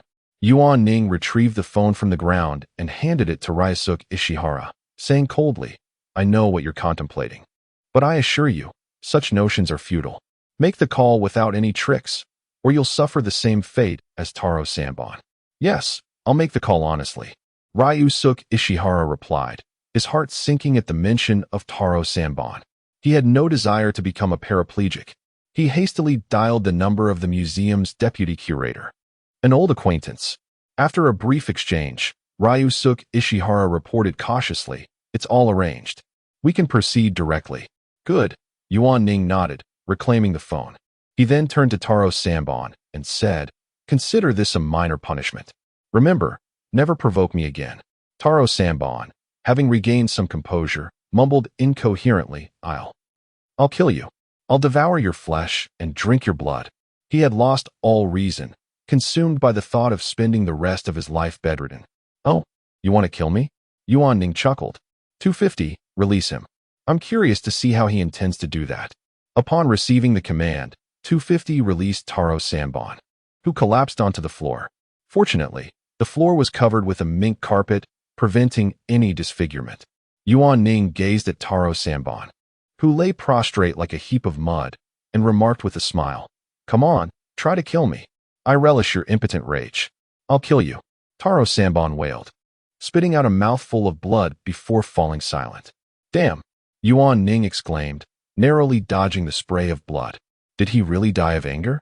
Is that even possible?" 250. Check if he's dead, but avoid getting blood on your feet. Affirmative. 250 circumvented the pool of blood on the carpet, approached Taro Sanbon, and scanned him from head to toe with a blue light emanating from its eyes. "He is deceased, the cause of death being heart failure." Yuan Ning muttered, "Well, that absolves me of guilt. He brought it upon himself. I had no intention of killing him. Yuan Ning is a demon. He can literally enrage someone to death. Evil spirits, begone." Ryusuke Ishihara, pale with fear at the sight of Taro Sanbon's demise, began to pray fervently. 250. Untie the person on the chair and escort him to the outer office. Yuan Ning glanced at his phone and noted that it was already past 4 a.m. He couldn't afford any more delays or he would miss breakfast. Understood. 250 swiftly untied Ryusuke Ishihara and led him to the outer office, followed by Yuan Ning. "My car is parked in the garage downstairs. It'll only take 20 minutes to reach the museum," Ryusuke Ishihara suggested, hoping to expedite Yuan Ning's departure and secure his own release. "Driving is too slow." Yuan Ning closed the closet door and declared, "Open the hatch." Instantly, a large, silver, oval-shaped vessel materialized in the office. A circular opening appeared on its side, revealing the seats within. Ryusuke Ishihara was dumbfounded, utterly paralyzed. What kind of technology is this? Is this a scene from a science fiction movie? A spacecraft appearing out of thin air in an office? This defies all logic. 250. Escort him to the back seat of the aircraft. Yuan Ning boarded the vessel first. Affirmative. 250 promptly carried Ryusuke Ishihara onto the aircraft. Before Ryusuke Ishihara could even take in the interior of the spacecraft, he heard Yuan Ning instructing 250 to carry him out. Upon his exit, he found himself in a completely different environment, near the artificial forest surrounding the museum. Yuan Ning emerged from the spacecraft and commanded, "Enter stealth follow mode." As soon as he finished speaking, the spacecraft vanished. In this mode, the spacecraft remained invisible while trailing behind him at all times. Excellent. Now let's go acquire some artifacts. As many as possible, with the goal of repatriating all the cultural relics that Japan plundered from China. And perhaps, we'll stir up some trouble along the way. Ryusuke Ishihara remained in a state of shock. The appearance of the spacecraft had astonished him. The instantaneous journey from the Nintendo headquarters to the vicinity of the museum had astounded him, and the disappearance of the spacecraft before his very eyes had astounded him even more. However, Upon witnessing Yuan Ning's sinister grin, he snapped out of his stupor and pleaded in a tearful voice, "Mr. Yuan, please don't kill me. Didn't you want me to take you to the museum? I can still be of use to you. Who said anything about killing you? Let's go. If you delay my breakfast, I'll have you castrated," Yuan Ning retorted. "Yes."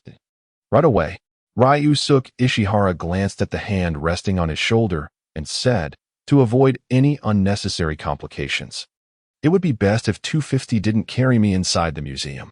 "All right." Yuan Ning nodded and began walking towards the museum. Thanks to Ryusuke Ishihara's connections, their entry into the museum was seamless. An elderly man dressed in traditional Japanese attire greeted them and escorted them into the museum's main hall, commencing a guided tour of the exhibits. Yuan Ning had no interest in Japanese artifacts, deeming them worthless junk, dilapidated helmets, worn-out armor, chipped pottery, and rusty samurai swords. Furthermore, the old man was speaking in Japanese, which Yuan Ning couldn't understand. Ryusuke Ishihara dismissed the old man. "Tell him we prefer to explore on our own without a guide," Yuan Ning instructed. "Understood." Ryusuke Ishihara exchanged a few words with the old man in Japanese, after which the old man bowed to Yuan Ning and withdrew. Chapter 127. Reclaiming the artifacts of the Dragon Kingdom. After the old man departed, Ning Yuan, accompanied by 250 and Ryoji Ishihara, made their way directly to the second floor. As anticipated, the artifacts on the second floor were of superior quality compared to those on the first, showcasing an array of porcelain and paintings, all of which unmistakably hailed from the Dragon Kingdom. As he examined the items, Ning Yuan remarked, "Just how many treasures did your nation, Neon Country, pilfer from the Dragon Kingdom? These are not my spoils," Ryoji Ishihara lamented, his face a mask of despair. He yearned to inquire when Ning Yuan would release him, yet fear held his tongue, leaving him in a state of discomfort. "Even if you did not take them, your ancestors did. What is it about the people of Neon Country that makes them so unscrupulous? The mere thought of your compatriots committing atrocities in the Dragon Kingdom fills me with rage. You must take me to the Yasukuni Shrine later. I need to relieve myself," Ning Yuan stated. Upon hearing that Ning Yuan intended to go to the Yasukuni Shrine, Ishihara nearly fainted. The shrine honored the heroes of their nation who had perished in battle, and it was considered utterly sacrilegious to tarnish such a place. Nevertheless, in the face of his own life, these heroes seemed insignificant, and he quickly replied, "Yes, I will take you there shortly." "You certainly sell out your country with such ease," Ning Yuan chuckled. "I have heard that the Yasukuni Shrine venerates many brutal marauders I have yet to visit. But today I shall take a good look at these fiends." Ishihara was at a loss for words, awkwardly managing a laugh. With a cold smirk, Ning Yuan retrieved his phone and said, "Xiao AI, can you infiltrate the museum's security system and disable the overhead surveillance?" "Certainly. I can access their security system through the museum's Wi-Fi network." "Proceed." "Understood." Initiating infiltration. Infiltration complete. The surveillance is disabled. The security personnel can only see a looping feed and cannot perceive what you are doing. Should I deactivate the infrared sensors protecting the artifacts? Yes. Turn off all electronic devices safeguarding the artifacts. All systems are offline. No sooner had Xiao AI finished speaking than the museum resonated with the sound of machinery whirring.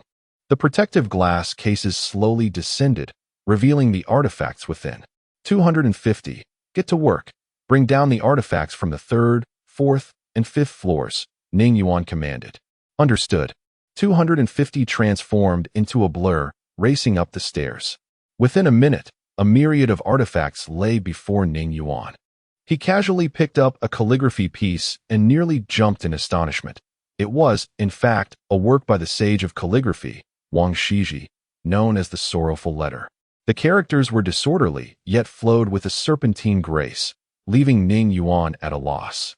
He admitted to himself that he lacked an appreciation for culture, unable to discern the piece's merit, recognizing only that it was a work by Wang Shiji due to a few treasure-hunting shows he had previously watched. An elderly man had once declared that Wang Shiji's sorrowful letter was hidden in a museum in Neon Country, and he had even shown a photograph. At that time, a blonde individual had remarked that this was a treasure stolen from the Dragon Kingdom, and together they had denounced Neon Country. To his astonishment, He had actually found the sorrowful letter. "Open the hatch," Ning Yuan commanded. As his words fell, a flying apparatus materialized within the museum, its circular hatch already ajar. Ning Yuan rolled the calligraphy piece and placed it inside the craft. At this moment, Ryoji Ishihara was utterly bewildered. Was the entity named Xiao AI even human? How was the museum's security system so pathetically fragile before him? As he watched Ning Yuan deposit artifacts one by one into the flying vessel, his mind went blank. He could scarcely fathom the chaos that would ensue when the public discovered that a vast number of artifacts had been stolen from the museum. With 250's assistance, the artifacts were swiftly loaded, and the interior of the craft soon brimmed with treasures.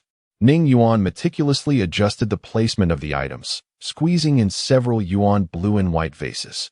A few large vases remained on the ground, but they were too cumbersome to take, leaving them for another time. Ryoji Ishihara gazed at the desolate second floor, feeling an overwhelming sense of despair. He resolved to flee to Lighthouse Country after this ordeal. If the people of Neon Country discovered it was he who nearly emptied the museum, he would be drowned in a sea of spittle. Excellent, excellent. Ning Yuan observed the almost full flying vessel, with only 2 seats remaining unoccupied, and he felt utterly satisfied. 250. Carry Ishihara onto the craft and place him on your lap. Leave me a spot. Understood. 250 promptly executed a princess carry, lifting Ryoji Ishihara into the flying apparatus. Adjusting his position to leave room for one more, Ning Yuan followed suit, entering the vessel and activating the cloaking mode, boldly exiting through the front entrance. He engaged the navigation function and hovered above the Yasukuni shrine, then turned to ask, "Ryoji Ishihara, do you have the clearance to take me inside?" "Inside where?" Ryoji Ishihara inquired, perplexed. Where else could it be? Of course, the Yasukuni shrine. Ning Yuan replied coldly. Ryoji Ishihara sensed the displeasure in Ning Yuan's tone and hastily stated, "Yes, I can. I have a classmate working there. I need to call him." He retrieved his phone from his pocket and handed it to Ning Yuan. "No tricks. Put it on speaker. I'll be watching the translation software, and if you try anything, I will take drastic measures." Understood, understood, Ryoji Ishihara replied, taking the phone, dialing a number, and speaking a few words in Neon language before hanging up. "I've contacted him. We can head straight there." "Very well." Ning Yuan parked the flying vessel near the artificial grove adjacent to the Yasukuni shrine. After they disembarked, he activated the cloaking follow mode. Entering the Yasukuni shrine proved equally effortless, as Ryoji Ishihara's classmate greeted them warmly.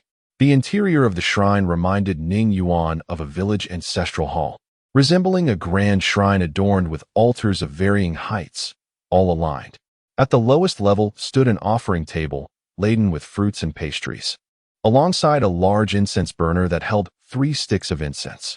Ning Yuan approached, plucking the 3 sticks from the burner, casting the ash onto the ground, and said to Ryoji Ishihara, "Is there a restroom? I need to relieve myself." There is, Ryoji Ishihara stammered.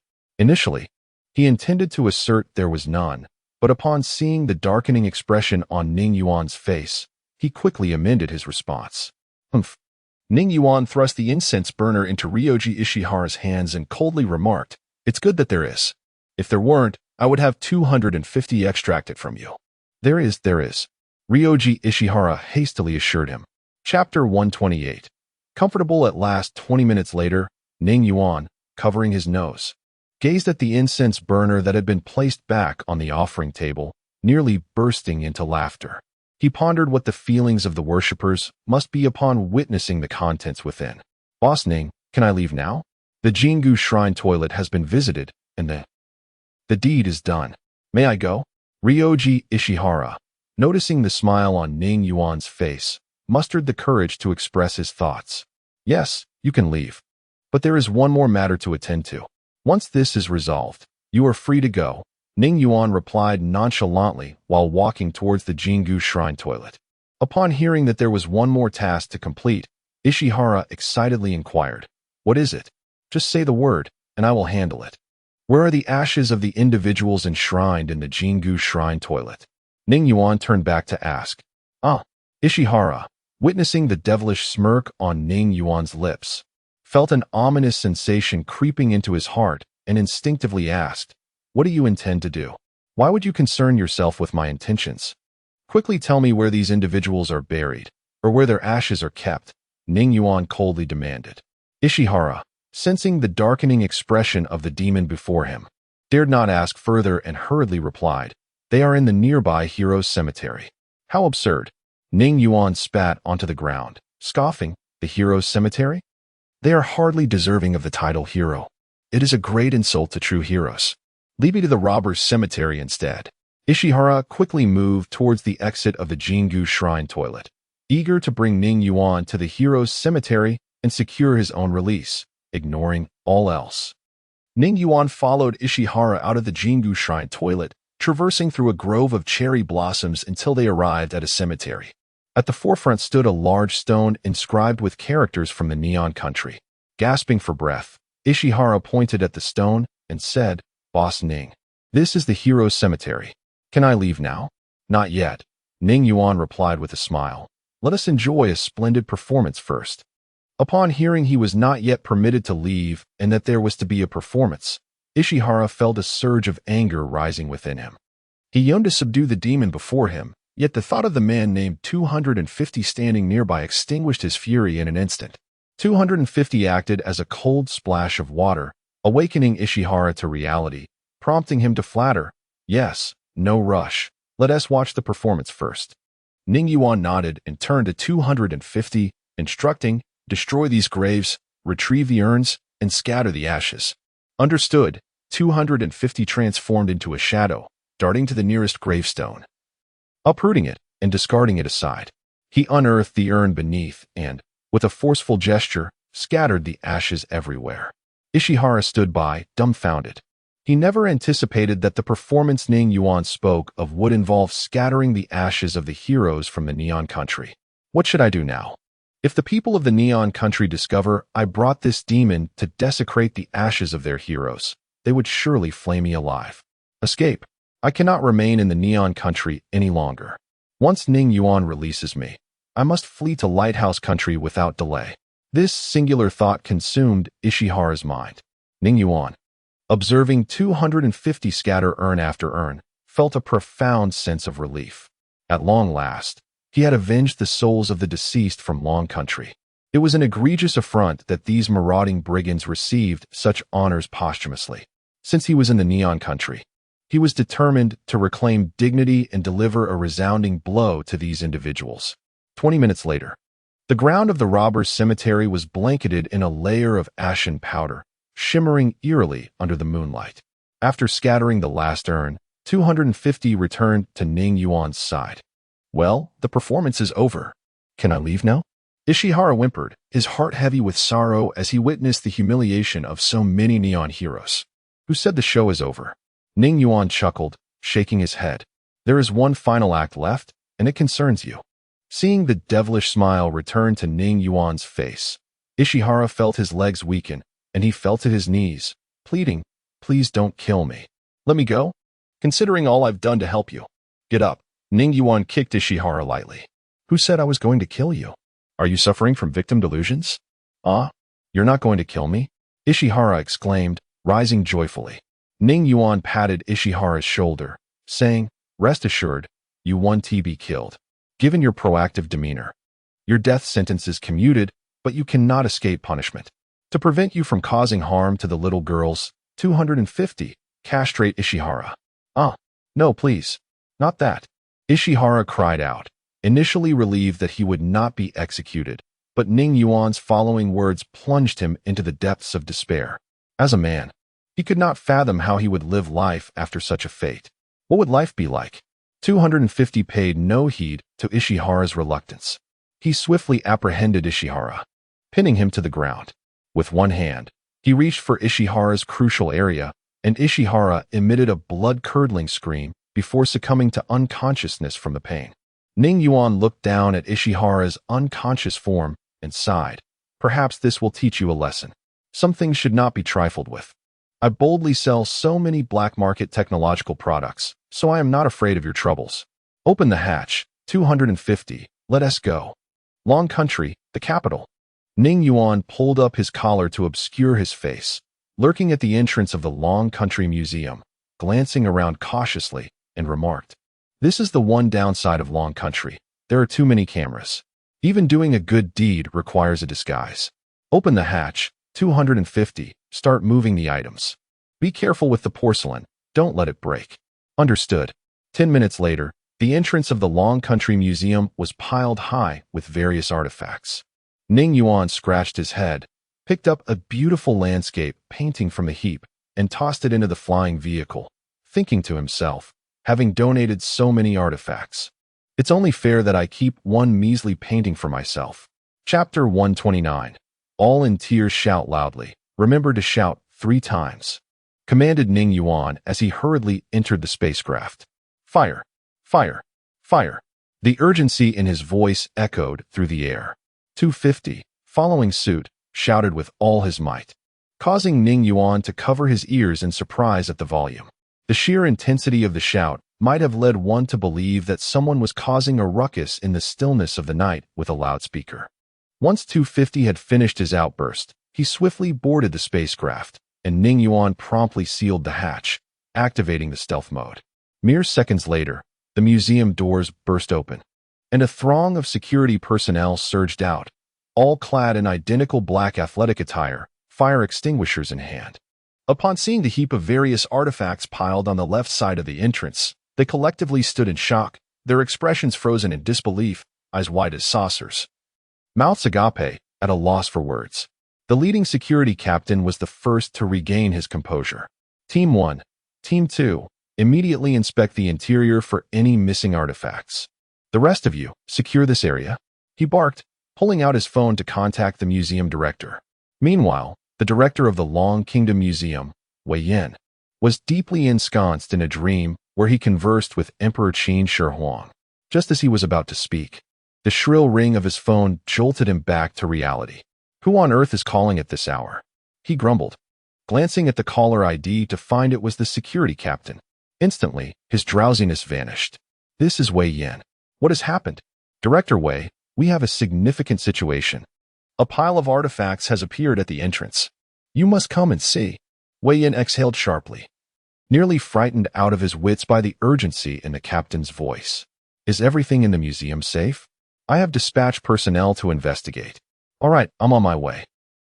20 minutes later, Wei Yin arrived at the museum entrance, flashlight in hand, crouching beside the mound of artifacts, exclaiming in astonishment, "Isn't this the Yaobian Tianmu Bowl? And isn't this the Shang and Zhou dynasties' tiger-eating human vessel?" He picked up a calligraphy piece and trembled uncontrollably. The security captain quickly steadied him, asking, "Director Wei, are you all right?" Wei Yin, neglecting the captain's concern, scrutinized the calligraphy 3 times before suddenly standing up and laughing joyfully. Ha! Ha! Director Wei, are you okay? The captain inquired, bewildered by Wei Yin's sudden transformation. Far more than okay, Wei Yin exclaimed, gripping the captain's hand tightly, his face alight with enthusiasm. You won't believe what I have found. The captain discreetly withdrew his hand, alarmed, and stammered, I don't know. I have discovered a genuine piece of Wang Shiji's calligraphy. The Lamentation of Chaos. I have finally seen it, and I am overjoyed. At this proclamation, Wei Yin embraced the security captain, overcome with emotion. The captain, feeling quite awkward, found himself in an embrace with an elderly man. At that moment, the sun rose above the horizon, a golden ray illuminating the artifacts at the museum's entrance, making them shimmer as if welcoming them home, silently expressing, "You have suffered for so many years, lost, but now found." In the Black Technology Boutique, a young man with yellow hair munched on the shumai Ning Yuan had brought back and remarked, "Ninggu, I must say, that painting you returned with is quite stunning. It has added a significant cultural flair to the store." "Of course," Ning Yuan replied, finishing his shumai and lifting his chin with pride. "A painting chosen by someone of my cultural caliber undoubtedly carries an air of sophistication. Ninggu, where did you find this painting?" The young man suddenly pondered, realizing that the artwork seemed extraordinary, reminiscent of ancient styles, yet not just any ordinary piece. Ning Yuan casually picked up a toothpick, using it to clean his teeth as he replied, I stumbled upon it on my way to buy breakfast. I don't believe you, you old rascal. The young man internally scoffed, chuckling as he pressed, seriously, where did you get it? Throwing the toothpick aside, Ning Yuan rose and began ascending to the second floor, saying, mind your own business, it's too early to pry. I'm going to catch a few more winks. After you finish breakfast, tidy up the first floor. Oh. The young man nodded reluctantly, pondering what Ning Yuan could possibly be up to at such an early hour. While Ning Yuan rested, chaos erupted in Neon Country. Komura Keita gazed despondently at the empty museum, tears welling in his eyes. Everything is gone. All of it. The national treasures of Neon Country had vanished. Baka! Baka! He shouted at the nearby staff. Are you all fools? How could you not notice so many artifacts missing? If I had left a pig in the museum, it would have grunted and alerted you. You idiots! His agitation escalated, and as he pressed a hand to his chest, he collapsed to the ground. The staff rushed to assist him, retrieving emergency heart medication from his pocket and administering it until he gradually regained his composure. Boo-hoo! My artifacts. They've all disappeared.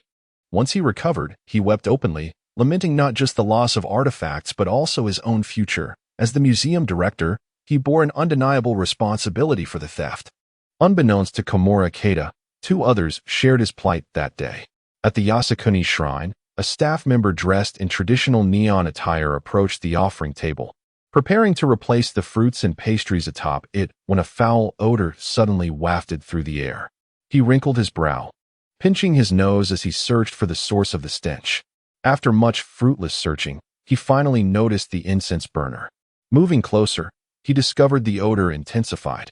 Rather than recklessly removing it, he stood before the offering table, respectfully bowing 3 times before gingerly lifting the incense burner. Upon peering inside, he was struck dumb, his mind blank. After several seconds, a single thought surfaced. Is that feces? After thorough confirmation, he quickly dialed the head of the Yasukuni shrine, Higashi TJ. Chapter 130. The anger of the Neon Nation. At this moment, Tojo Naoto was indulging in music while relishing a delightful breakfast prepared by his wife. Suddenly, the harmonious atmosphere was shattered by the insistent ringing of his phone. Glancing at the screen, he saw it was a subordinate calling. He picked up the phone, irritation evident in his tone. How many times must I say it? If it's not urgent, do not call me first thing in the morning. Do you not understand? Are your ears merely for ventilation? After allowing Tojo to vent his frustration, the subordinate quickly interjected, Director Tojo, a grave incident has occurred. You must come at once. What sort of incident? Tojo asked, his mind racing to the possibility of a fire at the Tokyo Spirit Hall, a wooden structure prone to flames. No. Someone has defecated in the incense burner on the offering table, the subordinate stated, promptly moving the phone away from his ear. Tojo, stunned by the revelation, froze mid-motion, his chopsticks hovering above a fried egg, as if enchanted. After a brief 3 seconds, his pallid complexion transformed to a furious crimson, culminating in a thunderous roar. Baka! Baka Yuru! Baka! The foresight subordinate had wisely distanced the phone from his ear, otherwise, his eardrums would have suffered. Once his rage subsided, Tojo hastily donned his attire and rushed out to his car, speeding toward the Tokyo Spirit Hall. Upon arriving and witnessing the unsightly mess in the incense burner, he leapt in indignation. The subordinate, observing Tojo's irate antics, likened him to a frustrated peacock, flailing about in vain. After expelling his fury, Tojo instructed his subordinate to secure the scene. He retrieved his phone from his pocket and made a call as he exited the Tokyo Spirit Hall. For some in the Neon Nation, this day was destined to be extraordinary. For instance, a woman stood at the hero's cemetery, gazing at the tilted gravestones, the empty urns, and the grayish-white powder scattered by the wind. Her mind was blank. It was only when a gust carrying the same powder struck her face, causing her to cough, that she snapped back to reality and promptly dialed the police. Upon receiving the call, the cemetery's director, Murano Koji, felt his legs weaken and collapsed onto the sidewalk, inadvertently knocking his front teeth against a nearby trash can, resulting in the loss of his already loose incisors. Bystanders gasped and quickly called for an ambulance. After regaining his composure, Murano struggled to rise, disregarding his missing teeth, and hailed a taxi to the hero's cemetery. 10 minutes later, Murano found himself weeping openly at the cemetery, prompting others to join in his sorrow. Here lay the revered figures of the Neon Nation, now disgracefully disrespected. Was this the behavior of human beings? Murano wept not only for the heroes but for himself. This incident marked his downfall, as the public's disdain could easily engulf him. After his tears subsided, he ordered the ashes to be gathered and placed back into their urns for reinterment, though it was merely a futile attempt to mend the damage. Once this was accomplished, he summoned the courage to dial a number from his phone. Meanwhile, at the Prime Minister's residence, Prime Minister Yasuda Koichi sat behind his desk, sipping coffee as his advisor analyzed the recent international situation. Suddenly, the white landline phone on his desk rang, interrupting his thoughts. Irritated, he answered, "What is it?" "We have a major crisis. Nearly 90% of the museum's artifacts have gone missing." "What?" Yasuda felt a chill run down his spine, rising from his seat to inquire. "When did this happen? Have the thieves been apprehended?" "Details are still unclear. An investigation is underway." Yasuda, urgency lacing his voice, insisted, "We must retrieve the stolen artifacts at all costs and find the culprits. I await your good news." As he hung up, he barely had a moment to collect himself before the phone rang again, a sense of foreboding creeping in. Taking a deep breath, he answered, "What now?" "Prime Minister, a grave incident has occurred at the Tokyo Spirit Hall." Upon hearing this, Yasuda's first thought was of a fire. The hall was a sanctuary for the heroes of the Neon Nation, a revered site for many, including himself, as his grandfather was enshrined there. The thought of it being consumed by flames during his tenure was unbearable. "Is it a fire?" His voice trembled slightly. "No. Someone has defecated in the incense burner on the offering table." "What?" Yasuda could hardly believe his ears. The audacity of such an act in a sacred place ignited a fierce rage within him. He vowed that the perpetrator would face the harshest consequences. The caller, sensing Yasuda's disbelief, reiterated, "Prime Minister, someone has indeed defecated in the incense burner at the Tokyo Spirit Hall. We are in the process of identifying the culprit." Suppressing his fury, Yasuda gritted his teeth and demanded, "Does the media know about this? I cannot allow such disgraceful news to reach the public, especially not to our adversaries." The sanctity of the Tokyo Spirit Hall being tarnished was a scandal that could utterly devastate his public image. On the other end, the caller nervously replied, "Prime Minister, the media is already aware of the situation." Upon hearing this, Yasuda felt as though his heart might explode. The earlier theft of artifacts had already placed him in a foul mood, and now this debacle was the last straw. He roared into the phone. "Then why aren't you out there finding out who did this? I expect you to identify the culprit within 3 days. Do you understand?" "Yes, Prime Minister. If you fail to uncover this within 3 days, you will all be dismissed." With a heavy sigh, Yasuda hung up, ready to take a sip of coffee to soothe his throat when the phone rang once more. Chapter 131. A national treasure-level landscape painting a sudden telephone ring startled Yasuda K, who had grown increasingly apprehensive about answering calls. Early in the morning, he had already received 2 shocking pieces of news. Who could possibly endure such a day?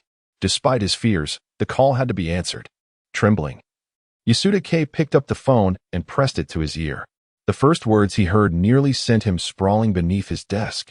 "Your Excellency, a grave incident has occurred at the heroic cemetery." Yasuda K steadied himself against the desk and cautiously inquired, "What has happened now?" After posing his question, he fervently prayed to Amaterasu, hoping that the situation was not too dire. Perhaps a fire in the trees surrounding the cemetery would suffice. Something with at least a sliver of hope for resolution. His expectations had sunk to an all-time low. Yet, as Murphy's Law dictates, what one fears often comes to pass. "Your Excellency, someone has vandalized the graves at the heroic cemetery, scattering the ashes everywhere." Upon hearing that the ashes of the heroes of Neon Country had been desecrated, Yasuda K's thoughts froze, his mind a blank canvas. After a pause of 5 seconds, he sank into his chair, his gaze vacant as he stared at the ceiling, resembling a lost soul. "Your Excellency, we have also found Risuke Ishihara, a shareholder of Nintendo, at the scene. He is currently unconscious, and we plan to use him as a lead to uncover the true culprit behind the vandalism of the heroic cemetery, ensuring they face the most severe punishment." Upon hearing the mention of investigating the true culprit, Yasuda K's cognitive faculties finally kicked in, and he asked, "What is the status of Nintendo shareholder Risuke Ishihara? Why was he found unconscious at the heroic cemetery?" According to the hospital's report, Risuke Ishihara had fallen into unconsciousness due to an unexpected and excruciating pain. His lower body had been violently mutilated, rendering him incapable of ever being a man again. As for who had inflicted such cruelty upon him, clarity would come once Ishihara regained consciousness. I suspect the individual responsible for both the desecration of the heroic cemetery and the assault on Ishihara's lower body is the same person. After processing this analysis, Yasuda K formulated his own hypothesis: the theft from the museum, the defilement of the Yasukuni Shrine's incense burner, the destruction of the heroic cemetery. Coupled with Ishihara's irreversible loss of manhood, these four incidents were all orchestrated by a singular mastermind. We must spare no effort in finding the true culprit. I shall see to it that they are ground to dust. Yasuda K roared into the phone. After his outburst, Yasuda K set the phone down, his hands trembling. The morning's two thunderclaps had left his scalp tingling, and the final shock was nearly making him tremble uncontrollably, his hands shaking involuntarily. Noticing the Prime Minister's persistent trembling, his advisor stood and inquired, "Your Excellency, are you all right? Should I summon a doctor?" "No need," Yasuda K replied, taking a sip of the now-cold coffee. The bitter flavor momentarily revived his spirits. "Let us call it a day. I wish to be alone." "Understood." The advisor bowed to Yasuda K and turned to exit the office. Just as he was about to push the door open, a loud thud echoed through the room. Yasuda K had collapsed to the floor. The advisor gasped and hurried out to summon a doctor. The sorrows of humanity do not resonate universally. While Prime Minister Yasuda K wallowed in despair, Ning Yuan felt rather content. At that moment, he was admiring a painting on the wall, reveling in the cultural elevation it brought to his establishment. "You agree with me, don't you, Huang Mao?" "Indeed, indeed," Huang Mao replied distractedly, preoccupied with his game. Ever since they had acquired the painting, Ning Yuan had extolled its virtues so many times that Huang Mao felt as if his ears were about to develop calluses. Ning Yuan, discerning Huang Mao's indifference, approached him and snatched the phone from his hands. "You've been neglecting serious matters, only indulging in games. Have you even looked at the books I asked you to read? Have you forgotten your studies again?" He. Huang Mao chuckled awkwardly. "Ningge, how could I? I read before sleeping every night." "Really?" Ning Yuan queried. "Absolutely. More genuine than gold," Huang Mao asserted earnestly. "Good. Then let us see. Recite the memorial on the expedition for me." Huang Mao's expression soured at the prospect of being tested, and he stammered, Do I have to? Can it wait until tomorrow?" "Absolutely not. Didn't you say you read before bed every night? You can't even recite the memorial." Just then, an elderly man with white hair approached and clasped his hands with a smile. "Greeting, hello, Ning boss. A pleasure to meet you." Hello, Ning Yuan replied, mimicking the elder's gesture. "Good sir, do you also enjoy playing Celestial and Mortal Worlds?" Ha ha ha, Ning boss, you misunderstand. I'm here accompanying my grandson for a stroll," the elder chuckled. Ning Yuan scratched his head and said, "I thought as much. Surely, an elder like you wouldn't be gaming. Feel free to wander. There are prize machines over there. And everything is of high quality." "Actually, I have a request," the elder said, hesitantly. "What is it?" "The special cancer remedy is truly gone. This is no exaggeration. It's more genuine than gold," Ning Yuan replied earnestly. "Ning boss, you misunderstand. I am not here to buy medicine," the elder clarified, pointing to the painting hung on the wall. "I wonder if you would consider parting with this painting. Rest assured, I am willing to pay a handsome price." Ning Yuan shook his head and replied, "Not for sale. We are not lacking in money." At that moment, a middle-aged man with round glasses, exuding an air of scholarly demeanor, approached Ning Yuan and remarked, "Ning boss, you truly possess remarkable acumen to display such a national treasure-level painting so casually in your establishment, unbothered by the threat of theft." He then cast a pointed glance at the elder, clearly hinting at something more. The elder, discerning the middle-aged man's insinuation, retorted coldly, "I am offering a high price to purchase it." "Humph," the middle-aged man scoffed. "This painting, from the Southern Song Dynasty. Depicts the Xiaoxiang River painted by a contemporary of Li Gonglin. It rivals the dwelling in the Fujian Mountains. Such a national treasure-level landscape cannot simply be measured by monetary value. It is shameful that you think Ning Boss does not recognize the worth of this painting and attempt to acquire it through financial means. The elder's face flushed with embarrassment as he stammered, I merely love this painting so much that I resorted to such measures. I apologize. I said this painting is quite beautiful, and indeed, its origins are extraordinary. Ning Yuan smiled at Huang Mao, saying, look at how cultured these individuals are. They can elaborate so much on a single painting. It seems I must enhance my own studies. Indeed. Huang Mao eagerly concurred, his mind racing with thoughts of where Ning Yuan had procured such a national treasure-level landscape painting, fearing that yet another major incident might ensue. Chapter 132. The true culprit is Ning Yuan. The middle-aged man, wearing round glasses, smiled shyly upon hearing Ning Yuan's praise and replied, Boss Ning, you flatter me. I merely grasp a superficial understanding. Pausing briefly, he continued, if I recall correctly, this painting was snatched by the people of Neon Country and is currently housed in their national museum. Boss Ning, you truly possess remarkable abilities. Ning Yuan chuckled awkwardly and said, I found this painting on my way to breakfast. It has no connection to Neon Country. The elderly man with white hair, standing beside Ning Yuan, exclaimed, you found it? Indeed. Ning Yuan nodded. This morning, I had a sudden whim to buy breakfast. While wandering aimlessly for half an hour, a street cleaner kept casting suspicious glances at me, probably thinking I was a thief. And then, guess what happened? At this juncture, Ning Yuan glanced at the crowd. Ningge, did you spot a painting at your feet then? Huang Mao interjected. Ning Yuan laughed and nodded. Indeed, you finally showed some cleverness. At that moment, I noticed something rolled up on the ground. Curiosity piqued, I picked it up and unrolled it. To my surprise, it was rather beautiful. So I brought it back to hang in the shop. The middle-aged man with glasses and the white-haired elder exchanged incredulous looks, internally scoffing. Do we appear to be fools? Is he attempting to deceive us? Finding a national treasure landscape painting while merely stepping out for breakfast. Surely, this is a tale from a fantasy. Ning Yuan shook his head, saying, I knew you wouldn't believe me. Enough of this. I'm off to play games. You can amuse yourselves. The middle-aged man and the white-haired elder left the high-tech shop.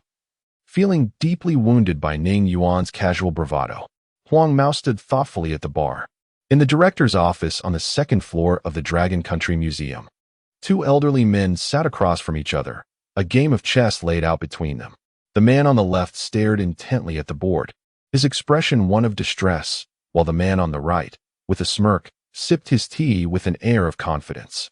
After a brief interval, the man on the left pushed the pieces aside in frustration, exclaiming, This doesn't count. I inadvertently fell into your trap with the 13th move. Let us start over. I say, old way, you're quite adept in many matters, but you do love to bend the rules when it comes to chess. The man on the right chuckled, continuing to sip his tea. I am merely unsettled by the artifacts, Wei Yin replied. Who could have placed items from the Neon Country Museum right at our doorstep? After meticulously examining the artifacts that had appeared at the museum's entrance, Wei Yin concluded they were all genuine. An expert who assisted in the appraisal reminded him that these artifacts seemed to originate from the Neon Country Museum. Wei Yin was well aware of their provenance. Yet now they resided in the Dragon Country. Could they truly be returned? Moreover, if we were to entertain the notion that these artifacts belonged to the Dragon Country originally, having been seized by Neon Country, their return would merely restore rightful ownership. However, the loss of so many artifacts would undoubtedly lead to chaos in Neon Country. The sudden emergence of these artifacts, previously missing from the Neon Country Museum, raised concerns about potential repercussions for the Dragon Country and whether it would serve as fodder for criticism from Western nations. Some suggested temporarily sealing off these artifacts, but Wei Yin promptly rejected the idea, reasoning that such concealment would only fuel suspicions that the Dragon Country had raided the Neon Country Museum. He reported the situation to his superiors, who merely acknowledged with a curt understood, leaving Wei Yin feeling unsettled, as though beset by anxious cats. Deep down, he yearned to exhibit these artifacts, believing more citizens of the Dragon Country should witness the treasures left by their ancestors. Feeling overwhelmed, he decided to summon Deputy Director Lu Dahua for a game of chess to alleviate his stress. Lu Dahua, a laid-back individual, sipped his tea leisurely and remarked, "You simply wish to display those artifacts sooner to show off, don't you?" "Not at all," Wei Yin retorted, launching an offensive. "I want the people of the Dragon Country to see the treasures left by our forebears." "Patience is key," Lu Dahua replied calmly, making a strategic move. Sighing, Wei Yin pondered who could possibly have taken so many artifacts right under the noses of Neon Country.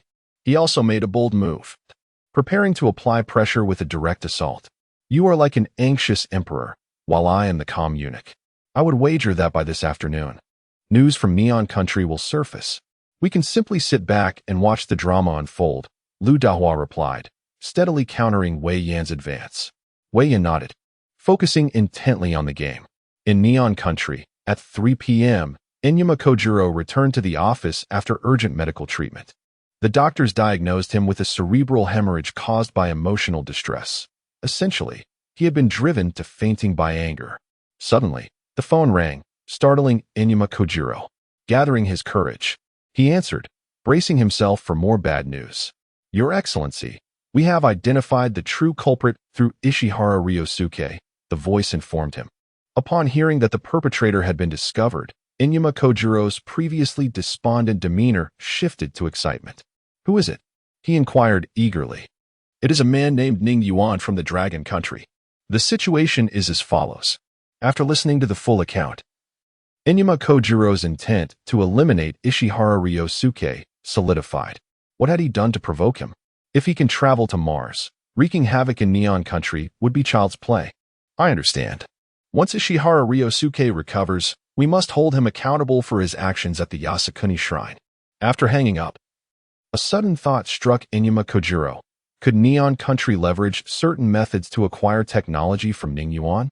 Recently, the Dragon Country's lithography technology had reached the pinnacle of global advancement, and the intelligence department suspected that the Dragon Country had received assistance from Ning Yuan. Once this idea took hold, it became inescapable. He began to comprehend the motivations behind Nintendo's strategies. It wasn't that they were foolish, rather. The technologies possessed by Ning Yuan were simply too alluring, with the value of even a single innovation being incalculable. Chapter 133. The new plan. How can we acquire some technology from Ning Yuan? This poses a significant dilemma. Purchasing this technology with money is undoubtedly an unviable path. Otherwise, the representatives of Nintendo would not have resorted to extreme measures, engaging in the abduction of Ning Yuan. As Akira Koyama pondered, he pressed the green button on his desk, seeking counsel from the members of his think tank to explore any feasible strategies. Knock, knock. A knock echoed at the door. "Come in," Akira Koyama said in a low tone. Entering was the advisor who had contacted the doctor the day prior. Approaching the desk, he bowed respectfully before addressing Akira. "Prime Minister, I hope your health is satisfactory. Please sit." "I am in excellent health," Akira Koyama replied. The advisor nodded and took a seat opposite him, sitting up straight. "You are likely aware of the events that transpired in Neon Nation yesterday. What viable methods do we have to acquire the technology held by Ning Yuan?" Akira Koyama inquired directly. The advisor adjusted his posture and responded, "Our think tank conducted an analysis on Ning Yuan some time ago, concluding that the only feasible means to extract his technology would be through espionage. Other avenues are ineffective." "Espionage? Are you suggesting we deploy a female spy to extract his technology?" Akira Koyama asked. "Precisely," the advisor confirmed with a nod. "His technology cannot be purchased with money, nor can it be obtained through coercive violence. Nintendo's violent approach has led to considerable trouble. The two remaining strategies involve either sending a female spy to ingratiate herself with him or targeting those around him. The most reliable method among these is indeed to send a female spy to approach him." "Indeed," Akira Koyama nodded, as a brilliant plan began to take shape in his mind. In Long Country, at the Black Technology Shop, Ning Yuan reclined in a chair behind the bar, leisurely munching on an apple while watching videos on Bilibili. Someone has reached the Golden Core stage?" he mused, refreshing the page to discover a video titled "The First Golden Core Practitioner on the Internet," which immediately captivated his attention. Upon viewing, Ning Yuan could not help but exclaim a curse. Damn it. It's that little brat Li Fei again. Li Fei had previously taken advantage of Ning Yuan in his shop, and now he was fortuitously thriving in the game. Having encountered a stroke of luck in the city and obtained a jade pendant concealing a legendary cultivation technique, the art of self-transformation, enabling him to cultivate at an astonishing speed, reaching the golden core stage in just a few days. Now, whether in the game or in real life, Li Fei was flourishing beyond measure. In the game, he was treated as a guest of honor by the city lord, while outside the game, his fan base had surpassed 10 million, with various businesses eager to collaborate with him. Watching Li Fei soaring through the skies on his sword in the game, Ning Yuan felt a surge of frustration. What kind of luck is this? I play a game and get bullied daily, while others stumble upon treasures. The disparity was simply too great.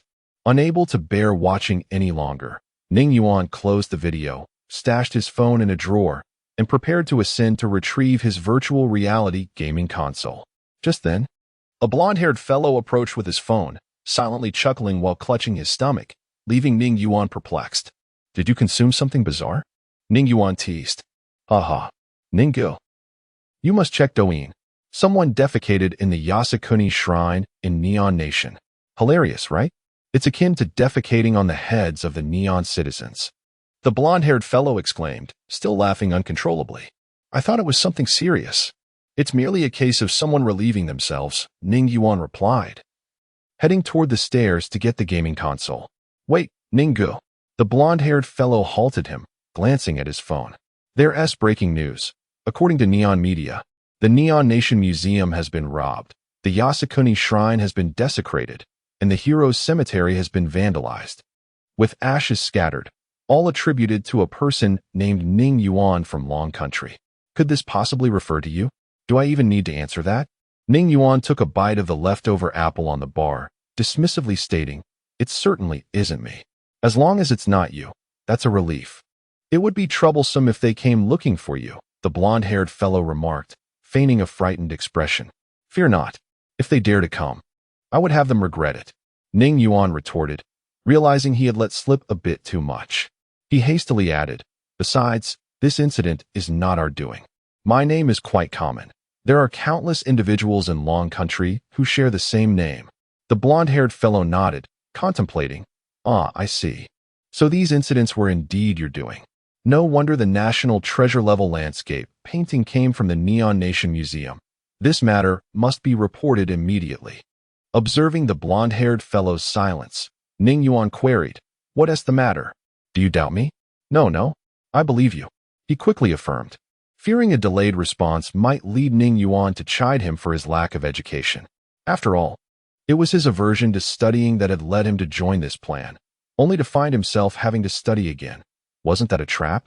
That is good to hear, Ning Yuan said as he retrieved his phone from the drawer, opened Douyin, and searched for Neon Nation to gauge the public's opinion on the matter. As expected, the most liked comment read simply, Deserved it. Another highly liked comment stated, I know who did it. It's Ning Yuan, the owner of the black technology shop. Upon reading this, Ning Yuan sighed inwardly, alas. I long for a low profile, but my abilities do not permit it. After this lament, he opened another video platform, Slowhand Short Videos, to see how others were reacting. Just as he did, a particular video caught his attention. Mind-clearing hero Du Jiangwo awarded first-class merit. At that moment, the blonde-haired fellow also spotted the video on Douyin, commenting, How tragic. His eyes were blinded in the explosion. Ning Yuan echoed, It is indeed a pity. Such a young man, blinded by an explosion. How will he navigate life from now on? Ninggu, I believe we should buy 2 roasted chickens to honor this hero. Wishing him safety and good health in the future, the blonde-haired fellow suggested. Agreed, Ning Yuan nodded. And don't forget to grab a few bottles of soda. We must wish the hero happiness as well. Absolutely, the blonde-haired fellow exclaimed, hastily exiting the black technology shop and crossing the street to the roasted chicken shop. The chef nodded at him, and he reciprocated with a gesture before parting the curtain and entering the back room. Upon seeing the blonde-haired fellow enter, Renji quickly extinguished his cigarette and smiled. Thank you for your hard work. Humph. Smoking again? The blonde-haired fellow waved a hand to dispel the smoke lingering in the room. What is the higher-ups' plan concerning the situation in Neon Nation? Chapter 134. Ning Yuan is tormented. Renji inquired with widened eyes. Are you certain that Ning Yuan is responsible for these incidents? Presently, a painting from a Japanese museum hangs in our establishment. Who else could it be? Why did the Japanese provoke him? They were simply courting disaster. Now, they've utterly lost face internationally, Huang Mao remarked with schadenfreude. Regarding this matter, the higher-ups have stated that they will handle everything, Renji declared. Did they specify how they would handle it? Huang Mao inquired.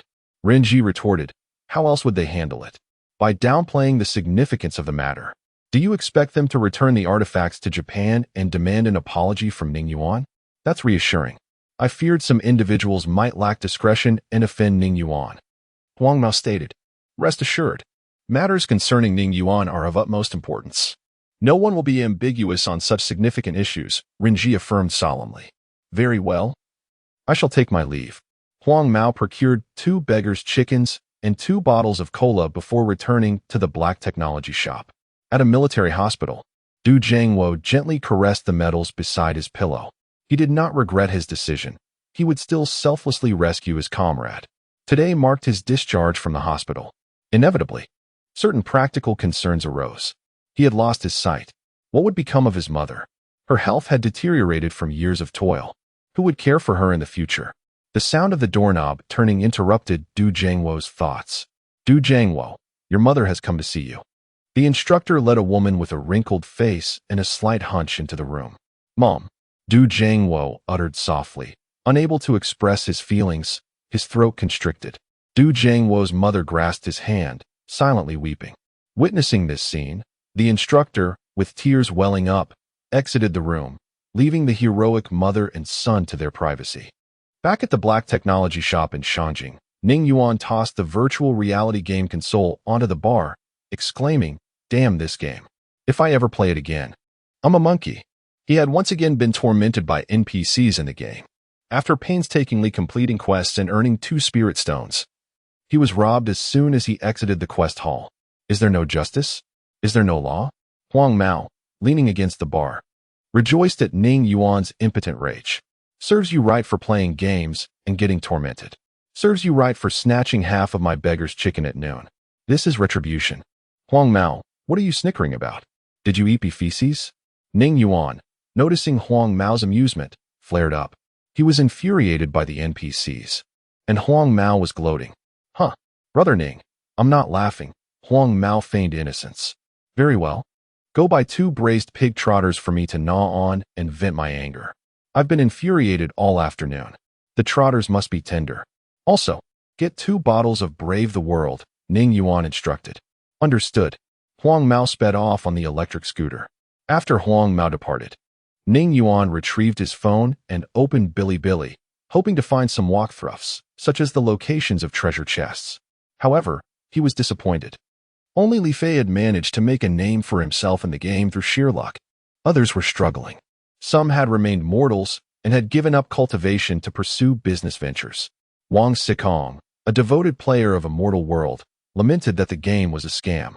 After dying, the system assigned him to a cultivation family. Just as he was about to advance to the Golden Course stage, he was assassinated by assassins from a rival family. After his subsequent demise, his luck waned. The system assigned him the role of a waiter in a tavern. He refused to endure such indignity. He quit on the spot. The tavern owner paid him his wages, wished him well, and departed. Upon leaving the tavern, he was accosted by hooligans who demanded money. He refused, and predictably, he was outnumbered and beaten. Had it not been for the timely intervention of constables, his ribs would have been fractured. He endured hardship in the following days. Lacking funds, he went hungry. After 2 days of starvation, he managed to secure a job chopping wood at another tavern, resolving his immediate needs. Tormented in and out of the game, he was infuriated by a video posted by a gaming blogger named Li Fei, showcasing his discovery of treasures and a peerless cultivation technique. Ning Yuan harbored similar envy toward Li Fei's luck. After 6 p.m., the black technology shop closed. Ning Yuan, gnawing on the braised pig trotters, watched Immortal World videos and criticized Li Fei. So what if you've reached the golden core stage? Haven't you heard the saying? Brother Ning, what saying? Huang Mao interjected. Read more. You chose to herd pigs. Listen closely. Ning Yuan cleared his throat. 30 years east of the river, 30 years west of the river. Don't bully the young for being poor. One day, when I wield the blade, I will slaughter all the conceited dogs.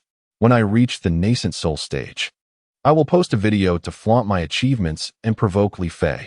Brother Ning, isn't it? One day, when I wield the blade, I will slaughter all the ungrateful dogs. Huang Mao regretted the correction. Ning Yuan asked, Are you implying that I am incorrect? Yes, Brother Ning. You are correct, Huang Mao hastily replied. It seems you doubt my gaming skills. Finish eating, and let's play ranked matches. I'll carry you and show you my prowess, Ning Yuan said while eating. Huang Mao was terrified at the mention of ranked matches. Brother Ning, I'm engrossed in a novel. I want to read it tonight. Humph. Ning Yuan snorted. Are you reading online novels? Something about a Chinese where God returning home to find his 5-year-old daughter living in a doghouse and summoning 100,000 warriors? He suggested, I recommend Black Technology Supplier. It's an enjoyable read. Chapter 135, The Disposable Cellular Regeneration Medical Chamber. All right, I'll go check on Huang Mao in a bit, Ning Yuan replied dismissively. No rush. Let us play a few ranked matches first. I need to regain my confidence, Ning Yuan insisted. Fine. Huang Mao responded weakly. Genuinely reluctant to play ranked matches with Ning Yuan, as he felt utterly inept, a quintessential figure who was both incompetent and overly eager to play. At 1 a.m. in Longhua. After suffering 9 consecutive losses in ranked matches, Ning Yuan, panting heavily, uninstalled the game, vowing never to play again. Anyone who dared to continue playing thereafter would be considered a fool. Although he had uninstalled the game, his frustration and resentment lingered in his heart. Unable to fall asleep, he tossed and turned, fantasizing about confronting those teammates who had let him down in the game, imagining delivering them a sound thrashing while admonishing them never to play the game again, never to emerge again to wreak havoc. Unable to sleep, Ning Yuan took out his phone to watch gaming videos, observing how streamers dominated their opponents. As he immersed himself in their triumphs, his mood lightened considerably. After finishing one video, feeling drowsy and ready to sleep, a thought suddenly struck him. He had an opportunity to draw from the system's lottery, having one chance left. Should he draw now? After some contemplation, he dismissed the idea, reasoning that his luck had been poor that day. He hadn't even received anything good. However, he reconsidered. After enduring 9 consecutive losses, surely his streak of bad luck had run its course, leaving only good fortune behind. Seizing the moment, he decided to give it a try. Without delay, Ning Yuan rose, switched on the light, and sat cross-legged on his bed. Channeling his focus, he summoned the lottery wheel, murmuring, Yu Huang Dadi, Wang Munyang Yang, Yuan Shi Tianzuan, Tong Tian Jiaozhu. All deities, grant me your blessing to draw something exceptional. Once he finished his unique incantation, he pressed the lottery button with his mind. The wheel began to spin, gradually accelerating as it passed through various coveted items: Star Destroyer, Dark Matter Generator, Dyson Sphere, Energy Battery, Anti-Gravity Device, S-Type War Robot, S-Type Family Doctor Robot, until it finally came to a stop. Ding! Congratulations, you have received a disposable cellular regeneration medical chamber. A flash of silver light illuminated the room, revealing a rectangular black box approximately 2 meters long and 1 meter wide. Ning Yuan's initial reaction was incredulity. Wasn't this just a coffin? He wasn't dead yet, so why would the system deliver him a coffin? This only deepened his already sour mood. Nevertheless, despite his gloom, he felt compelled to examine this peculiar coffin, as it had cost him a lottery opportunity. He approached it, curious to see if it had a flip-top or a sliding cover. As he neared, he noticed a small black booklet resting atop the lid. Picking it up, he discovered it was a manual. Many of the technical terms were beyond his comprehension, but he grasped the basic function. To use it, one must lie inside. Close the lid and press the red button on the side, which would automatically repair damaged cells. To be honest, Ning Yuan still did not understand the utility of repairing damaged cells. Could it cure ailments, or what? With the coffin merely sitting there, it seemed utterly useless.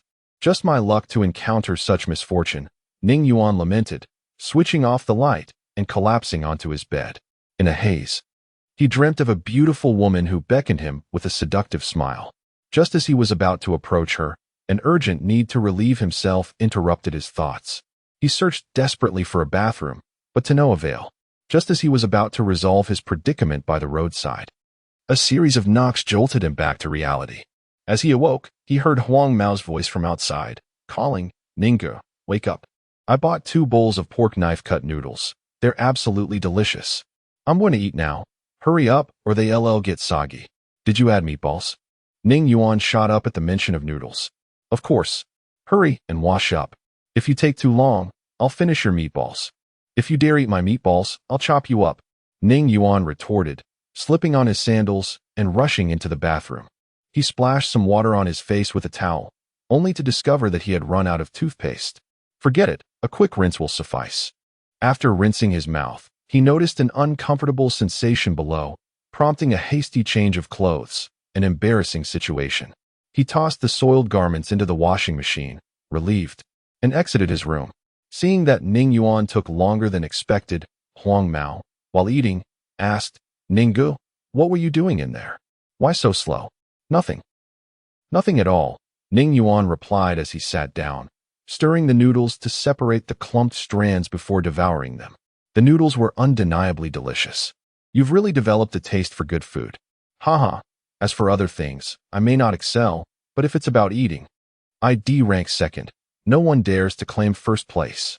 I know every food joint on this street like the back of my hand. For fried dough sticks, you must go to Zhangda's at the 3rd intersection.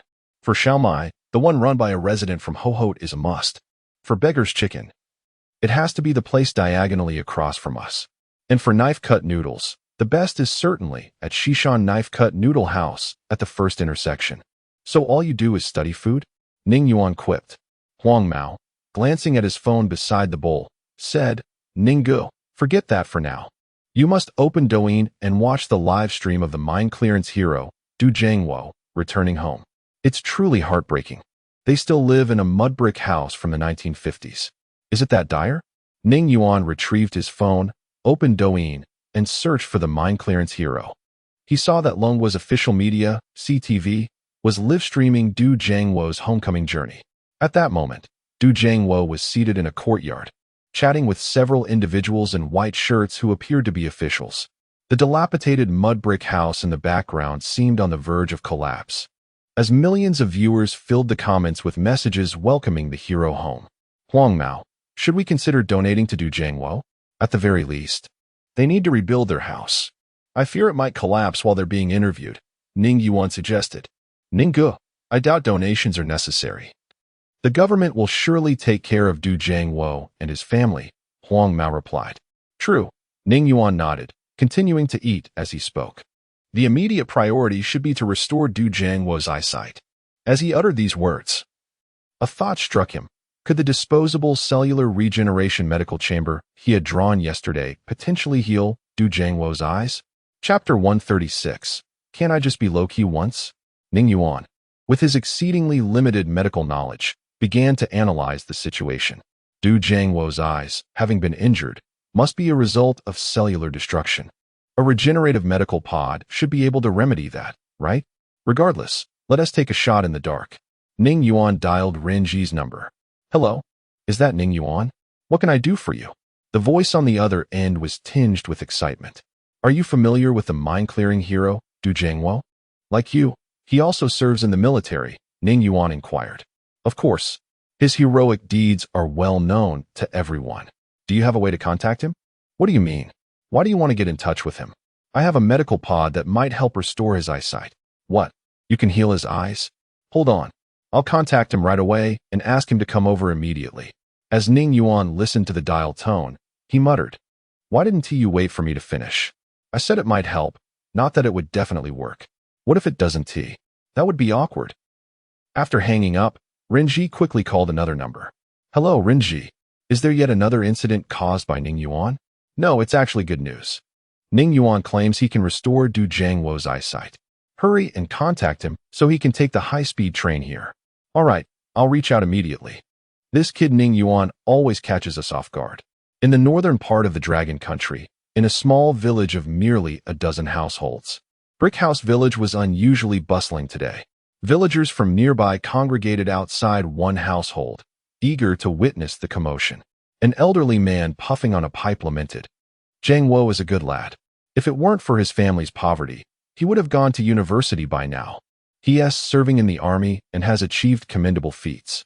Alas," he sighed repeatedly, prompting others to join in his lament. Inside the courtyard, the village chief incessantly handed out dates to the town mayor, county mayor, and municipal secretary, as well as the political commissar, while murmuring about Du Zhangwo's challenging home situation. The leaders, discerning his veiled insinuation, assured him that the country would provide support. The county mayor promptly promised to resolve Zhang Wo's mother's employment situation, allowing them to relocate to the county, where conditions would undoubtedly be better than in the village. Other leaders echoed that any future difficulties could be brought to their attention. Upon hearing this, Du Zhangwo felt a slight alleviation of the anxiety that had been weighing on him. Just as the political commissar, Wu Zhe, was about to make a statement on behalf of the military, his phone buzzed. Upon seeing the internal number from the regiment, he hurriedly stepped aside to answer. "Hurry and take Du Zhangwo to the tech shop. Boss Ning can restore his eyesight. The detailed address has been sent to your phone. Be quick." "The tech shop? Got it. I'll take Zhangwo there at once." Wu Zhe stifled his shock and rushed to Du Zhangwo's side, pulling him along excitedly. "Come on. Your eyes can be saved." "Saved? Really?" Du Zhangwo was in disbelief, having been told by doctors that the cells in his eyes were beyond repair. The crowd was equally bewildered. Wasn't it said that Du Zhangwo's injuries had caused permanent blindness, irreparable by current medical standards? Why was there suddenly hope? A CTV reporter hurriedly approached. "Commissar, are you saying Du Zhangwo's eyesight can indeed be restored?" "Yes. The regiment just informed me that Boss Ning from the tech shop can heal Du Zhangwo's eyes." Before Wu Zhe could finish, 2 soldiers had already helped Du Zhangwo into the waiting military vehicle. "Commissar, stop talking and let us go," one soldier urged. "You two are remarkably swift." Wu Zhe chuckled as he hopped into the vehicle. With a roar, the engine came to life, and the military truck sped away like an arrow, quickly vanishing from sight. The CTV reporter and cameraman were equally quick, jumping into an off-road vehicle to chase after the military truck, knowing this was a newsworthy event not to be missed. The leaders exchanged delighted smiles. The prospect of Du Zhangwo's eyesight being restored was indeed joyous news. As CTV was live-streaming, netizens quickly caught wind of the news. Upon hearing the mention of the tech shop, the comments section erupted. Another mention of the tech shop. Incredible. Apart from the exorbitant prices, they have no faults. I knew someone would complain about the prices at the tech shop. Think about it. That's their problem, isn't it? Boss Ning is the best. After lunch, Ning Yuan couldn't resist donning his virtual reality headset and delving into the world of cultivation, vowing to reach the pinnacle of mastery and confront the nefarious NPCs that had once bullied him, demonstrating that he was not to be trifled with. Around 4 p.m., he once again removed the headset in frustration.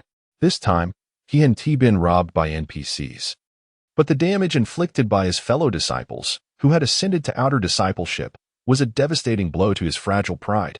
Customers in the shop, hearing Ning Yuan curse the virtual world, chuckled.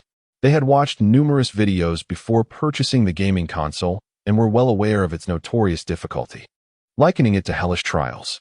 They were surprised to see even Boss Ning struggling. A customer in line called out, "Ning boss, calm down. I saw a video from Li Fei. He has already reached the late stage of Golden Core. You can do it too. Please, don't remind me." Ning Yuan sighed in despair. "I admit it.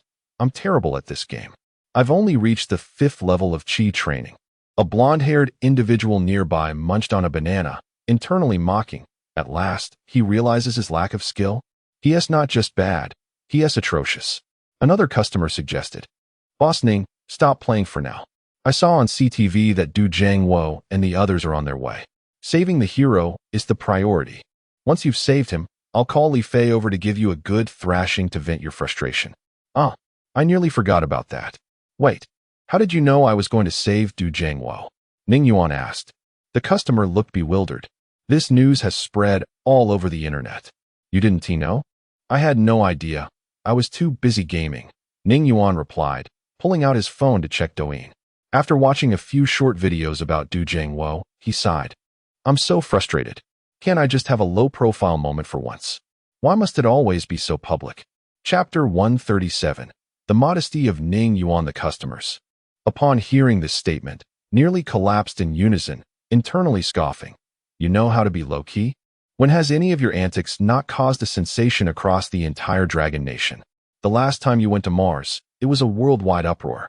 As if summoned by the mere mention of his name, two vehicles screeched to a halt at the entrance, a military truck and an off-road vehicle. For soldiers disembarked from the military truck, led by a middle-aged man adorned with 2 stars on his shoulders, while the remaining 3 were privates, one of whom wore sunglasses and was assisted by the other 2. From the off-road vehicle emerged 3 individuals, 2 men and 1 woman. The woman held a microphone, and the 2 men each carried a camera, capturing the scene from different angles. Wu Zhi glanced up at the sign above the door, confirming that this was indeed the fabled tech shop, and ushered Du Jiangwo inside. The interior was vast and empty, with 2 machines resembling automated teller machines on the right side, where people queued at one of them. A beautiful landscape painting, rich in charm, adorned the left wall, beneath which sat a set of sofas and a coffee table. Directly opposite was a glass bar, behind which stood a casually dressed young man with tousled blonde hair, while another young man, fair-skinned and smiling, was stationed inside the bar. Good day, are you Mr. Ning? Wu Zhi approached and initiated the conversation. Yes, I am. Renji sent you, didn't he? Ning Yuan inquired. Renji? Wu Zhi was unfamiliar with the name, but quickly deduced that it must be the intermediary connecting both parties. He responded promptly, indeed. It was Renji who summoned us. Ning Yuan nodded. I had a conversation with Renji. I cannot guarantee a cure, so consider this a precautionary warning. If we cannot achieve results, do not be overly disappointed. After all, I am not a deity. That's all right. If it can be cured, that would be wonderful. If not, that's fine too, Wu Zhi replied, forcing a smile. On the way here, he had been brimming with confidence, believing that Du Jiangwo's eyes could finally be treated. They had even discussed potential promotions. But now he felt as if a bucket of cold water had been poured over him. Du Jiangwo, hearing that his eyesight might not be restored, felt a weight in his heart. He stepped forward and saluted Ning Yuan with a crisp military gesture, expressing with conviction, Thank you, Mr. Ning, for your kindness. If my eyes can be cured, that would be ideal. If not, it matters not. This was Ning Yuan's first encounter with such selfless heroes, leaving him somewhat at a loss. He returned a less-than-perfect salute and reassured, there is still a significant probability of success. Should it not work out, do not lose heart. Once I acquire more advanced medical technology, your eyes will surely be healed. It is merely a matter of time. The millions of viewers watching the live broadcast erupted in excitement upon hearing these words. Mr. Ning, could you not complete your statements in one go? My heart can hardly bear it. Frantic viewers thought the prognosis was bleak, only to learn it was actually quite hopeful. Mr. Ning, when did you become so modest? Oh my anxious heart can finally relax.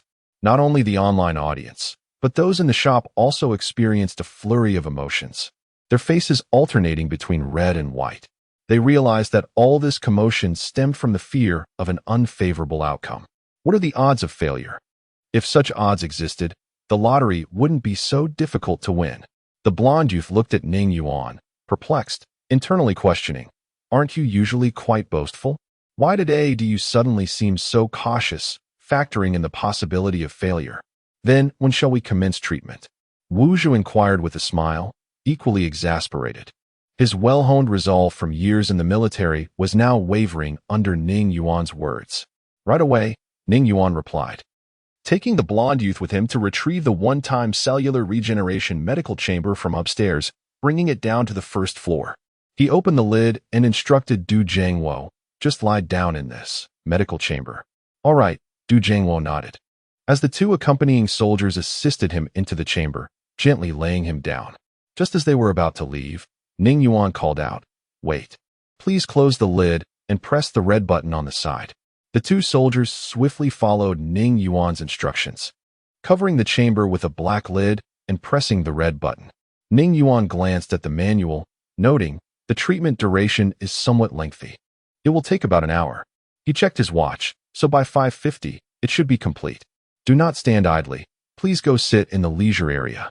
Wu Zhi stood beside the medical chamber. It's fine. We've been seated for a while on the way here. We can stand a bit longer. His heart raced with impatience, eager to see if Du Jiangwo's eyes would indeed be restored. The others shared Wu Zhi's sentiment, their eyes fixed on the medical chamber, hoping time would hasten so they could witness Du Jiangwo's recovery. Millions of viewers online echoed the same sentiments, sending messages of encouragement. Go Du Jiangwo. Old Master Yi Kaishan, holding Yi Chen's phone, shouted, Du Jiangwo, keep it up. Du Jiangwo, you can do it. Grandfather, please don't be so agitated. Your heart can't handle it. Yi Chen interjected. Nonsense. I traverse snow-capped mountains and grasslands, confronting foes amidst a sea of corpses. How could my heart falter? Look at Du Jiangwo, achieving honors at such a young age, while you merely run a dilapidated cinema, drifting aimlessly without a clear purpose. Yi Kaishan seized the opportunity to lecture Yi Chen. Yi Chen, looking pitiful, replied, Grandfather, don't you think you should be more concerned about your granddaughter? Stop fixating solely on me. What about Xiaoya? Is she in love? What does that boy do? As her brother, you must protect her well. Understand? Yi Hideng chimed in.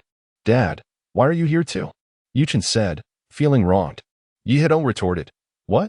Now that you run a cinema, you think I can't keep tabs on you? Quickly tell me what's going on with Xiaoya. Don't you think Xiaoya has been acting strangely lately? She often stares at her phone and smiles foolishly at home, Yi Chen explained. Yi Hideng recalled moments when his precious daughter had indeed been behaving that way and became anxious. Stop with the suspense. Just tell me directly, or I might lose my temper. Grandfather, look at my dad. I'm already grown, yet he still wants to scold me. Yi Chen began to complain, hoping Yi Kaishan would intervene. Yi Kaishan coldly responded, if you keep this up, I will scold you too. Chapter 138. Restoration of Light. Coughing lightly, Yi Chen remarked, I wish to convey that Yi seems to have developed feelings for Ning Yuan.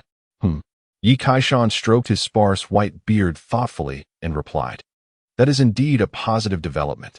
Just a few days ago, someone from above suggested that we encourage Xiaoya. But what does Ning Yuan mean by this? Ning Yuan's emotional intelligence is exceedingly low. He is as oblivious as a log, utterly unable to perceive Xiaoya's affections. Yi Chen lamented. How can you speak so? That isn't low emotional intelligence. That is called being devoted. If Ning Yuan were a flirtatious playboy, I would never entrust Xiaoya to him. Yi Hideng interjected. Yi Chen glanced at the formidable figures before him and summoned his courage to say, the situation has even begun to unfold. Yet you wish to marry off my sister. What kind of father and grandfather are you? I am leaving. I shan't engage in this conversation any longer. With that, he swiftly departed. You little rascal, come back here. This is becoming increasingly outrageous. Yi Hideng called out. Xiao Chen, encourage your sister to spend more time with Ning Yuan. Yu Kaishan urged. Understood. As time ticked away, the atmosphere grew increasingly tense. Everyone's gaze was fixed upon the rectangular black medical pod in the store. Customers waiting in line clustered closer, while millions of online viewers counted down. 60, 59, 58, 57. 3, 2, 1. At the stroke of the hour, the medical pod emitted a sound, and the black lid slowly opened, revealing Du Jiangwo lying inside. Ning Yuan leaned closer to take a look and nearly burst into laughter. What in the world is this? Du Jiangwo's once bronze skin had transformed into a fair and delicate hue, fairer than many starlets on television. Onlookers wore expressions of bewilderment, particularly the women, whose eyes sparkled with excitement, thinking, the beauty treatment is astonishing. The yellow-haired man glanced between Du Jiangwo and Ning Yuan. Finally understanding why Ning Yuan's skin was so flawless, it turned out he had been lounging in that pod daily. Next time, I shall give it a try as well. Transforming into a charming youth who captivates the ladies. Wu Zhi, however, was not preoccupied with Du Jiangwo's complexion. He was solely concerned with whether Du Jiangwo's eyesight had been restored. He called softly, Du Jiangwo, Du Jiangwo awaken. Can you see? Wu Zhi's inquiry drew everyone's attention back, and the tension in the air thickened. Millions of online viewers were equally eager to discern whether Du Jiangwo could see again. Du Jiangwo had experienced a long dream, one in which he was promoted in the military, married, and had children. He witnessed his mother age until she eventually departed from this world. Thankfully, his wife and children remained by his side. As time passed, he noticed the increasing wrinkles on his wife's face, and it dawned on him that he too had grown older, and it was time for him to leave this world. In the final moments of his life, light faded and darkness enveloped him. Suddenly, he heard someone calling his name, Du Jiangwo, Du Jiangwo. The voice was familiar. It belonged to his former leader, Wu Zhi. Summoning all his strength, he opened his eyes.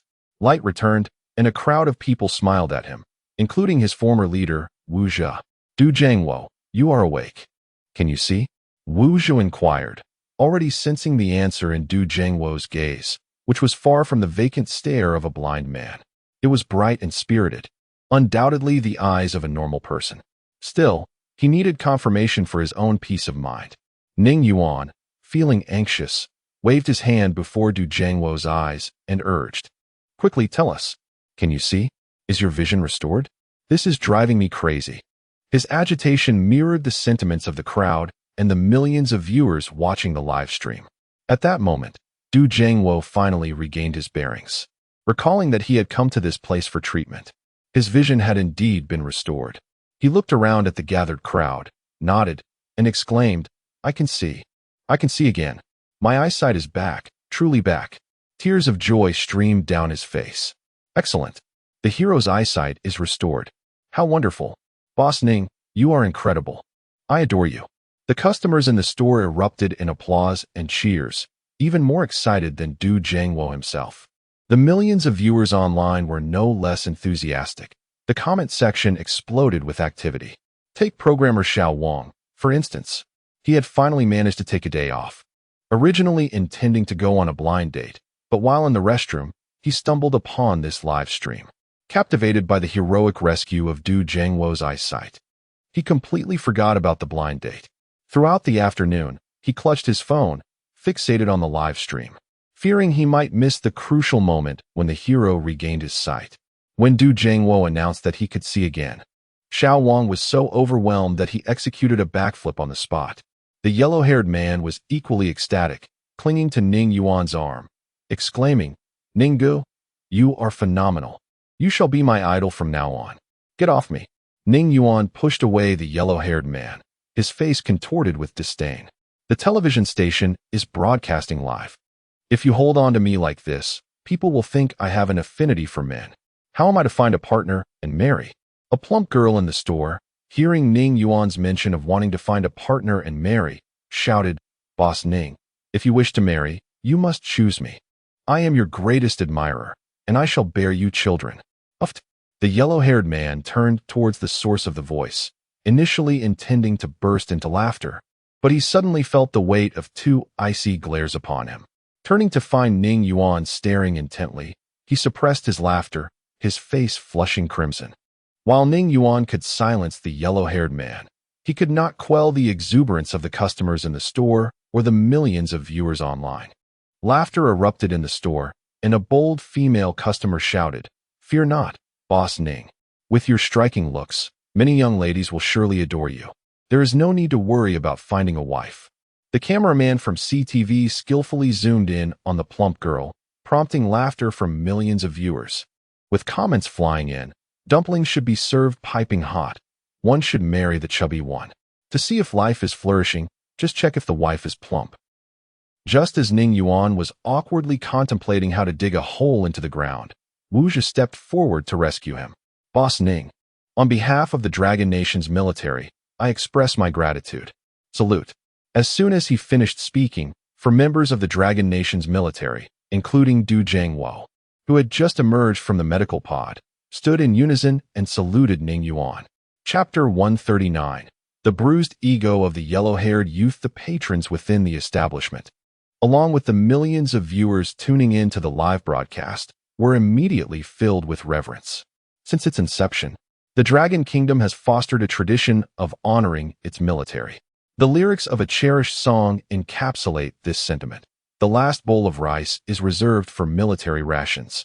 The last foot of cloth is dedicated to military uniforms. This is by no means hyperbole. In its recent history, marked by poverty and weakness, it was this very force, embodying the spirit of dauntlessness, that tirelessly fought to secure a space for the Dragon Kingdom and its people amidst a world teeming with adversaries. The people of the Dragon Kingdom affectionately refer to them as the People Soldiers. Even the battle-hardened Ning Yuan found himself somewhat taken aback by the scene unfolding before him. He hastily returned a somewhat awkward salute, stammering, It's nothing, really. It's what we should do." Observing Ning Yuan's uncharacteristic nervousness, the yellow-haired youth inwardly quipped, "Aren't you supposed to be fearless? Turns out you do know what it's like to be nervous." The online audience and the customers in the store were amused by Ning Yuan's bashful demeanor. Wang Bing, the comely reporter from CTV, seized the opportunity and approached Ning Yuan with her microphone, sweetly saying, "Hello, Mr. Ning Yuan. I extend greetings to you on behalf of the viewers in the live broadcast. They are all saying how incredibly talented you are. What are your thoughts?" She refrained from elaborating, as her superiors had cautioned her against delving into technical matters. Haha. Ning Yuan chuckled modestly, replying, "Not really that talented, just moderately so. One must remain humble, absolutely." Upon hearing the word humble, the yellow-haired youth once again began his internal monologue. Do you even know the meaning of humble? If this is humility, then what constitutes ostentation? This sentiment resonated with many of the patrons and online viewers, who felt compelled to ask, when have you ever been humble? Every time. You cause a stir that reverberates throughout the nation, even the world. Mr. Ning Yuan, due to the sensitive nature of our positions, we cannot linger. We must take our leave, Wu Zhu announced. Ning Yuan nodded, stating, "Let me see you off." "There's no need, no need," Wu Zhu quickly demurred. "Nonsense, let's go. I'll escort you to your vehicle." Ning Yuan took the lead, heading towards the entrance. The throng of people parted to create a path. Wu Zhu, accompanied by Du Jiangwo and the other two soldiers, followed him out. Before boarding the vehicle, Du Jiangwo expressed, "Mr. Ning Yuan, I eagerly anticipate seeing you again during my next leave. I am deeply grateful to you. I truly don't know how to repay you." His eyes welled up once more. A grown man shouldn't be so tearful. Serve your country well in the military. That is the greatest way to repay me, Ning Yuan said sternly. Understood, Du Jiangwo affirmed.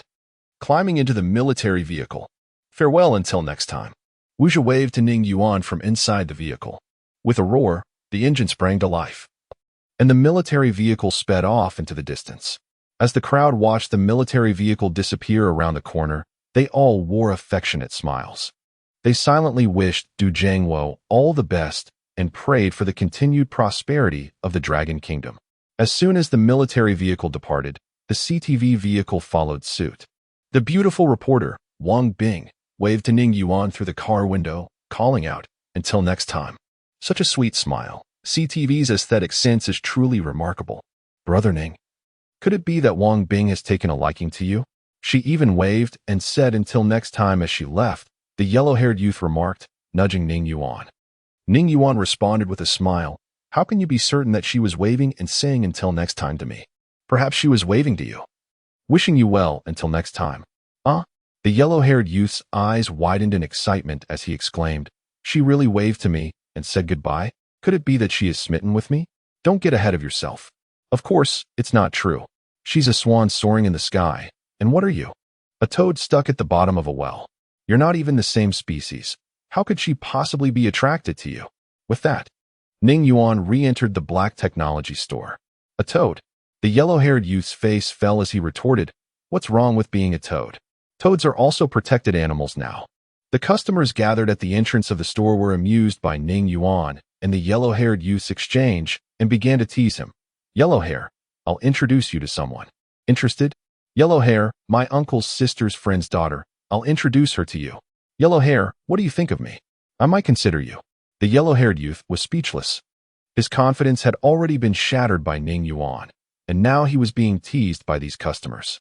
To make matters worse, a woman who appeared to weigh over 300 pounds was also trying to flirt with him. He glanced at the woman askance and said disdainfully, "This toad of mine is not worthy of your swan-like beauty." The woman had no intention of letting him off the hook. She approached him and produced a Rolls-Royce car key from her designer handbag, saying, "As long as you are with me, this car will be yours, and I will be yours as well." She gestured to herself and then to the Rolls-Royce in the distance. "Yellow hair, you only earn a pittance working in the store. Don't miss this opportunity to rise to the top.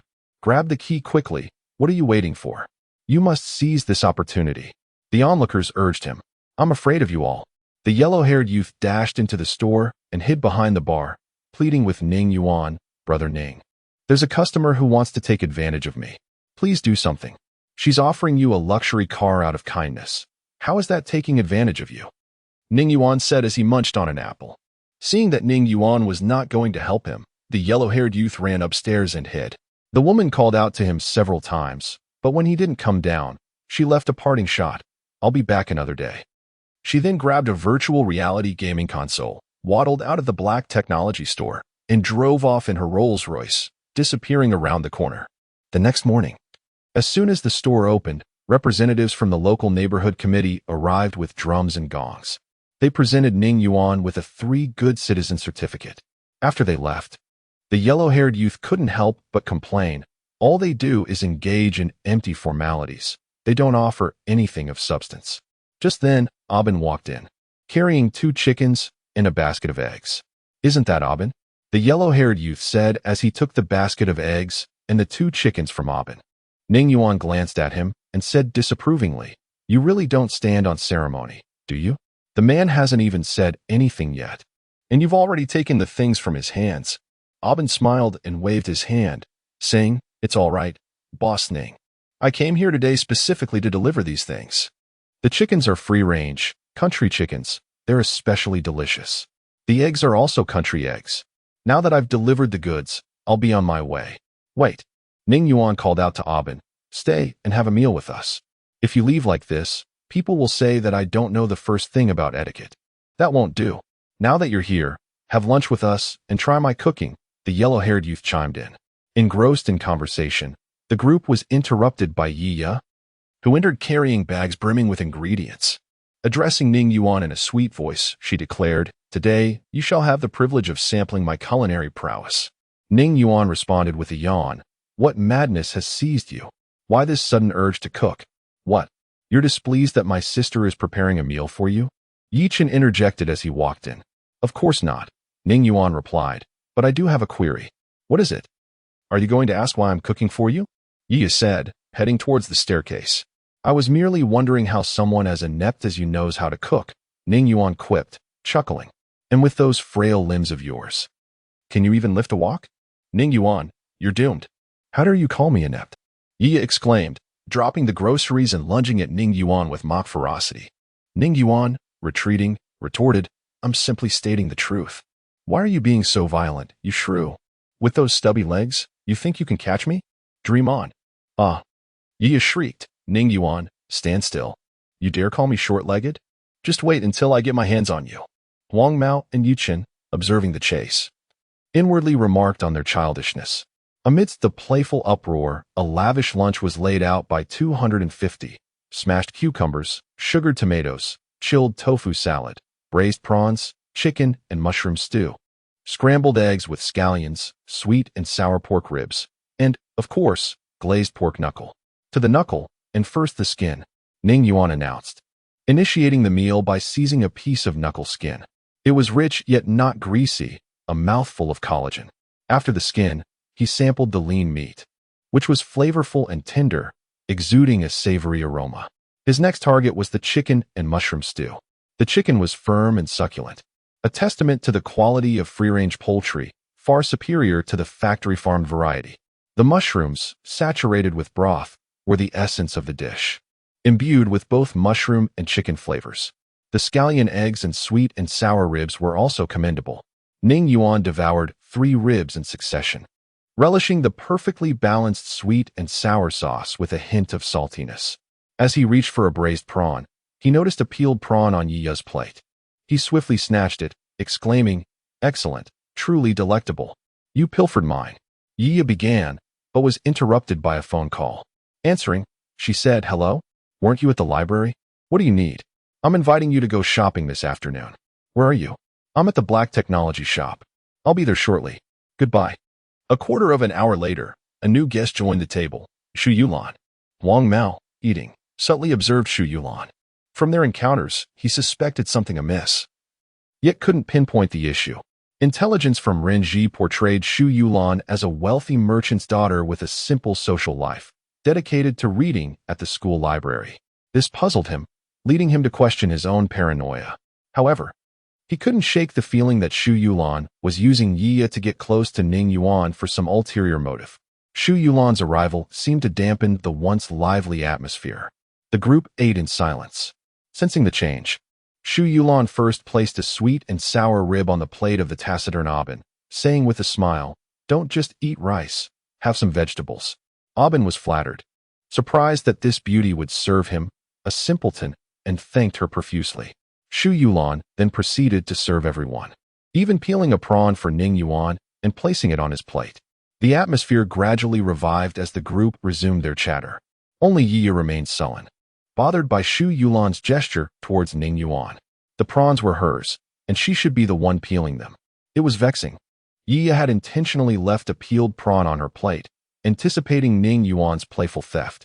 Now, with Xu Yulan's intrusion, she felt sidelined. She vowed to avoid mentioning the Black Technology shop to Xu Yulan in the future. Yichen glanced at Yiya, thinking, "Now you're feeling anxious, aren't you?" Huang Mao, disliking Xu Yulan's obsequious behavior, couldn't openly object. As he pondered how to discourage Xu Yulan from returning, another spy was dispatched by Japan to Ning Yuan's vicinity. At the Japanese Prime Minister's residence, Yasuda Hideo examined a photograph, remarking, "Excellent. Miss Kawashima Yumi is a true beauty, capable of captivating Ning Yuan and bringing him to his knees. We plan to open a shop near the Black Technology store. Miss Kawashima Yumi will assume the alias Lu Wei and become the proprietress," a strategist across from Yasuda Hideo said with confidence. "What kind of shop? What will it sell?" Yasuda Hideo inquired. The strategist adjusted his posture and explained, "Based on our intelligence, Ning Yuan has a penchant for cuisine.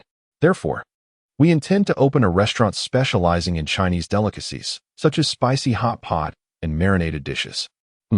Yasuda Hideo nodded, considering the plan favorably. "I believe a marinated dish shop would be more suitable. From what I understand, Chinese men enjoy marinated dishes with their drinks." The strategist bowed to Yasuda Hideo, asking, "Do you have any further instructions? If not, I will return to finalize the arrangements." "Proceed," Yasuda Hideo replied with a smile. "Hi." The strategist briskly departed. Back in China, at the Black Technology store, Aben was the first to leave after lunch, citing work commitments. Yiya, Yichen, and Xu Yulan soon followed. Ning Yuan seized the opportunity to don his virtual reality headset and diligently train, striving to surpass Li Fei. Huang Mao was left to clean up. While disposing of the trash, he noticed that the neighboring shop, which sold solar water heaters and bathroom fixtures, was being vacated. Upon entering, the flaxen-haired fellow inquired with a grin, "Did the landlord hike up the rent again? Why the closure?" "That query is best directed at the proprietor," responded a young man in a baseball cap, identifying their company as Thoroughbred Moving Services. The following morning, the storefront next to the Emporium had been rebranded as Weiwei's Braised Meats. A substantial pressure cooker hissed, emitting a savory aroma of braised delicacies. A woman, approximately 27 or 28 years of age, with a voluptuous figure and adorned in a checkered apron, emerged and greeted the flaxen-haired man with a smile. "Greetings. Are you interested in purchasing some braised meats? We're celebrating our grand opening with a special promotion. Purchase 2 caddies of braised pork head and receive 2 tails of braised pig liver gratis." "Ah, yes. Well, I am from the neighboring establishment. Just perusing, merely perusing." "Please, carry on," the flaxen-haired man stammered, captivated by the woman's allure. Her gaze was particularly arresting, seemingly intent on ensnaring his very essence. Her smile revealed a pair of dimples, adding to her charm, and her voice possessed a soothing quality, akin to a gentle vernal breeze. Even he, with his stalwart resolve, found himself bewitched. "So, you're from next door? That makes us neighbors." "I'm Lu Wei," she said, extending her hand. He reciprocated the gesture, noting the slight roughness and strength of her hand, suggesting a diligent work ethic. This observation allayed some of his suspicions, as the sudden appearance of a business, particularly one fronted by such an entrancing woman, was cause for scrutiny. "I'm Huang Mao. Please, continue with your work." "I must be on my way," he said, hastily retreating. The intoxicating fragrance emanating from Lu Wei was overwhelming, and he feared succumbing to her allure. Lu Wei watched him depart, murmuring to herself, "Huang Mao, a peculiar name indeed." Upstairs in the Black Tech Emporium's dining area, Ning Yuan approached Huang Mao, sniffing him with exaggerated curiosity. As he settled down to eat his steamed bun, he inquired, "Where have you been?" "Nowhere in particular," Huang Mao replied, feigning ignorance. "Nowhere? Then why do you reek of perfume? I could smell it from 2 miles away. Don't tell me the steamed bun vendor's perfume was so potent that you absorbed it during your purchase. Were you consorting with ladies of the night? I caution you against such dalliances, lest you meet an untimely demise." Ning Yuan retorted, "Brother Ning, I assure you, nothing of the sort. It was the fragrance of the proprietress from the braised meat shop next door," Huang Mao protested. When did a braised meat shop open next door?" "I was unaware," Ning Yuan remarked, raising an eyebrow. "It just opened today. I exchanged a few words with the proprietress while purchasing breakfast," Huang Mao explained. "A few words? And you're already imbued with her perfume? You also held her hand, I presume? You find her to be a paragon of virtue, a woman destined for domestic bliss," Ning Yuan said, amused. Huang Mao coughed, his cheeks flushed, and he sheepishly scratched his head, remaining silent. "And the most crucial detail, you omitted. She's breathtakingly beautiful, isn't she? You're utterly smitten, aren't you? Such a lack of composure." Ning Yuan chided good-naturedly. Huang Mao merely chuckled and scratched his head, offering no further comment. Time passed swiftly. 1 month later, Ning Yuan finished the last morsel of pork head, drained the last drop of beer, and returned to his quarters with a yawn.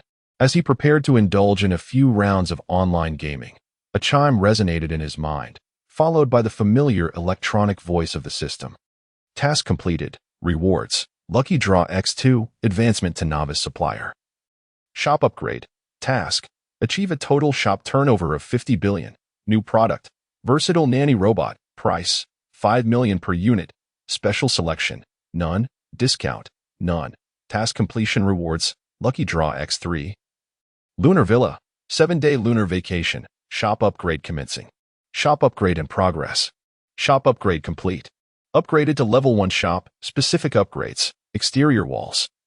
Glass, door, facade signage. Addition of 4 Black Tech claw machines. 4 Black Tech mystery box machines. 1 Black Tech automatic prize redemption machine. 1 Black Tech juice machine. 1 Black Tech soda machine. 8 Black Tech vending machines. Note: the host will bear 50 of the costs associated with this shop upgrade. Upon hearing this, Ning Yuan felt a sense of foreboding. What does this signify? It's supposed to be a reward, yet I must expend funds? He questioned mentally. The system, however, remained impervious, continuing its pronouncements. Shop level: 1 lowest, 10 highest. Each shop upgrade will augment the facilities accordingly.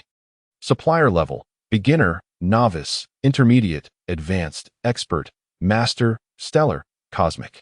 As the level ascends, products with higher technological sophistication will be unlocked. Strive to vend your wares diligently and endeavor to elevate both your shop and supplier levels to become the most enigmatic and illustrious supplier in this cosmos. As the system concluded its pronouncements, Ning Yuan frantically retrieved his mobile device to scrutinize his bank account balance. His apprehension grew with each passing moment. Ultimately, he clutched his chest and collapsed onto his bed, overwhelmed by the harsh reality. His fortune had been depleted. Even the $10 million scammed from Ning Heping had vanished. A mere million remained, a pittance compared to his former wealth. After approximately 5 minutes, Ning Yuan regained his composure. He rose and sighed, lamenting, "After decades of toil, I'm back to square one. Who can comprehend my anguish? I labor from dawn till dusk, operating a humble shop, engaging in modest commerce. Was it not enough? To deplete my funds in one fell swoop, is this not highway robbery? Is there no justice, no law? Driven by disbelief, Ning Yuan rechecked his account balance, only to be confronted with the same stark reality. His funds were indeed gone, save for the solitary million. I cannot endure this. I shall end my existence. Ning Yuan exclaimed, proceeding to pummel his pillow. After several blows, he rose and performed a series of wild, flailing motions, shouting, "It's only money. Is it worth ending one's life over? Money is but a fleeting possession, easily replenished. What is the matter with me? My money, all gone." In the end, Ning Yuan succumbed to despair once more. Chapter 142. A transformative change in the store. Though sorrow lingers in his heart, the fruits of the renovation must be observed. After all, one must see what has been wrought with such expenditure. With a flicker of anticipation, Ning Yuan slipped on his flip-flops, opened the door to his room, and stepped outside. The second floor remained untouched, devoid of any signs of transformation, deepening his melancholy. Having spent so much money, the absence of any change felt like a cruel deception. If the second floor was unchanged, surely the first floor would exhibit some alterations. Ning Yuan hastened down the stairs, and upon reaching the ground floor, he was rendered speechless by the scene before him. This was utterly absurd. Was it an illusion or some conjured creation? The first floor was so transformed that he scarcely recognized it. Were it not for the landscape painting on the wall, he might have believed he had wandered into a different establishment altogether. Goodness! Ning Yuan exclaimed in awe as he began to explore. A cursory glance revealed that the first floor was now divided into three distinct areas: an entertainment zone, a relaxation area, and a shopping section, each separated by sleek, frosted black glass. The entertainment zone boasted 4 claw machines, 4 blind box vending machines, and a towering redemption machine. All the machines adhered to the system's consistent aesthetic, predominantly black, save for the redemption machine. To his dismay, Ning Yuan noticed the exorbitant price displayed on the electronic screen above the claw machines, a staggering 100,000 for a single play. He scoffed at the thought, who would not consider such a fee extortionate? Dismissing the claw machines as prohibitively expensive, he turned his attention to the blind box vending machines, reasoning that even at a few thousand, he could indulge in one with his current wealth of 1 million. However, upon glancing at the price above the blind box machines, he nearly cursed aloud. They too demanded a ludicrous 100,000. The absurdity of purchasing a blind box at that price was beyond comprehension. Who in their right mind would spend such an amount, unless they were utterly unhinged? Ning Yuan concluded that the entertainment zone was a glaring misstep, unlikely to generate any significant revenue for the store. It seemed the system was merely squandering his funds. The shopping section featured 8 towering vending machines, reaching up to the ceiling, all in the same somber black hue. Ning Yuan examined them. The operational method remained unchanged. Insert the bank card, input the password, and align one's face with the electronic screen for product identification, binding the purchase to one's facial and iris recognition, rendering theft futile.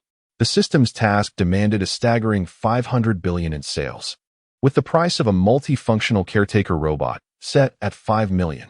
Calculating quickly, Ning Yuan realized he would need to sell 1,000 of these robots. The problem lay in the astronomical price. Such luxuries were only within the reach of the affluent, a demographic far too small to sustain such sales. The reward for this daunting task was a lunar villa and a 7-day journey on the moon. Just imagining it stirred his imagination, bringing various ingredients to the villa, hosting a barbecue on the balcony while gazing at Earth, and live-streaming the experience to boast and indulge in skewers with online friends. It was the epitome of a celestial existence. Yet, the arduous nature of the task rendered his lunar dreams uncertain.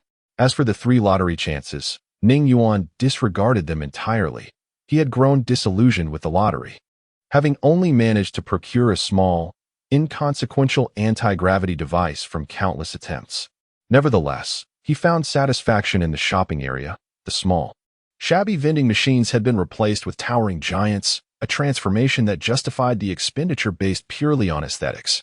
The relaxation area also met his approval, featuring a set of enormous black circular sofas that offered remarkable comfort whether one chose to sit or recline.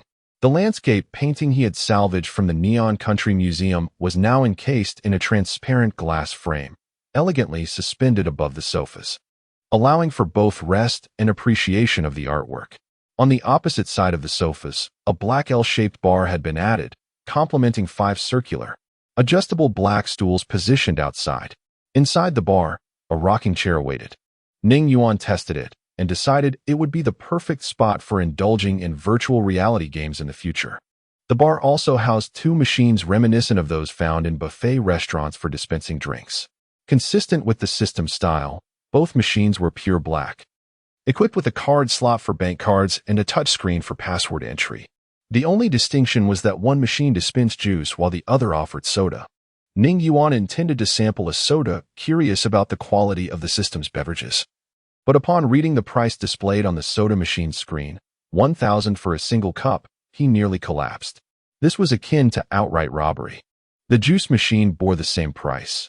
He could not fathom who would willingly pay such an amount for a drink.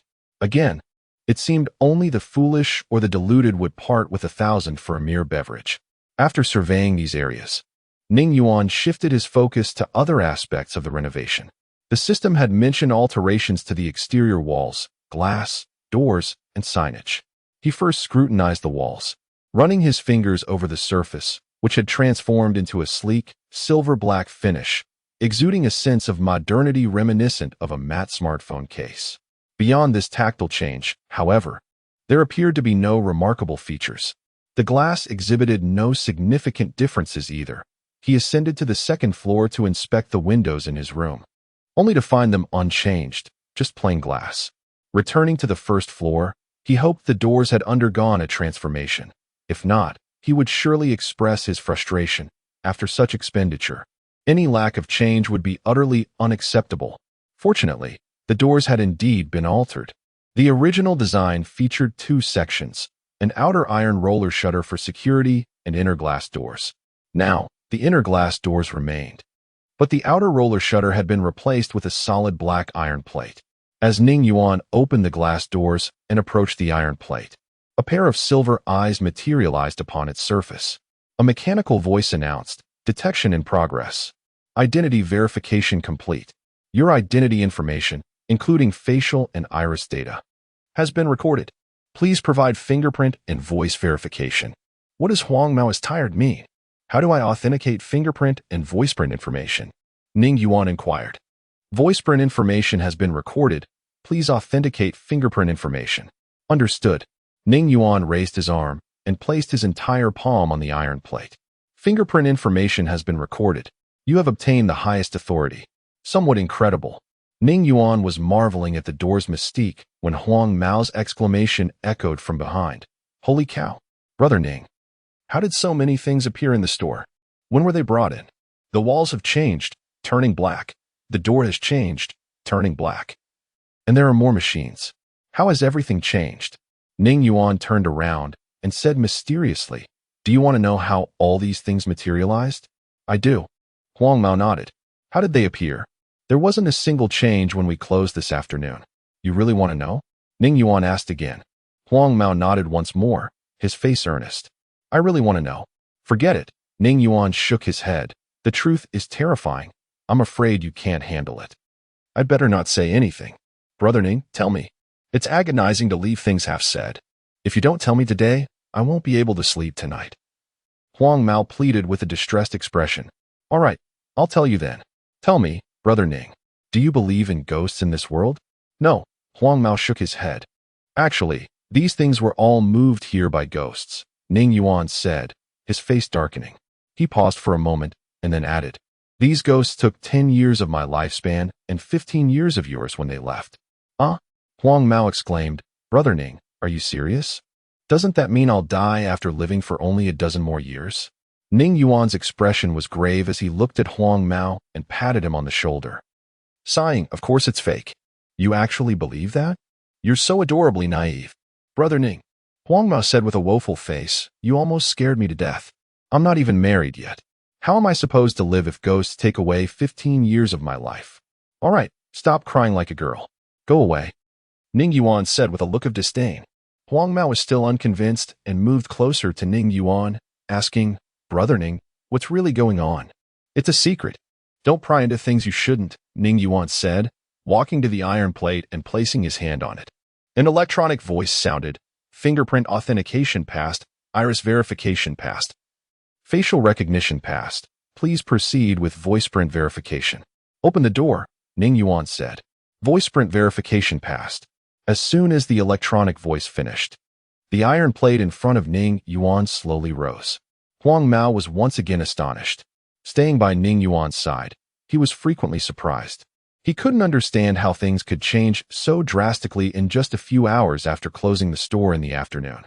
Even though he couldn't understand it, he still promptly reported the information, leaving those above to rack their brains. He was truly exhausted. Stop standing there like an idiot. Come out and see the store I renovated with enormous expense. Ning Yuan's shout startled Huang Mao, who hurried outside and followed Ning Yuan's gaze. The scene before him astonished him once more. The sign that read Black Technology Store had been replaced with 6 silver characters that read Black Technology Supplier. The exterior walls, originally painted pinkish white, had turned silver black, radiating a metallic luster under the streetlights. The architectural style reminded him of buildings from science fiction movies. How is it? Is it nice? Ning Yuan asked with a smile. Seeing the overall appearance of the Black Technology Store, he suddenly felt that the money spent was somewhat worthwhile. Brother Ning, this is too impressive. It's like a building from a science fiction movie, Huang Mao exclaimed. Of course, I spent billions, investing 99 of my assets. How could it not be impressive? Ning Yuan said, raising his chin. Billions? 99 of your assets. Brother Ning, will you still be able to pay our salaries next month? Will our food standards have to be lowered? Huang Mao asked cautiously. Ning Yuan walked into the store, saying, if you hadn't reminded me, I would have forgotten. It'll probably be tough to pay salaries next month. Our food standards will have to be lowered. We can't eat and drink as lavishly as before. 1 steamed bun each in the morning, a simple stir-fried vegetable dish for lunch, and a bowl of plain noodles each for dinner. Do you have any objections? No. No objections, Huang Mao said with a bitter face, walking into the store. Good that you have no objections, Ning Yuan said, standing at the door and saying. Close the door. The iron plate-like door slowly descended again. Brother Ning, you have to leave me a key, otherwise how will I go out to buy breakfast tomorrow? Huang Mao said. Buy breakfast? Didn't I say 1 steamed bun each? Ning Yuan said. Huang Mao said reluctantly. Brother Ning, you're still better off than most people. Once we open tomorrow and sell some stuff, the money will come back, right? We only live for a few decades. We can't mistreat ourselves when it comes to food. Life is all about eating and drinking. If we mistreat ourselves when it comes to food, what's the point of living? That's true. Ning Yuan nodded. You're quite the smooth talker these days. I'll listen to you this time. Hee. Huang Mao scratched his head, smiling shyly. Add access permissions for 1 person, Ning Yuan said to the door. Please verify. Ning Yuan quickly pulled Huang Mao in front of the door. Scanning. Scan complete. Facial recognition information and iris information have been recorded. Please authenticate fingerprint information and voiceprint information. Quickly put your hand on the door and say something, Ning Yuan said. Okay. Huang Mao quickly did as he was told. Recording successful, lowest level of permission. With this permission, you can only open the door twice a day. All right, let's go to sleep. Tomorrow, we'll have to trick the customers into playing the claw machines and blind box machines. Your salary for next month depends on them, Ning Yuan said before going upstairs. Huang Mao also hurried back to his room and quickly sent a message to Renji, asking him to quickly check the surveillance footage to see how the exterior of the 2-story building had changed. It couldn't have changed out of thin air. That would be too unscientific and absurd. Renji was shocked when he received Huang Mao's message and quickly pulled up the surveillance footage. This surveillance wasn't for watching Ning Yuan, but was installed specifically to protect Ning Yuan after the last kidnapping incident. After pulling up the surveillance footage, Renji dragged the progress bar to the time period after the Black Technology Store closed and slowly watched it. He was bewildered after watching it. At 9:15 p.m., the exterior of the Black Technology Store was still pinkish white. At 9:16 p.m., a layer of white mist suddenly enveloped the Black Technology Store. At 9:17 p.m., the white mist disappeared, and the exterior of the Black Technology Store had completely changed. Chapter 144, The Authoritarian Iron-Headed Child. How astonishing! Renji truly found himself at a loss for words. After several readings, he still couldn't discern any underlying meaning, ultimately deciding to submit the surveillance footage to his superiors. Let those leaders grapple with it. He was exhausted. The following morning, Ning Yuan and Huang Mao finished their bowls of 8 treasure porridge and sesame cakes, then descended the stairs together to the storefront. Ning Yuan uttered a simple command to open the door, and the iron gate gradually ascended. Customers trickled in, and both Ning Yuan and Huang Mao greeted them with cheerful smiles, saying, "Welcome. What is happening? Is the sun rising from the west?" Even Boss Ning has elevated his service quality. Incredible. The store has undergone a complete transformation, imbued with a futuristic flair. The last time I visited to purchase a cutting-edge laptop, the place was in disarray, with only 2 machines available. Just yesterday, I came to buy a virtual reality gaming console, and it certainly didn't look like this. Upon hearing some customers mockingly critique the previous quality of service and the shabby state of the store, Ning Yuan felt compelled to play a trick on them. It would be an affront to his wounded pride not to. "Dear new and returning customers," he announced with a smile, "our establishment has been upgraded, featuring new claw machines and blind box machines. For a mere pittance, you can acquire genuine cutting-edge products." He gestured towards the entertainment area. Huang Mao eagerly chimed in. "Our boss has invested a colossal sum in this upgrade. Today marks the grand reopening, and the odds of winning are exceptionally high." Some customers, upon hearing the words of Huang Mao and Ning Yuan, approached the entertainment zone with skepticism. Most were referred by friends who had specifically advised them to merely purchase items and leave, cautioning them against the lottery machine. They were warned not to be dazzled by the prizes within, and if they must play, to limit themselves to 1 or 2 attempts. For the lottery machine was a notorious trap, unlikely to yield any high-tech prizes. Where are the virtual reality gaming consoles? One customer called out in the shopping area. "The stock of gaming consoles is low, and they are temporarily unavailable. However, we have introduced an all-purpose nanny robot for your perusal," Ning Yuan replied. Upon learning that the virtual reality gaming consoles were out of stock, the customers expressed their disappointment. They were indifferent to the all-purpose nanny robot, as they already had a real-life made at home. "When will the virtual reality gaming consoles be back in stock?" a customer inquired, desperation creeping into their voice. "If you're eager to play, you can try your luck at the claw machines. Please refrain from asking me further. I must focus on my training." Recently, Li Fei has become increasingly arrogant, proclaiming in his gaming videos that no one will ever reach his level, Ning Yuan said as he moved towards the rest area. The customers shook their heads in unison, recognizing that Ning Yuan remained unchanged. He showed no regard for their feelings, declaring items unavailable without prior notice. Had they known, they would have come earlier to purchase, now left to drool over gaming videos, which was quite vexing. Their only hope now rested with the claw machines. Many customers pinned their hopes on the claw machines to secure a gaming console, and soon the entertainment area swelled with excitement, each machine surrounded by eager spectators. Huang Mao, not wanting to miss the commotion, tiptoed to get a better view. Inside the claw machines lay a multitude of black bears, each adorned with a silver slip of paper affixed to its back, detailing various products, virtual reality gaming consoles, cutting-edge laptops, and advanced smartphones. Customers noted that the cost of 100,000 for a single attempt felt reasonable, with a virtual reality gaming console priced at 3 million. Capturing a bear with such a prize within 30 attempts wouldn't be a loss. Huang Mao, however, held an entirely different perspective. Having witnessed the pitfalls of the high-tech lottery machine, he believed both the claw machines and blind boxes were merely traps for one's money.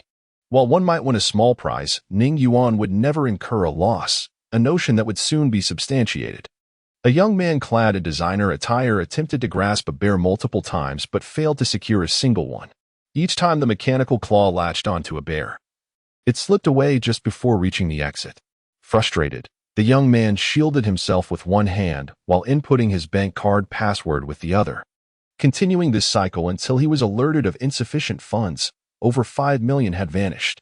Spectators observed him with a mix of sympathy and mockery, akin to watching a fool. Initially intent on leaving, the young man, noticing the derision around him, impulsively called home for an additional 2 million, re-entering the fray.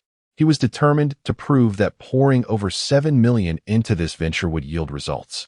Surely, even the lottery system of a renowned company could not be more deceptive than this claw machine. If he could just snag a bear bearing the silver slip for the virtual reality gaming console, he could reclaim some dignity. Unfortunately, reality proved much harsher than his aspirations. After 19 attempts, the young man remained empty-handed, wiping the sweat from his brow. Steeling himself, he positioned the joystick above the bear closest to the exit. No longer aspiring for a bear with a gaming console, any bear would suffice as a victory. Once assured that the mechanical claw was perfectly aligned, he inhaled deeply and pressed the black button. The claw opened, descending gently to grip the bear, slowly lifting it into the air. With unwavering focus, the young man tracked the bear's ascent, hastening the claw toward the exit. Mere centimeters separated victory from defeat. But, like a slippery eel, the bear wriggled free, plummeting back into the machine. A collective gasp of sympathy resonated from the onlookers. Huang Mao stifled a laugh, unable to contain his amusement. This is truly the epitome of the iron-headed child. If you can't catch it, why persist? What is the point of this struggle? At that moment, as the black bear fell back into the machine, the young man's mind buzzed with disbelief, utterly stunned by the turn of events. Chapter 145, An Omnipotent. Beautiful android nanny, over 7 million vanished in mere moments at the claw machine. It was the equivalent of his allowance for the next 3 years, all gone. How was he to manage now? He was seized by an impulse to demolish the claw machine and find someone to severely reprimand that detestable Mr. Ning. However, this notion was immediately quelled by his father's prior admonition. When procuring items from the black technology shop, never antagonize the proprietor or cause disturbances. Should you instigate trouble there, I will disown you. These were his father's exact words. Ultimately, the young man departed the black technology shop under the sympathetic gazes of the onlookers. Others, refusing to concede, attempted a few more times, only to find their efforts fruitless. They exited the shop, shaking their heads. The impression of the claw machine as a mere swindle now firmly entrenched in their minds, with the claw machine serving as a cautionary tale. The blind box machine did not pilfer as much money from customers. Most patrons purchased a single blind box, hoping for a stroke of luck. Regrettably, their fortunes were unfavorable, revealing a silver slip of paper inscribed with "Thank you for your patronage." At this point, the customers finally understood why their friend had cautioned them against playing the lottery machines.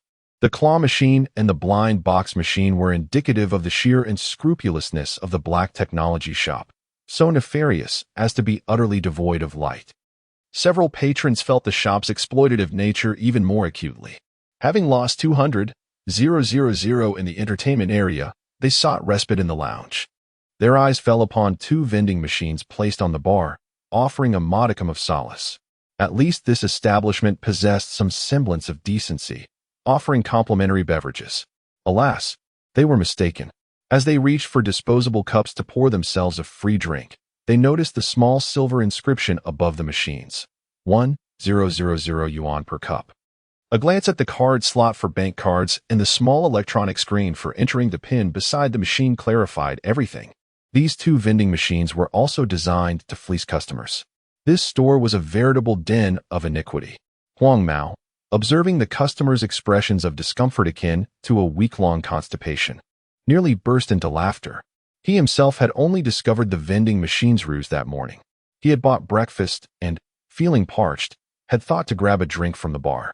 Upon approaching and seeing the inscription, his expression mirrored that of the customers before him.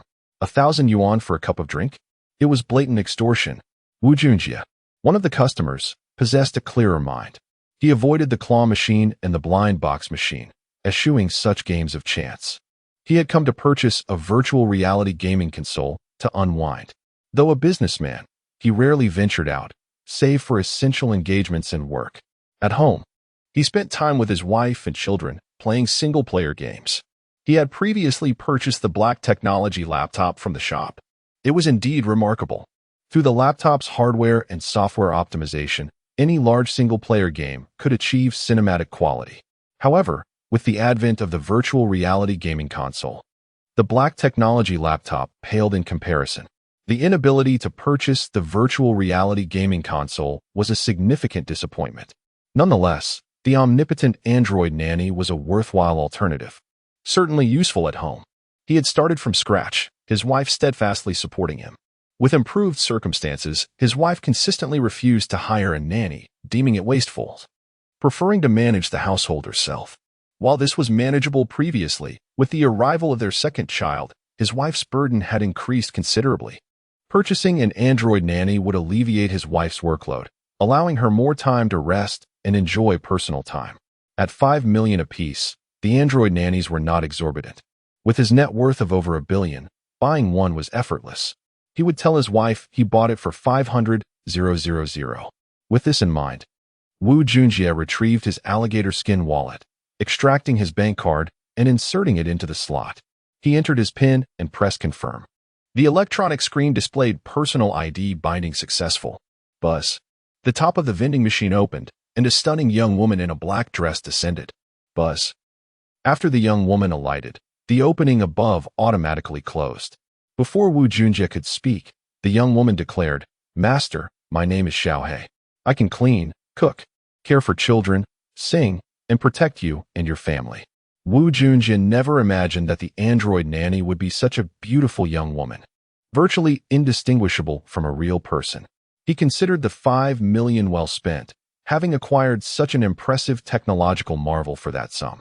Other customers, upon seeing the android nanny's beauty, harbored some clandestine thoughts, emitting lewd chuckles as they inserted their bank cards, determined to buy an android nanny to study thoroughly. Huang Mao, upon seeing the android nanny, wanted Ning Yuan to procure one for the shop. The shop was too masculine, with 2 men and the burly robot 250. A female presence was needed to balance the atmosphere. The android nanny was ideal. While Huang Mao was lost in thought, Lu Wei from the neighboring braised food shop approached him, smiling, and said, "Huang Mao, I made dumplings for lunch. Come over later." "Oh," Huang Mao started. Turning to see Lu Wei, he quickly replied, No, we'll make our own lunch. I made too many dumplings. Come over for lunch." Lu Wei's words seemed to have a magical quality, making it impossible for Huang Mao to refuse. He nodded, revealing a shy smile. The customers in the shop noticed Lu Wei as well. Smiling, they said to Huang Mao, "Mr. Ning is so charismatic. He even has such a beautiful woman making dumplings for him. Her name is Lu Wei. She owns the shop next door. Her braised food is excellent. Those who like braised food can check it out," Huang Mao said. Lu Wei smiled and greeted the customers, captivating them. They all expressed their intention to buy some braised food from her shop. As noon approached, Ning Yuan once again cursed as he abandoned the virtual reality gaming console. This time, he was not bullied by the NPC. He had simply failed to advance as an outer disciple during the assessment.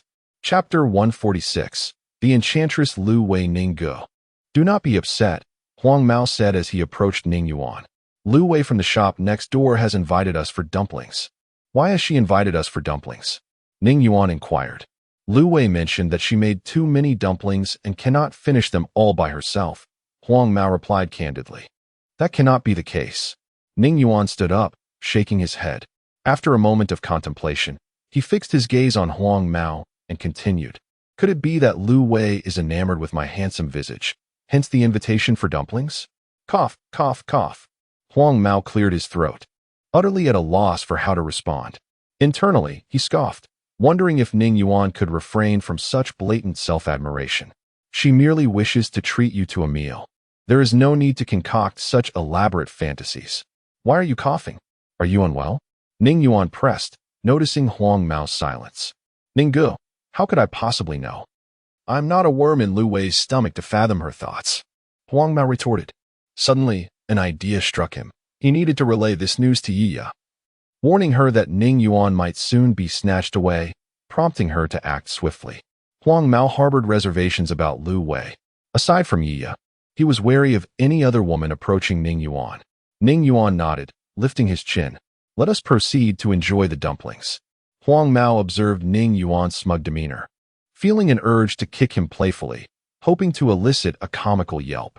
Alas, such actions remained mere thoughts. He dared not actually kick Ning Yuan.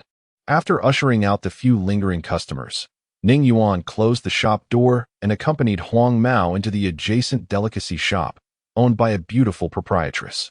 This was his first visit, though Huang Mao frequented the place. The decor of the delicacy shop captivated Ning Yuan, exuding a vintage charm. The walls were adorned with various old photographs, and the furniture radiated an antique allure. Had it not been for the array of delicacies visible through the transparent display case, he might have mistaken it for an art gallery rather than a culinary establishment. Lu Wei peeked out from the kitchen. "You have arrived. Please sit down. The dumplings will be ready shortly." "All right." Ning Yuan nodded, settling at a square table beneath the photo wall, with Huang Mao promptly taking a seat beside him. "Why sit next to me? I prefer to keep my distance from men," Ning Yuan remarked with disdain. Huang Mao lowered his voice. "Ning Gu, there are only 2 benches. If I sit across from you, Lu Wei will be left alone. Surely, you do not wish for her to sit beside you?"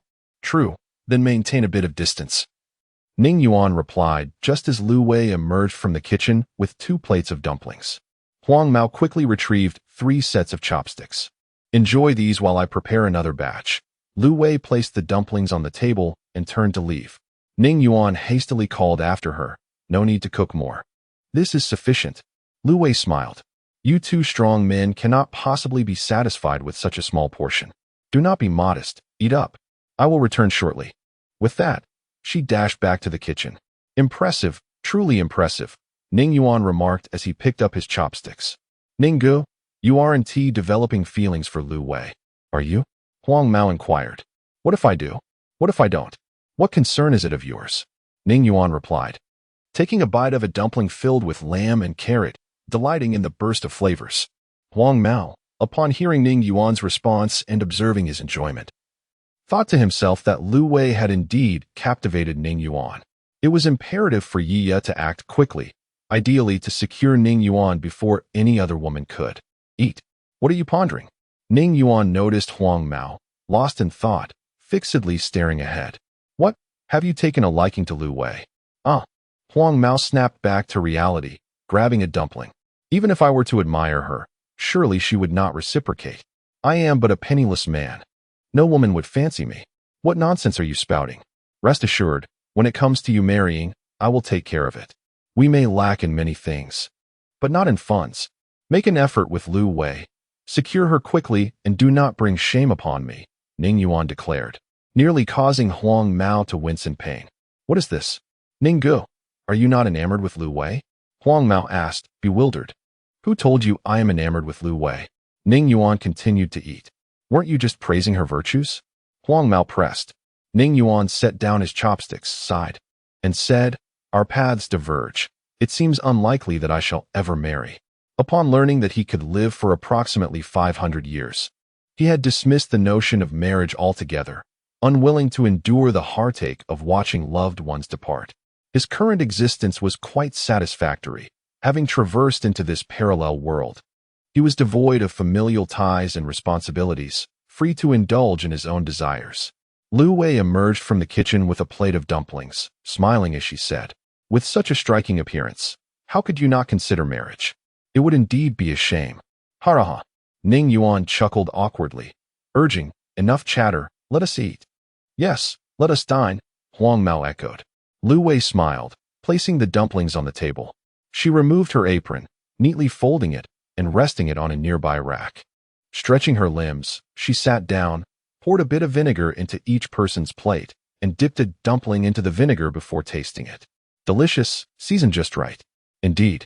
"Indeed," Huang Mao agreed, momentarily entranced by Lu Wei's figure as she stretched, nearly losing himself in admiration. Ning Yuan remained silent, engrossed in his dumplings. To him, Lu Wei was an enchantress, reminiscent of the beguiling Daji, captivating with every glance and movement, stirring the primal desires within men. He resolved to refrain from visiting this delicacy shop again. Otherwise, his vitality might be gradually siphoned away by this beguiling woman. As Lu Wei observed the flustered expressions of the 2 men, she mused that her mission would soon come to fruition, seemingly with little difficulty. Despite Ning Yuan wielding an array of astonishing technological prowess, he was still a man, and no man could escape her grasp. She was confident that within 6 months, She would have this man wrapped around her finger, just as countless others had succumbed to her charm, eager to offer her everything in hopes of eliciting a smile.